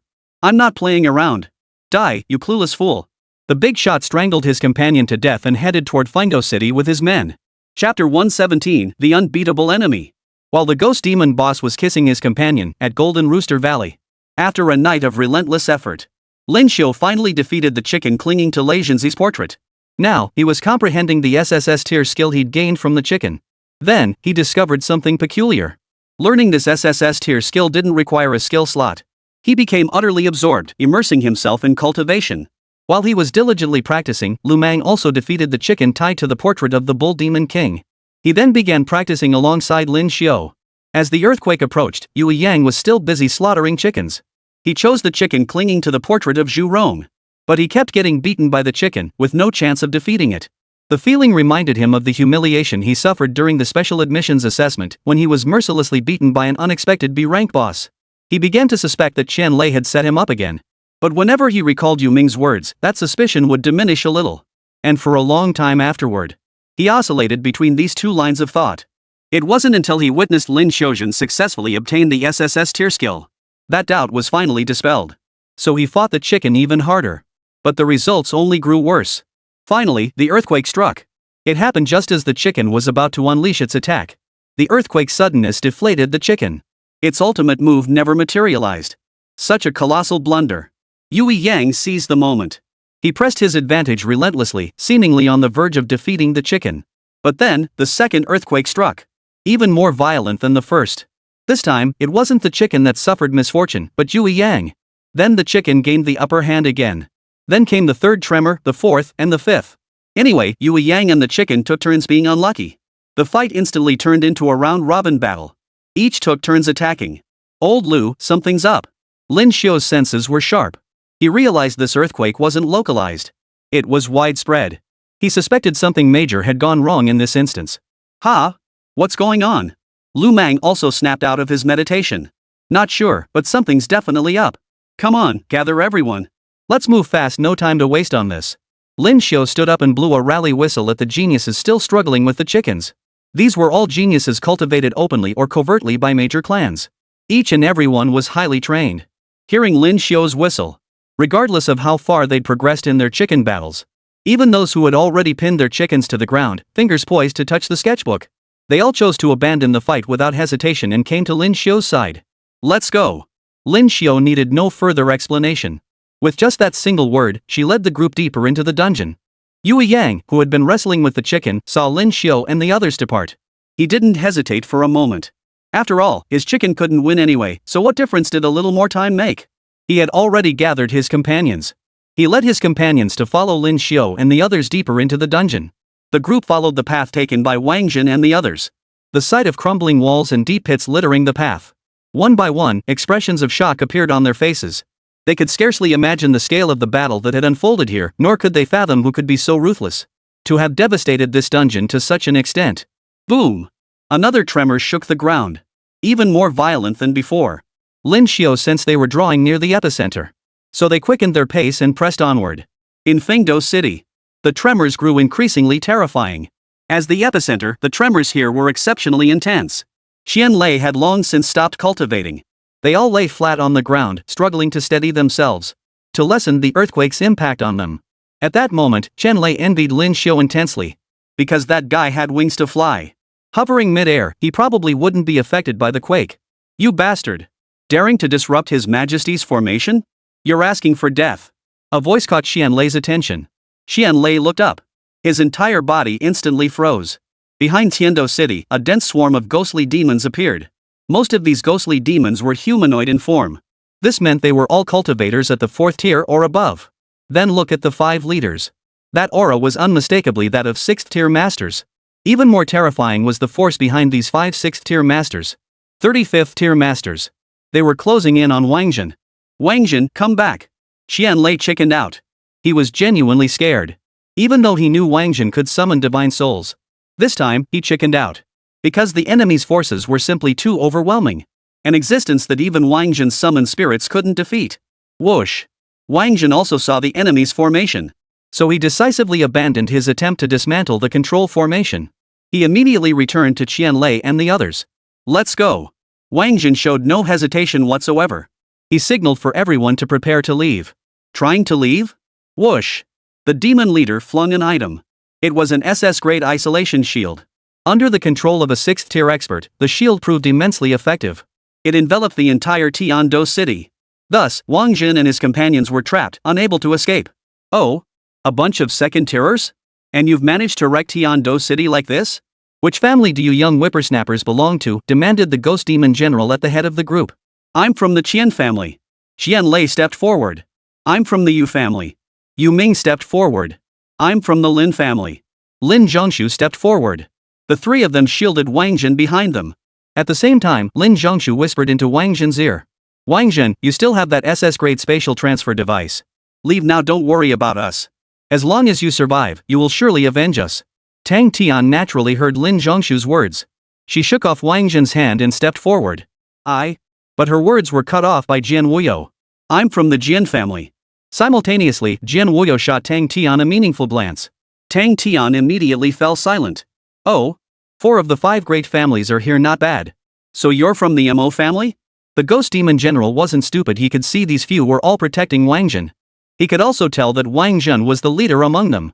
Thus, he fixed his attention squarely on Wáng Zhen. Should Wáng Zhen make any sudden move, he would strike with lightning speed. I'm not from the Mo family. My name is Wáng Zhen. How could Wáng Zhen possibly let his comrades sacrifice their lives just to ensure his escape? He stepped out from the rear and positioned himself at the very front of the group. Ha ha ha ha. Good lad. You actually killed the Wind Wolf King. No wonder he valued you so highly. 2nd tier? Interesting. Very interesting. News of the Windbreak City incident had already spread throughout the demonic tribes. Especially among the Ghost Demon clan's high-ranking members, virtually everyone knew. Thus, the Ghost Demon general naturally knew exactly who Wáng Zhen was. Spare them. I'll fight you. Wáng Zhen also wanted to protect Qianlei and the others. All the battles they'd fought along the way had been minor skirmishes. Qianlei and the others could still participate. Now, however, they faced the Ghost Demon tribe's true mid-tier forces. The Ghost Demons present were all at least 4th tier, with as many as 35 5th and 6th tier beings among them. Wáng Zhen himself wasn't confident he could survive this, let alone Qianlei and the others. Humans always insist on negotiating terms. How laughable. Not a single one of you will leave here alive today. You'll all die. I just want to see Qian Bugui, Yu Qingyu, Lin Shu, and that self-proclaimed invincible Jian Lantian cry. The ghost demon general spoke, already preparing to strike. But then, a deafening crash echoed from outside. Everyone turned to see the SS-grade defensive barrier shatter completely. Lin Shu's figure descended from the sky, landing before Wáng Zhen. Chapter 118, Attack the trumpet-blowing Wáng Zhen. Ghost warrior, why pick on a kid? Let's fight. Lin Shu stared at the ghostly demon general, his expression brimming with provocation. Behind him, the other 5th-tier experts from the Dragon Nation had arrived. Nearly 100 warriors in total, led by Lu Meng. They all positioned themselves behind Qian Lei and his group. How did you get in here? Ghost Wu's expression darkened instantly upon seeing Lin Shu and the others appear. He finally understood why Fingdo City had fallen into such a state. Now, seeing Lin Shu, he felt he had found the answer. He had never truly believed that Wáng Zhen and his group, with only 2nd-tier cultivation, could have slain the Wind Wolf King. If you can get in, why can't we? You ghost demons are truly ghostly. Lin Shu smiled, naturally keeping the truth to himself. This matter was far too complex, one wrong word could tip them off. The Dragon Nation had now mobilized its full forces. Launch a surprise attack. Grab every chance to strike while we can. How could you possibly ambush anyone if you told them? A direct confrontation can never match the speed and satisfaction of a sneak attack. And ambushes leave no evidence behind. Oomph. Doesn't matter how you got in, you're all dead. As Guemu spoke, he struck first. Wáng Zhen, summon that formidable figure immediately. Lin Shu joined the fray, whispering these words into Wáng Zhen's ear. The deadly one he referred to was, of course, the 3 great kings. When he saved Wáng Zhen last time, he had witnessed the 3 great kings' prowess. They were beings capable of obliterating the Wind Wolf King in mere seconds. Though it later turned out to be merely the Wind Wolf King's clone. It was more than enough to demonstrate the 3 great kings' prowess. He believed that even if the Wind Wolf King's true form had been present at the time, it would have met the same fate, defeated in an instant, without a shred of doubt. Therefore, Lin Shu was convinced that summoning the 3 great kings would undoubtedly resolve the current situation. Wáng Zhen wholeheartedly agreed with Lin Shu's proposal. He also wanted to summon the 3 great kings, but the cooldown hadn't ended yet. The cooldown for summoning the 3 great kings is 72 hours, 3 full days. Only 2 days had passed so far. So he opened his data panel. He intended to review the situation and determine which divine spirits could be summoned. Since they had alerted the ghost demon army, an endless stream of ghost demons would surely appear. If he summoned only one divine spirit, the number of ghosts and demons he could slay would be limited. After all, the summoning lasted only 10 minutes. Therefore, Wáng Zhen planned to go all out. He would summon every entity he could, slaughtering the ghosts and demons as swiftly as possible. First, Little Drillwind could be summoned. Since entering the Heavenly Blessing instance, he hadn't summoned Little Drillwind. Second, the Shadow Soldiers could be summoned, as their cooldown was 8 hours. They had rested overnight. Unfortunately, Zhong Kuei couldn't be summoned. Consequently, the Yin soldiers only reached Tier 3 strength limited combat effectiveness when Tier 4 foes were everywhere. Zhagu and Yuan Hong couldn't be summoned either. They'd fought within the map of mountains and rivers, and their cooldown still had several hours left. Additionally, Second Brother couldn't be summoned either. Not only had he appeared in the mountain river map, the cooldown for summoning Second Brother was 36 hours, a full day and a half. That's an even longer wait. Excluding these, the only ones currently available for summoning are Little Drillwind and Wutian. Plus 1 king tier powerhouse who can bring 3 generals along. As for that designated summon, Wáng Zhen has no intention of using it. That was his ultimate trump card. If he were to use it, this wouldn't be the place. After reviewing his summoning options, Wáng Zhen immediately split off a clone. He played one Suona, while his clone played another. Both began to play simultaneously. While Wáng Zhen played his Suona, on Lin Shu's side, the ghost warrior who had been battling for several rounds finally spoke. Lin Shu, your strength has grown remarkably. No wonder you could defeat the Wind Wolf King. After inheriting Lei Zhenzi's legacy, Lin Shu's Wind Thunderstaff had grown immensely powerful. Each strike unleashed unparalleled might. Even when he first wielded the Wind Thunderstaff, Lin Shu knew it was a precious treasure. He also knew it contained some mysterious power. But he had never known what that mysterious power was. Now, having learned the SSS tier skill from Golden Rooster Valley, he gained a deeper understanding of that mysterious power. Using the Wind Thunderstaff now felt even more effortless and natural. This left Ghost Wu, who was originally one realm above Lin Shu, unable to gain any advantage. How could that trash Wind Wolf King compare to me? Forget the Wind Wolf King, even someone like you doesn't faze me now, Lin Shu declared. He recalled how cautious he'd been when fighting the Wind Wolf King's clone. Now, not only did he need no caution, he could even afford to be reckless. This was the tangible proof of his power's ascent. Lin Shu even began to doubt whether it was truly an SSS tier skill. He had seen SSS tier skills before. The improvement wasn't this dramatic. He wondered if there were ranks beyond SSS. After all, the fact that this skill didn't occupy a skill slot was already beyond comprehension. You've gotten so arrogant you don't even consider me a threat anymore, Anamara declared, abruptly altering his hand movements. He had to uphold his 6th-tier dignity. He couldn't let Lin Xiu continue to bully and suppress him. Lin Xiu was renowned as the top prodigy below 6th tier in the Dragon Nation. Of course, he could also kill many 6th-tier practitioners by crossing tiers, but those were ordinary 6th-tier practitioners. If he were to kill an elite 6th-tier cultivator like himself, that would deal a massive blow to the demon race. Many 5th and 6th-tier experts among the demon race would lose their resolve and give up. Therefore, for the sake of the demon race, for his own dignity, he must take a calculated risk. Only then could he suppress Lin Xiu's momentum and shift the tide of battle. Boom! Guewu's techniques had grown stale. But that wasn't the main issue. The crucial element was the soul attack he had added this time. He sought to cause even a 0.001 second pause in Lin Xiu's consciousness. That would be his chance. Yet Lin Xiu, having mastered the legacy of Legency, now possessed soul protection. She was utterly unfazed by the soul attacks of the Ghost Demon clan. This was one reason he dared to be so aggressive. Thus, he seized the brief pause after Guewu unleashed his soul attack. Launched his counterattack. Whoosh! The wind and thunder wings behind Lin Xiu flapped. His body transformed into a gust of wind. That gust of wind swept right past Anamaru's momentarily paused body. A golden light instantly flared around Anamaru's body. That was the SS grade defensive gear activating. Yet, this SS grade defensive gear failed to provide protection. The golden light shattered the moment it appeared. Lin Xiu's wind had sliced through Anamaru's waist. You've got some skills, kid. Ha! Kawamo realized he had underestimated Lin Xiu and prepared to strike harder. But his gaze suddenly landed on Wáng Zhen. That guy was playing as Suona? His summoning was based on playing the Suona? Guewu's expression darkened considerably. The Wind Wolf King knew Wáng Zhen had summoned it by playing the Suona. But he assumed that was just an ordinary summoner. So when reporting, he didn't mention the instrument, didn't mention the Suona. Guewu was a ghost demon general. A 6th-tier elite master of the Ghost Demon clan. Naturally, he was different from a mid-tier 6th-rank creature like the Wind Wolf King. He knew all too well how terrifying instrument summoning could be. 20 years ago, the Ghost Demon clan suffered a crushing defeat at the hands of a Jade Flute summoner. To this day, that Jade Flute summoner's soul remains tormented in the clutches of the Ghost Demon King. All soldiers, heed my command, attack Wáng Zhen, the Sham player, at any cost. Guewu issued the battle command. Chapter 119, The Terrifying Instrument Summoner. Kill. With the command from the Ghost Warrior, the Ghost Demon ceased watching the spectacle and charged toward Wáng Zhen, who was blowing the Suona. The rear-guard Ghost soldiers likely didn't understand why Ghost Wu had issued a combat order like at all costs.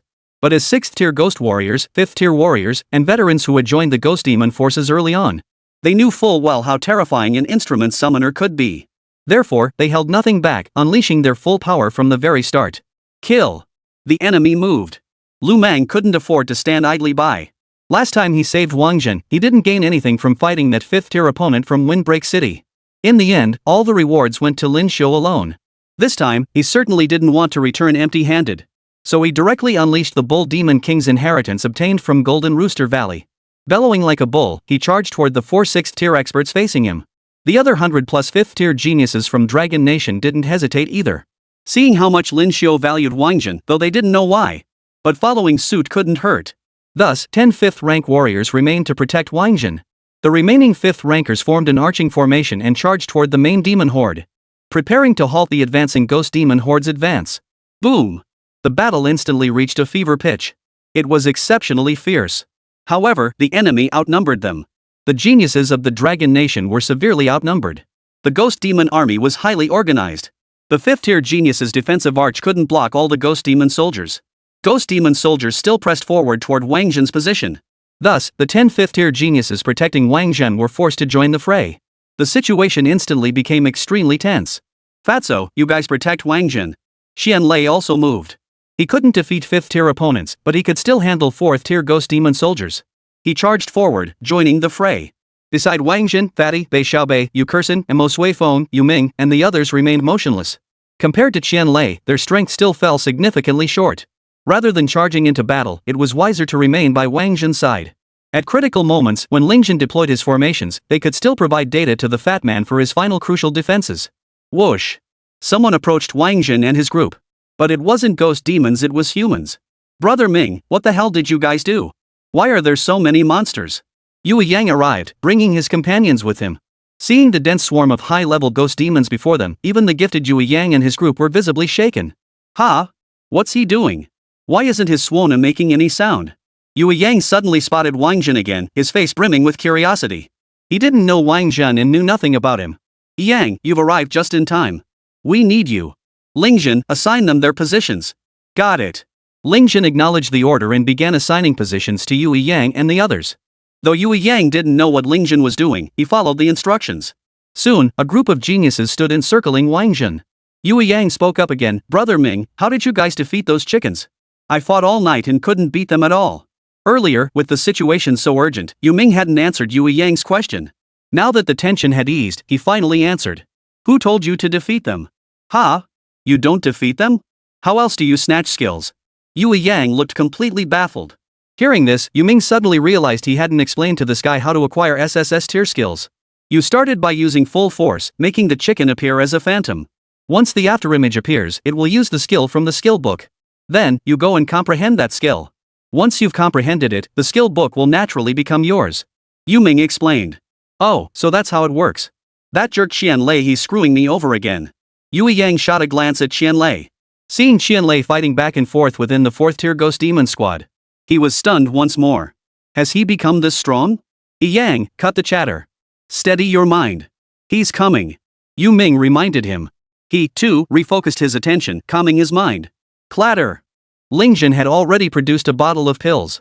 Without checking the quantity, he poured the entire contents into his mouth at once. He prepared himself for all-out combat. Then, with a loud shout, an array manifested. Yue Yang felt something being sucked out of his body by the formation. Before he could question it, the ghost demon soldier's attack had already arrived. The next second, he saw a serpent tortoise phantom glow on the body of the fat man beside the silent Suona player. Boom! The moment that serpent tortoise shadow materialized, all the ghost demon soldiers attacking them were instantly repelled. A large number of them fell. Holy! Who is this fat guy? He's so powerful. Yue Yang was stunned. This fat guy was clearly about his age. But his power was overwhelming. He took down a whole bunch of 4th tier ghost demons. What kind of power was that? Suddenly, a name flashed through Yue Yang's mind. A name that had been exploding in popularity within their circle these past few days: Wáng Zhen.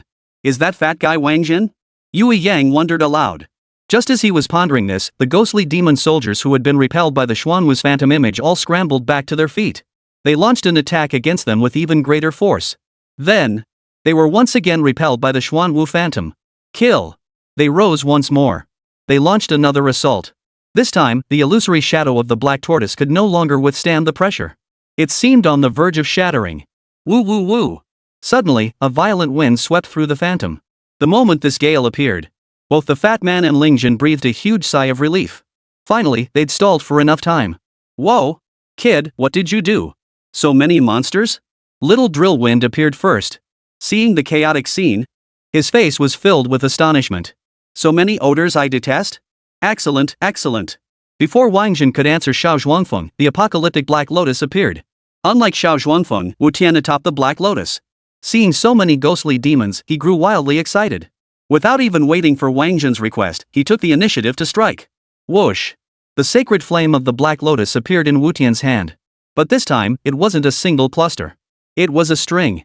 The string of Black Lotus sacred flames resembled a black Buddhist rosary. Upon landing, it rapidly expanded. Boom! The flames of the Black Lotus sacred fire eventually reached over 10 meters in height. It began spreading outward from Wáng Zhen and the others at its center. Ah! The ghostly demons touched by the Black Lotus sacred flame immediately let out agonized screams. They were ultimately reduced to ashes. Kill! Kill him! Kill Wáng Zhen! The commotion naturally caught the attention of Ghost Wu. Or rather, he had been monitoring this location all along. When little Drillwind first appeared, he hadn't taken the little creature seriously. Too scrawny, too harmless looking. After all, 20 years ago, that jade flute summoner had summoned massive beasts with tremendous charging power. But after Wu Tian appeared, Guemu's perspective shifted instantly. That flame was far too ruthless. He suddenly realized that Wáng Zhen was an even more terrifying existence than that jade flute summoner from 20 years ago. Chapter 120, Supreme Dominion summoning the Yellow Emperor. Kid, who's this? He's so fierce? It wasn't just Ghost Wu who found Wu Tian formidable. Even little Drillwind felt the same way. He's Buddha tier, Wáng Zhen stated. Whoa! Xiao Zhuangfeng sucked in a sharp breath at the words.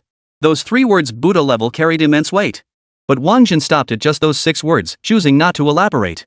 If he explained Wu Tian's origins and the plot of the sequel to Journey to the West, little Drillwind would likely be so terrified he'd collapse on the spot.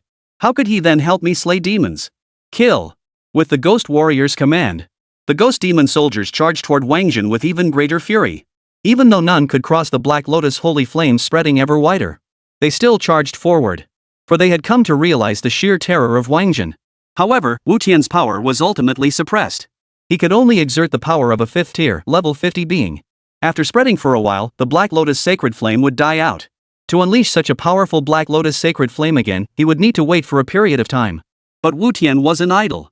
He piloted the apocalyptic Black Lotus into the ranks of the Ghost Demon soldiers and immediately engaged in close combat. Yet those Ghost Demon soldiers were no match for him. They couldn't even scratch him. His hand-to-hand combat was utterly overwhelming. Phew! Over at Lin Xiu's side, Ghost Wu breathed a huge sigh of relief upon seeing the Black Lotus holy fire vanish.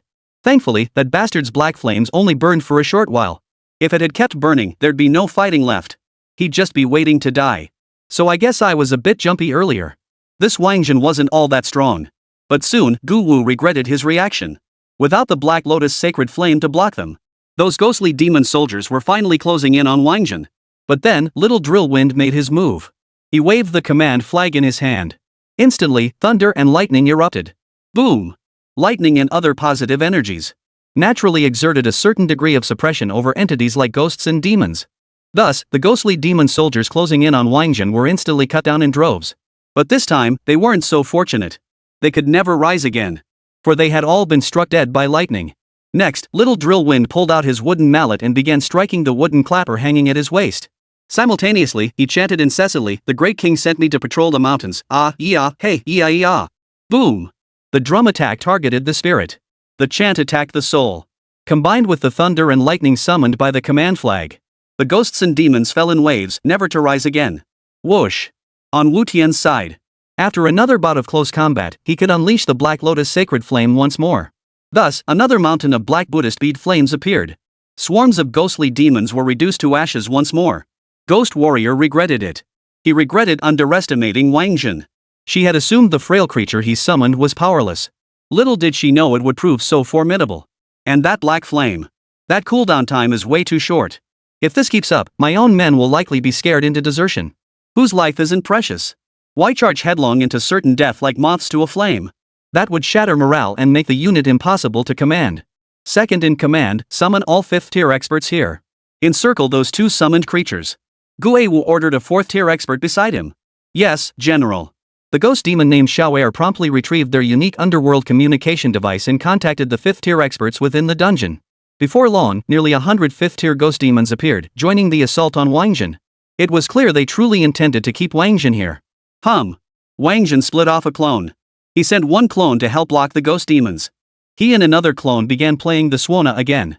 The clone played 100 ghosts in the mist forest, summoning the ghost army. Though the shadow soldiers weren't particularly powerful, they could at least hold the line a little. Better than nothing. As for himself, he played the Peace Dominion overall. As for who might be summoned, he had no idea. Because it was random. But summoning anyone wouldn't waste divine power. Even if it truly summoned the King of Hell and the 2 horsemen of the apocalypse. This is the underworld, their domain. How could ghosts and demons dare to bully them? Moreover, if these figures were to emerge, might just boost the shadow soldiers' cultivation like Zhong Kuei did. The summoning melody began to play. Of course, it only resonated within Wáng Zhen's mind. Mainly because he was using the silent summoning technique. Of course, another reason was that he didn't know the melody. He could only watch the sheet music as he played. Brother Ming, who's this guy? He's so intense. Earlier, Yue Yang had thought the heaviest hitter among this group was the fat guy. He also thought the fat guy was Wáng Zhen. But after seeing how formidable the 2 Wáng Zhen summoned were, the fat guy's previous defensive skills seemed rather unimpressive. After all, comparison is the thief of joy. He had deeply hurt the fat guy. Only the fat guy didn't know it yet. He's Wáng Zhen, Yu Ming replied. What? He's Wáng Zhen? This time, it wasn't just Yu Ming who was stunned. Even his buddy was stunned. No wonder. After the initial shock, Yue Yang added. What do you mean, no wonder? Yu Ming was curious. No wonder he could defeat that unexpected tier boss. With someone that powerful, that unexpected tier boss must have been a piece of cake like handing out credits for free? Yue Yang explained. As he finished speaking, he suddenly fell silent. Because those words sounded eerily familiar. Wasn't this exactly what that guy Qian Lei had said to him before? So, the gap between himself and Qian Lei was merely the difference of one Wáng Zhen. A 5th-tier ghost demon was formidable. But he couldn't get close to Wáng Zhen either. The main reason was that little Drillwind and Wutian were simply too powerful. Even with so many 5th-tier ghost demons present, they still couldn't defeat them. Therefore, Diguwu's expression grew increasingly grim. But that wasn't the real issue. The real issue was that he saw Wáng Zhen playing the Suona again. Both of them were already such formidable foes. What if another one showed up? Waiter! After a brief exchange with Lin Xiu, Guemu approached the waiter once more. General! Xiao Er hurriedly responded. Take this. Mobilize the 6th-tier experts. Guewu tossed the waiter a token. Yes, sir. The waiter solemnly accepted the token. He hurried away. Before long, 36th-tier demonic beings appeared from the rear. These were all the high-tier combat forces the dungeon could muster. 6th tier and 5th tier were worlds apart. Their arrival instantly made Wutian and Xia Zuanfeng feel the pressure. But this pressure was fleeting. For a fierce storm had once again erupted from Wáng Zhen's side. After the whirlwind subsided, 4 figures appeared beside Wáng Zhen. Wáng Zhen didn't recognize the leader. But he recognized the weapon in that man's hand, the Xian Yuan sword. Thus, the sovereign who arrived this time was the Yellow Emperor, Xian Yuan. Accompanying the Yellow Emperor were 3 generals, 2 men and 1 woman. Wáng Zhen did not recognize the 2 men and 1 woman either. But once they made their move, Wáng Zhen knew exactly who they were. None other than Limu, Fenghe, and Hanba. Chapter 121, The Mythical Seed Sprouts. Kill. The Xian Yuan sword in the Yellow Emperor's hand pointed forward. A dozen beams of light shot forth from the Xian Yuan sword. They spread outward in all directions. Lin Xiu and the others were enveloped by the light rings. Instantly, they felt a sensation of ascending to a higher realm. Lin Xiu sensed the transformation, his pupils widening as he wielded his wind thunder staff with fierce momentum. Combined with the wind thunder wings on his back, he delivered a devastating blow to the opposing ghost warrior. The blow was brutal, causing blood to gush from Guewu's shoulder. But that wasn't the main issue. The real issue was that Guewu felt something from within the wind thunder staff burrowing into his shoulder, inflicting continuous damage. Guewu stared at Lin Xiu, who had suddenly become formidable. His face was filled with astonishment. Then he heard waves of agonized screams erupting around him. It turned out that not only had he suffered a major blow, but many of their ghost and demon commanders had been struck as well. Moreover, these blows were irreversible and persistent. Turning his gaze to Wáng Zhen's side. While Limu fought with all his might, he simultaneously summoned reinforcements. Over 10,000 sheep appeared. Each sheep stood 5 or 6 meters tall. Resembling tanks in form. Under Limu's command, they charged wildly in all directions. It must be noted that these sheep had all been empowered by the aura of the Xian Yuan sword. Their power had been greatly enhanced. The ghost demon soldiers were no match for these beasts. After several charges, the ghost demon soldiers' ranks shattered and disintegrated. Tanks against infantry, especially ultra-fast tanks, meant absolute annihilation. What could the infantry do? They were utterly hopeless. This was precisely why the ghost demons feared the Jade Flute Summoner. The colossal beasts summoned by that Jade Flute Summoner weren't just massive, they boasted incredibly high defense, impervious to blades and bullets. And each time, he summoned them in massive, overwhelming numbers. The battles were simply. Even the demonic tribes, who prided themselves on unleashing beast swarms, now truly grasped the sheer power of such an onslaught. Whoosh, whoosh, whoosh. A wind began to howl across the center of the battlefield. It was the Wind Queen's wind. The Wind Goddess's wind was not a whirlwind. It was the wind of blades. Like a broadsword slicing horizontally, yet wind itself is formless, utterly invisible. Only when their bodies were cleaved in two, cold as ice, did the demons and ghosts realize the blade wind had passed. But by then, it was too late, they were already dead. Last came the drought demon.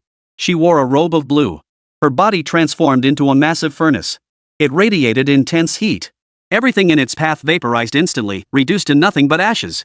With these 3 formidable figures joining the fray, the battle situation was instantly brought under control. What had seemed a certain defeat now appeared to be turning into a potential victory. Ling Zhen refrained from stacking more data onto the fat man, as his energy consumption had always been substantial. Every bit saved counted. The group of second-tier cultivators, however, sat back and watched the spectacle unfold. Especially Lin Zhongshu, whose eyes gleamed with golden light as he gazed upon the Yellow Emperor's Xian Yuan sword. He sensed a profound kinship between that sword and his own book. But that sword was far more powerful than his book had unleashed over a dozen rings at once, incredibly fierce. Wáng Zhen, who is that? Lin Zhongshu pointed at the Yellow Emperor. Though he hadn't directly joined the battle. Every battle here revolved around his involvement. That's what you call the ultimate support. Our dragon nation's progenitor, the Yellow Emperor, Wáng Zhen replied. The progenitor, the Yellow Emperor. Lin Zhongshu repeated the words, etching the image of the Yellow Emperor deeply into his mind. Like Qian Lei, he too had found his own faith an object of worship. Wáng Zhen, who was that? That wind was way too overpowered. Yue Yang spoke up. He had set his sights on the wind goddess. Though the Empress of Wind's blade winds were formless and invisible, Yue Yang was a triple-element mage wind, fire, and ice. He could naturally sense the flow of wind. Merely sensing it filled him with overwhelming excitement. He couldn't imagine how devastating his own wind magic would become if it took that form. The Wind Minister, the Chancellor of the Yellow Emperor, Wáng Zhen answered again. Lord of the Wind. Yue Yang echoed the name. Observing Feng Ho's appearance, he felt as though he had seen it before in the portraits of Golden Rooster Valley.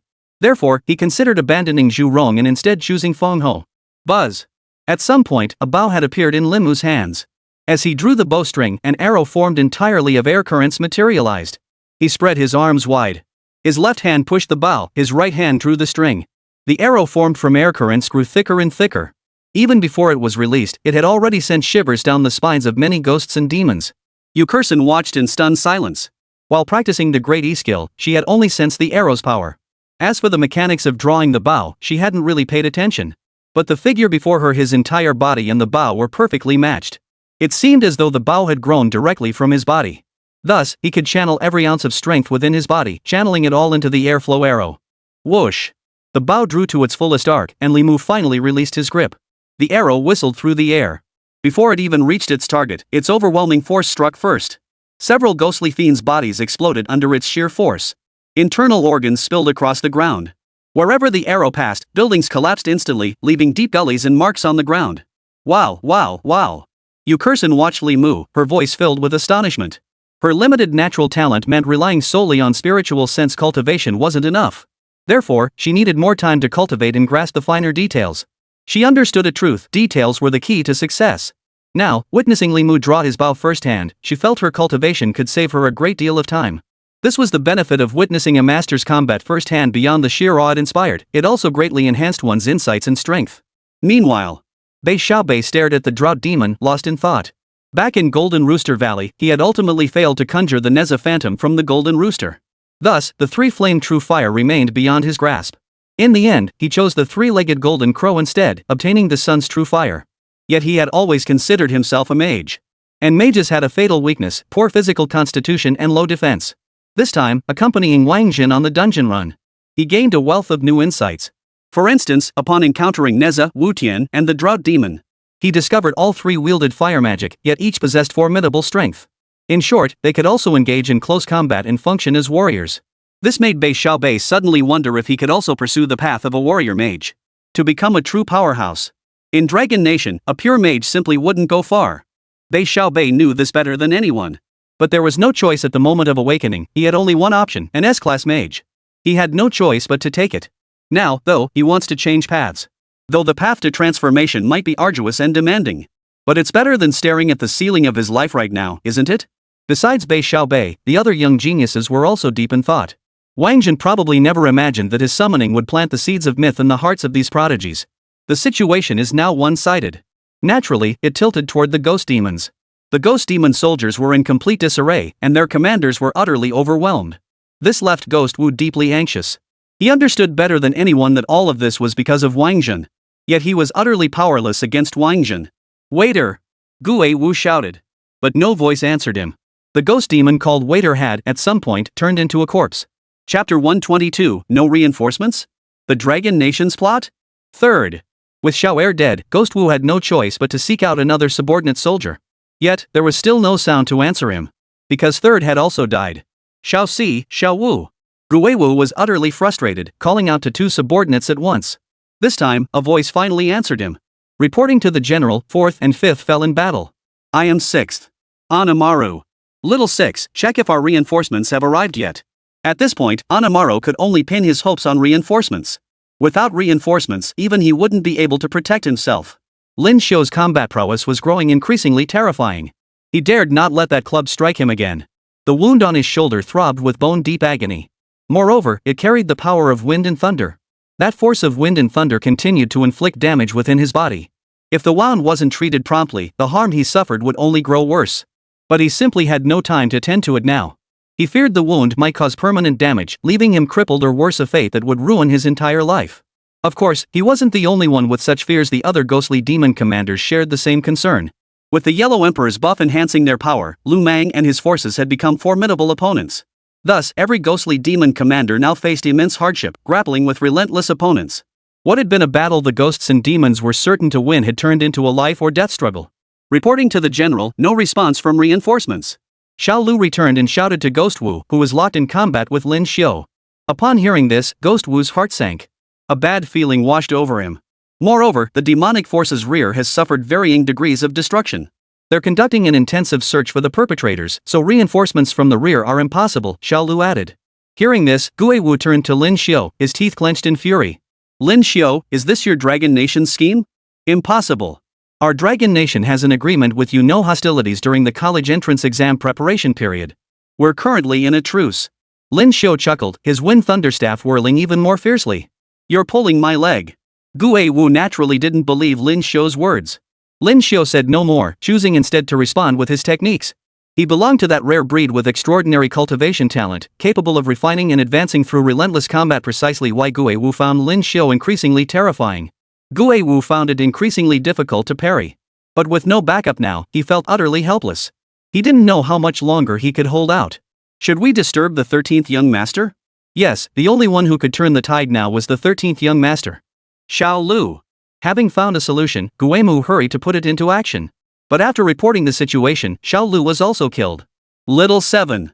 Gue Wu called out again. No response. Xiao Ba. Still no response. Little 9. Still no answer. Anamaru's expression grew increasingly grim. Little 18. Still no answer. Could he not even find a single ghost demon to relay a message now? Had all his personal guards perished? Kiwu refused to believe it. He began calling out names again, starting from the 10th. While Guewu was calling out his personal guards, at the entrance to the Tianxi instance, a vast isolation array stretched across the area. Inside the barrier lay the corpses of demonic creatures 4th tier, 5th tier, 6th tier, all of them. A massacre had just concluded here. Not a single Dragon Nation expert was injured, while the demon race was utterly annihilated. Whoosh! A Dragon Nation sorcerer appeared. Several blazing flames descended into the formation, incinerating every demonic corpse until nothing remained. Then, the barrier vanished. As if nothing had ever happened. Whoosh! Before long, more demonic experts arrived. The moment these demonic experts stepped into the isolation formation, even more Dragon Nation masters appeared around its perimeter. They struck with lightning speed, slaughtering every demonic cultivator. Then, sorcerers set fires to purge the lingering scent. Then the barrier vanished. Everything returned to how it had been before the battle. As if nothing had ever happened. Young 30. Anamaru had 36 personal guards. He had now called out the name of the 30th. Yet no one answered. 6 remained. If none of the remaining 6 responded, then the situation would become critical. Because the only ones who could contact the 13th young master were him and his 36 personal guards. Not even his commanders could. Ghost Warrior, stop struggling. Die. Whoa! Snap. Snap. Snap. As Lin Xiu's words fell, wind, thunder, and ice appeared simultaneously. They slammed viciously toward Ghost Warrior. Gue Wu knew Lin Xiu well. He knew she never played by the book, her combat methods varied and unpredictable. He also knew she was the test subject for Lin Xiu's research into new class paths. And the most successful one at that. So when Lin Xiu began using the icy blast, he knew even deadlier attacks would follow. Sure enough, after the ice, a large bow appeared in Lin Xiu's hands. However, what shot forth from that great bow was not an arrow. Instead, it was a massive pyrotechnic shell enveloped in flames. Fanned by the wind, the pyrotechnic charge burned faster and faster, eventually engulfing most of the sky before exploding. Boom! A mushroom cloud rose from the center of the arena. Smoke and dust filled the air. Many ghosts and demons found their vision blurred, coughing incessantly. Only with the Yellow Emperor's aura enhancement could this pyrotechnic shell possibly unleash such devastating power. Retreat! The combat environment was too unfavorable. Ghost Warrior had no choice but to give the order. At the same time, he remained highly alert. He feared Lin Xiu might ambush him. But he waited a long time and saw nothing. Only after the dust settled did he realize that, aside from the few big shots taken out by Wáng Zhen and the 2,000 shadow soldiers, not a single Dragon Nation transferee remained in sight. Damn it, I've been tricked. Gue Wu's face was etched with regret. He finally understood why Lin Xiu had released the smoke grenades. It was to facilitate their retreat from the battlefield. This also confirmed one thing: the time limit for these summoned creatures was nearly up. Sure enough, within a dozen seconds, Wu Tian and Xia Zuanfang vanished. Another minute passed and the Yellow Emperor and Empress Feng also vanished. A few seconds later, the Aeon soldiers vanished. Only a group of ghost demons and countless ghost demon corpses remained at the scene. Turning to the ghost demon leadership, 20-odd 5th-tier beings had perished, and those who survived were mostly injured. 5 6th-tier demons had perished, and every survivor bore wounds. In this brief 10-minute battle, the ghostly demons had paid an extremely heavy price. On the human side, injuries were inevitable, but not a single death had been recorded. You take stock of the casualties. I'll go fetch the 13th young master. Ghost Wu's eyes were so dark they seemed to drip with menace. He stood alone.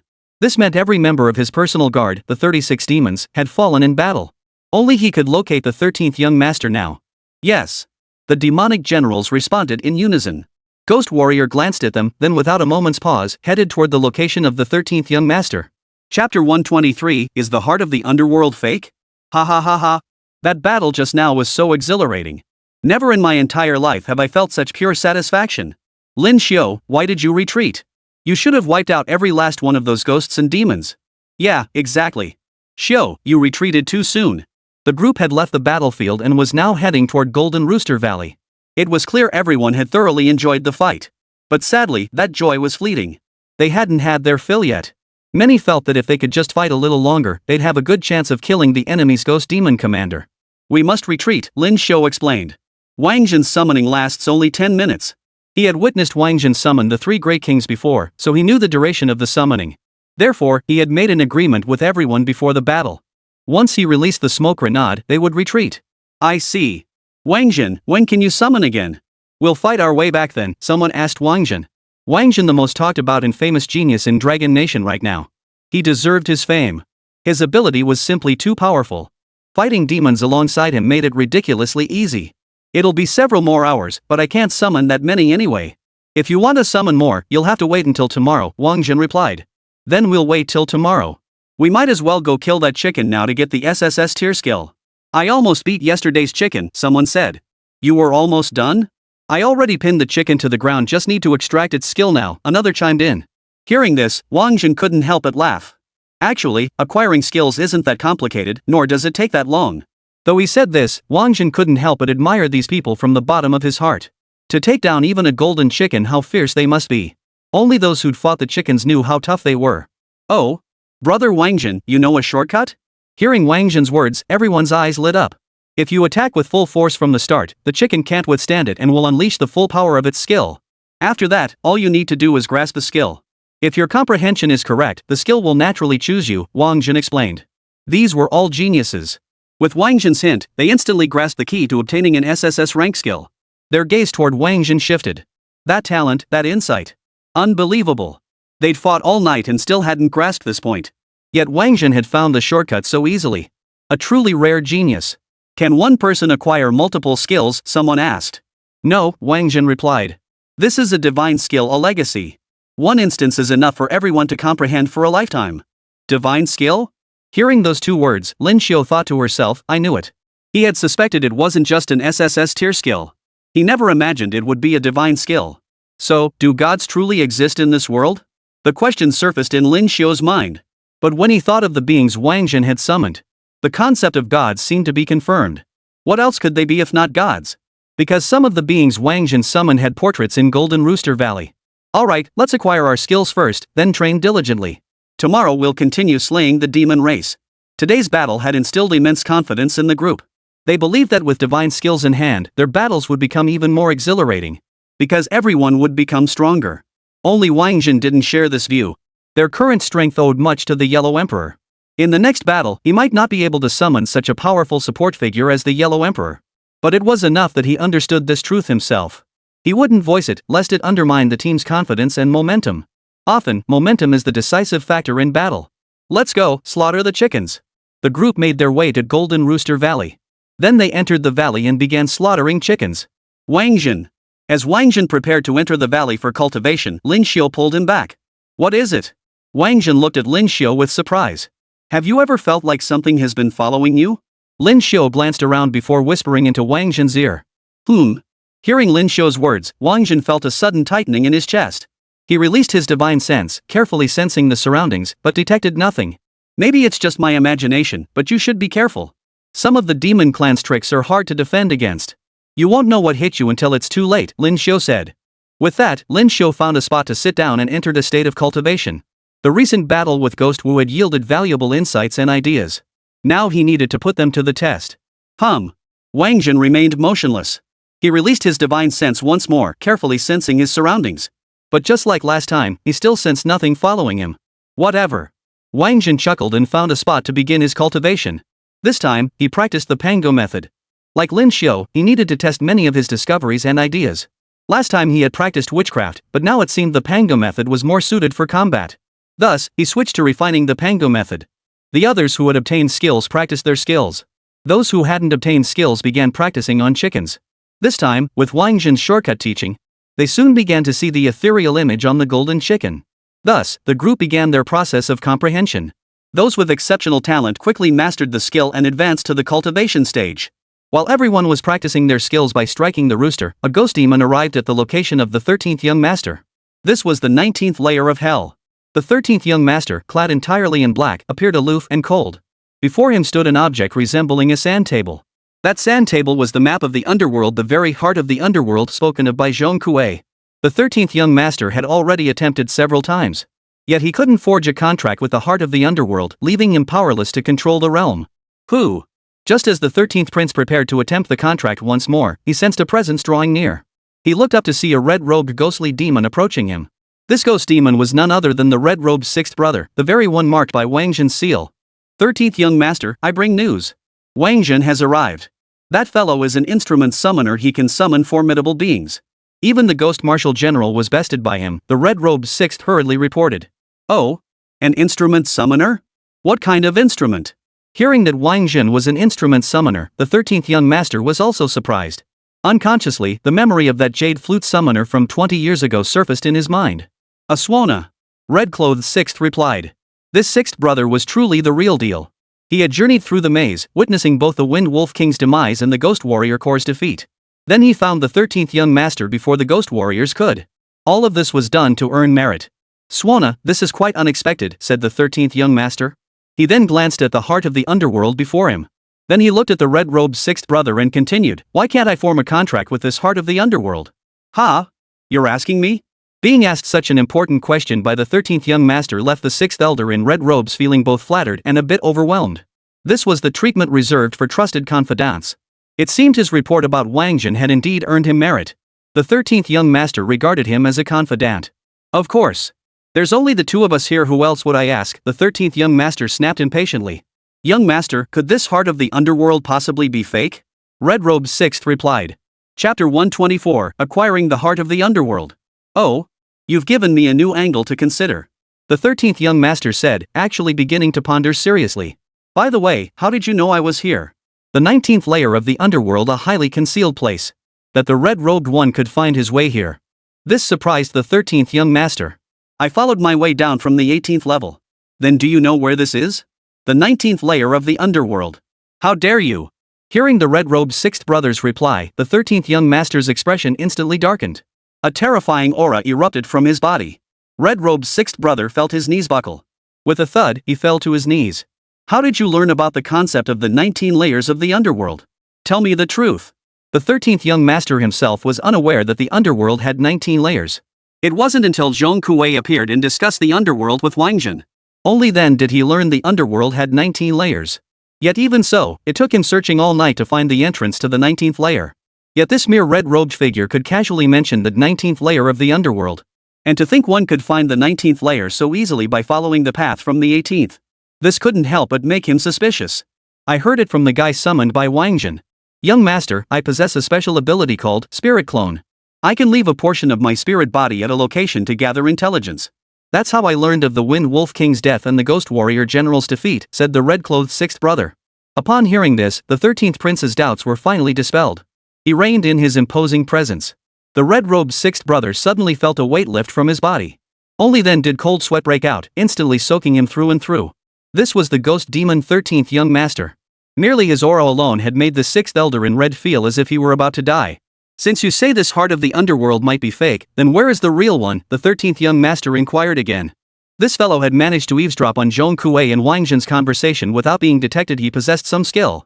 Discussing matters with him might not be a bad idea. might yield fresh insights. It might be on the 20th level of the underworld. Red Robe's 6th replied. The 20th level? The 13th prince looked astonished. When Zhong Kuei said the underworld has not just 19 layers, but 20. He also said that just as there are 33 heavens, there are 33 layers of the underworld. Consider this, young master, the 13 stations of the underworld, combined with its 20 layers, add up to 33 layers, don't they? Said the 6th elder in red robes. Upon hearing the 6th elder's words, the 13th young master's eyes flashed with an unusual gleam.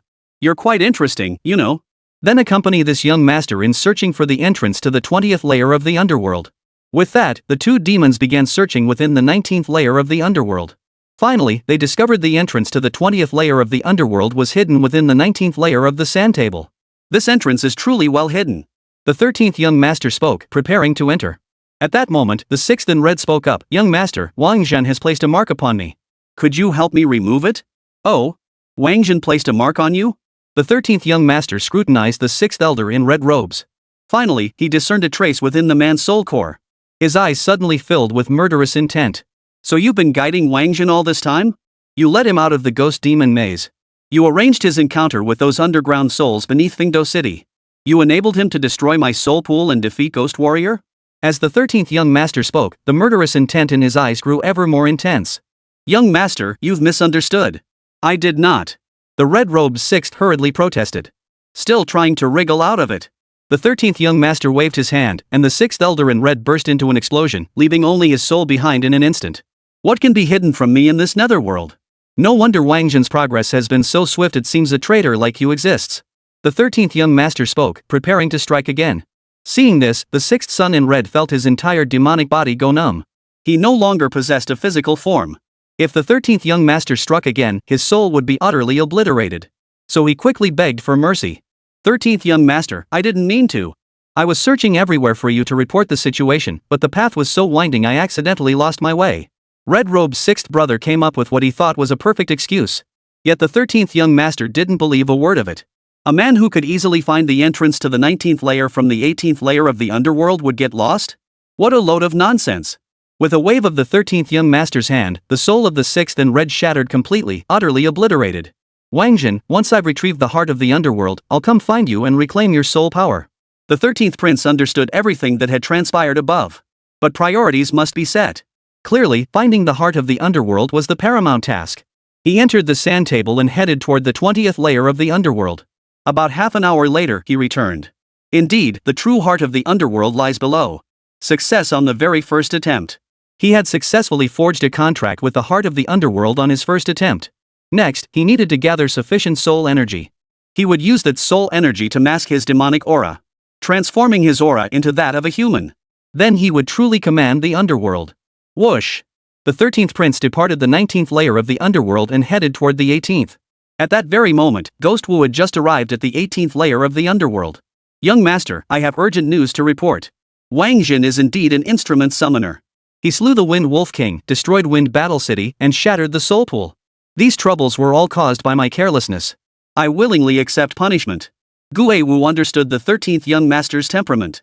He knew the young master was a man who insisted on clear accountability.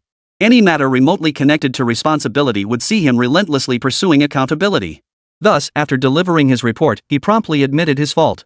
With such a sincere apology, he could avoid punishment. Sure enough, the 13th young master nodded. I'm aware of the situation. This isn't your fault. Go now. We'll find Wáng Zhen and retrieve what belongs to us. Yes, sir. Guiwu followed behind the 13th young master as the two demons made their way to Golden Rooster Valley. At Golden Rooster Valley, with Wáng Zhen's guidance, the group of prodigies significantly increased their efficiency in acquiring SSS tier skills. In just a single hour, half of the prodigies had already acquired skills and entered cultivation mode. Among them were Jian Wuyo and Yue Yang. Jian Wuyo felt relatively comfortable, as he had directly obtained the skill book and found no difficulty.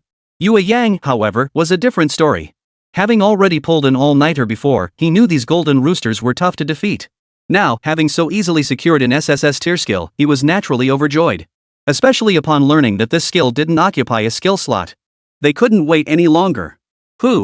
Half the group entered cultivation mode. The other half were still playing chicken.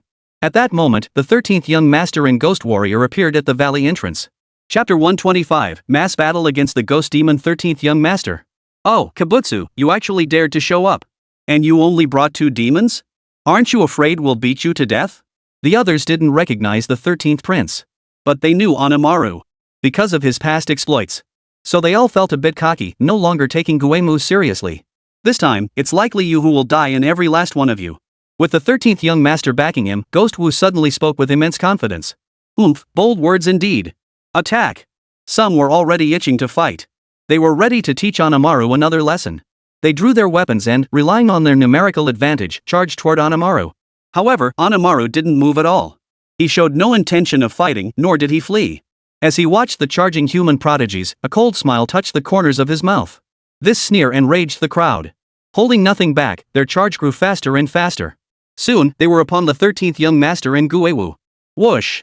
Behind the 13th young master, a black vortex appeared. The vortex was as large as a human head. Yet its suction was immense. Those who had charged toward them were instantly sucked into the vortex's pull, vanishing completely. Whoa! At this sight, the smiles froze on the faces of the Dragon Nation geniuses who hadn't joined the battle and were preparing to watch the spectacle. Their expressions turned grim. Because this battle was proving far too easy for the opposing side. If the enemy continued fighting like this, their entire group of over 100 people could truly be wiped out. Who are you? A human genius stepped forward to ask. The 13th young master looked at the man, took a step forward, and entered the Golden Rooster Valley. Ghost Demon, 13th young master. Boom! The moment the 13th young master introduced himself, all the human geniuses instinctively took a step back. As human geniuses, who among them didn't know Ghost Demon, the 13th young master? He was a legendary figure rumored to be so formidable he could eliminate Lin Xiu with a single strike. Before, people had doubted such claims. But after witnessing the whirlpool behind the 13th young master wipe out several human geniuses in a single wave, they believed. Among those slain were 2 whose strength ranked just below Lin Xiu and Lu Mang. Let Wáng Zhen come out, the 13th prince declared again. The crowd exchanged glances. No one spoke. No one looked at Wáng Zhen. Fear of the 13th young master was one thing. But principles and boundaries must be upheld. When it came to their comrades, especially those who could shoulder humanity's future, they would rather die in battle than betray their comrades. Want to fight Wáng Zhen? Then you'll have to get past me first. Lin Xiu stepped forward. After such a major incident, he naturally couldn't continue his cultivation. You must be Lin Xiu? The top prodigy below 6th rank in the Dragon Nation. I can kill you first.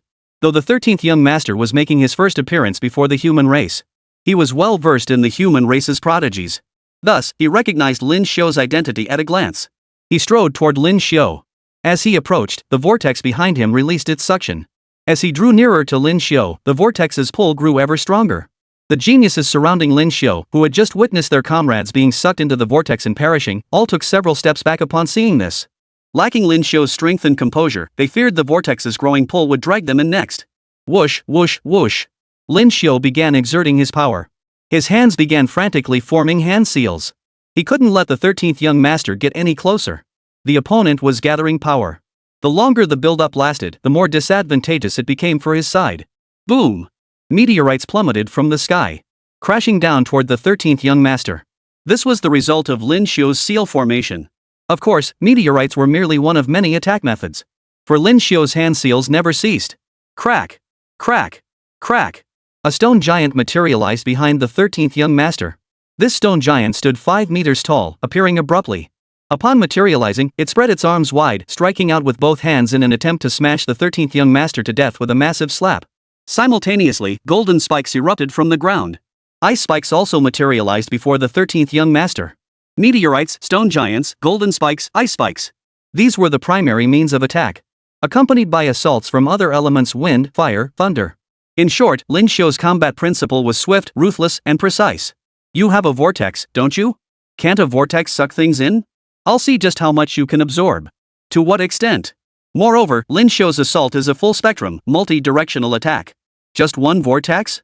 Let's see how you defend against it from every direction. Got this. After Lin Xiu pulled off this move, the geniuses behind him were filled with unwavering confidence in him. Most of them had participated in missions alongside Lin Xiu. They knew his capabilities well. After mastering SSS tier skills, his power had clearly surged.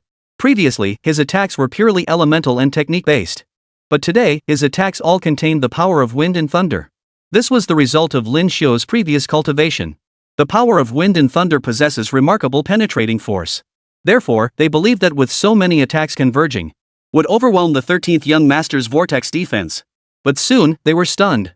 Who said the 13th young master had only one vortex? The 13th young master possessed not one, but 6 such whirlpools. 6 whirlpools, 1 shielded his head, absorbing the meteorite. 2 shielded his sides, blocking the stone giant's pounding palms. 1 shielded his lower body against the golden spikes. 1 materialized before him to absorb the ice spikes. And 1 remained constantly behind him. That one must be the most powerful vortex. Because all the other elemental attacks were absorbed into that vortex. Finally, it vanished entirely. Could he possibly have more whirlpools? A genius's voice asked. The others all shook their heads upon hearing this. Their headshakes didn't mean the 13th young master had no other whirlpools. Rather, it meant they simply had no idea. To them, the 13th young master was nothing more than a name. They knew nothing about his attack methods or combat abilities. What are you standing around for? Just beat him up. This isn't a heavenly rank battle or a tournament.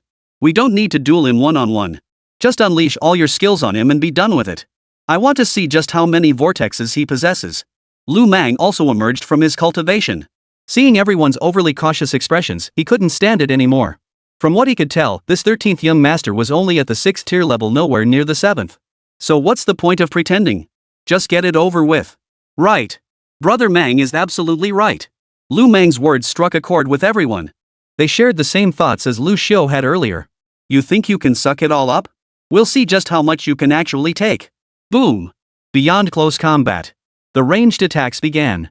Arrows, hailstones, whirlwinds, blade winds, golden spikes, wooden spikes, earth spikes, and so on. Over 100 elemental attacks converged upon the 13th young master. Chapter 126, the 13th young master masters the 6 paths of reincarnation. Whoosh, whoosh, whoosh. Just as everyone had surmised. The 13th young master possessed far more than just 6 vortexes. As the various elemental attacks slammed into him, the whirlpools around him grew ever more numerous. Ultimately, they numbered as many as 100. These 100 whirlpools enveloped his entire body. All the elemental attacks seemed ineffective. It all felt like a futile effort. But since things had already reached this point, no one felt discouraged. So what if it's a standoff? Then let's just endure it. It's about who has the stamina and endurance to last the longest. So many began popping pills. All sorts of potions and pills, spirit boosters, essence replenishers, speed enhancers were put to use. Each one unleashed elemental skills with increasing ferocity, speed, and intensity. Finally, the vortex of the 13th young master seemed to reach its peak. Yah! He roared. 100 whirlpools suddenly merged into one colossal vortex. The immense suction of this vortex drew in every single elemental attack. Not just elemental attacks either.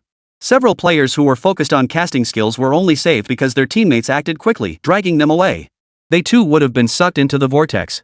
You despicable humans, you've angered me. The 13th prince spoke, a colossal staff materializing in his hand. Boom! The staff smashed into the ground. The ground shattered instantly, forming a deep chasm. Simultaneously, the vortex behind him vanished. It was clear his vortex had truly reached its limit. Our time has come. Kill! Lu Mang knew how to seize the moment. He drew a massive wolf's tooth club. He swung it toward the 13th prince. The other close combat prodigies snapped into action upon hearing Lu Mang's command. Thus, as Lu Mang's club collided with the 13th prince's staff, the attacks of the other geniuses arrived simultaneously. Boom! The battle erupted instantly, sending dust and debris flying everywhere. The 13th young master, a demonic being, held his own against the relentless barrage from dozens of geniuses. This guy's stats are downright terrifying. Meanwhile, the second-tier experts led by Wáng Zhen remained uninvolved. At this level of combat, their involvement would be futile. The outcome would essentially be suicide. So they could only watch. However, their minds raced as they analyzed the unfolding battle. Qianlei knew Lu Mang's capabilities well. And not just Lu Mang. He recognized most of the over 100 5th-tier geniuses from Dragon Nation present here, having crossed paths with nearly all of them. When they first started their missions, Qianlei was still crawling on the ground. To them, Qianlei was nothing more than a little brother who had been toyed with and teased. Thus, he knew exactly how formidable these individuals truly were. Qianlei knew it all too well. Yet this group of prodigies couldn't even suppress the 13 young masters. This 13th young master was truly terrifying. Wáng Zhen, I think his stats are on par with yours, Qianlei added finally. Qianlei had only ever seen Wáng Zhen capable of single-handedly holding his own against a group of opponents at his own level or even higher. That guy is indeed tough to deal with. Too bad I can't summon him now. Otherwise, I wouldn't be so passive. He's no match for Brother Zhao alone. The 13 young masters had arrived far too quickly. Had he arrived just a few hours later, the situation wouldn't have escalated to this point. What should we do? I get the feeling he hasn't even used his full strength yet, Shan Lei remarked. Wáng Zhen, how about we activate the sword array of extermination? Ling Zhen suggested. Golden Rooster Valley held a natural advantage, it could activate the sword array of extermination.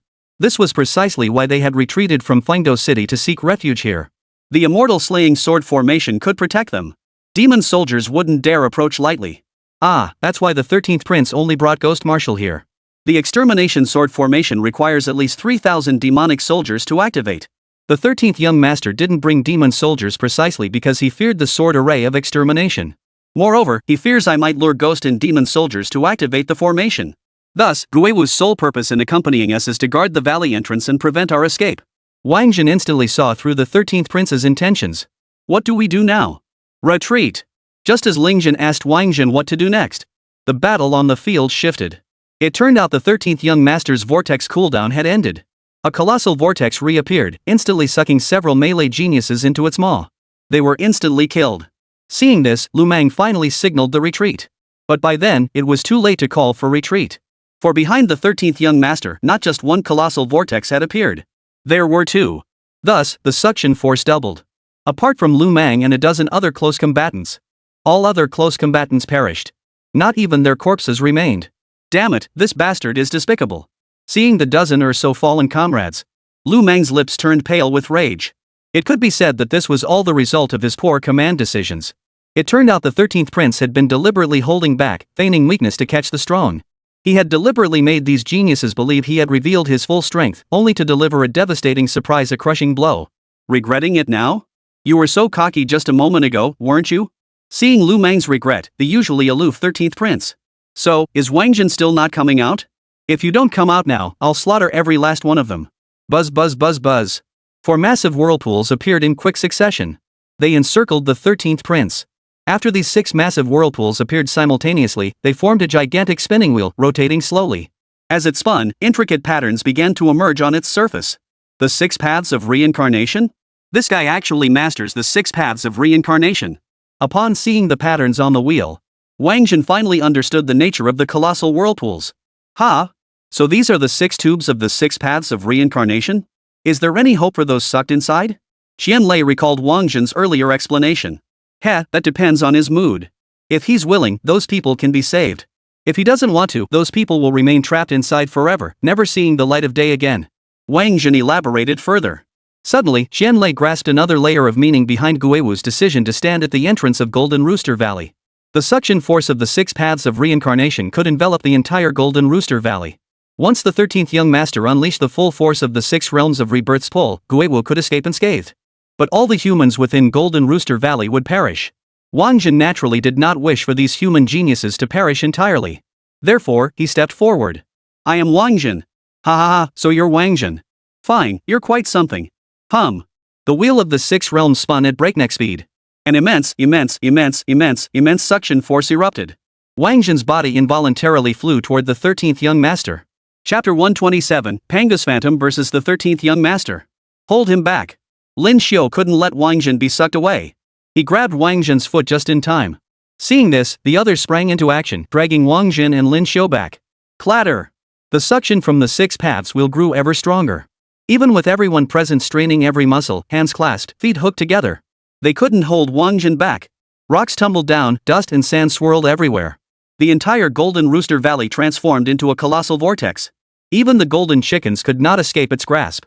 Every substance within the valley surged toward a single focal point. That point was the 6 paths wheel of rebirth behind the 13th young master. The rocks vanished. Not even dust remained in the valley. At that moment, an array pattern illuminated the ground. Ling Zhen recognized the formation instantly. What else could it be but the sword formation of exterminating immortals? Simultaneously, a spectral figure wielding an axe materialized. None other than the Golden Rooster boss, the Pango Phantom. Foreign ghostly fiends dare to destroy my mythical legacy? You seek death. Pango struck. He swung his axe directly at the 13th prince. Boom! Before the axe even fell, its formidable momentum had already taken shape. That force swept across the entire valley. It slammed down upon the wheel of 6 realms.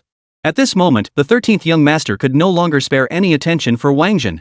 He abandoned the suction force directed at Wáng Zhen, channeling all his power into confronting the Pango Phantom. Now's our chance. Charge! Some sought to launch a surprise attack while the 13th young master was fully occupied with the Pango Phantom. However, the 13th young master split into two duplicates. One held a Buddhist staff, the other a golden bowl. They smashed all the attackers to death. Only then did the others realize. The 13th young master, who had fought this long, was only now truly utilizing his skills. The wheel behind him could be understood as his passive defense. Terrifying. Absolutely terrifying. They were simply not on the same level as the 13th young master. Facing them, the 13th young master was an absolute hum. The axe collided with the wheel. The rapidly spinning wheel suddenly stalled, erupting with a series of clack-clack-clack sounds like gears grinding to a halt.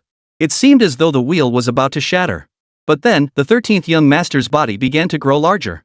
The wheel behind him expanded along with him. Immediately, the wheel began spinning again, faster than before. A loud boom echoed. The axe in Pango's phantom hand shattered instantly. Hum. A second axe instantly materialized. And once again, it swung toward the wheel. Wáng Zhen carefully observed the entire battle. He instantly identified the problem. It turned out that the power of the Pango Phantom was influenced by the number of golden roosters. Or more precisely, the power of the Pango Phantom depended on the number of SSS tier skills possessed by the golden roosters. Wáng Zhen noticed that the number of cellular points Pango utilized had decreased. And those diminished points were precisely the points from which the group had acquired skills. Therefore, as the group acquired more and more SSS tier skills from the golden roosters, Pango's power naturally declined significantly. More crucially, Wáng Zhen had already extracted the Pango inheritance from the golden rooster boss. Thus, the Pango Phantom's power could no longer be fully concentrated, greatly diminishing its strength. This is why the 13th young master could stand against the Pango Phantom. Had this occurred before Wáng Zhen and his group arrived, the 13th young master's current strength, he wouldn't have stood a chance against a single swing of the Pango Phantom's axe. Crack! The outcome unfolded exactly as Wáng Zhen had observed. The second axe forged by the Pango Phantom shattered under the spinning wheel's high-speed rotation. Hum! The third axe appeared. Preparing to strike the 13th prince with the third blow. Jian Wuyo, head to the east gate. As Wáng Zhen's voice fell, he had already split into two duplicates. In his hands appeared the Lianxian sword. His duplicates each held the immortal severing sword and the immortal trapping sword. Hum! Jian Wuyo instantly grasped Wáng Zhen's intent. As the counterfeit sword of execution appeared, he simultaneously unleashed his spatial traversal ability. Meanwhile, Wáng Zhen and his two clones activated the soaring ascension, heading toward the south, west, and north gates respectively. Come! Lingzhen spoke up. He cast an array formation. Qianlei and the others didn't hesitate. They all found their positions and sat down. They waited for Wáng Zhen to turn back and take his seat at the array's center. Hum! The formation instantly activated, beginning to channel data into Wáng Zhen's body. Then, the sword formation of exterminating immortals activated. The four swords began to radiate light continuously. They split into 10,000 swords. Divide! Wáng Zhen exerted his power. 10,000 swords split into 20,000. They stabbed toward the 13th prince, who was preparing to confront Pango's phantom with his third axe strike. Holy crap, are second-tier cultivators this powerful now? Lu Mang witnessed Wáng Zhen, Jian Wuyo, Lingzhen, and the others executing this series of maneuvers. He was utterly dumbfounded. Who could believe these guys had only just completed their class change a few days ago? Their coordination was too seamless. The moment Wáng Zhen made a move, everyone knew exactly what he was about to do. Everyone prepared methodically, waiting for Wáng Zhen to unleash his ultimate. Their level of coordination rivals that of veterans who've worked together for years, even decades. These young upstarts are truly formidable. That's why we can die, but they can't. If they survive, they'll only make the human race stronger, Lin Shou stated. Hum. Boom. In the brief moment Lu Mang and Lin Shou spoke, the attacks from the Pango axe and the 20,000 swords arrived. The 13th prince naturally dismissed those 20,000 swords. In his eyes, only the Pango axe was worthy of his attention. Therefore, he must counter the Pango axe with all his might. But soon, he sensed something was amiss. Because Wáng Zhen had unleashed the 10,000 swords returned to the source. Under Wáng Zhen's command, all 20,000 blades plunged toward his lower body. Is this guy really this shameless in battle? Were both men doesn't targeting that spot make your conscience ache? Doesn't it feel wrong? Can't you get past that? Complaints aside, defense was imperative. So the 13th young master quickly redirected some of his suction power downward. Boom! With the support of 20,000 swords, the Pango axe finally held its ground. The six paths wheel jammed once more. As the power of the 40,000 swords grew ever stronger under the enhancement of the 10,000 swords returned to the source skill, the passive defense of the 13th prince's six paths wheel reached its limit, shattering with a sharp crack. Clatter! The Pango axe, its might undiminished, struck the 13th young master, slamming the 13th young master into the ground. An immense crater erupted beneath the earth. As the pit appeared, the three-axe attack of Pango's spectral form was finally exhausted. The Pango phantom shattered into countless star-like fragments, vanishing into nothingness. Meanwhile, the power of the sword array of extermination reached its absolute peak. A counterfeit remains a counterfeit. Jian Wuyo's sword could not withstand the array's might, meeting the same fate as Tang Tian's sword before it. Thus concluded the battle between the Pango axe, the sword array of exterminating immortals, and the 10,000 swords returning to the source against the 13 young masters. Witnessing this, everyone couldn't help but suck in a sharp breath. This ghost demon 13th young master was truly formidable. His claim of defeating Lin Xiu in a single strike was no empty boast. He could actually pull it off. Chapter 128, Battlefield Shift, Map of Mountains and Rivers. The deep pit was filled with smoke and dust. Everyone knows the rule, smoke without injury. No one believed the 13th young master had been taken out so easily. This was merely a minor setback for him. Who could guarantee total dominance throughout a fight? At the very least, you have to lose once or twice to show respect for your opponent's sudden burst of power. Sure enough, as the dust settled, the 13th young master emerged from the deep pit, a sand table perched atop his head. The heart of the underworld? That bastard actually got the heart of the underworld? Wáng Zhen instantly recognized the sand table as the heart of the underworld. It turned out that Pangu's illusory form had indeed delivered a devastating blow with that single-axe swing. It nearly claimed the 13th young master's life. Fortunately, he summoned the underworld heart at the critical moment to block the attack. This prevented his physical form from being utterly shattered by that single-axe blow. However, his appearance was now drastically altered. He was now a completely different demon from before. He had once been a shadowy, ghostly figure. Now, the black specter was slowly shattering and peeling away, revealing an image that was half demonic shadow, half human form. Moreover, the human form was that of a monk clad in a kasaya. Wahahaha! A chilling, heart-stopping laughter erupted from the demonic shadow's mouth. Its demonic eye bulged wide, all pupil and no white, like a black hole. A single glance felt like falling into an endless abyss, leaving one's head heavy and dizzy, utterly drained of energy. On the other side, the monk in the robe stood with a solemn and dignified expression, one hand forming a mudra. His lips moved ceaselessly, chanting incomprehensible sutras. It gave off a vibe of, wow, you're so powerful, I'm completely under your spell, ready to bow down and worship. What's he doing? Transforming? Evolving? Someone voiced the question. Everyone had learned their lesson now. No one thought this was an opportunity for a sneak attack or offensive move. Therefore, all eyes were fixed on the 13th young master's transformation, watching to see what kind of bird he would ultimately become. Whoosh! Soon, the sky above shifted. They were white figures, tens of thousands of white figures. These white figures were the souls imprisoned beneath Fado City. As if summoned by some unseen call, they surged toward the 13th young master like a tidal wave. This is bad. He intends to absorb the souls, seize control of the underworld heart, and dominate the netherworld. Wáng Zhen saw through the 13th young master's intent. It seemed the 13th young master had been thoroughly shaken by Pangu's illusory form's earlier axe strike. He feared the Pangu phantom might reappear at a critical moment and strike him down again. Therefore, he intended to seize control of the underworld first. For once he fully controlled the underworld, he would control Golden Rooster Valley, and thus control the Pangu phantom. Then he wouldn't have to fear being struck by Pangu's axe while battling Wáng Zhen and the others. Whoosh! Whoosh! Whoosh! In the very moment Wáng Zhen discerned the 13th prince's intent, those souls had already merged into the monk's body. Visibly, the monk in the kasaya began growing increasingly powerful. Meanwhile, the demonic shadow grew weaker and weaker. Originally, the 13th young master appeared as half demonic shadow, half monk in saffron robes. Yet the demonic shadow was gradually being assimilated by the monk in the kasaya. Needless to say, once the demonic shadow was fully assimilated, the 13th young master would shed all traces of demonic aura and gain complete control over the heart of the underworld. Whoosh! Tens of thousands of human souls appeared once more. They continued to burrow into the monk's body. However, unlike the previous batch, these souls weren't so thoroughly brainwashed or devout. They began to struggle and resist. That's my father, my mother. A gifted individual recognized his own parents among the souls and couldn't help but burst into tears. That's my brother, you bastard, you bastard. Another genius began cursing furiously. My second uncle. My second uncle. That's my neighbor's sister-in-law. More and more geniuses recognized the souls. Wails and cries rose in waves. Many could no longer contain their grief and fury, preparing to charge at the 13th young master. Seeing this, their comrades frantically held them back, preventing them from rushing to their deaths. Ling Zhen, can we use your formation? Lin Xiu could no longer bear to watch. Of course, he also spotted familiar faces from the Lin family, and his heart ached deeply. When loved ones pass away, everyone offers heartfelt prayers.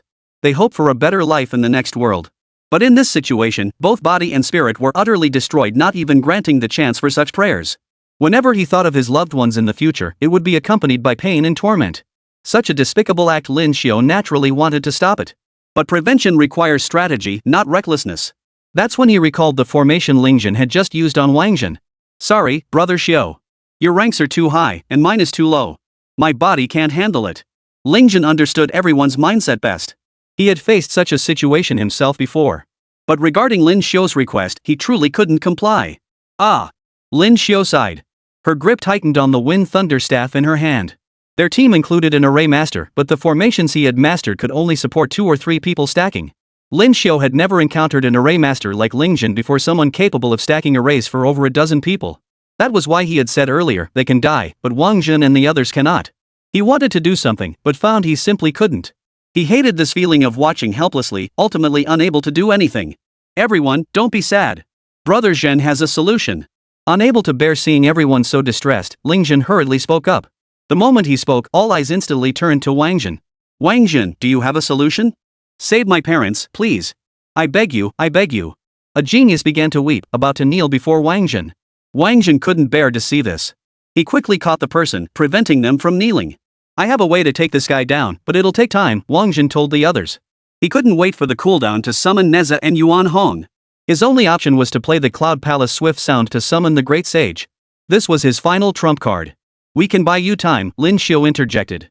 Right. As long as we can save those souls, we don't care if we die. A genius wiped away tears, filled with righteous indignation. He was willing to trade his own life for the preservation of his loved ones' souls. You won't have to die, Wáng Zhen said. You just need to hold him off and prevent him from interfering with my sham playing. He certainly didn't want more Dragon Nation geniuses to die.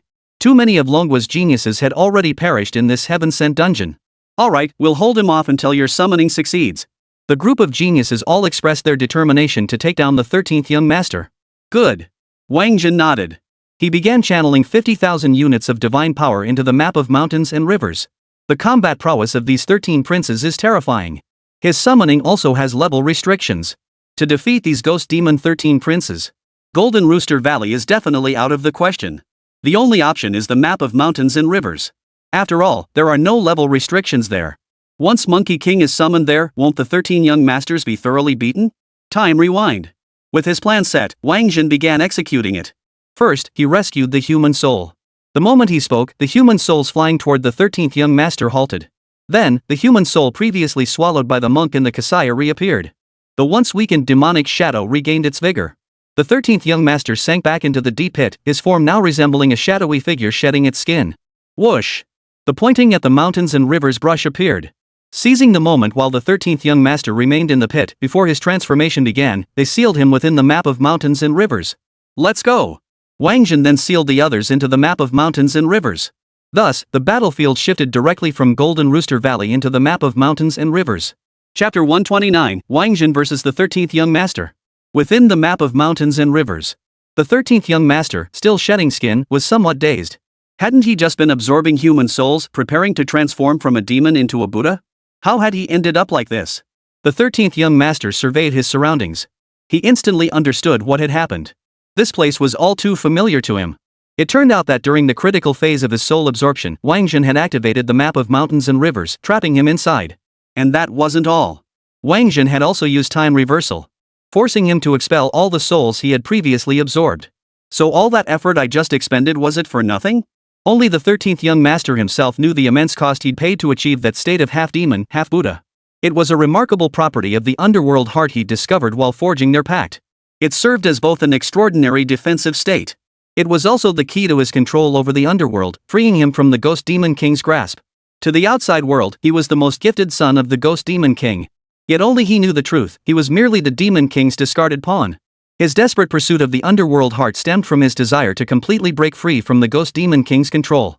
He was on the verge of achieving his goal, only to be struck back to his true form by Wáng Zhen's single move. Now, it was impossible to activate the heart of the underworld again and reach that state of being half-demon, half-Buddha. For after its previous activation, the heart of the underworld had sunk into. It had become lifeless.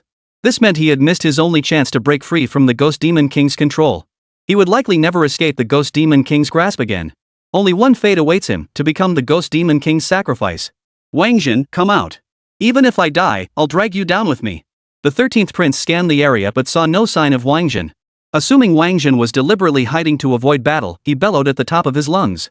He unleashed a barrage of attacks on the hidden areas. He wanted to force Wáng Zhen out.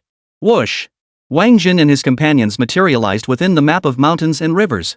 The 13th prince, his roar filled with rage, frustration, and resentment, saw Wáng Zhen appear and swung his staff at him. Attack! Lin Xiao and the others weren't about to let the 13th prince succeed. The group immediately shifted into combat mode. They clashed with the 13th prince. Buzz! The 13th young master was already seething with rage. Seeing the others closing in to attack, he held nothing back. He activated all 6 realms of reincarnation. An immense suction force instantly erupted around him. Whoosh, whoosh, whoosh. These geniuses had long witnessed the might of the 6 paths of reincarnation. So the moment the pull reached its full intensity, they instantly flashed to a safe distance. This was the advantage of battling within the mountain and river map. Because the space here is sufficiently vast, they could dodge freely. Unlike within Golden Rooster Valley, that valley was so confined. The suction of the 6 paths of reincarnation could cover the entire valley. Crucially, the valley entrance was guarded by the ghost warriors. They had nowhere to hide. Thus, in a sense, that Golden Rooster Valley also imposed constraints on their battle. But now it was different. This place was incredibly spacious, perfect for battle. Whoosh, whoosh, whoosh. Countless elemental attacks erupted, completely engulfing the 13th young master's figure. While the others fought, Wáng Zhen wasn't idle either. He pulled out his Suona and began to play. And to summon a formidable Monkey King. He wasn't playing the 1986 Journey to the West version of Cloud Palace Swift Sound, but rather the battle-themed rendition from Black Myth, Wukong. This battle version of Swift Sound of the Cloud Palace possessed an incredibly strong rhythmic pulse, accompanied by an overwhelming sense of pressure. Of course, this pressure was directed solely at the 13th young master. For Lin Xiao and his companions, the melody felt like a battle hymn. Hearing it only unleashed even greater power within them. Think you can summon me? Not a chance. The 13th young master knew Wáng Zhen's capabilities well. He knew Wáng Zhen summoned only formidable beings. Moreover, he was well versed in the map of mountains and rivers. He knew the map of mountains and rivers contained no realm suppression. Therefore, he absolutely had to interrupt Wáng Zhen's summoning. Otherwise, he'd be finished even before the Ghost Demon King made his move. Whoosh, whoosh, whoosh. 10 versions of the 13th young master appeared. This was the 13 princes' ability to create duplicates. Of these 10 13th princes, only 1 or 2 were engaged in combat with the others. The rest were all dashing toward Wáng Zhen. Whoosh, whoosh, whoosh. Several elemental blasts erupted along the path of the 13 princes' clones. Yet, whirlpools flared up behind each clone, absorbing all the attacks. Whoosh. Seeing that no one could stop the 13th young master's clones, Wáng Zhen wasn't about to sit idly by. Blowing his Suona horn, he unleashed the soaring wind technique to evade. Escaping? Wáng Zhen was a pro at it. It was his specialty. Thus, a chase unfolded within the map of rivers and mountains. Wáng Zhen raced ahead, pursued by the 13th young master's clone. The other prodigies pursued the 13th young master's clone from behind. Buzz.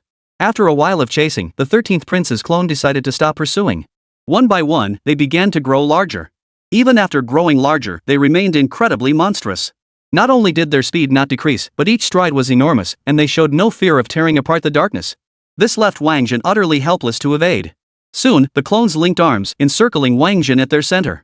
An array pattern ignited on the clones' bodies, completely immobilizing Wáng Zhen within their encirclement.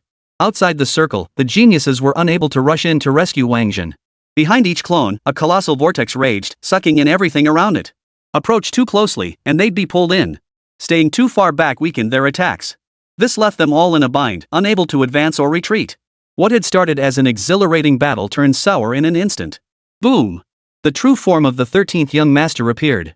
He abandoned his fight with Lin Xiao and the others, stepping directly into the center of the circle. The circle resembled an arena. The outcome was already sealed. Either the 13th young master would die, or Wáng Zhen would walk out alive. Let's see where you run now. The 13th young master snarled. As he spoke, he launched his attack. At that moment, Wáng Zhen remained trapped within the formation, utterly unable to move or evade. 13, how dare you? Lin Xiao cried out in panic. Mainly, he felt utterly useless. They had all promised Wáng Zhen they would hold off the 13th young master. Yet in the end, their combined delay amounted to less than a minute, leaving Wáng Zhen trapped in a deadly situation. Embarrassing. Absolutely embarrassing. What's there to be afraid of? The 13th young master shot Lin Xiao a sidelong glance. His Zen staff was about to come crashing down on Wáng Zhen's head. Clang! An unexpected turn of events occurred. A dark figure materialized before Wáng Zhen. In the hands of that dark figure was a black dagger. The dagger was quite short. It was only about 10 centimeters long. Yet despite its small size, managed to block the Zen staff that the 13th young master had forcefully brought down. Chapter 130, Swift Sound of the Cloud Palace, Monkey Brother makes his entrance. Ha! The appearance of this dark figure caught Lin Xiao and the others off guard. It also caught the 13th young master off guard. And, of course, it caught Wáng Zhen off guard. Who is that? Someone beside Lin Xiao asked. No idea. Don't know him. Never seen him before. The person being questioned shook his head 3 times in quick succession. But judging by the look of things, he must be from the MO family. After the 3 shakes, the person added. Which MO family member knows him? The questioner then turned to the MO family members. Then the MO family members also shook their heads frantically. None of them had ever seen this shadowy figure. They had no idea such a figure even existed within the MO family. In the arena, the 13th young master was equally speechless. Hadn't I already surrounded the area? Outside, a massive vortex swirled. And there's an array restricting access inside. How did this guy get in? He came in so silently. Now look at Wáng Zhen. He blew his Suona while glaring wide-eyed. His eyes brimmed with confusion. Hey, miss, who are you? Everyone went wild seeing Wáng Zhen's utterly bewildered expression. Seriously? So you didn't even know there was such a person beside you? Emily remained silent, her icy gaze fixed on the 13th young master, her face betraying no emotion whatsoever. The 13th young master was utterly frustrated. He roared and launched an attack at Emily. Emily's body floated effortlessly out of the way. But she realized the 13th young master's move was merely a feint. His ultimate target was Wáng Zhen. A bizarre scene unfolded. Somehow, Emily's figure reappeared before Wáng Zhen, blocking the 13th young master's second strike. Whoosh! A vortex formed before the 13th prince. Its suction was immense. It tugged at Emily's frail body, pulling her toward the vortex. A bizarre scene unfolded once more. Emily defied the vortex's pull. Her body skimmed past the vortex, the dagger in her hand pointing directly at the 13th young master's throat.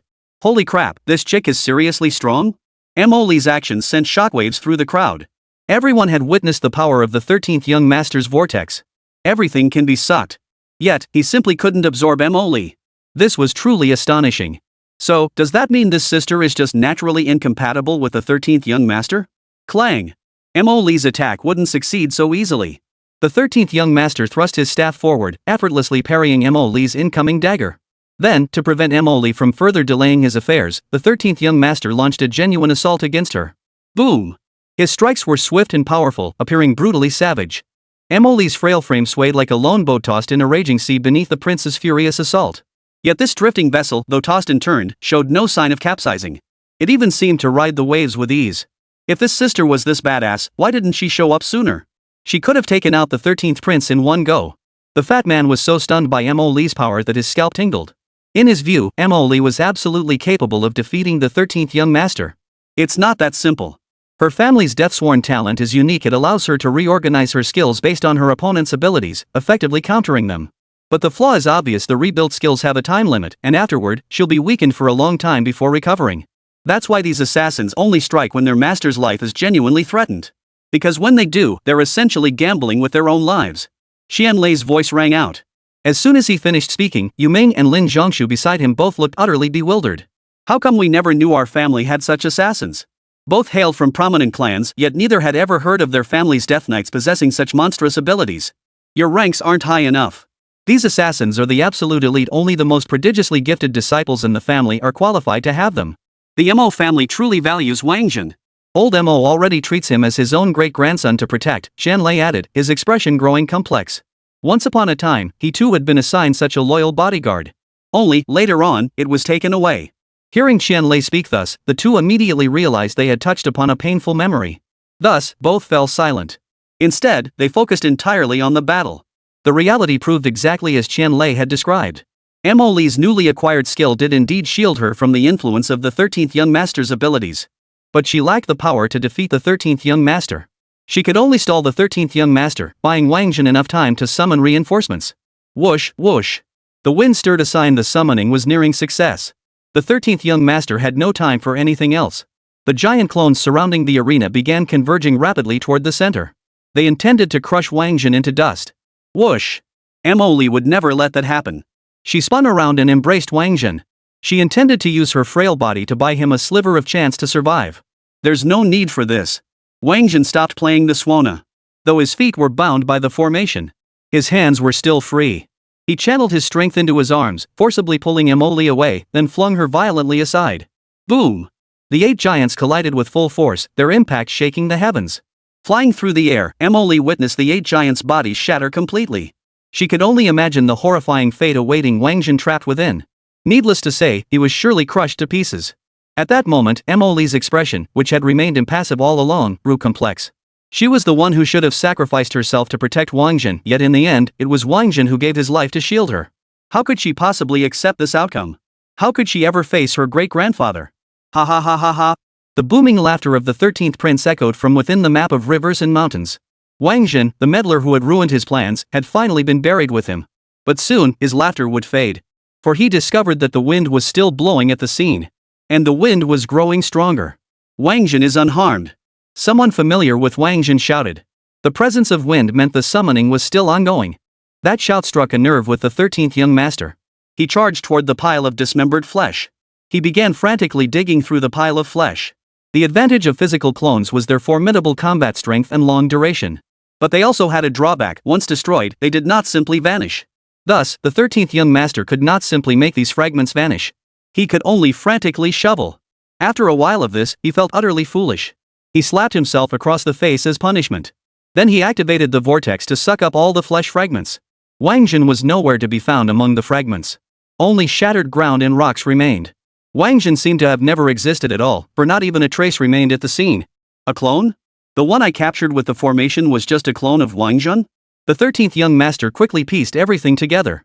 Wáng Zhen, show yourself! The 13th young master shouted to the surrounding area. Wáng Zhen did not emerge. Instead, a monkey clad in golden armor, wearing a purple gold crown, and carrying a golden staff on its shoulder emerged. Chapter 131, Monkey Brother Strikes, 6 Blows Slay the 13th. The map of mountains and rivers? Foreign demonic tribes? The moment Monkey Brother appeared, he instantly recognized he was within the map of mountains and rivers. Moreover, his gaze locked onto the 13th prince. Whoosh! Wáng Zhen's body finally materialized. She stood beside Monkey Brother. You're right, Monkey Brother. This is the map of the realm. That guy's too tough to handle. It's hard to fight him outside this place, Wáng Zhen said. Though he phrased it delicately, Monkey Brother understood his meaning perfectly. A mere brat? What's so hard about fighting him? Monkey King spoke, habitually weighing his staff in his hand. He strode toward the 13th prince. The 13th prince felt an inexplicable tightening in his chest as Monkey approached. He didn't recognize this monkey. But judging by his demeanor, he must be a formidable opponent. Otherwise, Wáng Zhen wouldn't be grinning so broadly. Indeed, Wáng Zhen was beaming with delight. Not only Wáng Zhen, but Qianlei beside him was beaming as well. Of course, Qianlei didn't know Monkey Brother either. But seeing Wáng Zhen's utterly unconcerned expression, he knew exactly what Wáng Zhen was thinking. I suppose this must be the most formidable monkey Wáng Zhen spoke of. If that white ape is that formidable, just how formidable must this mightiest monkey be? Qianlei was filled with anticipation. I'll give you a chance. Make your move first. Monkey Brother spoke up. Hearing this, the 13th young master across from him was terrified beyond measure. The closer he got, the more he sensed the terrifying aura radiating from Monkey Brother. Your chance is gone. Monkey King raised his golden staff and swung it toward the 13th young master. The 13th young master reacted swiftly. He swiftly dodged the attack. A thunderous crash echoed. The ground instantly cracked open. The fissure wasn't very large. Nor was it very long. Therefore, Qianlei couldn't help but curl his lips in disdain. This fighting power couldn't be any stronger than that white ape's, could it?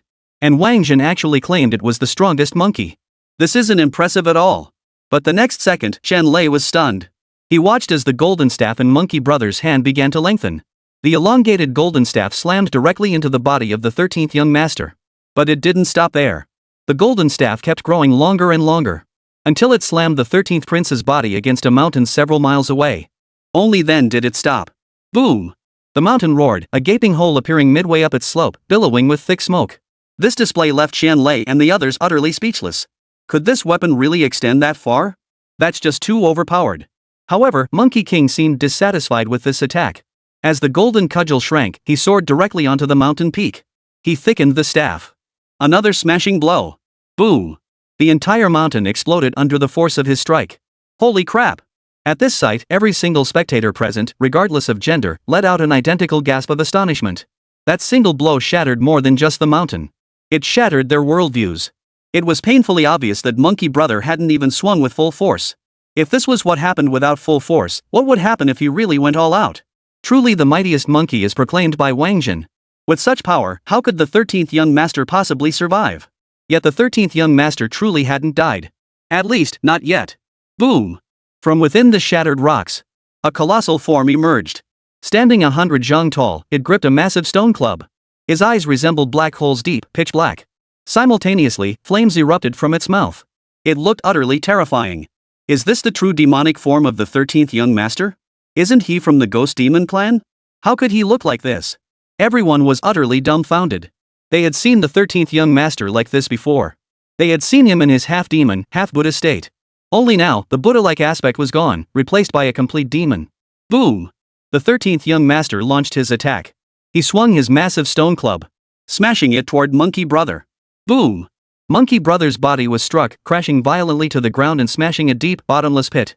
Qianlei and the others couldn't help but marvel at how monstrously powerful the 13th prince's true form was. His strength was terrifying beyond belief. Monkey Brother was definitely in for a world of pain this time. But before they could even worry, Monkey Brother burst out of the deep pit. He continued swinging his staff, smashing toward the 13th prince. Whoosh! Spotting Monkey King charging toward him, he immediately spewed blazing fire, hoping to use the intense heat to keep Monkey Brother at bay. But Monkey King feared the flames not at all. He charged straight into the flames, smashing his club hard against the 13th young master's mouth. Boom! Crash! The 13th prince's massive jaw shattered into pieces. His mouth filled with blood. Teeth littered the ground. He kept emitting agonized woo-woo-woo cries. The sound was utterly chilling. Is Monkey Brother this tough? Everyone watching Monkey Brother's performance had their jaws dropped in shock. The 13th prince's stone club packed quite a punch. Just look at that deep crater. Yet Monkey Brother was completely unharmed. The flames were scorching hot. Beneath the flames, rocks shattered and vegetation turned to ash. Yet not a single hair on Monkey King's body was singed by such flames. That's just absurdly powerful. This is nothing. Monkey Brother is a natural stone monkey immortal, impervious to blades and bullets, immune to water and fire. Such trifles aren't even worth his glance. Hearing the others' remarks, Wáng Zhen hastily explained.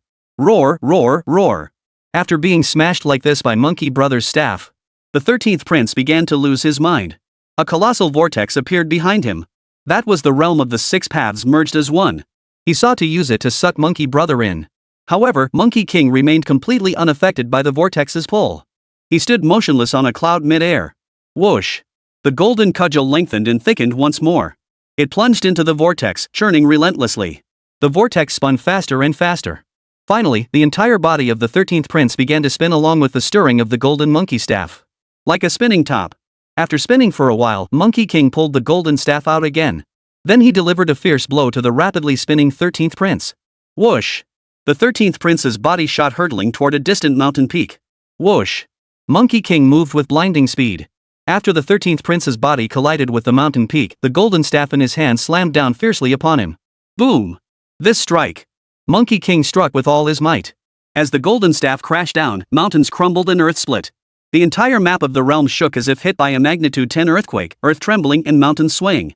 It even stirred the labyrinth hidden deep within the mountain and river map. Whoosh, whoosh, whoosh. Numerous human souls flew out from within the Sanluo maze, led by Qian Mubai and his companions. Upon seeing Monkey Brother, their entire soul bodies trembled. Terrifying. This was far too terrifying. They never imagined Wáng Zhen and his group had provoked such a formidable being. What on earth were they to do? But soon, they realized they'd overthought it. For they saw that Monkey Brother was actually on their side. The real enemy was the 13th prince, lying beneath the mountain's shattered rocks dead as a doornail. This demon is quite impressive. It actually took 6 blows from this old Sun Mukon. Its strength is almost on par with the White Bone Demon. This was Monkey King's assessment of the 13th prince.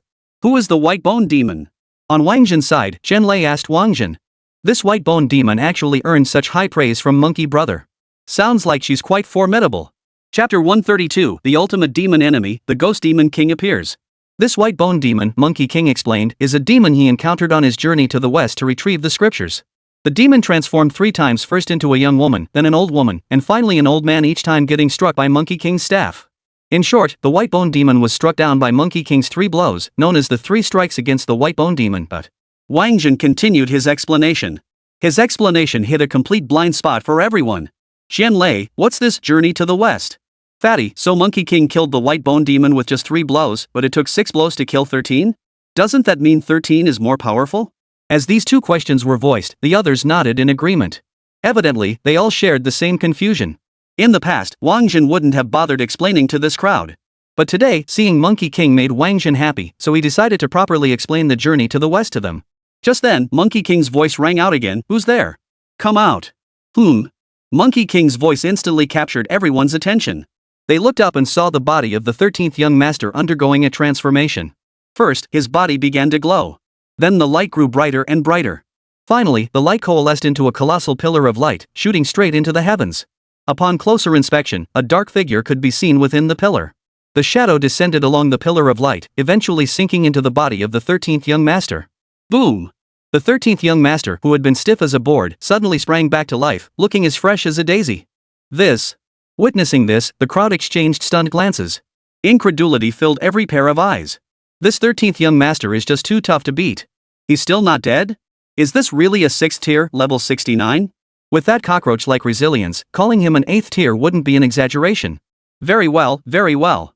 This fellow actually thought he could seize control of the underworld heart to break free from my grasp? Ha, how laughable.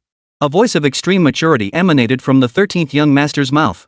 Lin Xiu and the other 5th tier experts heard the voice and immediately covered their mouths in shock. However, they weren't the first to reveal his demonic lineage. It was Qian Mubai who revealed the demonic lineage. Ghost Demon King? How did he get here? What? Ghost Demon King? At the mention of the words Ghost Demon King, every face in the room turned deathly pale except for Wáng Zhen's. To the demon race, the Ghost Demon King was what the Sword Saint was to the human race. Both are universally acknowledged as the most promising masters among their respective races. So for Qian Lei and his group to encounter the Ghost Demon King in battle now, it was akin to a second-tier ghost demon suddenly discovering the boss of a routine quest was the Sword Saint of the Dragon Nation. The shockwaves were immense. For starters, they were only second-tier themselves.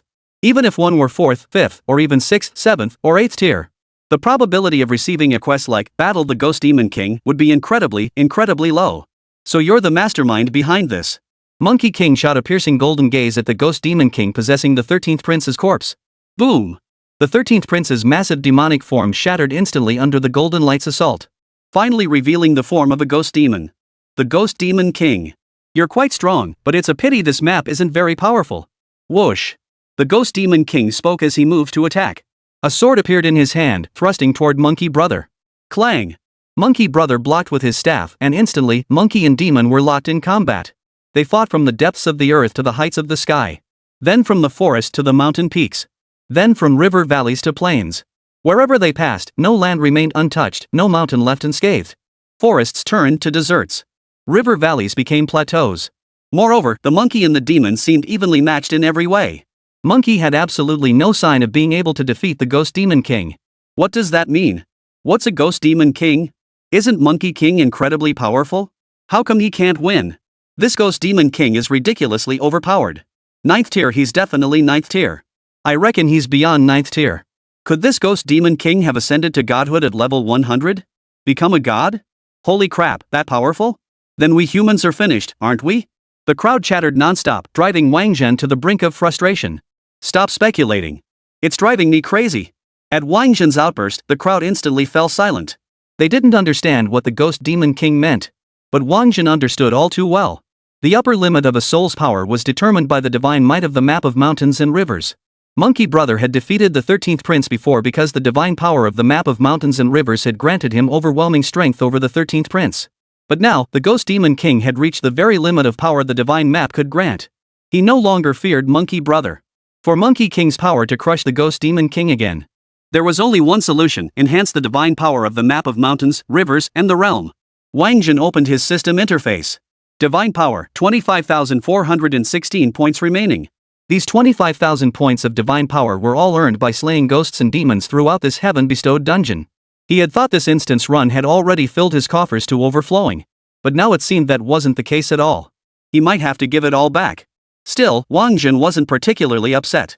Divine power could be earned again later.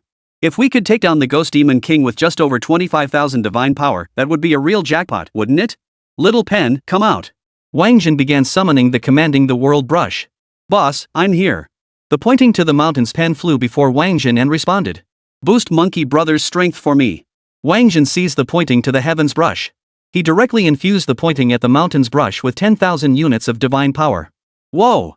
Feeling the infusion of divine power, the pointing to the mountains brush nearly flew away in sheer delight. It hadn't been this well fed in ages. The last time it had felt this full was the last time. Whoosh! Empowered by divine energy, the pointing to the mountains and rivers brush swiftly soared deep into the heart of the map of mountains, rivers, and the realm. It channeled all its divine power into the map of mountains and rivers. At this moment, he dared not hoard any divine power for himself. Because if he did so at this critical moment, he was certain Wáng Zhen would pluck out every last one of his 3 remaining bristles, leaving not a single one behind. The pointing to the mountains and rivers brush certainly didn't want to end up completely bald. That would be far too unsightly. The divine map of mountains and rivers gained divine power. Monkey King's strength rose accordingly. The golden cudgel in his hand unleashed even greater power. He swung it toward the Demon King. Boom! The strike proved effective. The Demon King's body was smashed into the ground, crushing an entire mountain peak beneath him. The Demon King was still incredibly resilient. He wouldn't be injured, let alone killed, by a single blow. He roared. The pillar of light within his body erupted once more. Whoosh! Tens of thousands of ghost demons poured forth from the pillar of light. Many of their souls struggled and wept. Some even knelt on the ground, kowtowing and begging for mercy. But all this was in vain. In the eyes of the Demon King, they were not fellow demons. They were merely nourishment, supplements to bolster his power. Boom! The ghost demons' bodies exploded on the spot. Their souls were swallowed into the Demon King's body.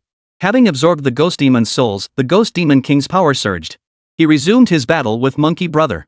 Is it really that natural for this Demon King to slaughter his own kind? Shen Lei and the others watched the Ghost Demon King's actions, feeling a chill run down their spines. They had only heard rumors that the Ghost Demon clan could grow stronger by devouring souls.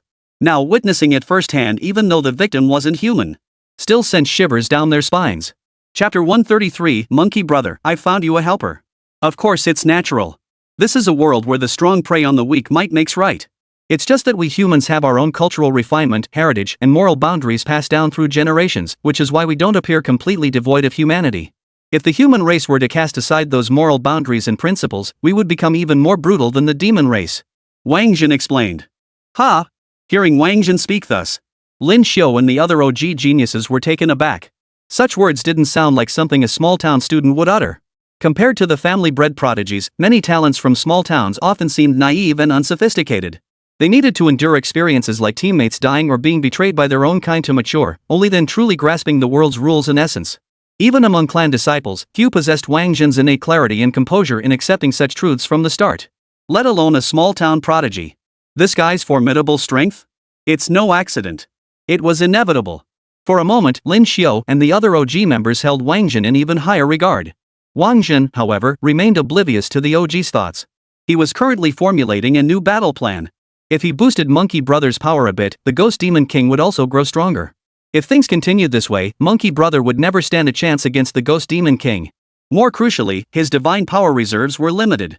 If they were to compare their reserves, the Ghost Demon clan undoubtedly possessed more ghost demons, meaning they could naturally enhance their strength to a greater extent. As for why the Ghost Demon King doesn't simply boost his power enough to eliminate Monkey Brother outright? The reason is simple: Monkey Brother's summoning time is limited. Once the summoning period ends, Monkey King vanishes. This group of people would be at the Ghost Demon King's mercy. Therefore, defeating the Ghost Demon King isn't about boosting strength. Cutting off his growth supply is the key. With this realization, Wáng Zhen immediately began communicating with Monkey Brother in his mind. Simultaneously, he summoned Xiaoyi and assigned her a task as well. Eep. Upon hearing Wáng Zhen's plan, Xiaoyi nodded earnestly. She vowed to complete the mission without fail. Little Brush. With the battle plan in place, Wáng Zhen summoned the commanding brush once more. Leader, present. This time, the commanding the world brush flew into Wáng Zhen's hand of its own accord. Another 10,000 units of divine power surged into the commanding the mountains and rivers brush. The pointing at mountains and rivers brush hurriedly darted deep into the map of mountains and rivers. Boom! At that moment, the Ghost Demon King made his move. It turned out that not only did Wáng Zhen seek to sever the Ghost Demon King's supply lines, but the Ghost Demon King harbored the same intent.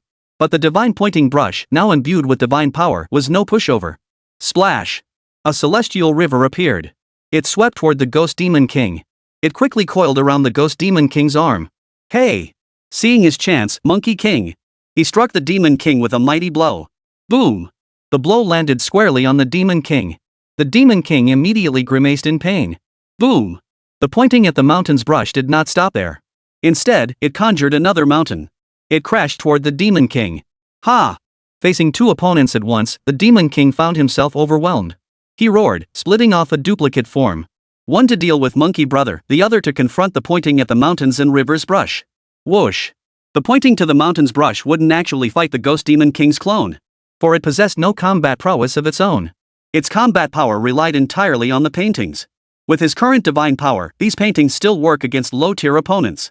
Against higher-tier foes, they amount to little more than a sophisticated illusion. Beyond causing some distraction, they serve little purpose. So he instantly flashed behind Monkey Brother, seeking his protection. Seeing the enemy employ a clone technique, Monkey King didn't hesitate. He plucked a single hair from his body and blew on it. Over 100 monkeys materialized, swinging their clubs and smashing toward the two Ghost Demon Kings. Boom! The clubs came crashing down. The Demon Kings were once again left reeling. Come! Finally, a pillar of light flared up around the Ghost Demon King once more. Tens of thousands of ghost demons appeared once more, ready to reinforce the Demon King. Boom!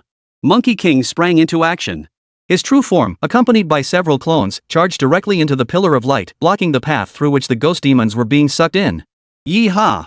Xiaoyi also sprang into action. She flew above the multitude of monkey brothers. Opening his mouth, he began devouring the falling ghost demons. How dare you! With his supply cut off, how could the Ghost Demon King accept this? His body began to grow at an alarming rate. A palm as vast as a mountain crashed through the monkey horde, reaching toward Xiaoyi, who was devouring ghost demons at the very top. Lin, Bing, Do, Jia, Jia, Jin, Lai, Xin, Xing, Jia. Seeing the Ghost Demon King lunge for Xiaoyi, Wáng Zhen suddenly remembered he hadn't yet erased the mark the Ghost Demon King had left in the Senra maze. He hastily formed seals to erase the markings. Since the Senra maze was a crucial treasure for the Ghost Demon King, the Demon King had invested immense mental energy and effort into it. The moment the mark vanished, it felt like a heavy blow to the Ghost Demon King's spirit. The Demon King's hand, which had been reaching for Xiaoyi, suddenly froze. At that very moment, Monkey King's staff struck down once more, shattering the hand that had been enlarging the Demon King. Good. This sudden reversal in the battle had the crowd roaring with approval. The cheers made the Demon King's face turn an ugly shade of grim. Mockery. It was mockery. How many years had it been since anyone dared mock him? These lowly humans dared to mock him. They deserved to die, every last one of them. Boom! A magical artifact shot out from within the Ghost Demon King's body. It was another Sunluo maze. The Sunluo maze hurtled directly toward Wáng Zhen and his companions, seeking to devour the souls of Qianlei and the others. Whoosh! Xiaoyi naturally wouldn't let Wáng Zhen come to harm. She abandoned her attempt to absorb the ghost demon. She turned back to save her master.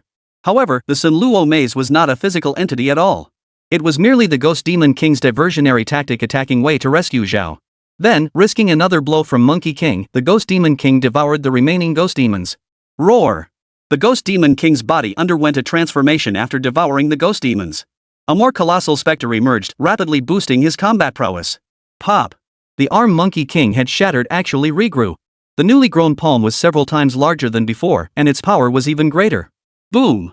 The colossal palm swept across the sky, reaching out to grab, securing both Monkey Brother and his clone firmly within its grasp. In the end, every clone except Monkey King's true form was crushed to pieces. Little pen, go! At this moment, Wáng Zhen could only pin his hopes on Monkey Brother's enhancement. So he hurriedly directed the mountain pen's actions. However, Monkey Brother stopped him. He seized the pointing to the mountain's brush in his hand, then transformed into a gust of wind, landing before Wáng Zhen. No more wasting time. My time is running out. Reserve your divine power for the commanding brush. Let him stall for one more minute. I've found you an ally. Without waiting for Wáng Zhen's response, Monkey King spoke. His body dissolved into a single hair, settling onto the ground.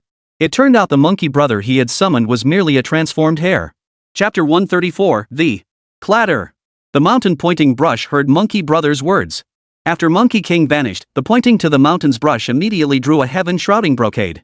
It rolled up Wáng Zhen and the others, vanishing deep into the map of mountains and rivers. Whoosh! Seeing Wáng Zhen and the others flee, he immediately gave chase. Boom! Splash! Along the way, the pointing at the mountains and rivers brush continuously sketched landscapes and rivers, seeking to delay the Ghost Demon King. Simultaneously, he sketched numerous labyrinths. He led Wáng Zhen and the others into these labyrinths, hoping to buy more time for reinforcements to arrive. However, the Ghost Demon King had no intention of entering the labyrinths. In the face of overwhelming power, all deception proved utterly futile. The Ghost Demon King struck down from above with a single palm, shattering the labyrinth into pieces. Fortunately, the pointing at the mountain's brush acted swiftly, guiding Wáng Zhen and the others out of the maze. Otherwise, that single blow would have ended them all. Whoosh! The first layer was beyond escape. The pointing to the mountain's brush carried Wáng Zhen and the others straight to the second layer. Upon entering the second layer, the pointing to the mountain's brush also drew a group of fake Wáng Zhen and his companions. It also conjured a fake pointing at the mountains and river's brush. It led the fake Wáng Zhen and his companions straight to the third layer. Then, he led the real Wáng Zhen and his companions to a hidden spot on the second level and hid them there. This tactic proved remarkably effective. The Ghost Demon King fell for the ruse upon reaching the second level. Following the fake pointing at the mountains and river's brush, he headed straight for the third level. Whoosh! As soon as the Ghost Demon King entered the passage leading to the third level, the pointing to the mountain's brush swiftly materialized. Carrying Wáng Zhen and the others, it swiftly returned to the first level. It must be said, this approach was truly clever. No wonder Monkey King assigned the task of stalling for time to the pointing to the mountain's brush. This fellow is truly cunning. But while he was cunning, the Ghost Demon King wasn't stupid either. Upon returning to the first level, they encountered the Ghost Demon King. It turned out that the one who had pursued them to the third level wasn't the Ghost Demon King himself. It was merely his clone. Boom! The Ghost Demon King was ruthless. He shattered the passageway leading to the second level outright. Thus, the commanding brush could only continue fleeing with Wáng Zhen and the others. Knowing they were waiting for reinforcements, the Ghost Demon King wasted no time. He instantly manifested several clones. They surrounded and pursued Wáng Zhen and the others. Boss, my divine power is nearly depleted. I need more. The pointing to the mountain's brush said to Wáng Zhen as it led the group to safety. He wasn't lying. The obstructions he conjured made it clear. The mountains grew smaller and smaller. The rivers grew narrower. Even the 8 trigrams furnace he drew had become transparent. There was absolutely no binding power left. Little brush, I know you're struggling right now, but my divine power is running low too. Hang in there a little longer. 30 seconds have passed. 30 more to go, Wáng Zhen said. Then draw some of Little Tutu's divine power for me. The activated Little Tutu doesn't need that much divine power anyway. The commanding brush set its sights on the map of mountains and rivers. Upon hearing the mountain and river map's suggestion, Wáng Zhen's eyes lit up instantly. Right. The activation threshold for the map of the realm is 50,000 divine power. After activation, it absorbed people. After that, it truly wouldn't require that much divine power. Moreover, the power ceiling of the creatures within the painting is determined by the painting's own divine power limit. If the map of the realm lost its 50,000 divine power, the power of the creatures within the painting would also decrease accordingly. Holy, little brush, you're a genius, a super genius. Wáng Zhen, overcome with excitement, hugged the divine command brush and started kissing it wildly. Boss, what are you doing? I'm a guy. Wáng Zhen's sudden display of affection startled the pointing at the mountains and rivers brush. Ha ha ha ha. Wáng Zhen chuckled. Then he began frantically draining the divine power from the map of the realm. Soon, the divine power of the map of mountains and rivers plummeted from 50,000 to 40,000, 30,000, 20,000, then 5,000. The Ghost Demon King's power fluctuated accordingly. From the original 9th tier, it plummeted to 8th tier, 7th tier, 6th tier, 5th tier. Ha! Now, Lin Xiu and the others were fired up. A 9th tier Ghost Demon King was beyond their reach. But a 5th tier one? That was a piece of cake. They suddenly felt the mountain and river map was an incredibly powerful artifact. With this artifact that could freely lower or raise one's cultivation level. Even if the Demon Emperor himself came, he'd be finished. You think this will kill me? How naive. If I can control this map once, I can control it again. The Ghost Demon King unleashed an array formation. As the formation expanded, the commanding brush instantly severed its connection to the map of the realm. Then, beams of light once again flared from the Demon King's body. Clatter! 100,000 ghosts and demons were sacrificed by the Demon King. The map of mountains and rivers instantly returned to its previous state. The Demon King also reverted to his 9th tier cultivation. Whoosh! The commanding brush returned to Wáng Zhen's hand. Wáng Zhen promptly bestowed upon him 30,000 points of divine power. Clang! A colossal 8 trigrams furnace materialized. It firmly trapped the Ghost Demon King, who had just regained his strength but hadn't had time to act. Then, the 6 Ding and 6 Jia fire erupted. It raged fiercely within the 8 trigrams furnace. Whoosh! The commanding brush drew another heaven-shaking brocade. Carrying Wáng Zhen and the others, it began a distant escape. Clang! A thunderous crash echoed from within the Bagua furnace. The thunderous clang shook the heavens. Yet the 8 trigram furnace remained unbroken. The pointing at the mountains and rivers brush, now imbued with 30,000 divine forces, was indeed far more powerful than before. Yet the pointing to the mountains brush did not stop there. Instead, it carried Wáng Zhen and the others further into flight. For he knew full well that the Bagua furnace could not hold back the Ghost Demon King for long. Sure enough, after 5 consecutive strikes, the Bagua furnace shattered. The Ghost Demon King unleashed his speed, closing in on Wáng Zhen and the others. Boss, isn't the time up yet? A whole minute? If this entire sequence hadn't even taken 30 seconds, Ji Dian Jiangshan Pan would never believe it. It's already over. Wáng Zhen gave pointing at the river and mountains pen a definitive answer. Then why hasn't Monkey Brothers' promised helper shown up yet? Could it be that helper is stuck in the Tianxi instance and can't enter the map of the realm, suggested pointing at the mountains and rivers? He trusted Monkey Brother implicitly, never once doubting his timing calculations. You might be right. Should I go check outside? Wáng Zhen still had an unused SS-grade spatial transfer device on him. Don't! Boss, little map isn't under my control now. I'm afraid if you go out, you might never get back in. Then we're done for. Boom! The word done for had barely left his lips when the Ghost Demon King appeared before them. By then, they had reached the edge of the first layer. Behind them stood a towering wall reaching skyward. They had nowhere left to retreat. Run? Aren't you guys supposed to be fast runners? The Demon King glared at Wáng Zhen and the others. His heart brimmed with malice. These bastards were truly cunning. They nearly caused him to fail. But now, he had nothing to fear. Because the map of mountains and rivers was under his control. The helper that Monkey mentioned couldn't get in. We can still run away. Why not give us another chance to prove ourselves? The mountain and river map brush replied. Shut up, you piece of trash. The mountain pointing brush's words completely enraged the already malevolent Ghost Demon King. The Ghost Demon King reached out, clawing toward Wáng Zhen and the others. Whoosh! Whoosh! Whoosh! Suddenly, a piercing whistling sound echoed from behind. The group looked up to see a staff appear, driving the Demon King's outstretched hand directly into the high wall. From Wáng Zhen's perspective, 5 large characters were clearly visible on the staff. Rui Jingu Bang. Chapter 135, Monkey King crushes the Ghost Demon King. Wáng Zhen, isn't that Monkey King's staff? How did it end up here? Everyone had witnessed Monkey King's battle against the Ghost Demon King. The Monkey King's golden staff, capable of changing thickness and length at will, had left an indelible impression on everyone. But now, Monkey Brother had vanished. The golden staff now appearing alone couldn't help but astonish everyone. Don't ask me. I don't know anything right now. Wáng Zhen was also baffled. The golden staff before them seemed to possess a richer texture than the previous one. Could the previous one have been fake? The thought of it being fake inevitably brought to mind the 6-eared macaque. Could the helper Monkey King mentioned be the 6-eared macaque? Wáng Zhen was startled by this sudden thought. Snap! Snap! Footsteps echoed from the distance. The footsteps were steady. And slow. It showed the other party was in no hurry. But since the scene within this mountain and river map had been utterly ruined by the Demon King, it was impossible to make out who was approaching.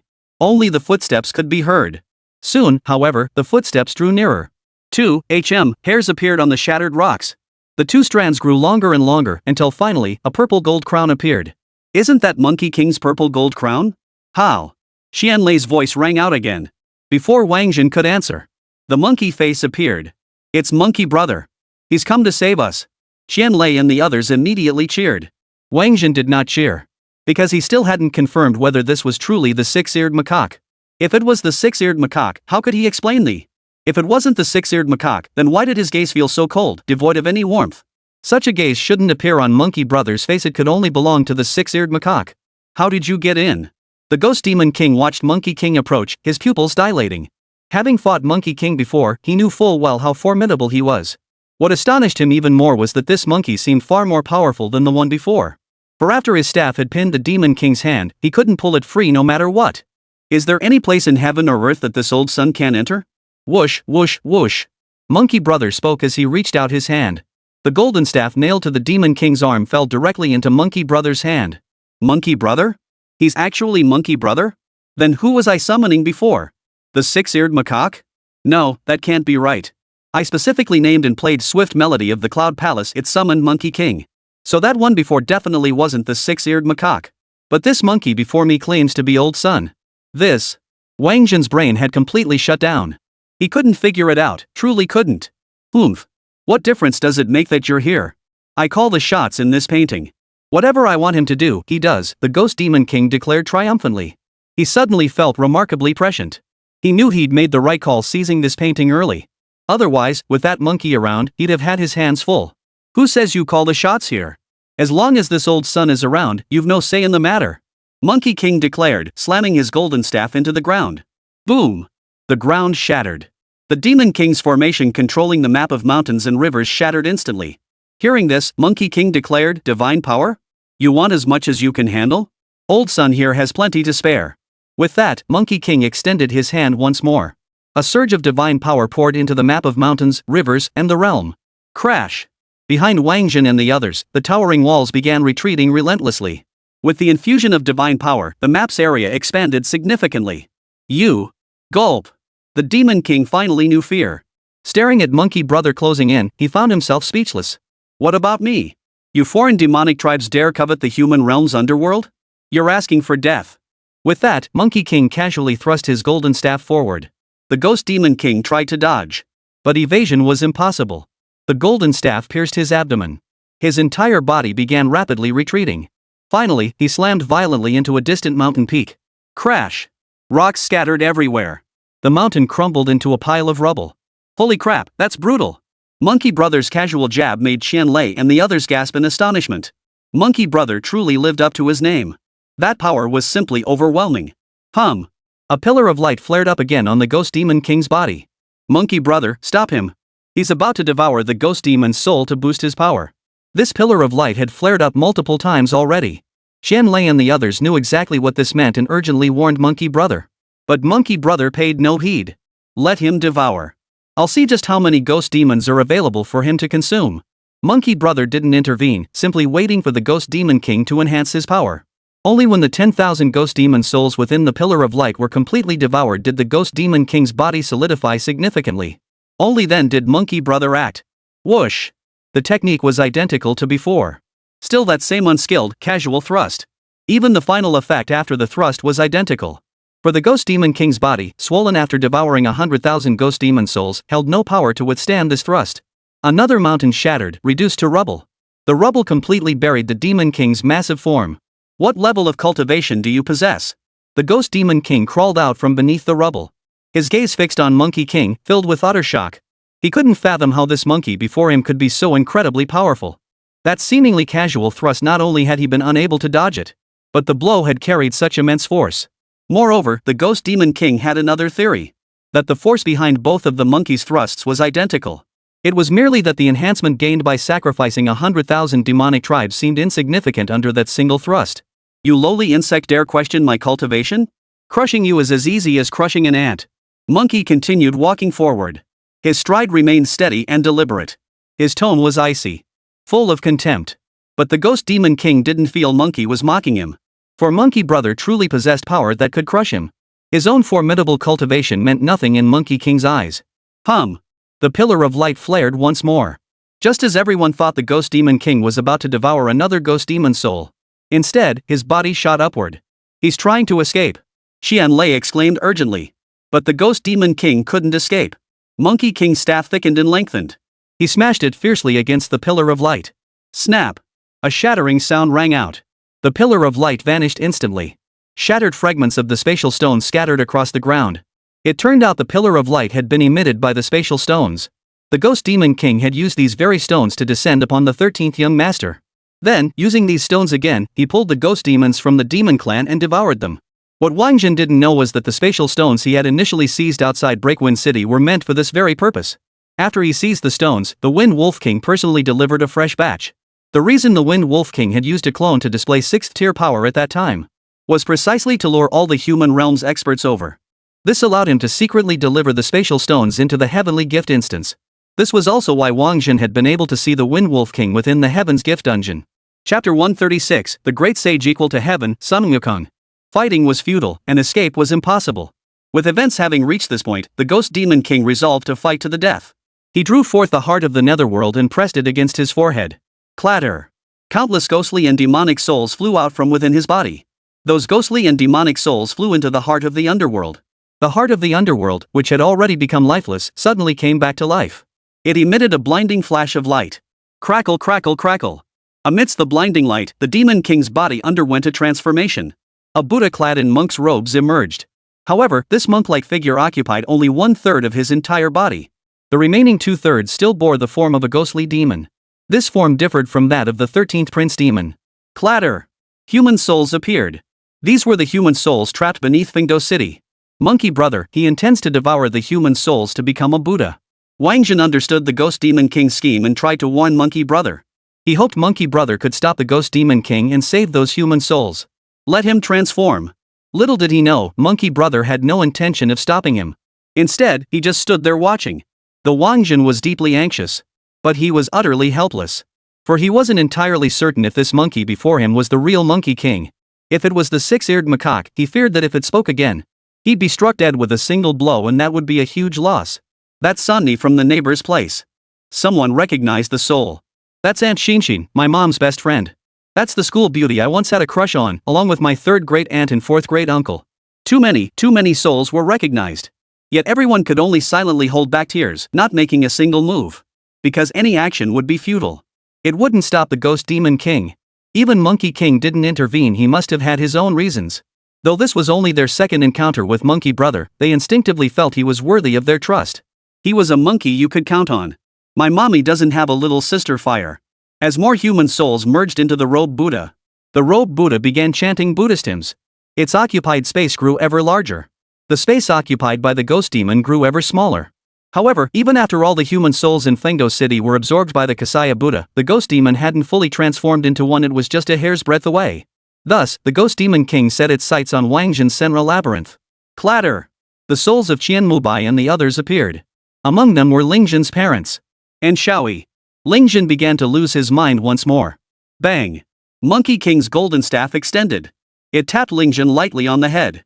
Ling Zhen immediately passed out, finally quiet. Then, everyone watched as the Ghost Demon King completely transformed from a ghostly fiend into a monk clad in a kasaya. Ha ha ha ha ha! I thought all those ghost demons I devoured wouldn't yield enough souls to fuel my demonic power conversion. Who knew devouring human souls would be so effective? If I'd known, I should have devoured more ghost demons to boost my power even further. The Ghost Demon King's voice rang out with unbridled excitement. He seemed to have accomplished something supremely monumental. His excitement was childlike. Upon hearing this, Wáng Zhen instantly understood why the Demon King hadn't dared to devour so many ghosts and demons at once to boost his power during his earlier battle with the monkey brother he had summoned. Turns out, he feared devouring too many would interfere with his Buddha transformation. From this, it was clear that attaining Buddhahood was truly paramount to him. In fact, gaining control of the underworld seemed merely incidental, not his primary goal. Could this Buddha transformation be connected to becoming a god? Wáng Zhen speculated. So what if it is? Monkey King still showed utter contempt for the Ghost Demon King who had attained Buddhahood. So what? Oomph. I control the heart of the underworld. That means I control the entire underworld. Everything within its borders is under my command. What good is your divine power? I can prevent you from advancing your cultivation and you won't be able to. The Ghost Demon King declared with domineering authority. Then go ahead and try, Monkey King retorted. The Ghost Demon King actually tried. But instead of boosting Monkey King's power, he tried to manipulate the heart of the underworld to weaken him. But he failed. Monkey King stood there, unmoving. His aura remained undiminished, still as formidable and commanding as ever. Impossible. This can't be. The Demon King screamed in terror. Transformation into Buddha was the path to divinity passed down among their demonic kind. If this step went wrong, it would be like the sky collapsing for their demonic race. Moreover, as a demon himself, to become a Buddha, he must first become human. To achieve human form, he had devoted over a century of effort. This outcome now told him that over a century of effort had been wasted, a reality he simply could not accept. Have you given up? Monkey King asked calmly, watching the Demon King scream. I refuse to believe it. The Ghost Demon King wouldn't give up so easily. He launched an attack at Monkey King. Boom! Monkey King thrust his staff forward. The Demon King's body was sent flying once more. The Demon King spat blood, nearly meeting his end. The Buddha transformation not only failed to strengthen him but actually weakened his power. Impossible. This can't be. The Ghost Demon King screamed again. That single blow had jolted him back to reality. Not only were his internal organs shattered, but his cultivation philosophy had crumbled as well. Suddenly, he didn't know what he'd been cultivating all this time. How could cultivation make one weaker? It felt like all his cultivation had been for nothing. Oomph. The netherworld of my immortal martial realm is not something you foreign demonic tribes can control. Monkey King spoke, beckoning with his hand. The underworld heart severed all connection with the Demon King. It flew directly into Monkey King's hand. With that, the Ghost Demon King lost his last safeguard. Though he was somewhat possessed, muttering impossible over and over. When Monkey King seized the underworld heart, he still chose to flee. Boom! He used a skill similar to Red Robe's sixth brothers. His body instantly transformed into several beams of Buddha's light, scattering in every direction. Monkey King made no move to stop him, nor did he stir.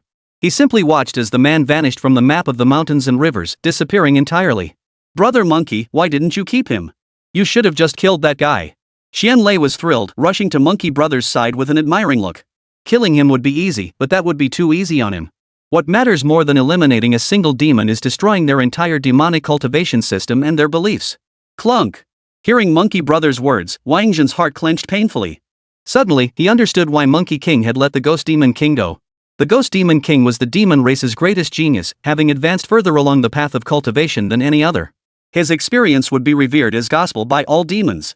Of course, his failure would also shatter the confidence of all demonkind. Indeed, this held far greater significance than simply killing him. You're Wáng Zhen, right? Come here. Monkey Brother looked at Wáng Zhen and beckoned him over. My name is Wáng Zhen, Monkey Brother. Wáng Zhen now knew for certain. The monkey before him was none other than the Monkey King who had caused chaos in heaven, the great sage equal to heaven, Sun Wukong. Chapter 137, Monkey Brother's 3 life-saving hairs. Very good. You're clever and quick-witted. Here's a gift to welcome you. Monkey Brother appraised Wáng Zhen with satisfaction. Then he opened his palm, and the heart of the underworld in his hand transformed into a single hair. Seeing this, Wáng Zhen was dumbfounded. The heart of the underworld he obtained was fake. This was a scheme set up by this old sun and the gods, immortals, and Buddhas. Look! Monkey Brother pointed at the hair. Whoosh! Millions upon millions of human souls appeared, instantly filling the greater part of the sky. The scene was utterly spectacular, leaving everyone utterly dumbfounded. But soon, cheers erupted from the crowd. Monkey Brother truly was a monkey you could count on. Every single soul swallowed by the Ghost Demon King was accounted for, not one was missing. Wáng Zhen was also stunned by Monkey Brother's actions. Yet, he now harbored many questions. He had no idea what kind of scheme Monkey Brother was referring to. Monkey King understood Wáng Zhen's confusion and hastened to explain.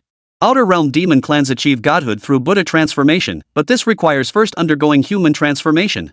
Yet transforming into human form requires the essence of human souls.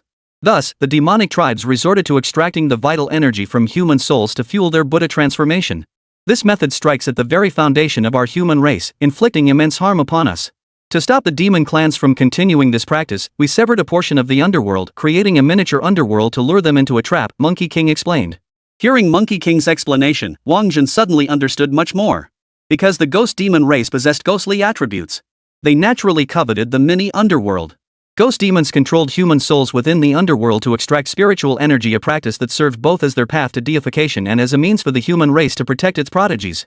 These prodigies hadn't truly vanished. As long as their souls remained intact and endured over a century of grueling trials, they would emerge far stronger upon rebirth.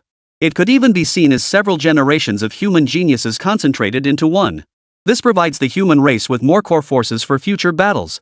As for this fake underworld heart, it was actually a counterfeit artifact created from Monkey King's hair.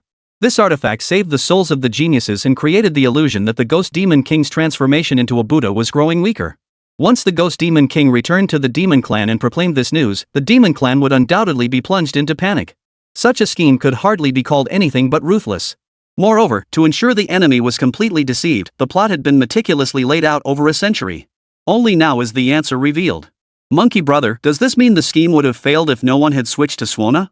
Wáng Zhen suddenly realized that the Sham artisan's career change was also part of Monkey Brother's plan. Yes, the Sham artisan is the most crucial element.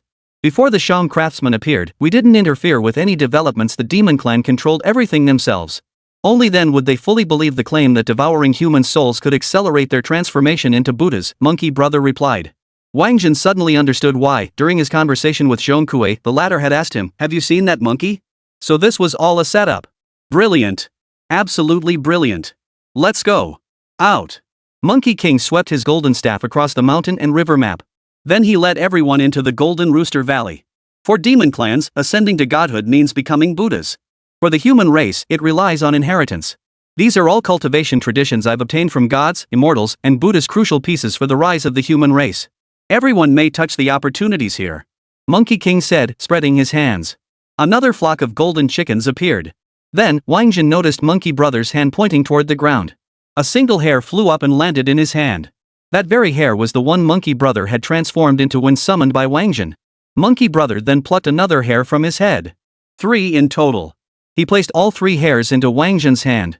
These were given to this old son by Guanyin Bodhisattva during the journey to the west to retrieve the scriptures. Now, I pass them on to you. They can transform according to your will. Use them well. Wáng Zhen gazed at the 3 life-saving hairs in his hands. Her body trembled uncontrollably. Are you Monkey King's true form? Though he was 90% certain the Monkey King before him wasn't a spirit, he still needed confirmation from the true master to be absolutely certain. Of course. Those tricks of the demonic tribes from beyond the realms couldn't possibly hold this old Monkey King captive. Ha ha ha ha ha. Monkey King burst into laughter. Wáng Zhen was overjoyed too. Who wouldn't be delighted to witness Monkey King's true form? Monkey brother, what exactly is the story with these foreign demonic tribes? Wáng Zhen carefully tucked away the 3 hairs and asked. Well, your cultivation is still too low. Knowing too much now wouldn't be good for you. Just remember this, we humans have been quietly building our strength for 2,000 years, and we're about to launch our counterattack. Work hard. Monkey brother patted Wáng Zhen on the shoulder. Alright, this old son can't stay too long. Demons are watching us from above. We must depart. But before I go, I'll give you one last gift. Monkey King spoke as his golden staff instantly elongated, thrusting skyward. Then came a thunderous crash. A gaping hole tore open in the sky. A rainbow-colored cloud appeared beneath Monkey King's feet. Monkey King rode the cloud away through the gaping hole. A great gift? What great gift? Wáng Zhen stared at his empty hands. He even probed carefully with his divine sense. He wondered if Monkey King had imparted some divine technique. But there was nothing. Deep within the demon realm in the Demon Emperor's city stood the Demon Emperor Palace. The Demon Emperor's city belonged to the Demon Emperor's domain. The Demon Emperor's palace, however, belonged solely to the Demon Emperor himself. At this moment, a dozen or so demonic beings sat within the Demon Emperor's palace. All were the demon clan's highest-ranking elites. Having heard of the Ghost Demon King's return as a Buddha, they had all gathered to witness the spectacle, bearing lavish gifts in preparation for celebration. But when they saw the Ghost Demon King's appearance, they were all stunned. Hadn't he become a Buddha? Why did he look weaker and weaker? Ghost Demon, what's going on? The Demon Emperor appeared and took his seat at the head of the table. Seeing the Ghost Demon King's state, he grew concerned. It's a conspiracy. Transforming a Buddha into a god is a conspiracy. Transforming a Buddha into a god is utterly impossible, declared the Ghost Demon King. He then recounted the entire incident from beginning to end. Just as the Ghost Demon King and the Demon Emperor, along with other high-ranking demonic beings, were recounting the story. Outside the Demon Emperor's city, several Dragon Nation forces had arrived. They were led by Qian Bugue, Mo Sui Feng, Yu Qingyu, and the Sword Sata group of 8th tier experts from the Dragon Nation. Old Mo, you head east and ambush the Demon Emperor's offspring. Old Yu, you take your men west to desecrate the Demon Emperor's ancestral tomb. Young Sword, you head south and focus on eliminating the Demon Emperor's harem. We'll head north and smash the Demon Emperor's palace directly. Understood. Everyone nodded in agreement. Just as they prepared to move, a rainbow-colored auspicious cloud appeared on the distant horizon. The cloud moved swiftly, heading straight for the Demon Emperor's palace. Chapter 138, Monkey King wreaks havoc in the Demon Emperor's palace. Inside the Demon Emperor's palace. After hearing the Ghost Demon King's account, all the demons couldn't help but gasp in horror. Terrifying. Absolutely terrifying. They had thought that by obtaining the underworld, the Ghost Demon King could attain Buddhahood and control the lifeline of human reincarnation. Little did they know it was all a trap. Attaining Buddhahood was utterly impossible. We must make this known to the public as soon as possible, one demon suggested. We must prevent them from continuing down this wrong path. They must return to the original way. This demon was of the old school. He believed that with the demonic race now powerful and the human race weak, they should advance steadily and cautiously. That was the safe and reliable path. No sooner had the old school demon finished speaking than a new school demon voiced opposition. This matter must not be made public. Once revealed, our demon clan will be destroyed. Many demons have been walking this path for countless years. If we stop them now, their hearts won't be able to bear it, they'll break. Then what? Many of these demons possess great talent. They must return to the original path to advance further.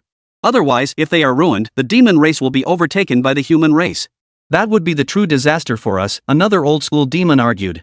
Failure to transform into a Buddha stems from insufficient power. It doesn't mean the path itself is flawed. We must let demons try.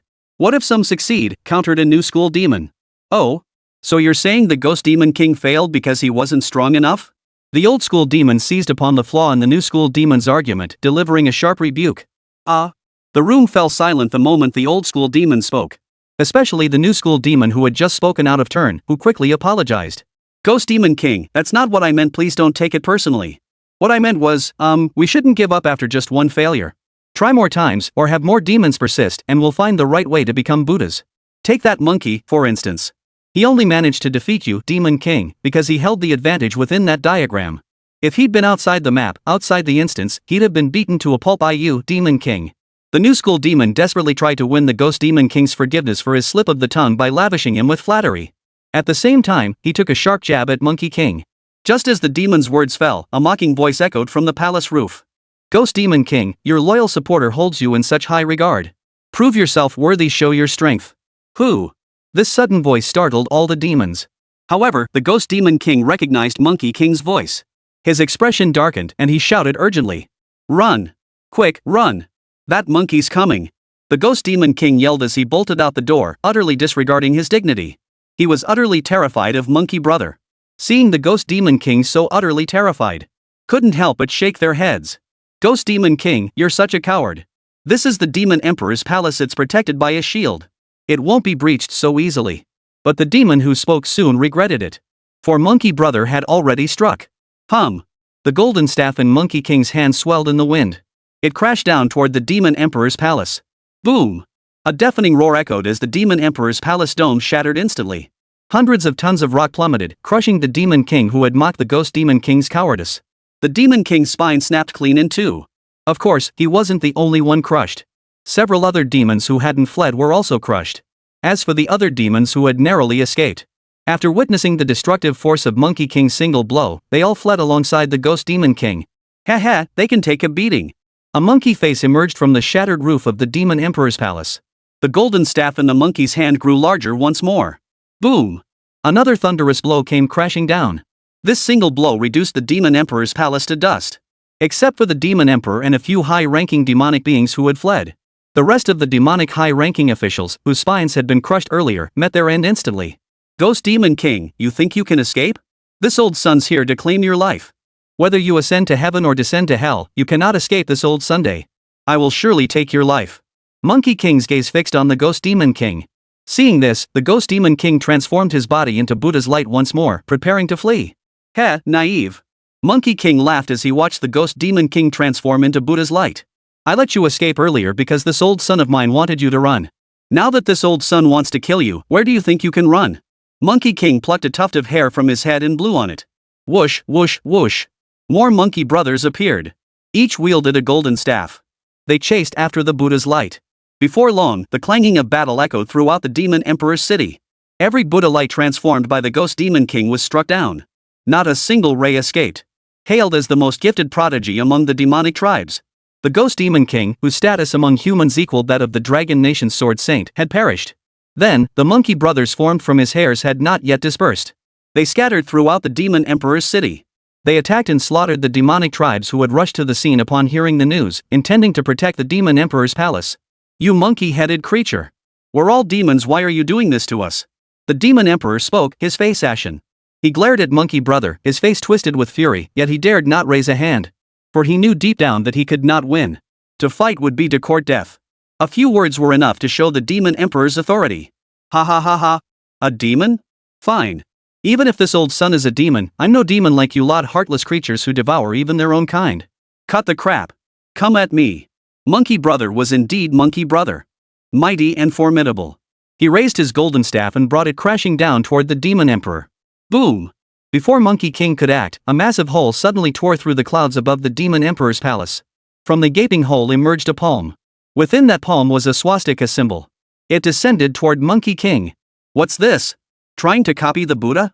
Using Five-Finger Mountain to crush this Sun Wukong? Monkey King recognized this palm instantly. It belonged to the very demon he and Wáng Zhen had discussed, the one keeping watch on him. This demon was exceptionally powerful, having long since achieved Buddhahood. Sensing Monkey King's aura from the heavens, it extended its palm, crushing down toward him. Whoosh! Monkey King moved. The golden staff in his hand grew larger once more. It smashed straight into the descending palm. Boom! A deafening roar. The palm shattered under the force of Monkey King's golden staff. The shattered palm transformed into massive boulders. They plummeted toward the Demon Emperor's city, crushing countless demons beneath them. Is that all you've got? Monkey King sneered, raising his staff to charge forward again. Two more palms appeared, reaching out toward Monkey King. Monkey King dodged between the two palms. He charged straight out of the cavern to confront the demon's true form. But Monkey King's voice echoed from the sky. What's so great about being a Buddha? Ridiculous. Even if he were a real Buddha, he'd still be a defeated foe under this old sun's hands. If Wáng Zhen had been present, he would have understood Monkey King's meaning. Monkey King was striking at the very core of their being. He intended to strike fear into these demons, shattering their hopes of becoming gods forever. Chapter 139, We Must Win Over That Monkey. Those two just now. Were demons fighting amongst themselves? Demon Emperor City. Xian Bugui, Mo Sui Feng, Yu Qingyu, and Sword Saint Jin Lantian along with a group of 8th tier experts behind them. Witnessing the vanished monkey brother and the devastated Demon Emperor's palace and Demon Emperor City. They were utterly dumbfounded. None of them had imagined such a ferocious existence could exist in this world. Especially that monkey terrifyingly powerful. Even the Ghost Demon King, whose status and power were formidable within the demon race. Yet before him, they could only flee. Yet in the end, it couldn't escape. It was struck down dead. Then that massive hand appeared. Logically, such a small monkey should have been crushed to death. Yet the monkey managed to smash the giant hand to pieces with a single blow. Finally, it leaped straight into the sky, ready to take on the giant hand's owner head-on. Such audacity was utterly mind-blowing. They simply couldn't fathom that such a ruthless demon could exist among the demonic tribes. The demon race's strength is too overwhelming. How can we humans possibly fight them? Hearing the conversation between the Demon Emperor and Monkey Brother, the others now regarded Monkey Brother as one of the demon race. They began to worry about the future of the human race. I think that Monkey isn't on the same path as them, because he mentioned becoming a Buddha. Becoming a Buddha is the very key to the demon clan's ascension to godhood. From the monkey's tone, he seems opposed to it. Mo Sui Feng carefully recalled Monkey King and the Demon Emperor's conversation and hurriedly said. Qian Bugui nodded upon hearing this. Right. We've long heard of internal strife among the demon clan's leadership, but I never imagined it would erupt so violently, even reducing the Demon Emperor's palace to ruins. Perhaps we can try to win over that monkey. If we can make their internal strife even worse, then we humans might have a chance to wipe out the demon race. Within the Demon Emperor's city, Monkey Brother's monkey minions still remained. Those monkeys were formidable. While fighting numerous demon guards, they rampaged and smashed everything in sight. Their destruction was brutal and utterly reckless. It was clear they relished the sensation of wreaking havoc.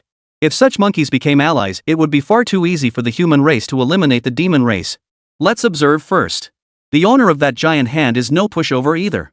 Who would have thought the demon race hid so deeply? If there were only one or two such demons, it wouldn't be so bad. But if there are several more, it would be a disaster for our human race. Yu Qingyu also spoke up. Right. Old Yu's spot on. Yu Qingyu's words immediately gained everyone's approval. Little Sword, how's it going over there? Xian Bugui's gaze fell upon the Sword Saint. The Sword Saint hadn't reached the 9th tier not because of a lack of talent. Rather, it was because he too was forging a new path. I've made some progress, but not much. It's incredibly difficult, the Sword Saint replied. Alright, let's pull out. There's no point in ambushing the Demon Emperor's city anymore. Xian Bugui made the decision. Agreed. The group nodded in unison, then swiftly withdrew from the Demon Emperor's city and departed. Golden Rooster Valley. Wáng Zhen remained unaware that Monkey Brother had already taken down the Ghost Demon King. At that moment, he was busy with the final arrangements. First, he retrieved the map of mountains and rivers. He drained all the divine power from within. Monkey Brother was truly generous. He directly infused 100,000 units of divine power into the map of mountains and rivers. Subtract what Monkey King expended in battle. Then subtract what the map used to repair the shattered landscapes. Wáng Zhen then extracted 73,225 divine power points from it. Adding the 5,416 points he had previously saved, the total amounted to 78,641 points of divine power. Seeing such a substantial gain in divine power, Wáng Zhen was quite satisfied. At least it proved the dungeon run hadn't been in vain. Nor had his efforts been in vain. However, he did not immediately upgrade the Suona Craftsman. They were still inside the Heavenly Gift dungeon, and he didn't know if more dangers lay ahead or if he'd need the map of mountains and rivers again. As for the unused divine power within the Commanding the Mountains and Rivers brush, Wáng Zhen decided against extracting it. The pointing at the mountains and rivers brush had expended every ounce of its power in the recent battle. Consider it a reward for its service. Though this thing was a bit scatterbrained, its allegiance was solid, it was still trustworthy. Finally, all those human souls were absorbed by Shaoyi into the Senra maze. In this battle against the 13th Young Master and the Ghost Demon King, they could be said to have achieved a complete victory. This was no small feat. Did any of you see the assassin who saved me? Since none of his teammates were in trouble, Wáng Zhen thought of Emily. Of course, he didn't know her name. But she had saved him after all, and he felt he owed her some gratitude. Wáng Zhen, you don't need to worry about her. Since you're safe, she's naturally gone into hiding. If anything happens to you, she'll show up. Xian Lei walked over to Wáng Zhen and began explaining. You know her? Wáng Zhen looked at Qianlei, a hint of surprise in his eyes. I don't know her personally, but I know what kind of person she is. It wouldn't be an exaggeration to call her the Mo family's top assassin. I doubt any of Mo Yufan's loyal followers are as formidable as the one standing beside you, Qianlei remarked. Mo Yufan ranked second on the young dragons list. The most formidable prodigy of the Mo family's current generation. Even his bodyguards couldn't match his own strength. It seems old Mo truly values me. These thoughts warmed Wáng Zhen's heart. Wáng Zhen, what are your plans now? Lin Xiu approached and asked. Wáng Zhen's prowess was undeniable. Both his combat prowess and tactical acumen were exceptional. Lin Xiu was thoroughly impressed by Wáng Zhen. All the Dragon Nation transferees present needed only one core. That core, of course, was Wáng Zhen. Next up is rest. I plan to rest for another 3 hours in Golden Rooster Valley, Wáng Zhen stated. His reason for resting was to wait out the cooldown period for summoning Neza. Without a summonable divine spirit at his disposal, he felt uneasy. Wáng Zhen possessed a keen sense of crisis. He even feared the Ghost Demon King might launch a counterattack. Though the Ghost Demon King had been easily crushed by Monkey King, a starving camel still outstrips a horse. If the Ghost Demon King came for him, he'd be finished immediately. He didn't expect Monkey Brother to appear and save him again. Monkey King had already stated that the human race was preparing a counterattack. At this critical moment, Monkey King must be swamped with urgent tasks. Fine then. Everyone should rest up. We can catch some chickens and practice our skills while we're at it. Man, this dungeon really opened my eyes. Lin Xiu said, stepping aside and entering his cultivation state. Meanwhile, within Golden Rooster Valley, the clucking of chickens had already begun echoing. After witnessing Monkey Brothers' power, who wouldn't want to seize their chance and claim an inheritance? Wáng Zhen didn't enter cultivation mode. He was examining the mark left behind by the red-robed sixth brother. The red-robed sixth brother was dead. The mark he had left behind had not vanished. Therefore, in Wáng Zhen's view, red-robed sixth had journeyed to a profoundly deep place where he had remained stagnant for an exceedingly long time. Could he be seeking the heart of the underworld?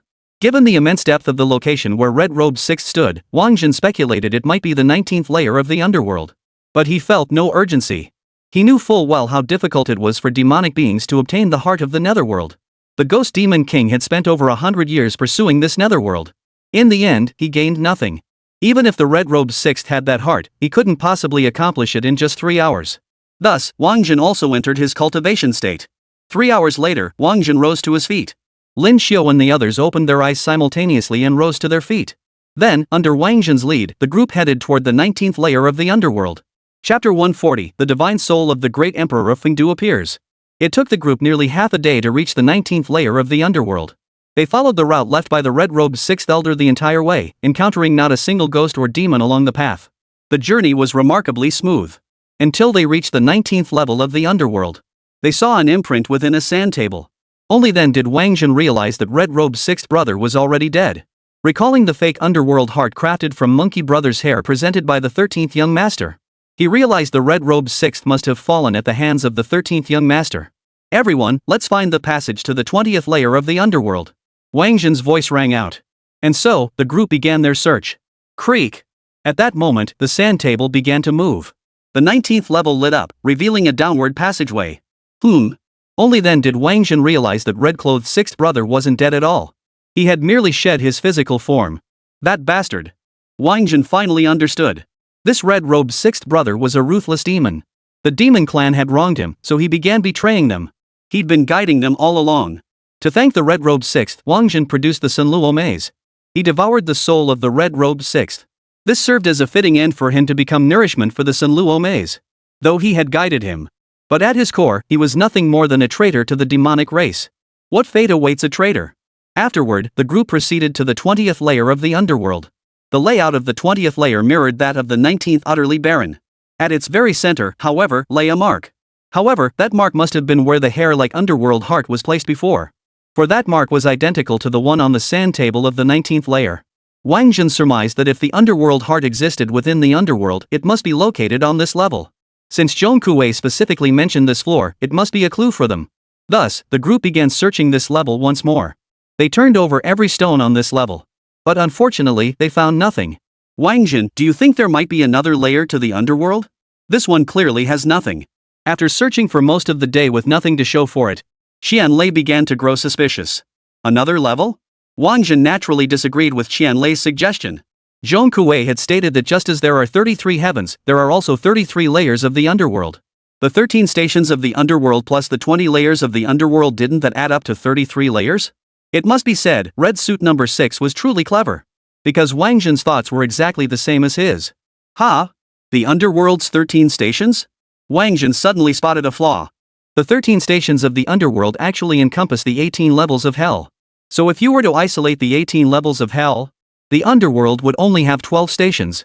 12 stations of the underworld plus the 18 layers of hell equaled 30 layers of the underworld. By this calculation, beneath the 18 hells lie the 19th, 20th, and 21st hells. Only in this way can the 33 layers of the underworld be completed. Ha! Wáng Zhen felt he had figured it out and couldn't help but rub the back of his head. As his fingers brushed his nape, he instantly recalled Zhong Kuei tapping his own nape 3 times long ago. When Zhong Kuei had touched his head, he'd also asked if he'd seen Monkey Brother. And back when Monkey King sought training from Patriarch Bodhi, it was precisely Patriarch Bodhi who tapped him 3 times on the head, signaling him to come at the 3rd watch of the night. So, am I supposed to wait until midnight? Wáng Zhen speculated. Then I'll wait. Wáng Zhen made up his mind. Wait for what? Xian Lei and the others were baffled by the question. Until midnight. With that, Wáng Zhen crossed his legs and began his cultivation practice. Xian Lei and the others naturally trusted Wáng Zhen. So as Wáng Zhen entered his cultivation state, they entered theirs as well. Wait until midnight? What does that mean? A 5th-tier prodigy voiced his skepticism toward Wáng Zhen. Never mind what it means, just wait, Lin Xiu interjected. Lin Xiu trusted Wáng Zhen, and he was the core figure among this group of 5th-tier talents. Naturally, he commanded considerable authority among these 5th-tier geniuses. With him speaking up, the others found it hard to argue. All entered their cultivation states. Time flies fastest during cultivation. Before they knew it, evening had stretched into the dead of night. At that moment, the 20th layer of the underworld underwent a transformation. Some of the stones they had previously turned over began to glow. These luminous stones formed an array. This is the entrance to the 21st layer. Ling Zhen instantly understood the meaning of the formation. Let's go. Wáng Zhen stood up and stepped into the formation first. The next second, his figure vanished. Xian Lei, Lin Xiu, and the others, seeing this, followed suit and stepped into the formation. Soon after, they too vanished. When the group reappeared on the 21st layer of the underworld, they discovered the layout here was identical to that of the 19th and 20th layers of the underworld. At the very center stood a sand table of the underworld. The difference lay in the center of the model. While this sand table held the divine spirit of the great Emperor Fengdu at its center. You've arrived. Upon seeing Wáng Zhen and the others, the divine spirit of the great Emperor of Fengdu manifested directly. You are the great Emperor of Fengdu? When the great Emperor Fengdu's soul was still within the sand table, Wáng Zhen hadn't recognized him. But the moment he manifested, Wáng Zhen recognized him instantly. Indeed. Still someone who recognizes me. It seems the fortune of the human race hasn't deteriorated to a truly dire state, the great Emperor of Fengdu remarked with a smile. Hearing this, Wáng Zhen smiled too. Yet while the great Emperor Fengdu's smile was one of joy, Wáng Zhen's was bitter. In truth, the human race's fortune was already dire. Among this group, aside from him, no one else recognized those legacies. But he wouldn't share this with the great Emperor Fengdu. Mentioning it would only cause him distress and worry, serving no other purpose. You came for the heart of the netherworld, didn't you? You are the only one here fit to inherit the netherworld. Then this small netherworld shall be under your command henceforth. The cycle of life and death for the human race rests upon your shoulders. As the great Emperor Fengdu spoke, his divine soul suddenly transformed into a beam of light and entered Wáng Zhen's brow. Wáng Zhen quickly sensed its essence. It was a method for controlling the heart of the underworld. With this method, the need for overwhelming willpower to forge a contract with the heart of the underworld, as Zhong Kuei had mentioned, no longer existed. For he was recognized by the great Emperor Fengdu. He would naturally gain the favor of the underworld heart. He didn't even need to make the first move. The heart of the underworld had already flown toward Wáng Zhen, ultimately merging directly into his own heart. Boom! Wáng Zhen activated the inherited technique bestowed upon him by the great Emperor of Fengdu. The entire netherworld trembled. Then, Wáng Zhen heard waves of ghostly wails echoing through the underworld. Those wails all belonged to the demonic tribes. Among them were not only ghostly demon clans, but other demon clans as well. Soon, countless black mists and hands appeared throughout the underworld, dragging the demonic beings toward the 18 layers of hell. Chapter 141, Wáng Zhen becomes the great Emperor of Fengdu. Boom! This small underworld, the heavenly bestowal dungeon, shuddered with increasing intensity. The black mist and hands within the underworld multiplied endlessly. Buzz buzz buzz. The mist and hands gradually transformed, ultimately taking shape as the 5 ghost emperors, the 10 kings of hell, the 6 case clerks, the 10 great ghost officers, and countless others. Whoosh! The map of mountains and rivers appeared. It unfolded automatically. The Sanluo maze flew out from within. The human souls contained within all flew out, then began merging with the 5 directions ghost emperors, 10 hells Yama kings, 6 case merit officials, and 10 major ghost officers. Qian Mubai, Mo Wenxin, Yutong, Lin Jia, and Jian Lanfeng directly merged with the 5 directions ghost emperors, becoming the 5 directions ghost emperors of this minor underworld. Ling Zhen's parents directly merged with the black and white impermanents, becoming the black and white impermanents of this small underworld. The close friend of a 5th-tier genius's mother, Aunt Xinxin, directly merged with Mangpa, becoming the Mangpei of this small underworld. And so on. Each soul was assigned a minor underworld official position based on their cultivation level and innate talents. All became part of this minor underworld's administration. As for those with lesser talents who weren't selected for management roles, they eventually merged with the Een soldiers. They now oversee the demonic beings cast into the 18 layers of hell. In short, not a single one of the tens of millions of human souls was left idle. All became integral parts of the minor underworld. Boom! The underworld's administrative structure took shape. The entire Tianxi instance, this miniature underworld, rose abruptly from the ground. This startled the 6th and 7th tier geniuses of the Dragon Nation who were guarding the entrance. They watched as 6 enormous vortexes appeared around the Tianxi instance, releasing immense suction forces. Had Wáng Zhen and his companions been present, they would have recognized them immediately. These 6 whirlpools represented the 6 realms of rebirth. With the emergence of the minor underworld and the formation of its governing body, the minor underworld naturally began fulfilling its duties. That duty was to activate the power of reincarnation. Whoosh, whoosh, whoosh. The 6 enormous whirlpools spun faster and faster. They emitted a deep, rumbling roar. The roar sounded like a soul-summoning melody. Souls drifting throughout the heavens and earth all flew toward these 6 whirlpools, then were sucked into the dungeon by their gravitational pull. Whoosh, whoosh, whoosh. The commotion was too great. It caught the attention of the demonic tribes. Demon clan experts arrived. Among them were 6th-tier masters and even a 7th-tier one. The Dragon Nation masters on the ground, seeing the demonic experts arrive. They prepared to step forward and block their path, ready to fight. But before they could act, those 6th and 7th tier demonic experts were sucked into the vortex, stripped of their physical bodies, and their souls cast into the 18th layer of hell. The Dragon Nation masters were dumbfounded. They hadn't felt the vortex's pull affect them at all. So, had the demonic race taken control of the Tianxi instance and lured the experts in to support them? Notify higher-ups immediately. Some Dragon Nation masters, sensing the gravity of the situation, hurried to contact Qian Bugui and the others. But soon, they realized they were wrong. More and more demonic beings appeared, each one enraged and frenzied. Moreover, none dared approach the vortex after appearing. As if they were terrified of the vortex. Only then did the Dragon Nation masters realize that the vortex wasn't drawing demonic beings in for reinforcement, it was likely meant to slaughter them. Nevertheless, they contacted Qian Bugui and the others. They had to report the good news here. After leaving the Demon Emperor's city, Qian Bugui and his group planned to stir up trouble elsewhere. But before they could begin, they sensed an eerie wind stirring around them. This wind was no ordinary breeze, it was a Een wind. As a master of witchcraft, Yu Qingyu naturally understood the nature of such winds. So they hurried in the direction the cold wind blew, determined to investigate. Yet the further they ventured in that direction, the stronger the chill grew. Then, they spotted an 8th-tier demonic expert emerging. They too were rushing toward that direction. Qian Bugui and his companions grew even more curious. They followed the demonic 8th-tier experts. Ha! There's trouble at the Tianxi dungeon. Old Yu, let's go, hurry over there. Qian Bugui received the report from the human expert. Got it. Yu Qingyu nodded. Then he opened a spatial portal, leading everyone directly into the spatial turbulence, heading toward the instance. When they arrived at the dungeon, they were stunned by the scene before them. The appearance of these 4 teams sent shivers down the spines of the 6th and 7th tier experts among the demonic race. Those 6th and 7th tier demonic experts dared not delay. All unleashed their swiftest movement techniques, vanishing in an instant toward the horizon. The 6th and 7th tier prodigies of the Dragon Nation, seeing Qian Bugui and his group arrive, hastily dismantled their formation. Their physical forms materialized. One by one, they soared into the sky, joining Qian Bugui and the others. What's the situation now? Qian Bugui asked them. Not sure, but it looks like Dragon Nation won, replied the 7th tier expert leading them. Oh? That's good news. Then we'll wait for those heroes to return. Qian Bugui spoke as he led the group to spread out in the air, carefully guarding the 6 vortexes. Whoosh! Whoosh! From time to time, demonic experts would arrive.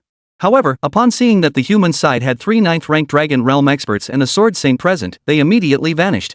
They feared that if they delayed even a second, these powerful figures would instantly eliminate them. But these powerhouses had no interest in paying attention to these minor karamis.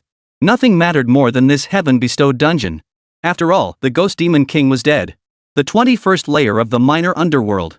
Wáng Zhen could sense that the underworld's contents were growing increasingly substantial and diverse. He even spotted a tree of reincarnation. That tree of reincarnation could absorb the spiritual energy of souls that had completely dissipated. Then, fruits would grow on its branches. These fruits bore a striking resemblance to human forms, their eyes closed as if in deep meditation, as though immersed in cultivation. Ginseng fruit? Wáng Zhen immediately thought of this fruit. Yet, the great Emperor Fengdu's teachings clearly revealed that the tree was called the tree of reincarnation. A tree capable of reviving the souls of the deceased. Yet, according to the great Emperor Fengdu, such a tree required hundreds of millions of years to form. Yet he never imagined that today, on the very day his small underworld took shape, this tree had already come into being. This meant that in less than an hour, his small underworld had traversed the path that the original underworld had taken billions of years to complete. Of course, this also revealed just how brutal the wars on this continent truly were. Otherwise, there wouldn't have been enough soul energy to nourish the tree of reincarnation to maturity. Let's go. With the underworld affairs concluded, it was time to depart. Wáng Zhen's current status was equivalent to that of the great Emperor Fengdu of the small underworld. With a mere thought, he led everyone out of the minor underworld, reappearing before Qian Bugui and the others. Chapter 142, The Sword Saint's Attitude Toward Tang Tian. Whoa! This is so spectacular? The group materialized, their expressions turning astonished at the sight of a gathering of Dragon Nation's elite before them. Especially upon seeing the delighted expressions on their faces, a sense of heroes returning surged within them. Such pomp and circumstance in Dragon Nation, who else but us could command this? Even when Tang Tian's father, Sword Shatter Sky, claimed the top spot on the celestial rankings back in the day, he never received such treatment. Let's go back to the imperial capital. After scanning the crowd to ensure everyone was unharmed, Qian Bugui gave the order to retreat. Boom! The TNC instance immediately began to shrink, merging back into Wáng Zhen's body. With the assistance of the 9th-tier powerhouses, the group returned to the imperial capital in mere minutes. Upon their return, Wáng Zhen, Qian Lei, Yuming, Lin Zhongshu, and Jian Wuyo were taken directly to the Dragon Martial Pavilion. Tell me, Qian Bugui said, seated at the head of the table, what exactly happened? At his words, all eyes turned to Wáng Zhen. Thus, Wáng Zhen began. We first entered a fake instance created from the map of mountains and rivers. The purpose of this fake instance was to block us human geniuses from entering the true heavenly bestowed instance. Because the true heaven bestowed instance belongs to us humans, it holds the key to our reincarnation and transmigration. Of course, another reason they obstructed our human prodigies was to eliminate them, turning these geniuses into human souls from which spiritual power could be extracted. Wáng Zhen continued his explanation. He detailed how they obtained the talisman, battled the three-headed giant hounds, entered Golden Rooster Valley, and ultimately acquired an SSS tier skill from the Golden Rooster. Upon hearing they'd obtained an SSS tier skill 1 that didn't occupy a skill slot, their eyes lit up instantly upon hearing that countless golden chickens still awaited their destined owners. Then, upon hearing they had slain the Buddha formed from white robes and even the Wind Wolf King, their expressions grew even more vivid. None had imagined the Wind Wolf King would meet his end within the heavenly gift instance. When they heard Wáng Zhen had slain the 13th prince and that the Monkey King he summoned had defeated the Ghost Demon King, the group finally couldn't resist interrupting. Wait, you're saying that monkey was summoned by you? Qian Bugui looked utterly stunned. Yes, Monkey Brother was summoned by me, Wáng Zhen replied. Ha ha ha ha. Awesome. Absolutely awesome. Upon Wáng Zhen's confirmation, they all slammed their fists hard on the tables before them. Over 100 years old, yet they acted like children. What's going on? Wáng Zhen and the others looked utterly bewildered. You guys have no idea that Monkey stormed straight into the Demon Emperor's palace, smashed it to pieces, and even killed the Ghost Demon King, Mo Sui Feng said. What? Is my monkey brother that fierce? Hearing Mo Sui Feng's words, Wáng Zhen's jaw dropped in astonishment. So this was the grand gesture Monkey Brother had mentioned. Monkey Brother had ultimately slain the Ghost Demon King. The reason Monkey Brother waited until now to kill the Ghost Demon King was likely to let the news of his failed Buddha transformation spread back to his realm. Moreover, Monkey Brother left the Demon King no chance to backtrack afterward. For every plan has its flaws. Once the Ghost Demon King regained his composure and reflected, he might well uncover the flaw. Thus, eliminating him at this moment carried the implication of cutting off future troubles and ensuring no witnesses remained. Additionally, Monkey King demolished the Demon Emperor's palace. The Demon Emperor's palace reminded Wáng Zhen of the W Palace in the Great Beauty's home before his transmigration. That was the very symbol and faith of the demon race. And it was Monkey Brother who delivered this gift, a truly monumental one. Wáng Zhen, can you summon that monkey again? If so, the annihilation of the demon race would be within our grasp, Lin Shu spoke up. He had remained stationed in the imperial capital throughout, so he hadn't participated in this operation. Yet hearing the others recount the events, his blood began to boil. He yearned to annihilate the demon clan immediately. After all, the conflict between humans and demons had raged for 400 years. Who wouldn't want to live in peace? Can't summon him, he's pretty busy. Oh, and he told me the human counterattack is about to begin, Wáng Zhen replied. Ah, what a pity. Hearing Wáng Zhen's answer, Lin Shu let out a heavy sigh. The others suddenly recalled the colossal hand from Monkey King's battle. It now seemed clear that the owner of that giant hand was none other than the demonic tribes from beyond the borders. Wáng Zhen, does the absorption of those human souls by the ghost demon king mean they're truly dead? Xian Bugui's voice rang out again. Xian Bugui's favorite son. He possessed extraordinary talent. Yet he died at just 22 years old. He left behind no descendants. The last time he heard the Sword Saint mention it, he still yearned for the chance to reunite with his father, even if it meant merely glimpsing his soul. But after hearing Wáng Zhen recount the entire battle, his heart grew cold. Yet, his heart wasn't completely dead. A sliver of hope still clung to life. This part describes what happened afterward. The underworld heart in the Demon King's possession was fake. It was Monkey King's ploy to deceive the demon race. Monkey King wanted to sever the demon clan's path to godhood entirely. So the Ghost Demon King used the underworld heart to make it seem like the demon to Buddha transformation was all an illusion. Those 10 million souls? They're still out there, Wáng Zhen explained. What? They're still there? Then can we see them? Hearing that their children and brothers were still alive, the group immediately became overcome with emotion. Of course they can, but they're not free to come out right now. Only we can go in, Wáng Zhen said. With a thought, the miniature underworld materialized once more. Vaguely visible within. Inside, numerous officials bustled about. And among those officials, there were people they recognized. When they caught sight of the underworld's management team, the group couldn't hold back any longer. We must enter, they all declared. All right. Wáng Zhen spoke, and a projection appeared within the little underworld. The group stood within the projection and were immediately drawn inside. Wáng Zhen, let's go take a look too. Xian Lei also wanted to go back in. But Wáng Zhen stopped him. Let them see it themselves. They're all top-tier 9th rank experts.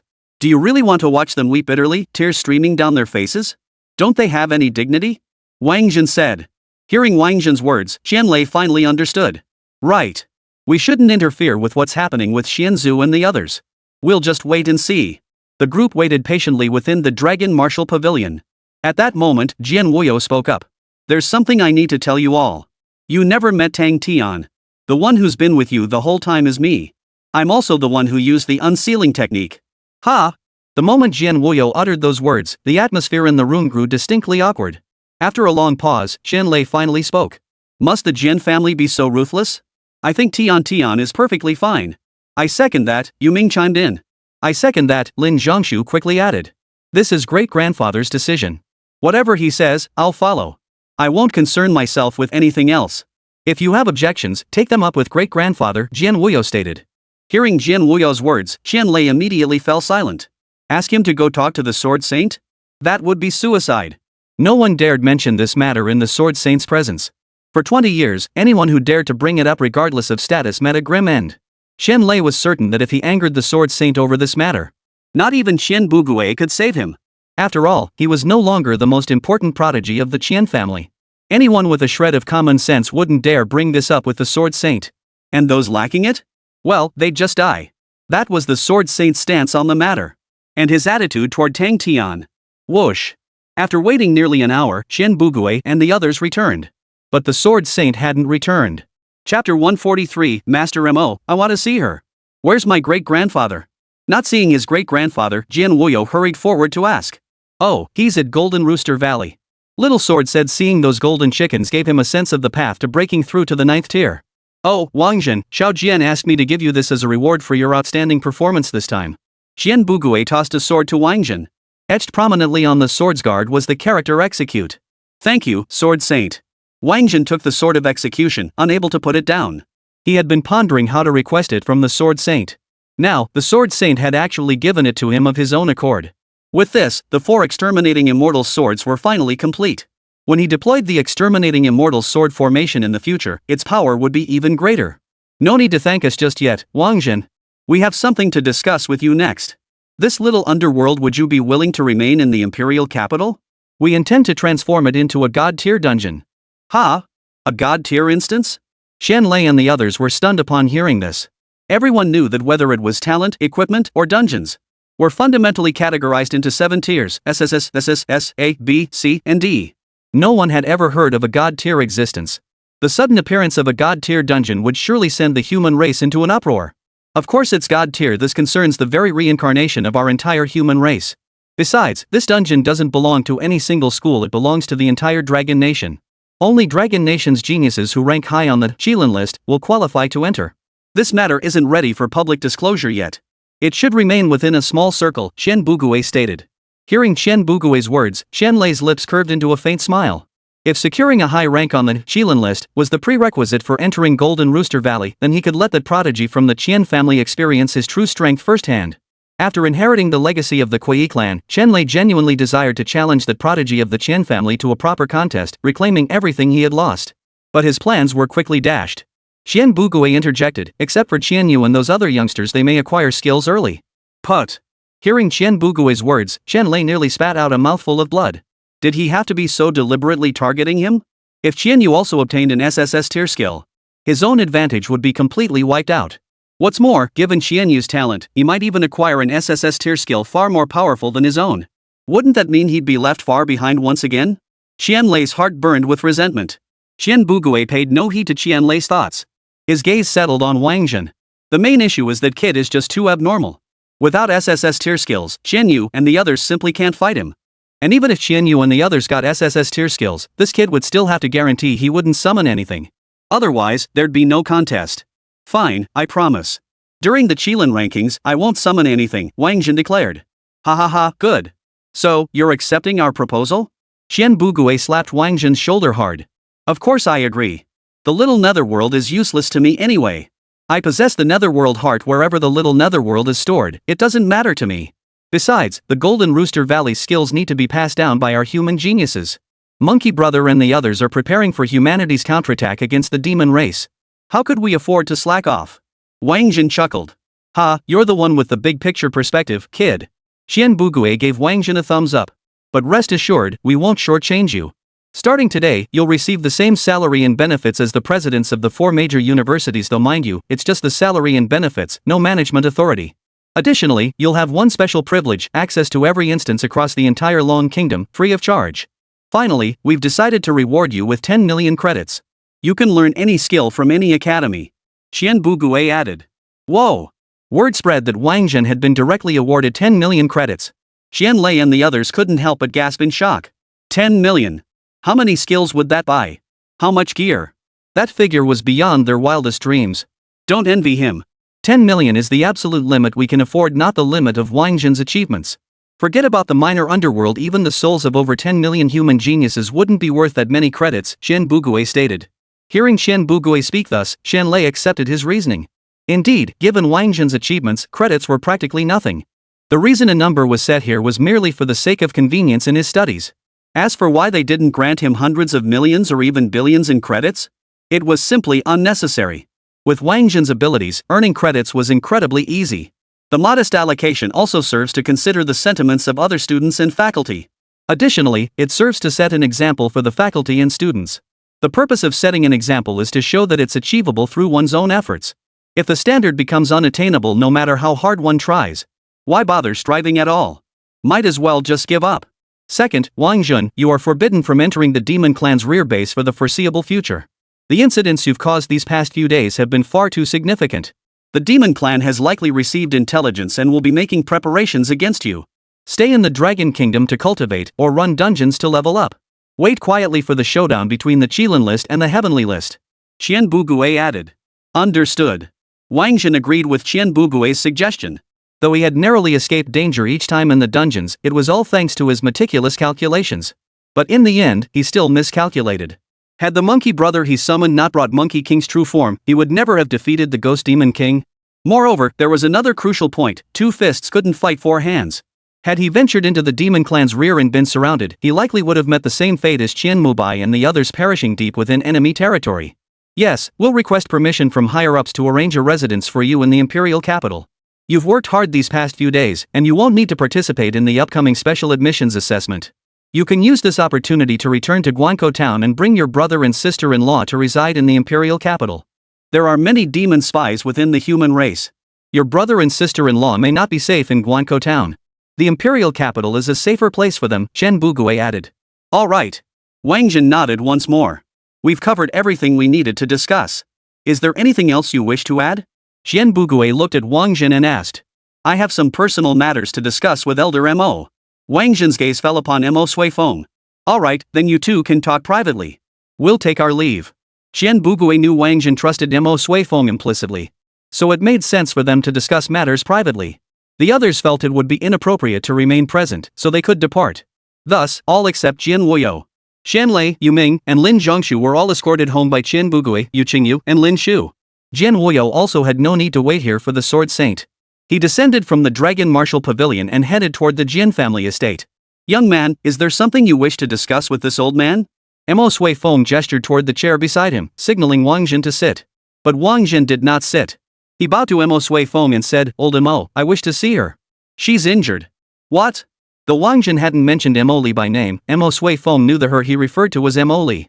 Chapter 144, Mo Woody's funeral. Mo Li. Mo Suifeng's face darkened as he called out into the air. Ancestor. As the words fell, Mo Li's frail figure appeared. Only now did Wáng Zhen truly begin to appraise Mo Li. Beautiful, a rare beauty. Yet she radiated an icy detachment, radiating an aura that kept others at arm's length, making her difficult to approach. Such severe injuries? How did this happen? Mo Suifeng glanced over Mo Li's body. He immediately understood the extent of her injuries. He took out a pill he carried with him and handed it to Mo Li. Mo Li accepted it without hesitation and swallowed it. Old Mo, this is all my fault. When we sealed the 13th young master into the map of mountains and rivers, I entered alongside everyone else using my clone. My true body, however, used an invisibility talisman to conceal itself before entering. My plan was to use the clone to lure the 13th young master, while my true body would summon Monkey Brother using the silent flute skill, Wáng Zhen explained. This was his battle plan after sealing the 13th young master within the map of mountains and rivers. This plan had deceived everyone. Naturally, it also escaped the notice of Mo Li, who had followed the clone into the map of the realm. Therefore, when she saw the clone Wáng Zhen being struck by the 13th young master's giant clone, she chose without hesitation to embrace Wáng Zhen. But according to Wáng Zhen's original plan, the clone's shattering was no big deal. He didn't care. So, he mustered all his strength to hurl Mo Li out of the battle zone. Even so, the shockwave from the 13th young master's giant clone still inflicted damage on Mo Li. Compounded by the inevitable period of weakness following Mo Li's skill, her physical condition deteriorated rapidly.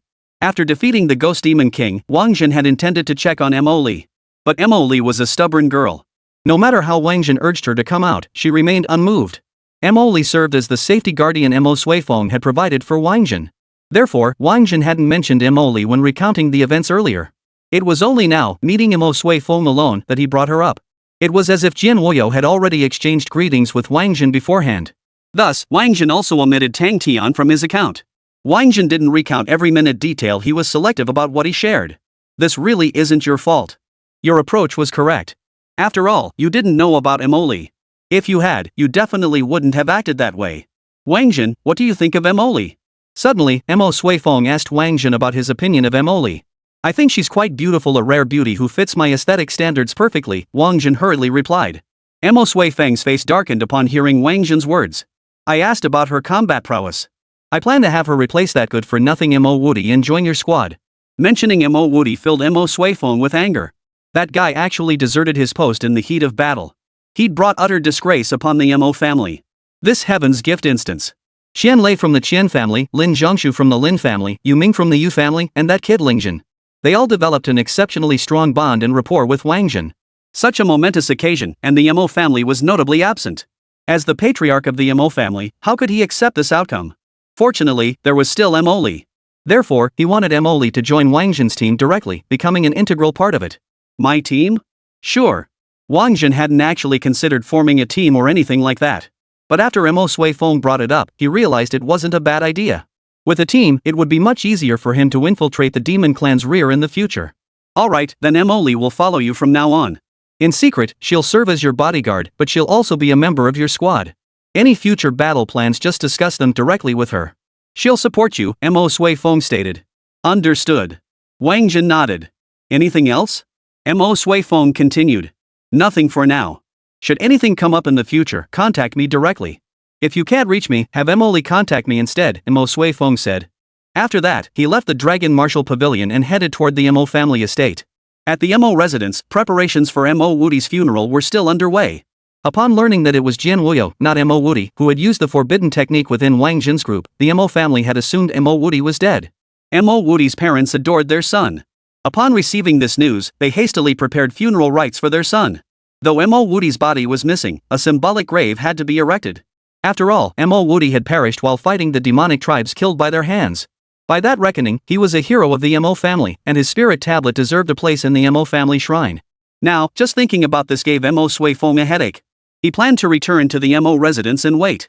When that brat Mo Woody came back, he would make him pay. The Mo family compound. White cloth hung everywhere. The Mo household servants were all dressed in black, with blue gauze sleeves. In the main hall of the Mo residence, a photograph of Mo Woody was displayed. Surrounding the photograph were layer upon layer of white flowers. Beneath the portrait sat Mo Woody's mother. Exhausted from crying, she lay prostrate on the flower stand, lost in thought. Yet tears still welled up in her eyes from time to time. The entire Mo household was plunged into deathly silence. Those of Mo Woody's generation stood nearby, silently recalling the moments they had shared growing up with him. Suddenly, Mo Sui Fong appeared. He was the most formidable assassin in the Dragon Nation. The Dragon Nation's god of death. His arrival, naturally, was utterly silent. Not a single servant of the Mo household noticed his return. Only when his figure materialized at the entrance of the main hall did the younger generation notice him. Ancestor. Everyone hurriedly bowed in respect. Great-grandfather, have you also come to see Woody? Do you miss him too? That poor child has had such a hard life. Mo Woody's mother, upon seeing Mo Sui Fong appear, began weeping again as she spoke. Shut up! Mo Sui Fong roared angrily. He radiated an overwhelming aura of power. The moment this aura hit, everyone in the Mo family hall froze in terror. None had imagined their family patriarch would cherish Mo Woody so deeply that he would lose control over his emotions over the boy's death. Yufan, fetch the family code from the ancestral hall. Mo Sui Fong said, gazing at the Mo family's main gate. Yes. Mo Yufan, the most prodigiously talented individual of the Mo family's current generation. Ranked second on the young talents list. Though he didn't know why the patriarch needed the family code. He obediently made his way to the Mo family ancestral hall. The Mo family's disciplinary sword was a 30-centimeter long blunted blade. The blade was imbued with an array that caused wounds to bleed continuously. This was the essence of the Mo family assassins. Ancestor, shall I administer the family law? When the patriarch summoned the family law, it was usually because some troublemaker had emerged within the household. As the prodigy of this generation, he naturally held the authority to oversee all Mo family descendants. No need. I'll handle this personally. Mo Sui Fong took the blunt sword from Mo Yufan's hand and said. The moment these words left his mouth, everyone's jaws dropped. They were all wondering which brat could possibly be worthy of the patriarch handling things personally. And at the funeral of Mo Woody, no less. Could it be that a traitor had emerged within the Mo family? Was Mo Woody's death connected to a traitor? Many Mo family members were speculating along these lines. Ha! Who in the Mo family died? Just then, a voice echoed from the Mo family's main gate. Everyone turned to look and saw Mo Woody appear at the doorway. Simultaneously, the Mo family's ceremonial blunt sword materialized before Mo Woody. Chapter 145, Tang Tian, can I get direct admission to Lanwu? Mo Woody saw the weapon approaching and naturally tried to block it. But he soon realized he couldn't block it at all. Then, the blunt sword whistled 18 times in rapid succession. Wounds were left at 18 vital joints across Mo Woody's body. My Mo family has endured 400 years, and I am the 19th generation. I strike you once for each of my 18 ancestors. With that, Mo Sui Fong made no further delay. He recalled the blunt sword. He placed the sword into Mo Yufan's hands before departing. Mo Woody, however, suffered injuries to 18 joints. And the relentless bleeding from his wounds, exacerbated by the array's effects. He lay sprawled on the ground, writhing in agony. His parents, heartbroken for their son, hurried over. They tended to his wounds while asking what had happened. I don't know either. Why did Grandmaster Xian punish me? Mo Woody asked with an innocent expression. He spoke while hissing sharply through clenched teeth. The blunt sword used in the Mo family's disciplinary practice was the sword once worn by the Mo family's ancient ancestor Mo Sui Feng's 18th generation forebear. Its power was undeniable, yet even when used to treat injuries, it could only stop the bleeding superficially. The underlying array damage was beyond cure, one could only endure the agony alone. Then how did you evade the Wind Wolf King? Son, we always thought you were killed by the Wind Wolf King, Mo's father hurriedly asked. Wind Wolf King? I never hid from the Wind Wolf King's pursuit, I'm not Wáng Zhen. After parting ways with Wáng Zhen, Mo Woody had been searching for a way back. Therefore, he knew nothing about the enemies Wáng Zhen and his group encountered in their subsequent actions. He had assumed his father was referring to Wáng Zhen's assault on Win-Win City. Then how did you survive? My dear child, you must have suffered terribly, Mo's mother hurriedly asked with concern. Oh, after parting ways with Wáng Zhen and the others, I made my own way back. Mo Woody replied. His wounds still throbbed faintly, and he couldn't help but hiss softly twice. Wait, you split from Wáng Zhen and the others? Why did you split from them? Mo's father zeroed in on the crucial point. I reported the situation to Grandmaster Xian. He said things down below were complicated and ordered us back. But that stubborn bastard Wáng Zhen insisted on continuing, refused to come back. Hiss. Mo Woody replied. Did Xian Lei and the others return? Mo Dad pressed. No, they're all still following Wáng Zhen through the dungeon. Mo Father's expression hardened upon hearing this. He glanced at Mo Yufan, who was preparing to return the family discipline rod to the ancestral hall. He raised his hand, instantly restraining Mo Yufan. So you're saying you're the only one who returned? Everyone else is still running the dungeon with Wáng Zhen? Mo Dad confirmed. Yes. Mo Woody nodded. Whoosh. Mo Dad flicked his fingers. The disciplinary rod in Mo Yufan's hand flew back toward him. Dad, what are you doing? Seeing his old man control the blunt sword of the family discipline rod, his face still looked so grim. Mo Woody felt a pang of unease. Starting from my generation, I am the 22nd descendant of the Mo family. I now strike each of my 21 ancestors' descendants with a single blow. Whoosh, whoosh, whoosh. Aya. The blunt blade sliced open the wounds Mo Woody had only just staunched. But that wasn't all. Since Mo's father was 4 generations younger than Mo Sui Feng. Thus, 4 new wounds appeared on Mo Woody's body. Only then did the blunt sword fly back into Mo Yufan's hand. Only then could Mo Yufan, who had been forcibly restrained, move freely again. Oomph. Useless piece of trash. Don't ever claim to be my son, Mo Qingqing's son. Mo's father spat out the curse before turning and leaving. Mother, what's wrong with father? Am I really his biological son? How could he be so cruel to me? After Mo Qingqing departed, Mo Woody hurried to complain to his mother. Hearing this, Mo's mother's face darkened with fury. You unfilial son. How dare you bring such shame upon our ancestors and tarnish your mother's reputation? Yufan. Mo's mother called out to Mo Yufan as he walked away. Aunt. Mo Yufan hurriedly halted his steps. Whoosh. The family discipline sword flew through the air once more. Thus, the Mo household once again echoed with Mo Woody's agonized screams. More agonizing than any time before. Tang Tian and Luo Yue returned to the Tang residence. The moment they stepped through the gate, they spotted Tang Tian's mother, Tang Dan. Mother. Spotting her mother, Tang Tian immediately rushed over. Tang Dan was an exceptionally elegant and distinguished woman. Seeing Tang Tian approach, she first smiled at her. Then she gently embraced Tang Tian. What a scene this was. Luo Yue couldn't find the words to describe it. 2 peerless beauties embraced, with peach blossom petals drifting down beside them like ornaments in the breeze. It was utterly beautiful, utterly heartwarming. Tell your mother about your journey. Tang Dan took Tang Tian by the hand and strolled over to sit in the nearby pavilion. And so, Tang Tian began her story. At first, everything went smoothly. Then a bunch of super annoying people showed up. Luckily, Wáng Zhen showed up and saved us. Mother, Wáng Zhen is so amazing. Not only did he help your daughter obtain an SSS tier skill, but he also gave her a really powerful sword.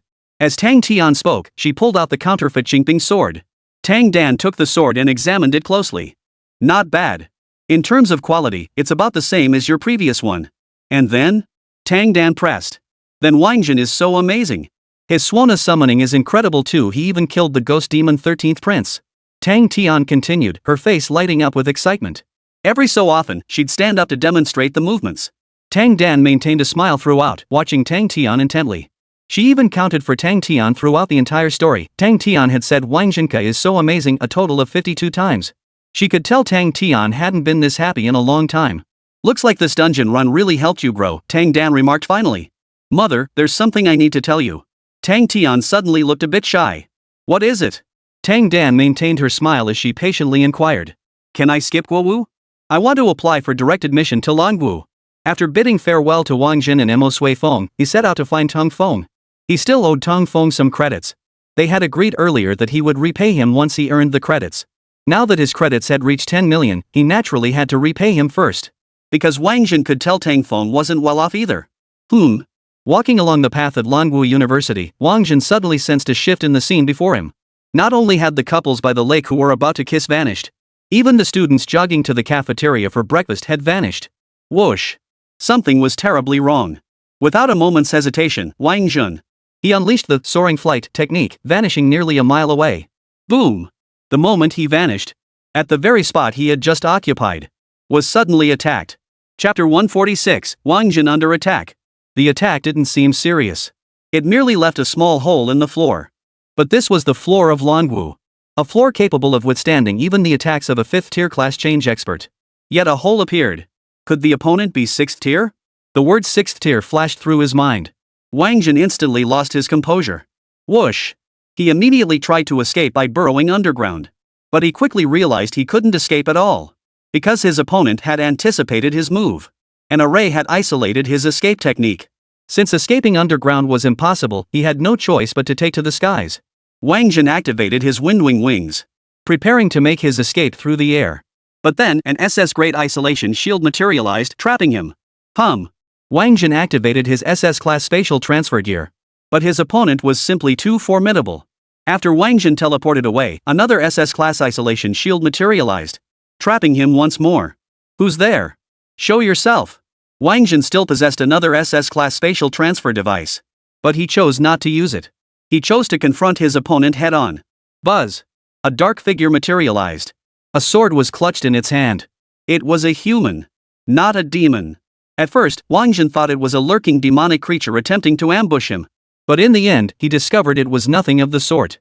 Are you a traitor to the human race? Wáng Zhen drew his sword. This time, he drew the sword of exterminating immortals. The 4 swords of extermination. The most formidable, naturally, was the sword of extermination. Ha! The other party chuckled. His voice sounded as if it had been altered by a voice changer, making it impossible to tell whether he was male or female. After the chuckle, the figure swung their sword forward. Clang! The blades clashed. Both bodies staggered backward. The opponent clearly hadn't expected Wáng Zhen to block that strike, showing visible shock. But his surprise was fleeting. For he swung his sword again, launching another attack at Wáng Zhen. Wáng Zhen split off a clone. The clone drew a Suona. Seeing the clone produce the Shang, immediately abandoned his attack on Wáng Zhen and charged toward the doppelganger's Suona. Another clanging sound echoed. Both the clone and the shadow recoiled. Then, the shadowy figure was even more shocked. Why? How could his SS grade sword be no match for a mere D grade Suona? He was absolutely certain the Suona in Wáng Zhen's clone's hands was only D rank. Whoosh! This time, the shadow didn't even need to make a move. Wáng Zhen took the initiative. While battling the shadow, he simultaneously split off a second clone. The second clone gripped the pango axe, ready to cleave through the array on the ground with a single swing. Whoosh! Seeing this, the shadow hesitated not a moment. He abandoned Wáng Zhen once more. He charged toward the axe-wielding clone of Wáng Zhen. Ha ha! A smile spread across the real Wáng Zhen's face. Because just as the shadow charged toward the doppelganger Wáng Zhen, that clone of Wáng Zhen had transformed into Monkey Brother. It turned out this clone wasn't Wáng Zhen's true clone at all. Instead, it was a fake clone he had fashioned from the life-saving hair given to him by Monkey King. Thus, as the shadow charged forward, the clone of Wáng Zhen reverted back to Monkey King. Monkey King delivered a fierce blow with his staff. The blow caught the shadow completely off guard. Thud! This blow slammed the shadow hard. Yet it was clear the shadow was a skilled fighter. The blow only made him stagger slightly, not truly injuring him. You're a 7th tier? Wáng Zhen's expression turned grave. The other party remained silent. Instead, he answered Wáng Zhen with action. The sword in his hand instantly multiplied into hundreds of blades, stabbing toward Wáng Zhen. Swish! The pointing at the mountains and rivers brush appeared. It drew an immense shield before Wáng Zhen. The shield blocked all the attacks from the 100 swords. However, the opponent's strength was too formidable. The brush's drawing primarily functioned as an illusion. Soon, the shield shattered under the onslaught of 100 swords. Now look behind the shield. Nothing at all. Wáng Zhen vanished completely.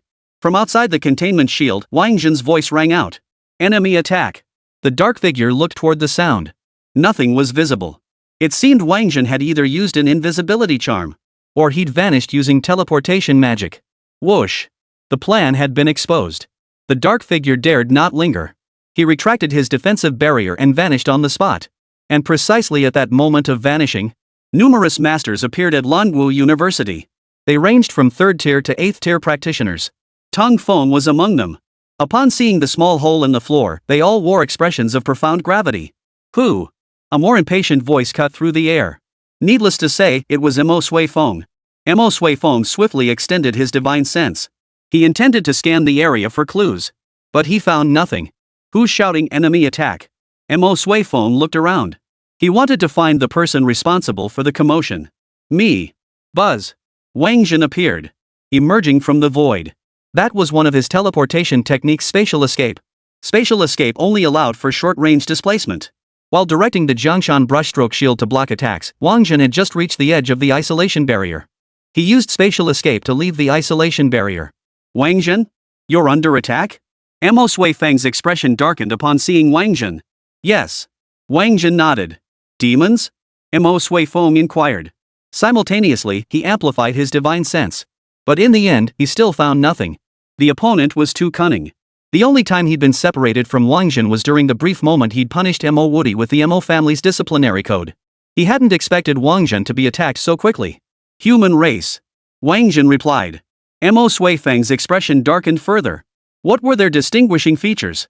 They wield swords. At least 7th rank. He knows me inside out. He used formations to block my teleportation.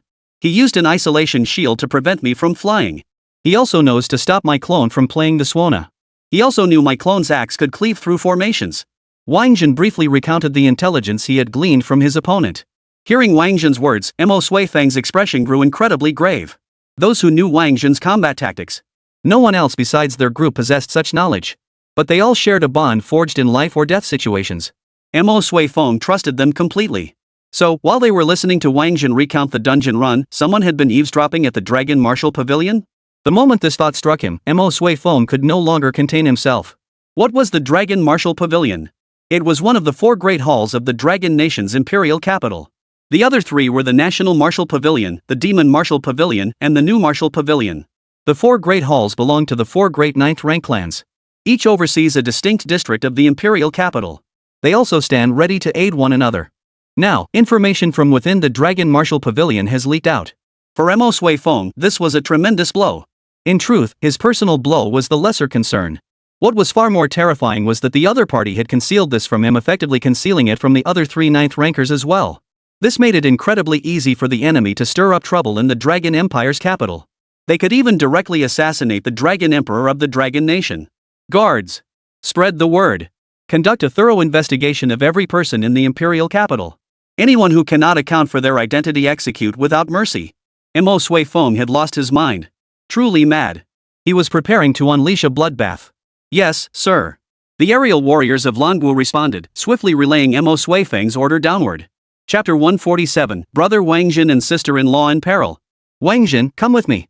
After relaying the orders, Mo Sui Feng prepared to provide Wáng Zhen with comprehensive protection. Master Mo, please wait a moment. Wáng Zhen spotted Tung Feng. He hurried over to Tung Feng. Tung Feng looked at Wáng Zhen and suddenly felt he didn't quite understand him anymore. It had only been a few days since they last met. This kid had actually dodged an attack from a 7th tier expert, maybe even an 8th tier one. That was incredibly fierce. Tung Feng knew he himself wouldn't have the confidence to evade a 7th tier expert's pursuit. Forget 7th tier. He couldn't even evade a 6th tier expert. But he knew Wáng Zhen could evade a 6th tier expert's pursuit. After all, the Wind Wolf King was a 6th tier expert. Teacher Tang. Wáng Zhen approached Tang Feng, noticing the latter seemed lost in thought. He quickly waved his hand in front of Tang Feng's eyes. Oh, Wáng Zhen. What do you need? Tung Feng snapped back to reality and asked. I'm here to return your credits. Wáng Zhen produced his student card. Oh. Upon hearing this, Tang Feng promptly produced his teacher's card as well. The 2 cards touched.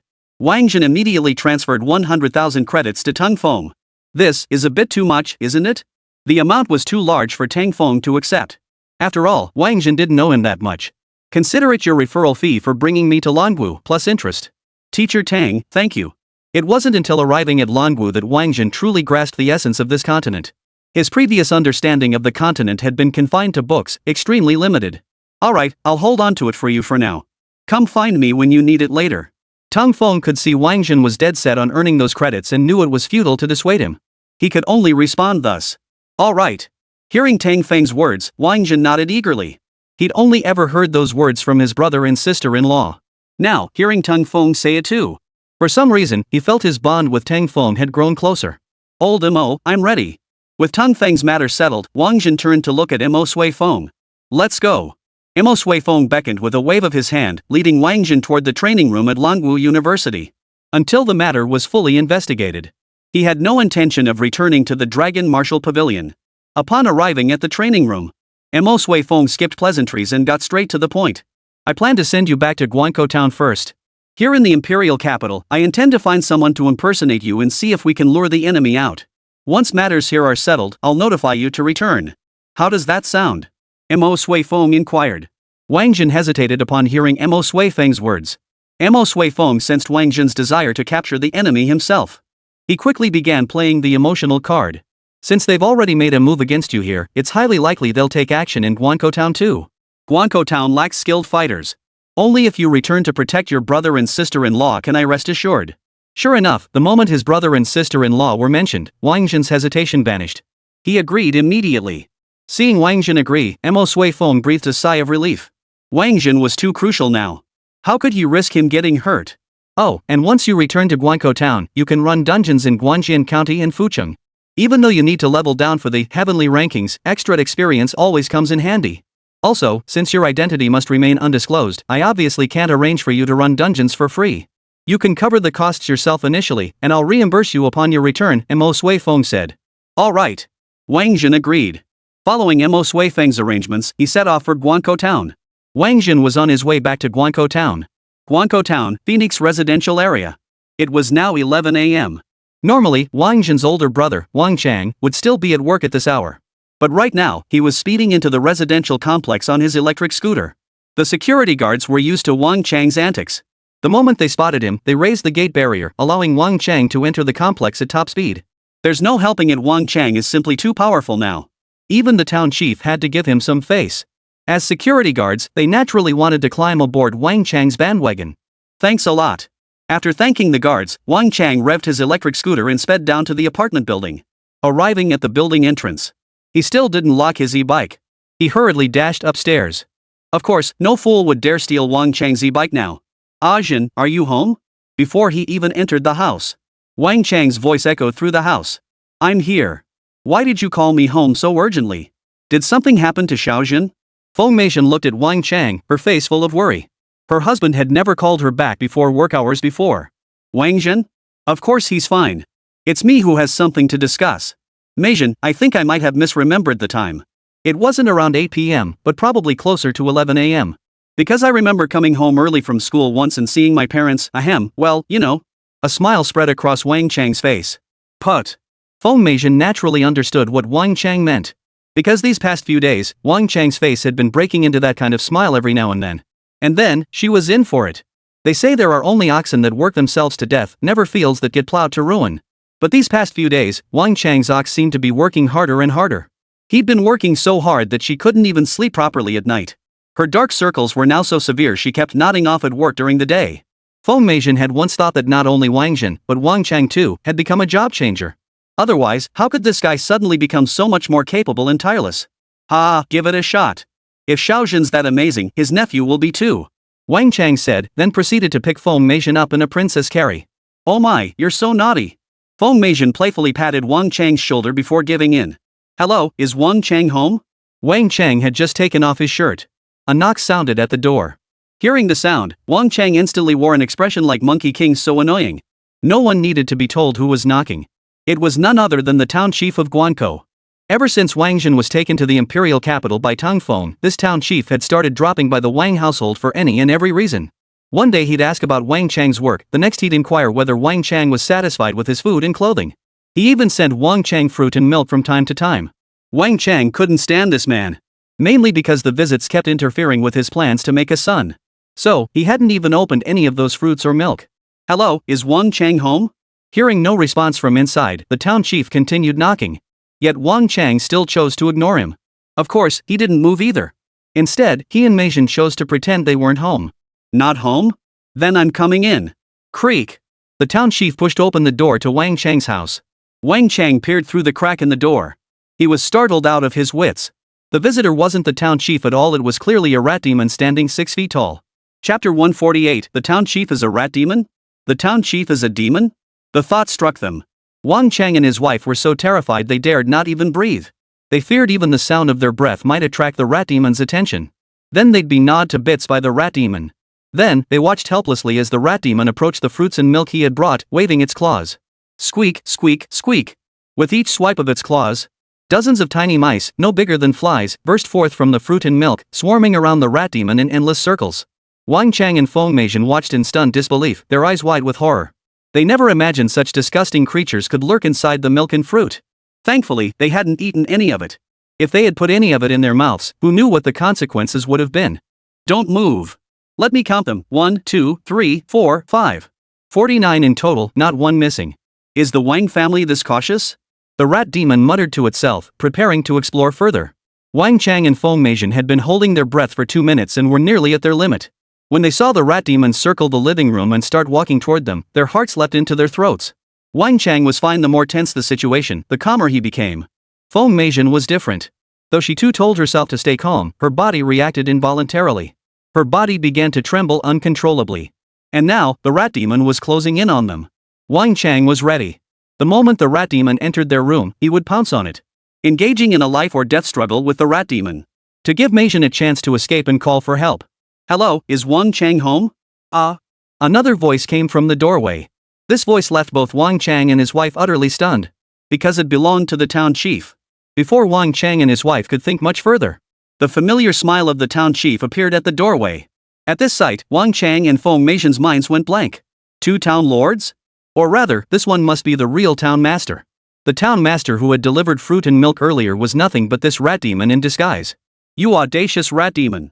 By the time Wang Chang pieced this together, the town chief was already seething with rage. In the town chief's mind, Wang Chang must have been devoured by the rat demon. How could he possibly explain this to Wang Zhen? Thus, as he shouted his rebuke at the rat demon, the town chief had already launched his attack.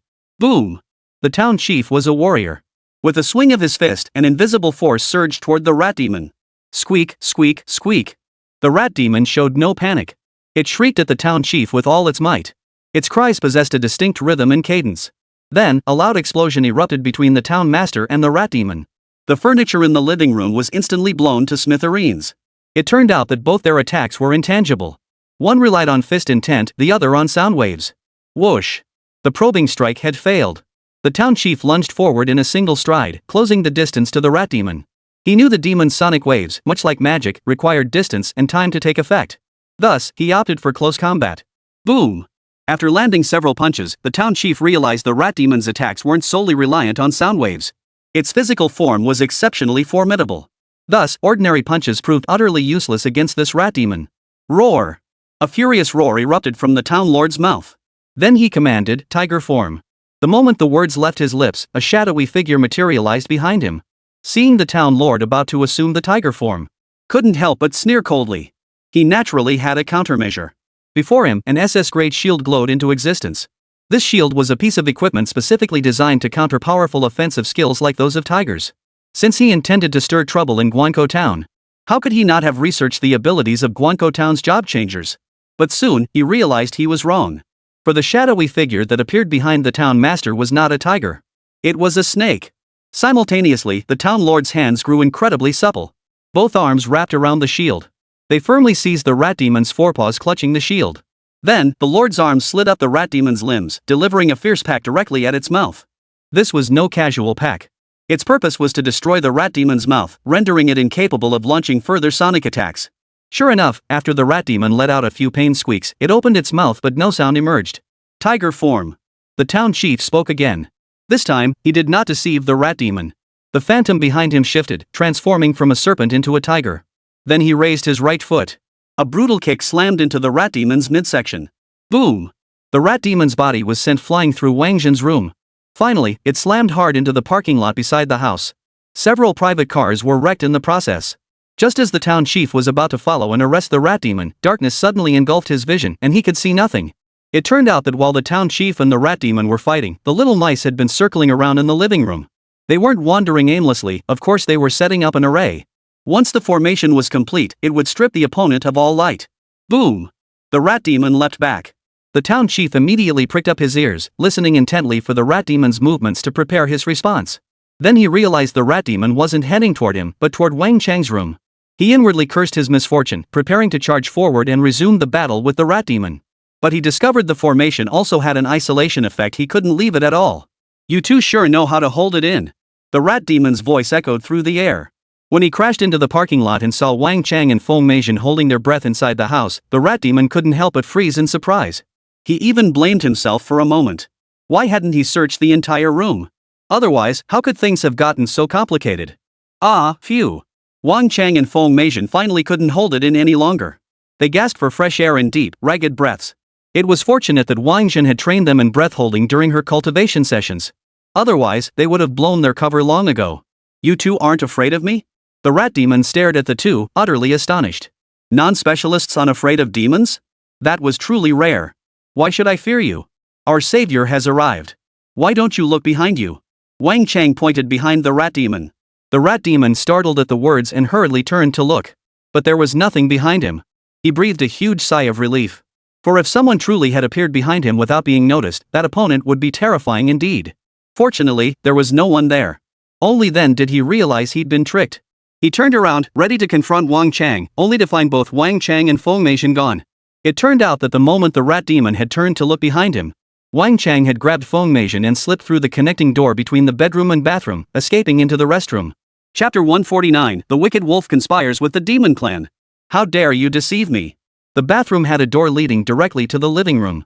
As the rat demon chased into the bathroom, Wang Chang dragged Meishan into the living room, preparing to escape through there. But Wang Chang and Meishan were ultimately not class changers, just ordinary people. Though quick-witted, they were no match for overwhelming power.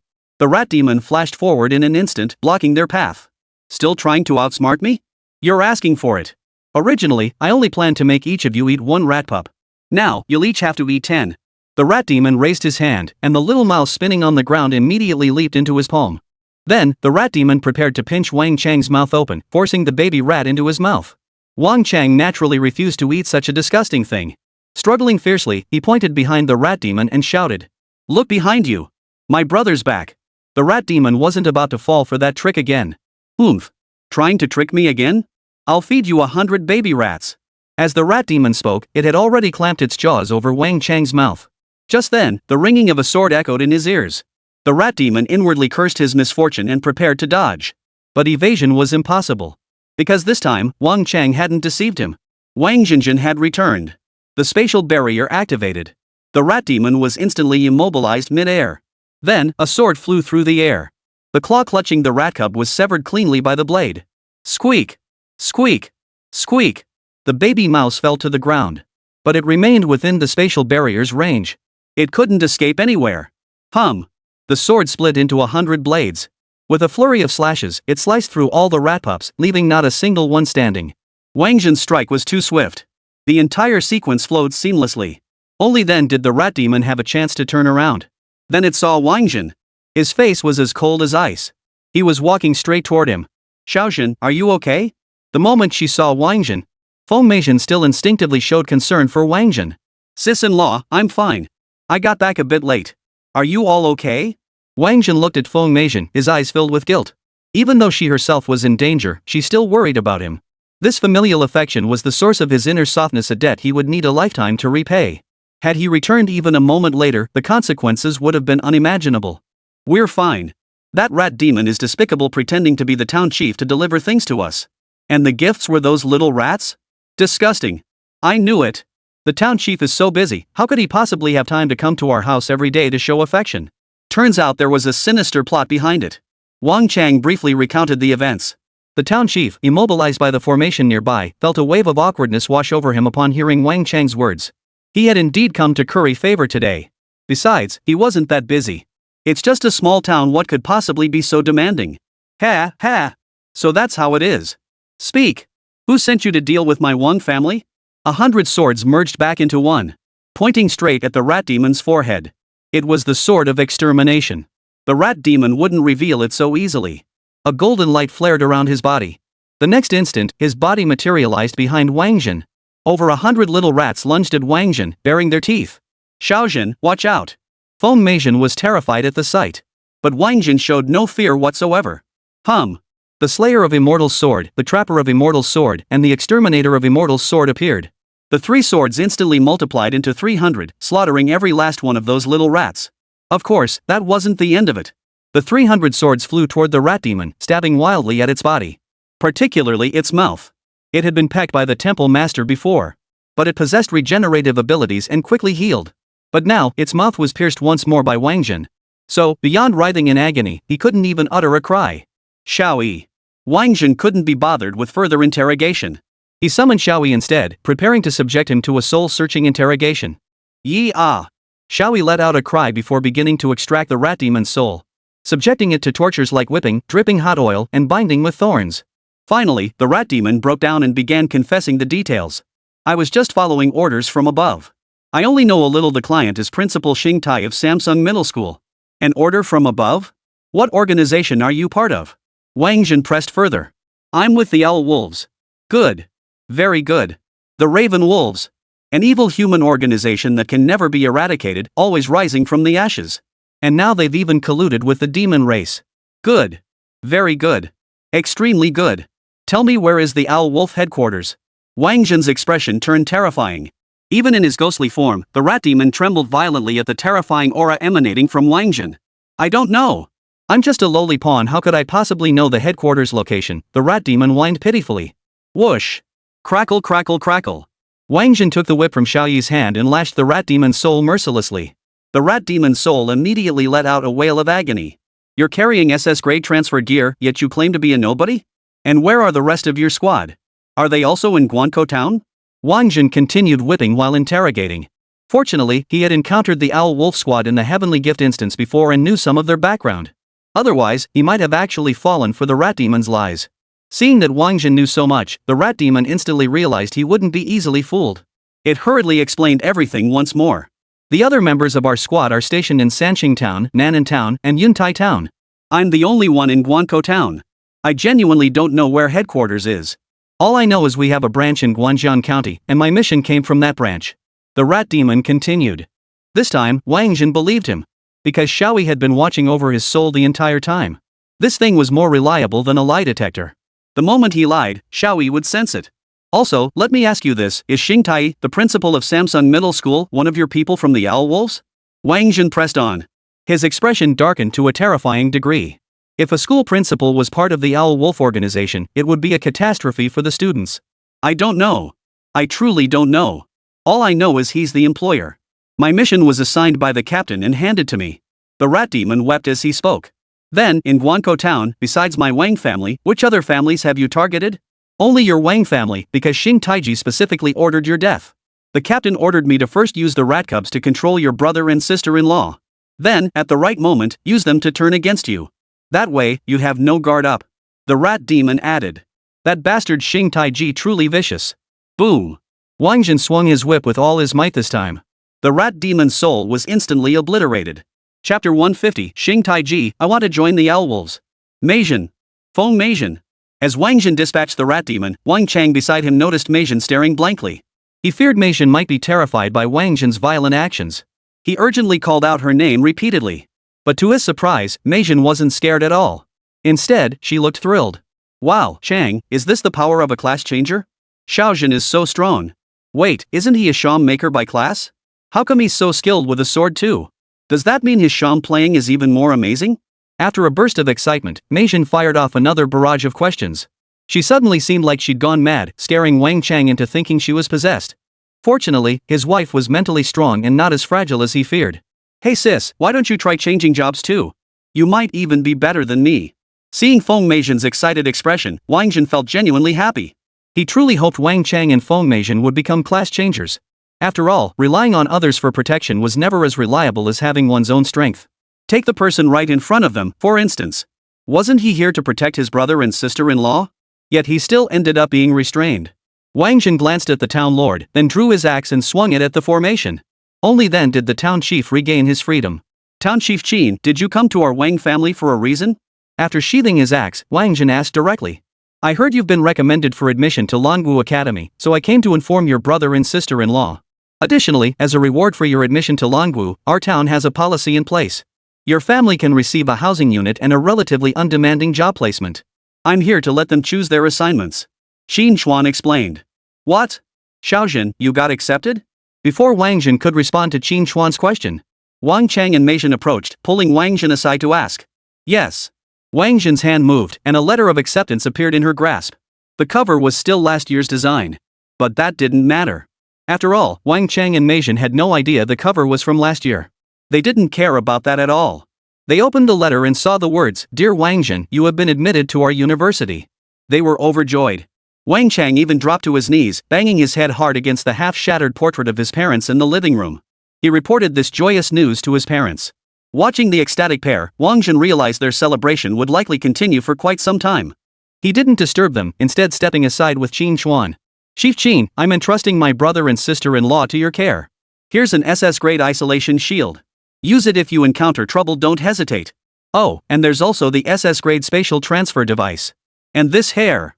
This hair is the key. When you face an enemy you can't defeat, just shout Monkey Brother at it and it'll turn into a monkey to fight for you. Monkey Brother's designated summoning ability can only be used once. After that, it cannot be used again. However, the hair itself can transform into Monkey Brother. And its cooldown is only 6 hours. This left Wáng Zhen quite satisfied. Though the hair monkey isn't the real Monkey King and can only fight for 1 minute, it doesn't require divine power to summon, right? Oh, and keep this too. Wáng Zhen produced the Commanding the World brush. Along with the isolation shield, the spatial transfer device, and the monkey hair, he stuffed them all into Qin Xuan's hands. Qin Xuan stared at the items Wáng Zhen had thrust into his hands. His hands trembled. As a mere town mayor, when had he ever seen such amazing things? Never mind the Monkey King's hair and the Commanding the World brush. Those two SS grade pieces of equipment alone represented the pinnacle of his life's aspirations. And Wáng Zhen had just casually pulled them out. Only someone like Long Wu could do that. This treatment for a newcomer was simply too generous. All right. Even if I die, I'll protect your brother and sister-in-law. Qin Xuan was such a sensible kid. He knew perfectly well that Wáng Zhen wasn't giving him all these treasures as gifts. Instead, it was meant for him to protect Wáng Zhen's brother and sister-in-law. It felt like a soldier heading off to war, entrusting his comrades to care for his parents and family. Qin Xuan naturally possessed the resolve to protect them with his life. All right, Lord Qin, I'll leave it to you. Wáng Zhen spoke, not pausing to greet Wang Chang and Mei Zhen, who were still caught up in their excitement. The windwing on his back flared, and his body shot straight into the sky, flying away. Wow, Long Wu really has deep pockets. Needless to say, Wáng Zhen's flying gear was undoubtedly SS grade. Qin Xuan couldn't help but feel envious.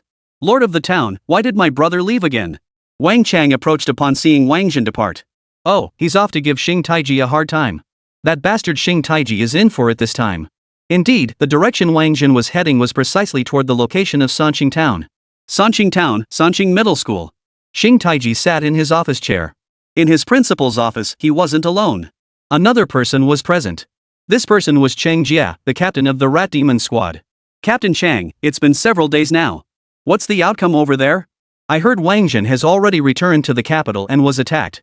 Who knows? He might be sent back to Guankou Town. That's typical of Longwu University.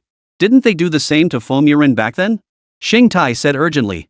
The rat has already taken matters into his own hands. He plans to feed the Wang Chang couple the rat pups directly. Once they eat the rat pups, Wang Chang and his wife will be under control. Then, when Wáng Zhen returns home, we can move against him. Cheng Jia replied. Isn't this method a bit too drawn out? Besides, Wáng Zhen is incredibly powerful. His brother and sister-in-law might not be able to take him down, Xing Taiji voiced his concern. Ha, that's where you're mistaken. Cheng Jia laughed upon hearing this. The rat's offspring can do more than just control people, they can possess human bodies and transform.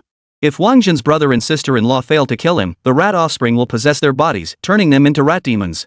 Then it will be revealed that the entire Wang family are rat demons hiding in Guankou Town. Then you'd have Longli from Guanzhong County step in. Have him slay Wáng Zhen, then feed a rat cup to Wáng Zhen himself, turning him into one too. Then, everything would be settled beyond any doubt. Cheng Jia explained. Ha. Upon hearing Cheng Jia's explanation, Xing Taiji was overjoyed. You bastard, you're truly vicious. But I like it, haha. The thought of Wáng Zhen's family being turned into rat demons filled Xing Taiji with uncontrollable excitement. That bastard Wáng Zhen deserved it. So what if he's gifted?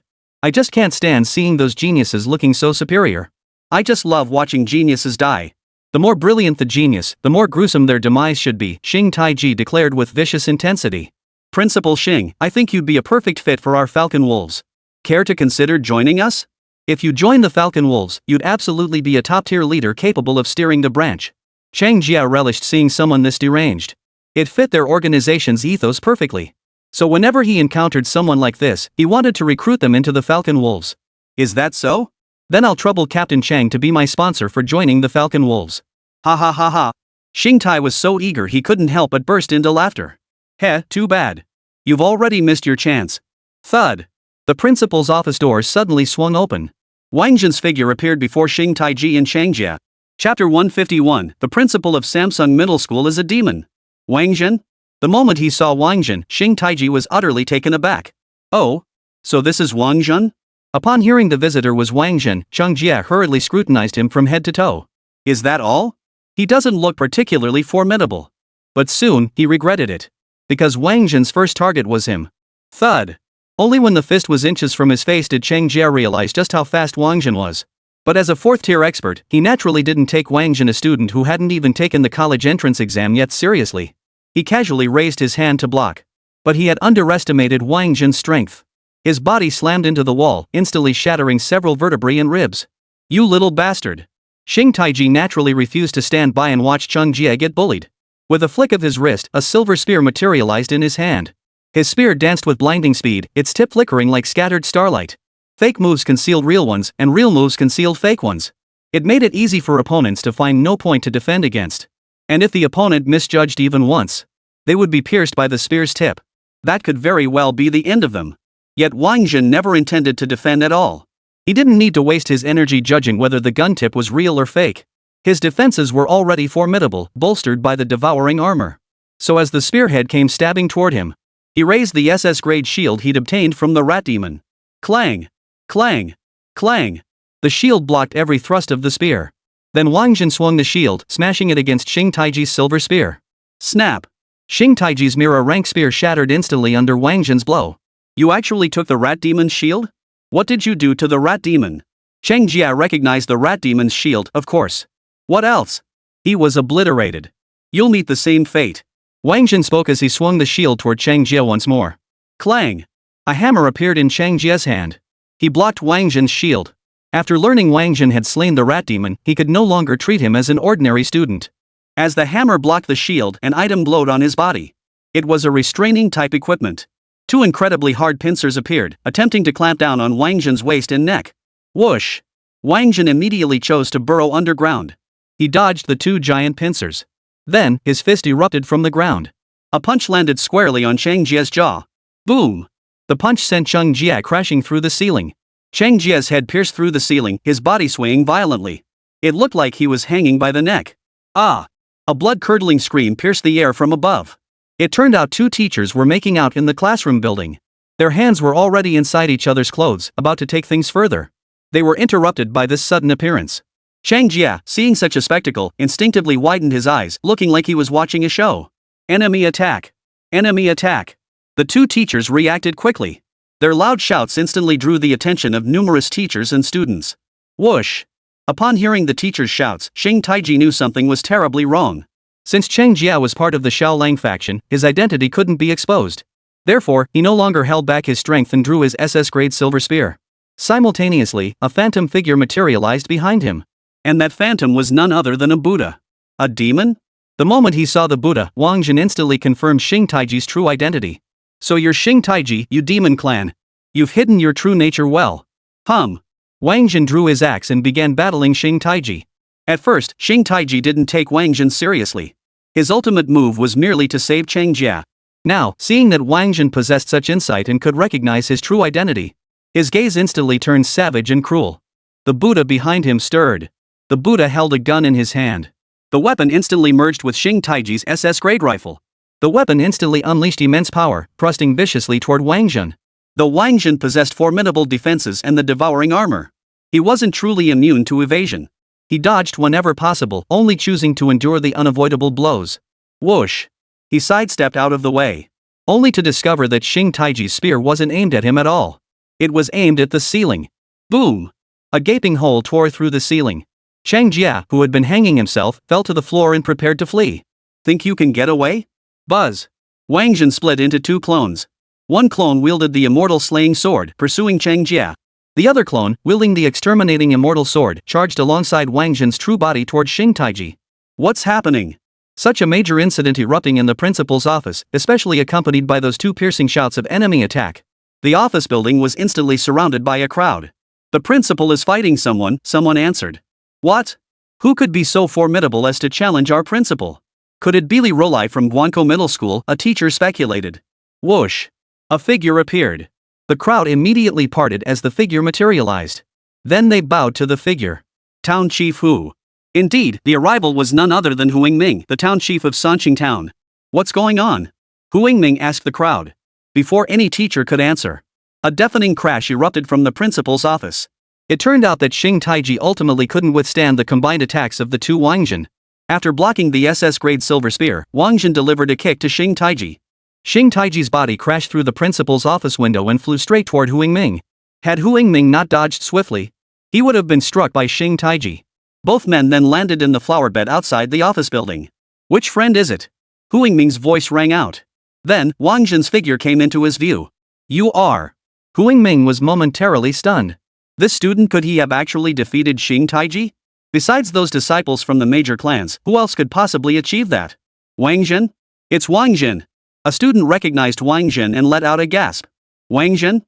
Which Wáng Zhen? Hu Yingming felt the name sounded familiar, but he couldn't quite place where he'd heard it. I knew it. Guanko Middle School came to cause trouble for our school after all. Only this time it's not Li Rulai, it's Wáng Zhen. But this Wáng Zhen is pretty intense, huh? The voice of the teacher who had spoken earlier sounded again. Now Hu Yingming finally remembered who Wáng Zhen was. Wasn't he the kid who, after the trial dungeon, single-handedly took down 15 geniuses from Sanqing Middle School, Nan'an Middle School, and Yuntai Middle School, earning him a spot as a recommended student for Lanwu Academy? Wáng Zhen, what brings you to our Sanqing town? And you even beat up the principal? Is this how Li Rulai taught you to respect your teachers? Hu Yingming stared at Wáng Zhen, launching into a moral lecture. I came to Sanqing town to exterminate demons, of course. With that, Wáng Zhen leapt straight down from the principal's office on the 5th floor of the administration building. Chapter 152, Death of Xing Taiji, Principal of Sanqing Middle School. Boom! Wáng Zhen landed steadily on the ground, yet the bricks beneath his feet shattered into dust. Such power made Hu Yingming's pupils twitch uncontrollably. Who could believe this kid had only been a professional for a week? This power was likely beyond even his own capabilities. But as the town lord, he must uphold justice on his own turf. How could he possibly be intimidated by the other's aura? Demons? How could there be demons in my 3-star town? Wáng Zhen, stop spouting nonsense and trying to shift blame for your own mistakes, Hu Yingming retorted. Spouting nonsense? Town chief Hu, I advise you to think carefully before speaking. Otherwise, I fear your position as town chief may be in jeopardy. Wáng Zhen issued his warning to Hu Yingming. At these words, Hu Yingming's anger flared instantly. Wáng Zhen, who do you think you are, warning me? Seems like a bastard with no parents is just lacking in manners, not even the most basic courtesy. Humph. Hearing Hu Yingming's earlier remark, Wáng Zhen wasn't that angry yet. But his next words completely enraged Wáng Zhen. Whoosh! A whirlwind swept toward Hu Yingming. Hu Yingming felt the wind and prepared to dodge. But he found a mud wall had appeared behind him. He immediately raised his fist, ready to smash through the wall. But just then, Wáng Zhen's fist emerged from the wall, landing a direct blow to Hu Yingming's face. The blow sent Hu Yingming tumbling back into the whirlwind. The whirlwind instantly swept Hu Yingming skyward. Whoosh! The wind's soaring wings unfolded, activating soaring spread plus wind blades. Hu Yingming's body was carried by Wáng Zhen to 100 meters above the ground, where it was sliced apart by wave after wave of wind blades. A piercingly agonized scream erupted from his throat. Finally, Wáng Zhen kicked him back down to earth, slamming him into the ground and creating a massive crater. Damn it, for a town chief, you sure can't keep your mouth shut. If you can't speak properly, just shut the hell up. No wonder your 3-star town could harbor the demon Xing Taiji, because you, the town chief, are utterly useless. You're nothing but complete trash. Boom! Wáng Zhen finished speaking. He stomped his foot hard onto Hu Yingming's mouth. Blood gushed from Hu Yingming's mouth as teeth scattered across the floor. Pitifully, the town chief hadn't even managed to unleash a single move or skill throughout his entire battle with Wáng Zhen. His tendons were severed by the wind blades. Now he lay immobilized in a deep pit. This guy is terrifying. The crowd of teachers and students gathered around grew larger and larger. Even more residents from other towns in the 3 Stars region joined the crowd. After witnessing Wáng Zhen's relentless barrage against Hu Yingming, they all sucked in their breath in shock. Especially those who had previously fought Wáng Zhen outside the trial dungeon. Their eyes were filled with fear as they looked at Wáng Zhen. They were the ones who truly understood just how terrifying Wáng Zhen's growth had been. His current strength far surpassed what it had been during the trial dungeon. The more formidable a person like this becomes, the more terrifying they are. They represent a future filled with countless unknowns. Conversely, those who appear formidable from the start often have limited potential for later development. Does anyone else have objections? If you have objections, step forward. I'll deal with them all at once. Wáng Zhen's gaze swept across the crowd. Seeing his gaze turn their way, everyone quickly lowered their heads. They dared not meet his gaze. They feared that even the slightest misplaced glance might be interpreted by Wáng Zhen as dissent. Then they'd get the full treatment. They weren't Hu Yingming. Most likely, they'd be finished the moment they took flight. No one has anything to say, right? Then I'll begin exorcising the demon. Wáng Zhen said, striding toward the star Tai Chi. Hold on. Someone spoke up. It was Xing Mengfan. Xing Taiji's granddaughter, the owner of the Shattered White Dew, a sophomore at Guowu University. She had only just arrived after hearing that something had happened in the principal's office at Samsung Middle School. What? Do you have an objection? Wáng Zhen turned to look at Xing Mengfan. Of course I have an objection, Wáng Zhen. How dare you call my grandfather a demon? Do you have any proof? Xing Mengfan demanded. Of course I have evidence. Once I kill him, you'll see it for yourself. Wáng Zhen continued walking toward Xing Taiji. Whoosh! Xing Mengfan moved, preparing to stop Wáng Zhen. But she had never been Wáng Zhen's match before, how could she be now? Wáng Zhen didn't even draw his sword. He merely sidestepped and flicked his finger at Xing Mengfan's sword. Xing Mengfan was sent flying. Then, the spatial barrier activated and Xing Mengfan was instantly restrained by Wáng Zhen. Wáng Zhen, stop! Stop! Xing Mengfan braced against the barrier walls and shouted at Wáng Zhen. Shut up! Wáng Zhen grew irritated by her shouts. The witchcraft would activated. A vine appeared, binding Xing Mengfan tightly, even sealing her mouth shut. The world finally fell silent. You think I'm playing house with you? That this is some kind of game? Your grandfather was a demon, and you might be one too. But I won't jump to conclusions, just wait until I take you to the county seat for a bloodline verification. By the time Wáng Zhen finished speaking, he had already stepped in front of Xing Taiji. Xing Taiji watched Wáng Zhen approach and couldn't help but smile. A protective barrier materialized. It was released by Xing Taiji. The Buddha's illusory form reappeared behind him. It began striking a wooden fish. What is this? Everyone present, except for Wáng Zhen, was utterly bewildered. They only knew that Xing Taiji's Buddha appeared splendid. They had no idea it represented a demonic being transformed into a Buddha. Whoosh! Wáng Zhen wasn't about to indulge Xing Taiji. For when Buddhas performed such displays, it was usually accompanied by grand sacrifices. Naturally, he refused to let the surrounding students and teachers become sacrificial offerings for Xing Taiji's power growth. Therefore, he immediately used spatial teleportation to enter the isolation barrier. He launched another attack against Xing Taiji. Xing Taiji clearly hadn't anticipated Wáng Zhen's next move. Thus, while dodging, he commanded the Buddha to keep striking the wooden fish. Yet how could he possibly evade Wáng Zhen's relentless pursuit? Wáng Zhen moved his hand. The Pango axe descended into his hand. Boom!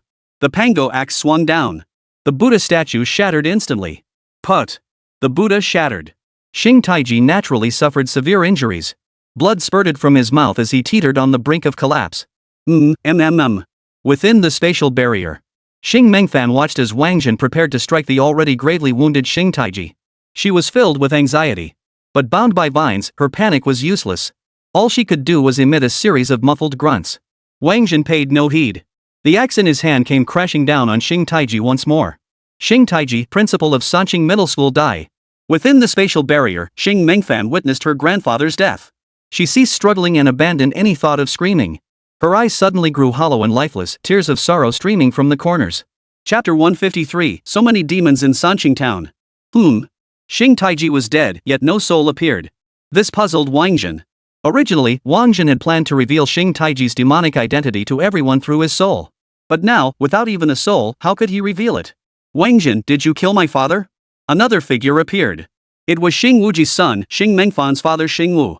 Xing Wu was the captain of the patrol squad in Sanqing town. He led his men as they closed in from all sides. Who are you? Wáng Zhen didn't recognize Xing Wu. I am Xing Wu, captain of the patrol squad in Sanqing town. Wáng Zhen, you murdered my father without cause. I am here to arrest you and hand you over to the county magistrate for judgment. Whoosh! Xing Wu spoke, already moving to attack. And he wasn't the only one. His men joined in as well. A group of men simultaneously attacked Wáng Zhen. Wáng Zhen wasn't about to let them get away with it. Who knew if there were demonic beings among them? Trying to shield Xing Taiji? No way. He plunged straight into the fray. Boom! Apart from their slightly stronger star martial prowess, the rest of these patrol teams were merely at the second cultivation tier. So Wáng Zhen didn't even need to defend. One punch, one kick. He swiftly disposed of every single member.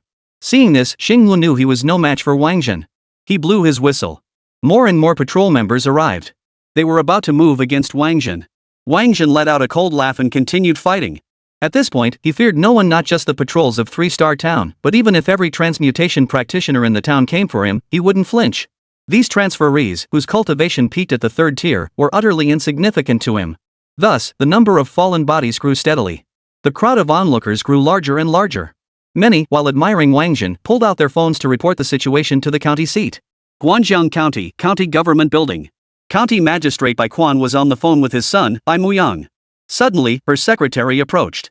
County Magistrate, there's been an incident in Sanqing Town. What happened? Bai Quan didn't hang up, but moved the phone away from her ear and asked. Wáng Zhen declared Xing Taiji a demonic being.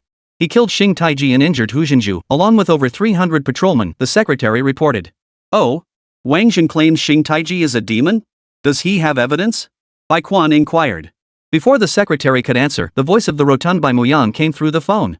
Dad, what proof do you need? If my real brother says Xing Taiji is a demon, then Xing Taiji is definitely a demon. Hearing his son's voice on the line, Bai Quan quickly snatched the phone. Brother Zhen? Wáng Zhen? Bai Quan suddenly snapped to attention.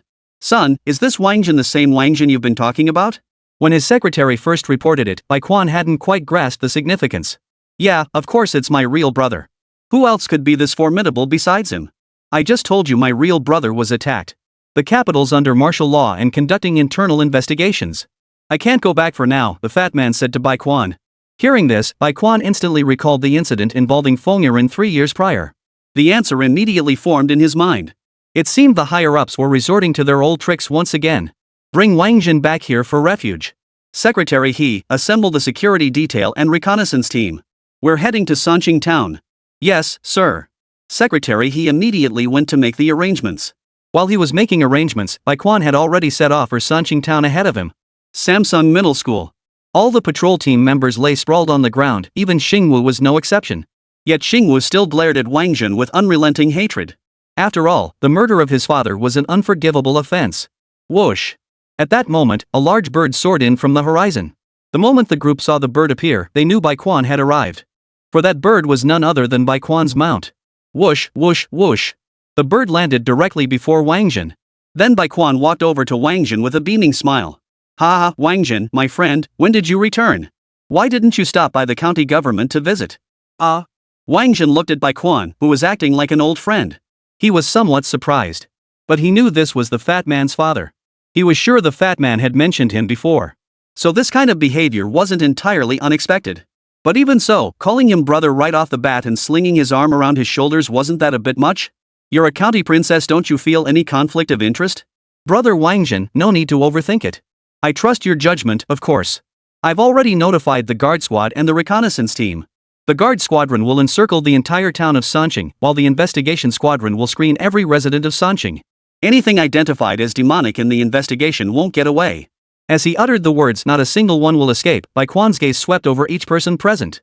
As the ruler of a county, he was certainly no saint. He had his methods. Thus, movement began among the patrolmen lying on the ground. Whoosh! Those men sprang to their feet and vanished into the crowd, taking the onlookers' students hostage. Just as I thought. I told you there were plenty of demons lurking in this town. Wáng Zhen had suspected from the start that there might be demonic beings among the patrol team. But he wasn't entirely certain. That's why he only knocked them down, he never said he'd kill them all. He feared killing the wrong people. Now, Bai Quan's words had exposed these fellows' true colors. County princess, we've lived in Sanqing Town for years without causing trouble. Let's each give a little. You let us go, and we'll spare these students. How about it? Xingwu initiated negotiations. At the same time, they began leading the students toward the school plaza. Preparing to leave. Give each other some leeway? Xingwu, what nonsense are you spouting? Demons deserve to be exterminated. What if my students die? They're all job changers, or will become job changers in a year or two. They've always been prepared to sacrifice themselves at any moment. If they die by your hands today, it will be a death worthy of their cause. I, Bai Quan, will fund a monument here to honor them as heroes. Each of their names will be engraved upon it, immortalized forever. How could Bai Quan possibly accept negotiations? Not a single demon shall be spared. Have not countless humans perished at the hands of the demon race? Many possess the heroic resolve to face death without fear. Ha ha ha ha. Since the county princess is so magnanimous, we shall not hesitate. Xingwu and his group had already arrived at the plaza of Sanqing Middle School. Within this plaza lay a teleportation formation. Once activated, it would grant them safe passage. Xingwu activated the array. But they weren't transported away at all. For above the formation, a spectral image of the black tortoise appeared. The black tortoise spewed freezing breath, instantly encasing the formation and the demonic beings within, including Xingwu, in solid ice. Whoosh! The guard squad and reconnaissance team arrived and entered the site. County princess. Upon arrival, they immediately greeted Bai Quan. Within the formation, spare no one except my students. Bai Quan issued the order. Yes, ma'am. The guards drew their weapons and stepped into the formation. But then, an unexpected change occurred within the formation. Numerous spears suddenly materialized within the formation. They lunged toward the guard squad, Xingwu and the other demons, and the students. Chapter 154, Xingming Fan's soul has been taken over. A protective barrier materialized. It was a shadow of the black tortoise, identical to the one seen with the fat man. The shadow was immense, enveloping the entire formation. It shielded all the students, the guard squad, and Xingwu and his group. Snap! Snap! Besides the black tortoise phantom, numerous vine cages appeared within the formation. These vine cages were clearly released by Wáng Zhen. However, Wáng Zhen wasn't as benevolent as Bai Quan. His vine cages only shielded the students and the guard squad. He didn't protect a single one of the demonic beings like Xingwu and the others. Bai Quan and Wáng Zhen exchanged a glance. Then Bai Quan smiled at Wáng Zhen. Clearly, he hadn't expected Wáng Zhen's reaction to be so swift. Buzz, buzz, buzz. Just as Bai Quan thought the array crisis had been resolved. Arrays lit up throughout Sanqing town. There were over a dozen such formations, each several times larger than the one in the Sanqing Middle School Plaza. It turned out that the formation at the Sanqing Middle School Plaza was merely a trigger. Its activation triggered all other formations throughout Sanqing town. Suddenly, people throughout Sanqing town were struck by spears flying from the formations, their agonized screams echoing through the air. Damn it! Bai Quan had no time left to smile at Wáng Zhen. He summoned the giant bird and soared into the sky. Then, he began unleashing his skills. Buzz! A colossal, sky-obscuring shadow of the black tortoise materialized. The shadow began to fragment upon its emergence. Ultimately, it transformed into tens of thousands of miniature black tortoise apparitions, scattering toward every corner of Sanqing town. This was the power of the White Spring. It could protect specific individuals he wished to safeguard. The demon clan's formation clearly intended to target ordinary citizens. As the county lord, it was his duty to safeguard every resident of Sanqing town. Scouting team, conduct thorough reconnaissance. Find every last demon clan member as quickly as possible. Bai Quan issued a strict order to the reconnaissance team. Yes, sir. Upon hearing this, the reconnaissance team began inspecting each civilian one by one. But soon, members of the team fell to the sudden appearance of phantom spears. For there were indeed enemies among the crowd. Damn it! Bai Quan cursed again. But he was utterly helpless. The crowd was simply too large, and the reconnaissance team's numbers were limited. It was utterly impossible to identify which civilians were disguised demons in such a short time. Currently, the demonic forces were only attacking the investigators. If they began targeting ordinary citizens, the consequences would be unimaginable. After all, his little black tortoise defense had its limits in both duration and effectiveness. Put. Sure enough, good things never come to those who wait. No sooner had Bai Quan thought this. The situation unfolded exactly as he had anticipated. Many people began killing those around them. Husbands killed their wives. Daughters-in-law killed their fathers and mothers-in-law. Brothers killed their older brothers. Sons killed their parents. The scene was utterly chaotic. What frustrated Bai Quan most was that their murder weapons were all long spears. Could it be that Xing Taiji isn't dead? Whether it was formations or ambush tactics, none of them involved anything other than spear attacks. Xing Taiji wielded a spear. His Buddha's illusory form also wielded a spear. Plus, no soul appeared after Xing Taiji's death. Wáng Zhen's thoughts inevitably drifted in this direction. He's not dead? Then where is he? Bai Quan glanced at Xing Taiji's corpse. Dead as a doornail. But he seemed to have been brainwashed by Bai Muyang. He simply believed everything Wáng Zhen said was right, without a shred of doubt. I'll just have to give it a shot. It's been far too long, and I have no idea how well I'll manage. County Princess Bai, since you can defend so precisely, your perception abilities must be quite strong. When Xing Taiji died just now, I couldn't locate his soul. See if you can find where it went, Wáng Zhen said to Bai Quan. All right. Though Bai Quan didn't know exactly how Wáng Zhen intended to search for Xing Taiji's soul, Bai Quan chose to trust him. Witchcraft, time trace. Holy crap! The moment Wáng Zhen's voice rang out, Bai Quan couldn't help but let out a curse. He hadn't expected Wáng Zhen to possess such a devastating skill. But now wasn't the time to stand by as a gawking onlooker. Bai Quan had his own business to attend to. The massive shadow of the black tortoise appeared once more. It began enveloping the entire town of Sanqing. This meant every movement within Sanqing town would manifest as an icon within his consciousness. See, he could precisely monitor every corner. Bai Quan noticed the change. He saw scattered fragments of souls pouring into the bodies of some citizens. Those whose bodies were invaded by soul fragments immediately developed vacant stares. The emptiness lasted only a fleeting moment before quickly fading, yet it was still caught by the sensitive Bai Quan. Bai Quan promptly marked those individuals in the icons within his consciousness. See. As Wáng Zhen's time tracking extended further into the past, the number of marked individuals grew steadily. By the time Wáng Zhen completed his 5-minute time trace, the number of marked individuals had surged to over 1,000. Terrifying, that number was utterly terrifying. And this only accounted for those infected by the Xing Taiji soul fragment. It didn't include the demonic beings already lurking among the populace. This town of Sanqing had nearly become a demon city. Destroyed. Everything was destroyed. County Princess Bai, any results yet? This was taking far too long. 5 minutes. Wáng Zhen couldn't trace back to the moment Xing Taiji died. He could only trace back to when Xing Wu and the other guards were knocked to the ground. Therefore, he could only hope Bai Quan's side had made progress. We have it. It turns out Xing Taiji's soul fragments affect the populace. Those infected by his soul fragments develop vacant stares and temporarily transform into demonic beings. Guards contain all civilians not carrying the little snake turtle. As Bai Quan's voice faded, several small Xuanwu illusions vanished. The guards sprang into action immediately upon receiving the order. They prepared to restrain those individuals. Of course, they couldn't be killed. For they were merely infected civilians, not true demonic beings. Therefore, the priority was to secure them first, then devise a way to eliminate the soul fragments. County Princess Bai, there's no need for such trouble. Shao Yi. The king summoned Shao Yi and unleashed the Sunluo maze.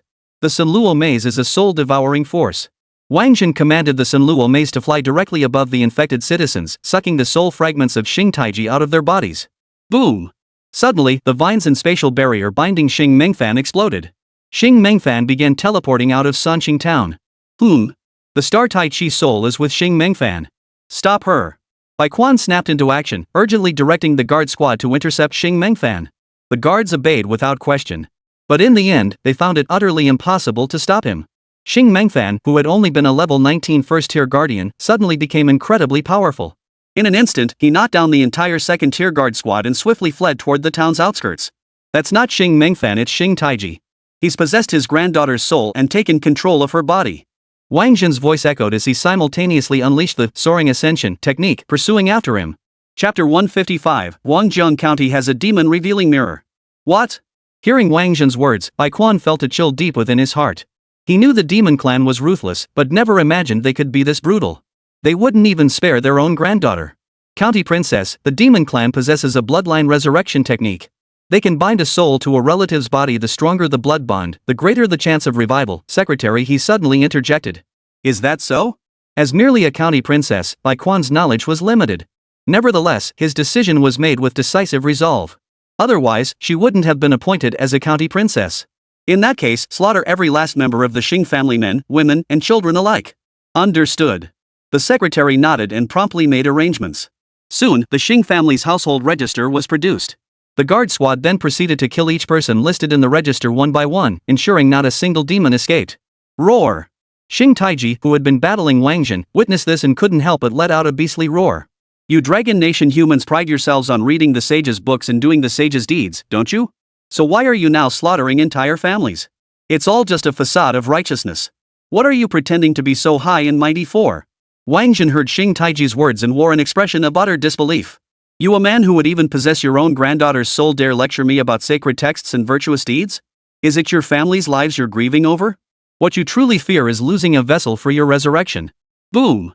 As he spoke, Wáng Zhen split into two more clones. 3 Wáng Zhen figures brandished their swords, charging together toward Xing Taiji.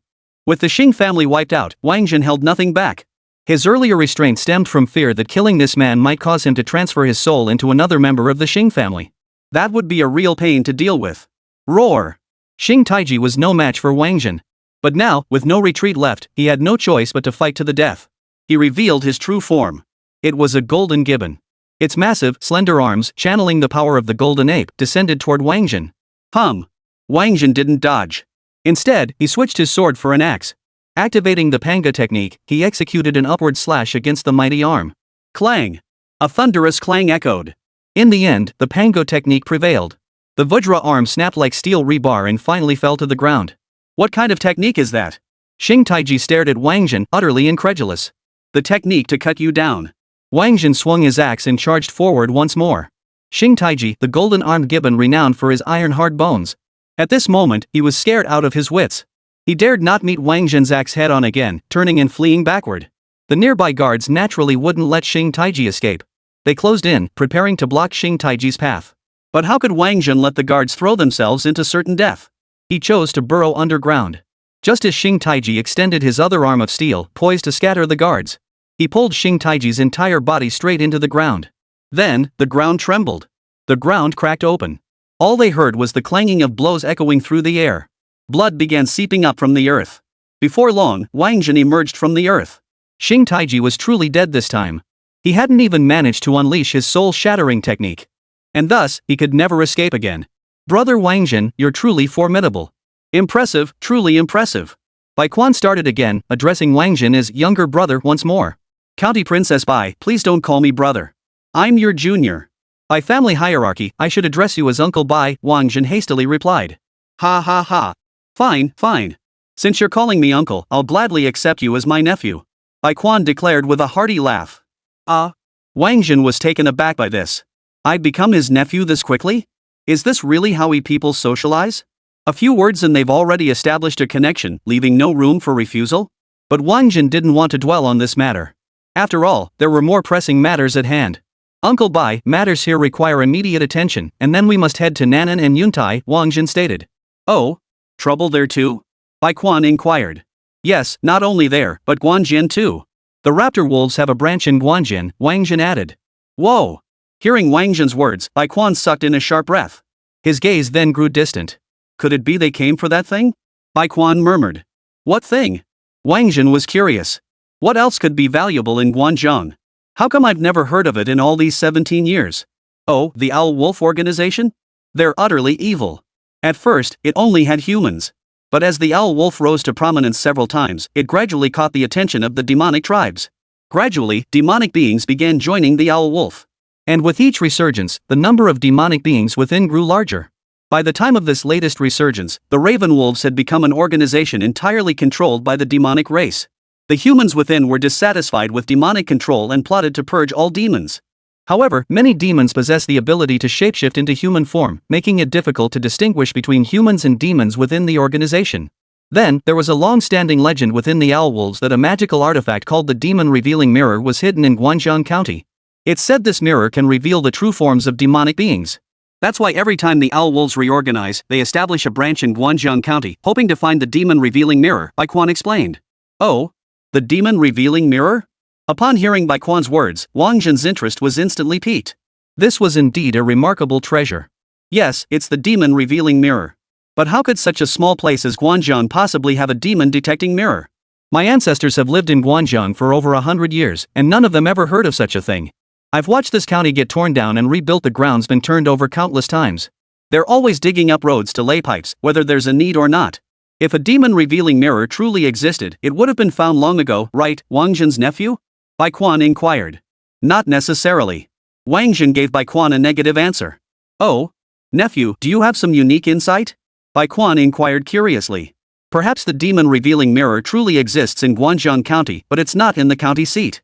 It might be in one of the smaller towns under Guanzhong's jurisdiction, Wáng Zhen replied. Oh? And which town do you think it might be, nephew? Bai Quan pressed further. Bai Quan had trusted Wáng Zhen earlier only because his son had told him Wáng Zhen was formidable.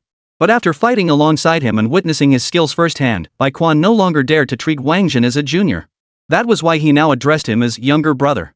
Calling Wáng Zhen brother was, in essence, a form of recognition. He should be here. Wáng Zhen sketched a map of Guanzhong County on the ground. He pointed to a spot on the map. Chapter 156, The Demon Clan is at war. Oh? Why here? The spot Wáng Zhen indicated was the location of a major river channel flowing outside Guankou town. The riverbed there was highly meandering. It also flooded frequently. Consequently, no one lived in the surrounding area. Bai Quan couldn't fathom why Wáng Zhen would point to this spot. It's a kind of intuition, Wáng Zhen replied. Intuition? Bai Quan was taken aback. He hadn't expected that. Wáng Zhen looked utterly serious. Would utter such an unsubstantiated statement? Wáng Zhen didn't respond. Though he hadn't voiced the evidence. But in his heart, the evidence was overwhelming. Guanzhong County, Guankou Town. Put together, doesn't that spell Guanzhou? Guankou, that was the domain of the second prince. And the second prince and the investiture of the gods actually possessed the demon-detecting mirror. And Guanjiaokou corresponds to a place known as Dujianjian in Sichuan province. Therefore, Wáng Zhen recalled the topography of Guangjian County's mountains and rivers. Apart from this location on the map, he couldn't find a second place resembling Dujianjian. Well then, nephew, shall we two uncles and nephews go investigate? Bai Quan proposed. Though Wáng Zhen's solemn expression belied his instinctive words, Bai Quan chose to trust Wáng Zhen. Sure, as long as it doesn't interfere with Uncle Bai's work, I'm happy to accompany you, Wáng Zhen replied. Hearing this, Bai Quan immediately smiled. Secretary He. County Chief. Secretary He, hearing the call, hurried over. Take note. First, inspect all 13 townships of Guangjiang County to uncover every hidden demonic creature. Second, search Guangjiang County town to locate the Owl Wolf faction's headquarters and crack down on them severely. Third, have the education department thoroughly investigate all school principals to see if any demonic beings like Xing Taiji still exist. Pay particular attention to the principals of Nan'an Middle School and Yuntai Middle School, as they were closest to Xing Taiji. Fourth, seal off all information regarding today's events in Sanqing Town. No leaks are permitted. Anyone who leaks information will be treated as a demon or a Shao Wolf. Bai Quan ordered. Understood. Secretary He promptly recorded these 4 directives. He then went to make the necessary arrangements. Cousin, let's go. As Bai Quan finished speaking, his giant bird flew over. Wáng Zhen and Bai Quan mounted the bird's back and flew toward the river channel. The bird moved swiftly. Of course, the location wasn't far from where they were. Before long, the 2 men and the bird arrived at their destination. Whoosh! Before the great bird could even touch down, a spear suddenly shot up from the ground. It stabbed toward the large bird. Whoosh! The giant bird dodged swiftly. But at that very moment, 3 more spears flew in from 3 different directions, blocking every possible escape route. Hum! A shadowy image of the black tortoise glowed around Bai Quan's body. Clang! Clang! Clang! All 3 spears struck the protective barrier of the black tortoise's aura before finally falling to the ground. Only then did the giant bird escape injury. Naturally, the giant bird dared not advance further. It found a safe spot to land. Bai Quan carefully assessed the situation. He discovered numerous hidden dangers lurking nearby. Big nephew, your instincts were right. It seems this place has been targeted. In such a remote location, there were actually anti-aircraft facilities present. This was puzzling. The only other explanation Bai Quan could fathom was that genuine treasures truly lay buried here. Fortunately, the anti-aircraft system was automated. Any intrusion would trigger the spear attacks. It hadn't drawn the attention of those in hiding. Otherwise, the battle would have erupted the moment Bai Quan unleashed the black tortoise phantom. Uncle Bai, send the big bird back. We can proceed inside from here, Wáng Zhen said. All right. Bai Quan found himself increasingly impressed by Wáng Zhen. He promptly ordered the giant bird to return. Once the giant bird departed, Wáng Zhen pulled Bai Quan and they vanished underground. Damn! The raven wolves were ruthless. Even the underground was guarded. Thus, Wáng Zhen had no choice but to produce an invisibility charm, cloaking both himself and Bai Quan. They then approached the riverbed location. Along the way, numerous demonic experts lay hidden. This also indicates that it's not just the humans within the raven wolves who are searching for the demon-revealing mirror. The demonic race is also searching for it. Naturally, the demonic race does not want the humans to eliminate them all. Therefore, they sought to claim the demon-revealing mirror for themselves. Yet, these demonic beings seemed completely oblivious to the 2 of them. Even when the 2 walked right past them and even accidentally slapped one of the hidden demons, they remained undetected. Big nephew, you've got this treasure? Ha, this is awesome. Actually, Bai Quan hadn't intentionally slapped the hidden demon. It was merely an accidental swipe of his hand that landed squarely on the demon's face. The demon creature covered its face and scanned the area. Seeing no commotion, he walked off to the side, acting as if nothing had happened. This left Bai Quan utterly dumbfounded. Uncle Bai, this treasure is indeed valuable, but its duration is rather short. We still need to hurry on our way, Wáng Zhen said. Right, we must hurry. Bai Quan knew business came first. He followed Wáng Zhen as they continued onward. But the temptation was too great, facing demonic beings head-on, freely slapping them across the face without them even noticing. Bai Quan couldn't resist and struck another hidden demon. Smack! This time it was no accident. The slap echoed loudly. The hidden demon covered his face and turned around. Behind him, another demonic creature was relieving itself. It was a squirrel demon in full gear. The posture was incredibly satisfying. So while he relieved himself, he swayed his tail. The arc of his tail wagging was quite wide. The demon who'd been slapped by Bai Quan stared at the squirrel demon's tail, increasingly convinced that this very appendage had struck his face. Why'd you slap me with your tail? The demonic creature kicked the squirrel demon. Anyone who's ever been interrupted mid-relief knows how infuriating it is to get kicked right when you're in the middle of it. Especially when the squirrel was facing a cactus that had grown for decades right in front of the spot where he was relieving himself. The cactus's spines were long and sharp. So as the squirrel demon lunged forward, it immediately let out a shrill scream that pierced the heavens. You're asking for it. After the shriek, the squirrel demon drew the sword strapped to its back. It clashed with the demon who had kicked it. Clang! Clang! Clang! The fierce battle instantly caught the attention of the other lurkers nearby. They all thought trouble had erupted here and rushed over. But when they arrived, they discovered it was their own kind fighting. They rushed over to break it up. The squirrel demon was utterly aggrieved. Such humiliation was impossible to swallow. In a fit of rage, he lashed out at the mediators as well. In an instant, the scene descended into chaos. Let's go, Uncle Bai. Wáng Zhen had no desire to stand by and watch the spectacle. He feared Bai Quan might get itchy fingers and cause trouble again. He grabbed Bai Quan's arm and hurried forward. But they hadn't gone far. He noticed the demons had stopped fighting. Instead, their gaze had fixed on the two of them. Something's up. The demons shouted in unison, then swung their weapons and charged toward Wáng Zhen and Bai Quan. Chapter 157, The Demon Revealing Mirror is right here. Damn it, how did we slip up? It hasn't even been 2 minutes yet. The invisibility charm's effect lasted 2 minutes. Wáng Zhen was a man with a keen sense of time. He was certain his invisibility charm hadn't worn off yet, but someone had spotted him. Whoosh! With too many demons across the way, Wáng Zhen didn't want to draw more of them into the fight. So he chose to dodge. But something strange happened the moment he dodged. The demonic creatures were instantly bewildered. It was as if he were invisible to them once more. Ha! Wáng Zhen's eyes lit up. The demon revealing mirror not only exposed demonic beings but also exposed evasion and invisibility techniques. Therefore, they must have entered the demon mirror's jurisdiction earlier, which is why the demonic beings had been able to see them. Nephew, what's going on here? Bai Quan, too, had noticed this strange occurrence and was thrilled. He even wanted to go back up and slap another demon. The demon revealing mirror is truly here. It was this mirror that made us visible just now, Wáng Zhen explained. Oh? Bai Quan spoke as he sprinted toward the spot where they had been revealed. There! Sure enough, the demonic tribe spotted him. A group of demonic beings swung their weapons at him. So he returned to Wáng Zhen's side. The demonic creatures instantly became blind once more. Ha ha! Bai Quan chuckled. He charged forward again. He delivered a vicious slap to one of the demonic creatures. The blow was so vicious it sent the demon reeling in circles. Seeing this, the nearby demonic creatures began unleashing their skills at Bai Quan. Boom! Various attacks rained down. Bai Quan began sprinting back toward Wáng Zhen. However, the 2-minute duration of the invisibility talisman had expired. Wáng Zhen's position was exposed. There's another one over there. Charge! The demons charged toward Wáng Zhen and Bai Quan. Since his position was now known and the location of the demon mirror confirmed, Wáng Zhen no longer avoided combat. This was a forest to begin with. Thus, he unleashed witchcraft wood. Snap! Snap! Snap! The surrounding trees began to grow wildly.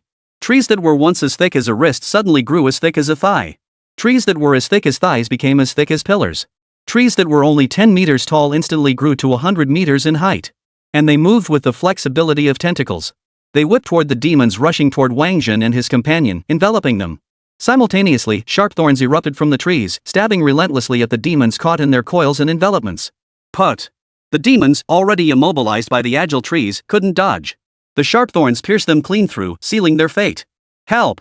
Help! Someone! The demons outside the canopy, witnessing this, finally grasped Wáng Zhen's formidable power and began issuing frantic warnings to their comrades. Whoosh, whoosh, whoosh!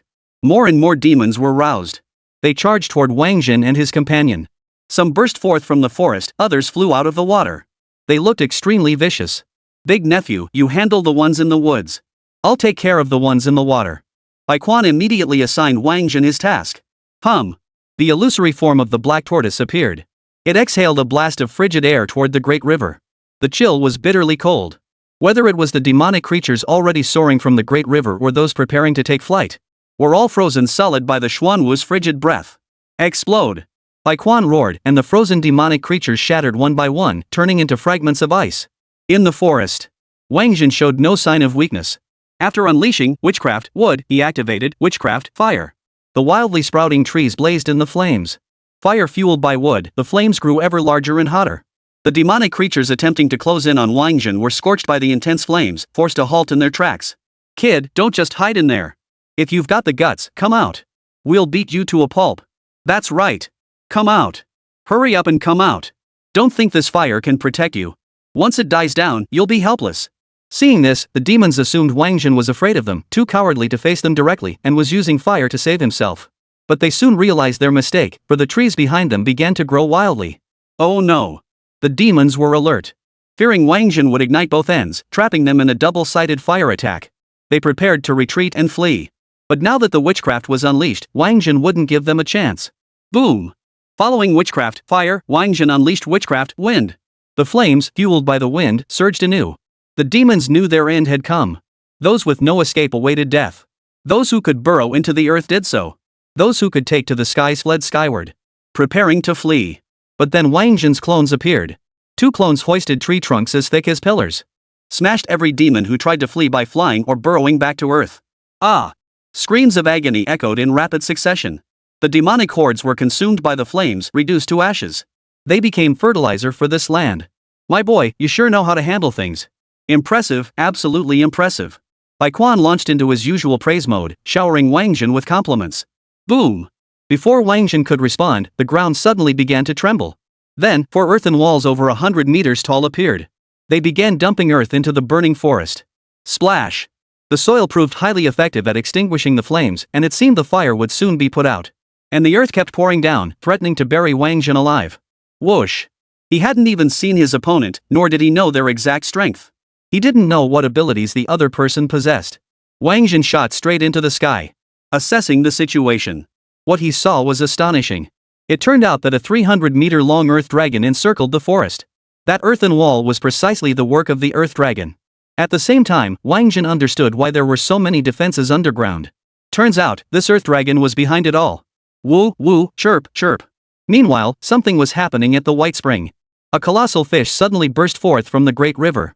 The fish leapt out of the water and flicked its tail at the black tortoise's illusory form. The black tortoise's illusory form shattered instantly. Xiaolong's 2 demonic race overseers, Su Long and Yu Kuan. Bai Quan quickly recognized the identities of the earth dragon and the fish. Uncle Bai, you know them? Bai Quan possessed only 4th tier, level 49 strength. Not even reaching the 5th tier. Therefore, he couldn't fly. Wáng Zhen's windwing wings granted him brief flight capability. Thus, he carried Bai Quan atop a small hill. Of course I recognize them. Both are 7th tier masters deadly as hell. Who'd have thought they'd both be hiding here and revealing their true forms, Bai Quan remarked. It's precisely because they can reveal their true forms. Wáng Zhen replied upon hearing this. How is that right? Bai Quan didn't grasp Wáng Zhen's meaning. This demon-revealing mirror can make us visible when we use invisibility charms, so naturally it can also make demons visible. So they simply cannot maintain human form in front of the demon-revealing mirror. Moreover, they aren't hiding here, they're being exposed by the demon-revealing mirror, which weakens their power. Uncle Bai, you said they were 7th tier. I reckon they can't even muster 5th tier strength now, Wáng Zhen explained. Chapter 158, Battle against the 7th tier Earth Dragon. Oh? Nephew, are you certain about this? Hearing Wáng Zhen's words, Bai Quan, who had been uncertain, suddenly perked up. Wáng Zhen was a tier 2, while he was a tier 4. Taking on 2 7th tier opponents would be extremely difficult. But if they were only 2 5th tier opponents, then it might be worth a shot. Because the fat guy had told his own father that Wáng Zhen was a super badass who could actually fight 6th tier masters. Of course I'm serious. Want me to prove it? Wáng Zhen spoke as he swung his axe toward the earth dragon. Roar! After dousing the flames with mud, the earth dragon had chosen to lie low. Now, seeing Wáng Zhen swinging his axe toward it, it instantly grew enraged. It roared at Wáng Zhen, trying to freeze him in place. For it too had discerned that Wáng Zhen was a 2nd tier practitioner. He believed immobilizing Wáng Zhen would be a simple task. But soon, he regretted it. He had underestimated Wáng Zhen's strength. His roar did nothing but ruffle Wáng Zhen's flowing hair. Roar! Realizing he had underestimated Wáng Zhen's strength, Earth Dragon let out another furious roar. This time, he put more force into it. He even kept a wary eye out. He directly unleashed power capable of immobilizing a 4th tier expert. After all, no matter how gifted Wáng Zhen might be, he couldn't possibly surpass a 4th tier expert with only 2nd tier strength. At most, he might have reached the 3rd tier that was the limit.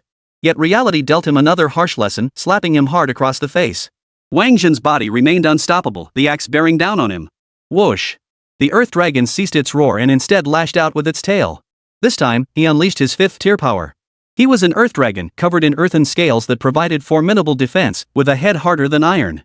He refused to believe this human before him could be so monstrously powerful as to defeat even a 5th tier. After all, this kid wasn't one of those prodigies from the Dragon Nation's elite families. As one of the two great overseers of the Shao Wolf clan, he knew the prodigies of the Dragon Nation's major clans inside out. And so, boom! Wáng Zhen's axe slammed down hard on the Earth Dragon's tail. Ugh! The pain surged through his tail. The Earth Dragon froze for a moment. Then it roared again. This time, the roar carried surprise, shock, pain, and a cry for backup. Whoosh! The great fish in the river leapt from the water once more, spitting a water jet at Wáng Zhen. Wáng Zhen watched the water jet, showing no fear whatsoever. He didn't even bother to dodge. A vortex ignited around his body. The vortex swirled, completely absorbing the water jet. Wáng Zhen remained unscathed. Whoosh, whoosh, whoosh. 3 more water arrows shot toward him. Wáng Zhen sidestepped them. However, the vortex around his body grew larger and larger. It absorbed all 3 water arrows completely. Oh! Bai Quan, watching from the side. He now believed Wáng Zhen's words. The two leaders of the Shao Wolves truly only possessed 5th tier strength. Hey! As Big Fish fired its 3rd water arrow at Wáng Zhen, Bai Quan had already raised a massive hammer. He swung it toward the giant fish. Boom! His hammer strike landed with precision. It smashed directly into the giant fish's head. The giant fish let out a piercing scream before its entire body plunged into the river, splashing water hundreds of meters high. The illusory form of the black tortoise reappeared. It exhaled a blast of frigid air. The splashing water froze instantly. Then, Bai Quan plunged directly into the great river, engaging the giant fish in combat beneath the water's surface. Roar! On Wáng Zhen's side, after absorbing the 3rd wave of water arrows, the Earth Dragon no longer intended to stand by and watch. Its tail lashed out, dragon claws dancing. It launched its attack on Wáng Zhen. Huff, puff. Though its power had been reduced to 5th tier, the Earth Dragon was, at its core, a 7th tier powerhouse. Though its attacks were merely simple tail swipes and claw swings, the sheer scope of its attacks was astonishing, radiating an overwhelming sense of pressure. That oppressive force would leave opponents gasping for breath and suppress their own power. Visibly, Wáng Zhen's movement began to slow. Ha! A smug grin spread across Earth Dragon's lips. 2nd tier was still 2nd tier. It was merely a bit stronger in defense. Once he really started getting serious, the other guy wouldn't be able to hold his own. But the next second, Toluo's smile froze on his face. Because he realized that Wáng Zhen, whom he had been suppressing, was gone. As if he'd vanished into thin air. When he saw Wáng Zhen again, he found Wáng Zhen had appeared in the sky above the tail. Holding his axe high, he swung it down toward the dragon's tail. Boom! The Earth Dragon tried to dodge by flicking its tail, but it was too late. Wáng Zhen's axe struck the very spot where the Earth Dragon's tail had been hit before. The Earth Dragon's tail fell to the ground, blood flowing freely. The exterminating immortal sword, the slaughtering immortal sword, the trapping immortal sword, and the severing immortal sword appeared. Each sword multiplied into 100 blades. The 10,000 swords returned to the source technique activated, unleashing 400 blades. All surged toward the bleeding tail of the Earth Dragon. Whoosh, whoosh, whoosh. As the number of blades piercing the wound increased, the damage inflicted upon the Earth Dragon intensified. Finally, overcome by agony, the Earth Dragon began thrashing about in the forest. But at this point, only 200 swords had returned to their origins. With the return of the 250th sword, the Earth Dragon could no longer endure the agony. It erupted with power exceeding the 5th tier. At that very moment, a formation appeared on the ground. Within the formation, a mirror-like phantom appeared. The phantom emitted a beam of light. The light struck the Earth Dragon. The Earth Dragon's newly unleashed power was instantly suppressed. Whoosh, whoosh, whoosh. The sword continued its return to its origin. The wound on the Earth Dragon's tail grew larger and larger. Once all 400 blades had returned to their source, the Earth Dragon's tail snapped clean in two, blood gushing uncontrollably.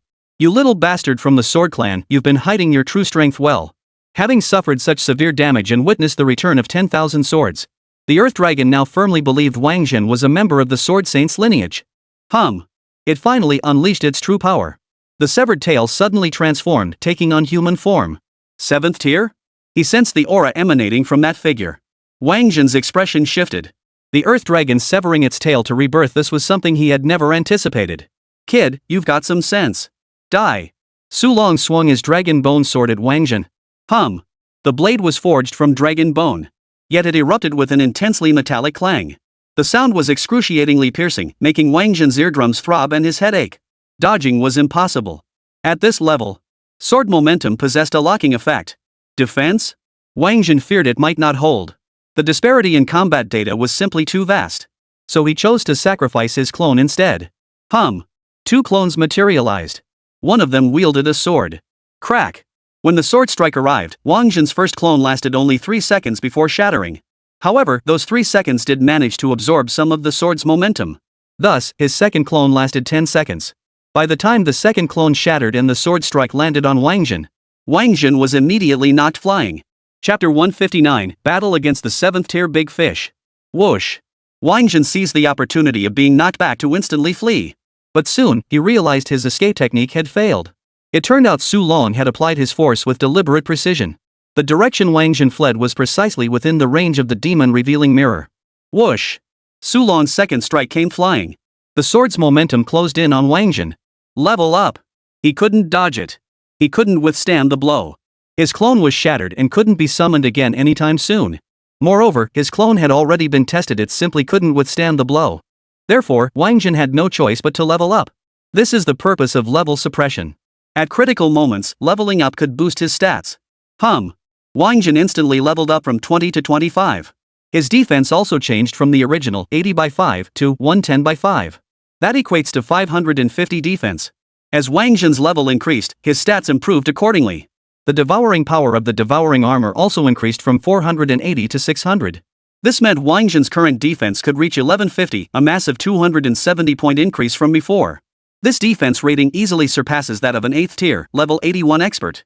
Sure enough, when Su Long's sword strike reached Wáng Zhen, the latter merely tilted slightly without feeling any significant impact. The slight tilt was solely due to his opponent being a 7th tier practitioner. The sword momentum possessed a locking effect. He simply couldn't evade it. When Su Long unleashed his first strike, he was quite satisfied with Wáng Zhen's reaction. But this second strike? It was a bit too weak, wasn't it? So Su Long unleashed a third strike, then a fourth. With the second strike as a test, Wáng Zhen now felt no fear. He swung the pango axe, charging straight into the sword's momentum. Clang! Clang! The pango axe could cleave all things, provided the wielder can withstand its force. Take Wáng Zhen, for instance. With a single swing of the axe of pango, he cleaved through both sword strikes cleanly. Whoosh! Soaring Ascension activated. Wáng Zhen gave Su Long no chance to build up another sword strike. He raised the pango axe and brought it crashing down towards Su Long's head. Clang! This single strike. Wáng Zhen unleashed the pinnacle of his current pango axe cultivation. In other words, every ounce of cellular power he could muster. Su Long had been overconfident, never expecting Wáng Zhen to unleash such overwhelming power. A thunderous crash echoed as Su Long's body slammed violently into his earth dragon form. Roar! The earth dragon let out an agonized howl. Its massive body then crushed an entire grove of trees, burying itself deep within the earth. And because the earth dragon served as his cushion, so the humanoid Su Long remained unharmed. In truth, he was harmed not physically, but emotionally. Strictly speaking, that kind of psychological damage was even more devastating than physical injury. Because Wáng Zhen was young and terrifying. What rank are you, exactly? Su Long asked, his hand resting on his wounded heart. 1st tier. Wáng Zhen answered earnestly. He prepared to swing his axe again. But then, a sound of water breaking came from the river. Wáng Zhen looked in the direction of the sound. Bai Quan's figure appeared. He saw Bai Quan leap onto the shore, panting heavily. He hadn't managed to catch the big fish after all, and had even been thoroughly thrashed by it. Ha! Is this mud dragon really this weak? Bai Quan saw the earth dragon buried in the mud. But he couldn't see Su Long, whose human form was hidden behind the earth dragon's massive body. Therefore, he assumed Wáng Zhen's battle had already concluded. Big nephew, you're really strong. Your uncle's getting old, and underwater combat is tough. How about we switch places? Bai Quan made his request. He reasoned that since Wáng Zhen had already beaten the earth dragon into such a state, its strength must be limited. Dealing with it himself should be a breeze. Sure thing, uncle. Just be careful that Guy's sword techniques are tricky to handle. With that, Wáng Zhen dove headfirst into the water. Ha! Seeing Wáng Zhen take the bait, Bai Quan let out a sly chuckle and swung his massive hammer straight at the earth dragon. He gathered his strength while taunting. Su Long, you're so cocky, aren't you? Go ahead, show me how cocky you really are. Take this. Bai Quan poured every ounce of strength into the swing. His body leapt into the air. He prepared to deliver a crushing blow, maximizing the hammer's impact. As he soared through the air, his field of vision opened up dramatically. Thus, he saw Su Long, obscured by the massive body of the earth dragon. He even caught the faint, disdainful smile playing at the corner of Su Long's mouth. Whoosh! Su Long moved. He merely swung his sword. But the momentum behind this strike was vastly superior to the one he had unleashed against Wáng Zhen earlier. Because he had built up his power for a long time. And Bai Quan, suspended mid-air. And with no way to evade the sword's momentum. He could only brace himself and endure the full force of the strike. The illusory form of the black tortoise appeared. It was also enveloped by numerous defensive skills. Yet the illusory form of the black tortoise held for only 5 seconds before the sword's momentum shattered it. Then, a golden light flared around Baekwon's body. That was the SS grade defensive gear taking effect. As the SS grade shield shattered, a crimson defensive shield flared around him. Then came 5 purple shields, 10 blue shields, 20 green shields, and 30 yellow shields. Finally, he spat out a mouthful of blood. His body plummeted toward the forest like a ugh. At that moment, Su Long was utterly speechless. This guy is way too scared of dying. Carrying so many defensive shields? Let's break it down: 1 SS grade, 1 S grade, 5 A grade, 10 B grade, 20 C grade, and 30 D grade. Still, it was a pity they couldn't withstand a single strike from his sword. Without even using any skills, he was still pretty formidable. Su Long couldn't help but feel a bit smug. Now, let's see what's happening over at Wáng Zhen's end. After leaping into the Great River, Wáng Zhen soon encountered a giant fish. The giant fish opened its massive jaws and lunged toward Wáng Zhen. Whoosh! The river itself wasn't within the demon mirror's range, but the surface was. Therefore, Wáng Zhen immediately activated his water escape technique, evading the fish's attack. He swung his axe at the fish. Plop! The water's resistance was too great. The current absorbed some of the blow's force. But Wáng Zhen's axe strike still achieved its effect. Because the giant fish had no idea of Wáng Zhen's strength and skills. So it didn't even try to dodge. Wáng Zhen's axe struck the large fish directly. But something strange happened. The giant fish showed no injury, no blood. His body simply dispersed. It transformed into countless small fish swimming away. Then they reassembled into a single large fish. Interesting. This ability reminded Wáng Zhen of the experience equipment he had played with when he first obtained the devouring armor. So, was this a test of his own devouring power? Wáng Zhen smiled and began preparing to unleash his devouring power. Of course, this time the devouring power didn't come from the devouring armor, but from the sun devouring technique he'd obtained from the Heavenly Hound. Chapter 160, The Eldest Nephew is the Chosen One. Suck. The sun devouring technique activated, vastly more powerful than the devouring armor. The river surged, and all creatures within churned violently. For they all sensed a threat to their very existence. The giant fish had been poised to lunge at Wáng Zhen once more. But upon seeing the surrounding river water and creatures all surging toward Wáng Zhen, it instantly sensed trouble and prepared to turn its head, fleeing toward the distance. But its turn was too slow. Or rather, the suction force of Wáng Zhen's sun swallowing technique was too powerful. The great fish swam with all its might, yet its body kept drifting backward. The fish kept moving forward. Wáng Zhen kept sucking. Both sides seemed to be engaged in a tug of war. And the rope they tugged on? The very body of the great fish. Finally, the giant fish's body couldn't hold out any longer and exploded. Whoosh! Countless small fish emerged and began swimming away into the distance. Each one was a fragment of the great fish's body. Wáng Zhen would never let the great fish escape this way, only to regroup and achieve rebirth. He pursued using water escape while intensifying his resolve, amplifying the power of the sun devouring technique. Multiple whirlpools instantly formed at the riverbed. More and more riverbed creatures and water were sucked into Wáng Zhen's belly. Fortunately, no one was near the riverbed. Otherwise, they would have witnessed the river's surface visibly dropping at a rapid pace. In the woods, Baekwon, wounded by Su Long, quickly produced a pill and began feeding it to himself. Su Long naturally wouldn't let Baekwon off so easily. They had searched far too long for the demon mirror and the Shao Wolf. Now that they finally had a lead, he couldn't let this guy ruin it.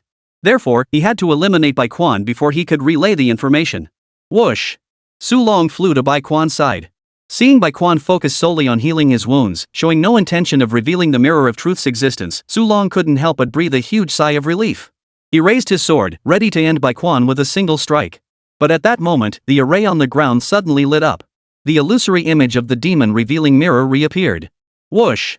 A blinding beam shot toward Su Long, knocking the sword from his hand. Why? Su Long was instantly stunned. Though he now took human form, he remained a demon at heart. He couldn't unleash his skills or exert too much power. Doing so would trigger the demon detecting mirror's reaction. If the demon mirror downgraded his cultivation realm again, he'd be finished immediately. Having stayed here for over half a month, he had already pinpointed the critical threshold at which the demon detecting mirror would activate. He was certain that with the speed he'd just flown at, and the sword intent he'd channeled to kill Baekwon, had not exceeded the critical threshold for the demon detecting mirror to activate. Why did the demon revealing mirror react? Su Long was utterly baffled. Haha, I'm the chosen one. You can't kill me. Baekwon still panicked when Su Long aimed to kill him. But upon seeing Su Long's sword shattered by the demon revealing mirror, he couldn't help but reveal his insolent side once more. You and your chosen one bull. Su Long cursed, picking up the sword from the ground, ready to finish by Quan off once more. Whoosh! The demon revealing mirror unleashed its power once more. Another blinding beam shot towards Su Long. The sword slipped from Su Long's grasp once more. Why? Su Long was stunned. He was this close to roaring at the heavens. Could this old man truly be the chosen one? Was that why the demon revealing mirror was protecting him? He looked toward the location of the demon detecting mirror. He saw its glow intensifying. Several beams of light shot toward the riverbed. Then he noticed the river's water level dropping at an alarming rate. You, chosen one. Whoosh! Su Long cursed again. He decisively abandoned his attempt to kill Bai Quan. Because he simply couldn't kill him. The demon revealing mirror seemed to have gone mad, relentlessly blinding him with its light. Of course, the brightest light still came from the riverbed. Thus, Su Long's decision to abandon killing Bai Quan was, in essence, a form of self-preservation. He flew to the edge of the great river and found the water was nearly dry. Wáng Zhen stood in the river, greedily sucking in the surrounding water and small fish. Wáng Zhen's power once again stunned Bai Quan. Who knows what this kid did, but somehow he triggered a reaction in the demon revealing mirror they'd been studying for over half a month. And this reaction was positive. It could directly seize the demon revealing mirror. Su Long naturally didn't want his efforts over the past half-month to go to waste. First, the demon revealing mirror must not fall into human hands. Otherwise, it would spell disaster for the demon race. Without the ability to transform into human form, the demon race couldn't cultivate spies. Nor could they ascend to Buddhahood or divinity. Second, if that bastard truly seized the demon revealing mirror, their strength would be severely weakened and their cultivation levels would plummet. Then, they would be left to die here. Therefore, by any means necessary, they must prevent this individual from continuing to wield the ability that elicits a positive reaction from the demon detecting mirror. You little brat, take this. Whoosh! Whoosh! Whoosh! The sword momentum surged forth once more. And this time, there were 10 of them. Though unleashed without gathering power, their proximity and sheer number meant the force of the sword strike was still formidable. Wáng Zhen glanced at the riverbed, now nearly exposed. Convinced the large fish could not escape, he abandoned the idea of swallowing more river water.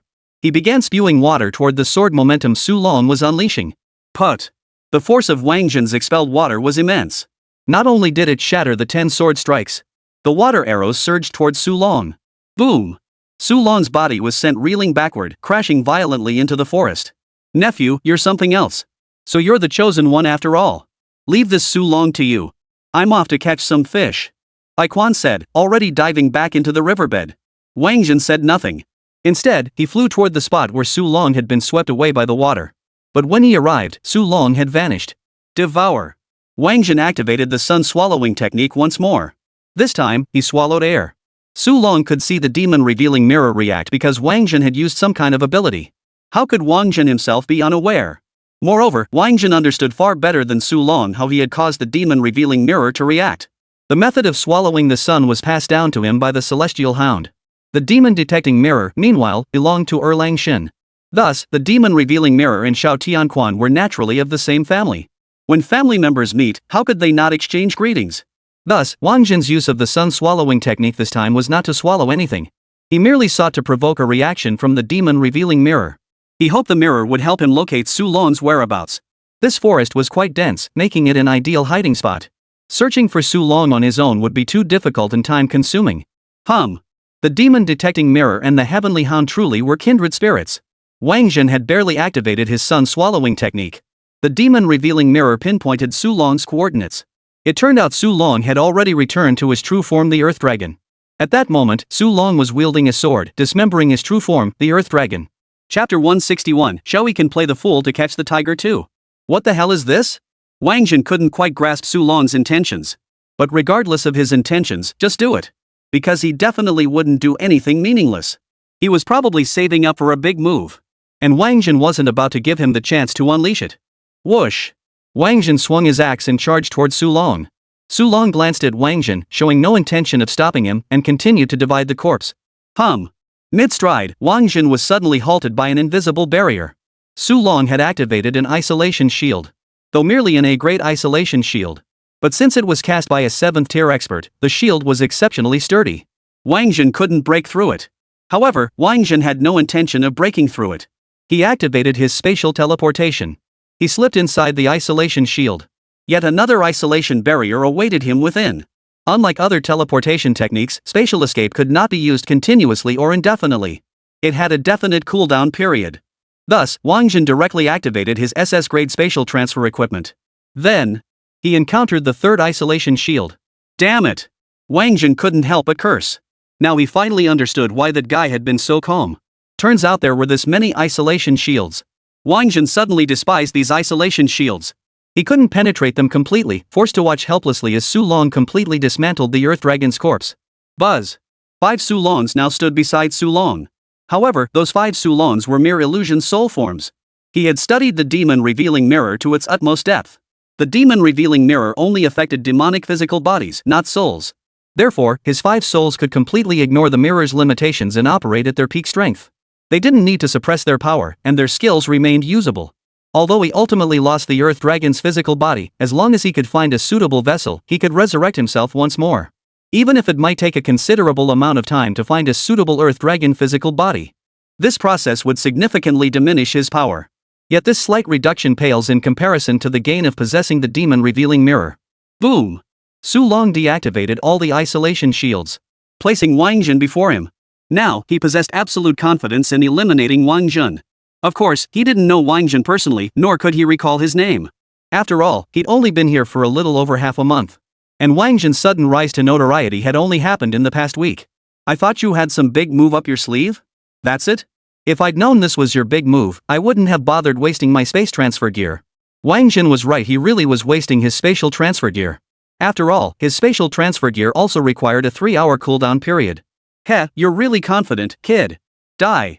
Su Long activated his attack. And all 5 soul forms attacked simultaneously. Each displayed distinct abilities, determined to put Wáng Zhen to the sword. Meanwhile, Wáng Zhen hadn't moved at all. Seeing Wáng Zhen's expression of waiting for death, and let out a cruel laugh. He assumed Wáng Zhen was unaware of the demon revealing mirror, unaware that his soul could unleash its full power. But for Wáng Zhen, what need had he for understanding? Since he was a soul entity, it was time for Xiaoyi to step in. After wandering through the heavenly bestowal instance, the Sunluo maze had grown immensely powerful. Xiaoyi proved exceptionally formidable. Not only could he take on a 7th-tier soul entity, but Wáng Zhen was confident he could even face an 8th-tier one. Xiaoyi appeared. She opened her mouth wide toward the 5 soul entities. All the skills possessed by those 5 soul entities were sucked into Xiaoyi's belly. What the heck is this thing? Seeing the round and chubby Xiaoyi, Su Long's heart shattered into dumpling filling. He couldn't fathom how such an adorable, cute little thing could be so ferocious.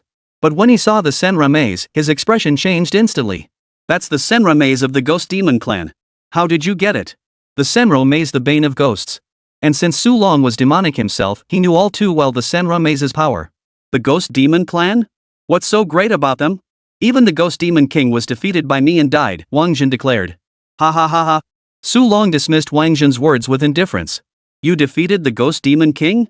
You'd be better off going back to defeat your own ancestor. After all, your ancestor and the Ghost Demon King were equally renowned. Su Long had always assumed Wáng Zhen belonged to the Sword Clan, hence his belief that the Sword Saint was Wáng Zhen's ancestor.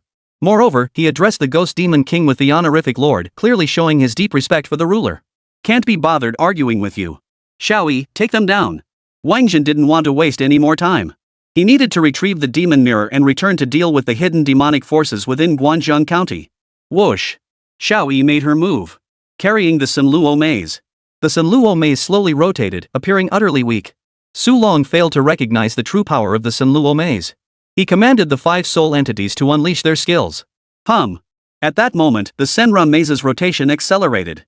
The soul entity closest to Xiaoyi was instantly sucked into the labyrinth, becoming part of its growing power. A look of terror finally appeared in Su Long's eyes. He tried to command the remaining 4 soul entities to retreat, only to realize he had no control over them. As the Senra maze's rotation accelerated once more, the soul entities found themselves utterly unable to escape its gravitational pull. Not bad, Xiaoyi.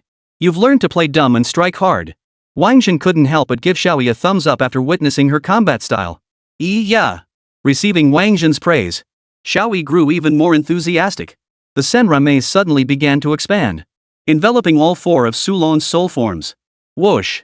Su Long's demonic form was activated. Having lost his Earth Dragon physical form, he would merely be weakened for a time. But if he lost his soul entities, then he'd be finished for good. His soul was too weak, leaving it fragmented. Even if he found a suitable Earth Dragon's physical body, he wouldn't be able to revive. He couldn't bear the thought of his cultivation stagnating forever at the 5th tier. So he had to go for it. He must stop that adorable, cute little beast one that was terrifyingly cunning and played dumb to catch the tiger. Because when Xiaoyi first activated the Senra maze, Su Long truly felt no threat. I've been waiting for you. Wáng Zhen was naturally guarding against Su Long as well. Buzz. After all this time, the clones were now usable. His two clones each gripped the Sword of Execution and the Sword of Slaughter. They launched their attack against Su Long. These duplicates were no longer the same as before. Having been upgraded by Wáng Zhen, their power had grown significantly. Thus, the clones showed no fear of Su Long's sword momentum, engaging him in a life or death struggle. Meanwhile, Wáng Zhen himself unleashed the sun-devouring technique. Chapter 162, Summoning Diding to identify the remnants of the Xiao Wolf clan. Suck. Suck. The suction force of Wáng Zhen's sun-swallowing technique was immense. He wasn't trying to absorb anything. Rather, it was to resonate with the demon-revealing mirror. Sure enough, not long after, the illusory form of the demon-revealing mirror reappeared, emitting a blinding light toward Su Long. This time, Su Long tried to dodge, but he simply couldn't escape. Wáng Zhen's clone was still entangled in combat with him. Moreover, he still couldn't unleash his ultimate power. Thus, he resolved to abandon his soul form and flee directly. He feared that if he didn't leave now, he'd never escape. Think you can just leave? No way. Wáng Zhen naturally wouldn't let Su Long leave. He halted the sun-devouring technique. Su Long's escape speed was too swift, and he had already slipped beyond the demon-revealing mirror's optimal range. At this point, the sun-devouring technique and the demon-revealing mirror had become utterly useless. Whoosh! One of Wáng Zhen's clones unleashed the Soaring Ascension technique to its fullest extent, blocking Su Long's path. The blocking clone then unleashed wind blades. Meanwhile, Wáng Zhen's true body spread its wind-soaring wings, executing the Soaring Ascension technique to shoot skyward. Whoosh! Su Long's body was carried 100 meters into the air. But 7th tier was 7th tier. Though Su Long was dizzy from the whirlwind, he wasn't so easily cut by the wind blades. But Wáng Zhen's purpose in unleashing the aerial version of Soaring Ascension wasn't to finish Su Long off right then and there. Rather, it was to fling Su Long back into the range of the demon-revealing mirror's radiation. Another of his clones took over Wáng Zhen's previous task, activating the sun-swallowing technique. This sun-devouring technique shared a subtle similarity with the whirlwind suction force. Thus, even the experienced and disoriented Su Long failed to detect the deception. Only when his body neared the demon-revealing mirror and he saw its phantom image begin to glow did he finally grasp the situation. He attempted to flee once more. He wanted to escape the mirror's radiation range. But alas, it was too late. Wáng Zhen had already hoisted a large tree trunk and brought it crashing down directly onto his head. At the same time, to prevent Su Long from escaping again, Wáng Zhen once again selflessly sacrificed a clone. One clone wrapped itself around Su Long, clutching him like a koala with its limbs, completely immobilizing him. Boom! Su Long's body plummeted straight toward the location of the illuminating demon mirror's phantom image. The demon-detecting mirror sensed the demonic presence approaching. It emitted an intensely powerful light. Before Su Long could even utter a scream, he was instantly reduced to ashes under the mirror's blinding light. Yee-ah! Without Su Long's human form interfering, Xiaoyi utterly crushed Su Long's soul form in combat. In less than a minute, all 4 of Su Long's soul forms were completely absorbed into the Sunluo maze by Xiaoyi. Earth Dragon, one of the 2 great overseers of the Raven Wolf Demon clan, dead. Nephew, you're incredible. Help your uncle out, I've got other business to attend to. The river, now swallowed by Wáng Zhen until its waters barely reached his knees. Bai Quan still couldn't subdue that fish, which had once been as large as an elephant. Later, after Wáng Zhen's relentless pursuit and voracious feeding, it now resembled a fat pig in size. Bai Quan refused to admit his weakness. So he used the excuse of being super busy to ask Wáng Zhen for help. Alright. Wáng Zhen did not expose Bai Quan. He flew into the great river and once again unleashed the sun-devouring technique. 2 minutes later, Yukoan, another overseer of the Owl Wolf Demon clan, was also dead. Phew! Bai Quan exhaled sharply in relief. His gaze toward Wáng Zhen brimmed with admiration. Earlier, when his son had recounted Wáng Zhen's exploits, he had been somewhat skeptical. But now, having witnessed Wáng Zhen's true abilities firsthand, he realized his son's accounts held no exaggeration. This guy is seriously impressive. It was truly fortunate that Guanjian County had produced such a talent. Moreover, it was fortunate he'd acted swiftly to claim him as his nephew. Sticking with this kid would guarantee a life of luxury, plenty of opportunities to earn merit, and rapid promotions. Uncle, let's go find the demon-revealing mirror. After taking down those 2 demonic wolf clan overseers, Wáng Zhen immediately flew toward the illusory reflection of the demon-revealing mirror. Alright. Bai Quan hurried to follow upon hearing this. But after searching the entire area where the illusory mirror should have been, they found nothing. Wáng Zhen glanced at the time. He decided it was about time. He took out his Suona and began playing Dogtail Grass. He intended to summon the Heavenly Hound. After all, the Heavenly Hound and the Demon Revealing Mirror were of the same lineage. With the Celestial Hound present, the Demon Detecting Mirror would surely be found with ease. Before long, a canine spirit appeared. But it wasn't the Celestial Hound. It was Diding. This was one of the variables in this melody. It only mentioned summoning a canine spirit, it never guaranteed summoning the Celestial Hound. Roar! Boom! After appearing, Diding let out a furious roar toward the sky. Then it stomped its foot on the ground. Crack! Several bolts of lightning erupted, striking deep within the forest. Rumble! The ground cracked open, triggering an earthquake. Whoosh, whoosh, whoosh. Dozens of figures appeared, sprinting frantically toward the forest's edge. There are actually spies here? Seeing those dozens of figures, Bai Quan was stunned. His detection abilities were formidable, and he had always assumed that all nearby lurkers had been scared off during their battle with Su Long and Yukuan. Yet here they were, lurking in the shadows. This was quite unexpected. At the same time, he couldn't help but regard Wáng Zhen's summon Diding with newfound respect. This guy's detection abilities are just too powerful. That's nothing. His ears can hear every event happening across the continent. Like those children being trafficked, he just needs to listen and he'll know exactly where they are. Wáng Zhen couldn't help but joke. He was exaggerating a bit, but Bai Quan took it seriously. Is it really that powerful? Could he even tell if someone's wife is cheating? Hearing Bai Quan say that, Wáng Zhen couldn't help but feel a bit stunned. This guy's imagination was running a bit wild, wasn't it? And you want to hear this? Does that mean? Wáng Zhen suddenly felt a bit sorry for the fat guy. Of course I wasn't talking about myself. I have a friend. Bai Quan explained. Wáng Zhen's gaze toward Bai Quan grew increasingly peculiar. I really do have a friend who keeps suspecting his child isn't biologically his. Bai Quan continued his explanation. But Wáng Zhen didn't believe a word of it. At that moment, Diding spoke up. Your friend's child was switched at birth. Huh? How did you know? I haven't even mentioned which friend it is yet. Bai Quan looked utterly astonished. Whoosh! Diding didn't bother with small talk. With a flick of his claw, he sketched out the portrait of Bai Quan's friend. Holy crap, that's amazing. Truly incredible. The friend Bai Quan was referring to, who else could it be but Secretary He? Diding's display stunned even Wáng Zhen. With such power, how could one not make good use of it? Diding, listen for me, how many demons lurk within Guangjiang County? And which humans are remnants of that Shaolang organization? Chapter 163, The Demon Revealing Mirror must be leased to the state. Guangjiang County? Alright. Diding currently only possesses 5th tier power. Listening in on the entire continent is impossible. But listening to Guangjiang County alone? Absolutely no problem. He closed his eyes and listened intently. Then, he began drawing a map. Figures began appearing on the map. Some figures had faint shadows behind them, while others did not. Those with a faint shadow were naturally demons disguised as humans. The shadow represented their true demonic form. Those without a shadow were humans. Holy crap, there are so many? As Diding continued to listen intently, the figures he sketched grew ever more numerous. Many of these figures were people Bai Quan recognized. They encompassed nearly all the high-ranking officials across Guangjiang County's 17 towns.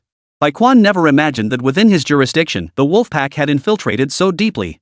Had Diding not appeared, major incidents would have inevitably erupted in Guangjiang County sooner or later. Looking further afield, it was likely not just Guangjiang County that had been infiltrated. If numerous counties and cities across Longwei or even the entire human race were infiltrated to such an extent by the Shao wolves, or rather the demonic tribes, then humanity would be in grave peril. The thought sent a chill down Bai Quan's spine. Terrifying, utterly terrifying. Alright, that's all. While Bai Quan paused to think, Diding had already finished listening. Wáng Zhen counted, Guangjiang County had a total permanent population of 500,000. Among them, the werewolf clan numbered 10,000, while the werewolf demon clan accounted for nearly 20,000. That meant 1 in 16 people was a Shao wolf. And this was just one county town, already this many. What if it were somewhere else? I never imagined that after the demonic race took control of the Shao wolf, it would become so complex and formidable. Whoosh! Diding raised his paw. He tapped each of Wáng Zhen and Bai Quan's foreheads. The map instantly projected into their consciousness. This map could be accessed anytime, making it absolutely perfect for tracking the Shao wolf. Of course, Diding didn't just pass Wáng Zhen the map, he also imparted his divine listening skill. This meant that once Wáng Zhen mastered this divine skill, he too could discern every sound across the continent, just like Diding. The prerequisite was that Wáng Zhen's strength must be sufficiently powerful. Nephew, I'm entrusting you with the demon detecting mirror. I must hurry back to deal with the matter of the night wolves. Bai Quan knew the situation was urgent and planned to split up with Wáng Zhen. His earlier excuse about having business to attend to during the battle with the giant fish had been nothing but a pretext. Now, he truly had urgent business to attend to. And it was urgent and important. All right. Wáng Zhen nodded. Shoo. Baikwan whistled into the air. Whoosh! His mount, the giant bird, appeared. Then it carried him toward Guangjiang County. He had to eliminate the top-tier traitor within the county leadership first, then assign other tasks. He had now regained his composure from the earlier shock. Since the demonic faction had infiltrated for so long without acting, it was clear they still harbored reservations. Therefore, it was best to seize this opportunity and quietly wipe out the entire pack of wolves. Diding, can you locate the demon revealing mirror? After Baikwan departed, Wáng Zhen hurriedly asked Diding. Though he hadn't summoned the heavenly hound, Diding's keen hearing should make locating the demon revealing mirror's true position a straightforward task. Sure enough, Diding replied, the demon revealing mirror is below, but it's bound by an array. We'll need someone to break the array. Upon hearing this, Wáng Zhen immediately produced the counterfeit Pangu axe. Tell me the formation's location. This thing can break it. Diting examined the Pangu axe and shook his head. It can break the upper layer's array, but the lower layers is difficult, only an array master can handle it. You'd better hurry and find help. I'll pass on the method to break the array to you. After speaking, Diding tapped Wáng Zhen's forehead once more. With a whoosh, he vanished. The summoning time had arrived. Wáng Zhen remained obedient to Diding's instructions. He pulled out his phone and dialed Mo Sui Fong. What's up, kid? Mo Sui Fong had set up special alerts for Wáng Zhen's calls. So the moment Wáng Zhen's call came through, he answered immediately. Old Mo, something major just happened in Guangjiang County. Wáng Zhen then recounted the entire incident involving the predator wolf and the demon mirror to Mo Sui Fong. Mo Sui Fong frowned upon hearing Wáng Zhen's words. As a 9th-tier expert in Dragon Nation, he was well aware of the Shao Wolf and the demonic spies within the Dragon Nation. After all, the demonic race also had human spies among them, who periodically relayed intelligence back to their masters. Mo Sui Fong and his group were also aware of some of the demonic spies within the Dragon Nation. They had no intention of eliminating those spies. Instead, they intended to use them to relay false intelligence back to the demonic tribes. This was preparation for the major conflict to come. But now, hearing Wáng Zhen speak thus, Mo Sui Fong suddenly realized something. The demonic race had also been using human spies to send false information back to the human race. The numbers Wáng Zhen disclosed for the Shao Wolves differed drastically from the data the spies had reported. Mo Sui Fong wasn't particularly concerned about the human Shao Lang. Those fellows would inevitably expose themselves sooner or later as they sought to recruit members by promoting their organization's principles. The greatest threat remained the demon race. The Owl Wolves were merely their cover. Their presence among humans served other purposes. On a grand scale, it was the annihilation of humanity. In this context, the demon revealing mirror becomes crucial. For it can accurately reveal these demons, allowing them to be exterminated without mercy. Moreover, the false intelligence has already been relayed back, indicating that the spies among the human race have been exposed. It was time for them to withdraw. New spies must be dispatched in their place. In just a short while, Mo Sui Fong had already mapped out all subsequent plans and arrangements. Wáng Zhen, hold on a moment. I'll send someone immediately to retrieve the demon revealing mirror. But let's be clear, the demon detecting mirror must be leased to the state. This artifact is of vital importance to the nation. We will naturally pay you a hefty rental fee. As for matters in Guangjiang County, I'm placing full responsibility on you. I'll have them bring the appointment letter along, Mo Sui Fong hurriedly added. Understood. Wáng Zhen nodded. Having settled the matters, Mo Sui Fong said no more and hung up the phone. Seeing Mo Sui Fong hang up, Wáng Zhen also put away his phone. He then drew his axe and began hacking away at the upper layers of the formation. 2 hours later, a giant bird appeared in the sky. This bird was far more formidable than the one at Baikwan. From a great distance, it dove straight toward Wáng Zhen. Perched atop the bird stood a group of people. It was Chen Lei, Yu Ming, Lin Zhongshu, Ling Jin, the Fat Man, Yu Kersen, Bei Xiaobei, and Ing Sui Fong. Ha! What are you guys doing here? Wáng Zhen hadn't expected Mo Sui Fong to send Chen Lei and the others. The ancestors said you'd find us useful, so he sent us. Besides, the identities of the others aren't confirmed yet, so we can't quite trust them, Chen Lei explained. Hearing Chen Lei's words, Wáng Zhen couldn't help but admire Mo Sui Fong and the others. Experience truly counts. Such thorough consideration. Ling Jin, let's make the most of our time then. Wáng Zhen raised his hand and tapped Ling Jin's forehead, transmitting the method to break the formation. Chapter 164, Cultivating the Divine Skill of Divine Hearing. Ling Jin had sustained significant injuries during the Tianxi instance. But since he was fighting alongside Wáng Zhen as part of his team, he received special treatment. Shadow Follows Wind had immediately assigned him the best 8th-tier priest, who provided comprehensive healing, allowing him to recover in the shortest possible time. Thus, when he now activated his abilities, he wouldn't faint so easily. Ling Jin sensed the countermeasure Wáng Zhen had imprinted into his consciousness and sprang into action. Before long, an array was dissolved. The illusory reflection of the demon revealing mirror immediately emitted a beam of light. However, that light was not aggressive. It was merely a pure expression of joy at the imminent emergence of the demon-detecting mirror. Earlier, when Wáng Zhen had cleaved the formation with his axe, the demon-revealing mirror had also emitted a powerful radiance. "You guys guard Lingzhen. I'll practice a new skill," Wáng Zhen said to Qianlei and the others. "Got it." The idea of Wáng Zhen acquiring new skills had long ceased to surprise them. Thus, they showed no surprise. They simply followed Wáng Zhen's instructions to guard Lingzhen. Wáng Zhen glanced around once more. Seeing no unusual activity, he settled his mind and began his cultivation. Naturally, he cultivated the divine listening technique of the divine listener. This divine skill was quite intriguing to cultivate. It involved Wáng Zhen sifting through a cacophony of chaotic sounds to pinpoint the specific sound designated by the divine listening technique. At first, Wáng Zhen kept making mistakes. However, after another month or two of practice, he met the divine listener's requirements. Subsequently, his training in sound detection reached a level of both speed and accuracy. He then commenced the second tier of cultivation. This second level no longer involved locating sounds heard in real time. Instead, it required combining his time-tracking ability to locate the sounds associated with a specific event or a particular creature during a past phase. Fortunately, Wáng Zhen possessed the shamanic ability of time trace. Otherwise, Diding would never have imparted this divine technique to him. What Wáng Zhen hadn't anticipated, however. While cultivating this divine listening skill, he was simultaneously honing his time-tracing ability.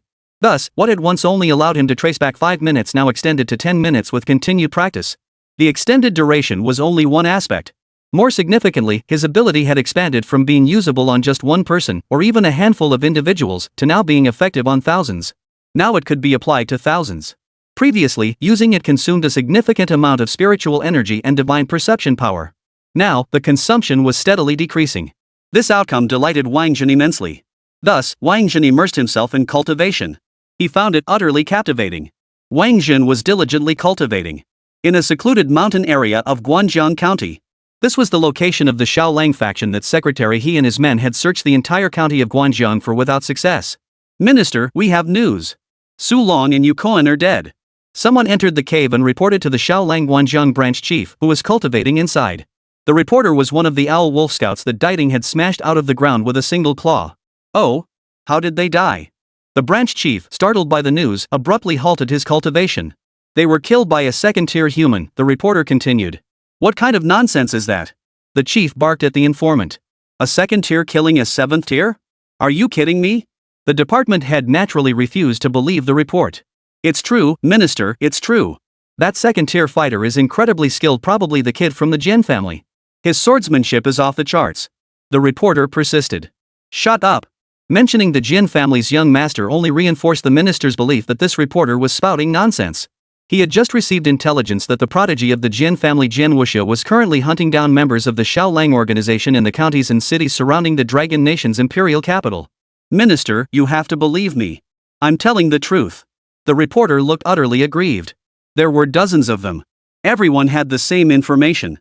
But whoever reported first would get the credit. He had struggled to break away from the crowd and reach the front. But the minister didn't believe him. This left him utterly despairing. "You're just spouting nonsense. I'll give you one last chance to shut up. Otherwise, you're dead." The minister issued his final ultimatum. The reporter dared not speak another word. Compared to earning merit, life was naturally more important. "Report! Report!"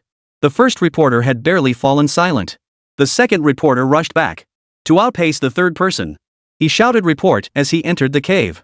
"What's the urgency?" the commander asked. "Su Long and Yu Koan are dead." The second messenger glanced at the first messenger standing nearby before reporting. The first reporter paid no attention to the second, merely gazing up at the sky. He didn't want to give this guy any hints.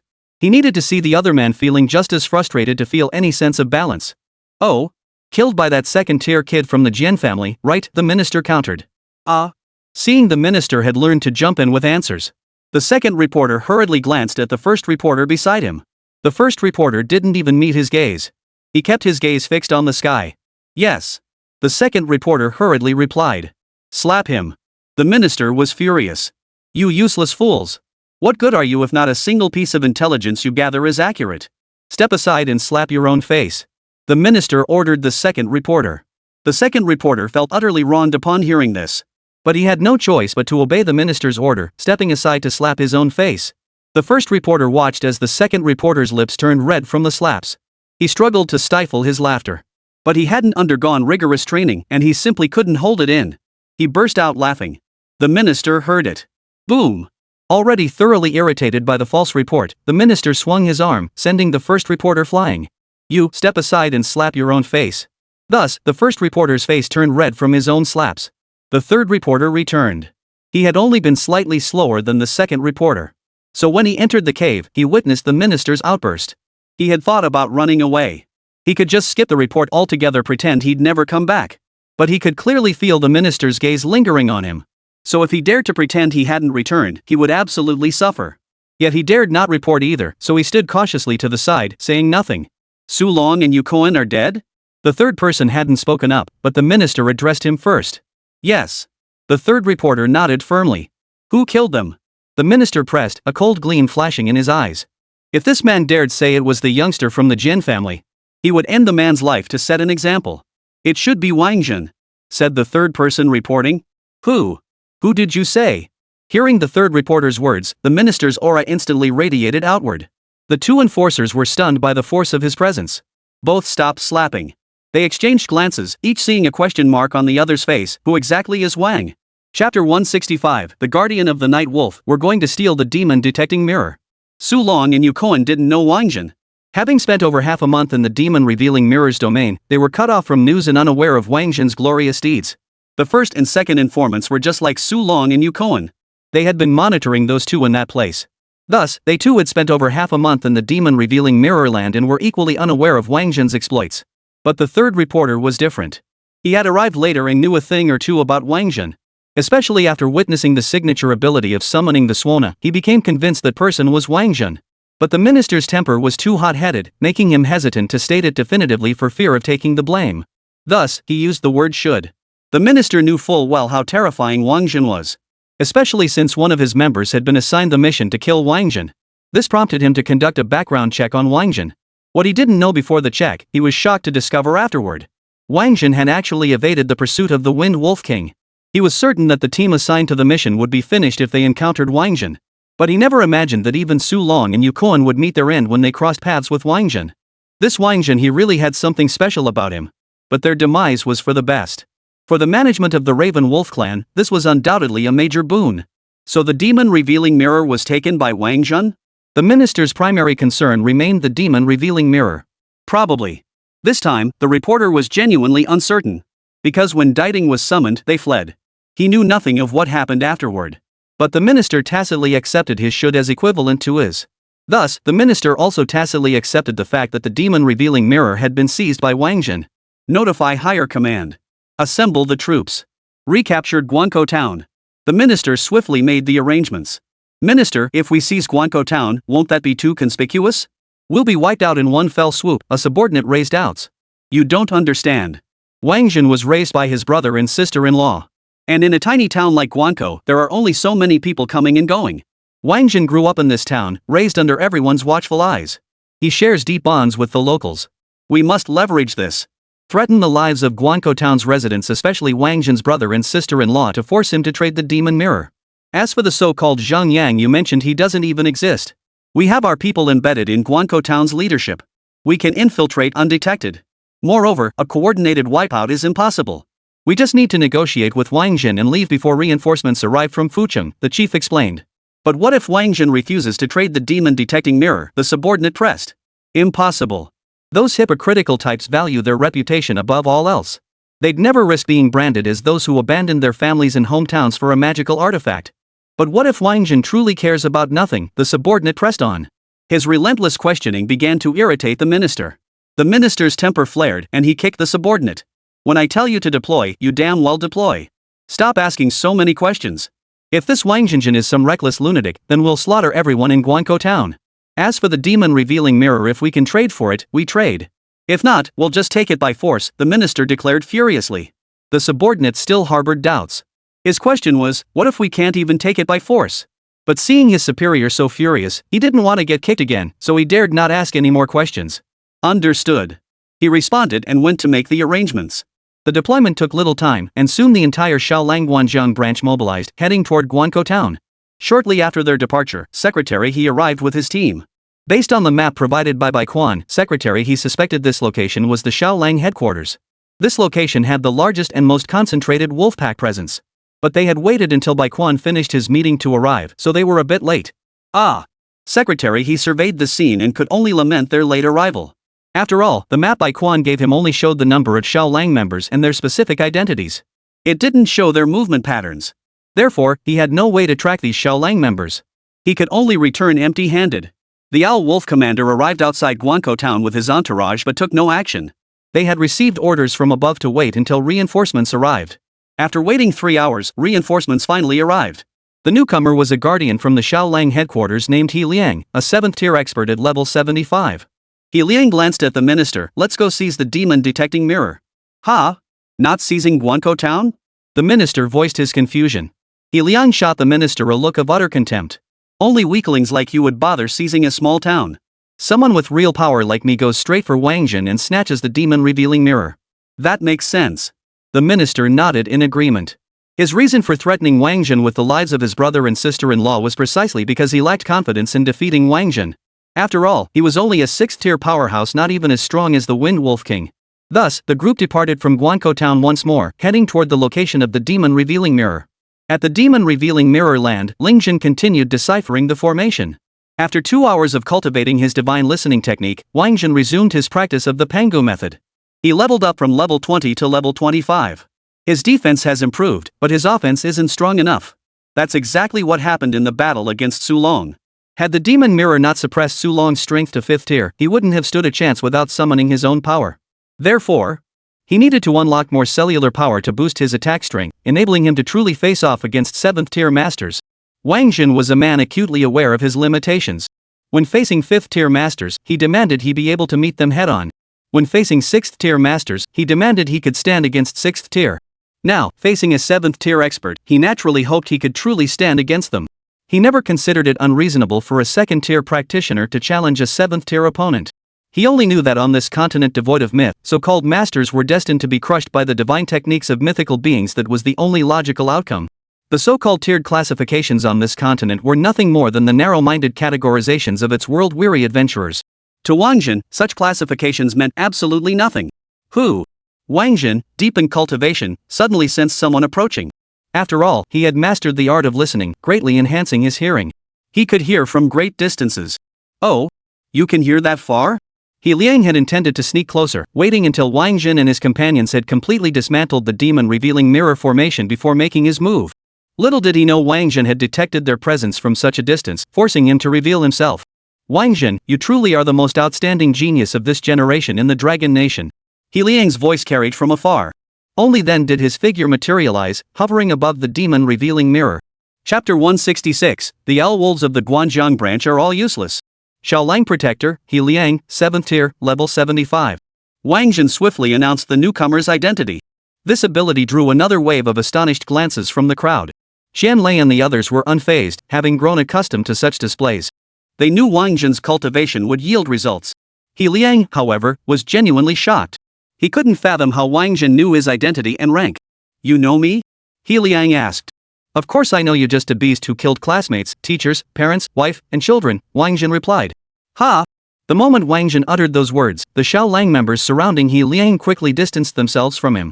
The Xiaolang gang certainly had no scruples, but encountering someone this utterly depraved was a first for them. Better to keep one's distance. How do you know all this? He Liang stared at Wáng Zhen, his expression suddenly darkening. These were events from a century ago.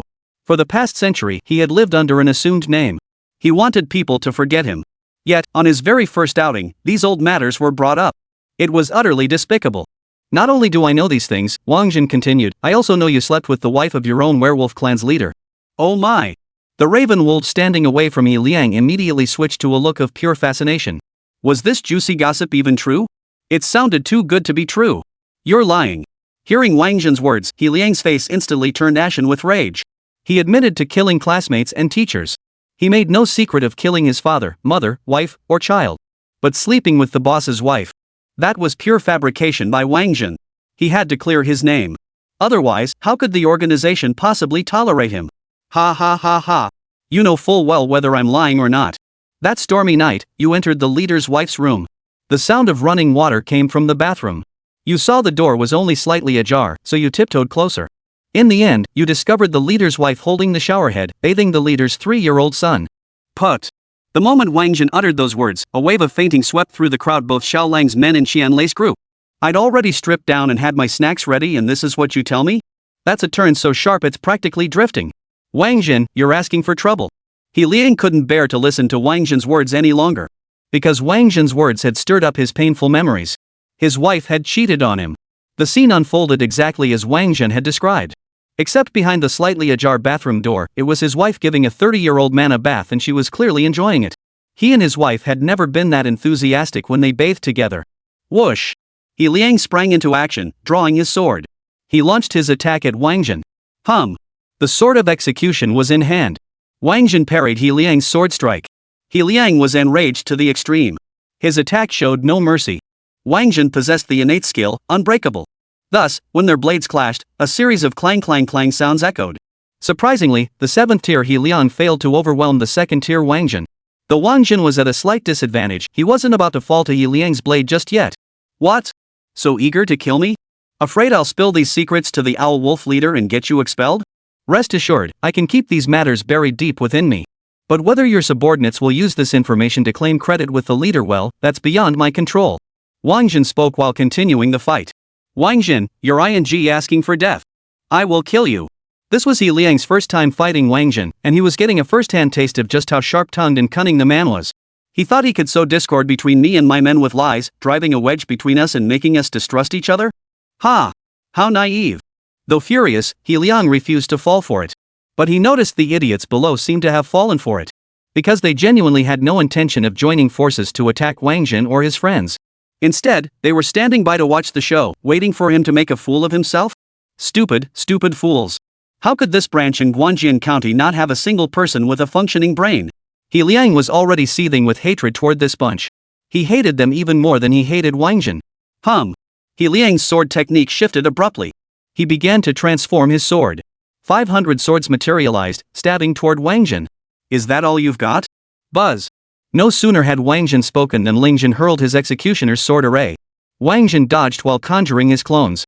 One clone wielded the immortal trapping sword in one hand and the immortal severing sword in the other, dashing toward the south gate and north gate respectively. Wáng Zhen then handed the exterminating immortal sword to Mo Li.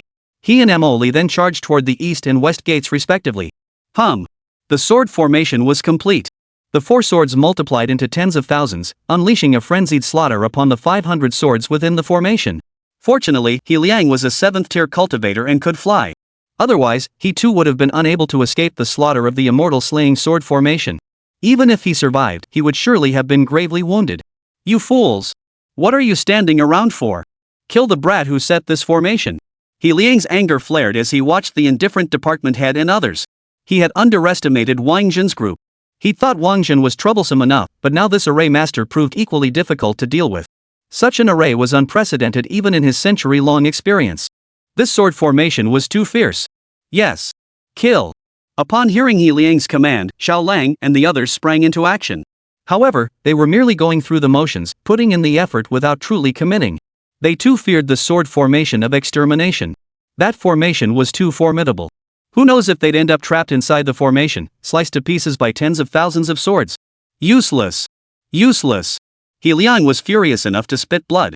This bunch of trash, not a single one could be relied upon. No wonder the Xiao Lang gang is such a joke. Guess the organization's full of trash like this. Whoosh. He Liang began to unleash his fury. He conjured another 500 swords, directing them to target Wáng Zhen for annihilation. But soon, he found himself unable to move. Wáng Zhen had deployed an extremely precious immobilization talisman. Then, he watched as 10,000 swords from the formation stabbed toward his body. Whoosh, whoosh, whoosh, whoosh, whoosh. 10,000 swords returned to the source. This was the true power of 10,000 swords. This was a level even the Sword Saint could not attain. For even a Sword Saint could only split off 3,000 swords. However, since the Sword Saint possesses greater power, each of his swords possesses greater power than Wáng Zhen's. Wáng Zhen's 10,000 swords might only match the power of 300 swords wielded by a Sword Saint. But could He Liang withstand the might of the Sword Saint's 300 swords? No, he couldn't. Of course not. That's the Sword Saint. Thus, He Liang's abdomen was pierced clean through. His intestines spilled out, guts torn apart, blood dripping steadily onto the ground. Whoa, Guardian, he's dead. Retreat. Seeing He Liang wounded, the Raven Wolf chief dared not linger a moment longer. He bellowed and led his men in flight. Useless. Useless. Put. Seeing this trash flee, anger overwhelmed He Liang, causing him to spit out a mouthful of blood. Chapter 167, He Liang slept with the chief's wife. Wáng Zhen, you're ruthless, truly ruthless.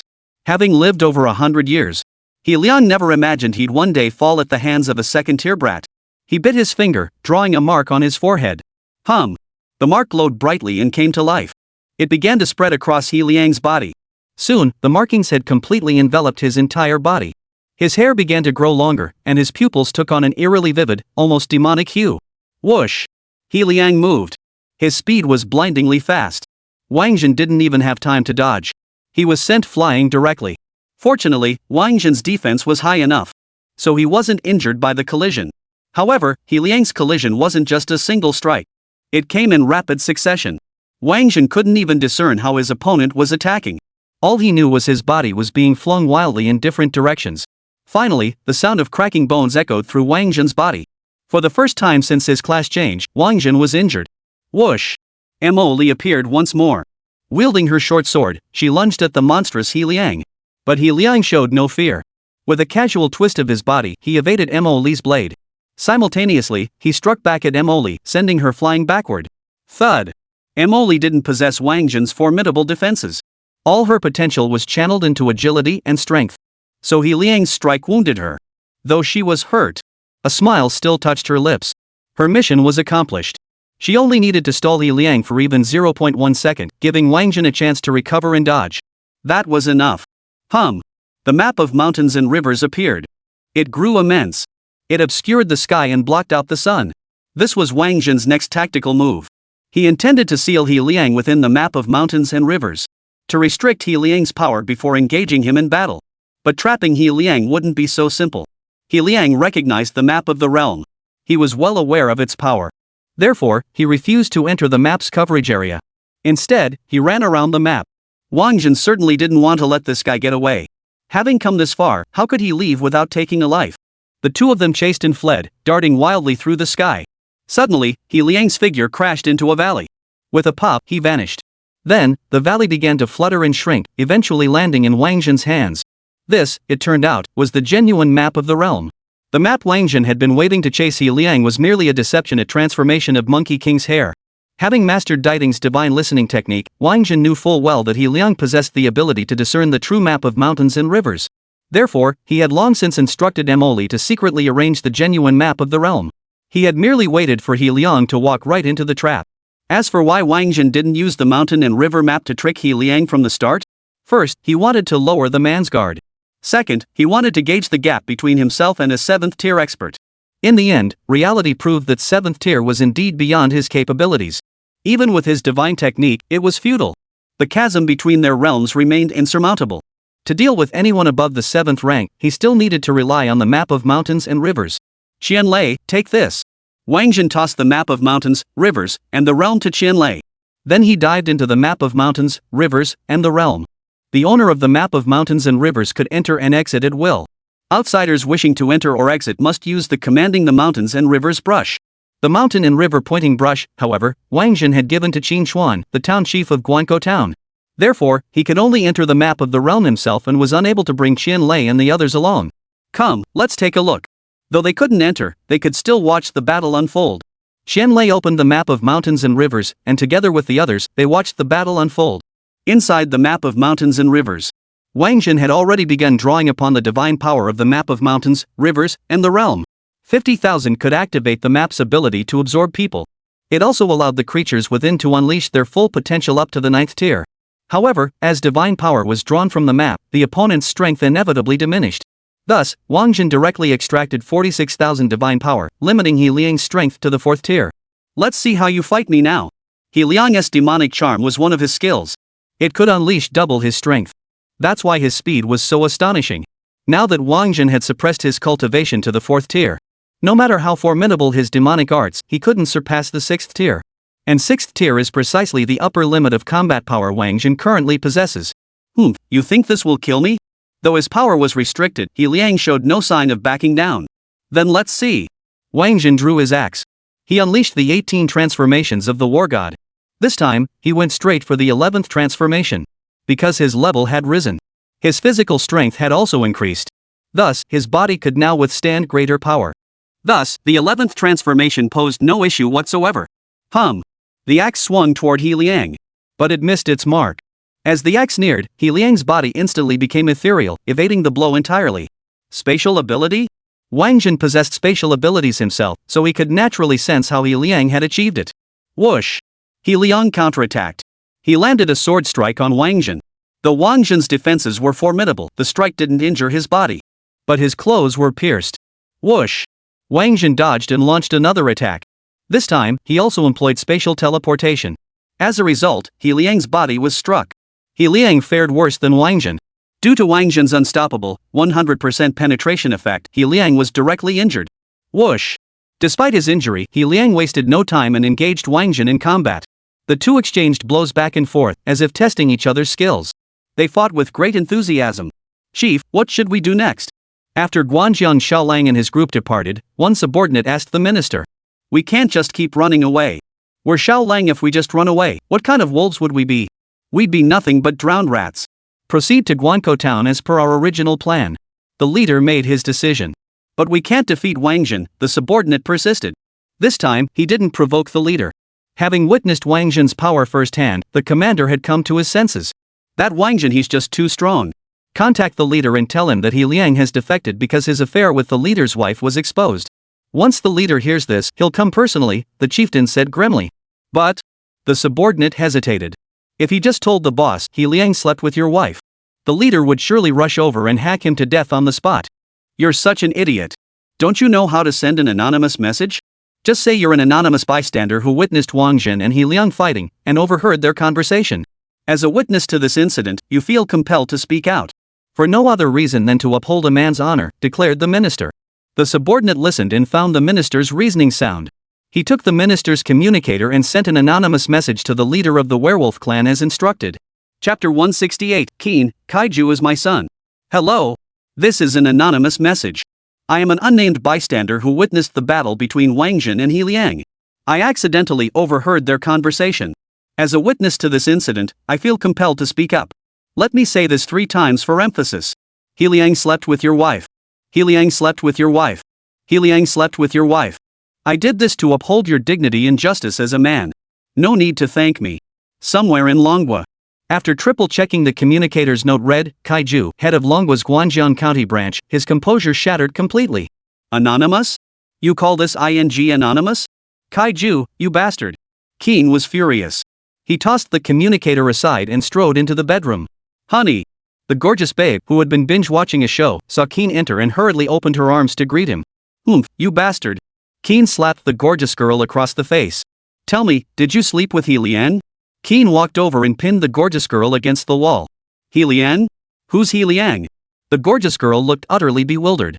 But soon, the beauty closed her eyes. Still playing dumb? Let's see how long you can keep it up. Keen was an 8th-tier expert, highly agile. Faking. I'm not faking. The gorgeous girl gasped in broken words. Say Kaiju is my son. Keen's agility grew ever higher. At times like this, the gorgeous girl was perfectly obedient. Whatever Keen said, she did. Kaiju, is my son. Good. Perfect. Keen was overjoyed. In his excitement, he unleashed all his agility. 2 minutes and 45 seconds. Keen stopped moving. He left the room. The gorgeous girl felt utterly disgusted inside, but dared not show it. She turned away, switched to a different domain, and continued binge-watching her show. Kaiju, you just wait for me. After leaving the room, Keen replied to a message, dressed, and headed out. The subordinate who sent the anonymous message saw Keen's reply and looked thrilled. Director, the boss is coming personally. He told us to wait for him. Good. Kaiju was thrilled. Once the boss arrives, this matter is settled. This would be a major achievement, a huge one at that. Who knows? Maybe I could even become a bodyguard myself. Let's go first, we'll seize Guankou town. To make his position as a protector more secure, Kaiju planned to seize Guankou town first. By the time the leader arrives, he'll be ready to claim his reward. Within the map of mountains and rivers, Wáng Zhen fought with unparalleled exhilaration. After all, this was a battle between equals. Adjusting the opponent's strength to just barely be within his crushing power was perfect. This was far more satisfying than a complete rout. After all, it enriched his combat experience. He relished watching his opponent seethe with frustration, unable to finish him off. Damn it! But soon, Wáng Zhen realized He Liangming wasn't losing his temper at all. Instead, he seemed calm and composed. He Liangming's temperament? Wáng Zhen had tested it right from the start with his sharp tongue. Now he was dominating every aspect of the fight, not letting He Liang gain the slightest advantage, and yet he wasn't angry at all? That's not right. With this question in mind, Wáng Zhen activated his listening technique. He wanted to see if he had missed any crucial details. Soon, he found his answer. Kaiju and his men want to seize Guanko town? They're threatening to kill my brother and sister-in-law to force me to hand over the demon-detecting mirror? Upon learning this, Wáng Zhen's expression abruptly changed. So that bastard was trying to stall me. To buy time for Kaiju and his men to seize Guanko town. I must deal with He Liang quickly. Wáng Zhen began drawing upon the divine power of the map of mountains and rivers once more. Boom! Since the divine power within the map of mountains and rivers was already nearly depleted. As Wáng Zhen drew upon it, the mountains within the map of mountains and rivers began to collapse. The earth began to shift. Even the heavens began to descend. Kid, what are you trying to do? He felt his cultivation rapidly declining, plummeting directly from the 5th tier to the 2nd tier. He Liang finally panicked. Moreover, the changes within the map of mountains and rivers filled him with dread. Especially the blue sky and white clouds that had descended so low they seemed almost within reach. It made him feel suffocated, an oppressive weight bearing down on him. What do you think I'm doing? I'm here to finish you off. Wáng Zhen showed no signs of stopping his divine power extraction. The compression of the map of mountains and rivers continued. Mountains flattened into plains. The blue sky and white clouds kept descending. Before long, the map of mountains and rivers would transform from 3-dimensional space into a flat, 2-dimensional plane. Boy, I hold a great secret about Guanko town. If you kill me, you'll regret it. He Liang was utterly panicked. If the sky truly fell, he would surely die. Let me go, and I'll tell you this big secret. How about it? Wáng Zhen's guess was correct. He Liang was indeed stalling for time. He knew the Xiaolang's true nature all too well. Those useless scum had no real skills, yet they loved exploiting human emotions to blackmail others. He was certain that after Kaiju's group left, they would absolutely move to seize Guanko town. Moreover, he wasn't merely stalling, he was also wearing Wáng Zhen down. Once the map of mountains and rivers began to activate, it would consume divine power. He planned to wait until the divine map's power was nearly depleted, leaving it vulnerable, before eliminating Wáng Zhen. Then he would seize the map of mountains and rivers, achieving 3 goals at once. That's why he remained calm and collected all along, never considering unleashing his ultimate move to finish off Wáng Zhen quickly. Nor had he considered trading secrets for freedom. Only now, as death closed in, did he finally decide to play his trump card. So Kaiju and his men want to seize Guanko town, threatening my brother, sister-in-law, and fellow villagers with death to coerce me? You think it's time to talk now? Isn't that a bit late? He Liang was treacherous and deeply calculating. Wáng Zhen had no desire to waste words with him. He needed to eliminate He Liang swiftly and return to Guanko town. Boom! As divine power was drawn out, the sky grew lower and lower. Many trees rotted under the sky's pressure, eventually exploding into dust. Damn it, Wáng Zhen, I'll fight you to the death. He Liang saw that Wáng Zhen was determined to kill him. He resolved to fight back with everything he had. Buzz buzz buzz. Numerous talismans ignited within his body. This greatly enhanced his combat prowess. However, he was only at the 2nd tier of power. No matter how much his power increased, he was still no match for Wáng Zhen. If he had unleashed his talismans the moment he entered the map of mountains and rivers, given his speed after unleashing them, and assuming Wáng Zhen had no allies, Wáng Zhen wouldn't have had the chance to draw upon the divine power of the map to restrain him. In that case, he would have a high probability of defeating Wáng Zhen. Then he could simply find a way to seize the mountain, river and state map. But alas, there were no such luxuries. He chose a cautious delaying tactic, and naturally, he would pay the price for that choice. Whoosh! After detonating his talisman, He Liang launched an attack on Wáng Zhen. But Wáng Zhen showed no fear. With a wicked grin, his figure vanished into thin air. Chapter 169, Guanko town occupied by the Falcon Wolves? Boom! After Wáng Zhen vanished, the map of mountains and rivers collapsed completely. Rivers and mountains plunged into chaos. Heaven and earth merged into one. He Liang, of course, could not escape. He too became one with the map of mountains and rivers, becoming fertilizer for the soil of the map of mountains, rivers, and the realm. Qianlei summoned the giant bird. We're leaving. Wáng Zhen hurriedly stowed away the map of mountains, rivers, and the realm before instructing Qianlei. Where to? Though puzzled, Qianlei complied with Wáng Zhen's instructions. The giant bird materialized, flapping its wings as it landed before the group. Whoosh! Everyone leapt onto the bird's back, awaiting Wáng Zhen's orders. To Guanko town. Whoosh! The great bird wasted no time. The moment Wáng Zhen's voice fell, it took flight, heading toward Guanko town. Meanwhile, at Guanko town, chaos reigned. Since Bai Quan feared alerting the enemy prematurely, he had not informed Qin Xuan that a wolf spy was infiltrating the town's leadership. Consequently, Kaiju slipped into Guanko town with ease and seized control of the town's administrative headquarters. Fortunately, Qin Xuan reacted with lightning speed, activating the SS-grade spatial transfer gear Wáng Zhen had given him, allowing him to escape at the last moment before Kaiju could capture him. But Kaiju swiftly took control of the entire town, herding all the residents into the central square. Qin Xuan, come out. If you don't, I'll start killing your townspeople until every last one is dead. Kaiju began his blackmail. Fine, I'll come out. Qin Xuan complied immediately, materializing his form atop the town's city gate tower. Ha ha ha ha. This tactic of blackmail never failed. Seeing Qin Xuan's righteous and resolute demeanor, Kaiju couldn't help but laugh. Dragon Nation people are so pedantic, always thinking about sacrificing their lives for righteousness. It's terrifyingly foolish. Qin Xuan, come and get it. The moment he spotted Qin Xuan, Kaiju launched his attack. He was a 6th tier expert, capable of flight through the air. He spread his clawed hands and lunged toward Qin Xuan. Qin Xuan didn't dodge. He adopted a defiant stance, ready to face death. Ha! Kaiju sneered at the sight. He'd seen this kind of attitude all too often in the people of the Dragon Nation. The Dragon Nation people were the sort who would rather die standing than live on their knees. Even in death, they would hold their heads high, gazing directly at their enemies. If it were anyone else, they would have long since begged for mercy on their knees or surrendered. Killing Longwa people is more satisfying. It gives me a greater sense of accomplishment. Kaiju pondered.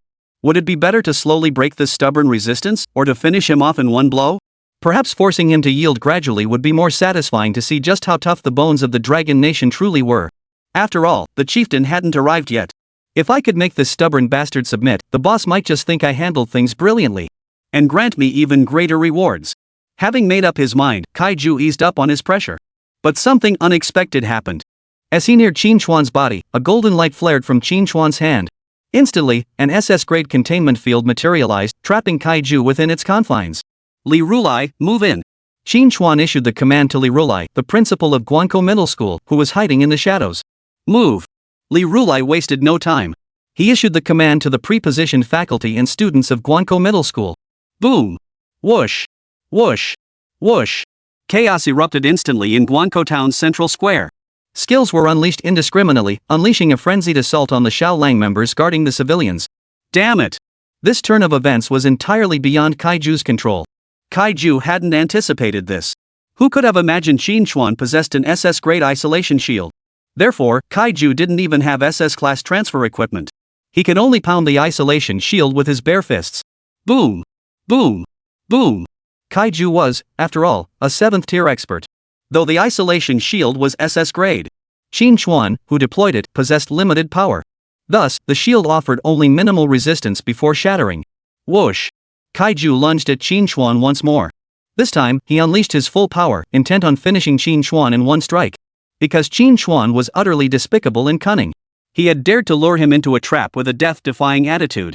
He refused to believe Qin Xuan could produce a second SS-grade isolation shield. Of course, Qin Xuan didn't have a second SS-grade isolation shield. The one he had just used was given to him by Wáng Zhen. So, as Kaiju closed in on Qin Xuan produced the hair Wáng Zhen had given him. Monkey brother. Hey! Monkey brother appeared. Swinging his golden staff, he smashed it hard onto Kaiju's hand. Ah! Kaiju screamed in agony. His eyes widened in shock as he stared at Monkey King. Is this the monkey demon who destroyed the Demon Emperor's palace? Kaiju's information network was quite reliable. The incident of Monkey Brother smashing the Demon Emperor's palace had been authorized by a 9th rank official of the Dragon Nation, and the Dragon Nation's self-media outlets were fanning the flames. Thus, Kaiju was aware of the incident. Thus, upon seeing Monkey Brother, he felt a twinge of unease. But guilt or no guilt, he had to go. At the very least, he had to put on a show. He couldn't just run away. The leader was on his way. What if he was spotted fleeing by the leader arriving on the scene? What kind of guardian would he be then? His very life would be in jeopardy. Whoosh! Kaiju launched an attack on Monkey Brother. But it was only a probing strike. But soon, he realized this Monkey Brother wasn't all that. Not particularly strong. So he felt cheated by Qin Xuan again. He grew bold and engaged Monkey Brother in combat. He swiftly disposed of the monkey. He lunged at Qin Xuan for the 3rd time. Clatter! Suddenly, a sea of red flooded his vision. The crimson spread across the sky and earth. It was utterly overwhelming. He suspected this might be another of Qin Chuan's schemes. He fought the red with all his might. It was a piece of red silk, an enormous piece of red silk. Only after tearing the silk into shreds did he realize that all the residents of Guankou town had vanished from the central square. Qin Chuan, you bastard! Kaiju was furious. He finally understood why he had been able to capture Guankou town so easily. Even the residents had obediently gathered in the central square as he'd ordered. It turned out these residents had done so deliberately. Their purpose was to gather everyone together, to facilitate their rescue in one wave. Now, aside from the residents of Guankou town who had fallen in battle, he held not a single resident of Guankou town in his grasp. He had no leverage to demand Wáng Zhen hand over the demon mirror in exchange. Damn it! Qin Chuan, come out and die. Kaiju was truly enraged. All his plans had come to naught. Even now, he still didn't know how Qin Chuan had managed to rescue the person. His vision had been blocked by the crimson silk. Whoosh! A figure appeared on the distant horizon. As the figure materialized, Kaiju's men looked thrilled. Minister, the leader has arrived. Indeed, the arriving figure was none other than Qin, the leader of the human race of the Xiaolanglong kingdom. Greetings, chief.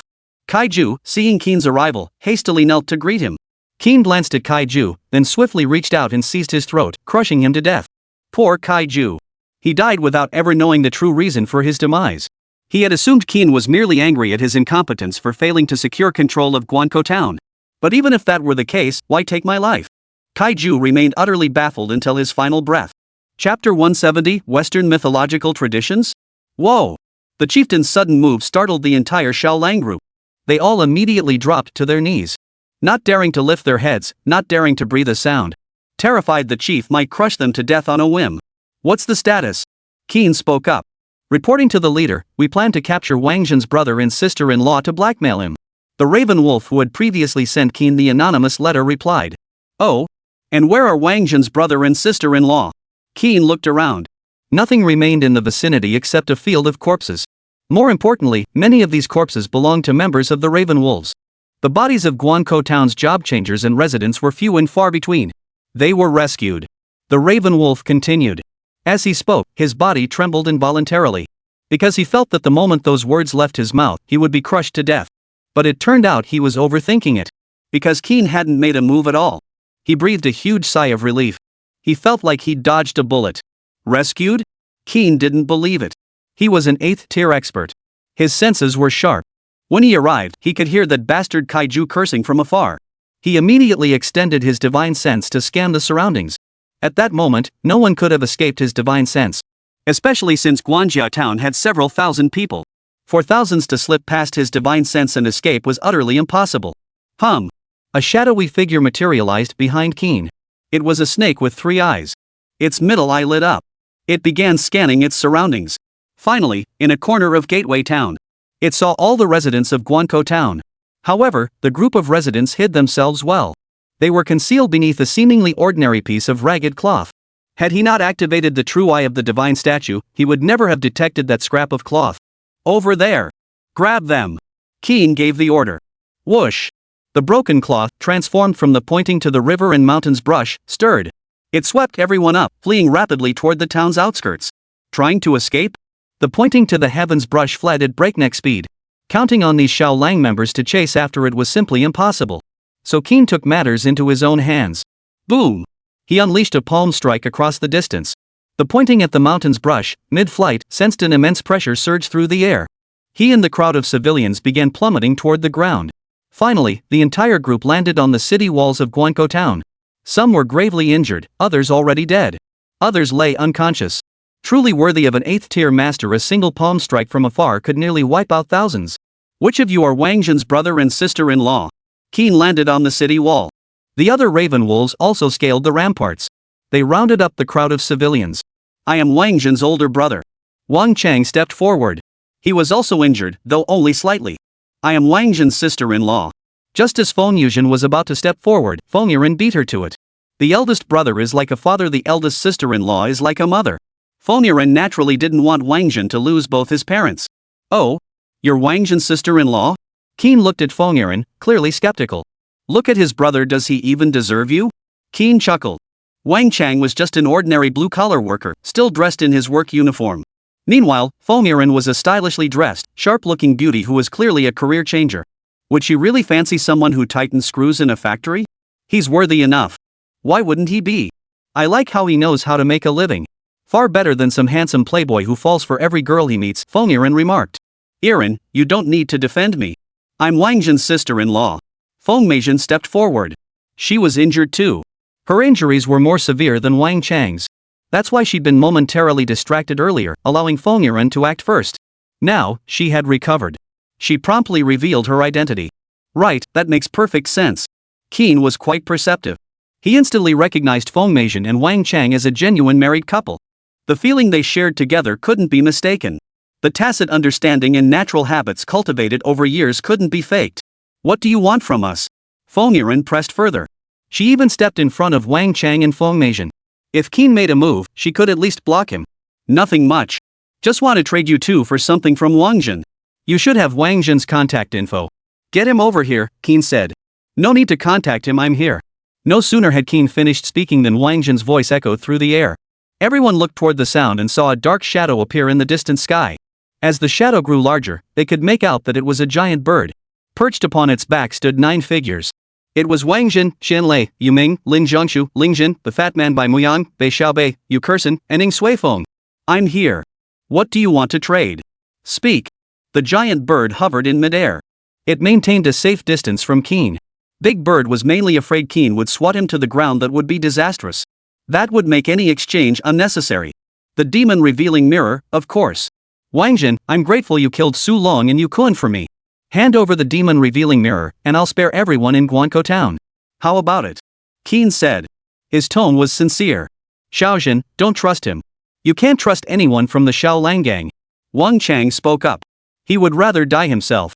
He'd rather Wang Zhen not bring out the demon mirror for the exchange. Though Wang Chang didn't know what the demon detecting mirror was for. But whatever Qin wanted must be something valuable. If it was something valuable, Wang Zhen should keep it for himself, not trade it away. Wang Zhen, I swear by this divine statue, should I break this oath, may the statue devour me, destroying both my body and soul. Qin raised his finger.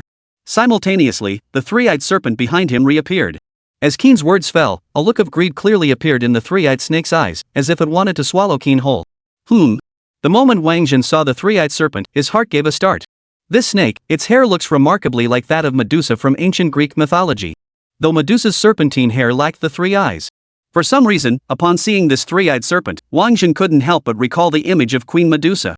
Could there be a Western mythological connection? The thought flashed through Wang Zhen's mind. But this was the Tianyu continent. The myths here differed from those of Blue Star. Could it be that the Medusa's serpent hair in this place was represented by a three-eyed snake? A flurry of speculations swirled through Wang Zhen's mind. Since you say so, I'll take your word for it this once. Wang Zhen spoke as he pulled out the demon-detecting mirror, preparing to toss it forward. Xiaozhen, don't. At that moment, Feng Meizhen spoke up.